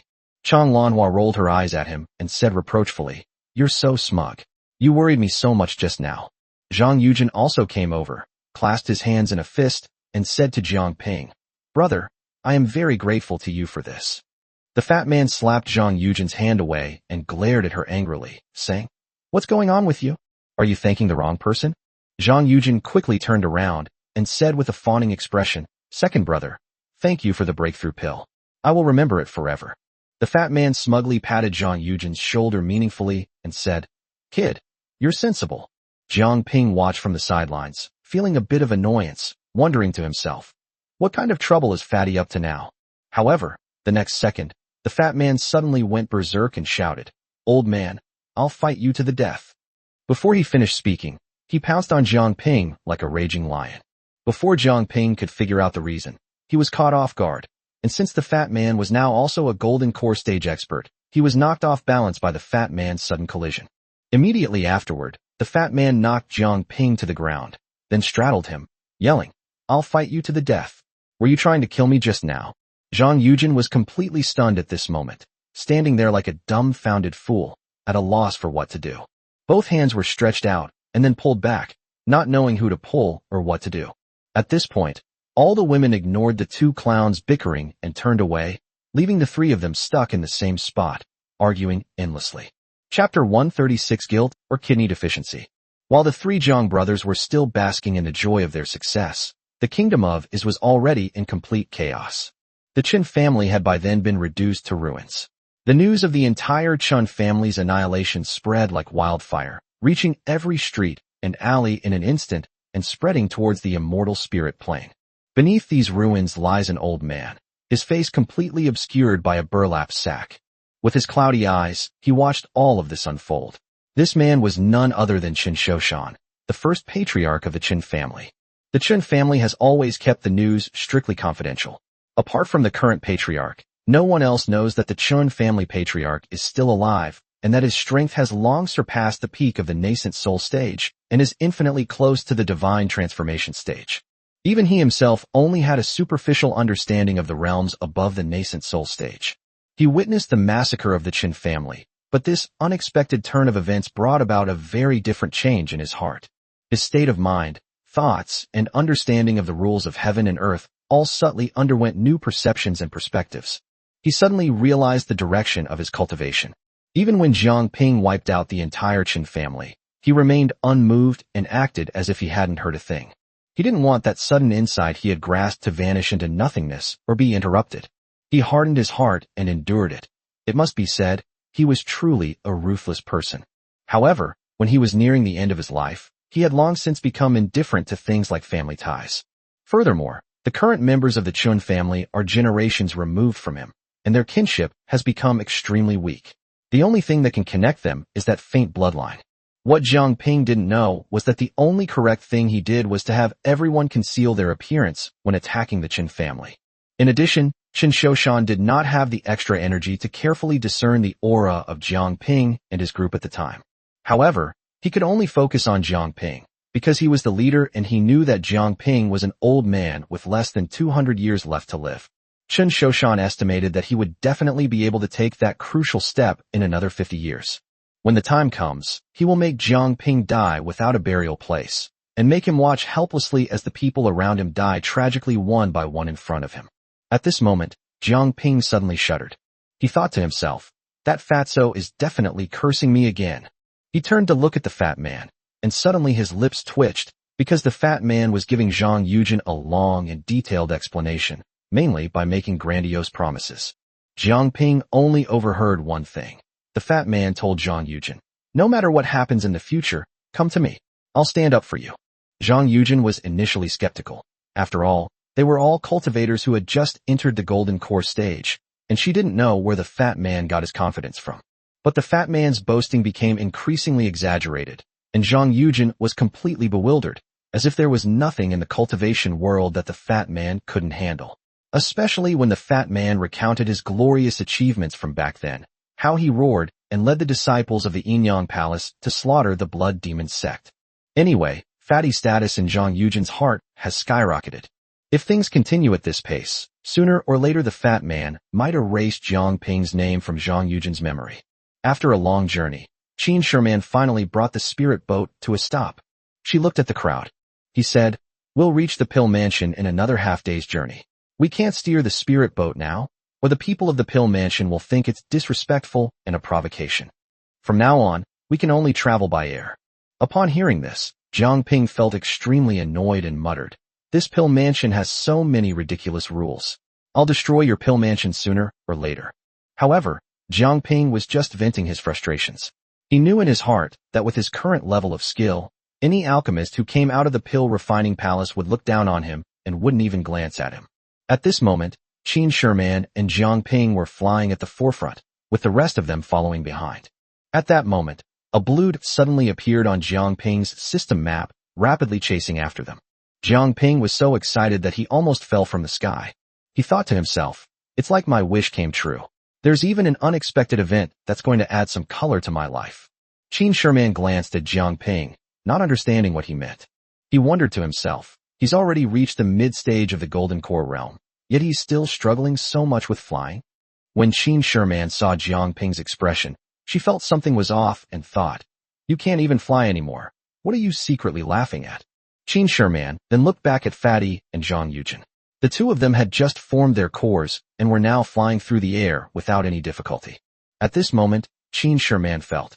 Could it be that Jiang Ping has really been drained by having too many women? Why do I look so weak? Jiang Ping was indeed a little uneasy, but he was uneasy because he was guilty. He's currently figuring out what to do once his target appears. The blue dot was getting faster and faster, almost catching up with him. Qin Sherman had already sensed several powerful auras flying towards them from behind. Qin Sherman stopped immediately and went directly behind the group. She is the strongest among them, and she must guard against all possible dangers. Jiang Ping then saw the people behind him, and the one leading them was a woman. The woman's face was veiled by a light gauze, and her red dress swept through the air like a beautiful rainbow. Although the woman covered her face, her aura was unmistakable. The woman also saw Jiang Ping. The moment their eyes met, Jiang Ping's eyes were filled with nothing but infatuation and affection, while the woman's eyes were slightly complicated. Jiang Ping recognized her, and Schwanger came to Jiang Ping's side at this moment and said directly, "It's her." Jiang Ping nodded. Their simple conversation was conducted without any attempt to conceal anything from anyone. Qin Sherman then said, "The opponent has the strength of the early stage of nascent soul." Jiang Ping and Schwanger exchanged a glance, and both of them gasped in astonishment. How long had it been? They had already broken through to the nascent soul stage so quickly. At this moment, Qin Sherman looked at Jiang Ping, who did not hide anything, and said, "She is Yu Linglong, the holy maiden of the demonic sect." When those three words appeared, Qin Sherman could hardly believe her ears and exclaimed in surprise, "What's going on? That's actually a jade pendant." Qin Sherman was familiar with this name, and although she was in the immortal spirit plane, she still knew a lot about the Heavenly Punishment Mountains. Chapter 137 Heading to the Pill Mansion. In particular, the demonic sect does not operate solely within the Heavenly Punishment Mountains. Their influence extends far beyond the cultivation world, leaving their mark across the entire realm of immortals. Qin Sherman also knew one more thing. Yu Linglong was not dead, but had been sealed away by the Heartless Fairy using the heart-questioning nails. To be honest, almost no one who is sealed by the heart-questioning nail can escape. Even if they escape, they will still be mortals, without any divine power. The heart-questioning nail sealed everything away, because removing it required 3 soul-searching questions. Even the Heartless Fairy couldn't understand this problem, so once you're hit by the heart-questioning nail, there's almost no solution. Qin Sherman was eager to know about the heart-questioning nail, but Jiang Ping sighed, and summed it all up in one sentence. "I helped her remove it." Qin Sherman was shocked once again and said, "This is a bit too unbelievable." She sensed that Jiang Ping wasn't joking. Her husband had actually withstood those 3 soul-searching questions. It was incredible. Jiang Ping didn't continue speaking. Just now, Yu Linglong saw him fly away like that. Didn't she have any regrets or gratitude at all? Are all members of the demonic cult so heartless and ruthless? For a fleeting moment, Jiang Ping desperately wanted to use his last 2 points on Yu Linglong. Let her know that the system's attraction function is not just for show, and let him understand why the flowers are so red. But he eventually gave up, inwardly cursing himself. Forget it. Since she's heartless, why should I force it? However, just as Jiang Ping finished thinking those words, he then cursed himself inwardly with contempt. Too stingy. Why worry about those points? Just get Jade Linglong first. If the fat man and his woman knew what he was thinking, everyone would probably despise Jiang Ping. Jiang Ping watched Yu Linglong's retreating figure. She had brought 4 people with her, and they were heading towards the Pill Mansion. Jiang Ping thought to himself, could I possibly run into her again at the Pill Mansion? If I do, I'll show her what a man's methods are all about. I want her to know that even if you are the holy maiden of the demonic cult, you are still just my woman, and I am the holy maiden Terminator. Qin Sherman was still pondering how Jiang Ping had passed the soul-searching interrogation. It was too unbelievable. Isn't it said that the 3 fundamental questions of the soul are unsolvable? Is no one able to pass? Qin Sherman continued flying towards the Pill Mansion, filled with doubt. Finally, they saw the Pill Palace. After the group saw the Pill Palace, Jiang Ping gasped. No wonder the people from the Pill Mansion are so powerful. The Pill Mansion isn't built on the ground at all, but floats in the air. Most importantly, the spiritual energy here is much more abundant than in other places, making it a true holy land for cultivating immortality. The fat man approached Jiang Ping and said, Brother, haven't you noticed that this alchemy chamber is a bit of a waste? Before Jiang Ping could react, the fat man continued, Such a wonderful place for alchemy. If we could live together as a couple and cultivate together every day, wouldn't that be like being immortals? At this moment, Jiang Ping felt that what the fat man said was absolutely right. It really hit the nail on the head. The others looked at him with disdain, thinking that this guy seemed to have nothing but love and sex in his head. Qin Sherman glanced at the fat man with disdain and said, "Alchemy requires more spiritual energy than cultivation. At the moment of pill formation, a massive amount of spiritual energy is needed to condense the pill and improve its grade. The pill refining palace has many alchemy rooms, each inscribed with a spirit-gathering array, designed to increase the success rate and grade of pills for alchemists." After listening to Qin Shimon's words, Fatty and Jiang Ping remained expressionless. Suddenly, as if they were on the same wavelength, they said in unison, "What a waste of a perfectly good spirit-gathering array. Wouldn't it be better to cultivate together inside it?" It can only be said that Jiang Ping and Fatty were born to be brothers. Zhang Yujin's jaw nearly dropped to the floor after hearing what Jiang Ping and the fat man said. The group paused and observed outside the Dan mansion for a moment before preparing to enter. As soon as they arrived at the entrance, two disciples dressed in Danfu robes blocked their way. "Who goes there? Do you have an invitation?" one of the disciples asked solemnly. Qin Sherman stepped forward and slowly said, "I am from the Huda sect. I have come with a group of friends to observe the alchemy event. We do not have formal invitations." The two disciples looked Jiang Ping and Qin Sherman up and down, their brows furrowed. One of them asked in confusion, "No invitation letter?" "No way. The Pill Mansion clearly sent a letter of invitation to the Huda sect." At that moment, the two disciples' expressions changed drastically, their eyes filled with vigilance. One of them shouted sternly, "Who exactly are you? How dare they infiltrate the alchemy competition? What is their purpose?" Upon hearing this, Qin Shimon's heart skipped a beat. She never expected that the Dan Mansion would actually send a letter of invitation to the Huda sect. Because the alchemy conferences held by the Pill Refining Mansion in the past were always held internally and invitations were never sent to cultivators from all over the world, she was indeed completely unaware of this matter. At that moment, the two disciples exchanged a glance and whispered a few words. One disciple turned and flew into the Pill Palace, while the other disciple crossed his arms and said with an unfriendly expression, "You two wait here. When the people from Huda sect come out, they will know whether you are real or fake." As the disciple spoke, a fierce glint flashed in his eyes, as if to say, "Humph, if the people from Huda sect don't recognize you when they come out later, Danfu won't let you off easily." Jiang Ping hadn't expected to encounter this unexpected situation so soon after arriving at the Pill Refining Mansion. He actually needed a formal letter of invitation to watch the alchemy process. If it weren't for the blue dot marking it on the system map, he wouldn't have come even if you had to use a sedan chair carried by 8 men. In just a short while, a young man led 2 old men out of the Dan Mansion. Jiang Ping looked closely and realized that the young man was none other than Li Tianfang, the holy son of the Huda sect. As soon as Li Tianfang came out, his gaze swept over everyone like 2 sharp arrows. Finally, his gaze fixed on Qin Sherman, his eyes filled with complex emotions, resentment, anger, and jealousy intertwined. The hatred in his heart was like a raging river, never-ending. He had always loved Qin Sherman. In his heart, Qin Sherman was like a fairy from the heavens, beautiful, charming, and exceptionally talented. Moreover, everyone in the entire Huda sect felt that he and Qin Sherman were a match made in heaven, and the phrase, "a perfect couple," was the most accurate description. He had fantasized countless times about the beautiful scene of living happily ever after with Qin Sherman. Unexpectedly, Qin Sherman ended up with a decrepit old man named Jiang Ping. In his eyes, Jiang Ping was just a troublemaker who had ruined his plans. Furthermore, Jiang Ping and the Wraith King worked together to actually kill Lu Man, the sect leader of Huda sect. Lu Man has always treated him like his own son since he was a child. This is practically a blood feud. But every time he thought of Jiang Ping's unfathomable strength and methods, he felt terrified and didn't dare to take Jiang Ping seriously. "Humph, Jiang Ping, you old geezer, don't be so smug for too long. When I've mastered my skills, I'll torture you to death in front of Qin Sherman, slice by slice, until you wish you were dead." Li Tianfang made a silent vow, his teeth grinding together, his expression as ferocious as could be. Chapter 138, The Domineering Fat Man. Jiang Ping was a very shrewd man.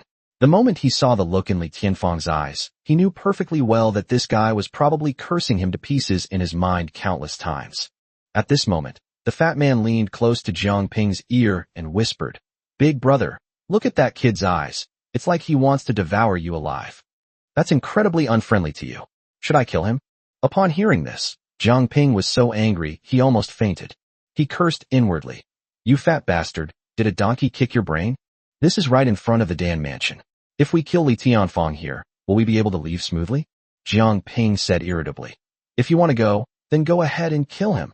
The fat man took a deep breath, his eyes instantly turning icy cold. Without saying a word, he took a step forward, his posture suggesting he was about to attack Li Tianfa at any moment. Jiang Ping was so frightened that his hand trembled, and he pulled the fat man back. The fat man turned his head, looked at Jiang Ping with a puzzled expression, and asked, What's wrong, brother? Are you not confident in my abilities? Jiang Ping was really having a terrible headache. He suddenly felt that the fat man was putting on an act just for him. Because at that moment, the fat man gave Zhang Yujin behind him a wink. Then, in front of Jiang Ping, he said loudly, See, third brother? From now on, be like me. When something happens, be the first to rush forward. Even if the other party is at the great perfection of the core formation stage, don't be afraid. We brothers would rather die than bend. At this moment, Li Tianfang felt that this group of people didn't treat him like a human being at all. Jiang Ping and the others were just entertaining themselves like they were putting on a show, completely disregarding him. He was so angry he felt like his lungs were about to explode. He was about to get angry, but he managed to suppress it. He thought to himself, the only thing to do now is to endure. The sect leader has been killed by this group of people. Who can blame him for not being a match for Jiang Ping right now? All I can say is that Li Tianfang is a coward. At this moment, Li Tianfang turned to look at the disciples of the Pill Mansion and said, This is the holy maiden of the Huda sect. She wasn't in the sect at the time, but now that she's here, please ask the two of you to let her in. He now had no choice but to let Qin Sherman and the others in because he was afraid of Jiang Ping. Since Jiang Ping and the others had come to him, they wanted him to bring them in. The moment Jiang Ping stepped through the gate of the Pill Mansion, he never expected that this seemingly ordinary portal was actually a magical teleportation gate. He felt a blur before his eyes, and in the short span of time, he seemed to be in a completely new and wonderful world. At that very moment, Jiang Ping's legs went weak, and he almost collapsed to the ground. The system map suddenly shone brightly, with blue dots lighting up one after another like dazzling stars. 1, 2, 3. No, there's another one. At that moment, Jiang Ping subconsciously touched his waist, his heart filled with panic. He instantly calmed himself down and cried out, System, please don't mess with my old back. You can't do things step by step, take your time. 4 red dots all at once. You're driving me crazy. The system completely ignored his desperate pleas, and at that moment, another blue dot lit up. Jiang Ping's legs suddenly went weak, and he stumbled, almost falling to the ground in a sorry state. With a mournful face, he cried out, Master, please, stop messing with me. You're really going to kill me. Jiang Ping was truly on the verge of tears at this moment. If Fatty knew about this, he'd encountered such a great opportunity. I bet that guy will start fighting with me again. He's so shameless. He has the nerve to say he can't do it when there's such a good opportunity. Jiang Ping suddenly remembered the fat man's 1 pillar of strength pill. He thought to himself, if all else fails, I'll have to ask Fatty for help. At this point, the system probably had a change of heart. For the first time, it took the initiative to communicate with Jiang Ping.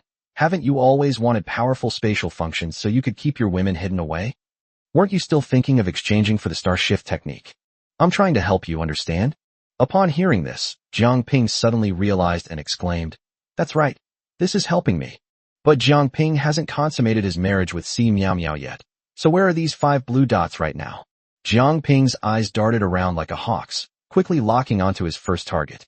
He knew in his heart, it must be Yuling Long. But where are the other 4 wives?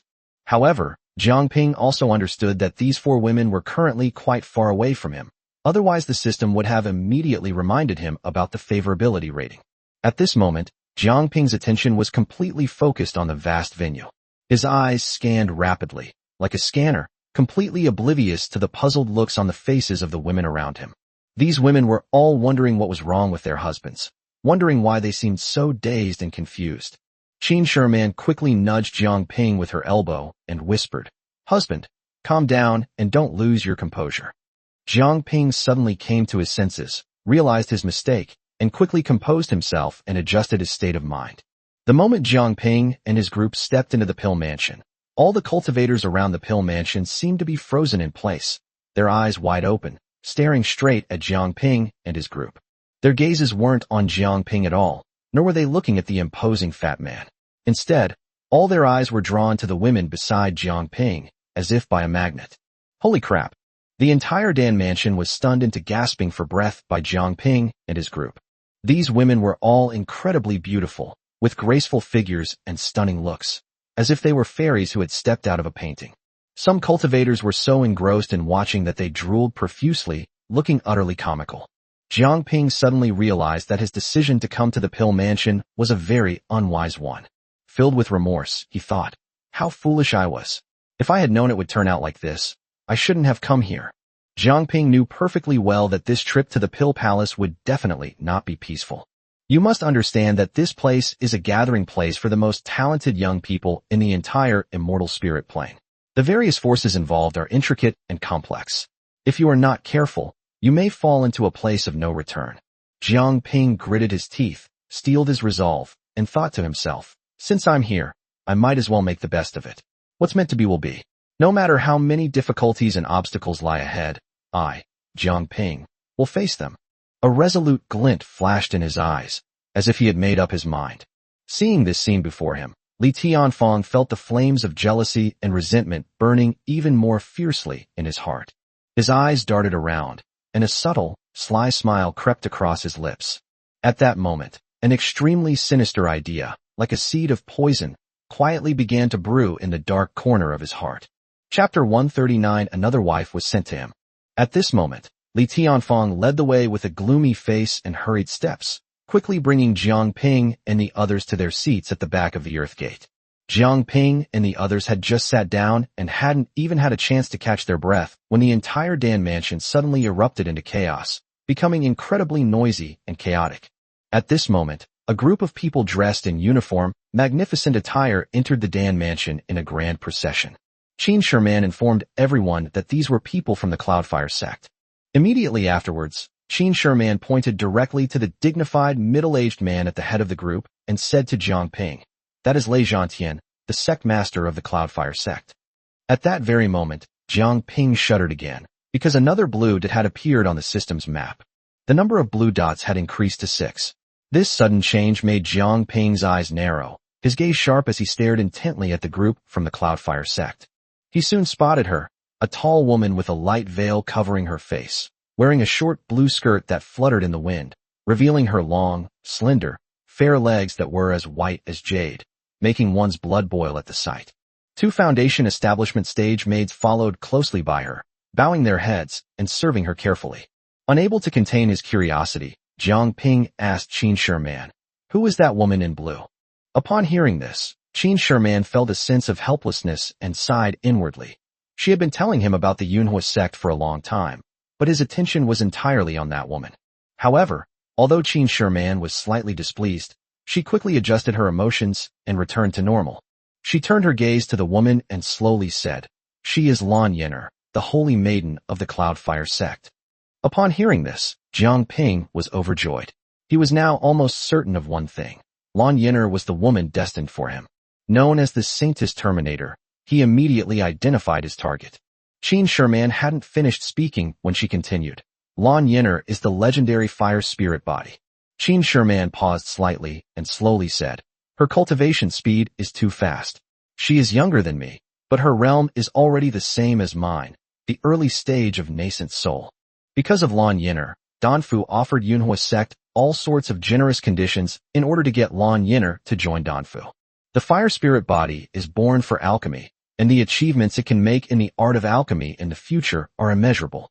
Lei Zhantian didn't seem to intend to stop Lan Yenner. As long as she wanted to go to the pill mansion to cultivate, no one would stop her. But Lan Yenner was determined to stay in the Cloudfire sect and not go anywhere else. Danfu Master Duanmu Qiu had always believed that Lei Zhantian was deliberately refusing to release the person, which had kept his relationship with the Manhwa sect quite tense. Qin Sherman did not expect that the Cloudfire sect would actually come this time, and even bring the Holy Maiden. Jiang Ping, however, was overjoyed, thinking to himself, finally, another wife has been sent to me. Jiang Ping knew perfectly well that this trip to the pill mansion was absolutely worthwhile. So many targets were discovered all at once, although currently only a minor entanglement with Yu Linglong. The other women probably thought it would be as difficult as climbing to the sky if they wanted to get close to them. Especially after Qin Sherman introduced Lan Yinner's specific situation, Jiang Ping felt that it was very difficult for him to get close to her. But where are the other 4 targets? Jiang Ping wasn't too worried. He knew that things would be confirmed sooner or later. At this moment, Jiang Ping knew that his most important task was to figure out how to leave the pill mansion safely after the pill refining conference ended. He could feel numerous hostile gazes being directed at him like sharp arrows with just a slight glance around. The reason is simple. How could those people possibly feel at ease with such an old man in the mid-stage of core formation being surrounded by so many women who are like fairies? They will definitely cause him trouble, and those who are watching him closely are basically guys who are stronger than him. At this moment, Zhang Yujin cautiously leaned close to Jiang Ping's ear, her voice trembling slightly. He said, "Boss, just how many people have you offended? I have a feeling that as soon as we leave this alchemy palace, I'll be hacked to pieces. If I had known it would be like this, I would have stayed obediently at the Qin family's house. Maybe I could have lived a few more days." Upon hearing this, Jiang Ping couldn't help but laugh and scold. "You little brat, what nonsense are you talking about? If you had stayed with the Qin family, you might be nothing but ashes by now. You're going to die either way, so what's the point of worrying?" Upon hearing this, Zhang Yujin pondered it carefully and realized that it made perfect sense. She couldn't refute it. Jiang Ping then said, "If you have someone to blame, blame your second brother. These are all your second brother's enemies. Think carefully about what your second brother has told you, and you'll understand." Zhang Yujin frowned and thought for a moment. That's right. Her second brother had always boasted to her about how he had slaughtered the sect. So that's how it is. It's all because of the enemies he made. Zhang Yujin didn't know what to feel right now. He had a feeling that he had just escaped one danger only to plunge into another. Since death is inevitable either way, why is living so difficult? At this moment, the cultivators of the Cloudfire sect found their places and sat down comfortably. Then, Sect Master Lei Zhantian flashed and leaped onto the highest platform. Just then, an old man with white hair stood directly in the void, looking down at the cultivators below, and said in a loud voice like a bell, "This time, the Pill Palace sincerely invites cultivators from all over the world. No matter what sect or school you belong to, you can come up on stage to compete in pill refining. However, there is only one condition. You must be able to refine third-tier pills." These words caused an uproar in the entire venue. Everyone stared wide-eyed, inwardly exclaiming in surprise. This competition starts with a third-level alchemist. You should know that the status of a third-tier alchemist is incredibly high. Even the sect leader of a small sect would have to treat them with utmost respect. Their status is far higher than that of the sect leader of a small sect. No one expected that the requirements for this alchemy competition would be so high. At this moment, the women around Jiang Ping all turned their attention to him. They clearly remembered how Jiang Ping and Fatty entered Shuiyan Pavilion, especially Schwanger, who stared longingly at Jiang Ping, since he had taken out a precious pill to help her recover her strength. Jiang Ping grinned awkwardly, thinking to himself, "What kind of pills do I know? I don't even recognize all the pills." Chapter 140, The Invincible Fatty. As for alchemy, I'm probably just a first-tier alchemist. After all, I've spent so many years in the Yinyang Palace's medicine garden, so I know how to make some of the most basic pills. At this moment, Jiang Ping suddenly pointed at the fat man and said loudly, "This is a real alchemist. Fatty, don't be a coward. Since you're here, make the best of it. Go up on stage and give it a try later. Don't come for nothing. Losing isn't shameful." It was only then that everyone realized, oh right, it seems Liu Debao knows how to refine pills. Zhang Yujin's eyes were sparkling with admiration as she said, "I never imagined that my second brother was an alchemist. Does that mean I'll have an endless supply of pills from now on?" The fat man cursed Jiang Ping's entire family in his mind, thinking to himself, "When the hell did I learn how to refine pills? Jiang Ping, you bastard, aren't you pushing me into a fire pit?" Jiang Ping already knew what the fat man was going to say, so he quickly interrupted him and said, "Fatty, you should show them your skills and refine a furnace of one pillar supporting the sky. Don't forget that this is also a medicinal pill. The judges didn't specify what kind of pill to refine. If you can refine a third-tier pill that can support the heavens, you'll be able to roam freely in the cultivation world." Jiang Ping continued to brainwash the fat man, saying with great enthusiasm, "Fatty, think about it carefully. Look at how rich the spiritual energy of heaven and earth is here. Your chances of succeeding in alchemy have greatly increased. Think about it again. Once you become famous, beautiful women will throw themselves at you. Honors will come easily, and special awards will be commonplace. You'll get whatever you want, and you'll become a guest of honor in all sects. Have you thought about it? At this moment, the fat man was actually tempted, his eyes fixed on the front, as if he could already see the day he would achieve fame and success. At this moment, all the women were looking at Jiang Ping, their eyes seeming to say, "Why does it feel like Jiang Ping is trying to trick people?" Chang Lanhua, in particular, revealed a murderous glint in her eyes, as if she wished she could rush up and kill Jiang Ping immediately. The fat man, however, kept his head down and remained silent, completely absorbed in his fantasy.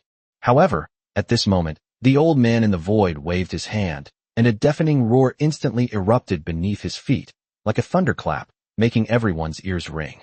Immediately afterwards, a circular platform rose from the ground like a giant beast, its imposing presence awe-inspiring. At this moment, 8 alchemy furnaces were placed around this circular platform, exuding an ancient and mysterious aura. The old man then loudly proclaimed, "Anyone willing to participate can come up on stage to compete. The top 10 will be selected and personally assessed by the Lord of Danfu." The entire scene suddenly became as if boiling water, because all the cultivators knew perfectly well that this competition would definitely not last long, and would probably end after a few rounds. Third-tier alchemist? Do you really think those are cabbages that can be found everywhere? How many people could there be? The moment the old man finished speaking, a blue figure appeared on the stands like lightning. It was Lan Yenner. The moment Lan Yenner stepped onto the stage, she caused a sensation among the cultivators below. Although most of them had never seen Lan Yenner's true face, her name was already widely known and had spread throughout the entire immortal spirit plane. He was showered with accolades such as the youngest nascent soul cultivator and the most beautiful alchemist. The moment Lan Yenner stepped onto the stage, everyone was speculating about what level of alchemist she had reached. Has he already surpassed the Cloudfire sect master? Just then, several more cultivators displayed their agile movements and powerful auras as they leaped onto the arena.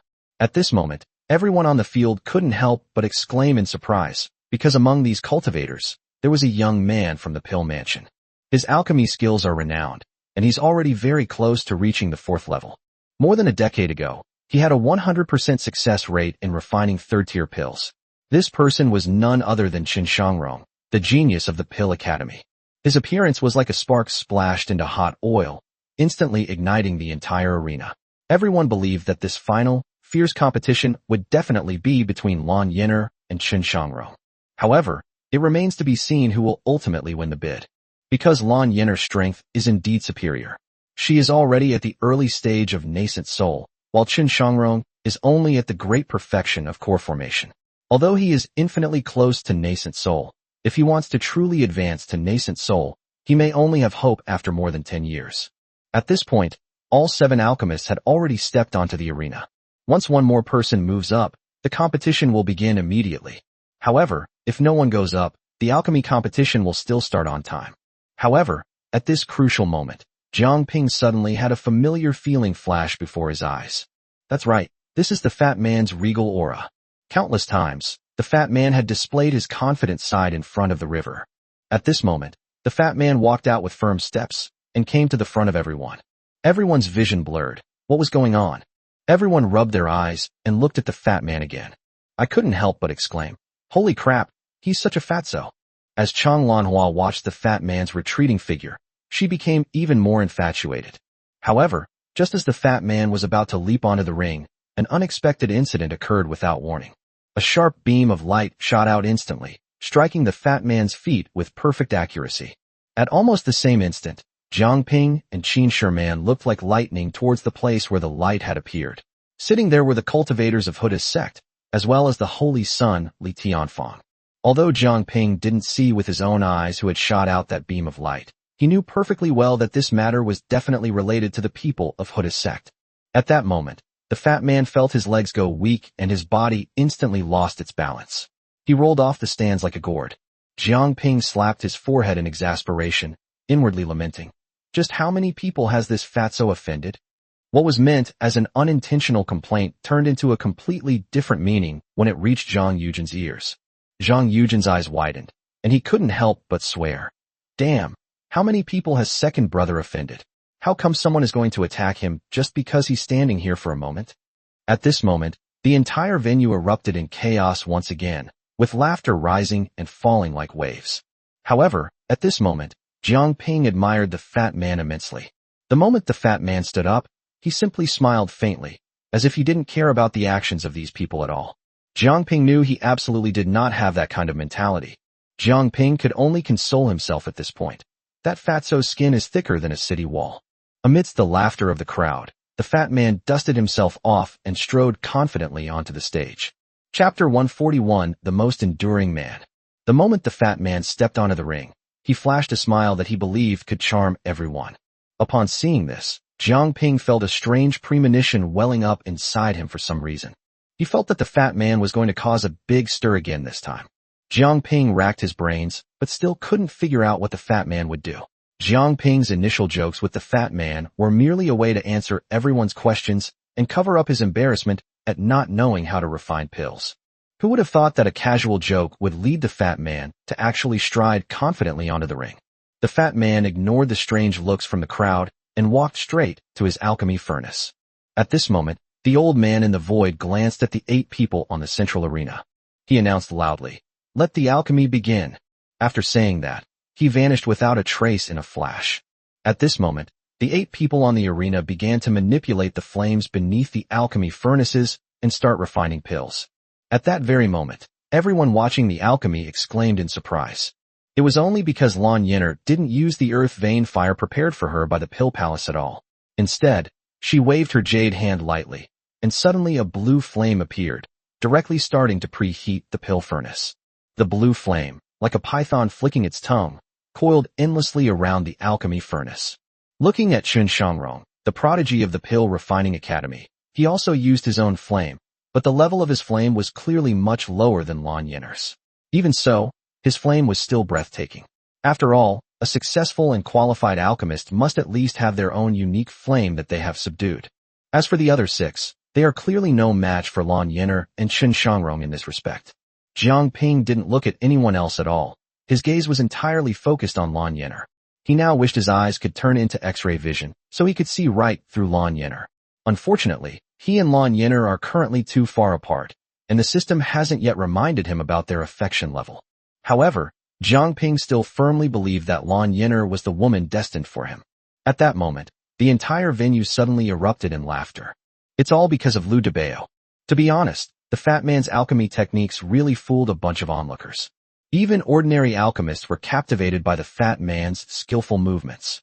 Because the fat man's technique was extremely skillful, without any flaws, and he proceeded step by step in accordance with the standard procedure for preheating the alchemy furnace. However, when the fat man finished all the preparations by manipulating the earth vein flames, the moment he took out the medicinal herbs, everyone watching was stunned. Especially since this is the pill refining palace, anyone here can recognize the medicinal herbs clearly. The first herb the fat man produced stunned everyone. This is a nearly 100-year-old Solomon seal plant, also known as immortal Yuliang. Then, one by one, the herbs were placed in front of the fat man.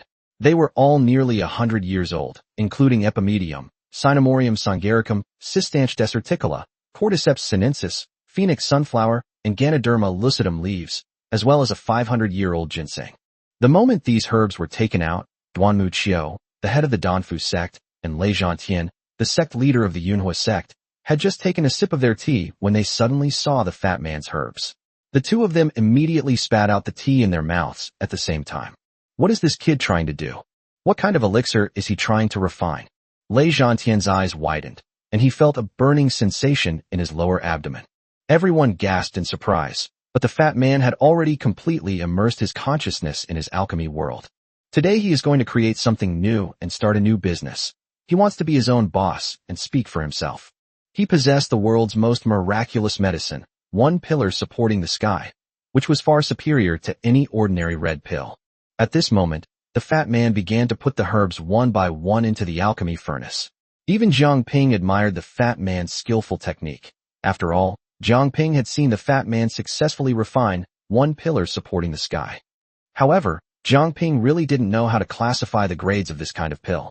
Now, all eyes of those watching the alchemy process below are focused on two individuals.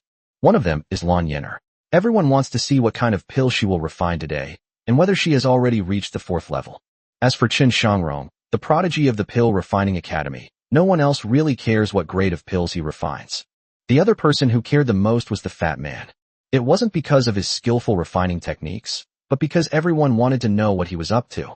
Lei Zhantian and Duanmu Qiu, the head of the pill refining mansion, were especially eager to know what kind of trouble this oddball was up to at the pill refining conference.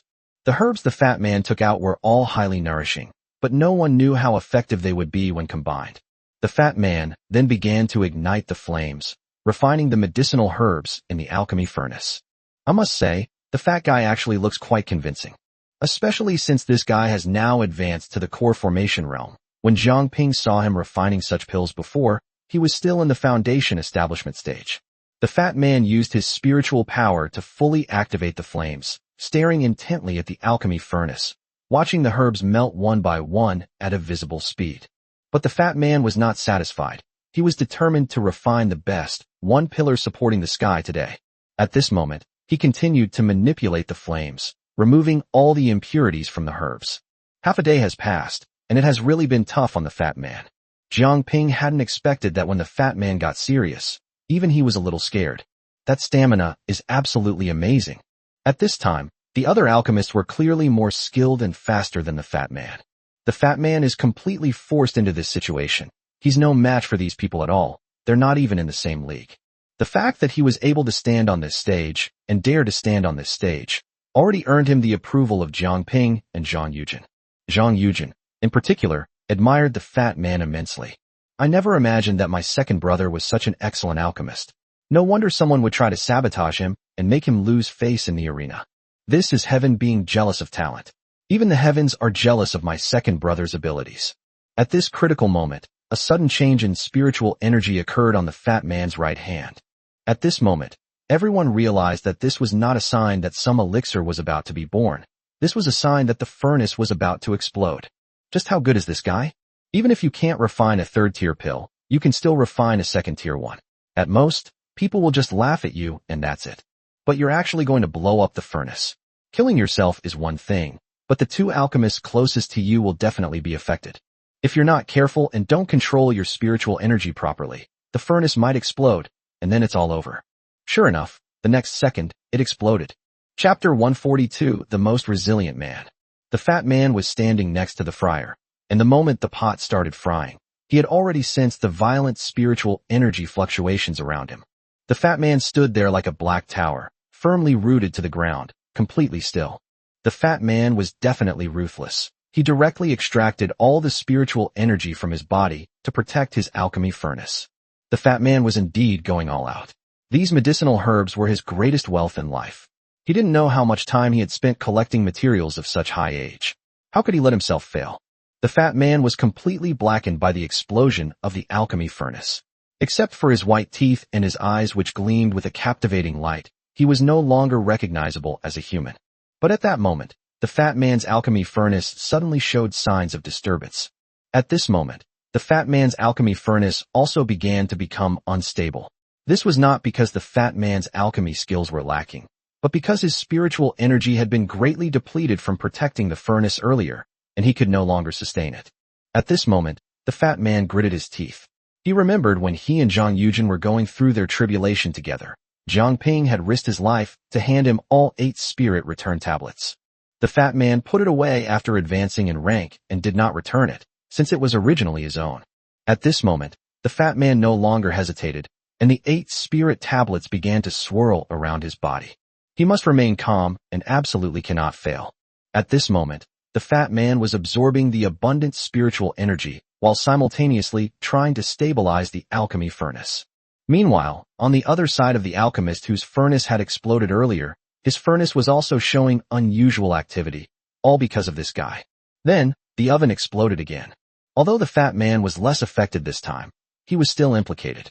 At this moment, everyone watching the alchemy process below gave the fat man a thumbs up.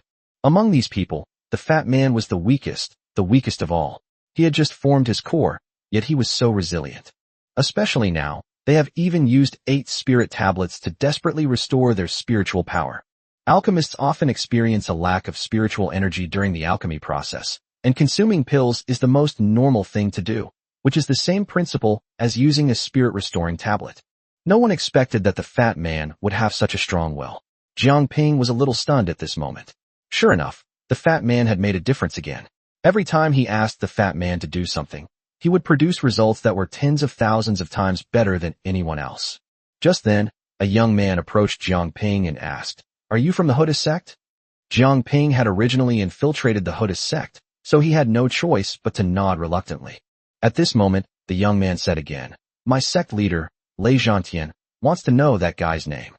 When Fatty came on stage, Lei Zhantian noticed that Fatty and Jiang Ping had an unusual relationship, which is why he sent his disciple to ask Jiang Ping Fatty's name.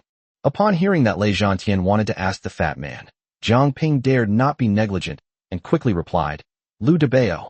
The young man politely bowed and then left. At this moment, Zhang Yujin came to the front of the river and said, "Big brother, what's the matter with that guy asking about second brother?"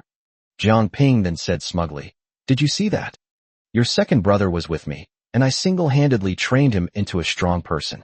Even Lei Zhantian is paying attention to your second brother now. He just sent a disciple over to ask about his name." After hearing this, Zhang Yujin couldn't help but swear, "Holy shit." Suddenly, he felt that his life had been worthwhile. Meeting Jiang Ping and Fatty was truly worthwhile. Those two are practically his mentors. At this moment, Zhang Yujin said, "Big brother, I will definitely cultivate hard in the future, and I will become a strong person like second brother." Jiang Ping felt a headache coming on. This guy is such a blockhead, so easily fooled. At this moment, with the blessing of the 8 returning spirit tablets, the fat man had completed the further extraction of the medicinal liquid. To be honest, the fat man's forehead and back were soaked with sweat, and he didn't expect that he could actually persevere. Without these 8 spirit tablets, all my efforts would have been in vain. Thinking of Jiang Ping at this moment, he actually smiled with relief. He hadn't been wrong to have Jiang Ping as his elder brother. He always managed to help him at the most crucial moments. The fat man stopped thinking about anything else. He had to maintain this state. The temperature of the flames absolutely could not be too high or too low, because he was about to reach the most crucial step in alchemy, to start fusing all the medicinal liquids he had extracted. This process must be handled with extreme care. The fat man had gone completely mad at this point, constantly drawing spiritual energy from the spirit tablet. At this moment, he had firmly stabilized his position. At that moment, thunderous applause suddenly erupted from below, because Lan Yinner had successfully refined the pill. She did not refine a 4th-tier pill, but a 3rd-tier returning origin pill. The elixir is pure, without any impurities, and is absolutely of the highest quality. Then came another exclamation of surprise. Chen Shangrong's pill refining was also a success. He also refined a 3rd-tier pill, called the body tempering pill. The quality of this pill was clearly inferior to Lan Yinner's. There were a few impurities in it, but this had already shocked everyone. Anyone who can refine 3rd-tier pills is a big shot. They can absolutely roam freely in the immortal spirit planes. At this point, there was nothing left on the stage that could pique the interest of the spectators. Everyone's attention was focused on the fat man. At this moment, Lan Yinner did not return to the Yunhua sect's viewing platform, but instead flew to Lei Zhantian's side. Lei Zhantian looked at Lan Yinner with satisfaction and said, "You did a good job just now. Yinner, what do you think of that fat guy's performance?" Lan Yinner stared at the fat man for a long time and said, "He puts in a lot of effort, but the quality doesn't seem to be high." Lei Zhantian nodded and said, "I wonder if this kid will be willing to join the Cloudfire sect when the time comes. I feel he's very much to my liking, and if I'm willing, I wouldn't mind taking him as my last disciple. Because of his tenacity, I'm willing to mentor him." Lan Yinner did not speak. At this moment, one after another, everyone else had finished refining pills, and now only the fat man remained on the entire arena. At this moment, the old man was standing in the void again. He was about to remind the fat man that the time for refining pills was almost up, but he turned to look at the Manor Lord Duanmu Chiu, and then returned to the viewing platform. It must be a telepathic message to him, telling him not to bother the fat man. Jiang Ping never dreamed that the fat man would actually attract the attention of 2 important figures this time. Chapter 143: The Man Who's Most Prone to Trouble. The entire venue fell silent. Everyone held their breath, their eyes fixed on the fat man. At this moment, the fat man's 8 spirit tablets were spinning like tops, at an astonishing speed. He was frantically extracting spiritual energy, and Jiang Ping couldn't help but gasp when he saw it. Because the fat man was surrounded by wisps of spiritual energy, he looked exactly like a fat immortal descending to earth. Jiang Ping couldn't help but rub his eyes again, inwardly lamenting, "Oh no, this is terrible. I knew that no matter what kind of pill the fat man refined this time, it would definitely cause a sensation in the entire cultivation world. His posture is so domineering, it's like he's going to fly to the heavens." The other cultivators shared the same thought as Jiang Ping. They all felt that this might be the fat man's true strength. The fat man shouted, "Mix it up." Those hands instantly became like two highways, the surging spiritual energy striking the alchemy furnace with incredible speed, stability, and precision. At that moment, the earth's vein fire suddenly shot up more than 10 feet high, completely obscuring the fat man. Jiang Ping's heart leaped into his throat, and he kept muttering to himself, "Fatty, that's enough. Don't play with fire and get burned at the crucial moment." But what happened next shocked Jiang Ping even more. Suddenly, the fat man turned his palms into fists. Jiang Ping stared wide-eyed, completely bewildered. What kind of move is this? I don't understand this at all. Not only Jiang Ping was confused, but even the Manor Lord Duanmu Qiu and Lei Zhantian, who were watching the alchemy, were completely bewildered. However, the two quickly realized what was going on and cursed inwardly. This kid is just showing off. Lan Yenner, standing next to Lei Zhantian, muttered under her breath, "Show off." However, some low-level alchemists don't understand this, and there are even cultivators here who don't know how to refine pills. The fat man slammed his fist into the alchemy furnace, and the lid flew off instantly. At that moment, a pill was suddenly reborn in the flames activated by the fat man, completely enveloped by the earth's vein fire. The moment the pill appeared, everyone's eyes widened, almost popping out of their sockets, eager to see what kind of miraculous elixir the fat man had concocted. At this moment, the earth vein fire gradually faded, and the fat man held a red pill with a slight purple tinge in his hand. All the cultivators stared intently at the fat man, wondering, just what grade of pill is this? The next second, the entire venue went completely crazy. The moment the fat man successfully refined his pillar reaching the sky, its medicinal fragrance spread in all directions at the speed of light. There were so many cultivators present, tens of thousands of them, and in that instant, everyone smelled a strange feeling that they would never forget in their lifetime. The moment all the male cultivators smelled the fat man's pills, they felt their entire bodies burning with heat. I felt an urge to release my stress, and the impulse was simply uncontrollable. The female disciples, upon smelling the fat man's medicinal fragrance, instantly flushed, their faces turning as red as ripe apples. She couldn't help but look at the male disciples beside her. Even if the male disciples beside her were pigs at this moment, in the blink of an eye, she felt that what was in front of her was not a pig's head at all, but Jia Baiyu reincarnated, and they were all looking at each other with affection. At this moment, the entire venue was in complete chaos. Except for a few nascent soul cultivators with exceptional composure, everyone was completely bewildered. At that moment, Jiang Ping felt a pair of hands slowly placed on his shoulders. Jiang Ping probably hung out with that fatso all the time, and he probably ate a lot of red pills. They were somewhat immune to the pillar of heaven pill and did not experience any confusion. When he saw the pair of old hands on his shoulder, he shuddered. It was his younger brother, Zhang Yujin. Jiang Ping was furious, cursing inwardly. "You fatso, this is all your fault." He grabbed Zhang Yujin and slapped her twice across the face. Zhang Yujin instantly woke up. "Big brother, why did you hit me?" Jiang Ping said irritably. "You have flowers on your face, your older brother is jealous of you." Jiang Ping grumbled inwardly. "You fatso, you've really screwed me over. If I'd known this would happen, I should have just blown the oven up." Jiang Ping was filled with regret. Why hadn't he retrieved those 8 spirit tablets back then? The fat man stood on the ring, dumbfounded. He never dreamed that so many things would happen and cause such a sensation. The fat man's heart was pounding. Oh no, have I messed up? What should we do?" Jiang Ping hurriedly glanced at the women around him. Good heavens, apart from Si Miao Miao, who was completely affected at this moment, looking dazed and with a glazed look in her eyes, the others were all right and not so out of control. At this moment, Lei Zhantian and Duanmu Qiu were stunned, their heads buzzing, feeling like they were about to explode. Especially Duanmu Qiu, whose beard hair stood up as if they had been electrocuted, twitching and jumping. Without saying a word, he and Lei Zhantian immediately leaped into the void. The powerful spiritual energy emanating from these two individuals instantly surged outwards like a raging tide, spreading wildly in all directions. It took a while for the fat man's pillar of heaven fragrance to finally dissipate. At that moment, everyone seemed to wake from a dream, regaining their senses. Especially in that instant, the scene was incredibly lively, erupting with countless screams. Most of the wailing came from female disciples. "Oh my God! What happened to me? How did I end up sitting on his lap?"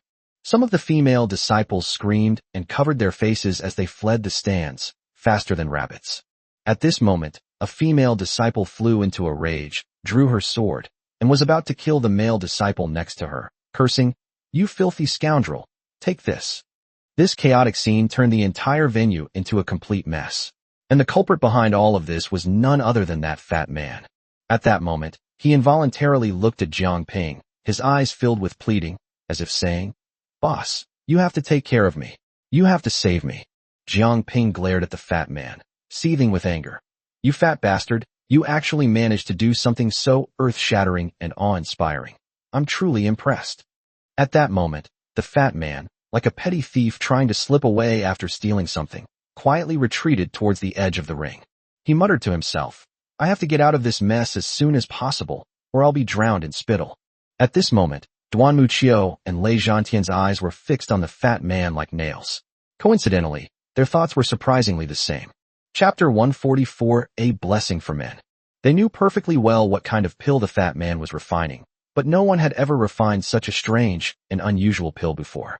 Moreover, they never imagined that the drug would be so potent. This is many times more potent than any pills refined by others.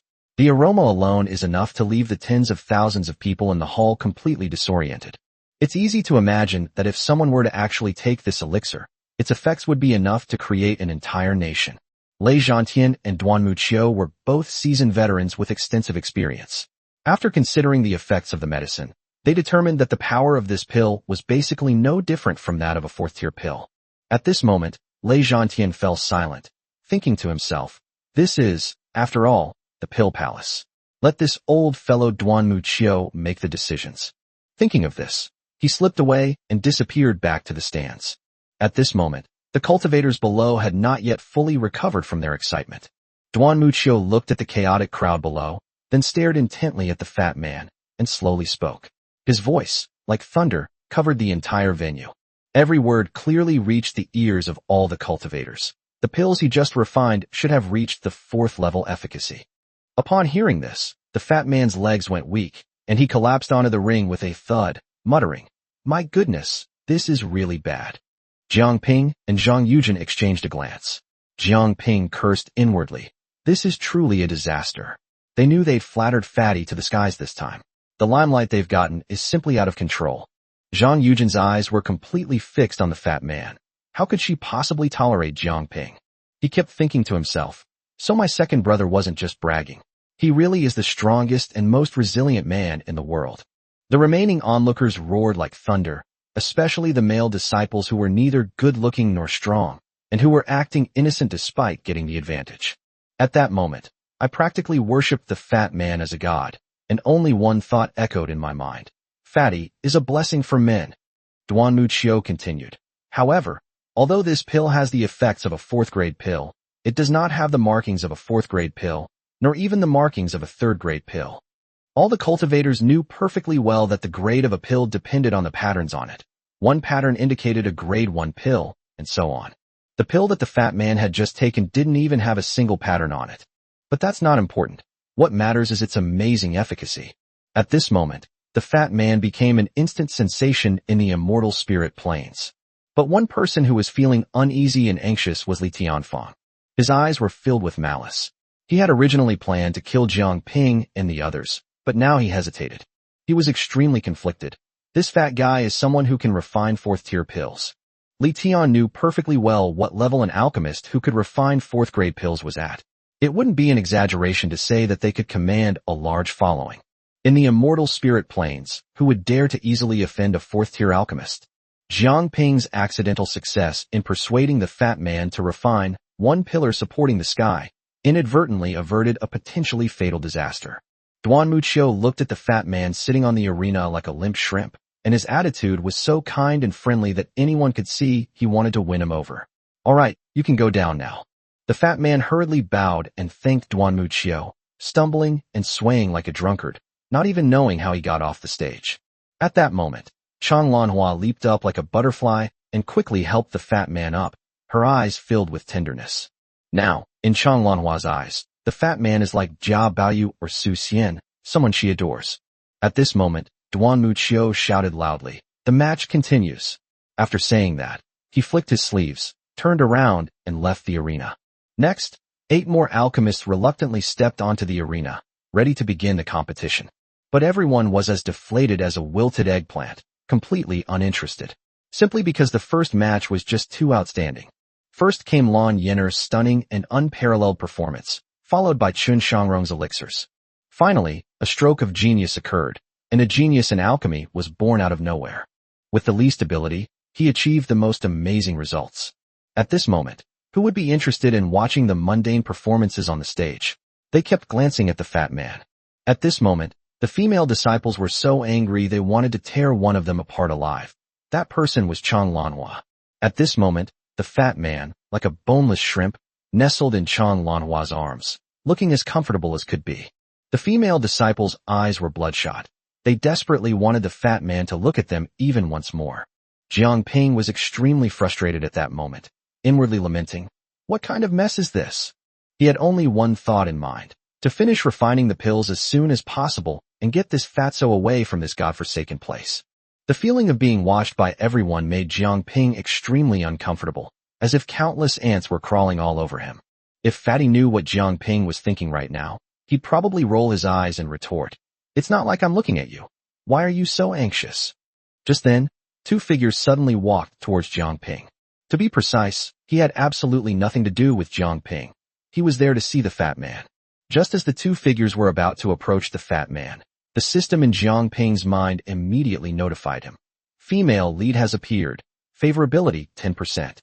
Jiang Ping was completely bewildered, wondering to himself, where did this 10% favorability rating come from? Jiang Ping pondered for a while, then suddenly realized, could this be the same principle as loving someone because of their loved ones? Thinking of this, Jiang Ping felt pain in his testicles and kidneys. Every part of his body ached. He inwardly groaned. Is my woman going to be beaten to the punch by this fatso? The 2 people who arrived were Qin Shangrong and Lan Yin'er. Jiang Ping knew without asking that these 2 were definitely sent by their sect leader to invite the fat man to join. Just as Jiang Ping had predicted. When the 2 arrived, Qin Shangrong forced out a smile that looked worse than a grimace. He said politely, "May I ask how this fellow Taoist is addressed?" The fat man seemed not to have heard Qin Shangrong's words at all, because his eyes were fixed on Lan Yin'er, and he couldn't take his eyes off her. His gaze was so infatuated. When Jiang Ping saw the fat man's behavior, he was so angry that his lungs felt like they were going to explode, and he was about to lose his temper. The next second, the fat man felt as if he had been bitten hard by a venomous snake on his waist, and the pain made him jump high in the air. The entire audience's attention was already focused on the fat man, and now everyone was wondering to themselves, what's wrong with our idol? However, Lan Yin'er frowned deeply. She had felt extremely uncomfortable from the fat man's intense gaze. He cursed inwardly. Sure enough, there isn't a single good man in the world. They're all the same. Qin Shangrong's expression changed several times, and he was furious. This fatso dares to ignore me. He's too arrogant. I must find a chance to teach this fatso a lesson.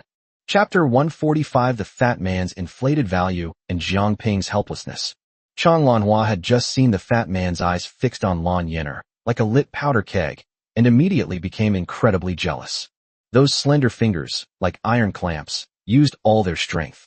He grabbed the fat man's softest spot on his waist and spun him around 360 degrees. At this moment, Liu Debao's face was contorted in pain, and tears were welling up in his eyes. He looked as miserable as could be.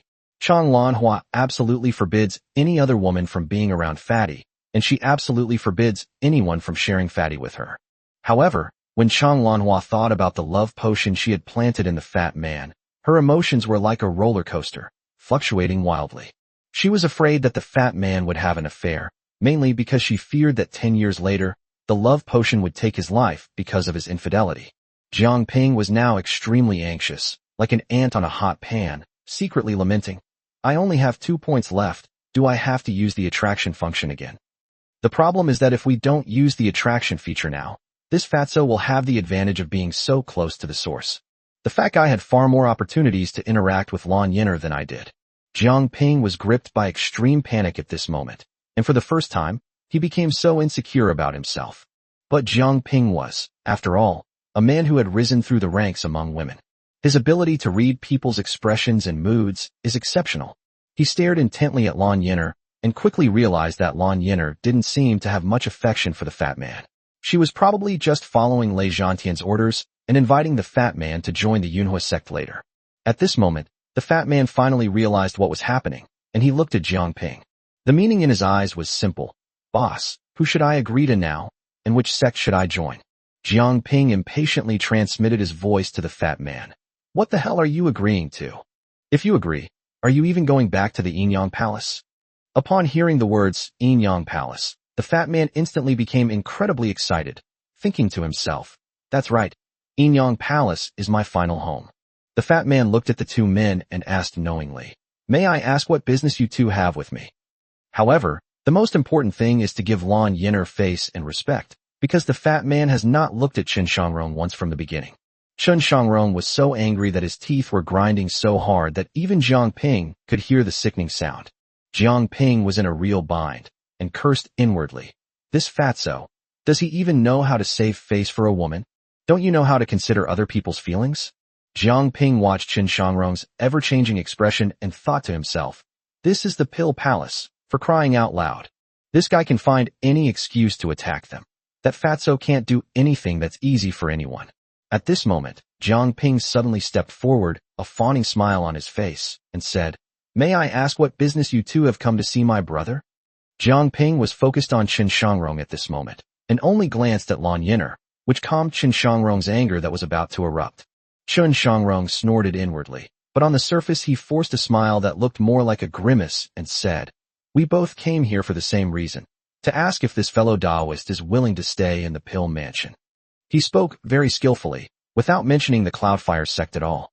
Originally, in the entire immortal spirit plane, who could rival the Pill Mansion in alchemy? Is it necessary to mention your Cloudfire sect? At this moment, Chen Shangrong was certain that this group of people would definitely agree without hesitation. Once you enter the Pill Palace, that fatso, I'll slowly torment him to death. At this moment, he looked at the woman beside Jiang Ping with a lewd gaze, naked and undisguised, making Jiang Ping feel extremely uncomfortable. Jiang Ping gritted his teeth and endured it. After all, this was the Pill Mansion. If they were outside, Jiang Ping could take his dog's life in an instant with his two flying swords. You can ignore yourself, but no one can have designs on his woman. That's Jiang Ping's Achilles heel. Jiang Ping was very polite at this time, and said with a gentle smile, we came out this time just to broaden our horizons in Danfu. We have no intention of joining any sect. However, the alchemy skills of the Pill Refining Mansion are truly exceptional. Especially after witnessing Senior Brother Chen's superb alchemy techniques, I feel that among the younger generation of the entire immortal spirit plane, there is simply no one who can compare. Hearing these words made Chen Shangrong feel as comfortable as eating an ice-cold watermelon on a sweltering summer day. That old man knows how to talk. Chen Shangrong smiled to himself, thinking that he was just going through the motions of Duan Muqiu's orders. Whether these people came or not was none of his business. The Pill Palace had enough of one genius like him. If another fat guy appeared, he would have one more opponent. However, Chen Shangrong never expected that the fat man could only refine this one kind of pill. Now, even if he were asked to refine a first-grade pill, he might not be able to succeed, or perhaps he simply couldn't refine it at all. Of course, no one knew about these things. Lan Yin'er was even more perfunctory, casually saying, it seems you don't want to join the Cloudfire sect either, before turning and leaving. Jiang Ping never expected Lan Yin'er to be so decisive.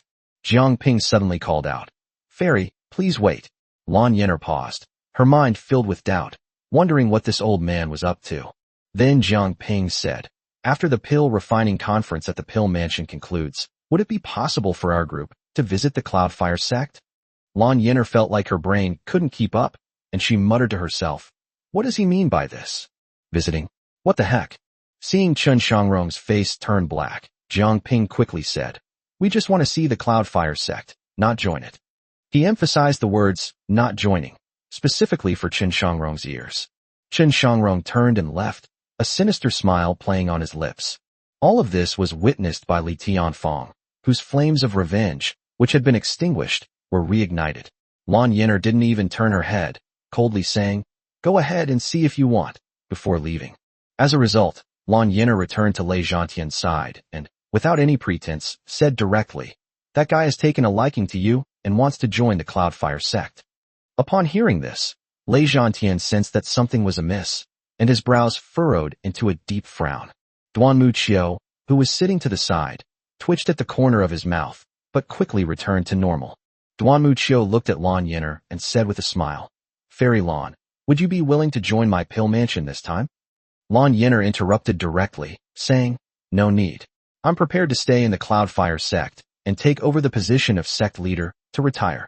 Upon hearing this, several veins bulged on Lei Zhantian's forehead, and he cursed inwardly. "When did I say I wanted to abdicate? When did I agree to give you the position of sect leader?" But seeing Lan Yin'er's aggressive gaze, Lei Zhantian could only obediently shut up. But these words had a different meaning to Duanmu Qiu.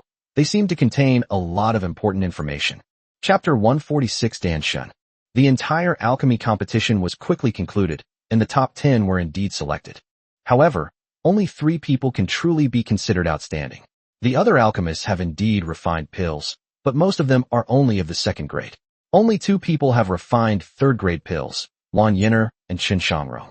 Another one who made the list was the fat guy. Although the pills refined by the fat man had the medicinal effects of 4th grade pills, he did not inscribe any pill patterns on them. It wasn't that the fat man deliberately didn't apply the Danwen, a type of magical inscription. Rather, he simply didn't know how, let alone understand, the intricacies of it. It can only be said that the fat guy got into the shortlist by sheer luck, and no one had any doubts about the 3 of them. In particular, everyone revered the fat man as a god. With minimal resources, he refined the strongest elixir. The contrast is astonishing. At that moment, the instant the 3 stepped onto the arena, Lord Duanmu Qiu appeared directly in front of them. He said loudly, "We originally planned to select 10 people, but there are still too few 3rd-level alchemists, so the assessment for the 3 of you will be waived." At this moment, Duanmu Qiu stared intently at the fat man and said, "If you are willing to join the Pill Mansion now, you will immediately become elders of the Pill Mansion." As soon as these words were spoken, everyone below couldn't help but gasp. You have to understand what the elders of the Pill Mansion are all about. That's an honor second only to the emperor, an extremely prestigious position. At this point, everyone knew perfectly well that the fat man would definitely agree. There was a reason why Duanmu Qiu looked directly at the fat man and asked him questions. There was nothing he could do. Chen Shangrong was originally from the Danfu sect, so there was no need for him to ask any more questions. Lan Yin'er had already refused. No matter how generous the offers were, they couldn't sway this young lady's heart. Therefore, he could only place his hopes on the fat man. However, the conditions offered by Duanmu Qiu made Chen Shangrong, who was standing to the side, gasp in surprise. He secretly groaned, "If Fatty joins, I'm doomed. He'll be riding all over me, and I'll have to bow down to him every time I see him." At this moment, Chen Shangrong prayed desperately in his heart, "Please don't agree. Go to Yunhua sect quickly, don't steal my thunder here in Danfu." At this moment, the fat man said directly, "A man's ambition lies in all directions. I am going out to gain experience in the future. Thank you, Sect Master Duanmu, for your kindness to your disciple." As they were talking, the fat man bent his knees and knelt down with a plop, kowtowing 3 times to Duanmu Qiu. At this, Duanmu Qiu smiled so broadly that he couldn't stop, and all the wrinkles on his face were squeezed into a flower shape. Jiang Ping never dreamed that the fat man would pull such a move. This was a real surprise. Unintentionally, he acknowledged Duanmu Qiu's supreme position in the fat man's heart, which meant he recognized Duanmu Qiu as his master. The fat man wouldn't stay at the Pill Mansion, and everyone below understood what he meant. Jiang Ping sighed inwardly. This guy's brain is too good. Jiang Ping was once again completely impressed by the fat man. None of the sons born into the royal family are ordinary. They are all outstanding individuals. However, this also confirms that the fat man had absolutely no interest in imperial power. His older brother, Lu Tianming, was simply not in the same league as the fat man. There was no comparison whatsoever. The moment the fat man makes a move, he's invincible. At this moment, Duanmu Qiu looked at the fat man and said, "Get up. If you want to go out and train, then go ahead." Come visit the Pill Mansion when you have time. The fat man nodded vigorously, thanking Duanmuchio. At this moment, Duanmuchio said, fellow Taoists who have come from afar, you can stay in my Pill Mansion for a few days and exchange experiences. After saying that, he ignored everyone and disappeared from the arena in a flash. Just then, the fat man turned to leave the ring, when suddenly a voice came from nowhere. The fat man was so startled that he nearly fell off the ring. He even shouted out, God of Pills. These words caused an instant uproar in the entire venue, with everyone shouting in unison, God of Alchemy! God of Alchemy! The fat man felt embarrassed and quickly waved to the cultivators below. At that moment, he dashed back to Jiang Ping's side, whose mouth was now stretched from ear to ear in a wide grin. I couldn't help but say, holy crap, this honor of being called the God of Pills is amazing. I don't think Duanmuchio or Lei Zhantian have ever been called the God of Pills. Jiang Ping was really in a terrible predicament. At this moment, Li Tianfang stared intently at Jiang Ping and his group. All the sinister thoughts that had crossed his mind earlier were extinguished by a bucket of cold water. He really didn't dare to do it now. How could he face the fat man's identity? They were on completely different levels. Even as the holy son of the Buddhist sect, he might have to pay great respects to the fat man. If anything were to happen to the fat man, and Duanmuchio were to investigate, he wouldn't be able to pay for it, even with 10 lives.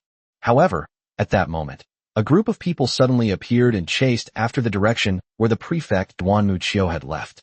At this moment, Qin Sherman quickly transmitted her voice to Jiang Ping. That group of people just now were from the Chun family. It seems that the Chun family has already received news of their annihilation. They must be seeking Duanmuchio's help, and Duanmuchio won't stand idly by. It seems the entire immortal spirit plane is about to descend into chaos and unrest. Upon hearing this, Jiang Ping frowned and quickly asked Qin Sherman, do you have any good ideas? Without hesitation, Qin Sherman blurted out to Jiang Ping, it would be best to use Fatty's identity to stay at Danfu for now. Here, I doubt anyone would dare say no. Moreover, no one would suspect that we were the ones who did it. We'll leave once the dust settles. After a moment's thought, Jiang Ping decisively rejected the suggestion. He inwardly groaned. No, I absolutely cannot stay here for long. There are 6 of his women here, but he has only discovered 2 so far. One is Lan Yener, and the other is Yu Linglong, with whom I have some connection. He had been secretly observing Yu Linglong's every move. After the fat man finished refining the pills at the alchemy competition, Yu Linglong and her people disappeared without a trace. Jiang Ping didn't know where this young lady had gone, but he was certain of one thing. Yu Linglong hadn't left the pill mansion at all and was still inside it. But he had absolutely no idea where he was right now. Jiang Ping then told Qin Sherman, let's stay at Dan Mansion for a few days to see how things go. Once we've gathered some information, we'll slip away and make a quick getaway. Qin Sherman nodded gently, but Jiang Ping had other plans. He secretly thought, I'm going to stand guard at the entrance of the Dan Mansion every day like a door god. I have to find out who the other 4 women are. This is the most crucial step in his growth, because the system has already told him that it has the function of hiding his woman, and even more so, the points to exchange for the shifting star's ability. Therefore, Jiang Ping must meet these requirements as soon as possible. Otherwise, how will he continue his great career of picking up girls? He can't possibly be accompanied by a group of beautiful women wherever he goes. Chapter 147 Goal achieved, 1 missed. Jiang Ping told Fatty his idea and said he would stay at Danfu for a few days first. The fat man understood immediately, and the group headed straight for the back of the pill palace. At this moment, 2 pretty maids came over gracefully and went directly to the fat man's side. Her voice was so sweet it could drip honey. Young master, my sister and I will take you down to rest. If you need anything in the Dan Mansion, just let us know. Everyone was stunned. They never expected that the fat man would receive such treatment, which was practically the same as being an emperor within the Dan Mansion. The fat man nodded smugly and strode forward with a proud and arrogant air. Jiang Ping watched the fat man's arrogant back and thought to himself, this guy is showing off again. He's probably already had designs on those 2 maids, but unfortunately, Chang Lanhua is watching him closely. To be honest, it was exactly the same as what Jiang Ping had thought. The fat man was just putting on an act, but he was actually overjoyed inside. After arranging accommodations for Jiang Ping and his group, Jiang Ping greeted his women and then secretly slipped away. He's going to stake out the gate of the Dan residence for the next few days, determined to find out who the other 4 ladies are. For several days in a row, Jiang Ping's wives did not see Jiang Ping and thought that something had happened to him. They were all as anxious as ants on a hot pan and wanted to go out to look for him. At that moment, Jiang Ping's group of women happened to see the two maids serving the fat man. He went straight to the point and asked, "Have you seen Jiang Ping?" The two maids, of course, knew where Jiang Ping had gone. The news had been circulating widely in the Dan mansion recently. The old man who was with the pill god always stood at the entrance of the pill mansion like a wooden stake, his eyes always leering at the female cultivators coming and going. I don't know why the god of pills has such a lewd old man by his side. Jiang Ping has really become famous lately, but hard work pays off. He has already found 3 wives. Unfortunately, these 3 people left the pill mansion in a huff after seeing Jiang Ping, so it's easy to imagine how high their favorability towards Jiang Ping could be. All of them are reduced by 100%. Jiang Ping felt a terrible ache in his bones at this moment, and he kept wondering to himself, what am I going to do in the future? However, these 3 sisters are triplets born of the same mother, Su Roli, the famous valley master of 100 Flowers Valley in the immortal spirit plane. Jiang Ping also learned that these 3 sisters had an incredibly powerful aunt, the heartless fairy of Lover's Valley. The 3 sisters were named Lu Yuan, Lu Yuewu, and Lu Yuelon. When Jiang Ping saw the 3 sisters, he was completely stunned. They looked exactly alike, and he couldn't tell them apart at all. At this moment, Jiang Ping's group of women also rushed to the entrance of the Dan mansion, eager to see what their husband was up to. Jiang Ping was at his wits' end by the question and really didn't know how to answer it.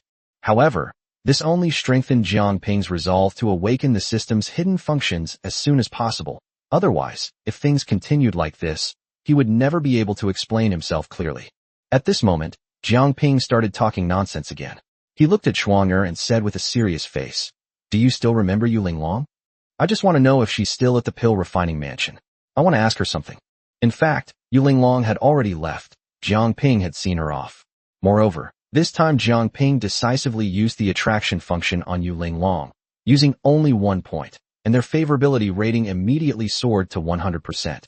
However, the system did not disappoint Jiang Ping, and this time he was rewarded with 2 more points. Most importantly, the system gave Jiang Ping another flying sword this time. This flying sword is different from the previous 2 flying swords. This flying sword is longer than the previous 2 flying swords, and is bright red. This left Jiang Ping momentarily wondering what the flying sword's purpose was, but he trusted the system. Each gift it gave him was more amazing than the last.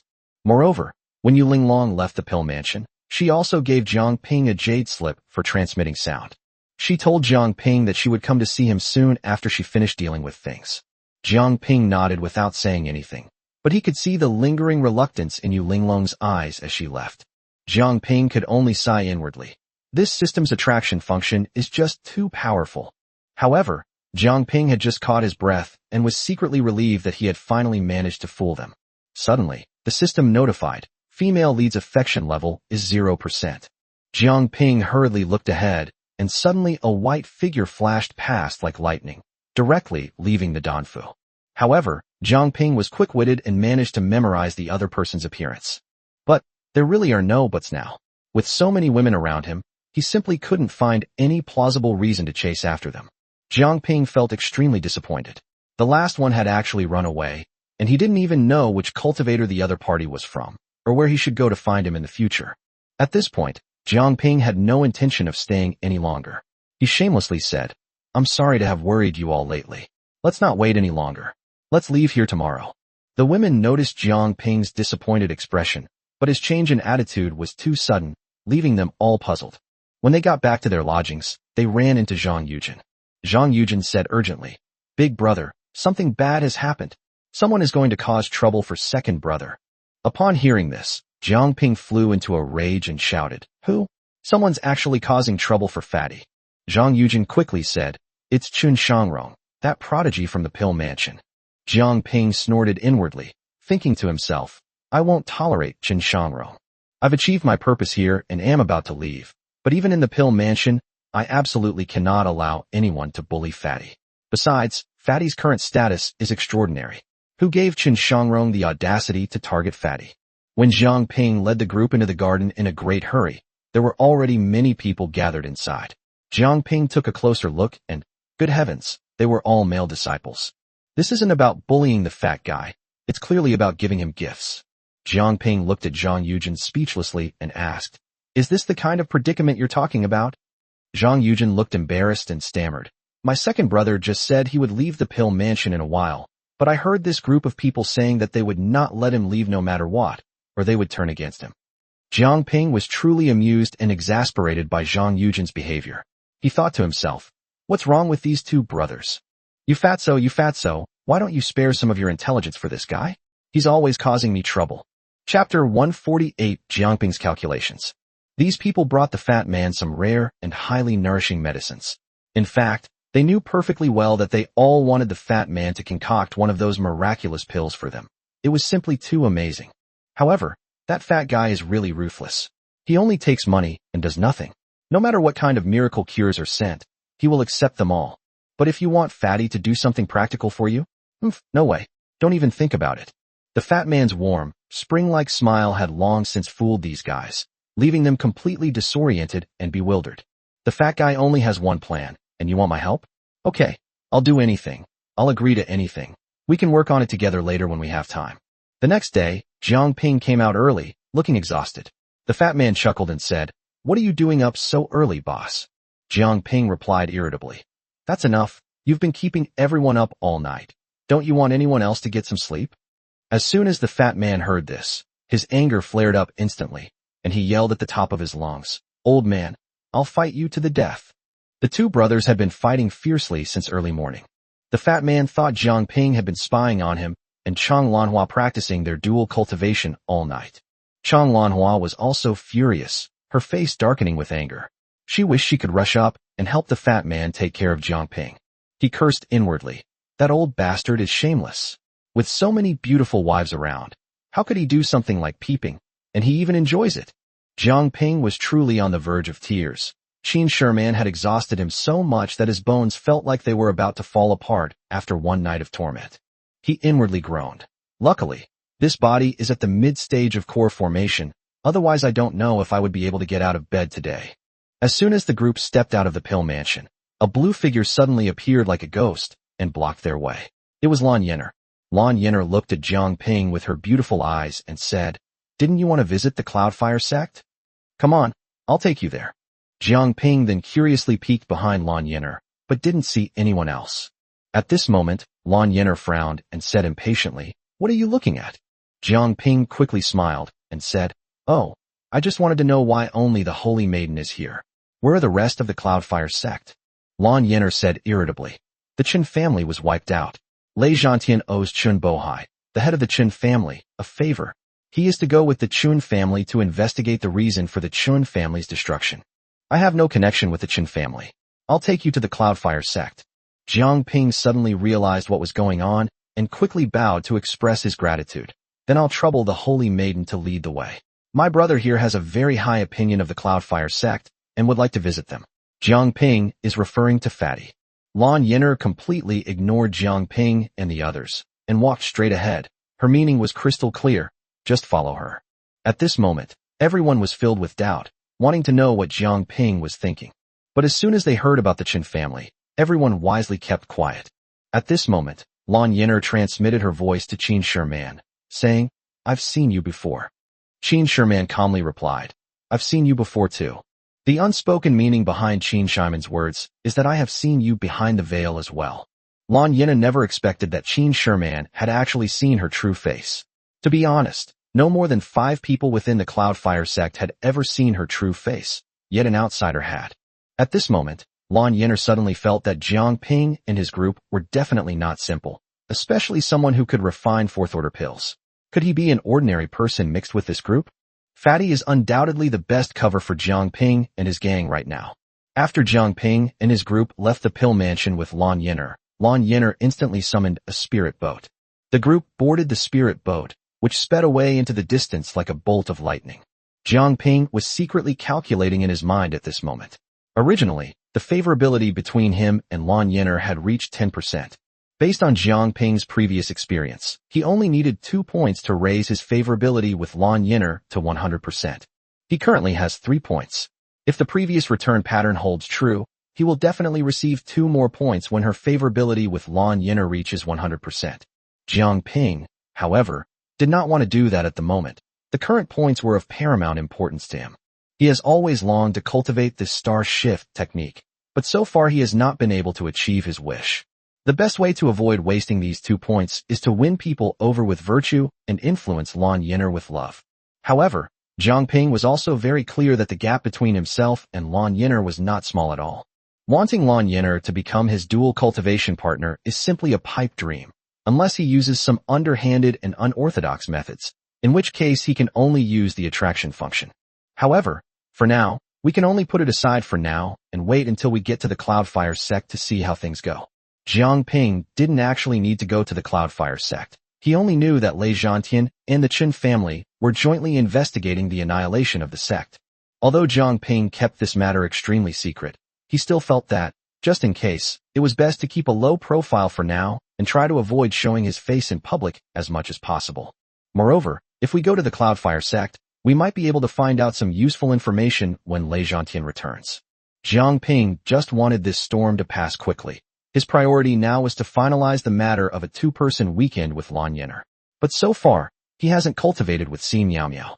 Jiang Ping was now pondering what would happen if he, Si Miao Miao, and Yu Linglong all engaged in dual cultivation at that time.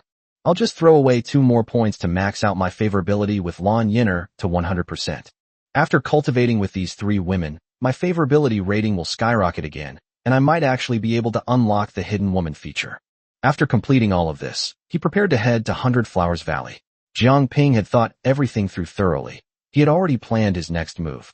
Unfortunately, despite guarding the entrance to the Dan mansion for so long, the last woman only saw her face and had no idea who she was.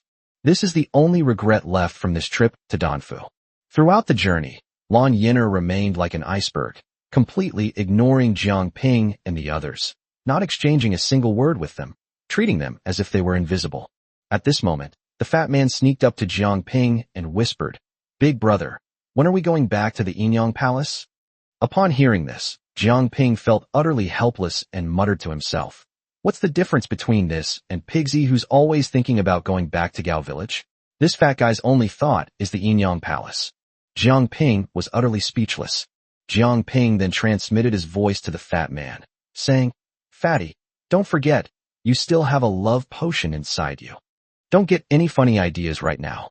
If you want to live a good life, you have to be absolutely loyal to Chong Lanhua." Upon hearing this, the fat man flew into a rage, his eyes widening as he roared, "Old man, you dare to lie to me? Didn't you say you could remove the love curse from me?" Jiang Ping wasn't annoyed by the fat man's anger. Instead, he calmly said, "I can indeed help you, but for now, it's really best not to. Aren't you worried that Chong Lanhua will go berserk? Think about it. Chong Lanhua keeps such a close eye on you. She won't even let you look at other women. She controls you like the back of her hand." However, Fatty also understood that now was not the time to eliminate the love potion. They needed to find the best opportunity to eliminate it completely, and without letting Chong Lanhua find any fault with it. Chapter 149 Divine Kingdom. The fat man was once again brushed off by Jiang Ping, and he was so frustrated that he couldn't even describe it. However, whenever Jiang Ping thought of the Yinyang Palace, the images of Shun Peizhi and He Qinghuan involuntarily surfaced in his mind. Especially He Qinghuan, who was so well-behaved and obedient, and Lin Miaoyin, who grew up playing in the mud with her since childhood. Jiang Ping was also a man of principle. He thought to himself that when they met again, he would be able to communicate with Lin Miaoyin on an equal footing and stand at the same level. Jiang Ping knew very well that Lin Miaoyin would not emerge from seclusion until she reached the nascent soul stage, and he himself also had a plan. He would never step into the Yinyang Palace until he reached the nascent soul stage. He dared not let the fat man know this idea, otherwise that fat man might sneak up to his bedside at night and strangle him to death. Throughout the journey, Lan Yin'er remained silent, like a still iceberg, without uttering a single word. Upon arriving at the Cloudfire sect, a group of people suddenly emerged, their grandeur so astonishing that Jiang Ping and the others couldn't help but gasp in surprise. And these people were all shouting, God of Pills, in unison. Damn, it's true that a person's name is like a tree's shadow. In just a few days, the news has already reached the Cloudfire sect. Jiang Ping originally thought the fat guy would be a little embarrassed, but the fat guy surprised Jiang Ping again. The fat man instantly exuded an aura of royalty, and Jiang Ping felt as if someone was tightly gripping his throat. When did this fat man become so adept at using this aura? The fat man instinctively nodded and greeted the cultivators below, his attitude warm and earnest. Jiang Ping felt that the fat man was like a wolf in sheep's clothing, especially at this moment. Zhang Yujin was like a qualified bodyguard, sticking close to the fat man, even closer than Chang Lanhua. Jiang Ping sighed helplessly. At this moment, Qin Sherman whispered in Jiang Ping's ear, "You seem a little jealous." Upon hearing this, Jiang Ping turned around and patted Qin Sherman's buttocks, saying, "What are you thinking? How could I be jealous of my brother? I just didn't expect Fatty to have such a high status now. I feel like I'm dreaming." Qin Sherman said with a smile, "Because he is an alchemist. Alchemists are inherently of a higher status than other cultivators, that's for sure." Jiang Ping nodded. He knew that whether it was a sect or a cultivator, everyone needed the aid of pills. Without pills, what was the point of cultivating immortality? He recalled his first woman, He Qinghuan, who couldn't break through because of pills. Jiang Ping followed behind the fat man, leading his women into the Cloudfire sect. The people from the Cloudfire sect were incredibly enthusiastic, but their enthusiasm was entirely directed at the fat man. Jiang Ping and his group were left out in the back, ignored by everyone. However, Zhang Yujin was different. She always stayed by Fatty's side. All the cultivators of the Cloudfire sect understood that Zhang Yujin was Fatty's closest person. You must cultivate a good relationship with him. If you want the pill god to refine pills in the future, you'll probably have to get past him first. Jiang Ping smiled. By some twist of fate, at least Zhang Yujin had finally seen the light. At this moment, however, someone stood next to Jiang Ping. It was none other than Lan Yenner. Lan Yenner said, "Let's go. This place has nothing to do with us. I'll show you around the Cloudfire sect." When Jiang Ping heard that Lan Yenner had taken the initiative to invite him, he naturally agreed to go. Jiang Ping and his women left with Lan Yenner, leaving the place entirely to Fatty's discretion. But the further Jiang Ping walked, the more he felt something was wrong, because this was not within the Yunhua sect's territory at all, but rather heading towards the back mountain of the Yunhua sect, already quite far away from the sect. At this moment, Qin Sherman had already reminded Jiang Ping, and Jiang Ping understood. He was already prepared. He didn't intend to kill Lan Yenner. He just wanted to use the attraction function on her immediately. However, Lan Yenner remained silent the entire way. Suddenly, an extremely elegant three-story pavilion came into view in front of them. Lan Yenner then said, "This is where I live. Come with me." After everyone entered the courtyard, Lan Yenner invited them to sit down and then set up a soundproof barrier. Lan Yenner said, "I invited you all here because I want to cooperate with you on something. I wonder if you are willing." Upon hearing this, Jiang Ping looked at Qin Sherman, who blinked. Jiang Ping then asked, "I wonder what kind of cooperation the fairy wants with us, and how we can help the fairy." At this moment, Lan Yenner said, "I want to be the sect leader of the Cloudfire sect." To be honest, Jiang Ping seemed to have absolutely no interest in the position of sect leader. At this moment, Jiang Ping asked, "Fairy, is the position of sect leader very important to you?" Lan Yenner nodded and then shook her head, saying, "I just want to achieve one goal. I don't want to stay in the immortal spirit plane. I am currently in the early stage of the nascent soul realm. I know there are other realms above the nascent soul realm. I want to go to the divine kingdom." When these words were spoken, Jiang Ping and his group, especially Qin Sherman, changed their expressions several times. Qin Sherman had seen a map inside the jade box after killing the old woman. She felt that the map looked familiar, but she couldn't remember where it was. However, at this moment, Lan Yenner's words suddenly made Qin Sherman think of the location drawn on the map, which was where Lan Yenner of the Cloudfire sect was currently living. Could there be a way to the divine kingdom here? Does the divine kingdom have a way to break through to the nascent soul stage? What exactly is that divine kingdom? Everyone present listened attentively as Lan Yenner continued. However, Lan Yenner did not continue speaking. At this moment, Lan Yenner asked, "Are you willing to cooperate? If you are willing to cooperate, I will offer 10 fourth-tier pills and 1 million spirit stones as a generous reward." Holy crap, a fourth-tier pill. When Qin Sherman heard about these 10 fourth-tier pills, she felt it was a huge fortune. Fourth-tier pills are extremely rare. In the entire immortal spirit plane, there are probably only 2 true fourth-tier pill masters, Duan Muqiu and Lei Zhantian. However, the fact that Lan Yenner immediately offered 10 fourth-tier pills can only mean one thing. Lan Yenner is already a fourth-tier alchemist. She concealed her strength during the competition a few days ago.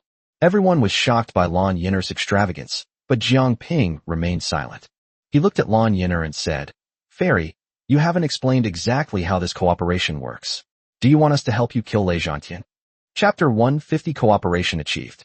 Lan Yin'er laughed heartily, her silvery laughter piercing through everyone's hearts.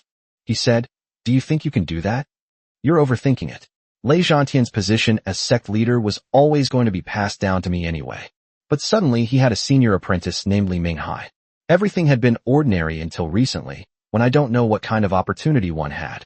He actually advanced to the nascent soul stage within a year, and reached the mid-nascent soul stage within half a year.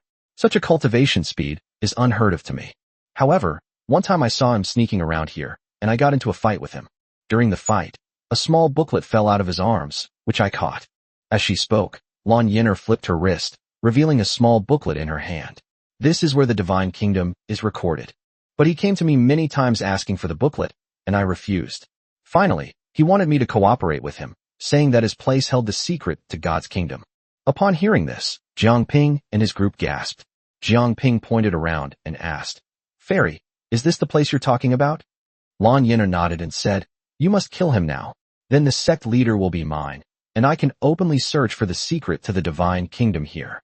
However, his growth rate is too fast now, and I can't control him anymore. Moreover, the strength he has shown has already been recognized by the sect. If he becomes the sect leader, I will have to leave this place." So we made a deal. Whoever becomes the sect leader, the other person will be kicked out. I'm not reconciled. I must become stronger. I haven't avenged my family's deaths. I can't give up this place. So now that I'm working with you, I feel you can proceed in 2 steps. First, get Fatty to join the Cloudfire sect to help me divide the supporters around Li Minghai. Secondly, you'd better kill him. Then we can study this place together. If we can really go to the God Kingdom, why not? Don't you want to break through to the nascent soul stage? The nascent soul stage is not the end of cultivation. This booklet records that above the nascent soul stage is the deity transformation stage, which is also not the end of cultivation. There are also realms above the nascent soul stage. To be honest, Jiang Ping hadn't paid much attention to these things at first. But now, with more and more relatives around him, and his strength increasing, his goal was no longer just to survive. He also wanted to fight for a future for himself and the woman beside him. Jiang Ping naturally wanted to know what realms lay beyond the nascent soul stage. He not only wanted to know, but also wanted to achieve it. With the system around, Jiang Ping believed that his progress would not stop at the nascent soul stage. Jiang Ping agreed without hesitation. At that moment, Qin Sherman telepathically told Jiang Ping, "Perhaps we will soon find the secret to the Divine Kingdom." Jiang Ping hadn't reacted, yet when Qin Sherman directly reminded him of the map, Jiang Ping understood immediately. Jiang Ping knew that Lan Yin'er had only briefly introduced the situation and the enemies she was currently facing. She hadn't revealed the crucial details. Jiang Ping didn't reveal anything about the pamphlet or the secrets of the Divine Kingdom. At this point, Jiang Ping was already preparing to use his attraction ability on Lan Yin'er. Because this step had to be taken, Jiang Ping couldn't even muster 10% trust in Lan Yin'er to make her completely devoted to him. Perhaps Lan Yin'er already knows how to get to the Divine Kingdom. However, Li Minghai still possessed something that Lan Yin'er desired. Lan Yin'er is currently unable to act and needs to find help, or as Lan Yin'er said, she is no match for Li Minghai on her own and needs someone to help her. But Jiang Ping knew that if this matter was really accomplished and Li Minghai was killed, Jiang Ping felt that they would not survive either. Would Lei Zhantian let them go? Jiang Ping now felt that Lan Yin'er was an extremely scheming woman. This was a case of killing 3 birds with 1 stone. She got the items, and Jiang Ping and his gang were eliminated by Lei Zhantian. Now she could openly do whatever she wanted in the Yunhua sect. Jiang Ping sneered. This woman is truly cunning. I never expected the woman I met this time to be so cunning and scheming. Jiang Ping was still grateful that he had the system. For the first time, Jiang Ping said to the system in his heart, "It's so good to have you." His words were quite cheesy, but the system actually responded, saying, "Get lost, stop being so cheesy with me. I can't stand you. I prefer you to be more normal." When Jiang Ping saw that the system had responded to him, he said happily, "System, when are you going to awaken a function for me that will allow me to put away all my wives?" The system ignored him again, which annoyed Jiang Ping. Fine, I'll just ignore it then. Jiang Ping felt like this ability was about to awaken. Jiang Ping was about to leave when Lan Yin'er invited him and his group to stay there. Lan Yin'er said, "Bring your friends along later." Jiang Ping thought to himself, it seems that the plan has already begun to be implemented. The fact that Fatty has settled here means that he is one of Lan Yiner's people. At this point, the people in the sect will have to choose sides and make a choice between Lan Yiner and Li Minghai. Jiang Ping was speechless. He never imagined that from the moment he tried to get close to Lan Yiner, he had already become her prey. Jiang Ping thought he was trying to get Lan Yiner, but he was already caught in the middle of it all. Jiang Ping looked at Lan Yiner and asked, "Fairy, when did you first come up with the idea of cooperating with us?" Lan Yiner didn't hide anything and said directly, "When your brother's alchemy skills shocked everyone, I already wanted to cooperate with you. I just didn't know how to bring it up at the time. I didn't expect you to tell me in person that you wanted to come to the Cloudfire sect. It's really heaven helping me." What could Jiang Ping say now? It was truly a stroke of luck, and on the other hand, he could only say that Lan Yiner had the conditions to succeed. Jiang Ping had nothing more to ask at this moment. He would personally come to Lan Yiner tonight for a heart-to-heart talk. Jiang Ping was very uncomfortable with this feeling of being controlled by others, and he had to take back the initiative. At this moment, 2 disciples had already brought Fatty and the others here. Fatty arrived at the pavilion, and before he could speak, Zhang Yujin said directly, "Second brother, it's really too impressive. The drums and gongs are deafening. The firecrackers are exploding. 10,000 people are welcoming us, and the applause is deafening." Jiang Ping felt nothing but pain in his testicles upon hearing this. At this moment, the fat man stopped Zhang Yujin and said, "All right, don't say these things in front of our big brother anymore. We're all brothers. It doesn't matter who does well." Chapter 151, A Late Night Visit. Jiang Ping was almost choked to death by the fat man's words. He didn't want to say another word. At this moment, he not only felt a pain in his testicles, but also felt like they were about to be crushed. He really didn't want to see those 2 anymore. Jiang Ping transmitted his voice and led Qin Shiman, Shuanger, Bian Linger, Mu Shuiyan, and Si Miao Miao up to the pavilion, completely ignoring Chang Lanhua, the fat man, and Zhang Yujin. At this moment, the fat man shouted, "What's wrong, brother? Are you angry? Am I not doing well?" After the fat man finished speaking, he waved his hand and said to the 2 people beside him, "Ignore him." Then they went into the attic. At this point, Qin Shiman set up a soundproof barrier, and then Jiang Ping shared his idea. This is a feasible plan, but the only thing to be careful about is being schemed against by Lan Yiner. Jiang Ping then recounted his previous analysis to everyone, and they all gasped in astonishment upon hearing it. "I never expected Lan Yiner to be so meticulous." However, Jiang Ping chuckled and said, "I just have a way to make Lan Yiner listen to us obediently. But you can't be angry then. These women aren't fools." After hearing Jiang Ping tell Lan Yiner to obediently listen to her, why are they so skeptical? To get such a strong woman to listen to you, unless you 2 are cultivation partners, does Jiang Ping intend to take in another woman? However, these women immediately dismissed their idea. Impossible. How could Lan Yiner be taken into Jiang Ping's harem? Absolutely impossible. However, nothing is absolute. Jiang Ping always brings them surprises, and they don't know if it's as they guessed. Jiang Ping concluded, "Now Fatty is our best cover. With him around, we can find out more about Li Minghai and make sure everything goes smoothly. Most importantly, Li Minghai's strength is probably much higher than before. However, when he makes a move, it can't just be us. Lan Yiner should also take action herself. Only if she takes action can the safety of this matter be guaranteed. Otherwise, if we first destroy the Qin family and then kill the future hope of the Cloudfire sect, then we can forget about living in the cultivation world anymore. There will be no place for us anywhere in the world." Everyone understood what Jiang Ping was talking about and nodded. Just then, the fat man came in. Upon seeing Jiang Ping, Qin Shiman quickly removed the barrier. The fat man saw that Jiang Ping was having a meeting with his women and casually asked, "Big brother, how long are you planning to stay at the Cloudfire sect?" Jiang Ping then called the fat man over and said meaningfully, "Fatty, stay at the Cloudfire sect for a while. We'll leave after the trouble with the Chun family has died down. However, your reputation is now quite prestigious. Spend the next few days visiting the Cloudfire sect, and try to cultivate a good relationship with them." Jiang Ping noticed the fat man's furrowed brows. Although the fat man didn't know why Jiang Ping wanted him to do this, he understood that his older brother wouldn't give him orders blindly. There must be a reason. They were whispering just now, probably about this matter. The fat man nodded at this moment. He wondered to himself, "Is someone eavesdropping here?" The fat man then said loudly, "Understood, brother." Jiang Ping turned and went back to his room with Chang Lanhua. Jiang Ping and Fatty had spent too much time together. They both knew exactly how many hairs each had on their bodies. So the 2 understood each other's intentions with just a glance, and Jiang Ping also made sure all his women were settled. As a result, Jiang Ping secretly sneaked into Si Miao Miao's room that night. Si Miao Miao was startled and didn't dare to say a word. Jiang Ping then used his honest lips to seal Si Miao Miao's lips. Si Miao Miao's mind went completely blank. She knew nothing more. In a panic, she tried to push Jiang Ping away. The problem is that the more Si Miao Miao struggled and resisted, the more excited Jiang Ping became. Jiang Ping's initial plan was to tentatively see if Si Miao Miao had come out of her emotional knot. As a result of Si Miao Miao's unexpected move, Jiang Ping could no longer control himself. He has never been one to strictly control his impulses. Not long after, faint, slightly heavy breathing could be heard coming from the room. The sound reached Jiang Ping's other companions' ears clearly.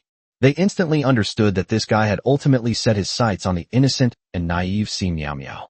Qin Sherman, in particular, thought to herself, why doesn't he know how to cherish a woman? Doesn't he know what's important? As a result, this was the only sound during the first half of the night. However, after Jiang Ping and Si Miao Miao had cultivated together, their favorability had already doubled, so they did not receive any rewards from the system. There were no special functions unlocked, and Jiang Ping wanted to curse the system again. In the end, he held back. He had finally managed to improve his relationship with the system, and he couldn't keep disrespecting it. The system must be preparing a big surprise for him. Wait a minute, this is only the first half of the night. I don't believe the system won't give me the awakening function by the second half of the night. Si Miao Miao recalled her cultivation session with Jiang Ping just now, and her heart was filled with amazement. Unexpectedly, she gained a lot and benefited greatly from it. Si Miao Miao keenly noticed that she herself had undergone significant changes. She could clearly feel that the flow of spiritual energy within her body was becoming smoother and more natural, no longer experiencing occasional blockages as before. Moreover, her speed in manipulating spiritual energy has also improved significantly. In the past, it would have taken a lot of effort and time to mobilize spiritual energy, but now she only needs to think about it, and the spiritual energy can respond quickly and flow through her meridians according to her wishes. These tangible changes sparked Si Miao Miao's strong interest in this cultivation method, and she couldn't help but come to like the feeling. Previously, she had misunderstood this method of cultivating with others, and could only passively provide assistance to the other party, allowing the other party to arbitrarily take away her spiritual power in the future, thus losing the initiative to cultivate independently. But this personal experience made her realize that true joint cultivation is not like that, but rather a process of mutual cooperation and common improvement. Jiang Ping calmed Si Miao Miao down and quietly left. He made his way to the third floor. Could his footsteps, however light, escape Qin Shiman's ears? Qin Sherman didn't know what Jiang Ping was going to do. Was he coming to find her? But after waiting and waiting, they found that Jiang Ping did not come in, but instead went to the third floor. At this moment, Qin Sherman suddenly realized what Jiang Ping meant by what he had said that afternoon. Could it be that he really intended to subdue Lan Yin'er by force? You must know that the other party is a genuine nascent soul stage cultivator. If things go wrong, Jiang Ping could be dead here tonight.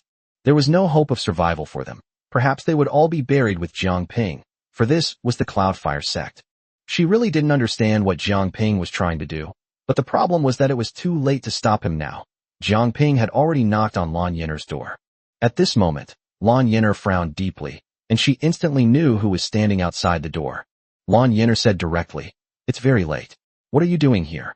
Jiang Ping smiled inwardly and said, "I have something to say to the fairy." Lan Yin'er wanted to say that she had something to discuss tomorrow.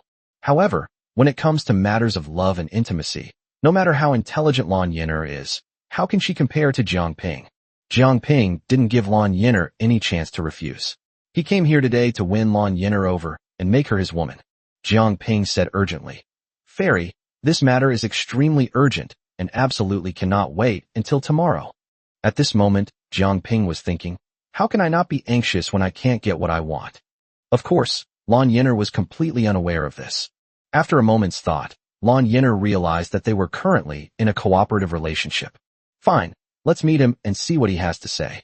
Chapter 152 unlocks new features. Lan Yin'er gently flicked her robe sleeves, the wide sleeves fluttering like silk in the wind, carrying wisps of spiritual energy. The door creaked open slowly, the sound particularly clear in the quiet room. Seeing this, Jiang Ping stepped into the room with steady and powerful steps. After entering, He closed the door behind him and then carefully checked it to make sure that the door was closed tightly without any gaps, as if to isolate it from all external interference. Jiang Ping strode confidently inside, his gaze searching the room before finally settling on Lan Yenner, whose face was still veiled by a light gauze. He couldn't help but click his tongue in surprise, a sense of helplessness rising in his heart. He couldn't help but think, we're already in the room. Do we really have to keep our faces covered? Jiang Ping approached Lan Yenner, his eyes bright and fixed intently on her. Lan Yenner instantly noticed the unusual look in Jiang Ping's eyes. The look in her eyes was completely different from when they met that afternoon. It seemed to contain a strong desire, as if she wanted to see right through her, inside and out. Jiang Ping gazed at Lan Yenner and slowly said, "Fairy, we are now in a cooperative relationship, so why do you never show your true face? Am I not even qualified to witness the beauty of a fairy?" As he spoke, Jiang Ping seemed to be unconsciously drawn by some force, moving closer to Lan Yenner. Lan Yenner immediately felt a surge of anger rising in her heart. She was used to being aloof and arrogant, and she could not tolerate Jiang Ping's behavior. But she forcibly suppressed her anger and thought to herself, this old man is really pushing his luck. How can I easily remove this veil? I swore an oath that if any man removed this veil, I would become his Taoist partner. How dare he presume to do so? It is truly infuriating. Thinking of this, Lan Yenner's anger intensified. However, at this moment, Lan Yenner did not react on the spot. Instead, she stood up abruptly, her posture upright, like a blooming blue lotus, exuding a cool and aloof aura. Just then, the system's voice suddenly rang in Jiang Ping's mind. Your favorability with the female lead has plummeted from 10% to minus 50%. This sudden change made Jiang Ping feel as if he had been hit on the head with a heavy hammer. The pain made him stagger and fall to the ground. Jiang Ping was filled with remorse and couldn't help but lament in his heart. Why did I do this? When you first came in, why didn't you just use the attraction function to take down Lan Yenner directly? Dawdling and hesitating here has caused my favorability rating to plummet. Looks like I'll have to use 3 points. Jiang Ping was filled with regret. He was so remorseful, he felt like his guts were about to burst. At this moment, Jiang Ping couldn't care less about anything else. He gritted his teeth, disregarded everything, and directly activated the attraction function. With a thought, he instantly used 3 points, and his favorability rating with Lan Yenner skyrocketed like a rocket. It jumped from 0% to 50% in an instant, and finally, when all 3 points were exhausted, the favorability was directly maxed out at 100%. The moment the favorability rating reached its maximum, Lan Yenner's gaze towards Jiang Ping underwent a dramatic change. The disdain he had previously shown towards the old man had vanished without a trace, and now his gaze towards Jiang Ping seemed to carry a different kind of brilliance. In her eyes, Jiang Ping instantly transformed from an ordinary, unremarkable old man into a charming and elegant figure, much like Jia Baoyu. Upon seeing this, Jiang Ping was overjoyed. He reached out and grabbed the veil covering Lan Yenner's face, ripping it off forcefully. In an instant, Lan Yenner's exquisite face was revealed to Jiang Ping without reservation. Jiang Ping was suddenly struck by a dazzling beauty that made him feel as if he were suffocating. The whole world seemed to stop turning, and all he could see was Lan Yenner's stunningly beautiful face. Lan Yenner's eyebrows were like distant mountains, slender and slightly upturned, just like a distant and mysterious mountain range on the horizon, full of endless charm, as if every slight frown could touch people's hearts. Her eyes were like a deep lake, the water clear and sparkling with life. Her gaze seemed to hold countless stories, captivating the heart with just a glance and drawing one into its depths. Especially between her eyebrows, a flame rune, like a burning red lotus, shone brightly, adding a mysterious and unique charm to her face. However, the next second, as if driven by some emotion, Lan Yenner threw herself into Jiang Ping's arms. Her arms wrapped tightly around Jiang Ping's neck naturally, like serpents, her delicate body trembling slightly, her breathing rapid like a startled deer. Jiang Ping was taken aback at first, clearly not expecting Lan Yenner to do such a thing, but he quickly reacted and wrapped his arms tightly around Lan Yenner's slender waist, pulling her into his embrace. Lan Yenner's exquisite face was now flushed with an alluring blush, like a blooming peach blossom. Her eyes were hazy and burning, as if they held endless longing and deep affection. Jiang Ping could no longer suppress his emotions and lowered his head to passionately kiss her luscious lips. The kiss was passionate and deep, as if long-accumulated emotions were being released in a surging torrent like waves in a storm. The surrounding air seemed to be affected by this intense emotion, instantly becoming scorching hot. Jiang Ping clearly sensed the intense emotions emanating from Lan Yin'er, and his heart was also stirred by the surging emotions. A strong emotional impulse quickly spread through his heart. The two embraced and slowly fell onto the soft bed. As dawn broke, this emotional feast gradually subsided, leaving only a lingering aftertaste of satisfaction and exhaustion. The morning light, like gentle fingers, quietly spilled into the room through the gaps in the curtains. Jiang Ping and Lan Yin'er slowly woke up, their hair tangled and messy, scattered on their pillows, as if telling the story of last night. Jiang Ping opened his eyes first, still somewhat dazed from just waking up, but when he saw Lan Yin'er beside him, the corners of his mouth unconsciously turned up, revealing a satisfied smile. Lan Yin'er's long eyelashes trembled slightly, like butterfly wings. Then she slowly opened her eyes, her gaze initially filled with confusion. As she recalled the events of the previous night, a shy blush rose on her face, like a flower blooming in spring. She shifted her body slightly, but felt sore all over from last night's passion, and couldn't help but let out a soft moan. Jiang Ping quickly reached out and gently pulled her into his arms, whispering in her ear, "You're awake. How are you feeling?" Lan Yin'er gave him a playful glare, but her eyes were full of love and tenderness. Then she snuggled closer to him, savoring the warmth and peace of the moment, as if she wanted to keep this beautiful moment forever. Jiang Ping was extremely satisfied with the system, secretly rejoicing. If it weren't for the system, I wouldn't have been able to do such a seemingly absurd thing to Lan Yin'er. Given Lan Yin'er's temper, she would definitely cleave me in two with a single sword strike. But now, with the system, everything has changed. It's like a magical aid, enabling such a wonderful emotional development between me and Lan Yin'er. Just then, the system's voice suddenly rang in Jiang Ping's mind. Due to the doubled favorability with the female lead, you are rewarded with 2 points and the new storage function is unlocked. Jiang Ping had anticipated the points reward, but he regretted that his previous indecisiveness had caused him to lose a point, which left him with some regret. Jiang Ping quickly changed his mind and felt that this was totally worth it, since he had finally gotten the storage function he had been longing for. Jiang Ping eagerly immersed himself in the storage function, but after a careful inspection, he found that although there were hundreds of spaces inside, only one space was currently usable. It was like a large house where most of the rooms were locked. As Jiang Ping attempted to open the next space, the system's voice suddenly sounded. 1 point is required. Without the slightest hesitation, Jiang Ping immediately used up 1 point, as if opening a door to a new realm. Then, he opened the next space, and the system notification came again. 1 point required. Without a second thought, Jiang Ping decisively activated it again. Chapter 153 Split Operations. Well, in the blink of an eye, he became penniless, having used up all 2 points and only managed to open 3 spaces. However, when Jiang Ping immersed himself in one of the spaces, he couldn't help but gasp. The interior was extremely luxurious, and most importantly, it was filled with a tremendous amount of spiritual energy, so rich that it was astonishing. Jiang Ping then looked at Lan Yin'er and said softly, "I'll take you to a place where you can see if it's suitable for cultivation." Before Lan Yin'er could react, the moment Jiang Ping's hand touched her shoulder, Lan Yin'er vanished. However, at this moment, Jiang Ping communicated with Lan Yin'er through his mind. "Do you feel that this place is suitable for your cultivation?" Lan Yin'er was completely dumbfounded. She had absolutely no idea where she was.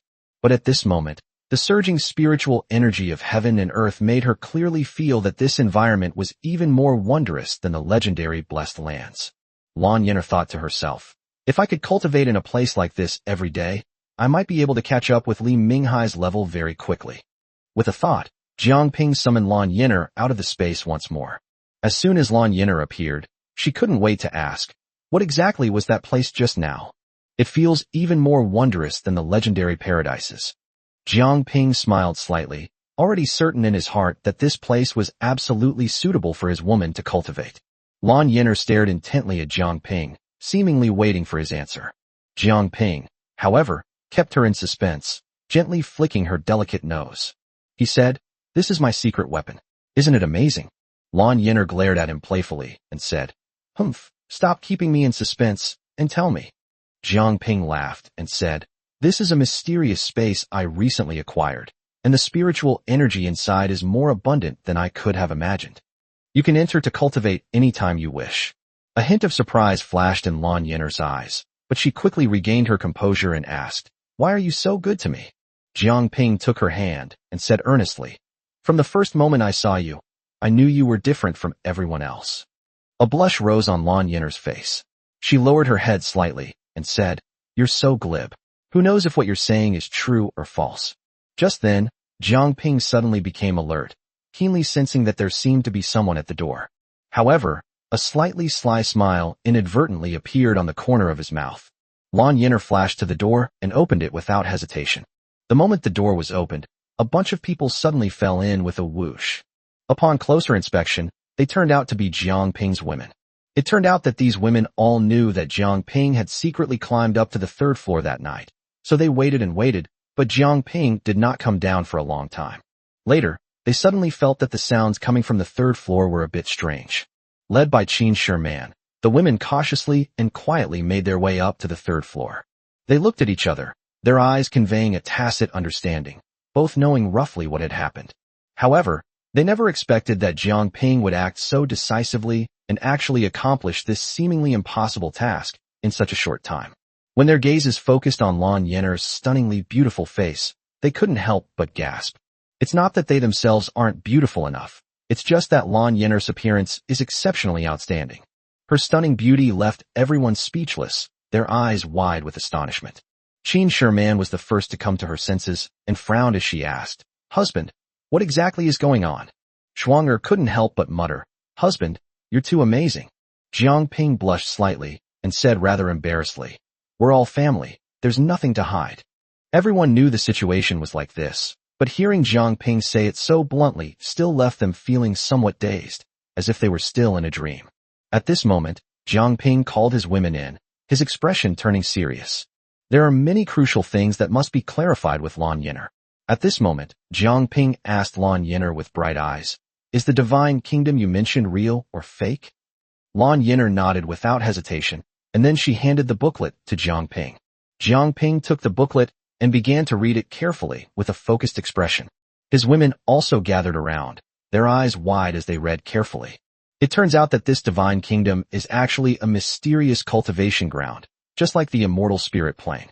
However, the divine kingdom was deliberately hidden by certain important figures. In the past, it was a well-connected land, linking with other continents.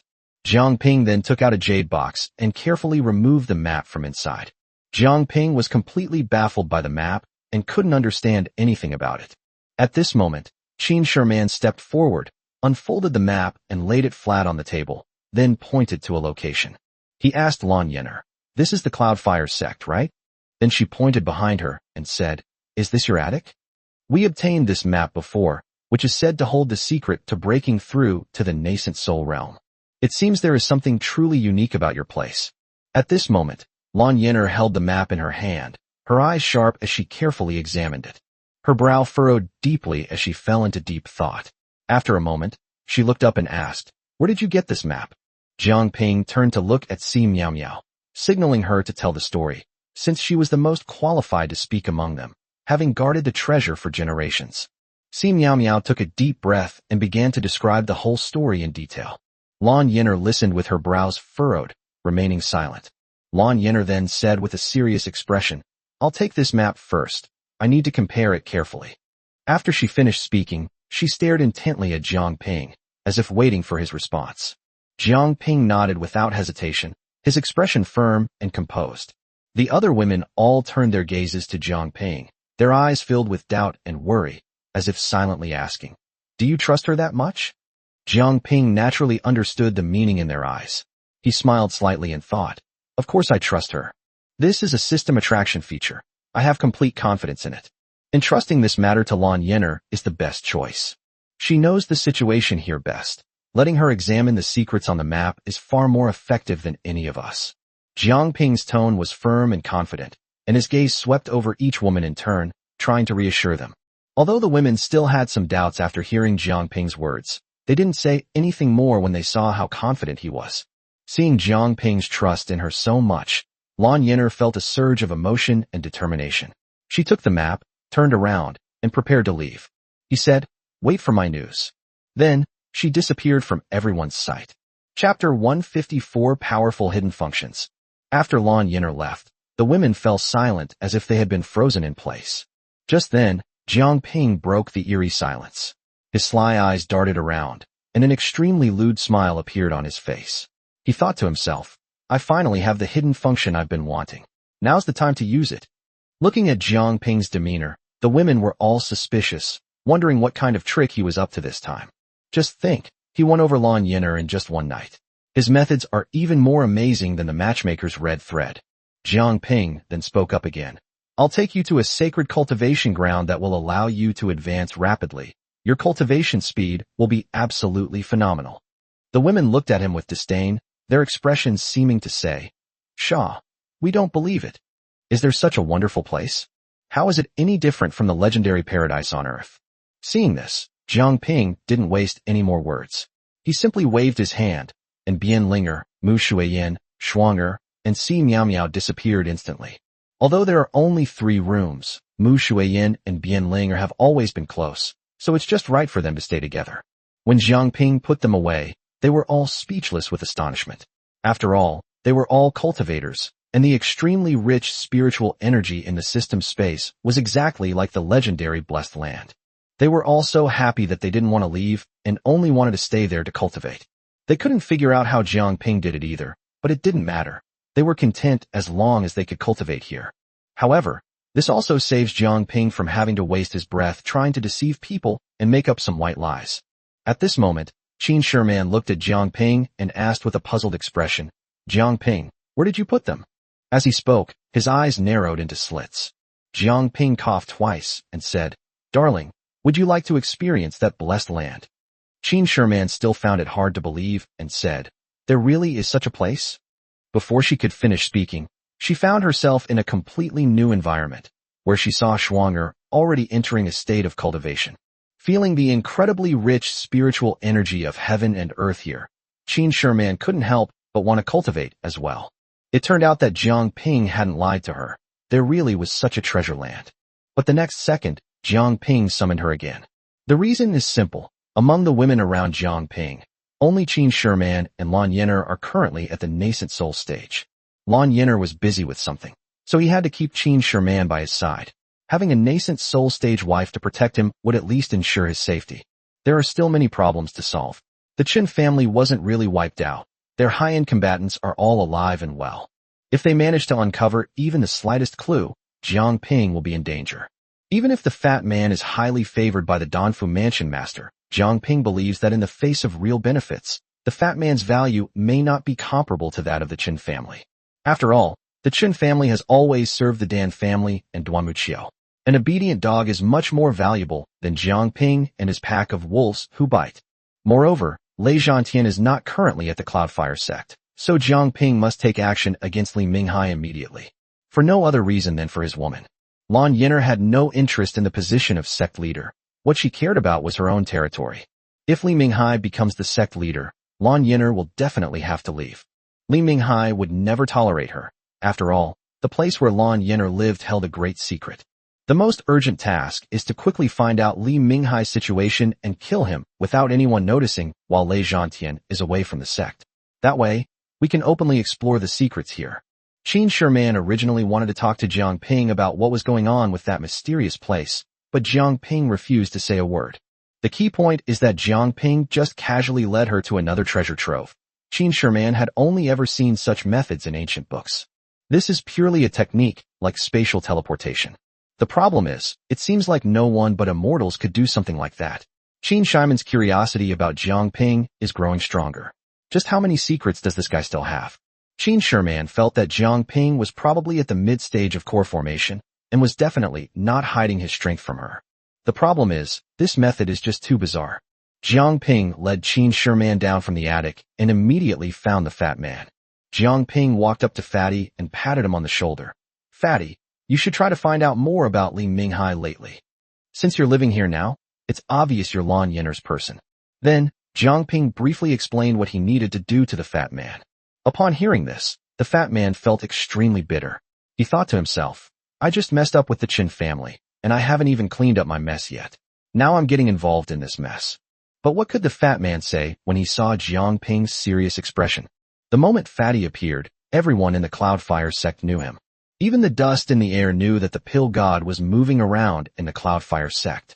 Moreover, it seems that Dan Shin joined the Holy Maiden's camp yesterday. Just as Jiang Ping and Lan Yin'er predicted, some people have already defected today, and others are still hesitating, but are also preparing to join the Holy Maiden's camp.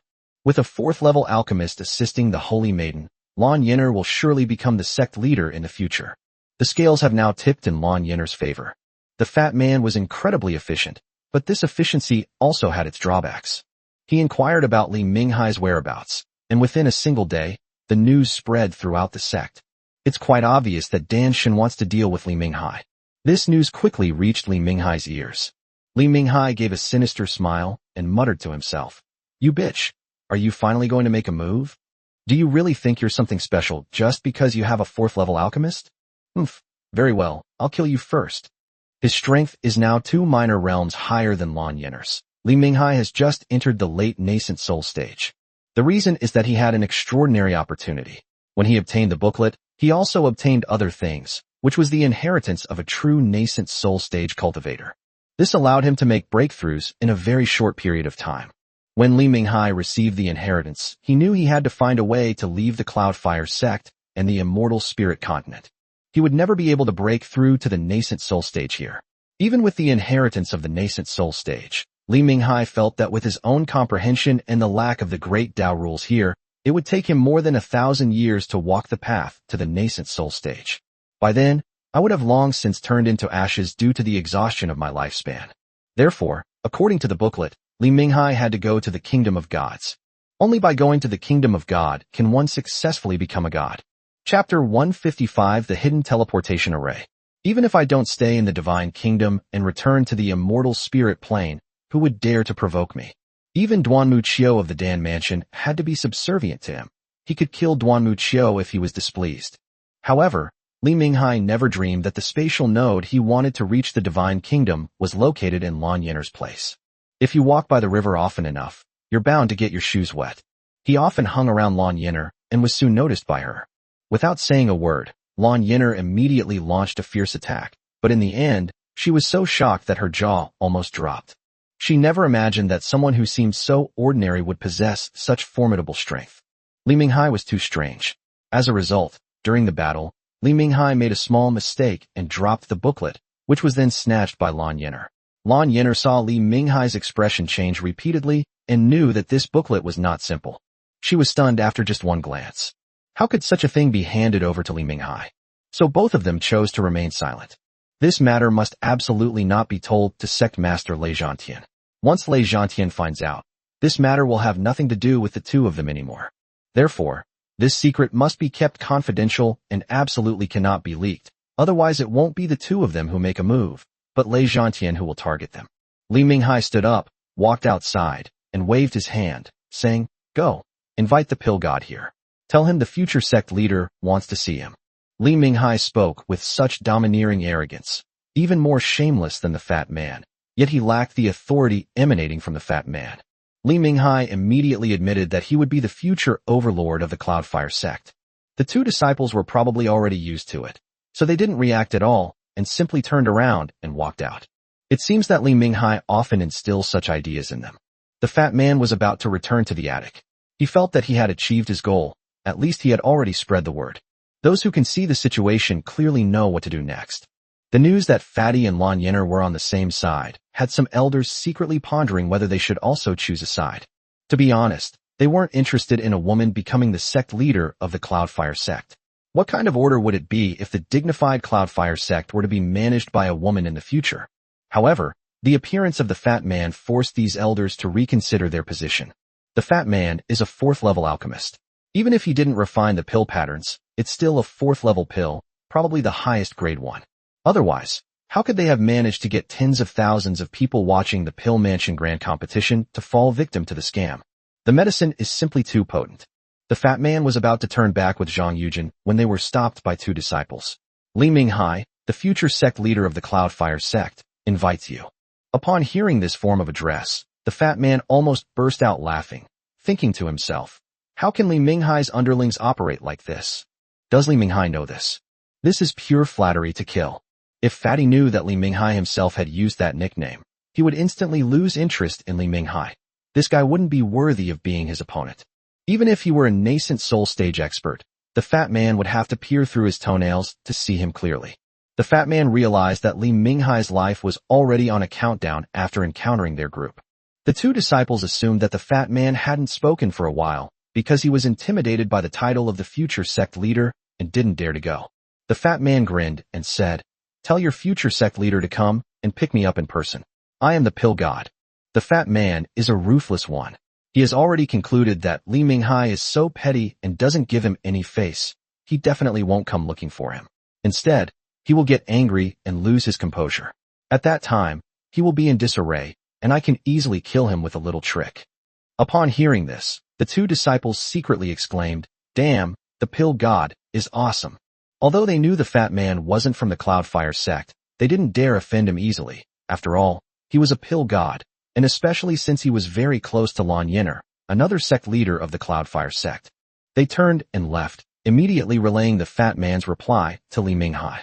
Upon hearing the fat man's answer, just as the fat man had predicted, Li Minghai slammed his fist on the table in front of him, splitting it in two, and angrily said, very good. Watch how I kill you all." To be honest, the fat man was also quite puzzled. How come cultivators' minds gradually become less sharp once they reach the nascent soul stage? Anyone with a brain wouldn't say such a thing. The fat man brought Zhang Yujin back to the attic, where they ran into Jiang Ping, and he told him what had happened. Jiang Ping frowned and asked, "Is this true?" The fat man nodded. Jiang Ping was puzzled and said, "How come Lan Yin'er can't do anything about such a simple-minded person? That's interesting." Jiang Ping hadn't seen Lan Yin'er for several days. She hadn't returned since she left with the map. Qin Sherman reminded Jiang Ping once, saying, "I feel this woman is unreliable." As a result, Jiang Ping did not allow Qin Sherman to say anything good about Lan Yin'er. He directly used his thick lips to block Qin Shimon's jade lips, followed by a series of heavy breathing sounds. However, Lan Yin'er returned today, and the first thing she did upon her return was to look for Jiang Ping. As it turned out, Jiang Ping was still fast asleep, embracing Qin Sherman. Lan Yin'er was a little embarrassed at first, but Jiang Ping heard her footsteps and shouted, making her freeze in place. Jiang Ping, completely naked, came straight to Lan Yin'er and poured out his longing for her. He even asked, "My darling, what have you been up to lately?" Lan Yin'er looked at Jiang Ping, who was naked, and especially with Qin Sherman present, she felt a little embarrassed, her face practically dripping with sweat. Jiang Ping chuckled dryly, casually threw on a coat, and asked again, "What have you been up to lately?" Lan Yin'er then spread out the map, pointed to the place where she lived, and said, "There should be a spatial node here, which is a teleportation array. The exact location of this teleportation array is still unknown. I've lived here for a long time and haven't found any teleportation arrays. If there is," Lan Yin'er pointed to the ground. He continued, "This means that the space beneath this attic is empty, and there's likely a teleportation array underground." Jiang Ping smiled faintly, a smile that exuded confidence and composure, and said, "As long as we know that the spatial node is here, that's fine. The most urgent task now is to kill Li Minghai before Lei Zhantian returns to the sect." At this moment, Lan Yin'er frowned slightly, feeling that something was amiss, as if something was missing. Suddenly, as if she had just remembered something, she asked, "Where have all your women gone? They don't seem to be here." Jiang Ping smiled faintly, a smile as gentle and calm as a spring breeze, and said, "They are all in seclusion cultivating." Lan Yin'er looked puzzled and asked, "Where are you in seclusion?" In that instant, Lan Yin'er felt the scene before her eyes flash by, and the next moment, she found herself in a completely new place. She opened her beautiful eyes wide and saw Shuang-Er, quietly cultivating with her eyes closed. At that moment, an astonishing scene unfolded. Another identical Shuang-Er appeared beside the original Shuang-Er. Lan Yin'er gasped in shock, thinking to herself, "So there are two Shuang? Could they be clones?" Before she could think it through, she was overwhelmed by the extremely rich spiritual energy of the place. The spiritual energy was so dense it seemed to almost solidify, as pure and mellow as water. Lan Yin'er couldn't help but exclaim in her heart, "What kind of place is this? It seems to be a legendary blessed land." Before she could even react, the next second, her vision blurred again, and she was back in front of Jiang Ping once more. At this moment, Lan Yin'er couldn't wait to ask, "What place is that?" Jiang Ping chuckled, his laughter carrying a hint of mystery. "Once I've eliminated Li Minghai, you can go there to cultivate." Chapter 156 Encirclement and Kill, Part 1. The night was dark and windy, the darkness as black as ink, and a chilling wind howled, as if foreshadowing a bloody massacre about to unfold. Led by Lan Yin'er, Jiang Ping and Qin Sherman arrived at the Cloudfire Sect's gates as swiftly as ghosts. All around was deathly silent, with only the sound of the wind making it seem even more eerie and terrifying. Lan Yin'er flashed away, turned and left, like a shooting star streaking across the night sky. Only half an incense stick's time later, two figures, one in front of the other, flew swiftly toward Jiang Ping's location. The beautiful figure in front was none other than Lan Yin'er. She was graceful and her clothes fluttered in the wind, and Li Minghai followed closely behind her. It has to be said that Li Minghai was far too confident in his own abilities. His arrogant gaze showed no regard for Lan Yin'er, as if she were nothing more than an ant that he could manipulate at will. Lan Yin'er simply said, "This matter must be resolved today," and Li Minghai burst into unrestrained laughter. The laughter sounded particularly jarring in the quiet night. "You have a road to heaven but you choose not to take it. You have no gate to hell but you come here by yourself." After saying that, he flashed away and flew away with Lan Yin'er without hesitation, without considering where Lan Yin'er would take him or whether Lan Yin'er had set up an ambush. Li Minghai was not a fool. He knew in his heart that Lan Yin'er would definitely bring helpers, and he could even predict who Lan Yin'er would bring. However, he did not regard Jiang Ping and the others as a threat at all. In his view, these people were nothing but clowns and not worth mentioning. At this moment, Lan Yin'er stopped in midair. Her beautiful face was covered with frost, and her eyes were filled with determination and firmness as she stared intently at Li Minghai. Li Minghai laughed wildly. "Today this is your grave," his tone filled with cruelty and ruthlessness. Without saying a word, Lan Yin'er made her move instantly. With a delicate shout, the long sword in her hand shot towards Li Minghai like a bolt of lightning. At the same time, Li Minghai's lips curled into a sinister smile as he said viciously, "You bitch, today I'm not only going to cripple you, I'm going to play with you however I want." Just then, an extremely violent aura suddenly erupted from Li Minghai, and the powerful pressure of the late-stage nascent soul cultivator pressed down on Lan Yin'er like a tidal wave. The terrifying pressure seemed to freeze the surrounding air, causing Lan Yin'er's attack speed towards Li Minghai to slow down significantly. At this critical moment, the flame rune between Lan Yin'er's eyebrows suddenly burst into blood-red flames, which were like karmic fire from hell, scorching and violent. In an instant, red flames enveloped Lan Yin'er, making her appear like a phoenix reborn from the ashes. With the help of the flames, Lan Yin'er's speed increased once again, and the long sword in her hand, carrying endless rage, stabbed towards Li Minghai once more. Seeing this, Li Minghai neither dodged nor flinched, his face still bearing that contemptuous smile. He simply extended two fingers and seemingly effortlessly pinched the tip of Lan Yin'er's sword. Just then, Li Minghai exerted force with two fingers, and a powerful burst of strength instantly twisted the hilt of the sword in Lan Yin'er's hand, almost causing the sword to slip from her grasp. At this moment, Li Minghai took a step towards Lan Yin'er in the void. As he took this step, a powerful barrier that seemed to be transparent suddenly formed around Li Minghai, instantly enveloping Lan Yin'er completely like a huge cage. This guy was clearly afraid that Lan Yin'er would take the opportunity to escape, so he wanted to completely seal off this place and was determined to kill Lan Yin'er here. At this moment, Lan Yin'er's entire body was completely enveloped in raging flames, the light of which was even more dazzling than before, unleashing even greater power. Her longsword was now strapped to her back, and a circular sword array instantly formed behind her with the hilt as the center. The array shimmered with light and exuded a chilling aura. At this moment, Lan Yin'er pointed two fingers at Li Minghai and shouted.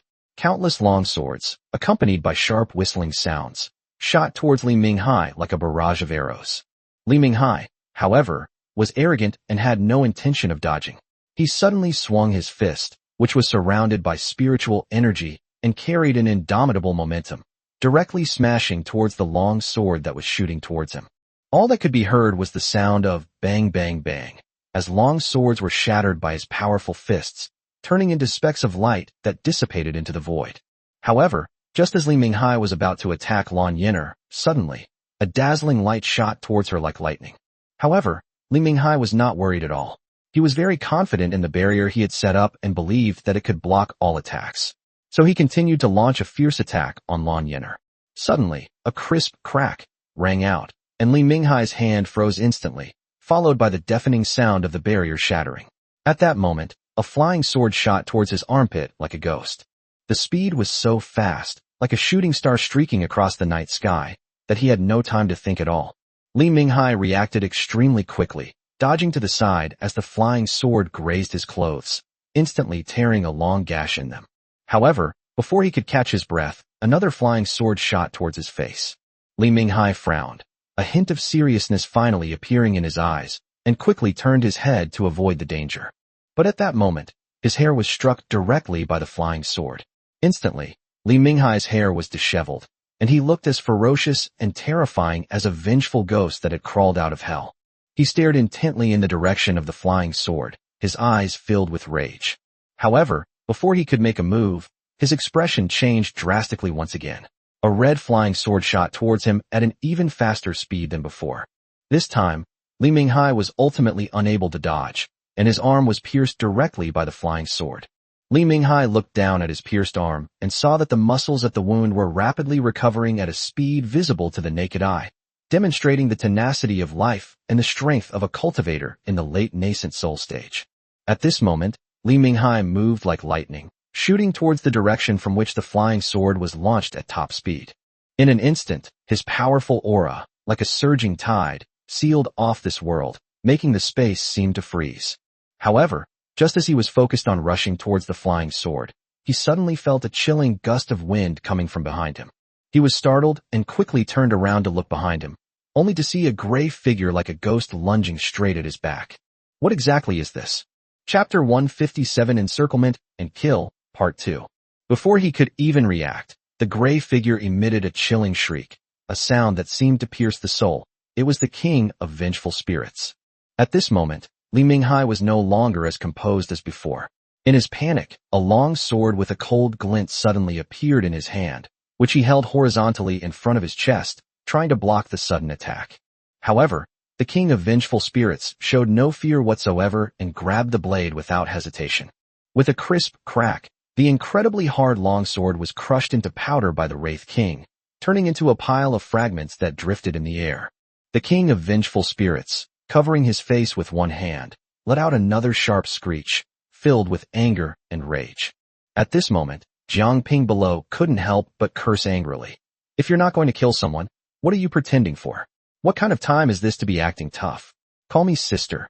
Upon hearing this, the king of vengeful spirits cursed inwardly. Damn it. Shouldn't I have some kind of stage presence for my entrance?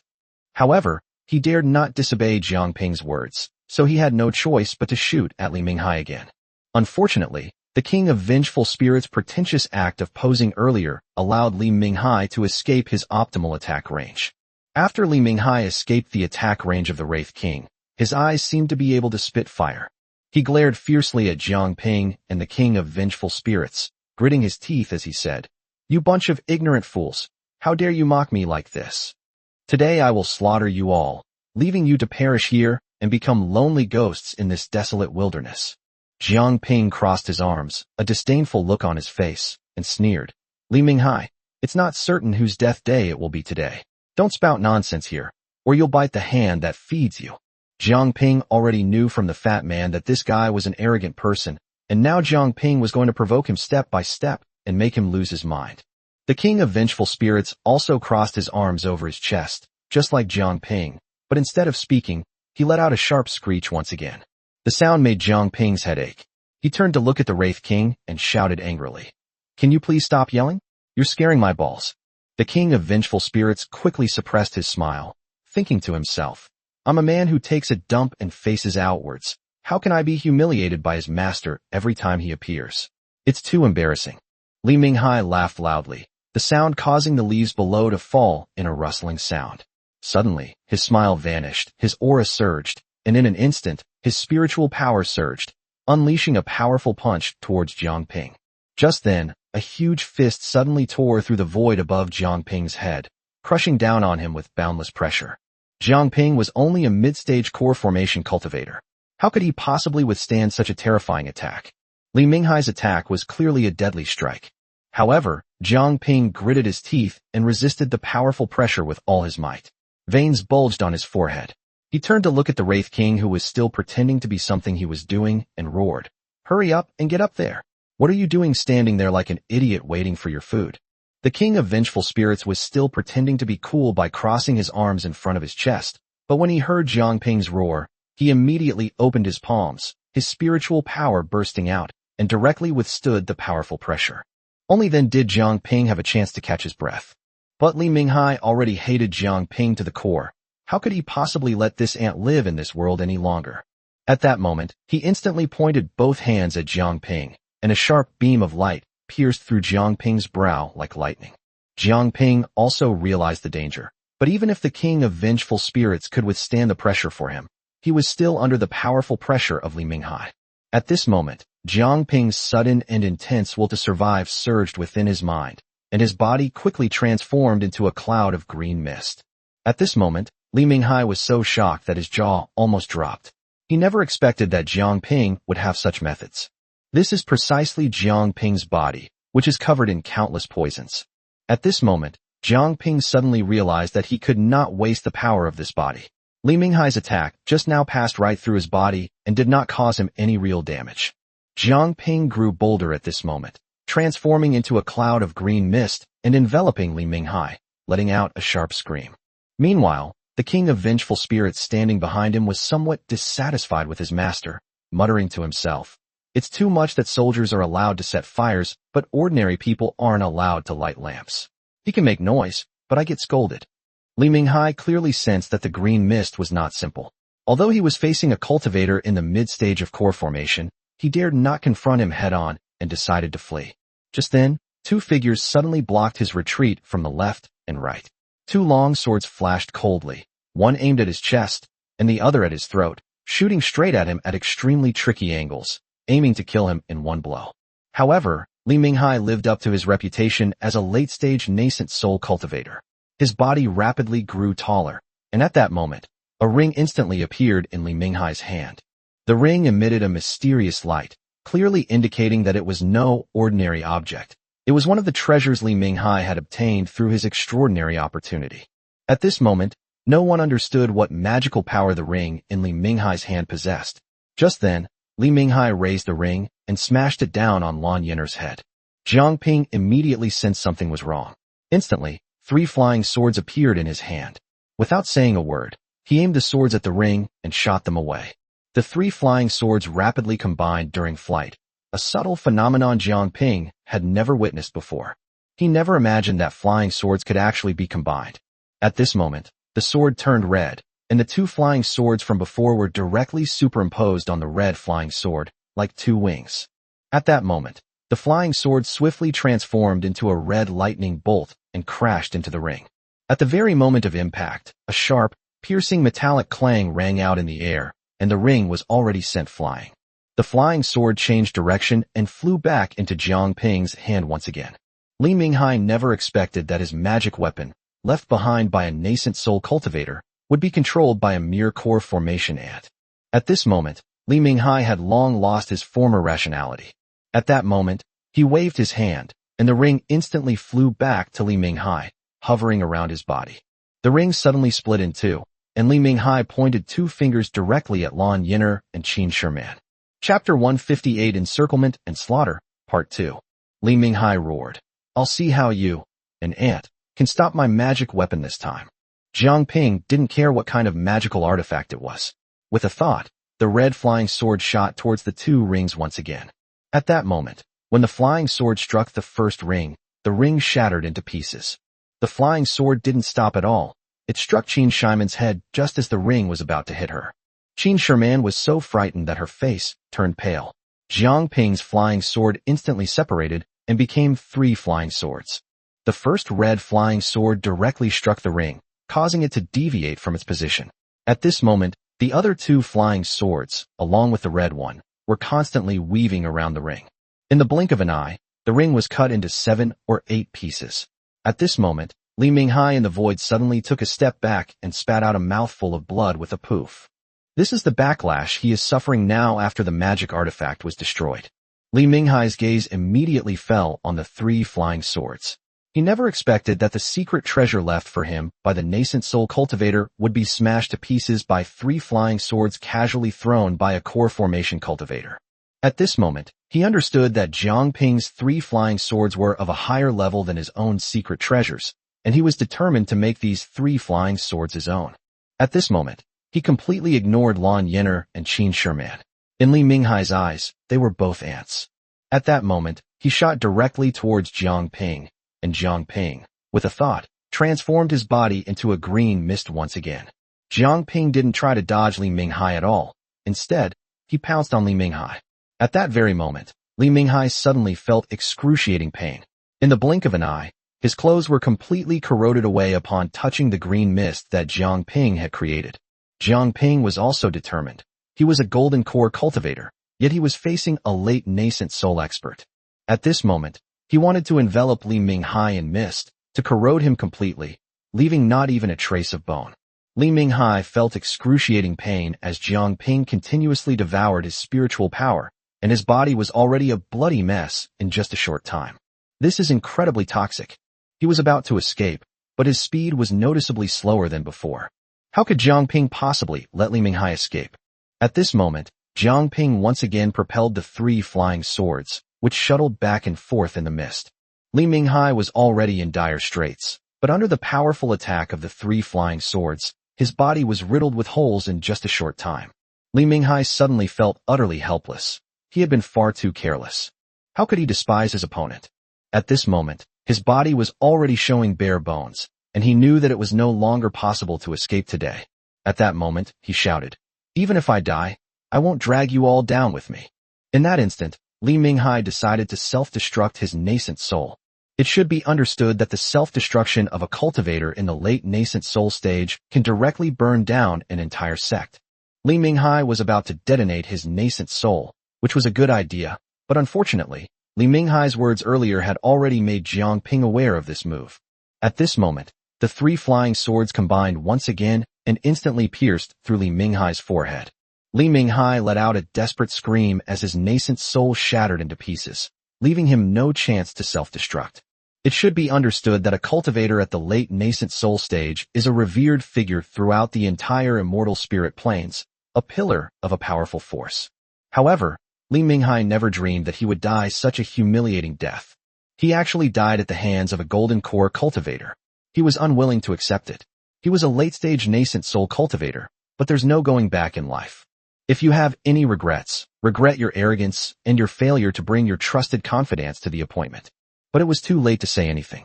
At this moment, Li Minghai had already been corrupted by Jiang Ping to the point that not a single speck of dust remained, and he had become nourishment for Jiang Ping's body of 10,000 poisons. At this moment, Qin Shiman and Lan Yener stood blankly in the void, like 2 wooden sculptures, unable to utter a single word. Did they contribute to the fight against Li Minghai and his group this time? Of course they did.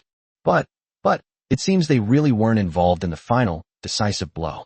It was entirely accomplished through the tacit cooperation between Jiang Ping and the King of Vengeful Spirits. Especially when Jiang Ping's body transformed into green poisonous mist, it was already destined that Li Minghai would die today. That's incredible. Qin Shiman and Jiang Ping had been together for quite some time, and she never imagined that Jiang Ping would become so incredibly powerful. It was so shocking that she understood Jiang Ping less and less. This guy, who usually walks unsteadily, is incredibly strong, even scaring himself when he gets angry. Especially after Qin Shiman saw Jiang Ping unleash 3 flying swords that shattered Li Minghai's magical artifact, she was overwhelmed with emotions. On the brink of life and death, Jiang Ping remained calm and collected, saving her and Lan Yener. Qin Shiman asked herself if she could withstand Li Minghai's ring attack, and the answer was absolutely not. However, Jiang Ping was able to control the flying swords to save her and Lan Yener in an instant. These 3 flying swords made Qin Shiman wonder what level of magic weapon they were, as if they were like the legendary immortal artifacts. The question is, how did Jiang Ping, a cultivator at the mid-stage of the Golden Core realm, manage to activate a celestial artifact? What Qin Shiman couldn't understand even more was where he got the magical artifact from. Jiang Ping slowly returned to his human form, and with a wave of his hand, the Wraith King obediently came to his side. The king of vengeful spirits was stunned by Jiang Ping's words. Jiang Ping might not understand, but the king of vengeful spirits knew that the 6 paths of blood reincarnation had become the source of all poisons and had cleverly fused with Jiang Ping's poison pills. This was the true meaning of the body of all poisons. This was the body she had always dreamed of, but now it was in Jiang Ping's possession. However, at that moment, just as the king of vengeful spirits had a thought he shouldn't have, he suddenly felt as if he were about to be struck by a thunderbolt, a punishment for his disrespect towards his master. At this moment, the talisman of the spirit refining technique was about to suppress him. The Wraith King was so frightened that he broke out in a cold sweat and quickly returned to Jiang Ping's body. He was too scared and vowed that he would never have such thoughts again. A charming smile curved Jiang Ping's lips as he chuckled inwardly. The Wraith King was becoming more and more obedient, and he was very pleased with that. At that moment, Jiang Ping waved his hand, signaling Lan Yenner and Qin Sherman to come over, saying, "Come give me a hug." Chapter 159, Everything Must Be Perfect. The two women never expected that this guy would be in the mood for this. Did he really not worry at all? Don't they know what the consequences of killing Li Minghai would be? To be honest, Jiang Ping was initially worried, but after his miraculous transformation just now, he felt that with his mid-stage golden core strength and the support of the Wraith King, he wouldn't be without a fighting chance against Lei Zhantian. If you push yourself too far, you might unleash all 3 flying swords at a crucial moment, which would be enough to give Lei Zhantian a hard time. At this moment, Jiang Ping was focused on the 3 flying swords, especially the red flying sword that the system had given him. Jiang Ping really did not expect that flying swords could be combined. At this moment, Jiang Ping had a bold idea. Would the system continue to send him flying swords in the future? Jiang Ping always felt that something was missing after the 3 flying swords were combined, and it was not perfect. Yes, that's the reason. Since he was a perfect life system, he had to be perfect in the end. The system will definitely continue to send me flying swords in the future. As a result, the two women came to Jiang Ping's side, intending to ask him specifically what his next step was. As it turned out, Jiang Ping really had no sense of propriety at all, kissing every woman on the cheek. At that moment, his body went limp and he immediately collapsed into the arms of the two women, groaning, "No, the battle just now took a toll on me. You two have to make up for it." Even though the two women spent every day with Jiang Ping, they couldn't withstand his shameless and lewd words. They ignored him and simply avoided him. Jiang Ping stumbled and almost fell from the void, shouting, "You two murdered your husband. I've noticed you two have changed. You don't care about me as much as you used to." The two women felt like they wanted to disappear into a crack in the ground. What kind of trick was he using? Where did he learn such lewd language? Lan Yenner felt like Jiang Ping had short-circuited her brain.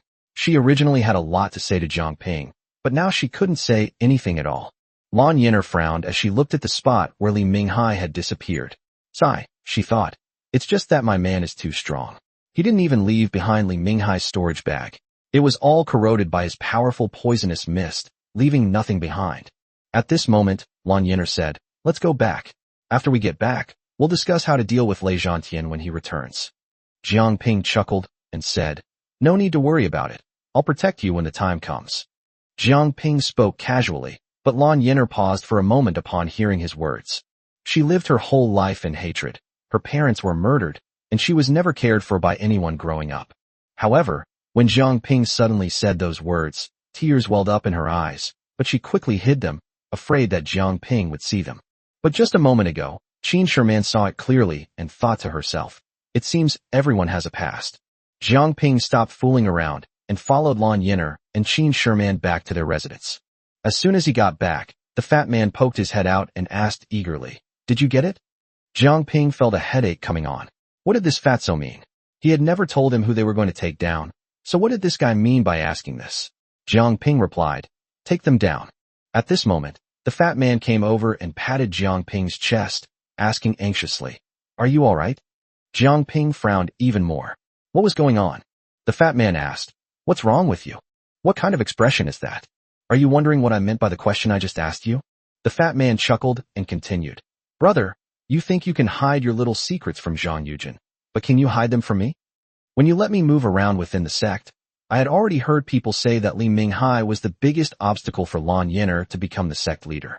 I've actually been waiting for you here all along, because it's just me, Chang Lanhua, and Zhang Yujin here. All your women have disappeared. I thought you didn't want me anymore, I thought you wouldn't come back. If you didn't come back, it must mean the operation failed. You ran away, or Li Minghai killed you all.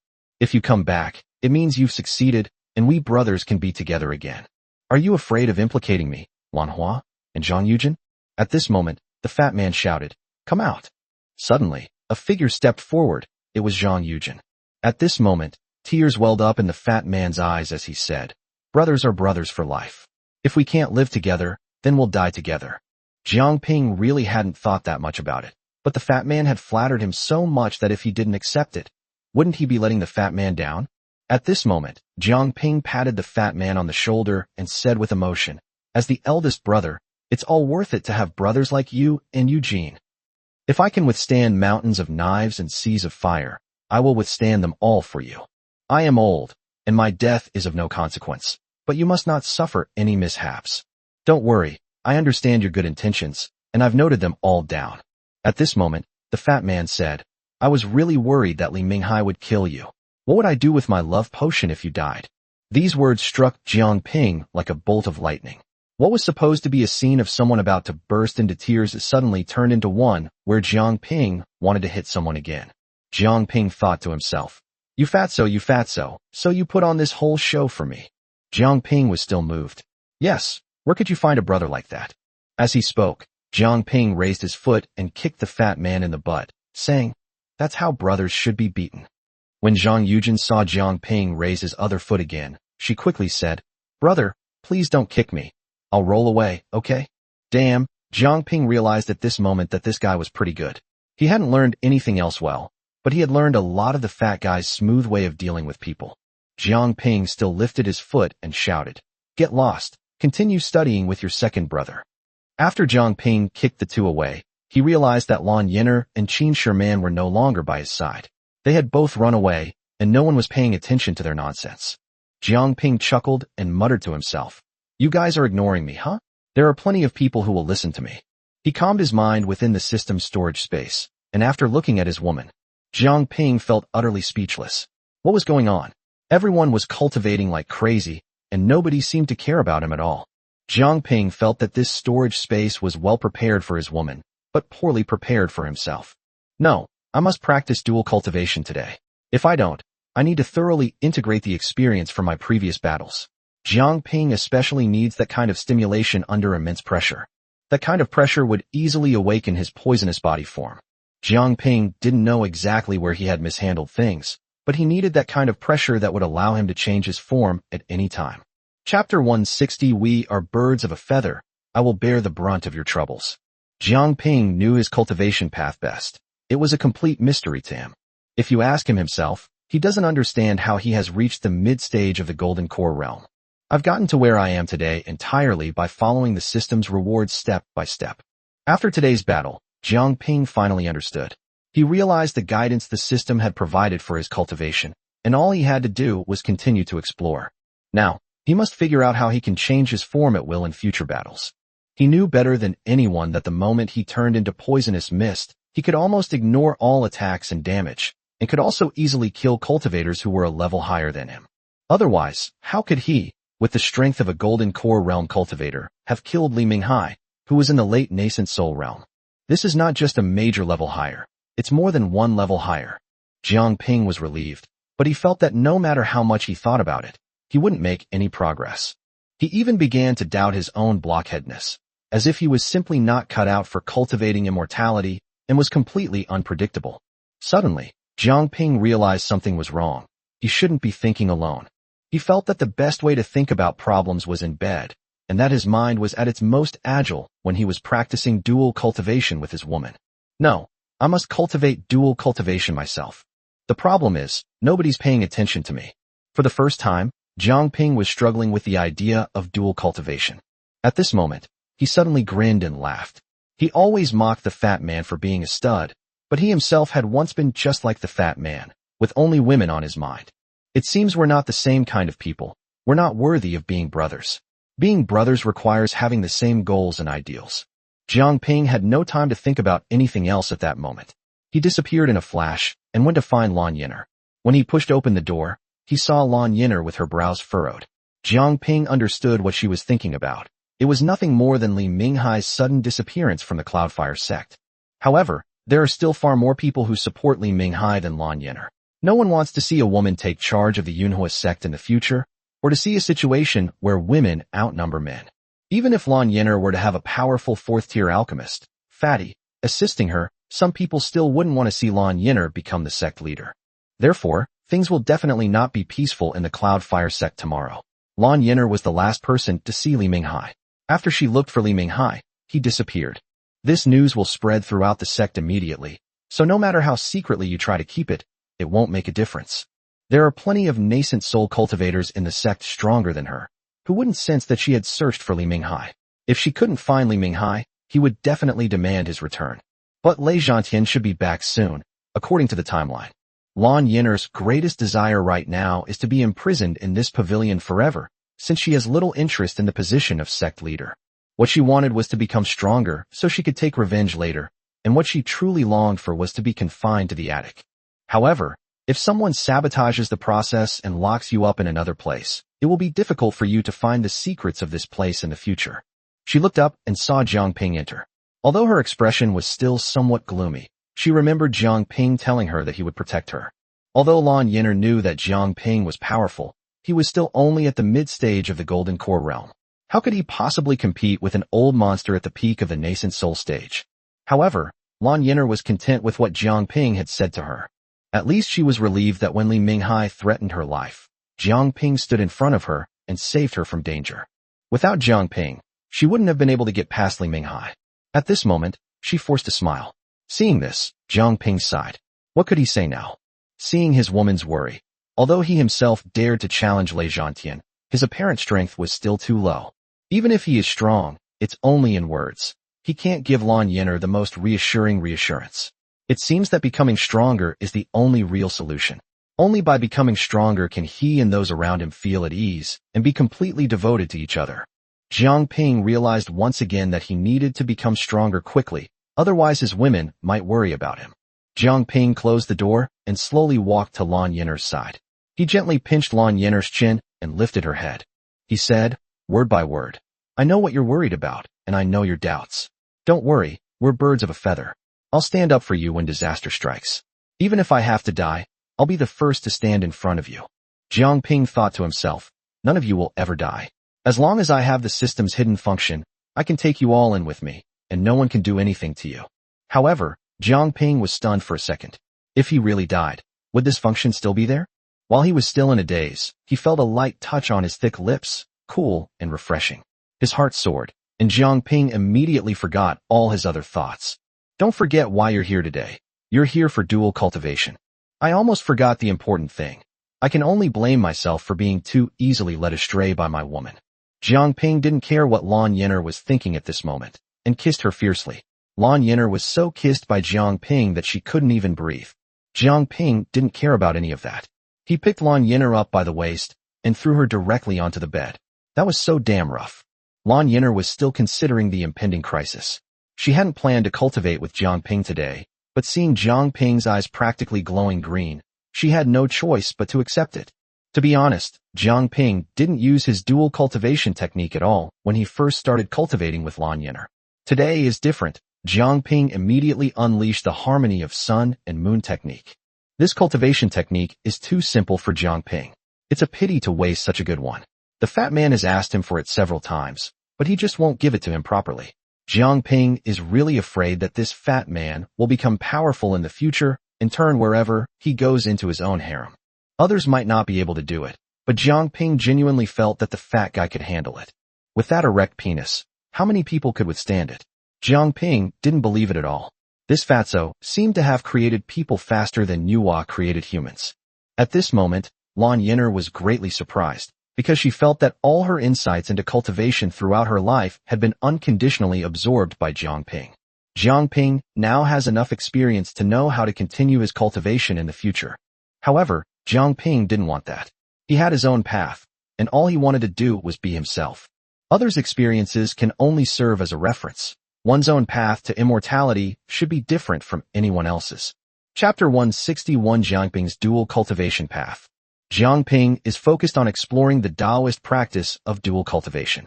He firmly believes that only through continuous cultivation can he create a unique future.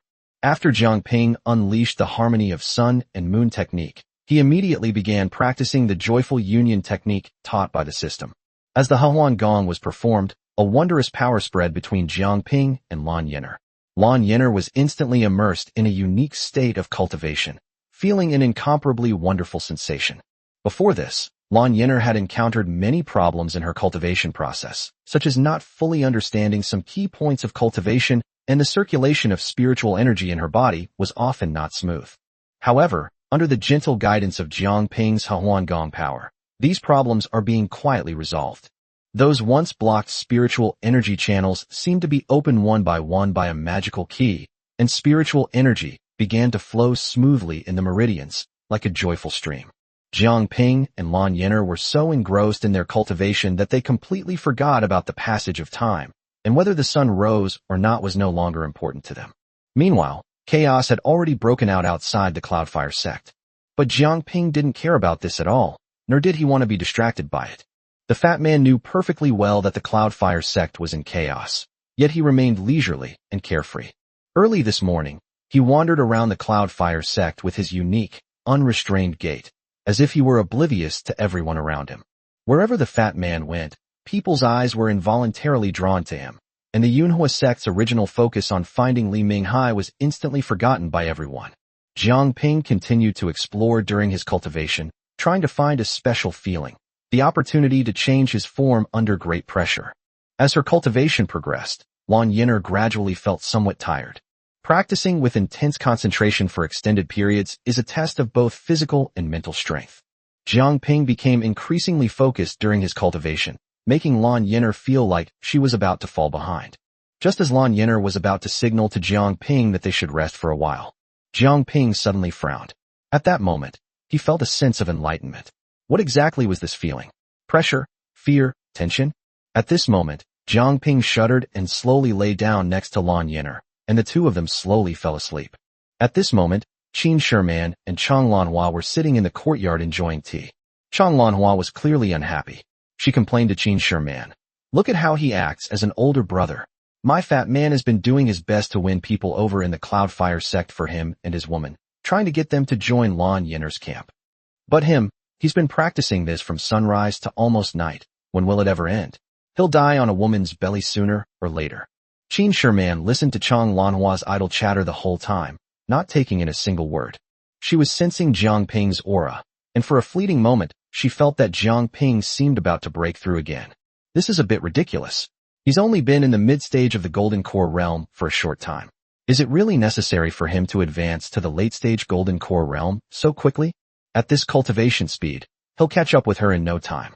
However, after Lan Yin'er and Jiang Ping calmed down, she realized that Jiang Ping hadn't advanced. Perhaps he had gained some insight in a fleeting moment. When Fatty came home that evening, Chang Lanhua grabbed him and stormed off, leaving Qin Shiman and a bewildered Zhang Yujin behind.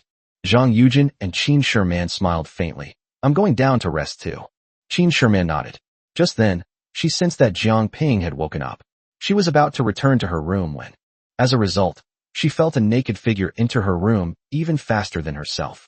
Who else could it be but Jiang Ping? Qin Shiman was a little confused. Hadn't he been cultivating with Lan Yin'er for a day and a night? Could he still do it? Qin Shiman was about to speak when she returned to the room, only to find that Jiang Ping had already covered her mouth. He had been using the sun and moon harmony technique and the joyful union technique all night long, and Qin Shiman was starting to feel overwhelmed. Wasn't he an old man? Why was he so vigorous? The next day, the fat man went out again and wandered around the Cloudfire sect. You say this is such a coincidence. It's as if everything was planned by Jiang Ping.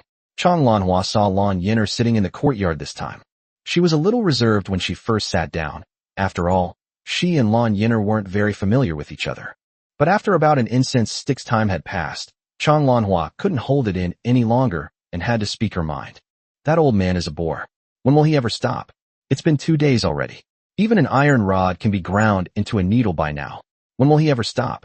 Why doesn't he know how to control himself? Lan Yin'er handled things the same way as Qin Shiman. Chang Lanhua could say whatever she wanted, but she just let it go in one ear and out the other, not caring about anything. As it turned out, Manhwa really did discover that the two women were conspiring to frame her. I've been complaining to two women for 2 days straight. They should at least give me some kind of response. Manhwa was truly furious. Her husband was working himself to the bone outside, while this old man was endlessly indulging in pleasure. Manhwa dared not say it aloud, but in her heart she cursed Jiang Ping to die on a woman's belly. That evening, Fatty returned with Zhang Yujin, and he sensed something was amiss as soon as he got back. What is that sound? It's so loud, even louder than my movements. Manhwa pouted. Your reckless older brother has been like this for 2 days in a row. The fat man reached into his storage bag, thinking, could he have stolen my pillar of heaven? Luckily, his precious pill is still here. The fat man grinned. His older brother perfectly matched his personality. This was how a man should be. At this moment, the fat man patted Manhwa's body and said, let's go. What are we doing here? Let's hurry back. We should put in more effort. Manhwa never expected that what she had originally wanted was for the fat man to agree with her and join her in condemning Jiang Ping's shameless behavior. But the fat guy was a complete disappointment. He insisted on going back with me to work harder. She knew exactly what try harder meant, and blushing, she ran back. Helpless, Zhang Yujin decided to leave as soon as possible. At this moment, Jiang Ping was getting closer and closer to that subtle feeling. It wasn't pressure or tension at all. This is protection, this is love. When his woman and close friends or relatives are in life or death crisis, he suddenly feels a strong urge to protect them, and this feeling will suddenly trigger his body to transform into a form of poison. Just as the surging spiritual energy was flowing into Qin Shimon's body, she collapsed from exhaustion. She no longer cared about Jiang Ping. At that moment, all she saw was Jiang Ping being an exhibitionist. His body leaped directly into the void, whereupon it suddenly became ethereal, transforming into a mass of green. From within this green a roar of wild laughter rang out. I've succeeded. I've mastered it. His voice was incredibly loud, especially at night. It was extremely shrill and completely covered the entire Cloudfire sect. At this moment, some elders of the Cloudfire sect arrived in the void and looked towards where Lan Yin'er lived. At this moment, all they could see was a cloud of green mist above where Lan Yin'er lived, nothing else. At this moment, the green mist disappeared completely. They didn't know what had happened, and all wanted to come and find out from Lan Yin'er. At this moment, Lan Yin'er's divine sense directly covered the area. Go back. All of you, do not step into my pavilion's area. What are you trying to do, coming here at this hour instead of sleeping? Get out. Lan Yin'er showed absolutely no mercy to these elders, who were all exchanging knowing glances. How could they possibly tolerate such humiliation? And don't even mention you're not the sect leader of the Cloudfire sect. Even if you're playing the role of Lei Zhantian now, the sect leader can't just insult these elders at will. You're an elder too, so why should you? Chapter 162 The Cooperation Between Fatty and Jiang Ping. Among these elders were many with fiery tempers, and a large portion of them had originally supported Li Minghai. Li Minghai suddenly disappeared for 2 days. They were originally going to come to Lan Yin'er to find out what was going on.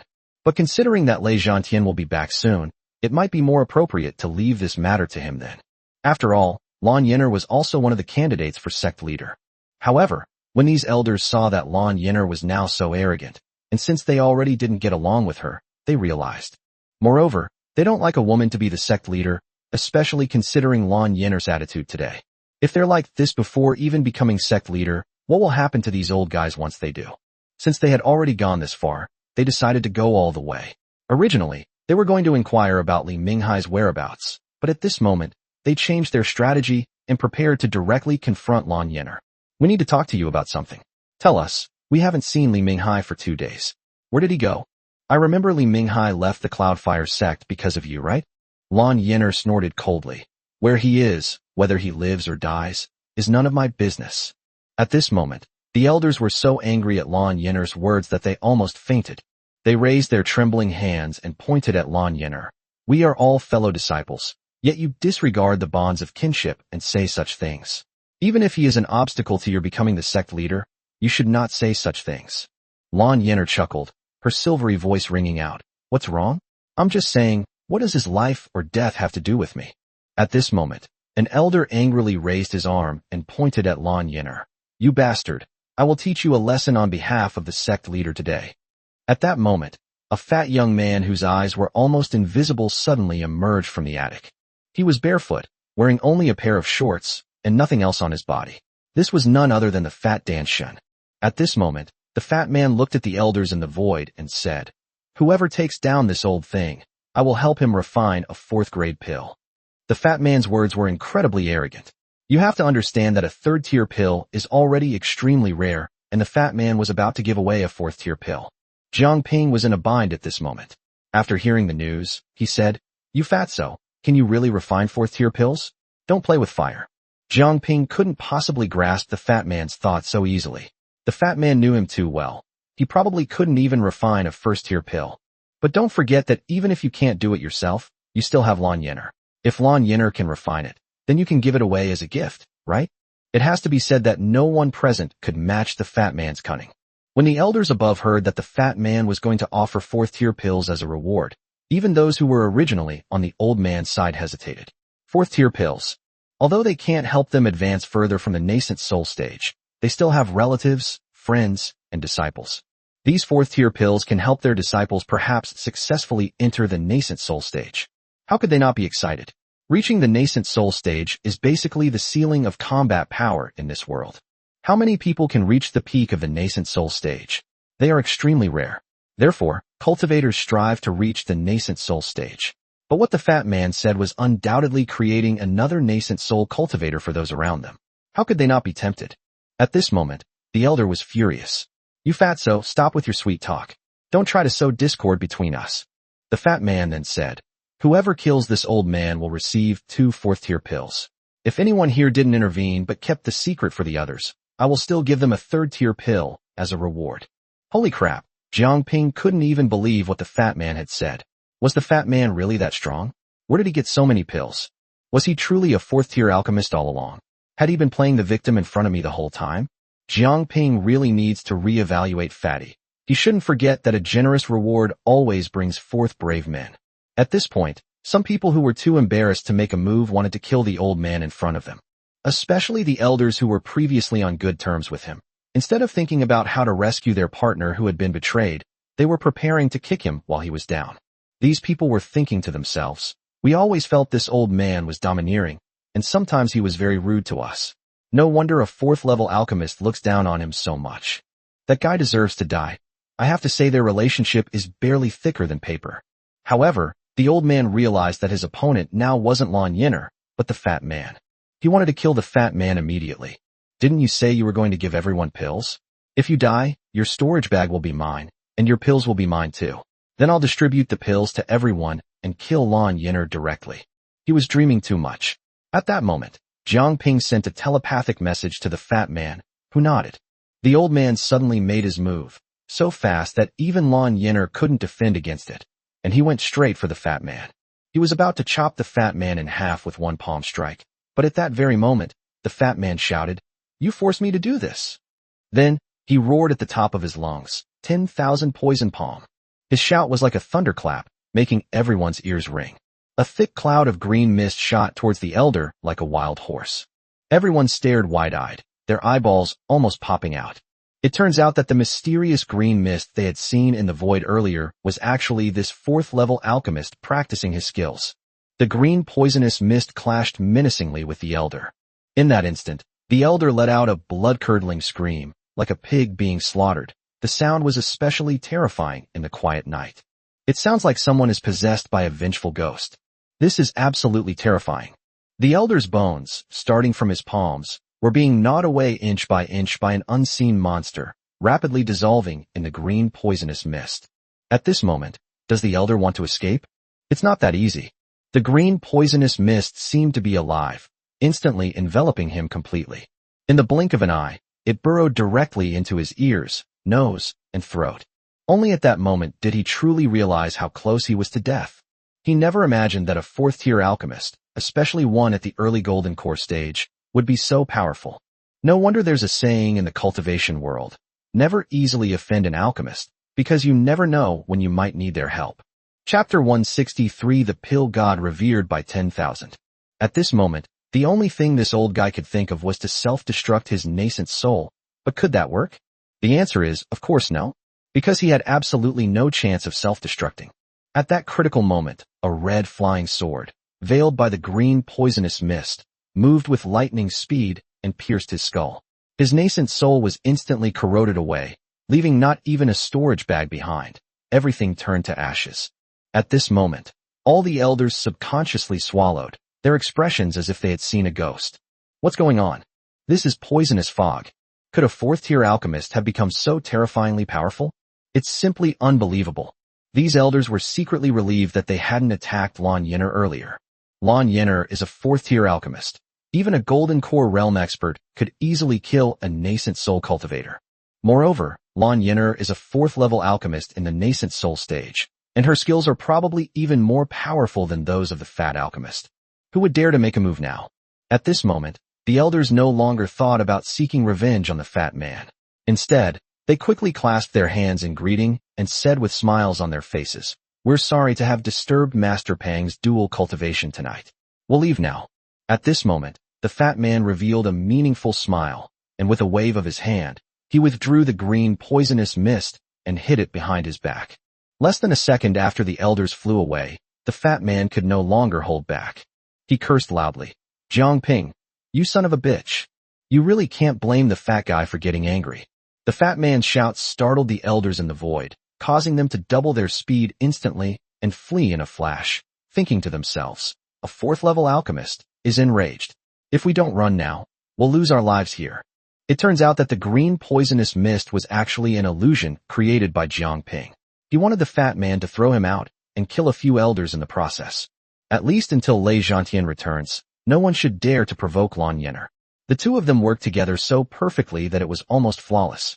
But when the fat man withdrew the poisonous fog, he put his hands behind his back, and coincidentally, he was wearing a pair of floral shorts. Jiang Ping, that sixth brother, doesn't play by the rules at all. He's utterly shameless.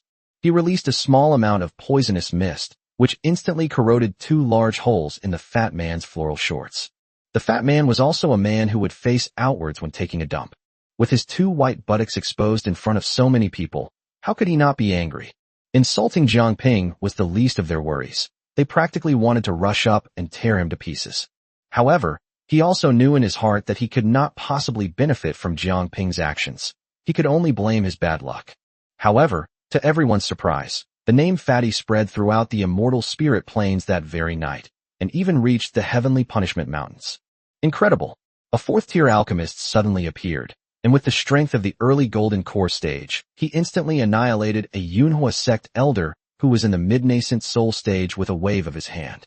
Because of the fat man's battle, the status of alchemists was raised significantly.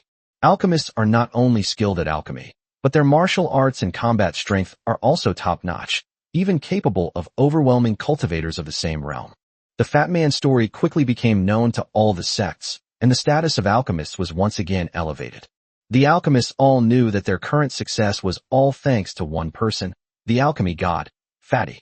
They have now replaced the Laozi, the great immortal, they used to worship. They placed all the fat man's statues there with utmost respect. From this day forward, the ancestor of alchemists is Fatty, and Fatty is the god in the hearts of alchemists. However, the news spread incredibly fast, and Lei Zhantian received it as well. But he never imagined that a fourth-tier alchemist could be this powerful. He himself was a fourth-tier alchemist, so why didn't he realize he was so capable? Am I a fraud? Did I learn all my alchemy skills from dogs? What kind of mess is this? Duan Muqiu was extremely frustrated, as he was the only fifth-level alchemist in the entire immortal spirit plane. But, he was speechless for a long time. He, a fifth-level alchemist with the strength of a peak nascent soul cultivator, couldn't possibly kill a mid-nascent soul cultivator with a single blow. But how did that fat guy, a mere early-stage core formation cultivator, manage to achieve that? I really deserve to die. Why did I let such a genius go? If I could get my hands on his secrets and use them for my own purposes, I might be able to find a way to break through to the nascent soul stage. But it's too late to say anything now. They're at the Cloudfire sect right now. Lei Zhantian now knows that something big has happened to Yunhua sect, but he is quick-witted. A nascent soul elder is nothing.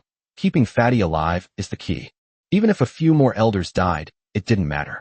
Lei Zhantian had no mood to spend time with the Qin family. He led his men back to the sect as soon as possible. However, after Lei Zhantian left, Qin Bohai, the head of the Qin family, sent the rest of the family away, quietly opened a secret passage, and sneaked inside. He wanted to see the Chun family's patriarch and find out whether the patriarch was alive or dead. When he met the patriarch, he found that the patriarch did not say a word, and he did not dare to breathe loudly or disturb him. Fortunately, although the ancestor was shrouded in death energy, his life was not in danger.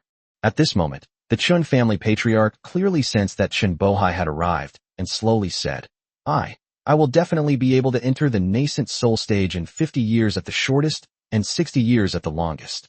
Now, help me find someone's presence, but be careful not to alert them. I need to know who wiped out the Chun family. If you can't handle it, I'll deal with it in 50 years. Don't act rashly. It's important to understand that although the Chun family was wiped out, it was actually insignificant. Their true strength remained unaffected, and none of their powerful cultivators were injured. They were all useless people and members of the Chun family. They can quickly rebuild and thrive again simply by moving to a different location, or even without moving at all. However, after the ancestor transmitted that aura to Chun Bohai, he suddenly frowned. He asked in confusion, what's going on? The aura of a golden core cultivator. I feel like I've seen this aura before. Could it be that the ancestor has made a mistake? Chun Bohai immediately denied it, saying, absolutely impossible. How could the Chun family patriarch be mistaken? But this is the aura of the golden core realm. At this moment, the patriarch also saw Chun Bohai's doubts and said, that's right, he is the leader. All right, go ahead and see who he really is and what power he has behind him. Don't be impulsive if you can't beat him. 50 years from now, I will definitely take my revenge and make the Chun family the strongest family in the entire cultivation world. No, no, no. The strongest family in the entire immortal spirit plane. Chapter 160 for the Chun family's ambition. Chun Bohai understood that once the ancestor became a nascent soul stage expert, he would be the ruler of the entire cultivation world, and everyone would have to listen to the Chun family. At this moment, he thought of the Dan family and Duanmuqiu. In that case, Duanmuqiu would have to submit to the Chun family. Thinking of this, Chun Bohai was so happy he couldn't stop smiling. After he came out, he cleaned up the ruins of the Chun family's house. We must completely eliminate all traces of this place, ensuring that no one disturbs the ancestor within the next 50 years. To everyone's surprise, news of the fat man's fame actually reached the Inyang Palace in the Heavenly Punishment Mountains. Shin Peiji and He Qinghuan never expected that the fat man would make such a name for himself. The highest level alchemist in the Heavenly Punishment Mountains seems to be only 4th level, while Fatty seems to have already reached that level. The Heavenly Punishment Mountains are clearly weaker than the immortal spirit planes. It seems that her husband Jiangping is safe and sound. There has been no news of him for so many years, but now she actually knows about these people. Shin Peiji and He Qinghuan were almost going crazy with worry, especially Shin Peiji, who was starting to resent Lin Miaoying. He muttered, why isn't he coming out yet? Is it really that difficult to form a nascent soul in seclusion? You'd better hurry up and become the sect leader of the Inyang Palace. I'm going to find Jiangping. Meanwhile, one person from the Inyang Palace was nearly driven to death by the sect's alchemists. The disciples simply removed the patriarch of alchemy, Laozi, and replaced him with a fat man. The 9th elder nearly choked on his own breath and went straight to meet the king of hell. He'd bullied the fat man for years, and now the fat man had transformed into a pill god. Holy crap, where is that fatso now? Immortal spirit planes, good, good, good. Fatty, 4th tier alchemist. The 9th elder's face suddenly fell. Had he ever taken a 4th tier pill? He had only taken one. How could he not be happy to suddenly discover that someone he had watched grow up had such a high reputation? He wished he could fly to the fat man's side instantly and shout, refine 100 4th grade pills for your 9th grandfather. However, neither Jiangping nor Fatty knew that their charade had made Fatty incredibly famous. However, Lan Yener knew, of course, that the move the fat man had made earlier was a poisonous mist created by Jiangping, and she was quite helpless about it. However, this once again proves that Jiangping is indeed ridiculously powerful, capable of instantly killing nascent soul cultivators. I just don't know what the outcome will be if I encounter Lei Zhantian. Sure enough, Lei Zhantian returned. When Lei Zhantian returned, he learned everything about the sect in an instant. He also knew that Li Minghai was dead, killed by Lan Yener. However, the fat man now lives in Lan Yener's attic, and is completely Lan Yener's guest. Who is Lei Zhantian? That was an old monster who had lived for hundreds of years. In just a moment, he understood that Li Minghai's death was just bad luck. Even though he had followed him the longest and was his eldest disciple, he could only die in vain. However, As long as Fatty is around, the Cloudfire sect and the Pill Mansion will be able to compete for supremacy in the future, and it's uncertain who will be the #1 sect in the immortal spirit plane. Lan Yin'er knew that Lei Zhantian had returned. Jiang Ping was either cultivating with Qin Shiman or cultivating with Qin Shiman, completely disregarding the possibility of Lei Zhantian returning to cause trouble for them. As if Lei Zhantian were nothing but a fart, Jiang Ping didn't take him seriously at all. Lan Yin'er was particularly worried that Lei Zhantian would cause trouble. However, after Lei Zhantian returned, he seemed to have vanished into thin air. He never asked about Li Minghai and the fat man killing the elder, as if it were only natural that 2 nascent soul experts had died in the Cloudfire sect. Finally, Lan Yin'er understood that Lei Zhantian had probably come to his senses and realized the value of Jiang Ping and his group, and was now preparing to win them over. Lei Zhantian meant just that. As long as Fatty and Jiang Ping's group joined the Cloudfire sect, everything would be fine. If they betray us, we'll settle all the old and new scores together, and we won't even spare ourselves. The place where Lan Yin'er lives is now in complete chaos. Every day, all I hear is Fatty's shouts or Jiang Ping's wanton moans. Jiang Ping used every means at his disposal, coaxing and deceiving Qin Shiman and Lan Yin'er together to cultivate. However, this benefited Jiang Ping greatly. He felt that if he put in a little more effort, reaching the late stage of the Golden Core realm would be just that simple.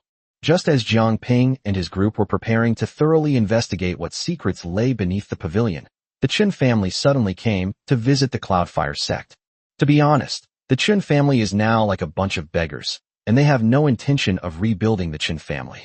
Qin Bohai was searching for the aura his ancestor had given him, and besides, 50 years was a fleeting time for a cultivator. At that time, the Qin family will unify the entire cultivation world. In the end, the Qin family built their residence above the Sea of Clouds in Danfu, definitely not in the original location. Since there's such a plan, what's the point of rebuilding the Qin family? It would be better to spend these 50 years training outside, staying at whichever sect you visit for a while, and also checking if there's anyone who possesses that aura. On his journey to the Cloudfire sect, Qin Bohai heard nothing but legends about the Fat Man. The Fat Man was portrayed as something almost mythical. Moreover, the hurried way Lei Zhantian parted from him immediately made him realize that something serious must have happened to Yunhua sect. Originally, Qin Bohai did not plan to come to Yunhua sect first, but given the current situation, he felt he would be letting himself down if he did not come. Firstly, he planned to visit Lei Zhantian and see if the Yunhua sect needed any help. Secondly, he wanted to take the opportunity to get closer to this legendary pill god. The news of the Qin family entering the Cloudfire sect reached Lan Yin'er immediately. Lan Yin'er was unaware that it was Jiang Ping and his group who had wiped out the Qin family. After Jiang Ping told her the whole story, Lan Yin'er was filled with admiration and respect for him, and didn't think that Jiang Ping had indiscriminately killed innocent people. Jiang Ping was enraged for the sake of a woman. What wrong could such a man have done? However, when Lan Yin'er learned that the Qin family had come, she was not too panicked. After Jiang Ping repeatedly demonstrated his extraordinary abilities in front of her, Lan Yin'er gradually stopped worrying about anything. There's absolutely no need for that. Jiang Ping averted crises time and time again, and he always survived unscathed. Was it just luck? Definitely not. 1 or 2 misfortunes could be attributed to luck, but to consistently escape danger and turn misfortune into good fortune is beyond the explanation of luck. It is a testament to ability. Lan Yin'er now loves and enjoys living under Jiang Ping's protection. A person's name, a tree's shadow.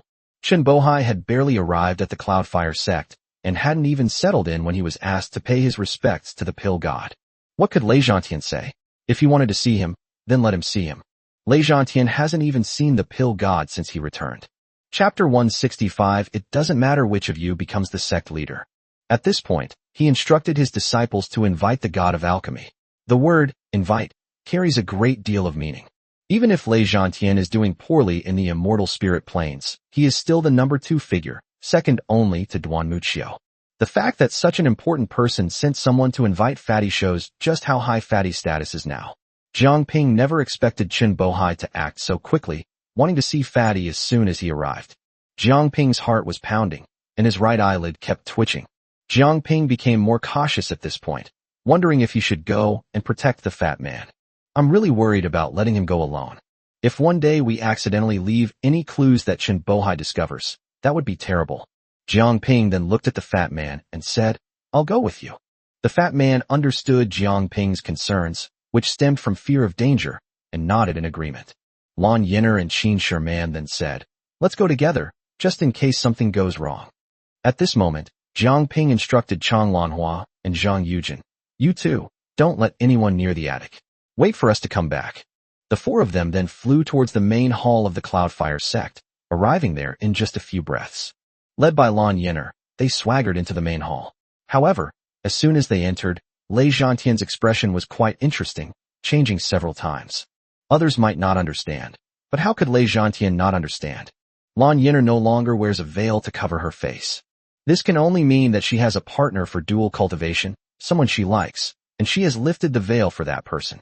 At this moment, Lei Zhantian had a rough idea that Lan Yin'er's cultivation partner was the pill god Fatty. If Jiang Ping and Lan Yin'er heard this, they would probably vomit for 5 days and 5 nights. The moment Jiang Ping and his group entered the main hall, Chen Bohai's brows suddenly furrowed. This is the aura of the ringleader.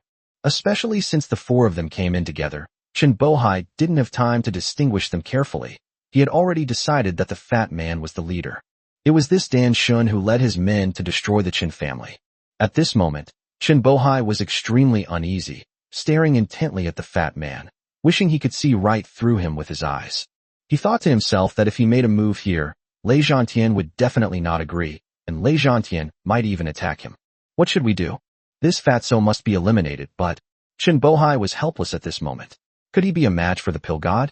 Chen Bohai could see right through the fat man. He could even tell that the fat man was wearing floral shorts. Yet, the fat man was only at the early stage of the Golden Core realm. How exactly did he kill the nascent soul stage cultivator? I don't think I'm a match for him either. Do I really have to swallow this insult? At this moment, Chen Bohai's heart was pounding, and he was struggling with what to do. Now he could only wait and see how things went. So Chen Bohai gritted his teeth and endured it. I'll endure it. I'll endure it. Isn't that enough? You fatso, just you wait. I'll skin you alive sooner or later. At this moment, Lei Zhantian was all smiles. He stood up, strode over to the fat man, grabbed his chubby hand, and pulled him upstairs. At this moment, the elders of the Cloudfire sect remained silent, their eyes fixed on the fat man. Chen Bohai stared intently at the fat man, secretly relieved. Luckily, I didn't act impulsively just now. If I had, I probably wouldn't have been able to leave the Cloudfire sect alive. This fat man holds such a high position in Lei Zhantian's heart. Judging from this, he's clearly destined to lead the Cloudfire sect alongside the pill god in the future. Lei Zhantian pulled the fat man to sit next to him. At this moment, Lan Yin'er was full of suspicion. What was going on? This guy is clearly trying to be on equal footing with the fat guy. That's giving the fat guy way too much credit.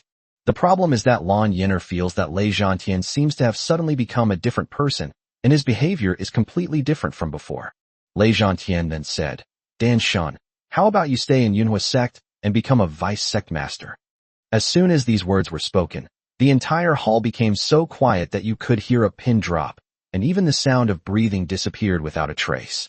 This is unprecedented in the entire Yunhua sect. When has the Yunhua sect ever had a vice sect master? Sitting below are countless old men who risked their lives for the Cloudfire sect, yet in the end, they were nothing more than elders. When will Lei Zhantian value him so much and make him a vice sect leader? The fat man was even more astonished than the others. His jaw nearly dropped to the ground.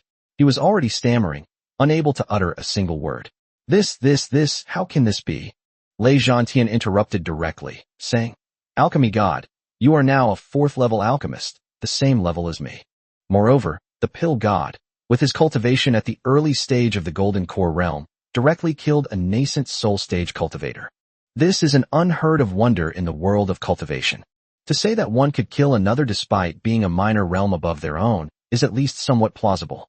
The problem is that, Lord Pill Master, you used such uncanny methods to kill someone across an entire cultivation realm. This truly commands our utmost respect and admiration. With the addition of the Pill Master, our Cloudfire sect will once again stride forward across the entire immortal spirit plane. Once the Pill God advances to the nascent soul stage, he will be invincible among nascent soul cultivators. No one dared to challenge the Pill God. Even Duanmu Chiu of the Pill Mansion had to keep a low profile. Lei Zhantian's effusive praise left the fat man completely disoriented. The fat man understood all too well that they would be staying at the Cloudfire sect for a long time, so they had to keep up the act. At this moment, the fat man slowly said, I'm afraid it's not appropriate for me to be the vice sect leader. How about this? Let Lan Yin'er be the vice sect leader, and I will do my best to assist her. Lei Zhantian was incredibly clever. He immediately grasped the key point. The fat man was probably new to the Cloudfire sect, and many elders didn't respect him. But Lan Yin'er is different. She was originally one of the candidates for the next sect leader. Now that Li Minghai is dead, it's just Lan Yin'er left. She first became the vice sect leader, and then naturally succeeded to the position of sect leader. However, at this moment, Lei Zhantian was also very impressed with himself, which further proved that Lan Yin'er and Fatty were already cultivation partners. Lan Yin'er is quite shrewd. She managed to win over the fat man and make him work for her so quickly. Lei Zhantian's shrewd little eyes flashed for a moment, and he said, It doesn't matter which of you two becomes the vice sect leader. These words sounded awkward to everyone, yet somehow they also seemed quite reasonable. Even Jiang Ping didn't understand why Lei Zhantian would say such a thing. Seeing the confusion on everyone's face, Lei Zhantian thought to himself, this is when you can really tell a person's skill level. Do you know why I was able to become the sect leader? It's because I can see many things that you can't see. You guys are such blockheads. Are you all blind?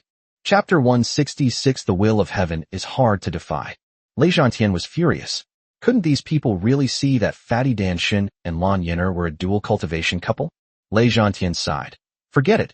He doesn't want to talk to these ignorant people right now. Lei Zhantian then said, Since the pill god is unwilling to be the vice sect master, then let Lan Yin'er be the vice sect master. Does everyone have any objections? Okay, I know you have no objections. Alright, from now on, Lan Yin'er is the vice sect master of the Cloudfire sect. Treat her as you would treat me. The elders looked at each other, feeling as if Lei Zhantian was possessed. What was going on? What's the point of whether we agree or disagree? Have we even been given a chance to speak? Damn. Oh well, they don't have any objections anyway. At this point, what's done is done. What else can be said? Lei Zhantian then said, Dan Shan, there's nothing more to do here. If you're tired, go back and rest. Remember to refine pills diligently for the sect, starting tomorrow. I want the Cloudfire sect to surpass the Pill Mansion within 3 years. It has to be said that Lei Zhantian's words were quite encouraging. The elders were all eager to get started, and they all stared intently at the fat man. Who was the fat man? With a flick of his collar, the fat man's imperial aura suddenly materialized, as if summoning a deity. Jiang Ping really didn't know what to say at this point. This fatso had fooled so many people with this trick. The moment the fat man revealed his aura, everyone felt like they were dreaming. Could it really be that surpassing the Pill Palace was so simple with the pill god around? The fat man was about to leave the main hall when he suddenly stopped. He turned his head slightly and said, I feel that 3 years is too long. I want to surpass the Danfu realm within a year. At this moment, the fat man ignored Jiang Ping and Lan Yin'er and swaggered out of the main hall. Everyone was speechless. Jiang Ping was completely dumbfounded. He quickly chased after them with Lan Yin'er and Qin Sherman. When they returned to the attic, they found the fat man lying in the courtyard, panting heavily. Just then, Jiang Ping returned. The fat man jumped up and stood up, coming to Jiang Ping's side. Big brother, wasn't my acting cool? What could Jiang Ping say? So handsome he exudes domineering charisma. He's too handsome. If Jiang Ping didn't know the fat man well, he felt that if he were a woman, he would want to have a child with the fat man. At this moment, Jiang Ping finally realized once again that he absolutely could not let this fat man return to the Yinyang Palace. If he did, the Yinyang Palace would be full of this fat man's descendants. If even the men could be infected by this fat man, let alone the women. Jiang Ping didn't want to talk to the fat man at this moment. Chang Lanhua had already seen the fat man return, but she didn't know what was wrong with him. Why did his clothes look soaked? At this moment, the fat man pulled Chang Lanhua and Zhang Yujin aside and began to boast about his status and position. From now on, you two should be more polite to me.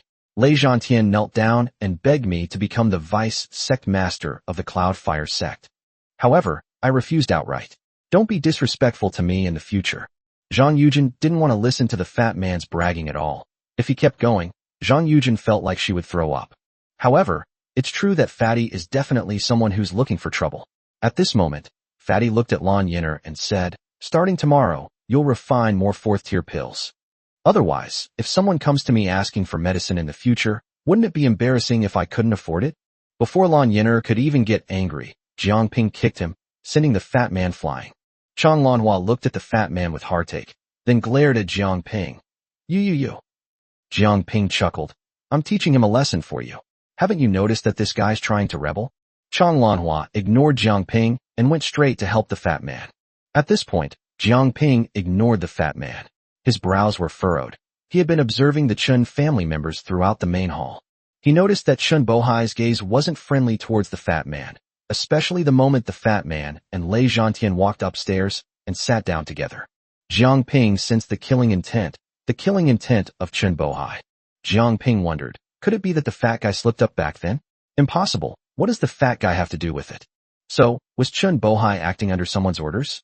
Yes. Jiang Ping realized at this moment that Chun Bohai had been working for the Dan Mansion. Could it be that Duan Muqiu wanted to use Chun Bohai to kill the fat man at the Yunhua sect?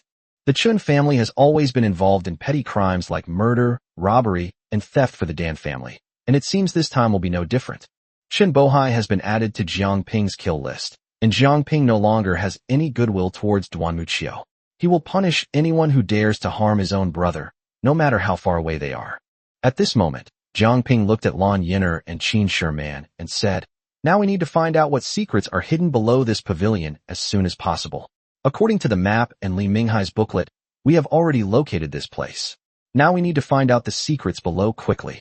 Jiang Ping looked at his two wives and said, this time, Chun Bohai came with ill intentions. I sensed his murderous intent towards Fatty. I feel that this matter is also related to Duan Muqiu. Lan Yin'er nodded. The Chun family has always served Duan Muqiu. If the fat man and the Chun family have no connection, then the only plausible explanation is that Duan Muqiu is worried about the Yunhua sect becoming stronger. The fat guy needs to be eliminated immediately. However, no one could have imagined that Jiang Ping would trick Fatty again, since he was standing closest to Fatty. Chun Bohai didn't look closely. More importantly, how could he possibly associate the leader with an old man?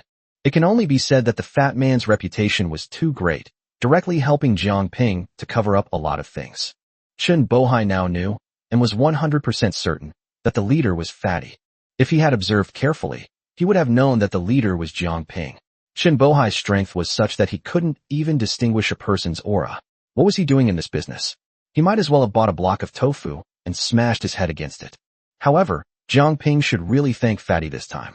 If Chun Bohai investigates further and finds out that Jiang Ping is the ringleader. Therefore, Jiang Ping was very likely to be reduced to ashes the moment he entered the main hall.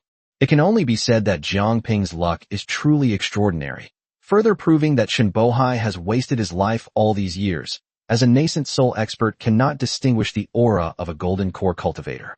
Jiang Ping then told Zhang Yujin, you must constantly observe everything happening outside the attic, and absolutely do not allow anyone to approach. Understand? Zhang Yujin nodded quickly. At this moment, the fat man still persisted in saying to Lan Yin'er, I'm serious. The best way to cover it up now is to refine some fourth-tier pills. I'll need to deceive them later. Chapter 167, let's find out. Lan Yin'er was completely speechless. Bai Fan had told her before that the fat man didn't know how to refine pills at all, but Lan Yin'er didn't believe it at the time. But look at him now. The fat man actually has the audacity to ask her for pills. His shamelessness is blatantly obvious. Which alchemist doesn't value their reputation more than their life? But when it comes to this fat man, he's utterly shameless and brazen. Lan Yin'er stared wide-eyed at the fat man's matter-of-fact way of asking for the pills, and she was furious. She couldn't help but think to herself, this fat guy is a complete oddity among alchemists. How can he be so shameless? However, before Jiang Ping could speak, Lan Yin'er took out a medicine bottle and threw it to the fat man. There are 4 fourth-grade pills in here. Upon hearing this, the fat man swallowed hard. This is a 4th-grade pill. It's so damn tempting. Just as the fat man was about to take the pills, Lan Yin'er immediately withdrew her hand, saying, you must not give these pills away. These pills are only for dealing with other people, understand? Do you understand the value of 4th-tier pills now? Of course, the fat man knew that 4th-grade pills were too precious, but he thought to himself, now that I have these 4th-grade pills, do you still want them back? Isn't that nonsense? As a result, after Lan Yin'er handed the medicine bottle to the fat man, she suddenly had a bad feeling, like throwing a meat bun to a dog and never seeing it again. After the fat man took the medicine bottle, he grabbed Chang Lanhua and disappeared. Lan Yin'er stared blankly at the fat man's back, unable to say a word. She had already anticipated the outcome, There was no way she could get the pills back. Jiang Ping then said, "Let's begin today and see what's down there." Jiang Ping felt that things might change while the night was still long, and he wanted to know what was coming next as soon as possible. Jiang Ping then said, "Yinner, you should stay outside. I have a feeling that Chen Bohai will definitely come here to investigate. If you are outside, you can hold him off for a while. If Fatty is alone, he won't even know how he died." Lan Yinner thought about it and nodded. At this moment, Jiang Ping and Qin Sherman turned and walked inside, leaving this matter to him and Qin Sherman. Especially since Qin Sherman was a nascent soul stage expert, creating a downward extending opening was extremely easy for her. In just one morning, the two of them had drilled vertically downwards for a distance of 100 meters from inside the pavilion. At this moment, Jiang Ping and Qin Sherman exchanged a glance. They had dug up a hard rock that ordinary weapons could not break through. At this moment, Jiang Ping didn't care whether it was useful or not. Instantly, a red flying sword appeared in his hand. The instant the flying sword appeared, Jiang Ping controlled it to attack the boulder at his feet. To their astonishment, the flying sword easily pierced through the hard rock.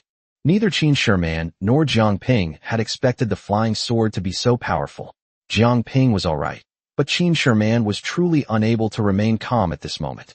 This is definitely a celestial artifact, but how did he obtain it? That doesn't make sense. Qin Sherman thought to herself, this won't do. I must ask where this magical artifact came from. Qin Sherman remembered that 3 different flying swords had been displayed in front of her. If she hadn't witnessed these 3 flying swords combining with her own eyes, she would have been completely unaware of their power.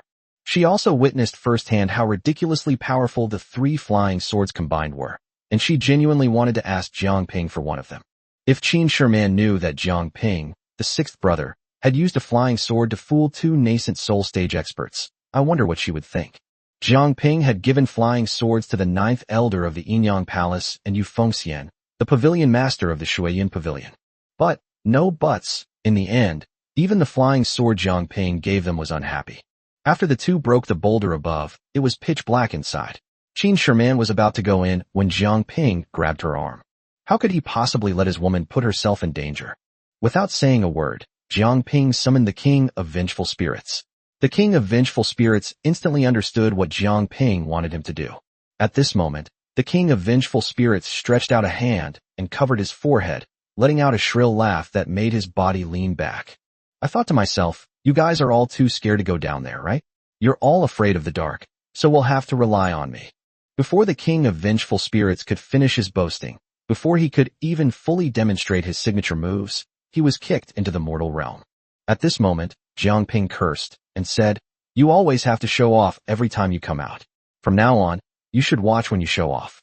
With me around, you'll never have the chance to show off." The King of Vengeful Spirits was speechless at this moment.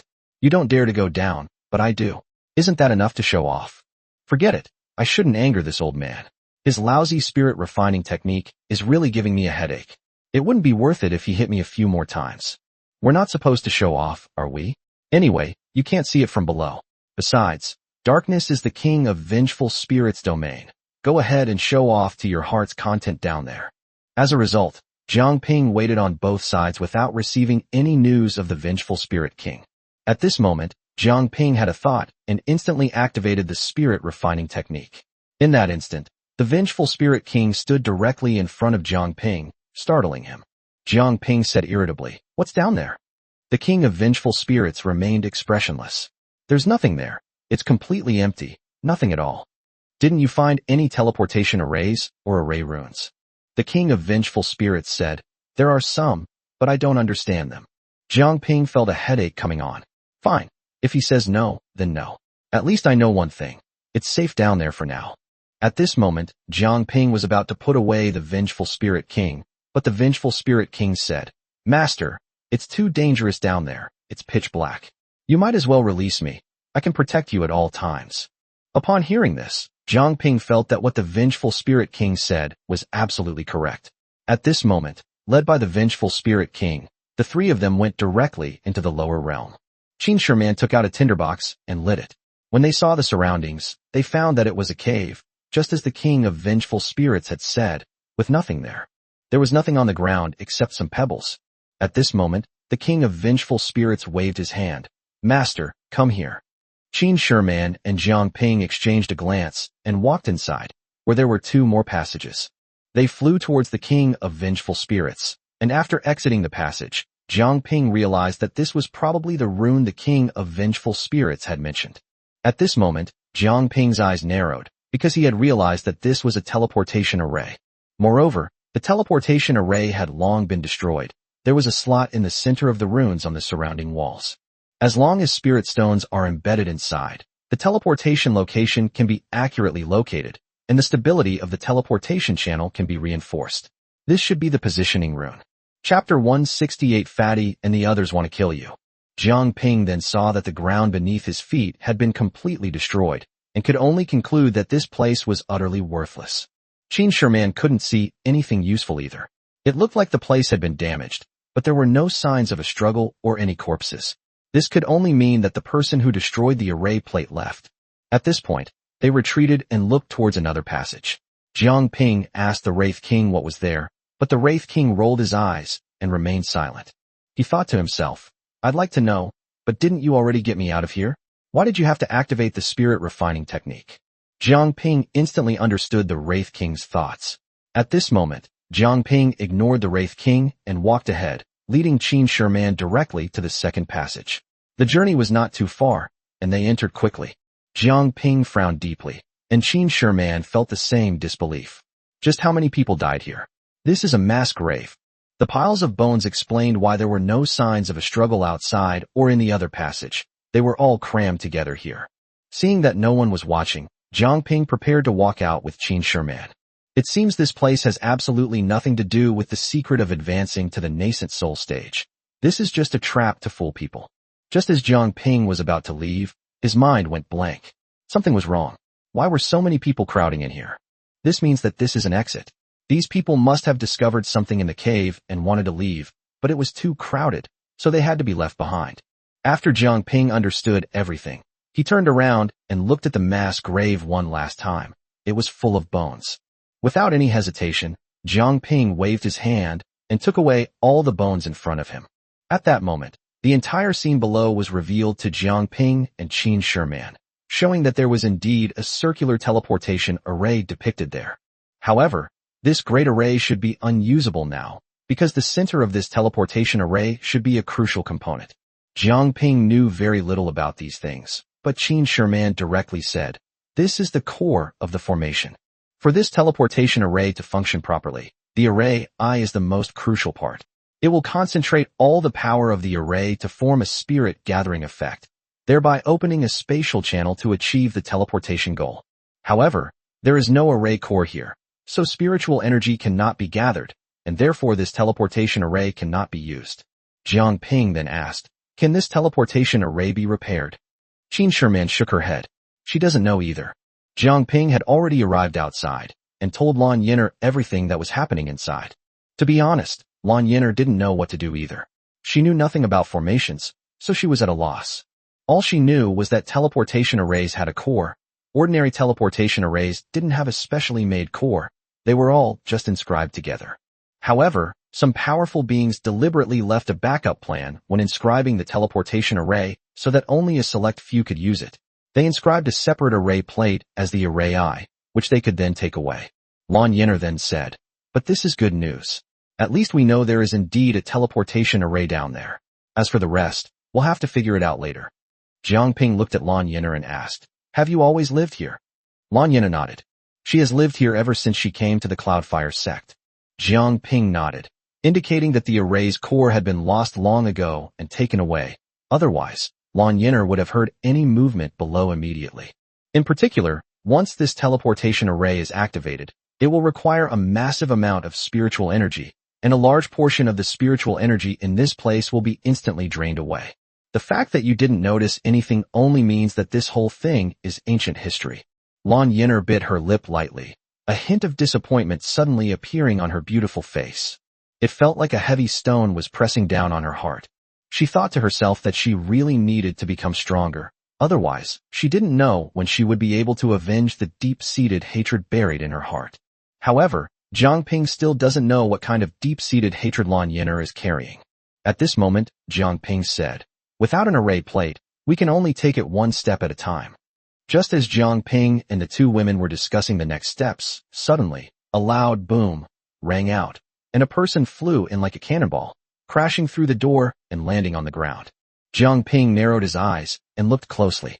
The person lying on the ground, life or death unknown and motionless, was none other than his brother, Zhang Yujin.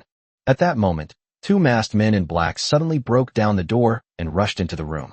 Without uttering a word, he moved like a ghost, attacking Jiang Ping with lightning speed, leaving Jiang Ping no time to react.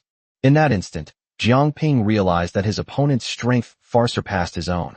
At this moment, Lan Yin'er, who was standing beside Jiang Ping, shouted and rushed out to attack him.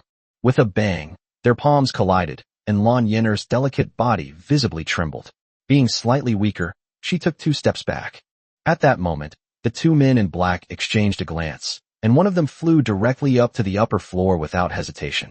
Jiang Ping instantly realized that their real target was Fatty. At that moment, Jiang Ping reached out his hand, and suddenly a gray mist, like a dragon emerging from the sea, roared and flew directly towards the man in black. A terrifying scream emanated from the gray mist, sending chills down one's spine. At that moment, the man in black who was about to fly away froze in place, staring intently at the gray mist as he turned around. At that moment, the gray mist suddenly erupted with a powerful aura. A sharp, knife-like claw emerged from the gray mist and viciously grabbed at the head of the man in black. At that moment, the man in black immediately sensed something was wrong.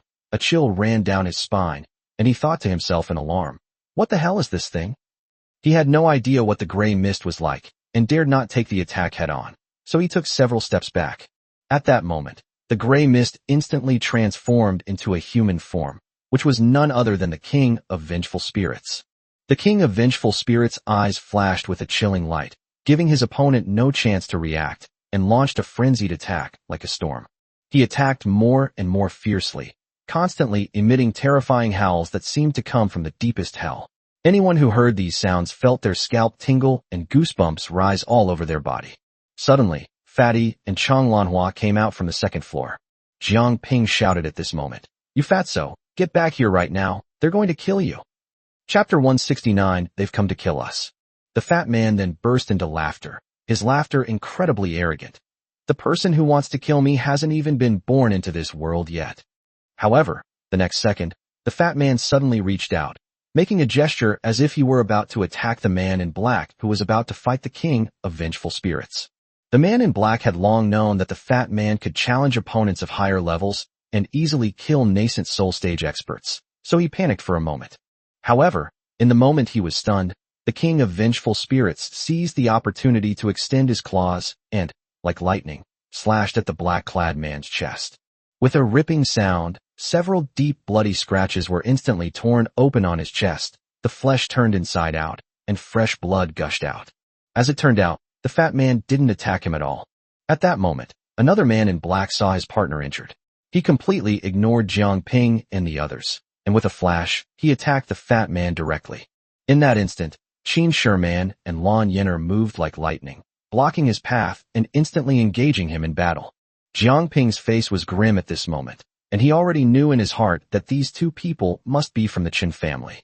Unexpectedly, the other party arrived so quickly. A sinister smile crept onto Jiang Ping's lips. He said coldly, "Very well, since you dare to come, none of you will leave alive. Leave them all here." Jiang Ping suppressed his anger and did not attack the two men in black. Instead, he quickly went to Zhang Yujin's side. He examined Zhang Yujin's body closely and urgently, only to find that Zhang Yujin had suffered extremely serious injuries. Many of his bones had been shattered. At this moment, he was breathing heavily but exhaling little, barely holding on with his last breath. Fortunately, Zhang Yujin's golden core had not yet shattered. Jiang Ping knew that with the help of high-grade pills, the situation could still improve. As long as people are alive, there is still hope. Thinking of this, Jiang Ping's anger burned even more fiercely. The Chen family members, before I even went to cause them any trouble, they came so eagerly to their deaths. This time, the Chen family has once again crossed him. If anyone dares to touch anyone close to Jiang Ping will fight them to the death. However, Jiang Ping never expected that Chen Bohai originally intended to kill the leader, but due to his carelessness, he simply let Jiang Ping go and mistook the fat man for the leader. Jiang Ping looked up at the fierce battle above, and a gleaming flying sword instantly appeared in his hand.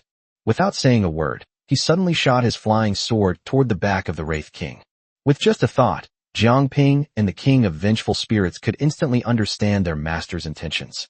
Jiang Ping's move was to have the Vengeful Spirit King help him conceal the sharpness of his flying sword, so that he could kill the opponent unexpectedly. The flying sword, like a bolt of lightning, pierced through the back of the Wraith King in an instant, encountering no resistance, and shot straight toward the chest of the man in black with incomparably fierce momentum. The man in black was truly unlucky. He was completely focused on his fierce battle with the King of Vengeful Spirits and never expected that the King of Vengeful Spirits would suddenly launch an attack on his chest. At that moment, he wanted to dodge, but it was too late. The man in black shouted, "Vajra Mantra," attempting to deflect the fatal blow. However, his technique was obviously not as fast as the flying sword. The flying sword cut through his chest and flew away instantly. At that moment, he let out a shrill scream. His body swayed precariously, his heart was pierced, and his life force was rapidly fading away. However, the flying sword showed no sign of stopping, changing direction once again in midair and shooting towards the head of the man in black. This guy was clearly a nascent soul stage expert. At this critical moment of life and death, his nascent soul was about to escape his body. Suddenly, his expression changed drastically. He had a premonition that he had no hope of surviving. In despair, he was about to self-destruct his nascent soul, but the flying sword was too fast. Just as he was ready, the flying sword shattered his nascent soul. A nascent soul stage expert was instantly reduced to ashes, utterly and completely dead. The remaining man in black watched helplessly as his companion died a gruesome death before his eyes. His eyes were instantly filled with terror, and the fear seemed to materialize, causing his body to freeze for a moment. He stood frozen in place, as if his whole body had been immobilized. The fat man witnessed Jiang Ping's astonishing act of killing the man in black from the second floor. He was so excited that he danced around and shouted at the top of his lungs, "Boss, well done. Haha, I don't need to do it myself." Jiang Ping glared at the fat man with a sharp look that seemed to shoot knives. The fat man chuckled, completely ignoring Jiang Ping's angry expression, and remained as carefree as ever. The other man in black was no longer in the mood to fight Jiang Ping and the others. He was only thinking about getting out of there as soon as possible. Even before the pill god had truly made a move, he had already lost a nascent soul stage expert. It seems those legends about the pill god are true.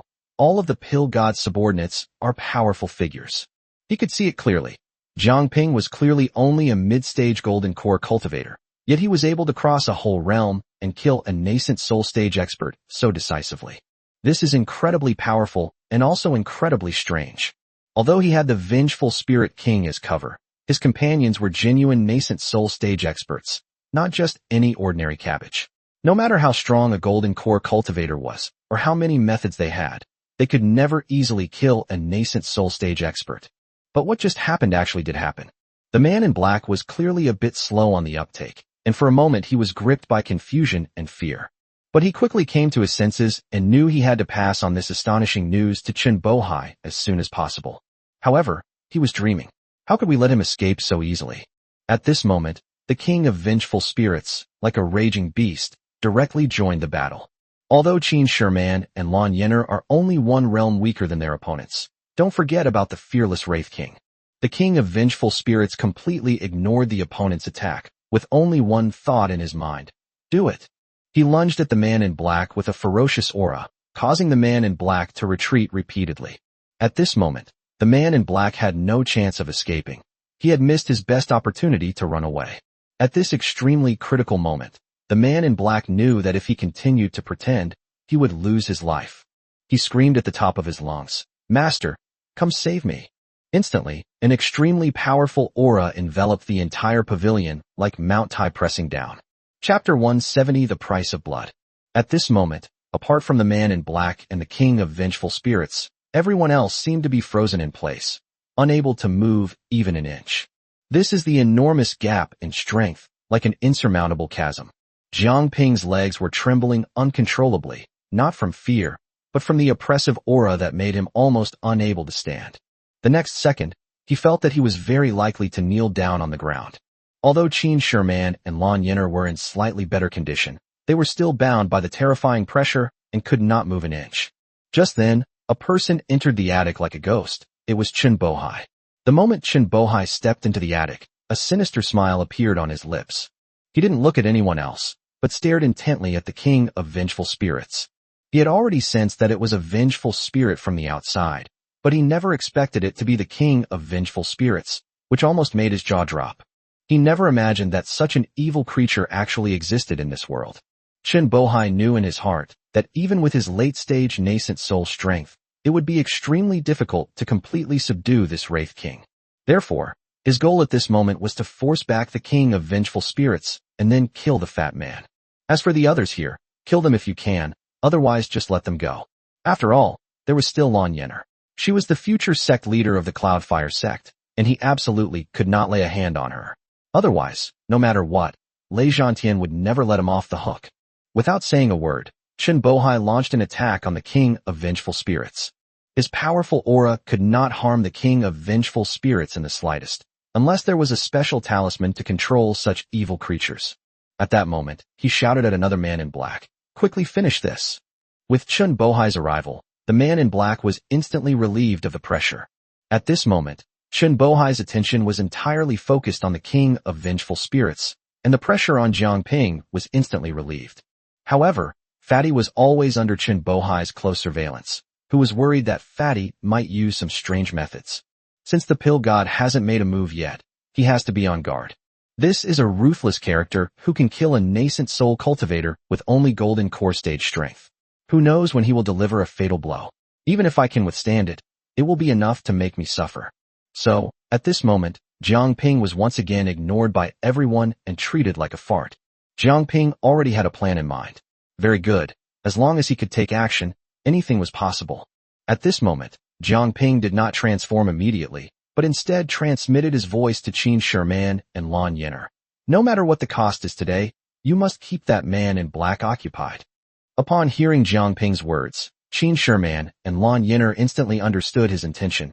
He wanted to kill Chen Bohai. But will this work? But there was no time for them to think it over. They could only choose to trust Jiang Ping once again. After all, only Jiang Ping could create miracles here. If we can't stop Chen Bohai today, everyone will perish here. Qin Sherman and Lan Yener went straight for the kill. The fire mark between Lan Yener's eyebrows instantly burst into flames.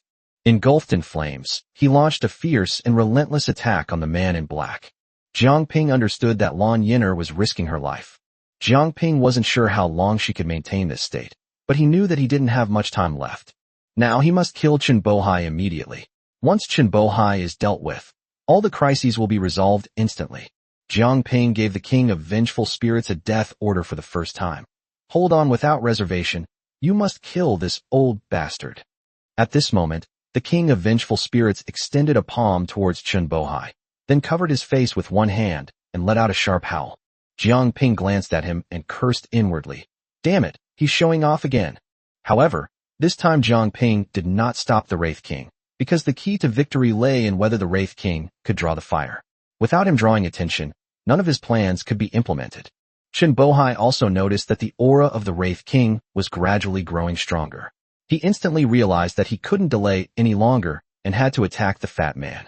Jiang Ping, of course, knew that this guy's purpose in coming here was to kill the fat man. He just didn't understand what benefits Duanmu Qiu had promised Chen Bohai that would make Chen Bohai, with the last remaining high-level combat force of his family, spare no effort and risk his life to kill the fat man. Jiang Ping, of course, was unaware that Chen Bohai's real target was him. It was just that Chen Bohai's carelessness, coupled with the fat man's overly famous reputation, had prevented him from being caught off guard. Moreover, when Chen Bohai sensed the leader's aura, the fat man and Jiang Ping were extremely close together. Chen Bohai completely overlooked Jiang Ping, and his carelessness foreshadowed his tragic end. At this moment, Chen Bohai moved, attacking the fat man. But the Wraith King was even faster. If his master didn't stop him from showing off earlier, and he can't stop this old guy this time, then he'll really be too useless. Even if they are tortured by their master using the spirit refining technique, they deserve it. It must be said that the Wraith King's demands were not high. He just wanted to show off. However, Jiang Ping always interrupted him. This time, he was finally able to give it his all, so naturally, he would go all out. The moment the king of vengeful spirits successfully blocked Chen Bohai, his figure suddenly changed. His two hands grew longer, and he reached out to grab Chen Bohai. Chen Bohai certainly wouldn't let the king of vengeful spirits succeed. He had realized that if he wanted to kill the fat man today, he had to keep this guy under control. Chen Bohai was now holding nothing back, while Jiang Ping had silently transformed into a cloud of green mist. Chen Bohai never dreamed that there would be danger behind him, but the man in black who was fighting Qin Sherman and Lan Yin'er witnessed everything and was almost scared out of his wits. While he was distracted, Qin Sherman seized the opportunity to stab him in the shoulder blade with her sword. However, this injury is nothing to him. At this moment, the man in black shouted, "The patriarch is in danger." Hearing his clansman's shouts, Chen Bohai didn't even turn around to check what was behind him. His eyes remained fixed on the fat man. It can only be said that Chen Bohai deserved to die, because he had always realized one thing. The only person who could harm him was Dan Shin. No one else could. His arrogance will inevitably lead him to pay a bloody price. At this moment, the green poisonous mist that Jiang Ping had transformed into made direct contact with Chen Bohai's back. Chen Bohai gasped, his body shifting rapidly as he tried to escape, but he was too slow. Jiang Ping was filled with rage. If he couldn't kill Chen Bohai today, how could he ever get a good night's sleep? How can one's own family and friends be safe? This is an old monster in the nascent soul stage. Who can defend against his underhanded tactics? Jiang Ping is now desperately pushing his 10,000 poisons body to its limit. Chapter 171. So you were the real leader all along. Before Chen Bohai could escape, he was completely enveloped by the green poisonous mist. At that moment, Chen Bohai was still thinking, this is actually the Pill God's bizarre attack method. It's too powerful. Chen Bohai truly lives up to his title as the head of the Chen family. He is no ordinary person. At that moment, his skin began to melt, and he gasped again as a layer of spiritual energy armor instantly covered his body. But the next second Chen Bohai felt someone pull on his balls. His spiritual armor was completely useless, as the poisonous mist instantly corroded it. However, Chen Bohai had a backup plan. At this crucial moment, a bowl suddenly appeared in his hand. This bowl looks ordinary. There's nothing special about it at all. The moment the bowl covered Chen Bohai, he slowly returned to his previous state, and his injuries began to heal. Chen Bohai quickly took out a pill and put it in his mouth. He knew that this was an attack from the pill god, and he absolutely could not underestimate it. This poisonous mist was too strong. However, Jiang Ping was having a bit of a headache at this moment. This bowl was definitely a magical artifact, and its grade was certainly not low. Otherwise, how could it withstand the corrosive effects of its own toxic fog? At this moment, Jiang Ping suddenly activated his 3 flying swords, aiming them at the bowl. However, the first and second handles only left a few scratches on the jade bowl and did not cause much damage. When the third red flying sword struck the jade bowl, it created a crack. Seeing that there was hope, Jiang Ping excitedly let out a sharp laugh. The laughter was exactly the same as the laughter of the king of vengeful spirits when he was showing off. The king of vengeful spirits was extremely frustrated at this moment, cursing inwardly. He's copying me. He finally knows why Jiang Ping didn't let him show off. It turns out that his master likes this laughter, and he wants to use it, but won't let me. Shameless, utterly shameless. Forget it. Since I know my master likes it, I'll just let it go. It'll save me from torturing myself with the spirit refining technique again. At worst, I'll just create an even more powerful laugh myself. However, Chen Bohai, inside the jade bowl, was so frightened by Jiang Ping's attack that he almost wet his pants. He quickly continued to channel his spiritual energy, fearing that the bowl might break. However, seeing that it was effective, Jiang Ping changed his strategy again. The 3 flying swords instantly combined and transformed into a red lightning bolt, crashing into the jade bowl once more. The jade bowl shattered without any warning. The sound emanating from within Jiang Ping's poisonous fog was deafening, causing the man in black, Qin Sherman, and Lan Yin'er to cease their attack. Instead, they stared intently at the changes within the green poisonous fog, wanting to know exactly what was happening inside. However, the moment the jade bowl shattered, the poisonous mist enveloped Chen Bohai once again. Chen Bohai then realized that he was completely unable to resist the poisonous fog. His body was being corroded at a visible speed. No matter how much he activated his spiritual power, it was of little use, as it was all being eroded by the poisonous fog. Chen Bohai truly hadn't expected to be outmaneuvered by the pill god. That fatso, with his golden core stage strength, had killed a nascent soul stage expert so easily. Who could he blame now? It's just that I was too eager to avenge my clan. My ancestor repeatedly warned me not to act rashly and not to alert the enemy. But he himself not only lost his life, but also dragged the rest of his family down with him. At this moment, Qin Bohai was extremely frustrated and had no choice but to self-destruct his nascent soul. He could not live, nor did he want the people here to live. With a nascent soul cultivator self-destructing, none of the people in this pavilion would survive. Just as Qin Bohai was about to self-destruct, he heard Jiang Ping speak, because Jiang Ping stopped attacking.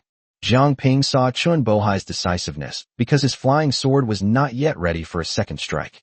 Jiang Ping didn't hide anything and said directly, Qin Bohai, don't you want to know who destroyed the Qin family? Don't you want to know how Qin died? Furthermore, I also want to know what benefits Duan Muqiu gave you, and why you killed the fat man. Only then did Qin Bohai realize that the green poisonous mist was actually a figment of someone's imagination. He had always thought it was an attack from the pill god. The man in black had warned him of danger, but he had always believed that the fat man was behind it all. Qin Bohai then said, I don't need you to tell me. I already know who it is. Jiang Ping was taken aback. Something was wrong. After he wiped out the Qin family, he burned the entire Qin family to the ground, leaving no trace of them. Jiang Ping didn't understand where the flaw had been revealed. Jiang Ping then said, after I wiped out the Qin family, I set the entire Qin family ablaze, leaving no trace. How do you know who killed your Qin family members? At this point, it was Qin Bohai's turn to be puzzled. Absolutely not. How could the ancestor have misjudged the aura of a golden core cultivator? At this moment, Qin Bohai sensed the aura left to him by the ancestor once again. At that moment, Qin Bohai suddenly roared in fury. It's you. It was you all along. So you were the one who was the ringleader. I hate it so much. Before he could finish speaking, the three flying swords combined and instantly pierced Qin Bohai's head. He wanted to self-destruct his nascent soul, but the only way was to do so in hell. At that moment, Jiang Ping threw Qin Bohai's body out.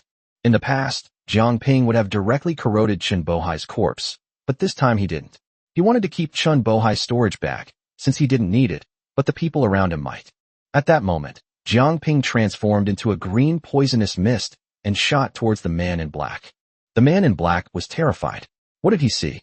A corpse whose face was completely disfigured. However, he could no longer sense Qin Bohai's presence, which meant that it was the patriarch's corpse. At that moment, as he tried to escape, a red flying sword shot towards his head. The flying sword was too fast, and he was so terrified that the sword pierced through his head in an instant, shattering his nascent soul. He was dead beyond any doubt. Jiang Ping killed two nascent soul experts and told Qin Sherman and Lan Yener to stay here and not go anywhere else. The two of them were exhausted from their battle and needed to rest and recuperate. Jiang Ping and the Wraith King flew directly out of the pavilion, because there were still 4 nascent soul stage elders outside. Jiang Ping already knew that these people were the entirety of the Qin family's power. As long as he eliminated these 4 people, the Qin family would cease to exist in the cultivation world. These 4 nascent soul stage experts had been hiding outside, just in case someone came in to help or someone inside escaped and needed reinforcements.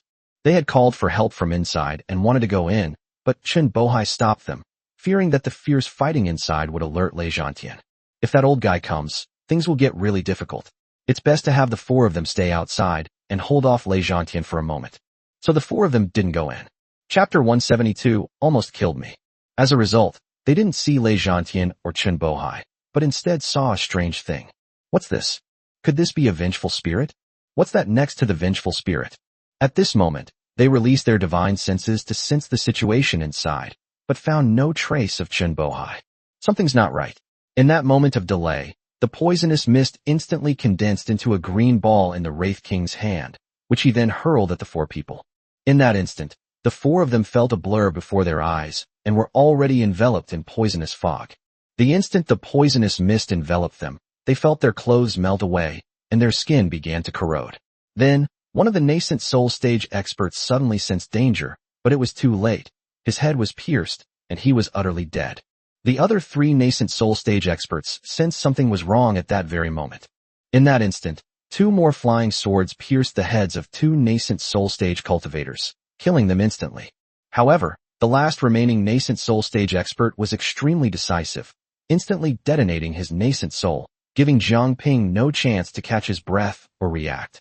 The moment the nascent soul exploded, Jiang Ping felt as if his body was being torn apart. However, to Jiang Ping's surprise, the power of the nascent soul explosion was completely masked by his green poisonous mist. There was absolutely no spillage outwards. However, he was not feeling well at the moment. He no longer had the strength to continue his transformation.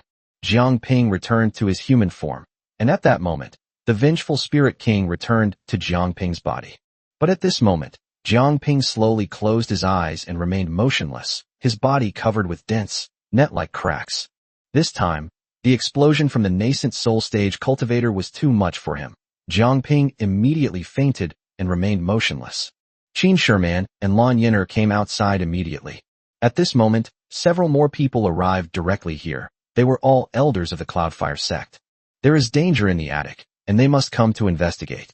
They absolutely cannot allow any mishap to happen to Lan Yin'er and Dan Shun. When they arrived, they suddenly discovered that many powerful auras remained here. But at this moment, all these auras disappeared, which can only mean that all these people are dead and have been left here. The elders all gasped in shock. Could this also be the work of the Pill God? It was definitely not Lan Yin'er who did it. Lan Yin'er would never do something so brilliant. Everyone who came here was a nascent soul stage expert, and they all understood what had happened here. At this moment, Lei Zhantian saw Lan Yin'er and Qin Shiman holding an old man, their anxious expressions completely ignoring his presence as the sect leader. The two women carried Jiang Ping into the pavilion. Lei Zhantian's eyes narrowed. What was going on? Shouldn't it be the Pill God? Why is it this old man? At this moment, Lan Yin'er and Qin Shiman carried Jiang Ping back into the house. Lan Yin'er beckoned, and Fatty quickly came over. Without uttering a single unnecessary word, Lan Yin'er roared, "Give it here." Before the fat man could understand what she meant, Lan Yin'er roared again, "Bring me those pills." Only then did the fat man realize the 4th grade pill that Lan Yin'er had given him earlier. Without saying a word, he quickly took it out. In front of everyone, Lan Yin'er quickly put a pill into Jiang Ping's body. Jiang Ping had already begun to heal himself at this point, but he was indeed seriously injured this time. He was at the mid-stage of the Golden Core realm, and a mid-stage nascent soul expert self-destructed inside him. Would anyone believe that?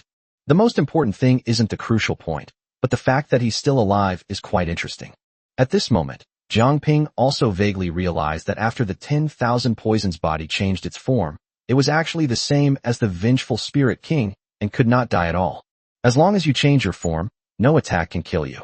It's just that my current strength is too low. If I reach the nascent soul stage, who can kill him? Could the nascent soul self-destruction just now have harmed him? When Lan Yin'er's elixir entered Jiang Ping's body, Jiang Ping's body was suddenly enveloped in a green poisonous mist.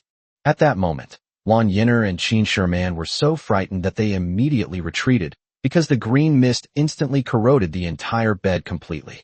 Jiang Ping fell directly to the ground, and no one dared to go forward, much less help him up. The green poisonous mist was gradually repairing his body. Although Jiang Ping was seriously injured, his body had been severely damaged while he was transformed.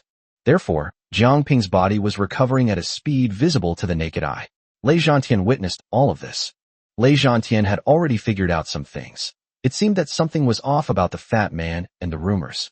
That green poisonous mist wasn't an attack from the legendary Pill God. It might have been from someone else, or perhaps it was this old man. It doesn't matter who it is, as long as they're in the Cloudfire sect, and as long as they become cultivation partners with Lan Yin'er. It seems that Lan Yin'er and that fat man have nothing to do with each other. Judging from the intimacy between Lan Yin'er and this old guy, they are the real dual cultivation partners. At that moment, a panting sound could be heard, each breath heavier than the last. At this moment, Jiang Ping slowly opened his eyes. He was surprised to find himself lying on the floor. His two beautiful wives are watching him, but they don't know how to take care of themselves. At this moment, Jiang Ping mustered all his strength, slowly raised his arm, and squeezed out 2 words, "Help me." Jiang Ping was also helpless. His body was too weak, and he needed someone to help him up again. However, after Jiang Ping finished speaking, he suddenly realized that neither Qin Shiman nor Lan Yin'er had moved. Instead, they were staring intently at him. Jiang Ping remained silent, pondering to himself. Could it be that my 2 women have changed their minds? Could it be that the attraction function had a side effect after I was injured? Jiang Ping felt something was wrong the more he thought about it, but the truth was not so. At this moment, Qin Shiman said, "Quickly put your things away." Jiang Ping was momentarily stunned. his face blank, not knowing what Qin Sherman was referring to. After a moment, he suddenly realized that his body was covered by that strange green poisonous mist. Jiang Ping instantly understood and quickly withdrew the green poisonous mist. At this moment, Qin Sherman and Lan Yin'er quickly stepped forward and helped Jiang Ping up. The green mist that Jiang Ping had just released was incredibly powerful, instantly turning everything around into a mess. Jiang Ping shook his head helplessly, thinking to himself, the injuries I suffered this time were too severe. If I don't take good care of myself, I'm afraid I won't be able to recover completely in a short time. However, Jiang Ping was secretly relieved that the Chun family had been completely wiped out this time when he came to Yunhua sect, leaving no survivors. However, Jiang Ping was unaware that the Chun family still had an elder patriarch who was currently in seclusion seeking a breakthrough. By this time, the fat man had already taken Zhang Yujin back to treat her injuries. Similarly, Zhang Yujin also took Lan Yin'er's fourth-tier pill. However, Zhang Yujin's injuries this time were extremely serious, and he will probably have to stay in bed for a long time.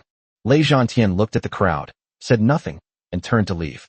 He saw everything and understood that the fat man was not the key figure. The real figure was this old man in the mid-stage of the Golden Core realm. Accompanied by Qin Sherman and Lan Yin'er, Jiang Ping found another room. He knew in his heart that his physical strength was severely depleted and he urgently needed to recover. Under the current circumstances, studying the Hahuan Gong, a martial arts technique, with Qin Sherman and Lan Yin'er is the most effective way for him to recover his strength as soon as possible. Chapter 173: The Powerful Joyful Union Technique. Time flies by, and a day passes in the blink of an eye. Jiang Ping slowly opened his eyes. At this moment, he still looked a little sleepy. But in those eyes, there was a vibrant energy that was many times stronger than yesterday. Jiang Ping subconsciously moved his body and was pleasantly surprised to find that his previous injuries had basically recovered. He turned his head slightly, his movements gentle and slow, his gaze falling softly on the two women like the gentlest breeze in spring. Her eyes were filled with tenderness and deep affection, as if all the beauty in the world was contained in that one glance. My thoughts involuntarily drifted back to last night. Last night was the first time he truly and deeply experienced the unique and powerful effects of Hahuan Gong. At that time, Jiang Ping was seriously injured after a fierce battle, and he was extremely weak, as if a gentle breeze could blow him over.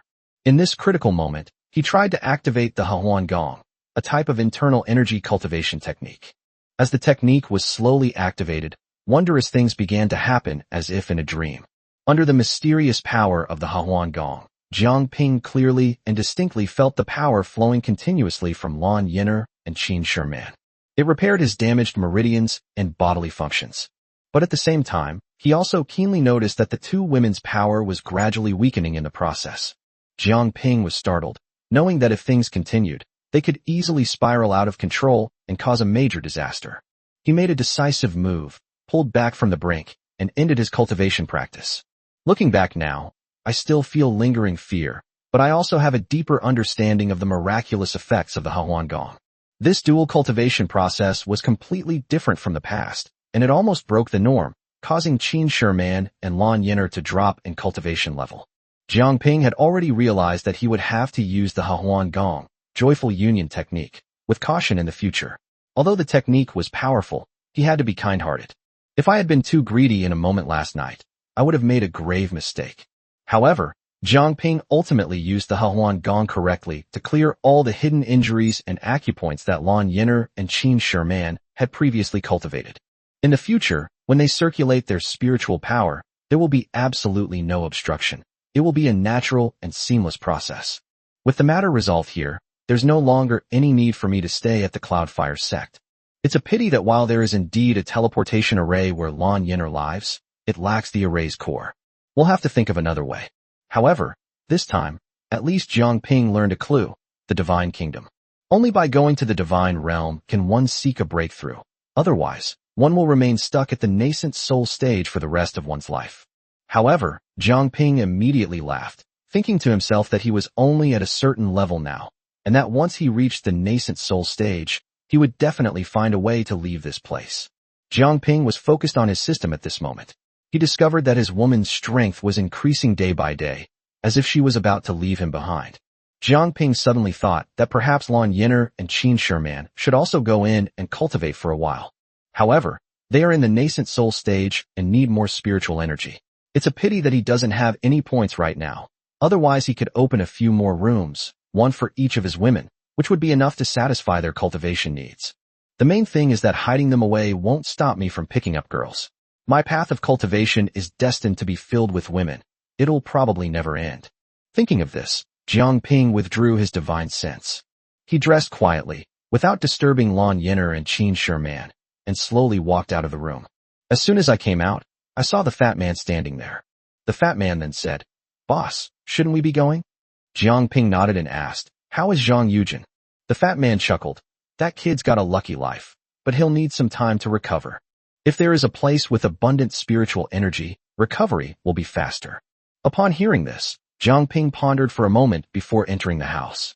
At that moment, under the fat man's gaze, Jiang Ping put his arm around Zhang Yujin's shoulder, and Zhang Yujin instantly disappeared. The fat man rubbed his eyes, looking at everything that had just happened. He then looked Jiang Ping up and down and asked in surprise, "Brother, what happened to you? Do you possess some kind of magical ability to attract people?" Jiang Ping glared at the fat man and said, "Don't ask questions you shouldn't ask." The fat man persisted, "Brother, let me see what kind of magic weapon you have." Jiang Ping sighed and said, "If you keep nagging, don't forget you still have the lover's goo in your body. If I get upset, I might forget how to remove it, and you'll be stuck with Chong Lanhua for the rest of your life." With that, Jiang Ping disappeared. The fat man felt as if he'd been struck by lightning. This was his sore spot. He was supposed to be so compassionate, wanting to show kindness to any woman he saw, especially a beautiful one. But now, I have the will but not the courage, so I can only cherish my own hands and the Chonglan flower. Having given himself no reason to even entertain improper thoughts, the fat man felt that his amazing, erect penis was truly useless. He can only endure it now. He must endure until Jiang Ping removes the curse from him. Then he will surely achieve his great ambition of having many children and grandchildren and a large number of wives and concubines. Jiang Ping returned to the house and found that Qin Sherman and Lan Yin'er had already tidied up.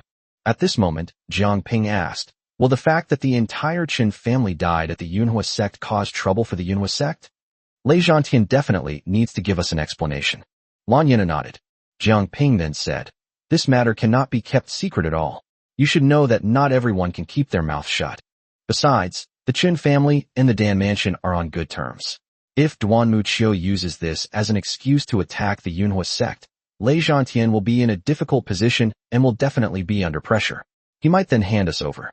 Lan Yin'er listened to Jiang Ping's analysis and felt that it made a lot of sense and was all true. In the face of absolute interests, there is no such thing as kinship. Even if Lan Yin'er has lived in the Yunhua sect since she was a child, Lei Zhantian will hand her over for the sake of the Yunhua sect's interests. After all, the Cloudfire sect is not ruled by Lei Zhantian alone. There are many elders and disciples. No matter how strong Lei Zhantian is, he cannot act arbitrarily. Jiang Ping understood that the current task was to discuss with Lei Zhantian how to handle the matter, whether to hand over Jiang Ping and his group, or to make an exception for them out of consideration for Lan Yin'er. If the Pill Mansion really does blame them, Jiang Ping is prepared to fight them to the death. He's very confident that if he really goes to war with Duanmu Qiu, who knows who will end up annihilating whom. Therefore, Jiang Ping was not afraid at all. However, with more and more friends and family around him now, he feels the responsibility on his shoulders is getting heavier and heavier. He was no longer the old man who longed for a little more lifespan. His mindset had changed. At this moment, Jiang Ping looked at Lan Yin'er and said, "Let's go. I'll go with you to see Lei Zhantian." At this moment, Qin Sherman also stepped forward. "I'll go too." Jiang Ping didn't speak, but nodded. The three of them then headed towards the main hall of the Cloudfire sect. As soon as he stepped outside, he saw the fat man with his arms crossed, looking at Jiang Ping and asking, "Are you going to see Lei Zhantian?" Jiang Ping curled his lips into a smile. The fat man laughed heartily. "How could I be left out?" Jiang Ping strode forward, ignoring the fat man. They don't need to say anything to each other. A glance or a smile is enough for them to understand each other.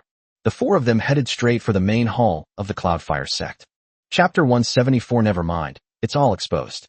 Upon arriving at the main hall of the Cloudfire sect, the sect's elders were filing out in single file. Judging from their appearance, they had just finished discussing something. Jiang Ping immediately felt a bad premonition. He figured that the matter being discussed by this group of people in the main hall was very likely directly related to the destruction of the Qin family.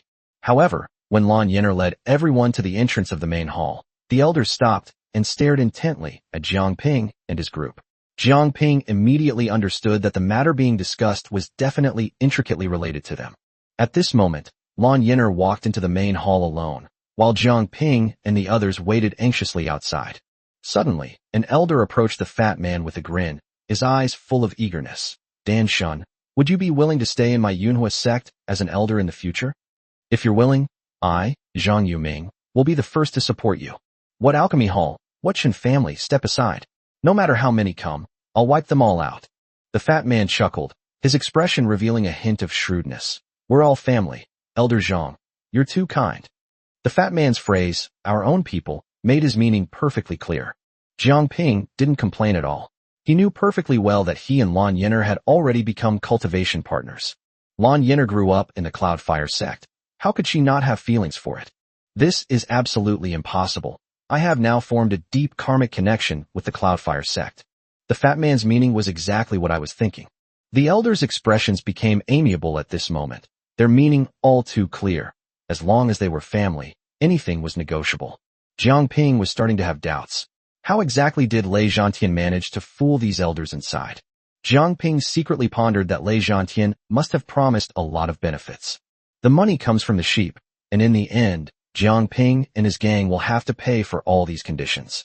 Jiang Ping shook his head helplessly. This was truly a headache.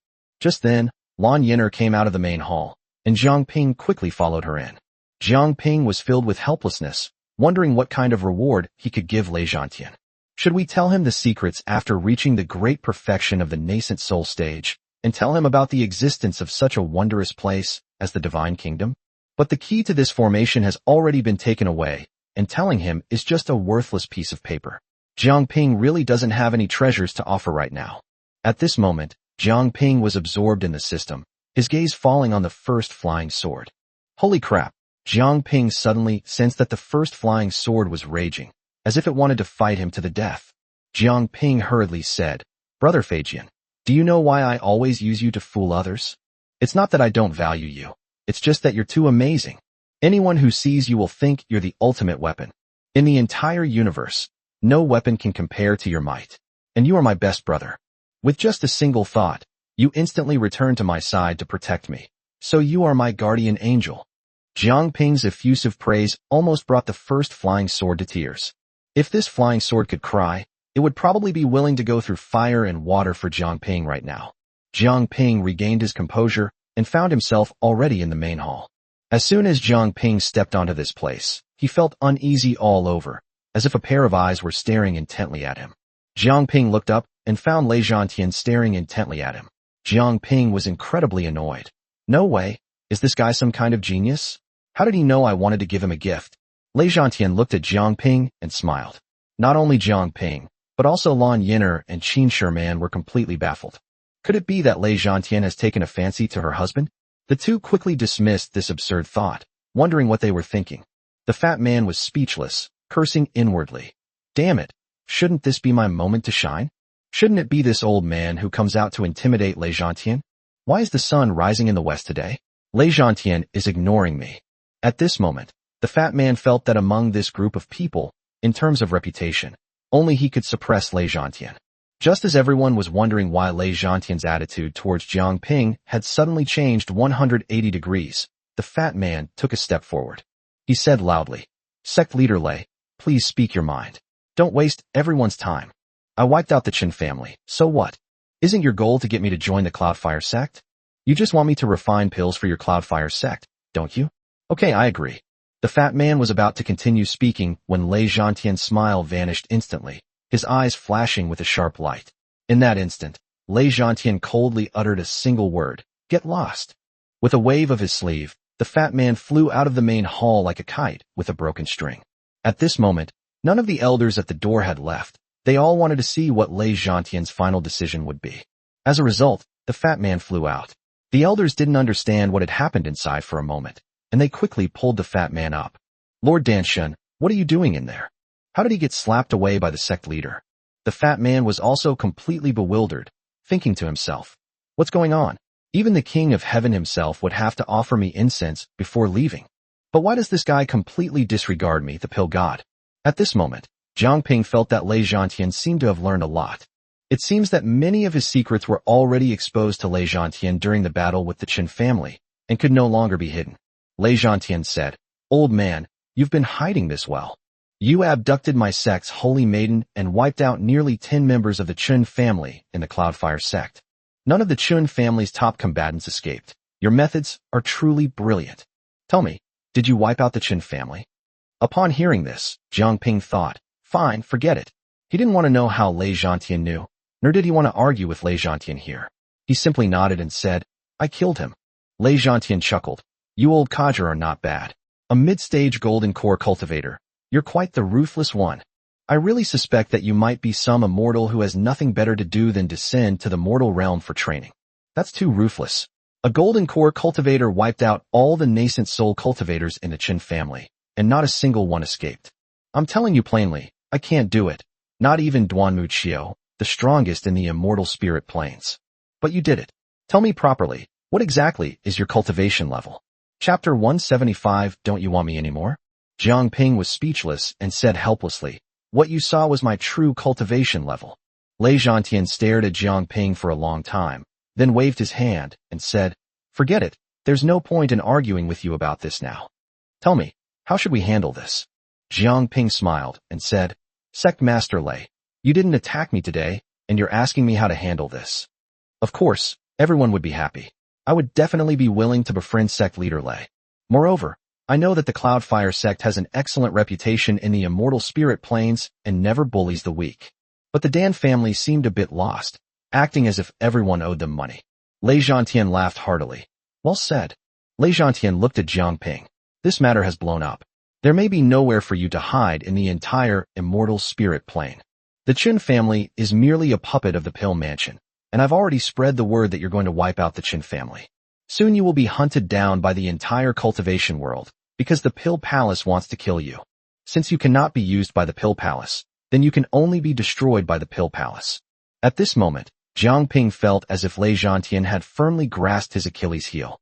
I thought to myself, this guy is determined to screw over my whole group. It turns out that Lei Zhantian had already leaked the news. Jiang Ping instantly understood that Lei Zhantian was trying to curry favor and take him in. Sigh, Jiang Ping felt once again that it was fortunate he had some use. Otherwise he might have been killed by Lei Zhantian with a single palm strike by now. Lei Zhantian fell silent at this point, his meaning clear. The olive branch had been extended, and whether you knew how to accept it, and whether you could handle it, was up to you. What else could Jiang Ping say? He had no choice but to accept it. There was no other way, especially considering his relationship with Lan Yener. At this moment, in order to dispel Lei Zhantian's suspicions about him, Jiang Ping suddenly produced a flying sword in his hand. At this moment, Jiang Ping handed the flying sword directly to Lei Zhantian and whispered to the flying sword, Stay by his side for a few days, and come back quickly when I leave. Flying sword gave Jiang Ping a positive answer. Stay as long as you like, just don't forget about me. How could Jiang Ping forget him? Jiang Ping had already realized that this was a set of flying swords, and none of them could be missing. The system will definitely continue to reward him with flying swords. Even Jiang Ping can't imagine how powerful all the flying swords combined will be. The moment Lei Zhantian saw the flying sword, his eyes widened. He was instantly captivated. This flying sword is clearly no ordinary item. No wonder this old guy was able to keep so many nascent soul experts alive. It turns out he has such methods. Lei Zhantian did not refuse and accepted it directly. At this moment, Lan Yener had to admire Jiang Ping's social skills. It seemed that Lei Zhantian had already seen through the fat man's false identity, but just hadn't pointed it out. Lei Zhantian waved his hand and said, All right, you can stay in the Cloudfire sect. No one will dare to do anything to you. Not even the Pill Mansion can do anything to you. At this moment, Jiang Ping said, Thank you for taking me in, Sect Master. From now on, I will be a member of the Cloudfire sect. But I can't stay in the Cloudfire sect and cause trouble for the sect leader. I'm leaving. I want to see who can take my life. Besides, cultivating immortality is like rowing against the current. If you don't advance, you fall behind. How could I possibly fear a mere pill refining palace? The sect leader is betting the entire Cloudfire sect on our behalf, so how can I be a coward? I'll be leaving the Cloudfire sect soon. Jiang Ping thought to himself that if he stayed in the Cloudfire sect, his life would be ruined. He would have no future. The outside world was waiting for him to explore. Lei Zhantian saw that Jiang Ping's words made sense and said, "You can go out to train, but you must leave Lan Yin'er in the Yunhua sect. She absolutely cannot get into trouble. She will be the sect leader of the Yunhua sect in the future." Upon hearing this, Jiang Ping realized that the old fox was truly cunning. He wasn't worried about Lan Yin'er's safety at all. This is purely to use Lan Yin'er as a hostage, fearing that he might not return in the future. Jiang Ping's thinking is too clear-cut. Lei Zhantian has already seen the hope in Jiang Ping, seen his potential. This old guy's future achievements will definitely be extraordinary. The more powerful a person is, the more they care about their women. Because this is cause and effect, he absolutely cannot ignore it. Therefore, leaving Lan Yin'er in the Cloudfire sect is a form of insurance. Just as Lan Yin'er was about to speak, Jiang Ping stopped her. Jiang Ping replied with an "okay," and then looked at Lei Zhantian. Lei Zhantian also stared intently at Jiang Ping, and the two old foxes burst into laughter at the same time. Lan Yin'er didn't know what was wrong with Jiang Ping, why he didn't want her anymore, why he abandoned her. Lan Yin'er didn't know what Jiang Ping was up to. Did all men have no good? Did they just take advantage of her, and then discard her? At this moment, Lan Yin'er was so angry that she wanted to kill Jiang Ping. Qin Sherman had been by Jiang Ping's side the whole time, and had long sensed Lan Yin'er's feelings at that moment. She knew that Lan Yin'er would make a move against Jiang Ping in the next second. Qin Sherman then told Lan Yin'er, "Let's find out everything after we leave here." Lan Yin'er then suppressed her anger. After the meeting ended, Lan Yin'er walked straight outside. Qin Sherman told Jiang Ping, "You've upset her, so hurry up and figure out a way to make her happy." Jiang Ping was speechless. What kind of trick is this? At this moment, a group of people walked out of the main hall, and the fat man stopped chatting with the elders and followed them. The moment Jiang Ping caught up with Lan Yin'er, a long sword was already pressed against his neck. Jiang Ping remained silent. He sighed, did not dodge, and instead took another step forward. At this moment, Lan Yin'er pressed the tip of her sword against Jiang Ping's throat. If Jiang Ping took another step forward, the sword tip would instantly pierce through his throat. Jiang Ping looked at Lan Yin'er with eyes full of love. He gently lifted one foot.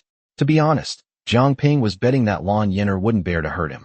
If Lan Yin'er hadn't sheathed her sword when he stepped out, he would have quickly activated his 10,000 poisons body to make his body ethereal. Otherwise, the long sword would have pierced his throat, and he would have been dead beyond any hope of survival. Just as Jiang Ping lifted his foot, Lan Yin'er was so frightened that she quickly sheathed her sword. Lan Yin'er was no match for Jiang Ping. Jiang Ping simply grabbed Lan Yin'er around the waist and kissed her. Keep in mind, this is the Cloudfire sect. Under the clear blue sky, Jiang Ping kissed Lan Yin'er's lips directly. Lan Yin'er tried to dodge, but it was too late. Finally, Lan Yin'er couldn't take it anymore and pushed Jiang Ping away. At this moment, Lan Yin'er finally calmed down. Jiang Ping thought to himself, no amount of sweet talk is as good as some practical actions.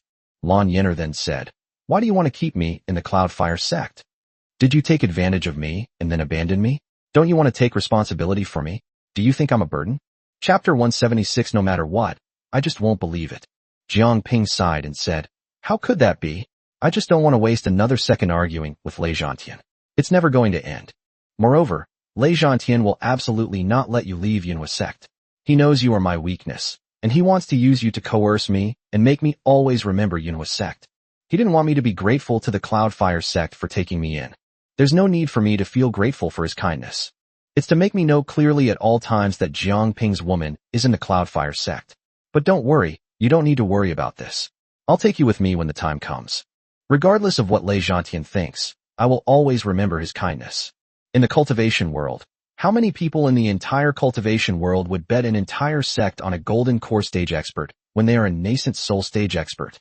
On this point, I admire Lei Zhantian, and I won't let him down. I will definitely give him an explanation when the time comes. After understanding Jiang Ping's feelings, Lan Yin'er stopped crying and started smiling. Jiang Ping sighed again, thinking to himself that having too many women was also a troublesome thing.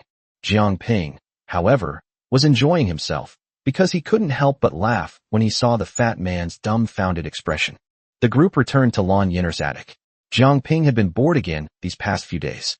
He understood the principle of sharing the spoils equally, and Lan Yin'er also knew how Jiang Ping would take her away from Yunhua sect.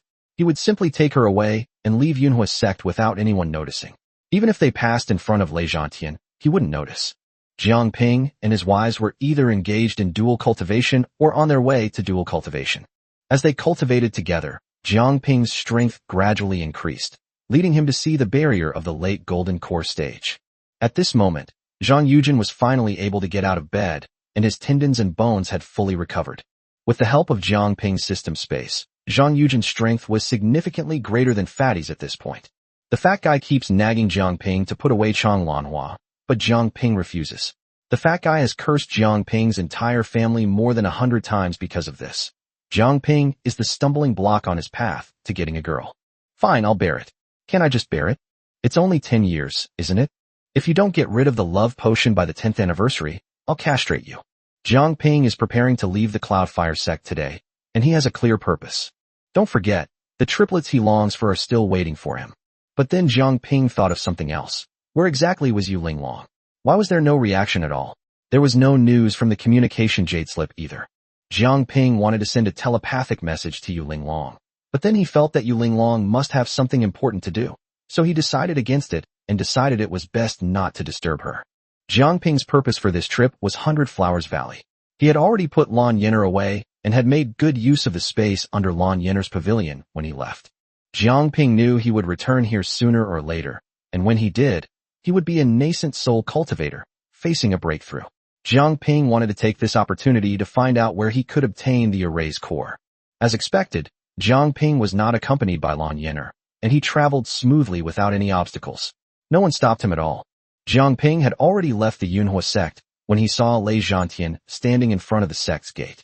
At this moment, Jiang Ping sensed that Lei Zhantian was not going to stop them. Jiang Ping walked over, bowed, and said, "Greetings, sect master." With his back to Jiang Ping, Lei Zhantian slowly said, "Are you leaving?" Jiang Ping hummed in agreement. Lei Zhantian continued, "Treat her well. She's a tragic figure. Her parents were murdered, and she has only one goal in her life: revenge. When you become powerful, you can finally help her fulfill her wish. All right, you can go now. Remember what you said, and don't forget the Cloudfire sect." Lei Zhantian then waved his hand, and Jiang Ping and his group slowly left.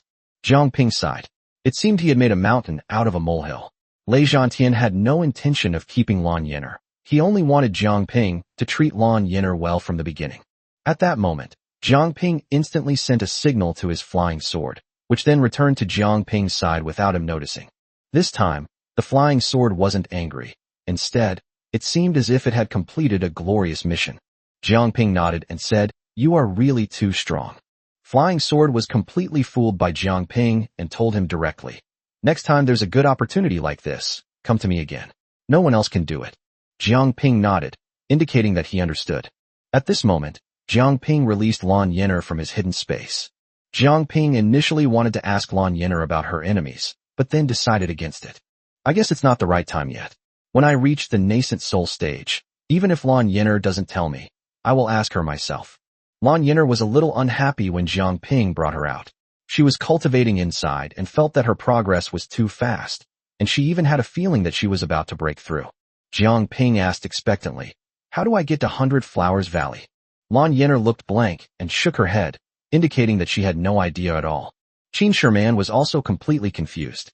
But the two women asked directly, "What are you going to 100 Flowers Valley for?" Jiang Ping looked at their expressions and realized that they weren't unaware. They were deliberately keeping it from him. It seemed that 100 Flowers Valley was quite interesting. Jiang Ping's eyes darted around, and he thought to himself that he couldn't tell the truth, so he casually replied, "It's for training. Let's go take a look." The two women exchanged a glance, both of them doubting Jiang Ping's explanation of going to 100 Flowers Valley for training. Nobody would believe that. At that moment, Qin Sherman glanced at Lan Yenner out of the corner of her eye, and Jiang Ping instantly caught this detail. Seeing the suspicious expression on Lan Yenner's face, Jiang Ping knew that this 100 Flowers Valley was probably not simple. How could he tell the truth that he went to 100 Flowers Valley to pick up girls? He couldn't just say that outright. Lan Yenner said impatiently, "Just take me back to that space and head north. Don't bother me." Jiang Ping was speechless for a moment, muttering, "Cultivation is more important than me?" After saying that, he put Lan Yenner away. At this moment, Qin Sherman also came over and said, "You should put me away too. You only need to know the direction. I want to cultivate too." Jiang Ping sighed helplessly, thinking to himself that these two women were truly obsessed with cultivation. However, he had no choice but to do as he was told, and Qin Sherman disappeared from his sight in an instant. This is exactly the life Jiang Ping has always longed for, but it's a pity that the space is limited and he doesn't have enough points to expand it. At this moment, the fat man looked at Jiang Ping with pitiful eyes and said in a pathetic tone, "Big brother, please put the orchid away too." Jiang Ping felt a headache coming on and said with a wry smile, "It's not that I, as your older brother, don't want to help you. It's just that there's really no more space. Do you understand?" Even though the fat man didn't believe it at all, what could he do? The space belonged to Jiang Ping, and he had no choice but to accept it, no matter how much he didn't believe it. Chapter 177, The Dead Eunuch. Jiang Ping no longer wanted to dwell on this issue with the fat man, and led his two brothers and Chang Lanhua northward. "I've been walking for almost a day and haven't encountered a single person." Chang Lanhua finally couldn't hold back any longer and came to Jiang Ping's side with a hint of embarrassment. He said, "Why don't you take me to your space to cultivate as well? This journey has been so boring. Before, at least I had your woman around, so I could occasionally exchange a few words with her. But now it's just me, and you three brothers are chatting and laughing, while I can't get a word in edgewise. It's incredibly boring." Jiang Ping refused outright, saying, "There's really no room left. If there's even the smallest space, I'll take you in." Chang Lanhua looked at Jiang Ping and saw that he didn't seem to be talking nonsense, but she just didn't quite believe it. However, at that moment, two figures suddenly flew towards their location one after the other. Jiang Ping stared intently at the two figures. He saw that the one in front of him was a woman, who was clearly injured and covered in blood. An elderly man was chasing closely behind. Jiang Ping could see clearly that both of them were golden core cultivators, but the woman in front was obviously weaker than the old man behind her.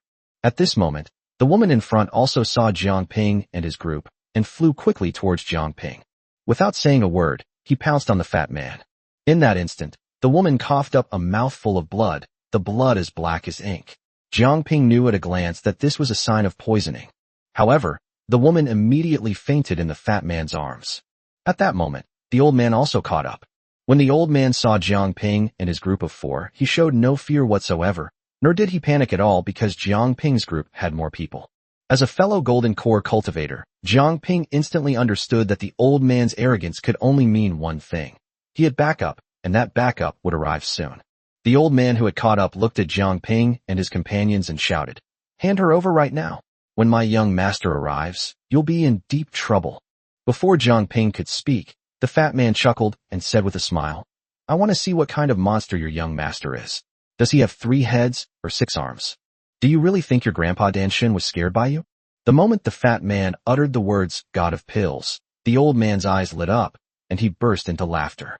He said, "It's truly a case of searching high and low without finding it, only to have it come to you effortlessly." The fat man didn't understand what this meant for a moment. How come his prestigious reputation hadn't intimidated this old guy? For the first time, the fat man felt that the title of God of Pills was utterly useless. The old man in front of him instantly pulled out a signal arrow from his robes and fired it. Jiang Ping now realized that things were probably not so simple today, and it seemed that a major battle was inevitable. This old guy is calling for reinforcements, especially after the fat man announced his name, which made the old man so excited. It seems that someone is looking for them. The first thing Jiang Ping could think of was that it was related to the destruction of the Chen family, which meant that the Dan mansion was definitely going to cause trouble for them. Fatty had just walked into a trap. Jiang Ping shook his head helplessly, thinking to himself, "This fatso, why does he love to show off so much? Now he's walked right into the line of fire." Jiang Ping transmitted his voice to Zhang Yujin and Chang Lanhua. "Ready? Let's get started and take down this old man first." Just as he was about to make a move, Jiang Ping suddenly reached out, and a flying sword shot out from his hand with lightning speed. In that instant, a crisp sound of fine metal clashing rang out. Jiang Ping's flying sword collided directly with a longsword. Then, the flying sword returned to Jiang Ping's hand. At that moment, the owner of the longsword also slowly flew towards them. Just as Jiang Ping was about to take down the old man with lightning speed, he suddenly saw a cold light shooting rapidly toward the fat man's head. The fat man also sensed the deadly crisis, but the problem was that he was holding a woman in his arms. Besides, no matter how fast his reaction was, how could he be faster than Jiang Ping? At this critical moment, Jiang Ping had already seen clearly who was going to kill the fat man. The newcomer was an extremely handsome young man dressed in white, but his face was extremely pale, devoid of any color.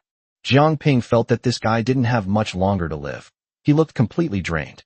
Even if you eat 8 servings of nourishing soup a day, you still can't make up for it. This guy's strength is no ordinary thing. He's actually at the late stage of the Golden Core realm.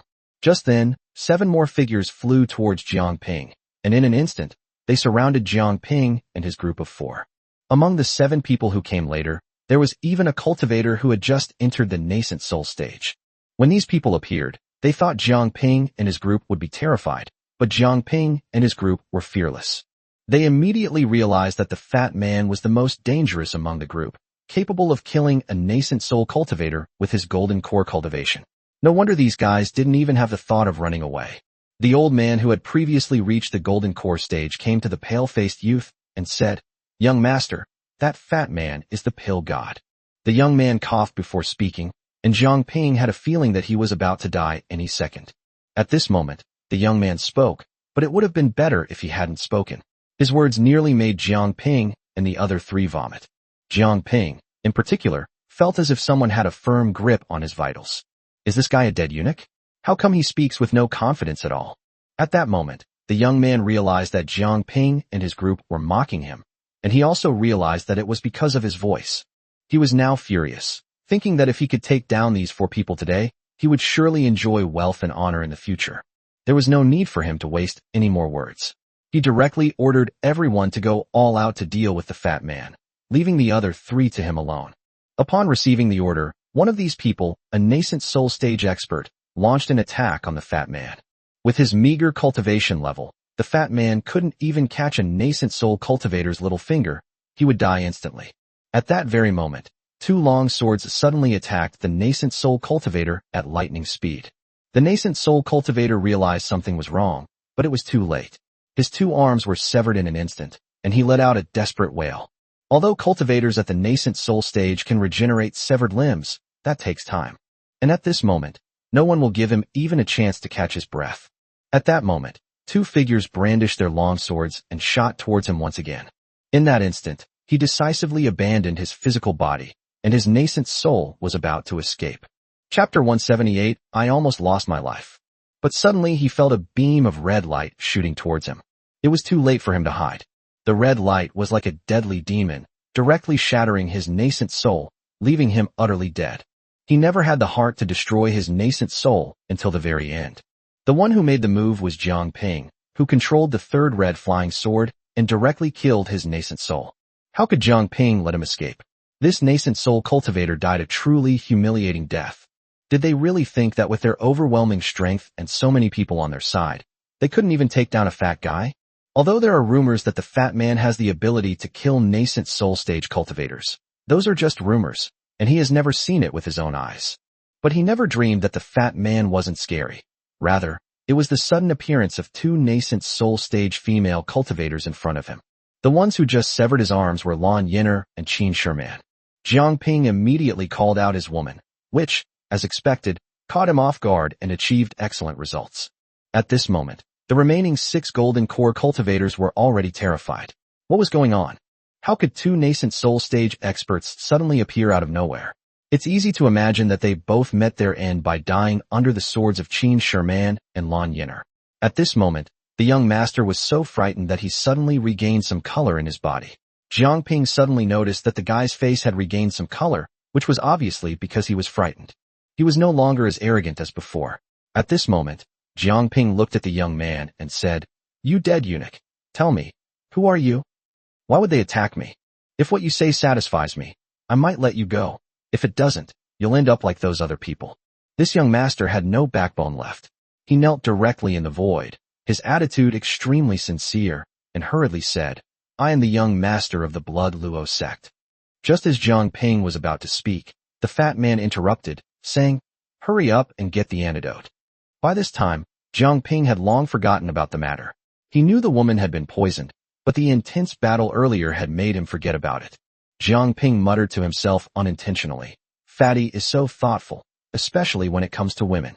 It wouldn't have mattered if Jiang Ping and his women had just said it. They thought it was nothing out of the ordinary. But the fat man turned his head and glanced at Chang Lanhua rather awkwardly. At this moment, Jiang Ping suddenly felt that this was not the same fat man as before. Why was he so afraid of Chang Lanhua? Does Chang Lanhua keep such strict control over Fatty? Are we not even allowed to have other women present when we're talking? Jiang Ping suddenly realized that he might have been too harsh on his brother, and that he should have removed the love potion from Fatty a long time ago. But this fatso keeps clamoring to return to the Yin-Yang Palace, and Jiang Ping is genuinely worried that this fatso will become lawless and uncontrollable, and directly create an army for him. However, Jiang Ping still felt that this kind of fat man wasn't the fat man he liked anymore. The fat man was unhappy, and Jiang Ping was uncomfortable too. We need to find some time to remove the love potion from Fatty quickly. How does Chang Lanhua usually bully Fatty? No. Could it be that the love potion had some effect on the fat man, causing his personality to change drastically? I should ask Mu Shuiyin about this. She should know the most about this love potion. Now is not the time to study these things. At this moment, the young master said, reporting to the pill god, I have no antidote. She has been poisoned by the blood poison. This is a secret location used by the patriarch of my Blood Luo sect to cultivate the Blood Luo divine art. That's where she escaped from. That's why the patriarch ordered us to kill her without exception. We must not let her fall into the hands of outsiders, so the only way to get the antidote is to find the ancestor. Upon hearing this, Jiang Ping felt less hostility and more sympathy for the young master. Could this guy really be a eunuch? How can you have no backbone at all? You told everything without even being asked. Jiang Ping now understands a lot. This woman must know the secret of the Blood Luo divine art. She is probably just a vessel for the mortal body, but she couldn't bear the humiliation and took the opportunity to escape. Jiang Ping really doesn't want to kill this young master anymore. This guy will never eat 4 dishes in his entire life, and he has no future. The fat man looked at the young master and asked, Tell me, why were you so happy to see me earlier? Was there a big reward for catching me? The young master quickly nodded and said, Yes, the pill palace has offered an astronomical reward. 10 4th-grade pills for capturing him alive. 8 died. Control yourself. 5. The fat man felt a pang of pain in his groin, but he still chuckled. He hadn't expected his worth to be so high, that someone would pay such a high price to take his life. At that moment, a murderous glint flashed in the fat man's eyes. Jiang Ping had thought that this guy was only capable of so much, so he might as well let him go. The young master instantly sensed the fat man's murderous intent. Before the fat man could even make a move, the young master detonated his golden core without hesitation. Holy crap, Jiang Ping was almost scared to death. Although the power of detonating a golden core was 1,000,000 miles less than that of a nascent soul cultivator. But that's a late-stage golden core cultivator. Who could withstand that without any preparation? If it weren't for the protection of the 2 ladies, Jiang Ping and his group would have been blown away. Jiang Ping thought to himself, It seems I wasn't good at judging people. I thought this guy was a coward who was afraid of death, but he just self-destructed the next second. That's a ruthless person. Luckily, he's a golden core cultivator. If his nascent soul had self-destructed, he might be dead. At this moment, Jiang Ping looked at the woman next to the fat man, and he reached out and placed his hand on the woman's shoulder. At this moment, Jiang Ping was about to heal the woman's wounds when suddenly wisps of poisonous gas flowed from the woman's body into Jiang Ping's body, and the woman's complexion gradually improved. However, Jiang Ping sensed that the poison afflicting the woman was rather interesting.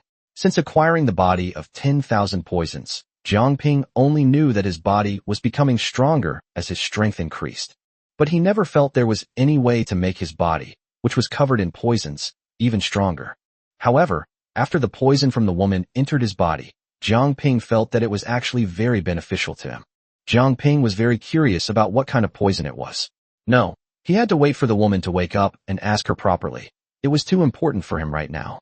Jiang Ping then looked at Lan Yinner and Qin Sherman and said gratefully, Thank you both for saving my life. The 2 women snorted and said, Hurry up and let's go back.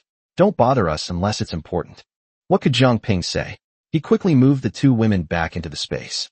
At this point, all they could do was wait. Although the poison had been neutralized, the woman was still unconscious. Chapter 179, Yu Linglong in Trouble. Jiang Ping looked at the fat man and said, Don't you have any highly nourishing medicine for her? Staying here any longer is not a good idea. We should leave quickly. The fat man chuckled. I'm happy to help. And as he spoke, he prepared to pick up the woman and leave. Jiang Ping discovered that the fat man would accept any beautiful woman as long as she was beautiful. But in that instant, the fat man glanced at Chang Lanhua again. Jiang Ping was annoyed. Was the fat man really that afraid of Chang Lanhua? No, it must be the love potion already affecting Fatty. I need to find time to help him. If this continues, Fatty will lose himself. Are they still the brothers I know and like? Even if this guy really takes over the Yinyang Palace one day, would I care? The answer is definitely yes. Because it wasn't him who occupied the Yinyang Palace. Jiang Ping is such a shameless person. Forget it. Let's get rid of the curse on the fat man first. We can deal with the rest later. Jiang Ping led the group towards the sky, needing to find a quiet place to hide. He didn't believe that no one had witnessed the battle just now, especially with the young master Shui Luo's self-destruction. It will definitely attract the attention of powerful people. Jiang Ping decided to stop flying north.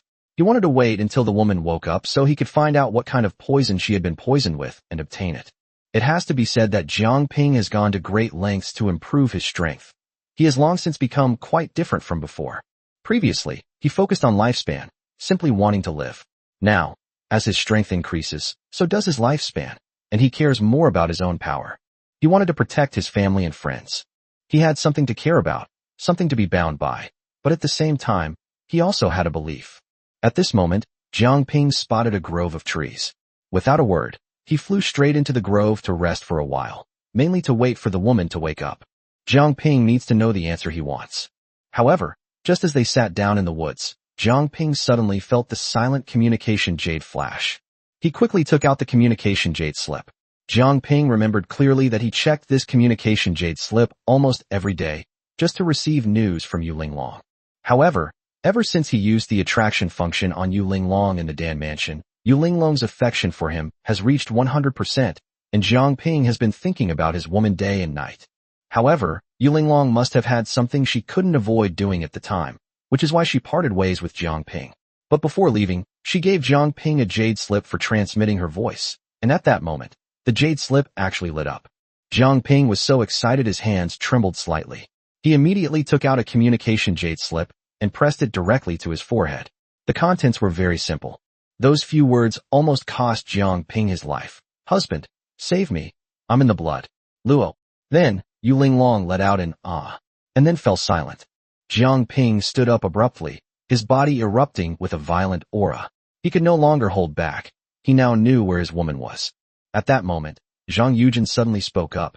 Big brother, what exactly happened? Fatty and Chang Lanhua also looked at Jiang Ping with questioning eyes. Jiang Ping waved his hand and said, It's nothing. I want to go and take a look at the Blood Luo sect. At this moment, Zhang Yujin said, Brother, no problem. I'll go through fire and water with you. Let's wait for this woman to wake up first. I have a feeling that she knows a lot about the Blood Luo sect. Otherwise, why would she attract so many people to hunt her down? This sentence really hit the nail on the head. Jiang Ping nodded repeatedly after hearing it, because what Zhang Yujin said was the truth and made a lot of sense. At this moment, Jiang Ping was clearly anxious, while the fat man took out a pill and put it directly into the woman's mouth. The fat man noticed his boss's absent-mindedness and knew something must have happened, but he just didn't want to talk about it. The fat man still couldn't give up and asked what the jade slip that had just sent a message had said. Jiang Ping clenched his fists so tightly they cracked, and his lips trembled. At this moment, Jiang Ping looked at the fat man and said, My woman is in danger. At this moment, the fat man really didn't know what to say to Jiang Ping. He thought Jiang Ping had a fever. He touched Jiang Ping's forehead and thought, Wait a minute, he doesn't have a fever.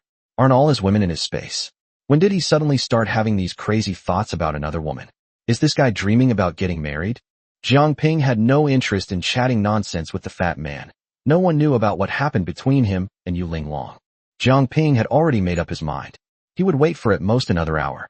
If the woman hadn't woken up by then, he would leave.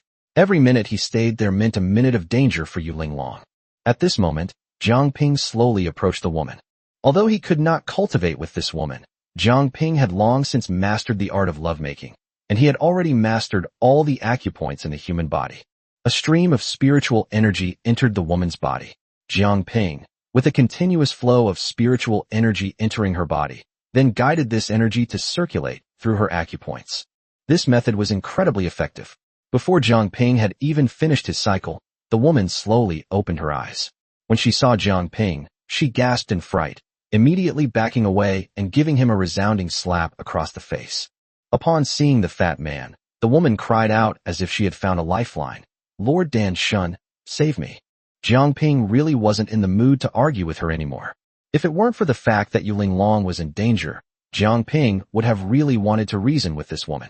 I saved you, so why are you repaying kindness with enmity and hitting me?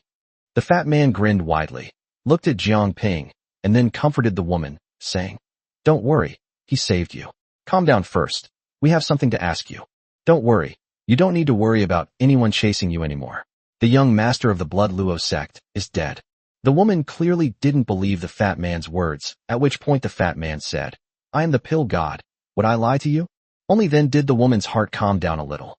At this moment, Jiang Ping suddenly asked, Why are those people chasing you? What kind of poison have you been poisoned by? Tell me quickly. The fat man glared at Jiang Ping and said irritably, Don't you know how to be gentle with women? Such urgent questioning will frighten the young lady. Jiang Ping felt a real headache coming on, cursing inwardly. You fatso, you better get me some answers right now, or you'll be in big trouble. Chapter 180 The Cause and Effect of the Matter. At this moment, the fat man already knew that Jiang Ping was on the verge of going berserk, clearly because he had touched a nerve. So the fat man put on an extremely gentle expression, looked at the woman, and asked softly, Miss, may I ask your name? Why are you being hunted down by the Blood Luo sect? Why was he poisoned? Just tell us the truth. Don't worry, we will definitely stand up for you and avenge you. Remember what I said, the young master of the Blood Luo sect has been eliminated by us. Just then, the woman burst into tears. Jiang Ping felt helpless and cursed inwardly. You fatso, I told you to question her, not to listen to her crying. The fat man was speechless, thinking to himself that the girl was probably excited because she had suddenly found someone to rely on. You fatso, if you don't get this out of me, I'm really going to deal with you. Jiang Ping roared. The fat man was on the verge of exploding. He roared angrily, Stop crying. What are you crying about? Didn't you hear me asking you a question? This is a matter of life and death. The fat man's shout startled even Jiang Ping, who thought the fat man was cursing him. In fact, the fat man was cursing Jiang Ping's mother in his mind. The woman was terrified by the fat man's sudden roar and immediately stopped crying, her tears disappearing from her eyes. At this moment, the woman said timidly, My name is Tang Ling Sui, and I am a disciple of the Star River sect. When I went out to train, I was unfortunately captured by the Blood Luo sect and imprisoned in their back mountain. There were many female cultivators imprisoned there, and I even saw several nascent soul stage female cultivators also imprisoned there. An old monster lives in the back mountain of the Blood Luo sect, and the people of the Blood Luo sect call him the ancestor. That guy, neither human nor ghost, is cultivating the Blood Luo divine art. Once he masters the art, it's said he'll be able to break through the shackles of the nascent soul stage. Jiang Ping instantly understood everything from Tang Ling Sui's words, and he concluded that Yuling Long must have been captured by that old monster. Although Yuling Long is also a nascent soul cultivator, the difference in strength between nascent soul cultivators is like an insurmountable chasm. Jiang Ping was extremely anxious and dared not delay any longer. He stared intently at Tang Ling Sui and said, You lead the way. I'm determined to destroy this old monster. Jiang Ping's resounding words nearly scared Tang Ling Sui half to death. She went through tremendous effort and countless hardships to finally escape. Sending her back into the lion's den would be worse than death to her. Her face was full of grievance. This situation was more difficult for her than death itself. Jiang Ping also noticed Tang Ling Sui's current state of mind, and he slightly restrained his fiery temper. He said slowly, You only need to take me to where that old monster is, and then you can leave. You don't need to worry about anything else.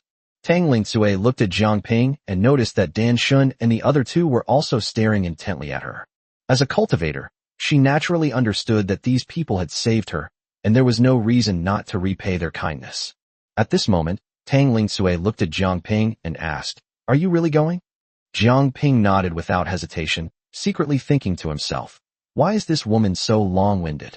Can't she see how anxious I am right now? Tang Ling Sui then solemnly reminded Jiang Ping, the back mountain of Shula sect is the forbidden area of Shula. Within that forbidden land lies a pool of blood. The old monster attempted to fuse the primordial Yin essence and blood of 81 women with the blood poison in the blood pool, and he planned to refine the primordial Yin essence and blood fused with the blood poison in the blood pool during the darkest hour of the year, which was midnight on the 15th day of the 7th lunar month. In this way, one can cultivate the blood luo divine art, at which point one will be able to break through the shackles of the nascent soul stage. Jiang Ping then slowly said, "Don't worry, the prerequisite for this old monster to cultivate the blood luo divine art before July 15th is that he has to find a woman who can replace you." Jiang Ping's sudden remark was like a thunderclap, leaving Tang Lingcui completely stunned. The others also stared intently at Jiang Ping, their faces filled with astonishment and confusion. The next second, Tang Lingcui nodded slightly, as if waking from a dream, a hint of lingering fear in her eyes. He slowly said, "When that old monster caught me, he threw me into the blood pool, intending to steal my primordial yin. Fortunately, at that very moment, a female cultivator at the nascent soul stage appeared and engaged in a fierce battle with that old monster, which allowed me to escape from the blood luo sect by sheer luck." At this moment, Jiang Ping stared intently at the changes in Tang Lingcui's expression. She asked urgently, "Did you think of something?" Tang Lingcui composed herself and carefully recounted how she had escaped. At this moment, Jiang Ping's eyes seemed to be burning with raging anger. He looked at Tang Lingcui with two cold glints in his eyes and said through gritted teeth, "Tell me what that woman looks like." Tang Lingcui dared not be negligent in the slightest and quickly began to describe the woman's appearance. After describing the woman's appearance, she added, "The woman was wearing a red dress." Upon hearing this, Jiang Ping was absolutely certain that it was Yu Linglong, the woman he had been longing for. Moreover, Jiang Ping already understood that this old monster possessed the strength of a peak nascent soul cultivator. Without the slightest hesitation, he said to Tang Lingcui again, "You lead the way. Once we reach the vicinity, you can leave on your own and return to the Star River sect." What else could Tang Lingcui say? We have no choice but to follow Jiang Ping's arrangements. After all, these people in front of her were her saviors.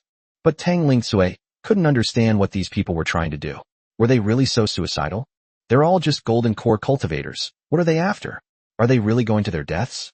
However, when Tang Lingcui thought of the pill god by her side, she realized that the pill god was someone she had long heard of, someone who could kill a nascent soul stage expert with a wave of his hand with the strength of a golden core stage cultivator. In fact, Tang Lingcui had long harbored feelings for the fat man. Moreover, Tang Lingcui was also present when the fat man was refining pills at the pill mansion. This is precisely why she rushed into the fat man's arms the moment she saw him. She was indeed gambling at the time, hoping that the god of Dan could save her. She did indeed make the right bet, but unfortunately, it wasn't the pill god who saved her, but rather the pill god's elder brother. There is no longer any need to stay here. Jiang Ping led the group, rushing towards the blood luo sect at breakneck speed. Even a second later, his woman could have faced mortal danger. Chapter 181 Chang Lanhua's Change. The only thing that could give Jiang Ping some comfort was that the old patriarch of the blood luo sect was currently unable to carry out his evil plan. Firstly, there were still more than 10 days until the Insha day of the 15th of July. Secondly, as Tang Lingcui said, the 99 and 81 girls had not yet been gathered. Although Jiang Ping didn't have much time, he knew that the blood luo sect was currently under the most lax management, making it extremely easy to infiltrate. It's impossible for the patriarch to personally search for all 99 or 81 girls. It must have been the sex experts who cast a wide net to gather these women for their patriarch. At that moment, Jiang Ping resolutely decided that he would spare no effort to kill this old ghost with his flying sword. The bloodlust divine skill is an extremely insidious and vicious demonic art. Although Jiang Ping wasn't exactly a virtuous person, upon hearing that this old monster intended to use so many female cultivators to advance his career, Jiang Ping would never allow such a thing to happen in front of him, especially since this old devil actually had designs on his woman. How could Jiang Ping tolerate such a thing? Led by Tang Lingcui, Jiang Ping arrived near the blood luo gate after traveling for more than 2 hours. Tang Lingcui pointed in one direction, where a gray mist had completely enveloped the area. At that moment, Jiang Ping immediately sensed that the yin energy there had become so dense that it was beyond imagination. Moreover, Jiang Ping had grown up surrounded by women, and he deeply understood that a woman's yin energy contained pure, gentle yin energy. Moreover, Jiang Ping had been practicing dual cultivation with different women, and he already knew clearly that the primordial yin essence was part of a woman's life origin. It contains a wealth of life information and potential energy. If these powers are used skillfully, they can not only enhance one's own strength, but also improve one's physical condition to a certain extent. This also led to Jiang Ping receiving help from the system when he was on the verge of death. After cultivating with his beautiful wives, his body and strength underwent tremendous changes. Jiang Ping took a deep breath, trying to calm himself down, then turned his head and looked at Tang Lingsui with gentle eyes. He said slowly, "Miss Tang, as agreed beforehand, you have already brought us to the Blood Luo sect, so you should return to the Star River sect. Mountains may be high and rivers may be long, but we hope to meet again someday." At that moment, Tang Lingsui gently bit her cherry-like lips, but her eyes inadvertently glanced at the fat man. Who is Jiang Ping? He's someone who's climbed his way up from being surrounded by women. He has a wealth of life experience. He immediately noticed that Tang Lingsui harbored ulterior motives towards the fat man. Jiang Ping can't make decisions for Fatty now, since Fatty has Chang Lanhua by his side, and he can't make decisions for him. Besides, Fatty is now under the control of the love potion. Jiang Ping wouldn't give the fat man any advice, nor would he let Tang Lingsui stay. This was a matter they had to resolve themselves. Despite being younger than Jiang Ping, the fat man is far more experienced. How could he not see Tang Lingsui's feelings for him? The fat man glanced at Chang Lanhua, but Chang Lanhua turned her head away. Women's intuition is always sharp, and although Tang Lingsui did not show anything along the way, Chang Lanhua was extremely alert and captured Tang Lingsui's thoughts. The fat man was now truly afraid to provoke Tang Lingsui, as he had already consciously or unconsciously become aware of the effects of the love potion planted by Chang Lanhua on him. If he developed feelings for someone else and was no longer loyal to Chang Lanhua, the love potion would inevitably relapse sooner rather than later. However, at this moment, the fat man cursed Jiang Ping's ancestors for 18 generations in his mind once again. He placed all the blame on Jiang Ping. He cursed inwardly. This older brother is so unreliable. He still hasn't helped me get rid of this love curse. How could the fat man not be attracted to Tang Lingsui? She was a rare beauty. However, there are no buts now. I can only wait until I get rid of the love curse in the future, and if there is a chance, I can rekindle my relationship with Tang Lingsui. It is definitely not possible now. The fat man sighed, looked at Tang Lingsui, his small eyes darting around, and said, "Since my elder brother promised you that he would let you leave once you arrived at the Blood Luo sect, then you should hurry back to the Star River sect." As the fat man spoke, his innate kingly aura suddenly burst forth. He then added, "Don't worry, Miss Tang, I will definitely visit you at the Star River sect in the future." This was Fatty's promise to Tang Lingsui, and more importantly, his way of giving her a definite answer. If Tang Lingsui is a sensible person, she will surely understand the fat man's intentions. Tang Lingsui wasn't stupid. Hearing the fat man's words and seeing his determined gaze, her heart pounded like a deer, skipping several beats in her chest. However, Tang Lingsui showed no intention of leaving at this moment. Instead, she turned to Jiang Ping and said, "The Blood Luo sect has been searching for me. I have a plan. If I sacrifice myself now, the Blood Luo sect members will surely capture me instantly and hand me over to their patriarch. Then you can easily find out where they took me." Jiang Ping didn't speak, but Tang Lingsui turned to look at the fat man again at that moment. Tears were glistening in her eyes, and she slowly said a few words, "You must come and save me." Before Jiang Ping and Fatty could react, Tang Lingsui suddenly changed direction and flew directly towards the gate of the Blood Luo sect. Tang Lingsui's decisiveness caught Jiang Ping and the fat man off guard. At that moment, the fat man turned to Jiang Ping and said, word by word, "Big brother, please don't let anything happen to her, or I will not forgive you." Every word the fat man uttered struck Jiang Ping's heart like a heavy hammer blow. The fat man had never spoken to Jiang Ping like this before. No matter what Jiang Ping does, Fatty will always treat him as his older brother, and Fatty's actions today made Jiang Ping understand his feelings. Chang Lanhua, standing to the side, also realized her man's true feelings. At this moment, Chang Lanhua was extremely conflicted. Having spent so much time with Fatty and Jiang Ping's group, her feelings for Fatty are as high as mountains and as deep as the sea. She would be willing to die for the fat man now.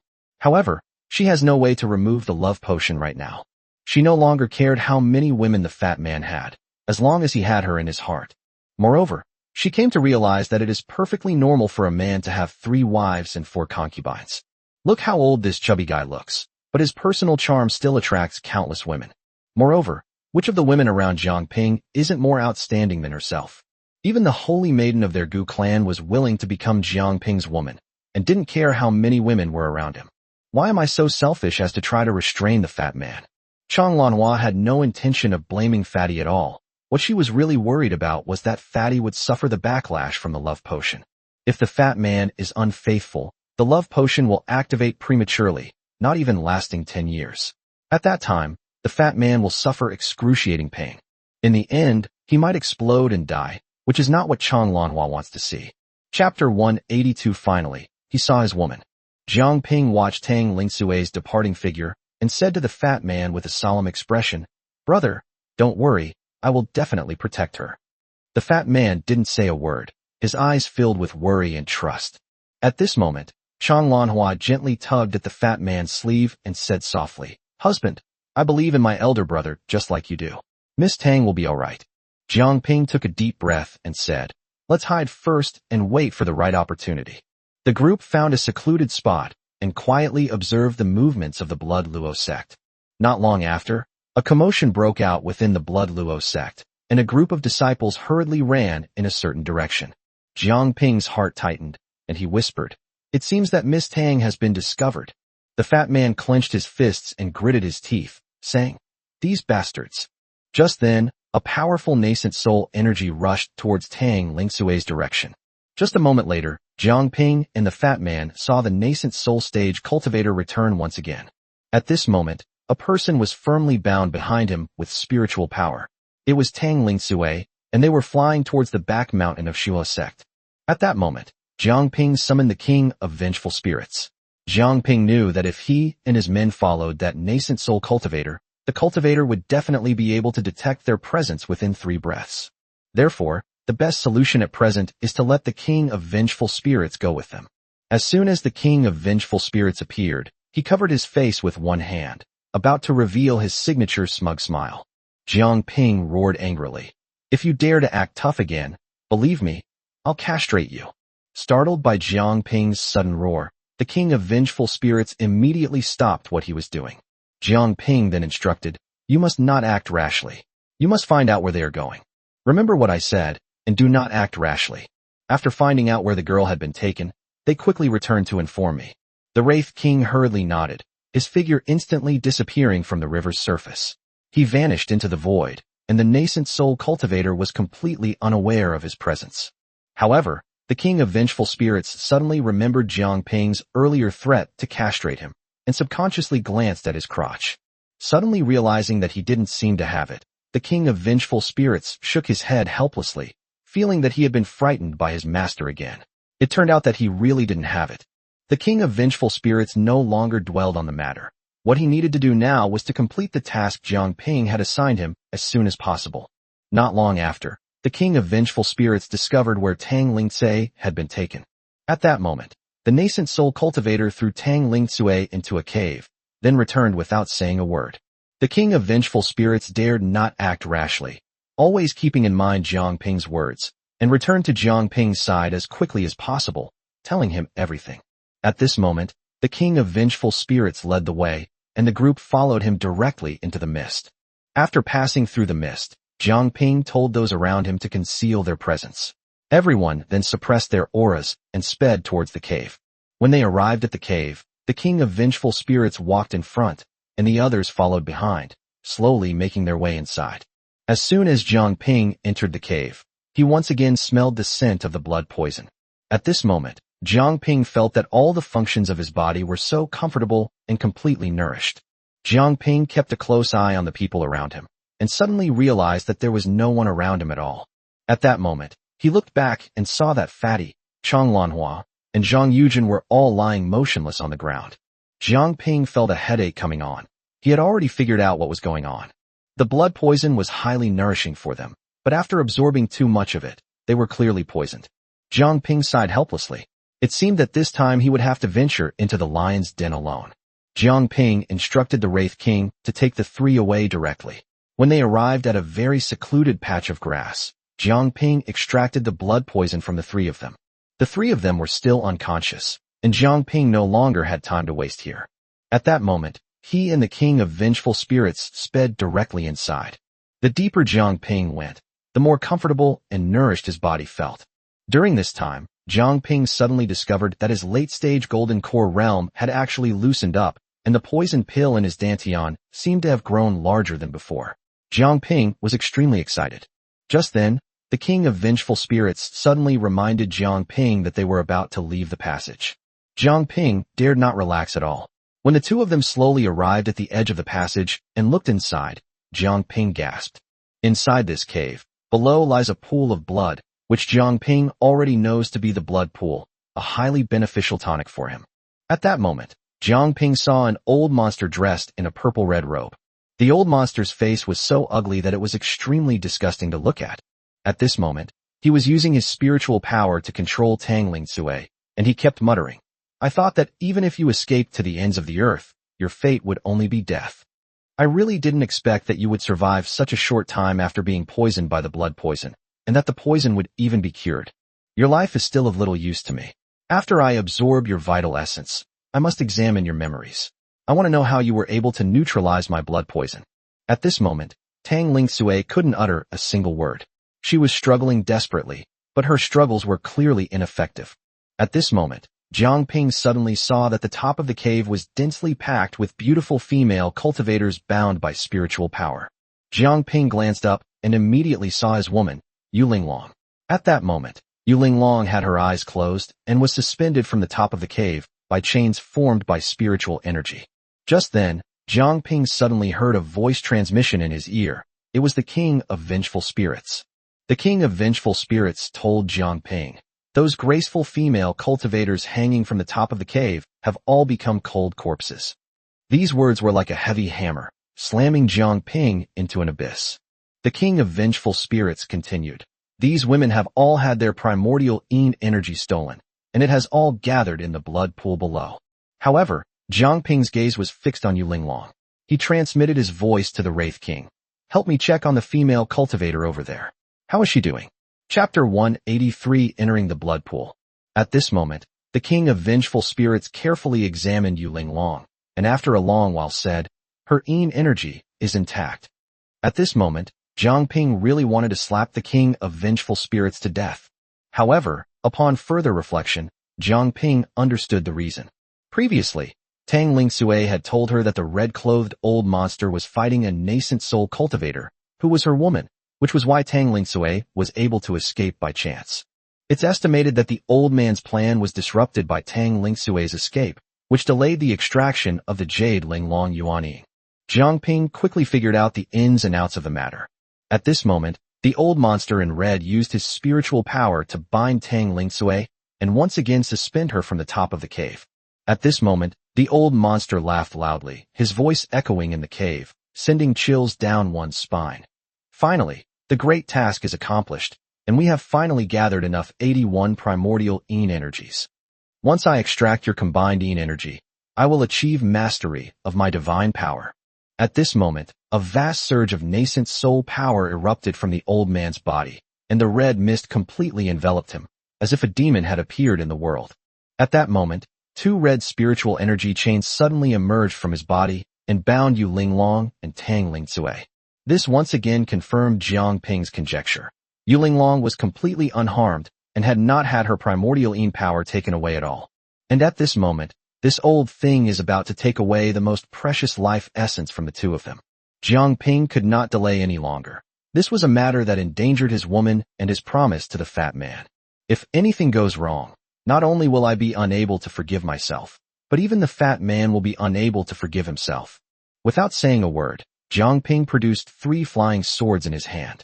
Jiang Ping suddenly flicked his wrist, and 3 flying swords shot towards the red-clothed old monster one after another. Meanwhile, during flight, the 3 flying swords quickly combined to form a brand new red flying sword. At that moment, the old monster in red clearly felt a strong killing intent threatening his life. At that moment, he directly withdrew the 2 red spiritual energies that bound Yu Linglong and Tang Ling Sui and glanced behind him. However, the old monster vanished from his spot in an instant, and the flying sword missed its target. Jiang Ping had already pinpointed the location where the nascent soul old monster had fled. At that moment, with a thought, his flying sword instantly disintegrated and shot towards the red-clothed old monster from 3 different directions once again. This old monster in red was at the peak of the nascent soul stage. How could he be so easily killed by Jiang Ping? At that moment, he disappeared from the spot once again. However, at this moment, the king of vengeful spirits moved. He stretched out his palms towards the old monster in red and grabbed him directly. Upon seeing the king of vengeful spirits, the old monster in red gasped in shock. But at this moment, he burst into laughter. It's actually a vengeful spirit. Very good. With a vengeful spirit, my divine skill will surely be completed. Jiang Ping hadn't expected that the appearance of the Wraith King not only failed to harm the red-robed old monster, but actually excited him even more. In that instant, Jiang Ping sensed how troublesome things were.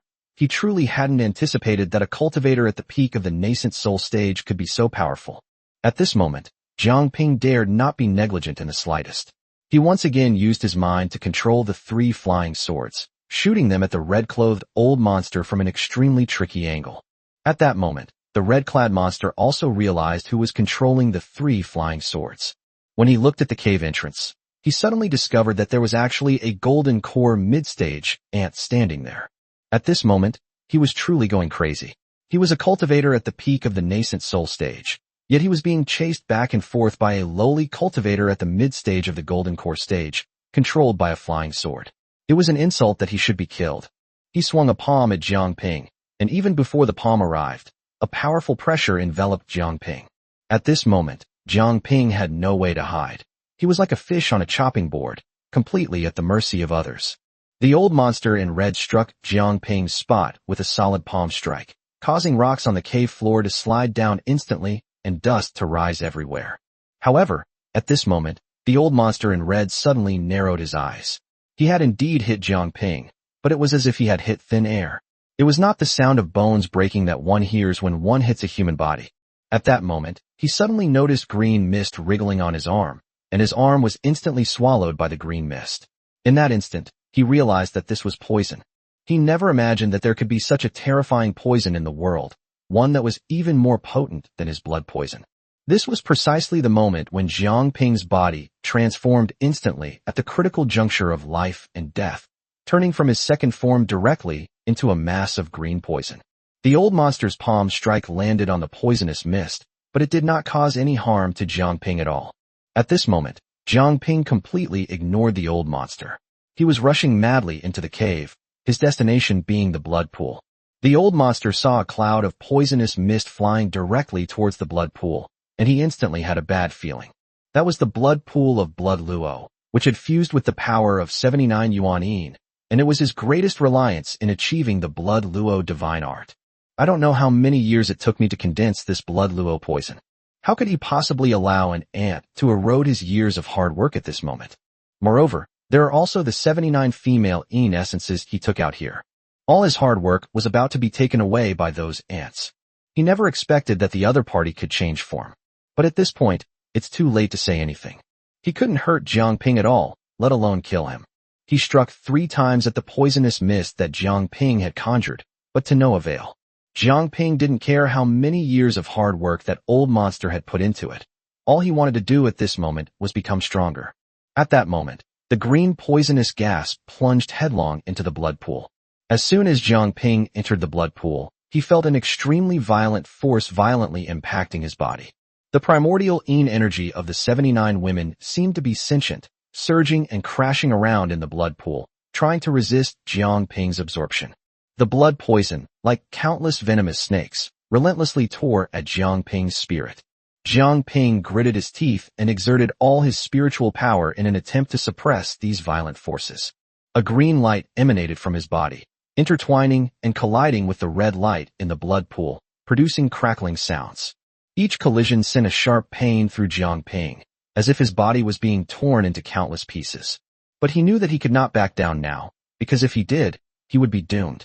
Jiang Ping endured the excruciating pain and transformed his spiritual power into a giant net, attempting to capture the fleeing Yin energy. However, these primordial Yin energies were exceptionally powerful, repeatedly breaking through Jiang Ping's spiritual energy network, rendering Jiang Ping's efforts futile. Chapter 184, A Decisive Battle. Jiang Ping did not give up. At this moment, he was not only absorbing the blood poison with all his might to strengthen his body of 10,000 poisons, but he was also constantly changing the way he gathered the poison, determined to bind all the primordial yin and absorb it into his body. However, the red-robed old monster standing above gasped when he saw Jiang Ping enter the blood pool. Such a powerful blood poison did not cause any harm to Jiang Ping. What surprised him even more was that the blood poison decreased dramatically at this moment, instead continuously strengthening Jiang Ping's body. He could no longer remain calm. This was the culmination of his many years of hard work. At this moment, his powerful nascent soul energy erupted once again, and one attack after another, like a storm, directly struck the blood pool. Although his attacks were incredibly powerful, they were like a drop in the ocean compared to Jiang Ping's strength, and could not cause him any damage whatsoever. Jiang Ping saw the crazed red-clad monster relentlessly attacking the blood pool, and he witnessed a portion of the women's primordial yin energy being shattered instantly by the red-clad monster's powerful force. These fragments, however, rushed directly into Jiang Ping's body like moths to a flame. At this moment, Jiang Ping could no longer remain calm. His aura surged instantly, and his poison pill instantly grew larger than before. Without any warning, Jiang Ping's strength directly advanced from the mid-stage of the Golden Core realm to the late stage. Inspired by the old monster in red, Jiang Ping directly controlled the 3 flying swords. 3 flying swords swiftly plunged into the blood pool, constantly weaving through the water and pulverizing the women's vital essence. In that instant, the blood poison in the blood pool and the woman's primordial yin energy flowed like streams into a vast ocean. At this moment, everything surged wildly into Jiang Ping's body. At this moment, Jiang Ping suddenly felt that he could no longer maintain the deformed state, and he was about to revert to his true form. This is absolutely unacceptable. Jiang Ping knew that once he returned to his original state, the old monster could easily turn him into dust with a single palm strike. Jiang Ping gritted his teeth and shouted at the top of his lungs, "You must hold on." This was the closest Jiang Ping had ever felt to death since he began cultivating immortality. At this moment, Jiang Ping felt as if a raging fire was burning inside his body, causing excruciating pain to his internal organs. His body, which was covered in poison, had become even darker from its previous green color, and was almost turning blue. His forehead veins bulged, and sweat poured down like a torrential rain. I absolutely cannot die here. I absolutely must succeed. I must hold on. It must never be restored to its human form. Jiang Ping roared inwardly, once again frantically activating his myriad poison's body. At this moment, the primordial yin energy of the women who had merged into Jiang Ping's body was frantically fusing with his own, but there was simply too much primordial yin energy for Jiang Ping to refine in a short time. The only thing he can do now is to channel all this yin energy into his dantian. However, the red-robed monster above was glaring angrily, and there was not a trace of blood poison left in the blood pool below. The blood-red pool water almost became clear and transparent at that moment. The culprit behind all this is this ant below. At this moment, Jiang Ping's body, which was covered in 10,000 poisons, was no longer green, but had turned into a deep blue. Jiang Ping had already absorbed all the blood poison and the woman's primordial yin from the blood pool, so there was no need for him to stay there any longer. There's an old monster waiting for him to deal with above. Jiang Ping charged madly toward the old monster. Suddenly, the old monster in red sensed a powerful crisis and dodged Jiang Ping's attack in an instant. At that moment, his back was suddenly torn open by the King of Vengeful Spirits' palms, and the red robe draped over his body was ripped off instantly. At this moment, his bloated body, resembling that of a toad, landed awkwardly in front of Jiang Ping and the King of Vengeful Spirits. When Jiang Ping saw this hideous sight, his stomach churned, and he really felt like vomiting. Even the King of Vengeful Spirits couldn't help but sigh. How could this person grow up to be like this? At this moment, the old monster in red was close to madness. All his years of hard work had been in vain. What blood poison? What woman's nascent soul? What blood divine skill? None of it had anything to do with him anymore. All of this was caused by the golden core ant in front of him. He would kill Jiang Ping today, no matter what the cost. At that moment, the old monster stretched out his hand and instantly formed a spiritual energy shield, completely sealing off the area. This shows that he is prepared for a life or death battle with Jiang Ping. As long as Jiang Ping is alive, he will never remove this spiritual energy shield. Jiang Ping, like a streak of deep blue lightning, rushed towards the old monster with incredible speed. He was surrounded by a powerful and eerie aura, a terrifying force formed by the fusion of the blood poison and the primordial energy of numerous women, seemingly capable of devouring everything. The old monster's eyes turned blood red, filled with madness and rage. The red mist on his body surged out again like a raging tide, instantly condensing into an incredibly thick shield. "You insignificant ant! How dare you ruin my life's work? Today I will make sure your soul is annihilated." He roared hoarsely, his hands flailing wildly, and streaks of red light, like incredibly sharp swords, shot toward Jiang Ping with a whistling force. Jiang Ping neither dodged nor evaded, simply letting the red swords pierce through his deep blue poisonous mist. However, in that instant, Jiang Ping appeared before the old monster like a ghost. A thick, dark blue poisonous mist swept directly towards the old monster's face. Wherever the poisonous fog passed, the air seemed to groan in pain, emitting a corrosive squeaking sound. The old monster snorted coldly and muttered incantations. The red lights quickly converged, forming a huge ball of light that collided violently with the poisonous mist with tremendous force. With a loud bang, the light and the poisonous mist collided, unleashing an extremely powerful shockwave that shook the entire cave violently, sending rocks tumbling down.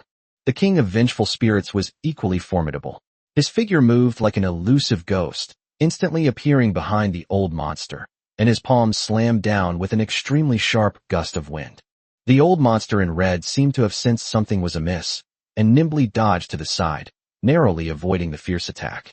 But the king of vengeful spirits' attacks were like a continuous, surging wave, his palms striking out relentlessly, each strike containing a terrifyingly powerful force. The old monster in red was caught off guard by the vengeful spirit king's rapid and relentless attacks. He suddenly turned around and unleashed a red magic seal at the vengeful spirit king. The seal carried terrifying power, hurtling towards the king of vengeful spirits like a wild horse. Chapter 185. It's either you die or I die. The king of vengeful spirits narrowed his eyes, crossed his arms in front of his chest, and took the magic seal head-on without flinching. With a loud boom, the king of vengeful spirits was knocked back a few steps by the powerful impact, but he quickly regained his footing and charged forward again without hesitation. Taking advantage of the old monster's distraction, Jiang Ping, who himself had not expected it, suddenly had a flash of inspiration after absorbing the woman's essence and the blood poison. In an instant, a deep blue venomous dragon appeared out of thin air, baring its fangs and claws as it pounced on the old monster, determined to devour it completely in one gulp. However, this old fellow never expected that this golden core stage ant could be so incredibly powerful. The old monster in red felt the overwhelming threat. He clasped his hands together, chanted incantations rapidly, and the red mist on his body instantly condensed into a huge blood sword, which he slashed fiercely at the deep blue poisonous dragon. Snap! The venomous dragon clashed violently with the blood sword, producing a deafeningly sharp sound. The venomous dragon struggled fiercely, trying with all its might to break through the blood sword's obstruction. Blood sword relentlessly suppressed poison dragon, and the two sides were locked in a stalemate. Seizing this rare opportunity, the king of vengeful spirits launched another fierce attack. His hands transformed into sharp, knife-like claws, aiming straight for the red-clad monster's back. The old monster had to divert some of his power to defend against the Wraith King's attacks, which weakened his control over the blood sword. Taking advantage of the opportunity, Jiang Ping increased his spiritual power output. The poisonous dragon suddenly exerted its strength, opened its blood-red maw, and fiercely bit down on the blood sword. The blood sword shattered instantly, turning into countless fragments that dissipated in mid-air. After breaking through the blood sword's obstruction, the poisonous dragon continued its aggressive charge towards the old monster. The old monster's expression changed drastically. He moved his hands rapidly, instantly forming one defensive barrier after another in front of him. When Jiang Ping, transformed into a poisonous dragon, collided with these barriers, the poisonous mist on the dragon's body directly and rapidly corroded them, emitting a hissing sound. The barriers disappeared completely at an astonishing speed visible to the naked eye. However, at that moment, the king of vengeful spirits suddenly appeared above the red-robed old monster's head. He clasped his hands together, condensed a huge black ball of light with all his might, and slammed it down mercilessly. The old monster couldn't dodge in time, and was hit squarely by the black ball of light. He let out a blood-curdling scream, and his body plummeted downwards like a kite with a broken string. However, Jiang Ping, transformed into a giant poisonous dragon, charged towards the old monster. Jiang Ping knew a principle well: strike while the iron is hot. Without hesitation, he charged headfirst into the old monster. The old monster had nowhere to dodge or block, so he could only helplessly stretch out his hands to protect his chest. However, Jiang Ping directly spat out a deep blue poisonous mist, which instantly enveloped the old monster completely.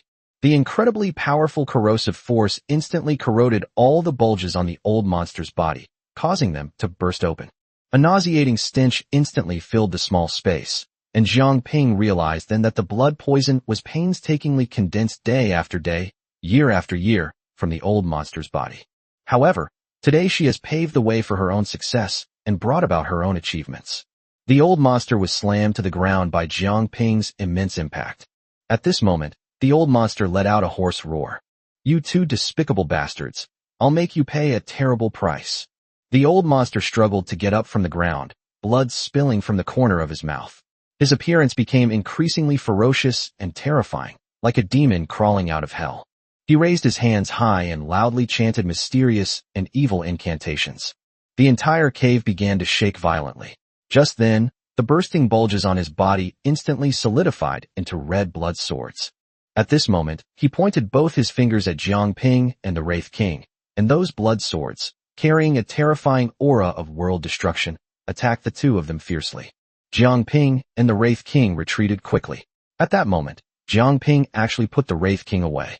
He was terrified that the King of Vengeful Spirits would be harmed in any way, and Jiang Ping's actions moved the King of Vengeful Spirits to tears. His master was incredibly attentive to him. Meanwhile, the King of Vengeful Spirits roared fiercely from inside Jiang Ping's body. "Release me. I will destroy him." Jiang Ping had no time to pay attention to him at that moment. Countless blood swords instantly struck the poison dragon body that Jiang Ping had conjured. The deep blue poison dragon was instantly shattered by these countless blood swords, and Jiang Ping once again returned to the form of a cloud of poisonous mist. This disgusting old monster had gone mad. He was astonished to find that his attacks had failed to kill Jiang Ping. It simply transformed him back into his poisonous mist form. Jiang Ping understood that the old monster's next attack would be even more ferocious. The poisonous mist that Jiang Ping had transformed into was churning violently in the air. He knew very well that the old monster had fallen into a state of madness, and today was destined to be a life-or-death battle, a fight to the death. At this moment, the old monster's face was as ferocious as a demon from hell, and he was chanting incantations. The red mist around his body was extremely thick, just like a raging fire. His hands moved wildly again, and the surrounding air seemed to be controlled by his evil will, instantly transforming into countless extremely sharp red wind blades that swept towards Jiang Ping's poisonous fog with overwhelming force. Although Jiang Ping was in the form of poisonous mist, he could not dodge the full force attack of the nascent soul stage monster no matter how fast he was. The red wind blade arrived in an instant, instantly cutting the deep blue poisonous mist formed by Jiang Ping into several pieces. Upon seeing this, the old monster burst into unrestrained laughter, fully convinced that once he had shredded the poisonous mist that Jiang Ping had conjured, Jiang Ping would be close to death. He laughed wildly and arrogantly. "Today is your death day." However, the next second, the old monster's eyes narrowed, and he could hardly believe that Jiang Ping's aura had not disappeared. At this moment, the deep blue poisonous mist that had been cut apart rapidly converged once again. Jiang Ping was now filled with rage. He secretly vowed to kill this old bastard today. Otherwise, this vicious fellow would have harmed countless more female cultivators. Without Jiang Ping even realizing it, his thoughts were quietly changing. He fought not only for his family and friends, but also for the innocent female cultivators of the world. He is determined to kill this old monster completely today. At this moment, Jiang Ping's aura surged once again, and he frantically propelled his poison pills toward the old monster. The poisonous mist that Jiang Ping conjured instantly spread out in all directions, like a giant net, trapping the old monster within. Chapter 186. The old monster is destroyed. However, in that instant, the poisonous mist that Jiang Ping had formed contracted instantly. He tried to compress the space here, intending to use this dense poisonous mist to completely corrode the old monster and turn it into nothingness. But this old guy was, after all, at the peak of the nascent soul stage. At this moment, he laughed wildly, poured his powerful energy into his hands, and slammed them hard against the ground. Suddenly, the entire cave shook violently, teetering on the brink of collapse. Rocks fell from the cave walls with a deafening roar. At this critical moment, the lifeless female cultivators hanging above the cave ceiling, their cold corpses, began to fall downwards. At that moment, Jiang Ping flicked his wrist and instantly summoned the King of Vengeful Spirits once again. With a single thought, the King of Vengeful Spirits knew Jiang Ping's intentions. At that moment, the King of Vengeful Spirits flew upwards, and in the blink of an eye, he grabbed Yu Linglong and Tang Lingcui in his hands. Without saying a word, he flew straight out of the cave. The old monster saw everything clearly, and at that moment, he finally understood Jiang Ping's main purpose in coming here. Although Jiang Ping had completely ruined his meticulously planned scheme, he would definitely not let Jiang Ping get away with it.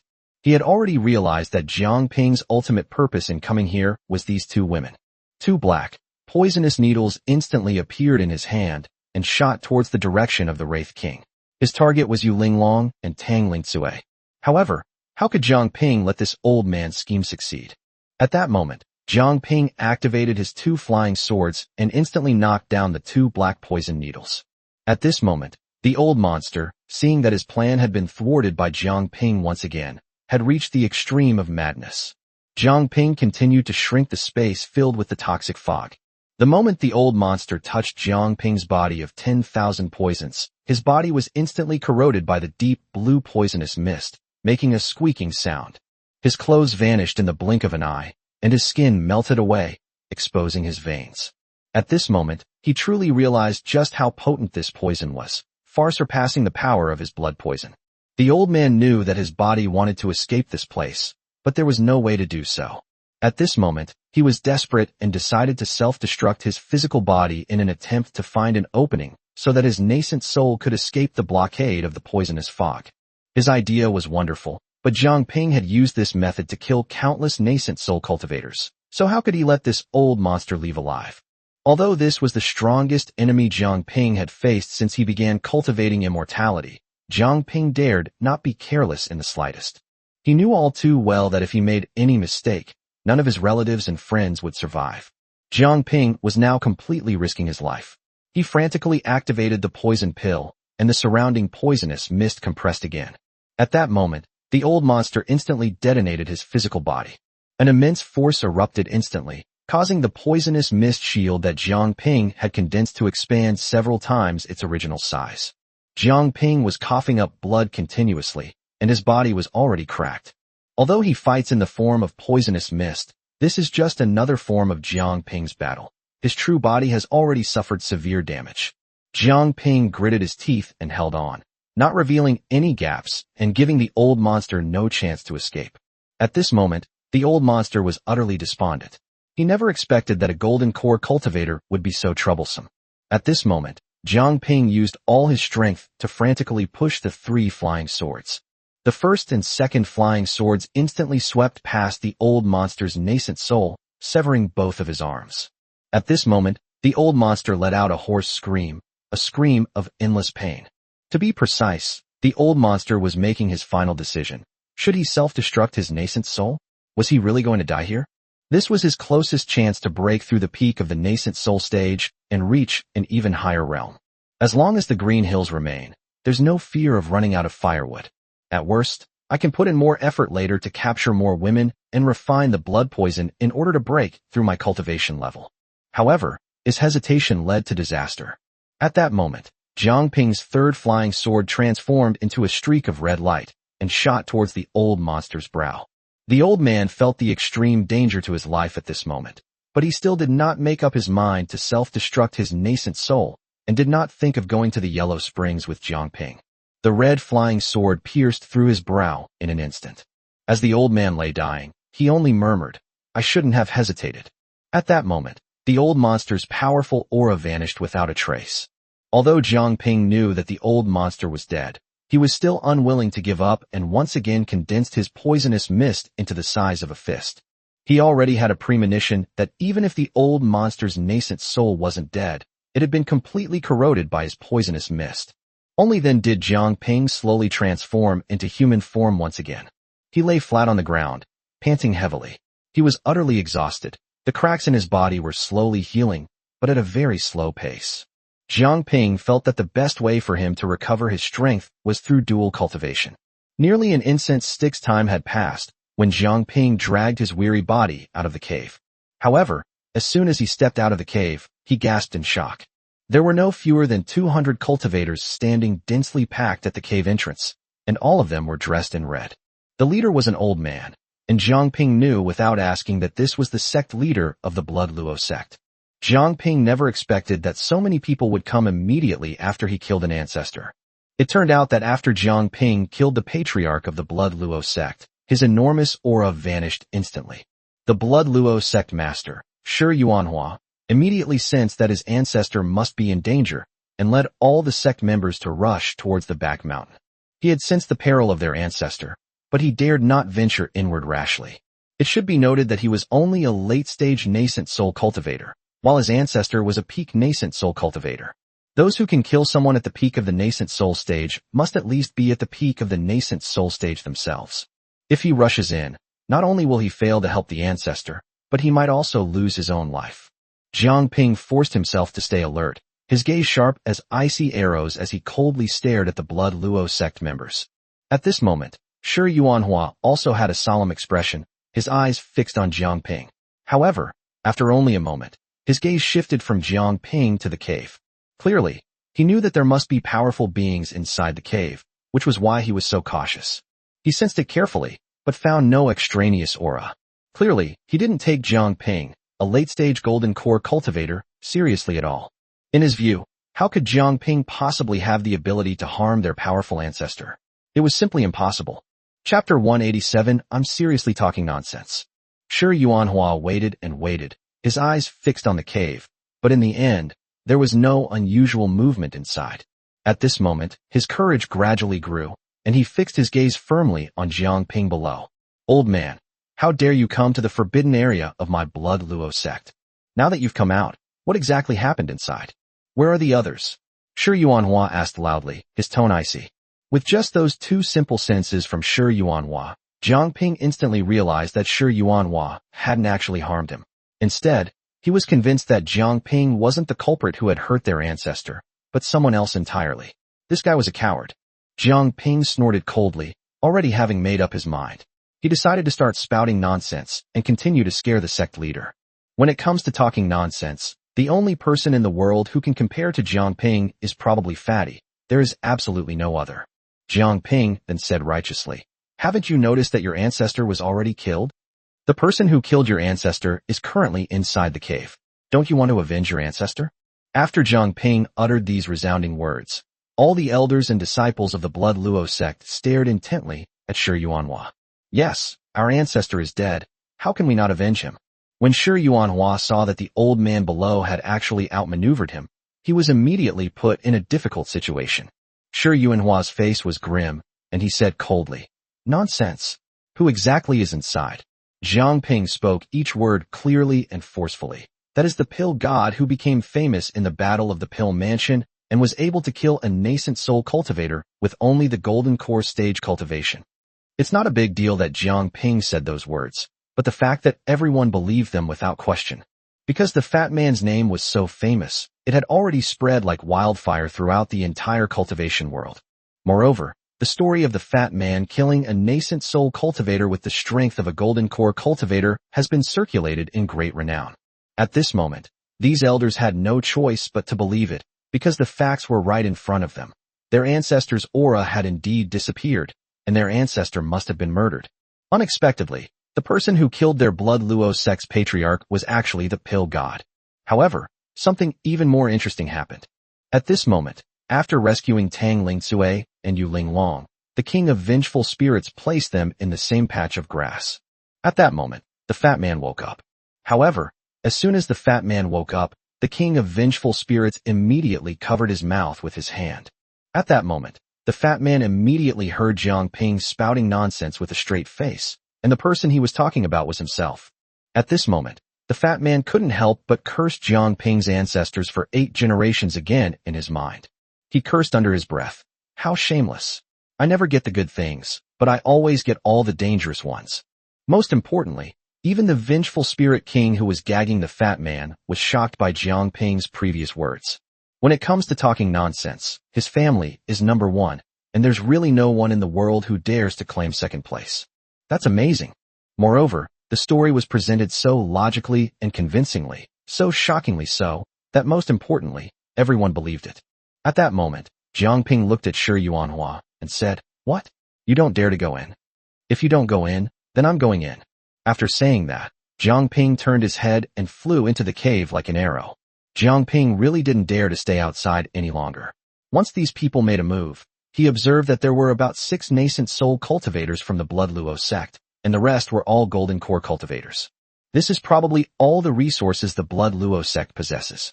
Even with the addition of the Wraith King outside and the 2 nascent soul stage women inside him, he could barely withstand 4 nascent soul stage cultivators.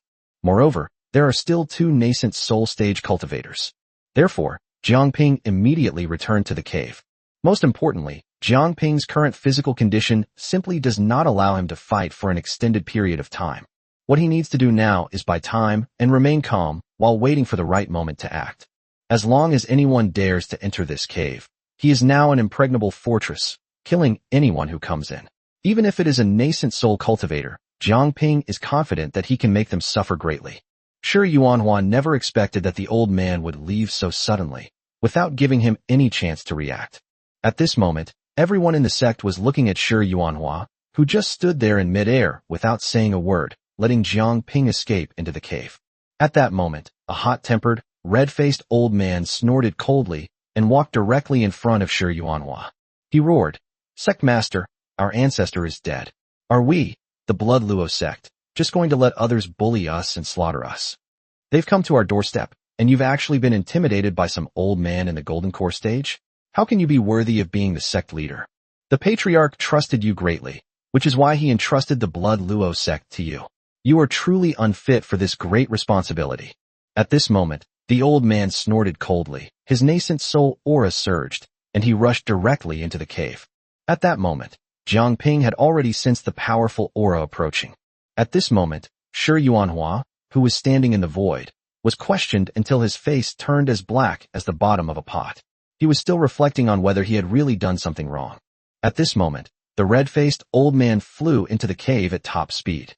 He was a genuine mid-stage nascent soul cultivator. However, he suddenly sensed something was wrong.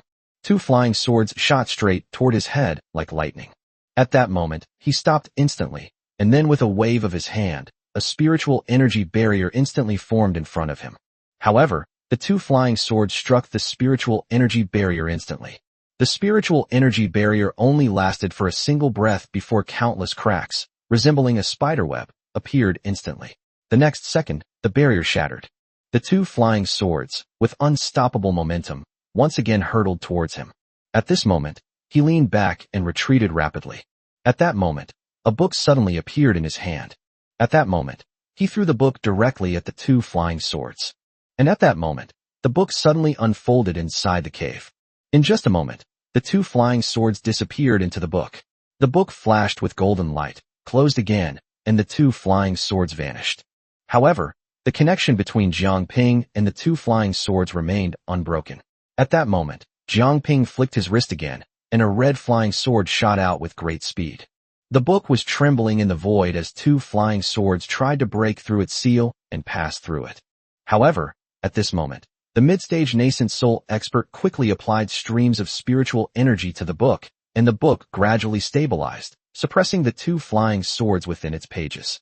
Chapter 188 Jiang Ping, the God of Pitfalls. He never expected that a beam of red light would strike the book directly at that moment. In that instant, just as the book was about to be opened, before it could even be opened, the red light shattered it in 2. This was the old man's powerful magical artifact, and in just a moment, the book was destroyed. The moment the book was destroyed, the old man groaned, and a mouthful of blood spilled from the corner of his mouth. At that moment, 3 flying swords appeared directly in front of the old man. With a thought, Jiang Ping unleashed 3 flying swords from 3 different angles, once again hurtling toward the old man. Because the passage was already cramped and the old man was quite large, he was an easy target to be hit by the flying sword. The moment the flying sword slashed towards the old man's body, it struck his thigh and lower abdomen, almost piercing his dantian.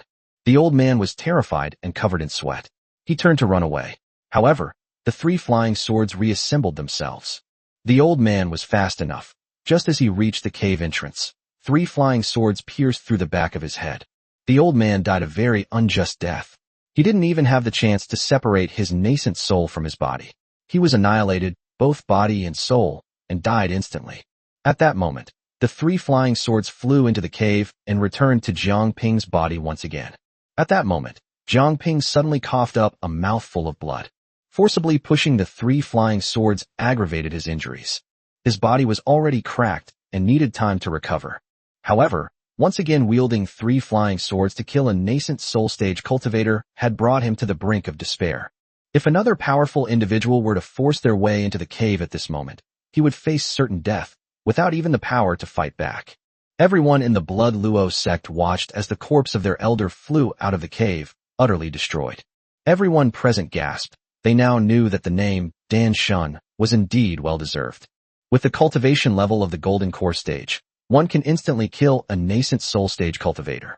Shi Yuanhua smirked, thinking, look at the consequences of cursing me. Going in there means certain death.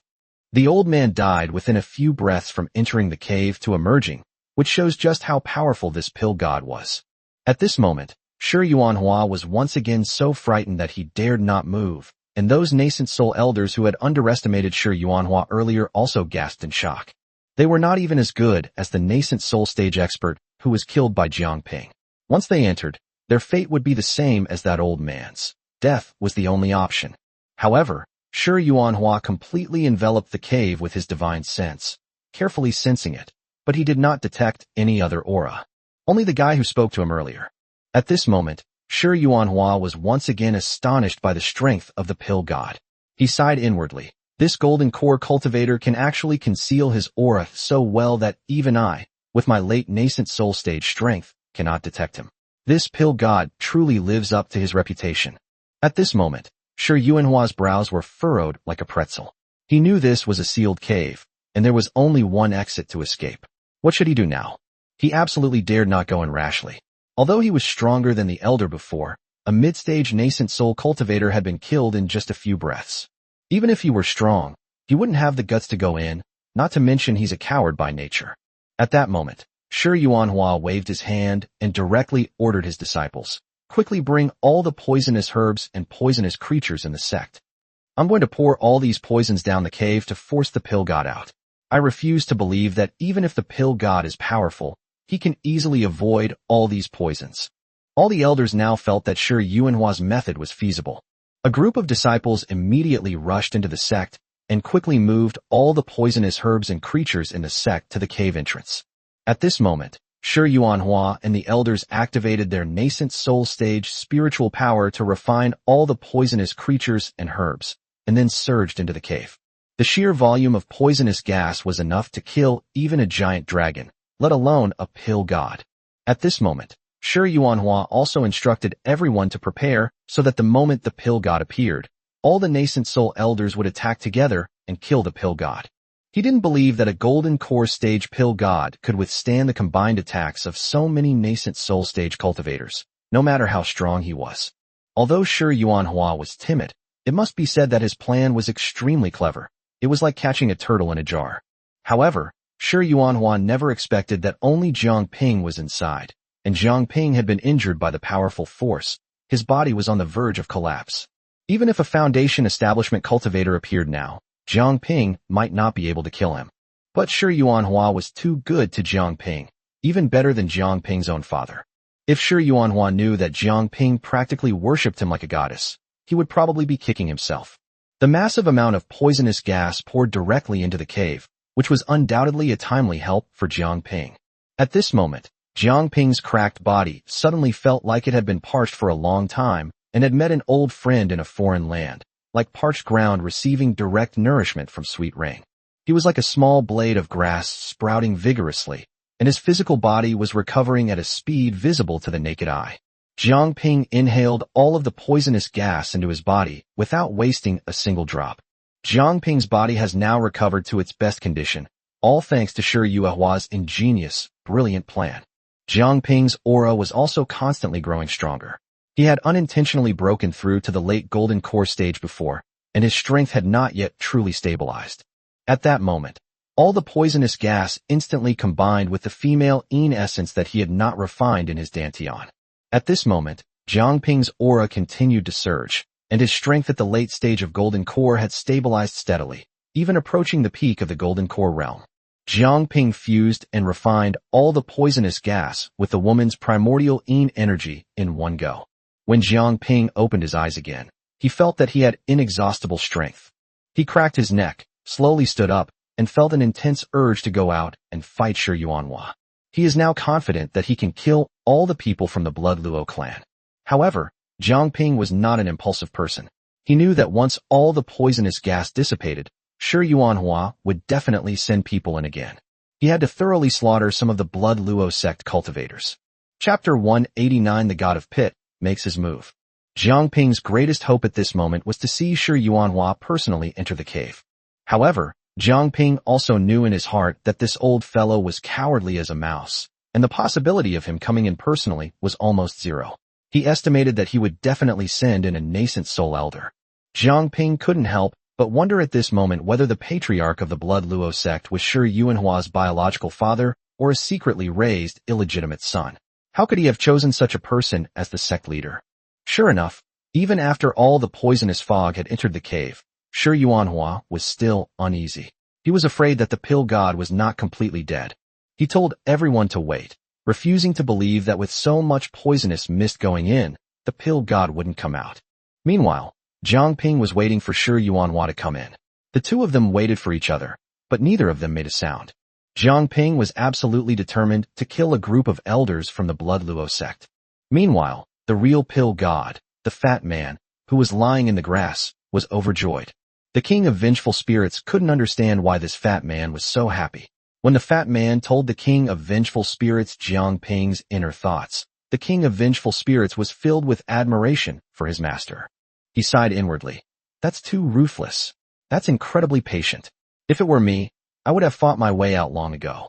As for Fatty, he could even guess the color of Jiang Ping's poop, which shows how well he knew his older brother.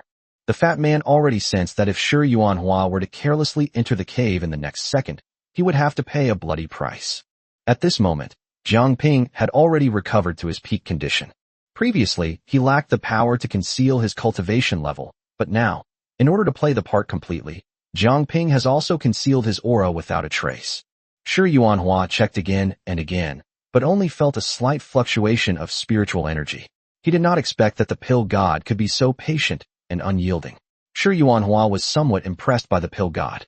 At this moment, he was 100% certain that the pill god was almost dead inside, or at most, he was hanging on by a thread. However, to Jiang Ping's surprise, Shi Yuanhua looked at the nascent soul stage elder beside him and shouted, "Come on, follow me inside." He then specifically instructed the elders to hold their breath and be careful of poisoning. The elders looked at each other, seething with anger. They all felt that Shi Yuanhua had been treating them like fools all these years. Did he even need to tell them that?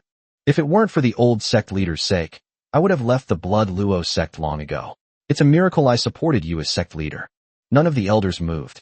Instead, they stared intently at Shi Yuanhua, thinking to themselves, "You're the sect leader, so you make the decisions.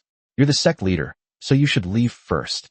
Shi Yuanhua was initially reluctant to go first, but then he thought, well, he is a sect leader after all, and there shouldn't be any danger inside, so he just rushed in. However, Shi Yuanhua was not moving fast. The further he went in, the more he felt something was wrong. How come all the poisonous gas was rushing into the interior? Why is there no residue left in the passage? At that moment, he felt it was unbelievable, but he didn't think much of it, and even sped up his pace. Jiang Ping, like an owl in the night, stared intently at the exit. He was surprised to find that Shi Yuanhua was the first to rush in. He was a little surprised that his perception had become so much stronger. He himself never expected that when his cultivation level reached the late golden core stage, he would find that his hearing was many times stronger than before, especially after absorbing the primordial Yin energy of so many women, which is the very source of life and power for all women. After merging with Jiang Ping, he has already pushed his physical limits to the maximum extent. Jiang Ping stared intently at the exit, 3 flying swords already in his hands. With a thought, the 3 flying swords were completely combined. He already knew that the person coming ahead was Shi Yuanhua, which really surprised Jiang Ping. The first catch was a big fish. Jiang Ping never expected him to be able to get in. Otherwise, why would Jiang Ping have used a combination flying sword? He was aiming to kill Shi Yuanhua with a single strike. Shi Yuanhua felt someone staring intently at him from behind. When he turned around, he saw no one except the elders of the Blood Luo sect. What happened? He felt a chill run down his spine, but Shi Yuanhua didn't think much of it and continued walking inside. At this moment, he held his breath and dared not breathe at all. At this moment, he had already stepped out of the cave. But at that moment, he suddenly had a bad feeling, because the moment he entered the cave, he found that there was not a trace of poison gas. Where was the poison gas? The problem is that we haven't even seen the old man's corpse, let alone the pill god. However, at this moment, he felt increasingly intensely being stared at. What exactly did he feel? The instant he turned his head slightly, he already knew what this feeling was, the feeling that someone wanted to kill him. A beam of red light shot towards the back of his head with a whooshing sound, moving at an absurd speed. The red flying sword sliced through the surrounding air wherever it passed. Jiang Ping himself could sense that if he went any faster, he might even be able to tear through the spatial rift. Shi Yuanhua never expected to encounter such a situation as soon as he entered the cave. At this point, it's too late to hide. The only thing to do now is to try and hide as much as possible. However, there's no way to dodge it now. The flying sword has already arrived. In a moment of quick thinking, Shi Yuanhua decisively abandoned his physical body, and his nascent soul escaped from his body. After the red flying sword pierced through his flesh and skull, Jiang Ping once again controlled the flying sword to pursue Shi Yuanhua. But obviously, it's no use at this point. No matter how fast your flying sword is, can it outrun a prepared late-stage nascent soul cultivator? At this moment, Shi Yuanhua had already seen who was controlling the flying sword. He roared, "You bastard, you severed my physical body. I'm going to refine you to death." However, although Shi Yuanhua attacked Jiang Ping at this moment, he still carefully searched for the whereabouts of the pill god. Even if Jiang Ping were stronger now, he wouldn't be able to fight Shi Yuanhua. Even if Shi Yuanhua didn't have a physical body, he would still be a powerful cultivator at the late nascent soul stage. At this point, Jiang Ping had no choice but to transform. He instantly reverted to his deep blue poisonous mist form, a change that startled Shi Yuanhua. Shi Yuanhua was flying towards Jiang Ping at top speed, but the moment he saw Jiang Ping transform, Shi Yuanhua braked at lightning speed in midair, almost sparking from the friction in the air. He finally stopped, but Jiang Ping had no intention of stopping. Jiang Ping rushed towards Shi Yuanhua, intending to take him down as soon as possible. Chapter 190, The God of Pitfalls. Shi Yuanhua was a powerful cultivator in the late nascent soul stage. When he saw Jiang Ping transform and chase after him, his first thought was to escape, not to fight Jiang Ping. At this moment, the other elders of the Blood Luo sect also slowly emerged from the cave. They immediately discovered that Shi Yuanhua's physical body had been severed, and he was now being chased around the cave by a deep blue mist. The elders felt utterly humiliated. They never expected such a person to become the sect leader. They are now truly willing to believe one thing, that Shi Yuanhua is the old sect leader's illegitimate son. However, at this moment, the elders did not know what the deep blue mist was, but they sensed that its aura was not strong. At this moment, one of the elders could no longer bear to watch and reached out to grab the poisonous mist. In that instant, his arm vanished, and he let out a scream. This was a deadly poison. At this moment, Jiang Ping became ruthless. They were all nascent soul stage cultivators, right? Very good. Jiang Ping stopped chasing Shi Yuanhua and sealed the cave. His body grew rapidly, and in just 10 breaths, the entire cave was completely enveloped by Jiang Ping's poisonous mist. Jiang Ping resorted to his old tricks again. He was about to refine these people once more. However, Jiang Ping was escalating his actions each time. Previously, he had been refining golden core cultivators. He just refined the Blood Luo sect's ancestor, a peak nascent soul cultivator. Now, things have gotten even better. They've directly refined a group of nascent soul elders from the Blood Luo sect. Jiang Ping is either courting death or on his way to courting death. He couldn't care less about anything else now. He just wanted to eliminate the Blood Luo clan. This cult dared to lay a finger on his woman. Jiang Ping couldn't tolerate it. At this moment, Jiang Ping was both frantic and excited. He had never imagined fighting a nascent soul cultivator in his entire life. But suddenly today, he killed an old monster at the peak of the nascent soul stage, and now he's going to kill a group of nascent soul cultivators. How could he not be excited? Jiang Ping's current mood is like being in bed, incredibly blissful. He didn't consider whether he could kill all of them, but his idea was to kill them all at once. At this moment, his poison gas shield began to contract rapidly once again, and the nascent soul elder whose arm had been melted by Jiang Ping had now condensed a new hand. At this moment, Shi Yuanhua finally couldn't hold back any longer. Who exactly are you? Jiang Ping laughed loudly. Remember this, my name is Jiang Ping, and I'll make sure you die knowing exactly what happened. At this moment, Shi Yuanhua shouted frantically, where is the pill god? Jiang Ping laughed loudly. What kind of alchemy god is this? Are you blind? From beginning to end, it was just me. I killed your bastard ancestor. I refined the blood poison, and I absorbed the woman's primordial yin. So do you understand now? Jiang Ping was killing them by striking at their very core. Everyone was stunned, unable to process what he was seeing. When did such a ruthless person emerge in the cultivation world? Jiang Ping. Never heard of him. Why do people seem so fierce these days? Why are they all fighting against nascent soul cultivators with golden core strength? Is the world really about to change? Jiang Ping had no desire to waste any more time talking to these people, and his space shrank once again. Jiang Ping then launched into his own chat. I'm saying, have you wasted your life as sect leader? Don't you understand? I am the true mastermind behind the destruction of your blood Luo sect. All that talk of a pill god is a lie I told you. However, after Jiang Ping said those words, Shi Yuanhua was clearly no longer able to think calmly. This was exactly the effect Jiang Ping wanted, to make him anxious and lose his temper. Jiang Ping had already prepared his flying sword for a second attack. Shi Yuanhua had completely lost his composure as a sect leader and was practically a mad dog. At that moment, Jiang Ping silently launched his second attack, hidden beneath the poisonous fog. This time, Shi Yuanhua was too impulsive and didn't even sense the danger. He was already in the nascent soul stage and no longer had a physical body. Flying swords seemed to be the nemesis of the primordial spirit. It went straight through the back of Shi Yuanhua's head, and Shi Yuanhua screamed in agony, dying instantly. The former sect leader of the prestigious Blood Luo sect lived a cautious life, barely managing to survive until the late nascent soul stage. I thought that with another 40 or 50 years of cultivation at the late nascent soul stage, and with the help of the ancestor, I could at least reach the peak nascent soul stage, which would be the ceiling of combat power in the entire cultivation world. But he never dreamed that he would never be able to touch the ceiling in this lifetime. He could at least touch the floor of the underworld. After Shi Yuanhua's death, the remaining elders remained silent in fear. Jiang Ping would not let any of them go. All the people of the Blood Luo sect were accomplices to evil. The powerful corrosive force of the poisonous fog drove these elders to the brink of despair. One of the younger elders said directly, "Let me go, and I'll give you the storage bag." Jiang Ping wanted it too, but he was useless, so he could give it to his woman.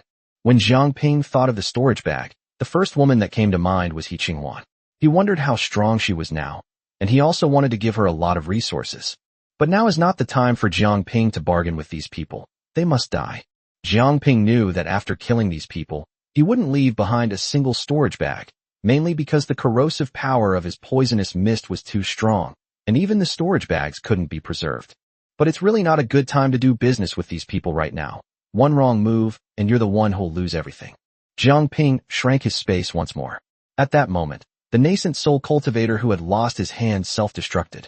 His sudden explosion caused Jiang Ping to vomit 3 mouthfuls of blood again, and his body cracked once more, but he had to endure it.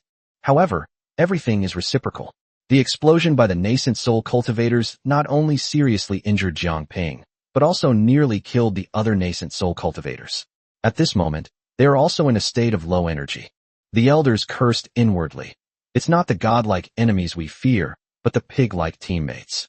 You should have at least said something before you self-destructed. It's truly a case of hurting the enemy 1,000 while losing 800 of your own. At this point, Jiang Ping no longer had the strength to continue fighting these people. In an instant, the 3 flying swords separated and shot towards the 3 nascent soul experts. Although they were all injured, they still retained the most basic ability to anticipate crises. They knew danger was imminent, but they never expected that Jiang Ping would not simply throw the flying sword this time, but would increase the power several times over. With the system's help, Jiang Ping instantly grasped the essence of the Hahuan sword. Jiang Ping used the Hahuan sword earlier only for its final move, precisely to maximize its power. This time, Jiang Ping incorporated all the sword techniques of the Hahuan sword from beginning to end. The Hahuan sword directly enveloped the three nascent soul stage old monsters. Before these old monsters could even understand what was happening, they were all killed by the flying sword, and even their nascent souls couldn't escape. Chapter 191 Blood Luo Sect Annihilation. Jiang Ping's speed is astonishing, which is what makes him so powerful. He is now a formidable man who can challenge opponents of a higher realm. At this moment, Jiang Ping was too badly injured.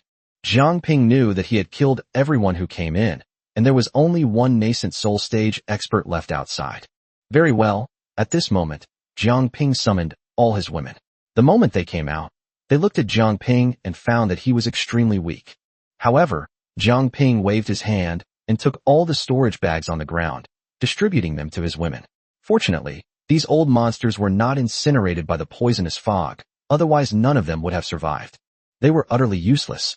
When they saw what was inside, they all gasped in astonishment. It was all treasures belonging to nascent soul stage cultivators. For these golden core stage cultivators, it was like finding a treasure. Having spent these past few days in Jiang Ping's space, their strength had all improved. At this moment, Qin Sherman quickly helped Jiang Ping up and sighed. Don't be so reckless in the future. Jiang Ping nodded. At this moment, Jiang Ping looked at his women and said, there are golden core cultivators outside. I feel that the key to increasing strength is practical experience. You should kill them all. Jiang Ping then looked at Qin Sherman and Lan Yin'er and said, you two are at the early stage of the nascent soul realm, and there is another nascent soul mid-stage cultivator outside. You two should work together to kill him. None of the women had imagined that the moment Jiang Ping brought them out would be a life or death struggle. However, they all understood that Jiang Ping was absolutely right. Only through constant battles could they improve their strength. At this moment, everyone helped Jiang Ping outside. The instant Jiang Ping and his group walked out of the cave, everyone was dumbfounded. What on earth was going on? Where's the sect leader? Where are the elders? Jiang Ping then waved his hand and shouted, kill. Jiang Ping's women rushed forward immediately.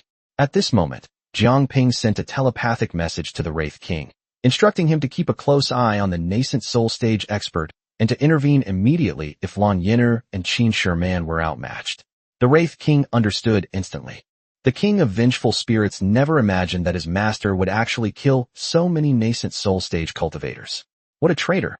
At this time, Chang Lanhua and Zhang Yujin had already woken up, but Yu Linglong and Tang Lingsui had not yet woken up. Seeing that things had turned into a complete mess, the fat man let out a loud yell. Your grandpa, the pill god, is here. Who dares to stop me? Jiang Ping was in a real bind. He was seriously injured, and unfortunately, no one in the world had treated him as well as Shi Yuanhua. The only way he could think of to recover was through dual cultivation. However, Jiang Ping was very happy at this moment. With the great battle over, could he finally do that with Yu Linglong? Ha ha ha. At this moment, Jiang Ping was sometimes lewd and sometimes sleazy. With the fat man's arrival, the entire situation instantly descended into chaos. The hundreds of Blood Luo sect golden core cultivators were effectively silenced by the fat man's shouts, with few daring to advance. All were focused on escaping as quickly as possible. With the pill god here, everyone is doomed to die. There's no other way. The main problem is that the sect leader has met with misfortune. What's the point of staying here any longer? Leaving the Blood Luo sect is the wise choice. At this moment, some of the cultivators who had realized what was happening began to scatter and flee. The only remaining nascent soul expert also realized the situation was dire, and he was the first to try to escape. But don't forget, with the King of Vengeful Spirits around, how could he possibly escape? Is that possible? Although he was alone, his strength clearly suppressed Qin Sherman and Lan Yin'er's strength. For the time being, it was impossible for the two women to defeat this nascent soul expert. Jiang Ping doesn't care who escapes today, but this nascent soul expert must stay. At this moment, Jiang Ping thought that he would soon obtain the Jade Linglong. He didn't know where the power came from, but he felt like he had been injected with chicken blood and had inexhaustible strength. At this moment, he once again fused the three flying swords together in his hand. Just as the nascent soul cultivator was about to escape, he was forced back by the Wraith King. However, with the arrival of the King of Vengeful Spirits, his escape route is now completely blocked. At that moment, Jiang Ping saw that the vengeful spirit king was forcing him towards him, and a smug smile appeared on Jiang Ping's lips. He and the king of vengeful spirits were of one mind, and the king of vengeful spirits knew what Jiang Ping was going to do. In addition, Jiang Ping and the Wraith King had previously faced a powerful attack from the Blood Luo sect ancestor. Jiang Ping chose to directly put away the vengeful spirit king, which moved the vengeful spirit king to tears. So now, whatever Jiang Ping says goes. At this moment, Jiang Ping's 3 combined flying swords flew out of his hand. The nascent soul expert's attention was entirely on the Wraith King and the 2 women, so he wouldn't pay any attention to a golden core cultivator. But what is often overlooked is the most important. His life ended at that moment. The flying sword pierced his skull, and he was utterly destroyed, dead beyond any hope of survival. Jiang Ping gestured for Qin Sherman to put away the storage bag. At that moment, Jiang Ping saw that his women, with the help of his 2 brothers and Chang Lanhua, had killed quite a few Blood Luo sect disciples, but most of them had escaped. However, Jiang Ping wasn't too concerned about that. What mattered now was cleaning up the battlefield. Jiang Ping then instructed Lan Yenner and Qin Sherman to lead everyone to clean up the Blood Luo sect's treasure vault. Jiang Ping knew that the Blood Luo sect must possess a great deal of treasure. Just looking at their nascent soul peak ancestor, Jiang Ping knew that the Blood Luo sect's collection was bound to be substantial. He decided to leave these matters to his woman. Let them see what good cultivation resources they have. After all, these are free. Destroying a sect is no small matter. So how could they skimp on the resources? Jiang Ping remembered that after the Chen family was wiped out, they looted quite a lot, but Jiang Ping didn't care about that. In the end, his 2 brothers basically took the lion's share. Especially Zhang Yujin. She's a wolf in sheep's clothing. She's absolutely terrified of poverty. She'd dig up even a single brick if she could. Therefore, it's best to leave these tasks to his brothers. However, at this moment, Jiang Ping secretly instructed the Wraith King to protect his women, just in case any more powerful figures emerged from the Blood Luo sect, in which case his women would be in danger. Jiang Ping had something more important to do at this time. He wanted to see if Yu Linglong, whom he had been thinking about day and night, had woken up. The 2 of them should have a good talk about their relationship. After everyone else left, Jiang Ping stayed behind, saying he needed to recover there.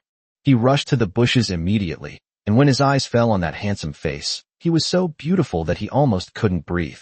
Chapter 192 Pleasant. He gently brushed aside the strands of long hair from Yu Linglong's forehead, revealing her exquisite face to him without reservation. Jiang Ping felt an overwhelming sense of relief. He secretly felt a surge of pride, realizing he finally possessed enough strength to offer his woman a strong and reliable shoulder to lean on. Finally, he was able to step forward without hesitation when a woman was in danger. Finally, he was no longer that old man who was constantly anxious about his remaining lifespan. At this moment, it might be an exaggeration to say that Jiang Ping was full of vigor, but at least he had achieved his wish. He is everything a man should have. However, Jiang Ping couldn't help but think that along his journey, he was destined to have no shortage of women around him. This means that the responsibilities I bear are becoming increasingly heavy, and I must have the ability to shoulder them all. Jiang Ping slowly raised his eyes to look into the distance, his gaze filled with determination, as if silently declaring that no matter what difficulties and obstacles lay ahead, he would eventually overcome them all.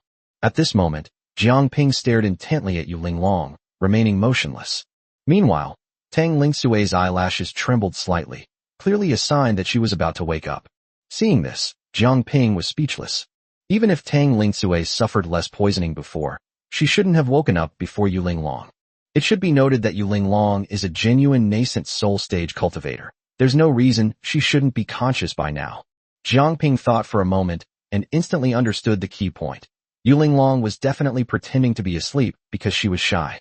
Thinking of this, Jiang Ping's lips curled into a meaningful smile. He slowly moved closer to Yu Linglong's cheek, and just as Jiang Ping was about to kiss Yu Linglong's luscious lips, the next second, Yu Linglong suddenly opened her eyes.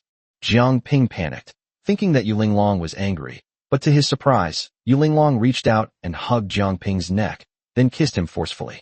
At that moment, Jiang Ping had only one thought in his mind. Had he been forcibly kissed? But Jiang Ping quickly became immersed in the frenzied kisses. This was the first time he had deeply felt that being in a passive position could also be an ultimate enjoyment. Jiang Ping was immersed in the warm and soft embrace of that woman, feeling extremely happy. However, Just as he was feeling quite pleased with himself, he suddenly let out a muffled groan. He raised both hands in a flash, groaning, "Ouch! Ouch, ouch!" At that moment, Yu Linglong was biting Jiang Ping's honest lips, biting them really hard. Jiang Ping was filled with doubt at this moment, completely unable to understand why Yu Linglong would act this way. Yu Linglong managed to squeeze out a few words from her throat, but Jiang Ping struggled to understand them. "Why did it take you so long to come and save me? You just don't care about me." Jiang Ping was truly on the verge of tears. However, how could Yu Linglong possibly be a match for a master at picking up girls like Jiang Ping? Jiang Ping understood immediately that when faced with such a problem, one should never explain or offer any reasons. Explanation is just a cover-up. At this time, the best approach is to take responsibility and bravely admit your mistakes. Jiang Ping managed to squeeze out a few words. "It's all my fault. I'm the one who hurt you." At that moment, Yu Linglong released Jiang Ping's lips and buried her head in his arms, bursting into tears. Jiang Ping was sweating profusely at this moment, secretly relieved that he had finally gotten through this ordeal. He gently patted Yu Linglong's back, trying to soothe her emotions. At that moment, Tang Lingsue, who was standing to the side, suddenly felt that she was so superfluous. She rose gently and left, a gentle breeze blowing, causing Tang Lingsue's hair to flutter in the wind. Tang Lingsue felt incredibly lonely at that moment. Watching Jiang Ping and Yu Linglong finally become a couple, she couldn't help but feel sorrowful. Does the person you like understand you? Do you understand your own feelings?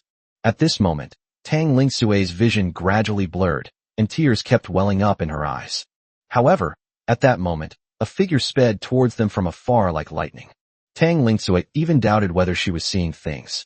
She forced back the tears welling up in her eyes and rubbed them hard. She simply couldn't believe her eyes. The person who had come was really Fatty. When Jiang Ping sent everyone out to clean up the mess while he himself used the excuse of needing to recover from his injuries, Fatty immediately saw through Jiang Ping's intentions. Even if Jiang Ping farted, the fat man could tell exactly which organ was malfunctioning just by smelling it. That's how well he understood Jiang Ping. So, without hesitation, the fat man turned back immediately. Because in the grass, not only was Yu Linglong lying there, but also Tang Lingsue, whom he longed for. The fat man was making a difficult decision in his heart. His older brother, Jiang Ping, had so many women, and he got along so well with each of them. Most importantly, Jiang Ping has never disappointed or let down any woman. Am I really going to cause Tang Lingsue heartache and sadness because of a love potion? Although Fatty and Tang Lingsue had said they would definitely visit Xingha's sect, it was still unknown when or if they would even have the chance to go. At this point, the fat man had made up his mind. He didn't care about the love potion or the death from exploding body. He absolutely could not let Tang Lingsue down. What the fat man didn't know was that Chang Lanhua no longer cared how many women were around him. Her only worry was that the fat man's life would be endangered by the love potion. The fat man came to Tang Lingsue's side, slowly extended his broad palm, gently stroked Tang Lingsue's cheek, and said softly, "I'm sorry you had to suffer." However, Tang Lingsue could no longer hold back her tears, which instantly streamed down her cheeks like a burst dam. Instead of comforting Tang Lingsue, the fat man slowly turned around, his back to her, and looked into the distance. He said in a deep voice, "Are you willing to train with me?" If Tang Lingsue couldn't understand the meaning behind the fat man's words at this moment, then she would be a complete idiot when it comes to love. At this moment, she simply gave a soft At this moment, the fat man said domineeringly, "From now on, you will serve me and Chang Lanhua by the side of Dan Shun." Tang Lingsue felt that something was off about what the fat man said, but she didn't think much of it and nodded hastily. The fat man closed his eyes slightly and slowly said, "I used to be a prince of Taikong Kingdom, but I had no interest in the throne. I only wanted to cultivate immortality and live forever. The journey was fraught with danger, and I teetered on the brink of death countless times, but I survived each time. The path I've chosen is destined to be paved with mountains of corpses and seas of blood. Aren't you afraid?" At this moment, Jiang Ping, who was hiding in the grass, was really in a terrible predicament. He felt that the fat guy had somehow learned the essence of his lines again. Chapter 193 Shameless Person. Tang Lingsue looked firmly into the fat man's broad back and said, "As long as I can be by your side, I will not be afraid of mountains of knives or seas of fire." Upon hearing this, the fat man trembled slightly, turned around, and his eyes were filled with emotion and relief. He held Tang Lingsue's hand tightly and said, "All right, From now on, we will share life and death. Just then, a gentle breeze blew by, rustling the grass. Jiang Ping couldn't help but cough lightly, breaking the slightly heavy atmosphere. Jiang Ping then said with a smile, "Fatty, that's enough, stop going on and on. Don't forget, you still have the love potion inside you." Upon hearing this, Tang Lingsui stared blankly at the fat man, having no idea what this love potion was. At this moment, the fat man looked at Jiang Ping and said, "You better hurry up and remove this love potion for me." Jiang Ping sighed. He was also wondering whether it was a good thing or a bad thing to remove the love curse from the fat man, because he doesn't know what Chang Lanhua is thinking. If he knew that Chang Lanhua doesn't care how many women are around Fatty and only hopes that Fatty is safe and sound and that she is in his heart, that would be enough. Chang Lanhua was also extremely depressed and upset at this time. She was filled with regret. 8 petals appeared between her eyebrows.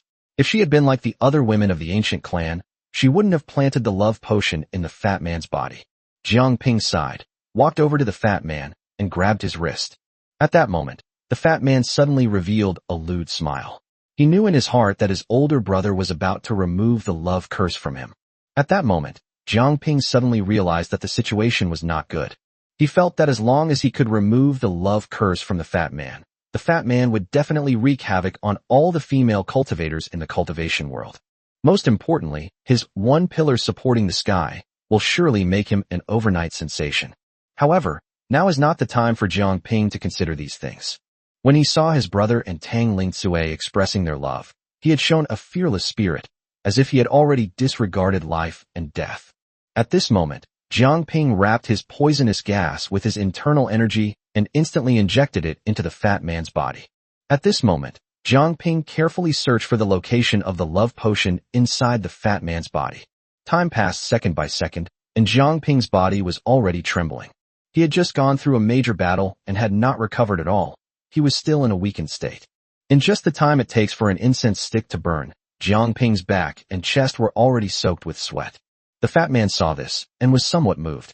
Jiang Ping finally found the whereabouts of the love potion.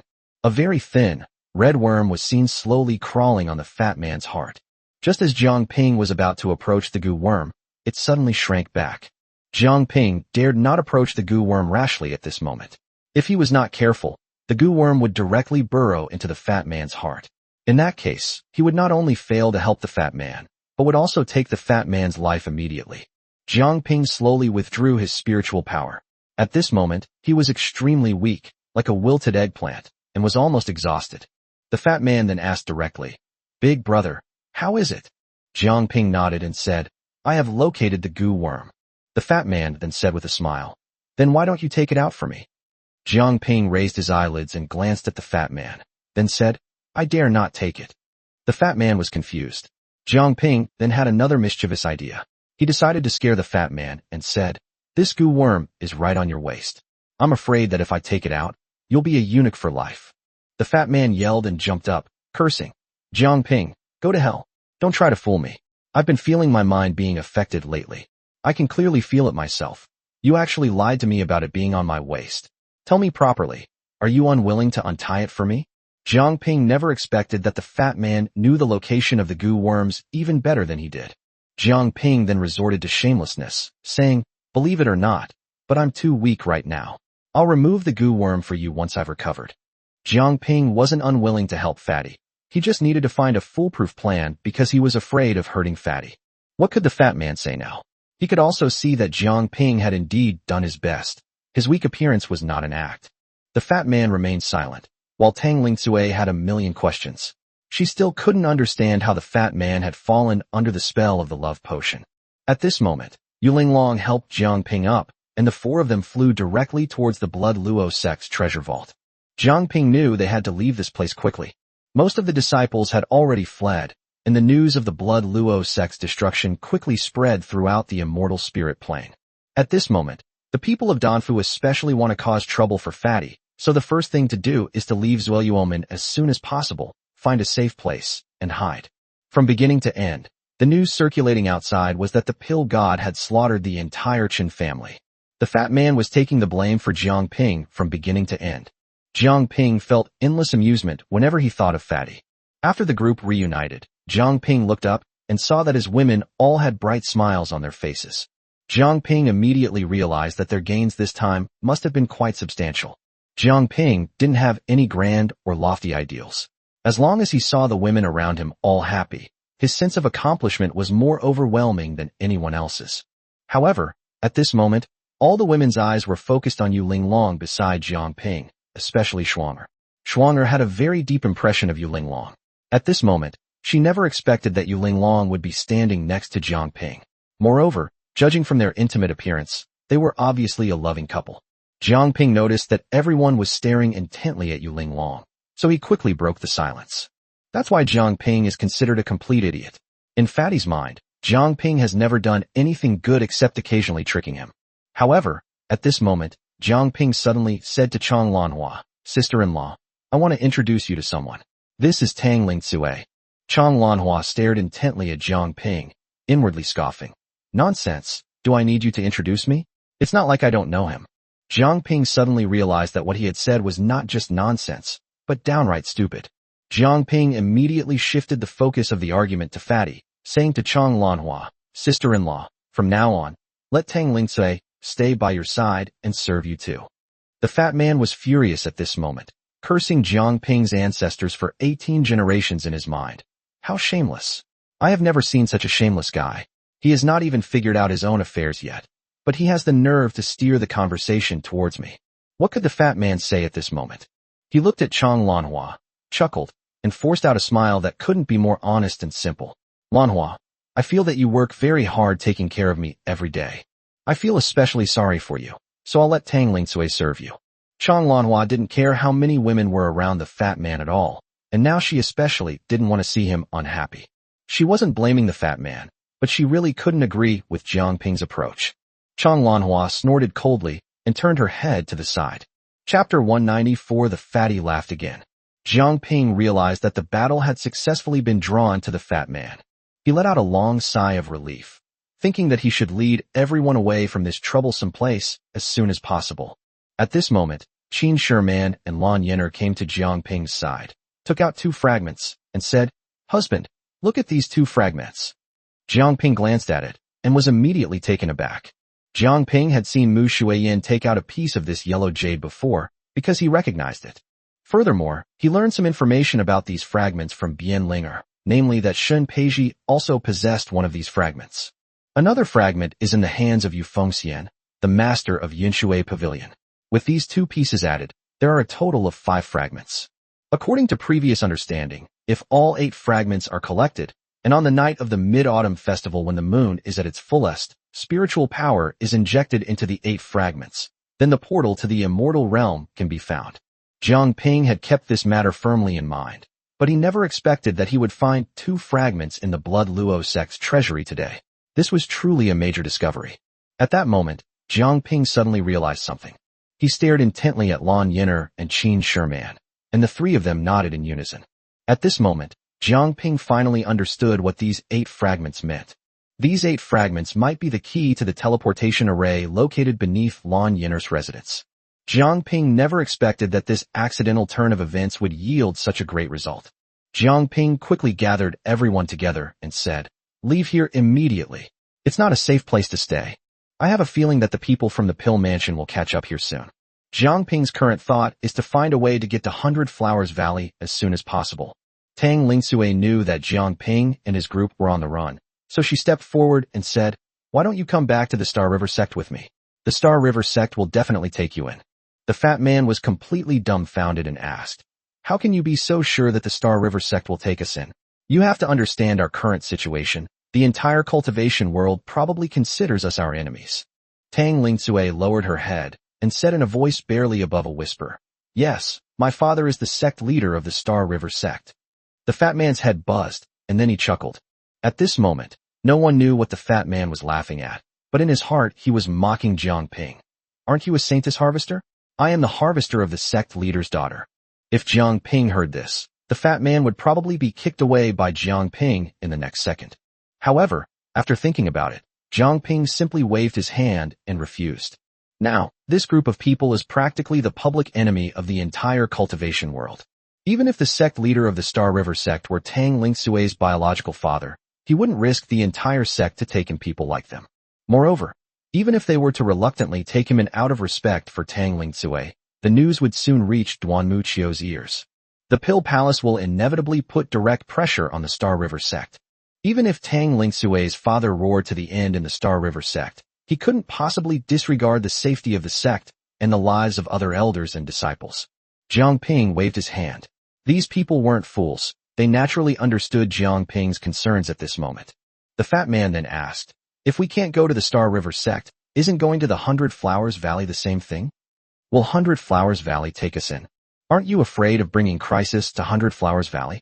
The fat man's words nearly choked Jiang Ping, who was now truly unable to refute them. However, at this moment, Lan Yin'er and Qin Sherman stared intently at Jiang Ping, as they had long wanted to know why he had gone to 100 Flowers Valley. But now that Fatty has brought this up, Qin Sherman and Lan Yin'er want to hear what Jiang Ping has to say. In fact, Jiang Ping never knew what 100 Flowers Valley was. However, Lan Yin'er and Qin Sherman had already heard of 100 Flowers Valley.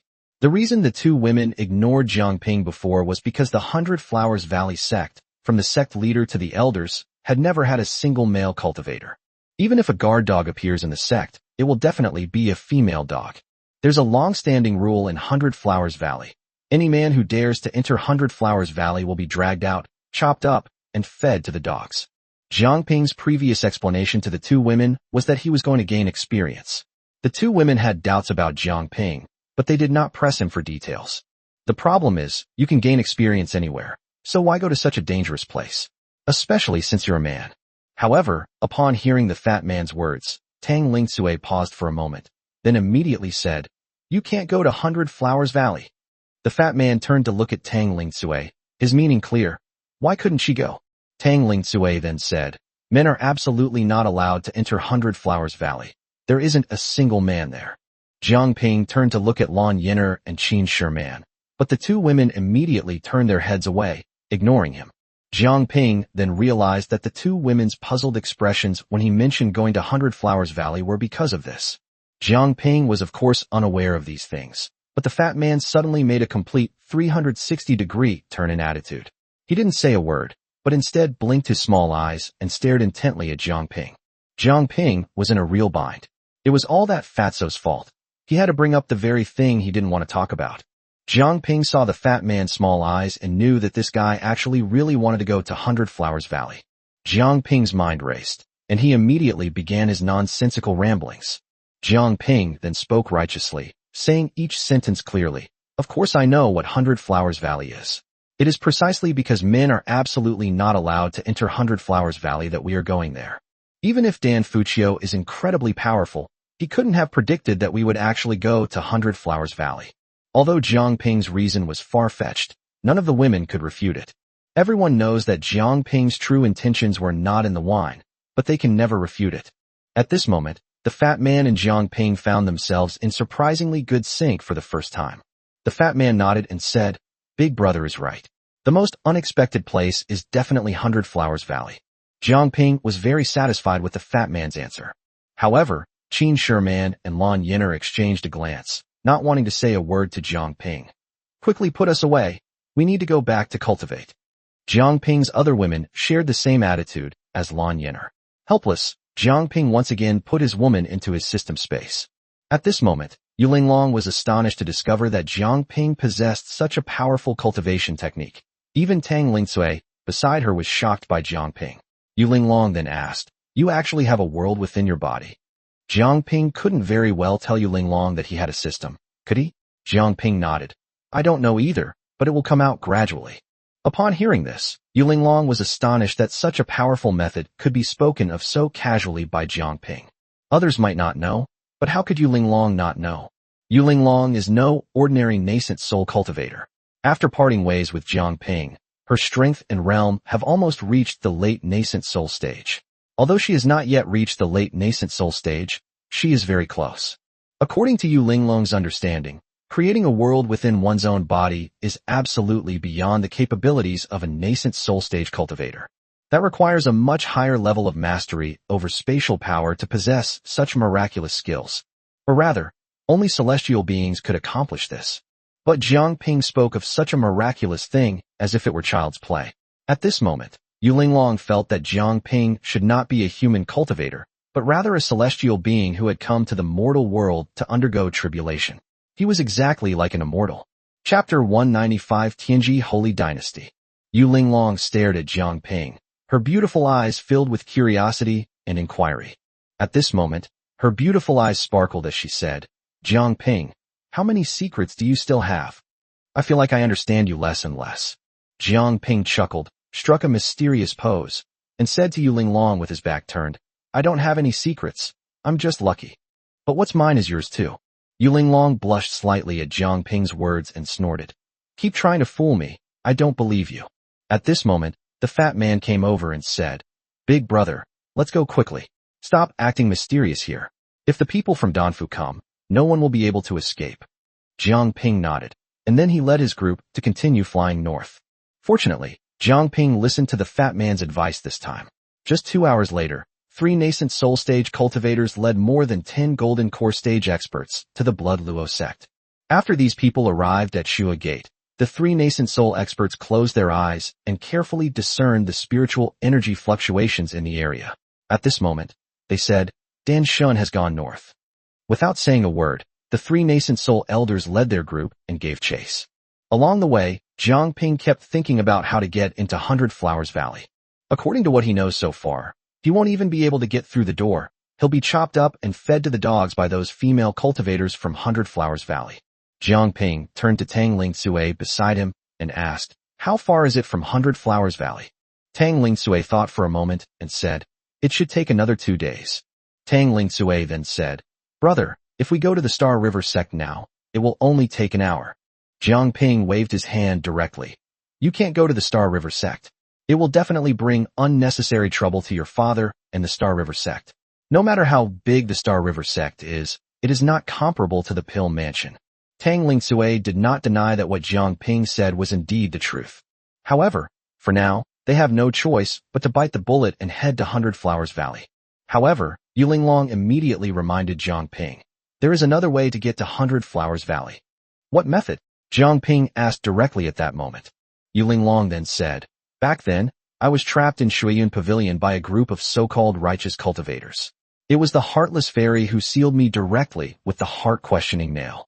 But now I'm really curious. How did you manage to pass the soul test and remove the heart-searching nail for me?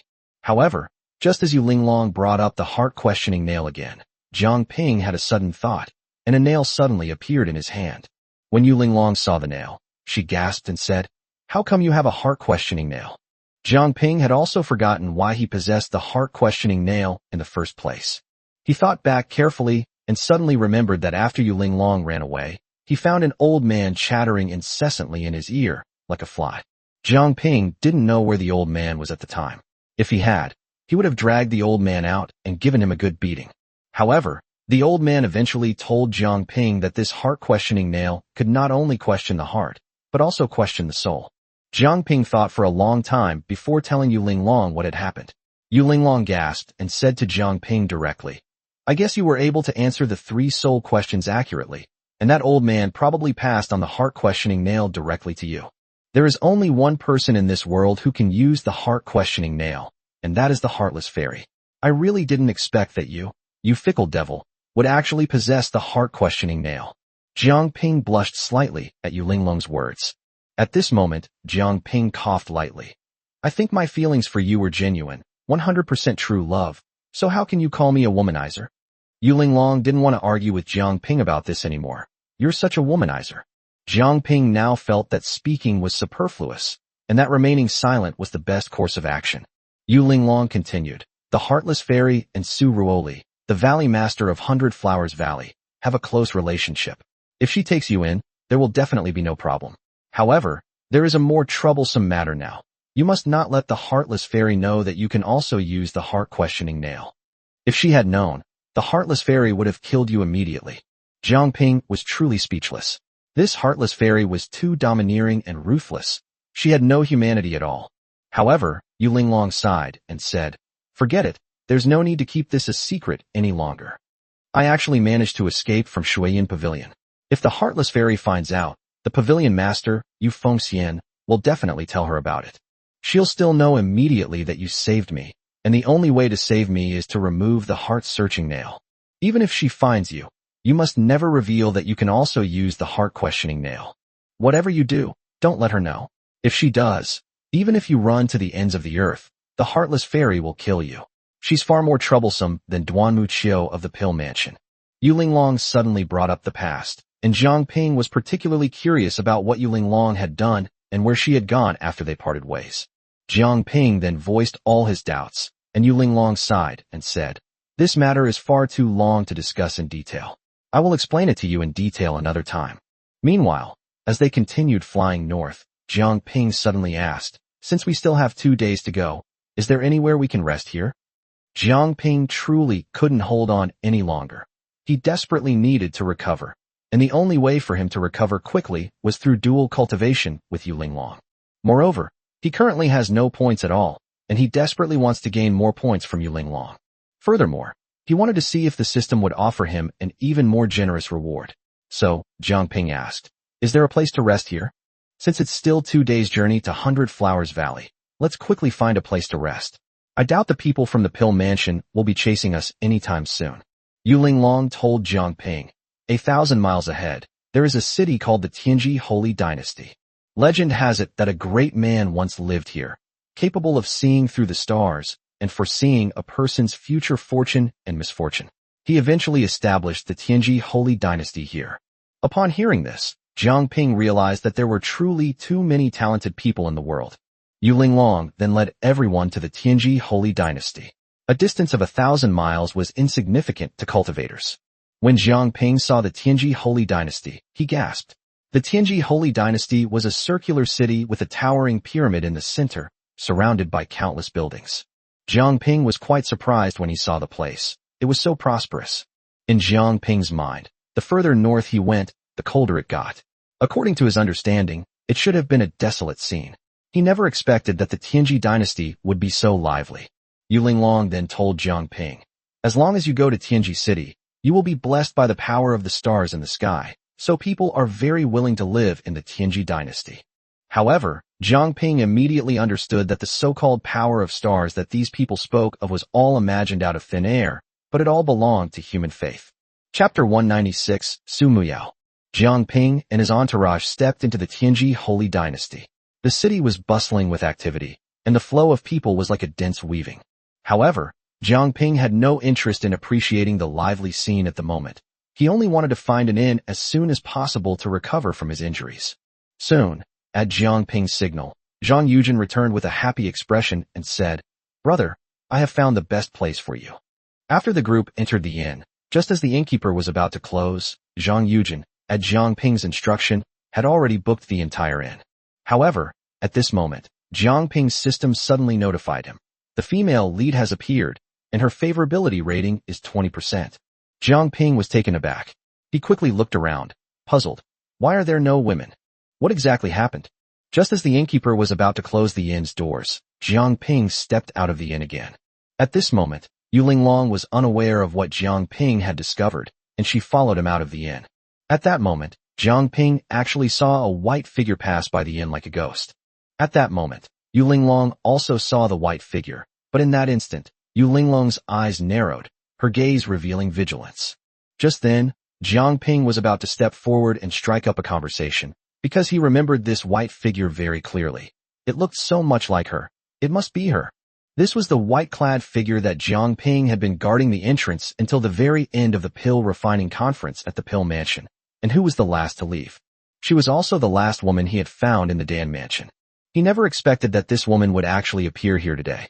Jiang Ping's first thought was that he had to find out who this woman was, as she would be a great help to his future growth. However, he never expected that just as he was about to chase after the figure, Yu Linglong pulled him back. Jiang Ping was confused and wanted to ask Yu Linglong what was going on, but he could only watch helplessly as the figure disappeared before his eyes. After Yu Linglong led him into the inn, she whispered, "You are no match for her." Jiang Ping stared wide-eyed, his face filled with disbelief, thinking, what on earth is wrong with my woman? How did she figure out I was going to fight someone? At this moment, Yu Linglong noticed Jiang Ping's bewildered expression and said, "You don't know her?" Jiang Ping shook his head helplessly. "I don't know him." Yu Linglong said at this moment. I would still recognize her even if she turned to ashes. Jiang Ping quickly asked, then who is she? Yu Linglong sighed and looked at Jiang Ping. Since you don't know who she is, why are you chasing after her? Jiang Ping's eyes darted around, and he continued to make up a story. I just felt that this figure was somewhat familiar, and it even felt a bit like I was close to him. Yu Linglong thought for a moment, then said to Jiang Ping, even if that figure were reduced to ashes, I would still recognize her. That is the person who planted the heart-questioning nail in my heart, the heartless fairy of Lover's Valley, Su Muyao. Jiang Ping gasped in shock. He never expected that the figure was actually the heartless fairy. At this moment, Yu Linglong stared at Jiang Ping and said, you probably felt a sense of closeness to her before because you also knew how to use the heart-questioning nail. Jiang Ping was truly impressed by Yu Linglong's explanation, but in his heart he was thinking, what kind of intimacy do I have with her? I just really want to sleep with her to increase my favorability towards her. However, at this moment, Jiang Ping suddenly remembered something, because when the system reminded him earlier, his favorability with the heartless fairy had actually reached 20%. What's going on? Why would she have feelings for me? He had no connection whatsoever with the heartless fairy. He didn't believe Yu Linglong's claim that everyone who used the heart-questioning nail felt a sense of intimacy. At this moment, Jiang Ping only believed one thing, that the heartless fairy had recognized him and knew that it was he who had pulled out the heart-questioning nail from Yu Linglong's body. This explanation is the most plausible, which is why she was curious about me and developed a 20% liking for me. This is the explanation that Jiang Ping would find most convincing. At this time, the heartless fairy Su Muyao actually appeared in the Tianji Holy Dynasty. Jiang Ping felt that this was not a coincidence at all, but rather that the heartless fairy must have discovered him and followed him. Jiang Ping then asked Yu Linglong, do you know what level of cultivation this heartless fairy possesses? Yu Linglong thought for a moment and said, he's probably at the peak of the nascent soul stage now. Jiang Ping's brows furrowed instantly, and he felt a throbbing sensation in his head. If Su Mingyao has no ill intentions towards him, then it's fortunate. However, if he harbored malicious intentions, it would be a pipe dream for him to deal with a cultivator at the peak of the nascent soul stage in his current state. He knew that he had to seize every second to complete the dual cultivation with Yu Linglong. Only in this way might the system generously reward him with points, so that he would have enough confidence to deal with any possible crisis. If Su Mingyao were to actually kill him, he would have to immediately use his attraction ability on her, otherwise everyone present would perish. Although Jiang Ping had once successfully killed a cultivator at the peak of the nascent soul stage, that experience had nearly cost him his life. Therefore, he absolutely could not take such a risk again this time. Moreover, Su Mingyao was one of the women he was determined to win over, and he could not allow anything to go wrong. At that moment, Jiang Ping hurriedly ordered the shopkeeper, quickly close the door. Before he finished speaking, he ignored everyone else and dragged Yu Linglong upstairs. As she turned back, she reminded the fat man, Fatty, don't bother me unless it's absolutely necessary. Then, with a loud bang, Jiang Ping slammed the door shut. Seeing this, the fat man stomped his feet in anger, muttering, shameless, shameless. I have never seen such a shameless person. Meanwhile, the fat man cautiously glanced at Tang Lingsui beside him, looking like a kitten that had stolen a fish, both excited and nervous. Zhang Yujin glanced at the tightly closed door on the second floor, then at the sly look in the fat man's eyes. Without a word, she turned and walked to the other side, not forgetting to throw out a shameless as she left. The fat man's mouth was practically pursed to the sky with anger, and he thought to himself, Zhang Yujin is usually like a block of wood, but now this blockhead has actually come to his senses. The fat man dared not directly attack Tang Lingsui at this moment, so he could only turn his gaze to Chang Lanhua beside him. With a beaming smile, he said, Madam, you must be tired from your journey. You should go back to your room and rest. Chang Lanhua could easily see through the fat man's thoughts. She gave him a coquettish glare and turned to walk upstairs. At that moment, as the fat man turned around, he subtly placed a hand behind his back and gently beckoned to Tang Lingsui. The meaning couldn't be clearer. Tang Lingsui's face instantly turned as red as a ripe apple, almost dripping blood. A sliver of anticipation lingered in her heart. What is he going to do? Ultimately, however, Tang Lingsui's feelings for the fat man overcame her reserve.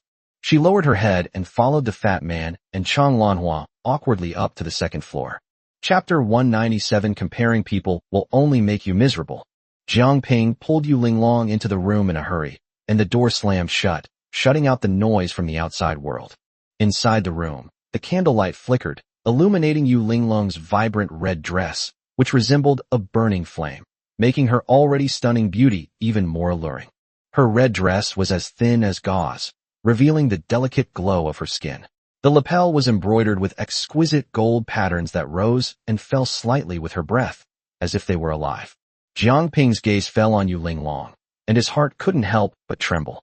He took a deep breath, trying to calm his inner turmoil, and whispered, "Linglong, you are so beautiful." Yu Linglong lowered her head shyly. "Look at you, so silly." Jiang Ping was breathing rapidly at this moment. He picked up Yu Linglong by the waist and threw her onto the bed. He was too big, but Yu Linglong seemed to like Jiang Ping's strength. Jiang Ping gently untied the ribbon around Yu Linglong's waist, and her red dress slowly slid down, revealing her fair and jade-like skin. Her movements were gentle and graceful, like a blooming red lotus, exuding an alluring fragrance. Upon seeing this, Jiang Ping felt a surge of emotion. The two locked eyes, their breaths gradually merging. Jiang Ping reached out and gently grasped Yu Linglong's hands, feeling the warmth and softness from her fingertips.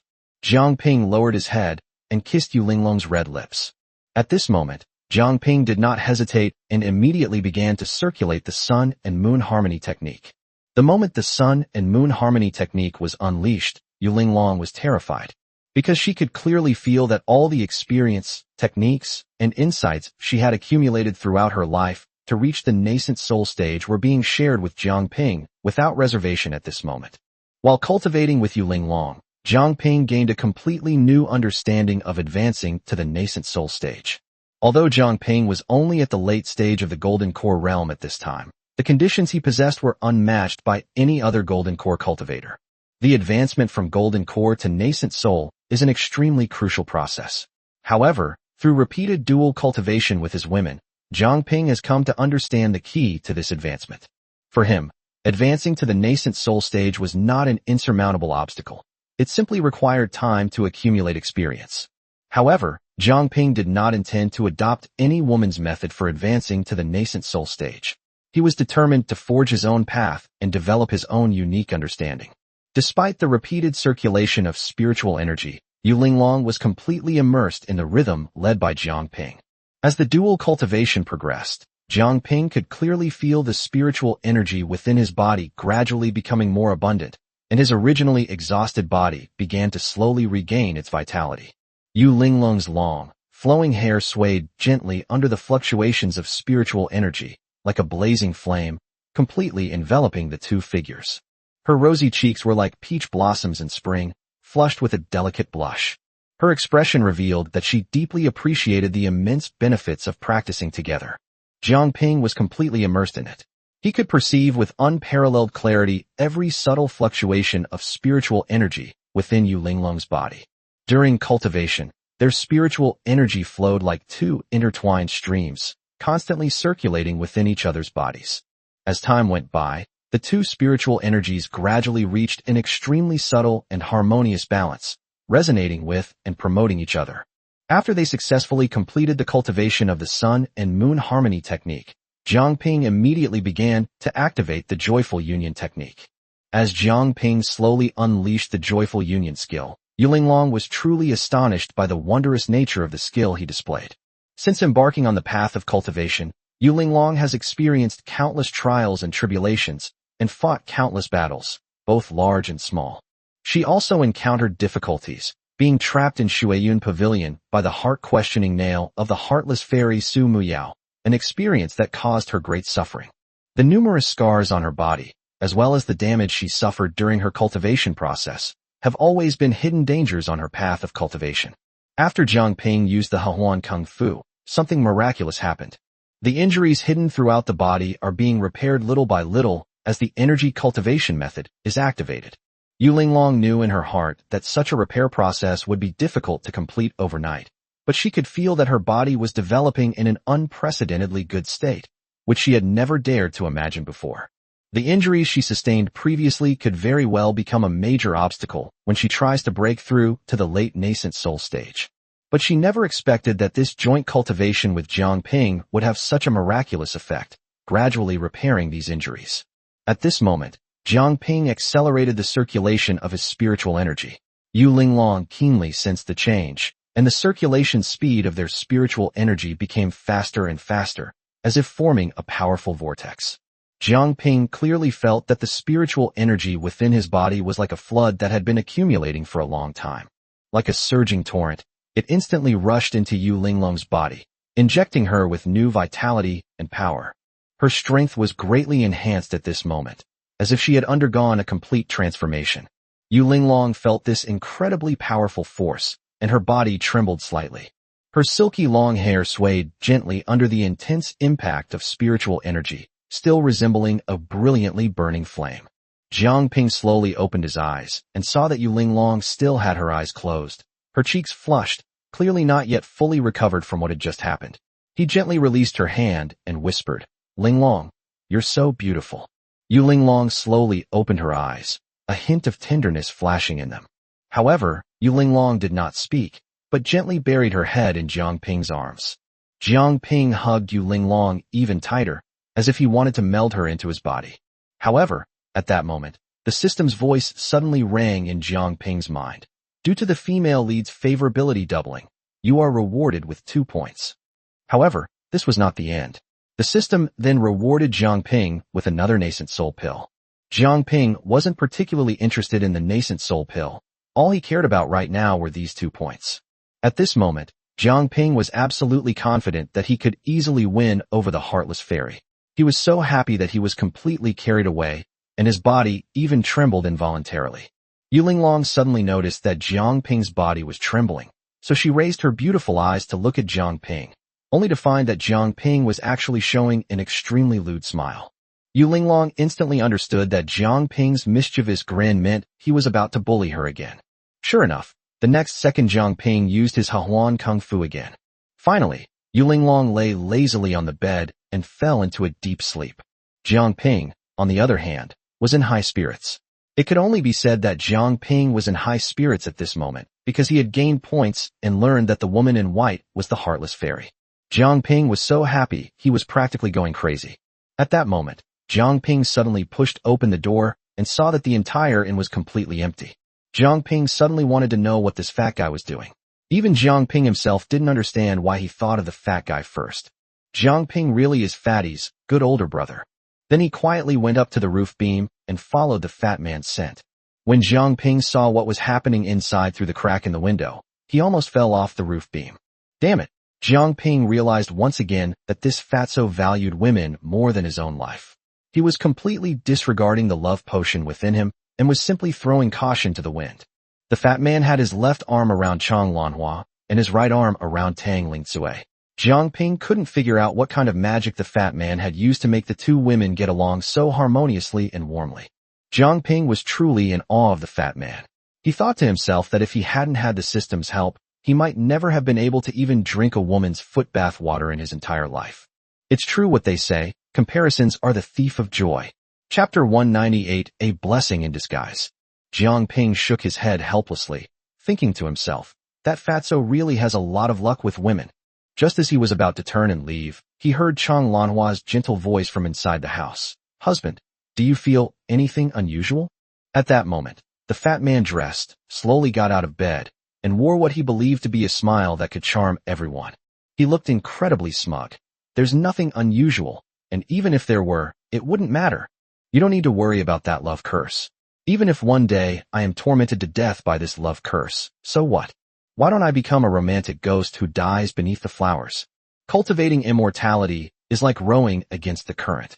I have long since disregarded life and death. What is there to fear in death?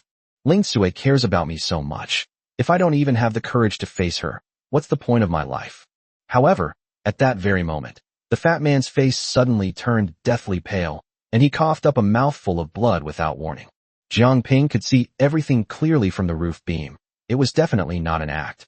Humph, you fatso. You got what you deserved for pretending. Jiang Ping chuckled inwardly.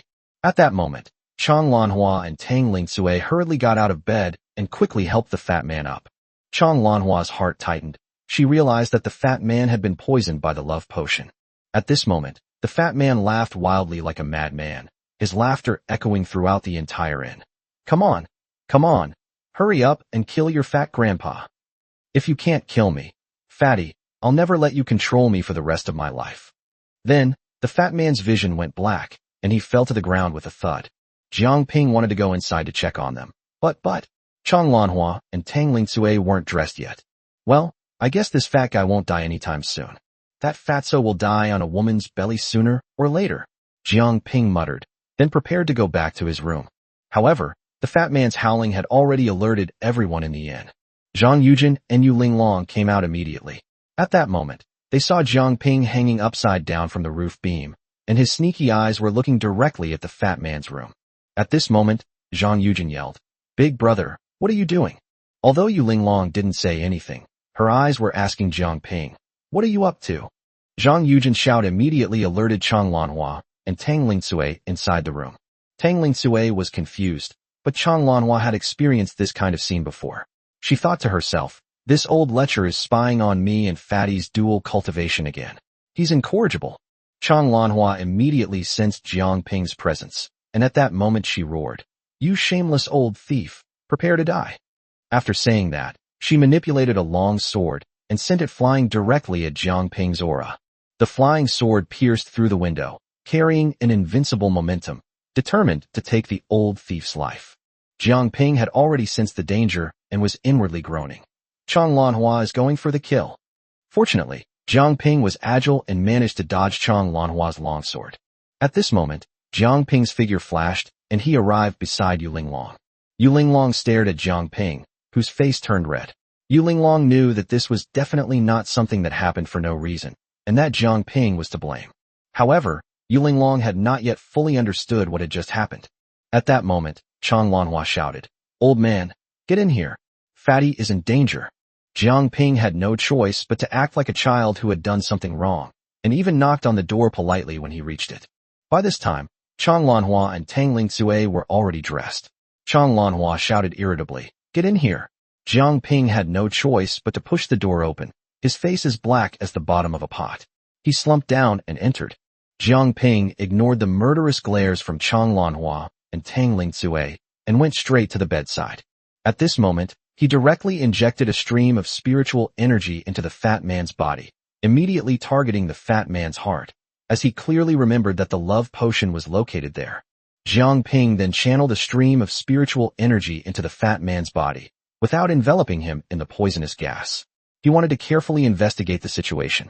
However, when the spiritual energy reached the fat man's heart, Jiang Ping clearly sensed the love potion. It looked like a menacing octopus, tightly coiling around the fat man's heart as if trying to possess it. Jiang Ping cautiously tried to approach the love goo, and this time the love goo seemed to realize that this spiritual power was not dangerous, so it did not avoid Jiang Ping's approach. The love potion also sensed that although this spiritual power seemed exactly the same as the last one contained deadly poison, but this one did not. Jiang Ping tried to approach the love goo again, but the love goo neither resisted nor avoided him. Jiang Ping was starting to have a bad feeling. This is really weird. At this moment, he slowly drew out his spiritual power, and this time, he directly enveloped a wisp of poisonous gas and injected his spiritual power into the fat man's body once again. However, the moment the spiritual energy approached the fat man's heart, the love potion instantly sensed the danger. In an instant, the love potion tightened its grip on the fat man's heart. Jiang Ping suddenly realized that the love potion seemed to be sentient. "If you want to poison me, then kill the fat man too." Just then, the fat man let out a shrill scream and vomited a mouthful of blood. Seeing this, Jiang Ping quickly wrapped his spiritual power around the poisonous gas and withdrew. Chang Lanhua and Tang Lingsue, who were standing to the side at that moment, had their hearts in their throats. Chang Lanhua, in particular, was staring intently at Jiang Ping. If anything happened to the fat man, she would have loved to cleave him in two with a sword. At this moment, Jiang Ping frowned, filled with doubt. He really didn't understand what was going on. However, after pondering for a moment, Jiang Ping ignored everyone and gently injected a pure spiritual energy into the fat man's body once again. This spiritual energy slowly traveled along the fat man's meridians and once again reached the fat man's heart. At this moment, the love potion still did not dodge, because it sensed that there was still no danger this time. Jiang Ping cautiously tried to approach the love goo little by little, But when he sensed that the love goo didn't change at all, in that instant, his spiritual power gently touched the love goo. In that instant, the spiritual energy was absorbed by the love potion and vanished without a trace. Chapter 199: The Fat Man's Fortuitous Encounter. Jiang Ping gasped, beads of sweat forming on his forehead. He was at a loss for how to handle the thorny problem before him. Jiang Ping's idea was that as long as he directly enveloped the love worm with his spiritual power, he could instantly devour it completely with poison gas inside the fat man's body. However, he couldn't do that at the moment. The love potion was like a stubborn worm, tightly binding the fat man's heart. Just then, Yu Linglong and Zhang Yujin also entered the room, and everyone's eyes were fixed on Jiang Ping. At this moment, Yu Linglong directly asked Jiang Ping what exactly happened. Jiang Ping then recounted everything about the fat man, Chang Lanhua, and the love potion. At this moment, everyone's brows were furrowed and their faces were full of worry.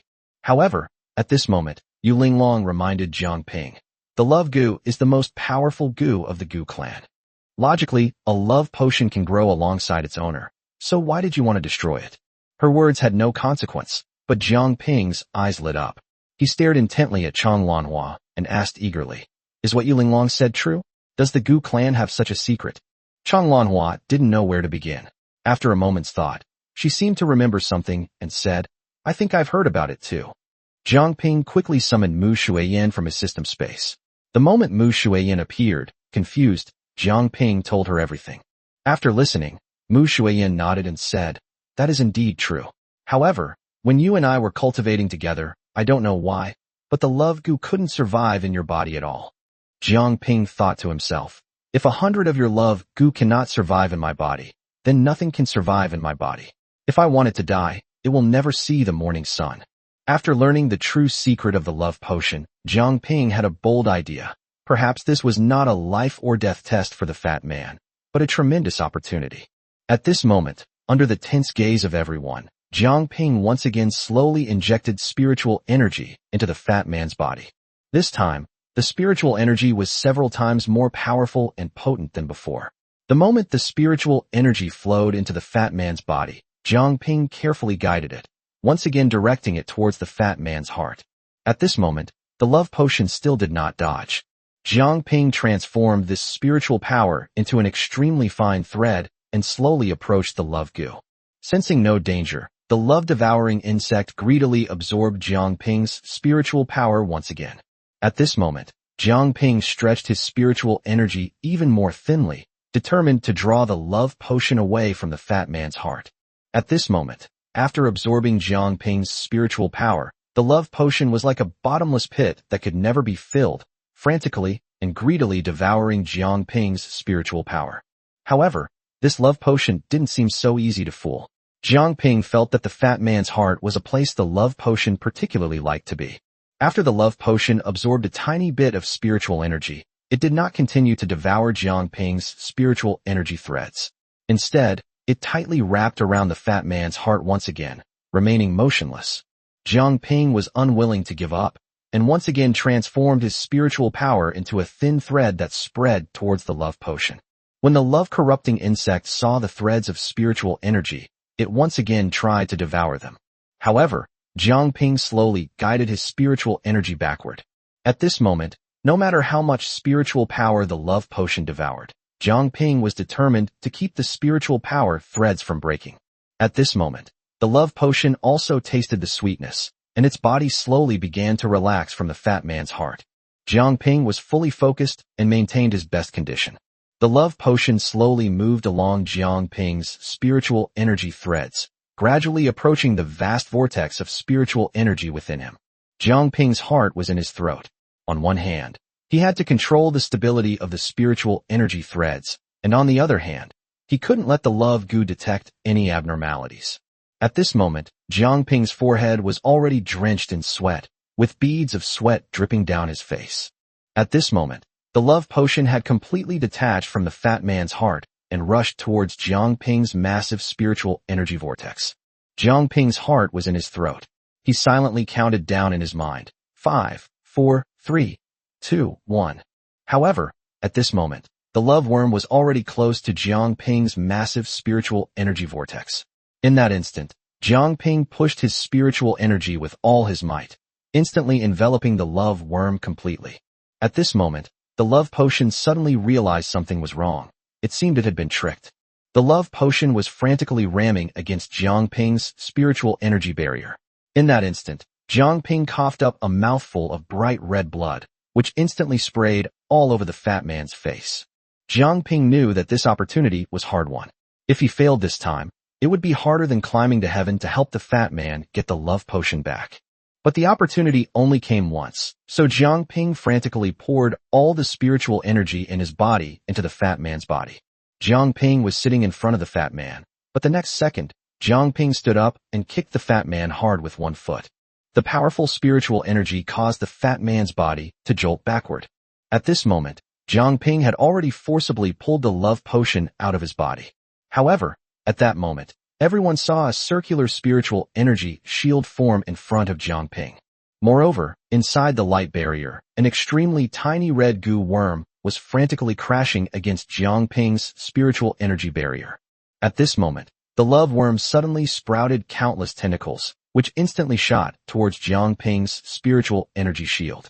The next second, the spiritual energy shield shattered, and the fragments of spiritual energy were all absorbed into the body by the countless tentacles of the love potion. At this moment, the goo body bent and hovered directly above the fat man's body. At this moment, it did not enter the fat man's body, and the love goo ignored everyone else and stared intently at Chang Lanhua. Chang Lanhua suddenly felt a connection to her bloodline, and a thought came to her mind. "Are you my mother?" Chang Lanhua was startled, but quickly replied, "It's me." At that moment, the love goo's serpentine body, like a seahorse, instantly appeared before Chang Lanhua, and another thought entered Chang Lanhua's mind. "Then he is your father." The love goo was referring to the fat man. Chang Lanhua nodded quickly. The young voice of the love goo said again, "I am still very weak and need to continue to be nurtured in my father's body. After a certain period of time, I will be able to help my father fight." Chang Lanhua then asked the question she most wanted to ask. "Won't you hurt him?" "No, he is my father. How could I hurt him?" Chang Lanhua nodded. "Then go ahead." Chapter 200 Using a Veiled Insult. At that moment, the love worm turned around and was about to continue burrowing into the fat man's body. In that instant, Jiang Ping made a move to capture the love worm alive.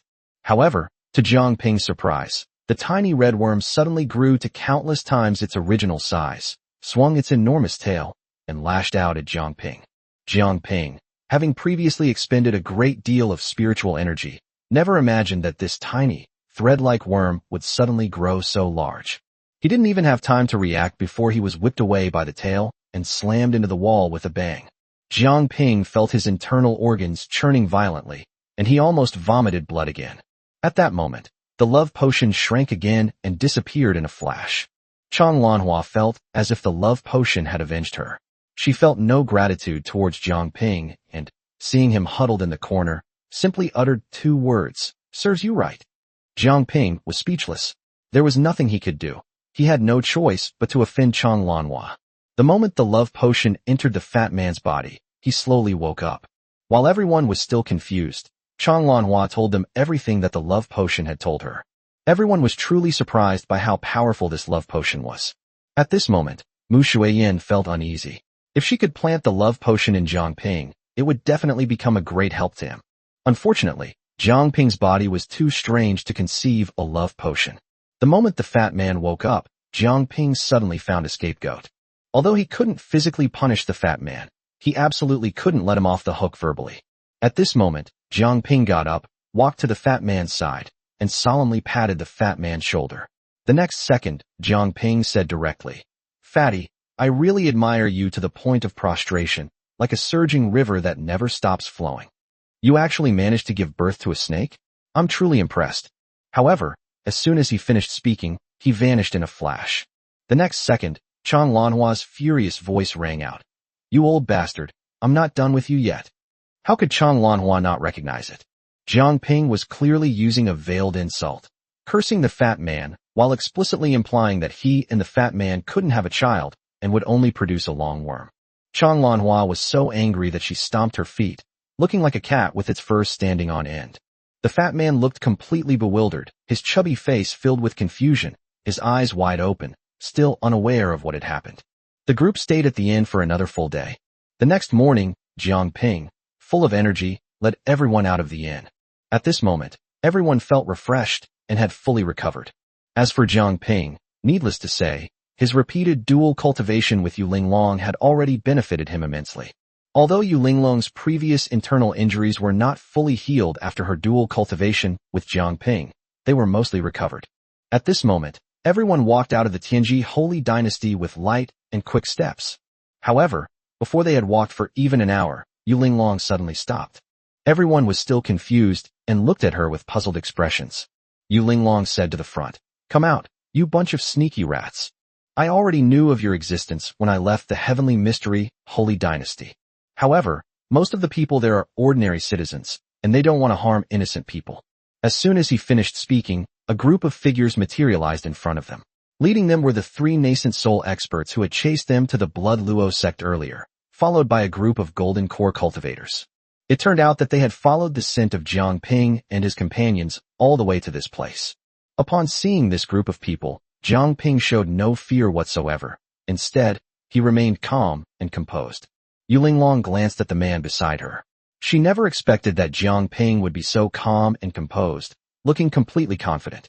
In Yu Linglong's mind at first, she thought that Jiang Ping was just trying to maintain his composure, afraid that the other party would see through him. However, she suddenly remembered the scene of Jiang Ping single-handedly saving her from the nascent soul peak cultivator. Yu Linglong immediately understood that although Jiang Ping was only a late-stage golden core cultivator, he was also a strong and upright man who could protect her. Yu Linglong was filled with pride and happiness at this moment. At this moment, these three nascent soul experts didn't take Jiang Ping seriously at all, treating him like a fart. All their eyes were only on Yu Linglong for a moment, and the next second, their eyes were fixed on the fat man. The fat man felt his scalp tingle from being stared at by the three nascent soul experts. It felt like countless tiny insects were crawling all over his head. However, the fat man showed no fear whatsoever.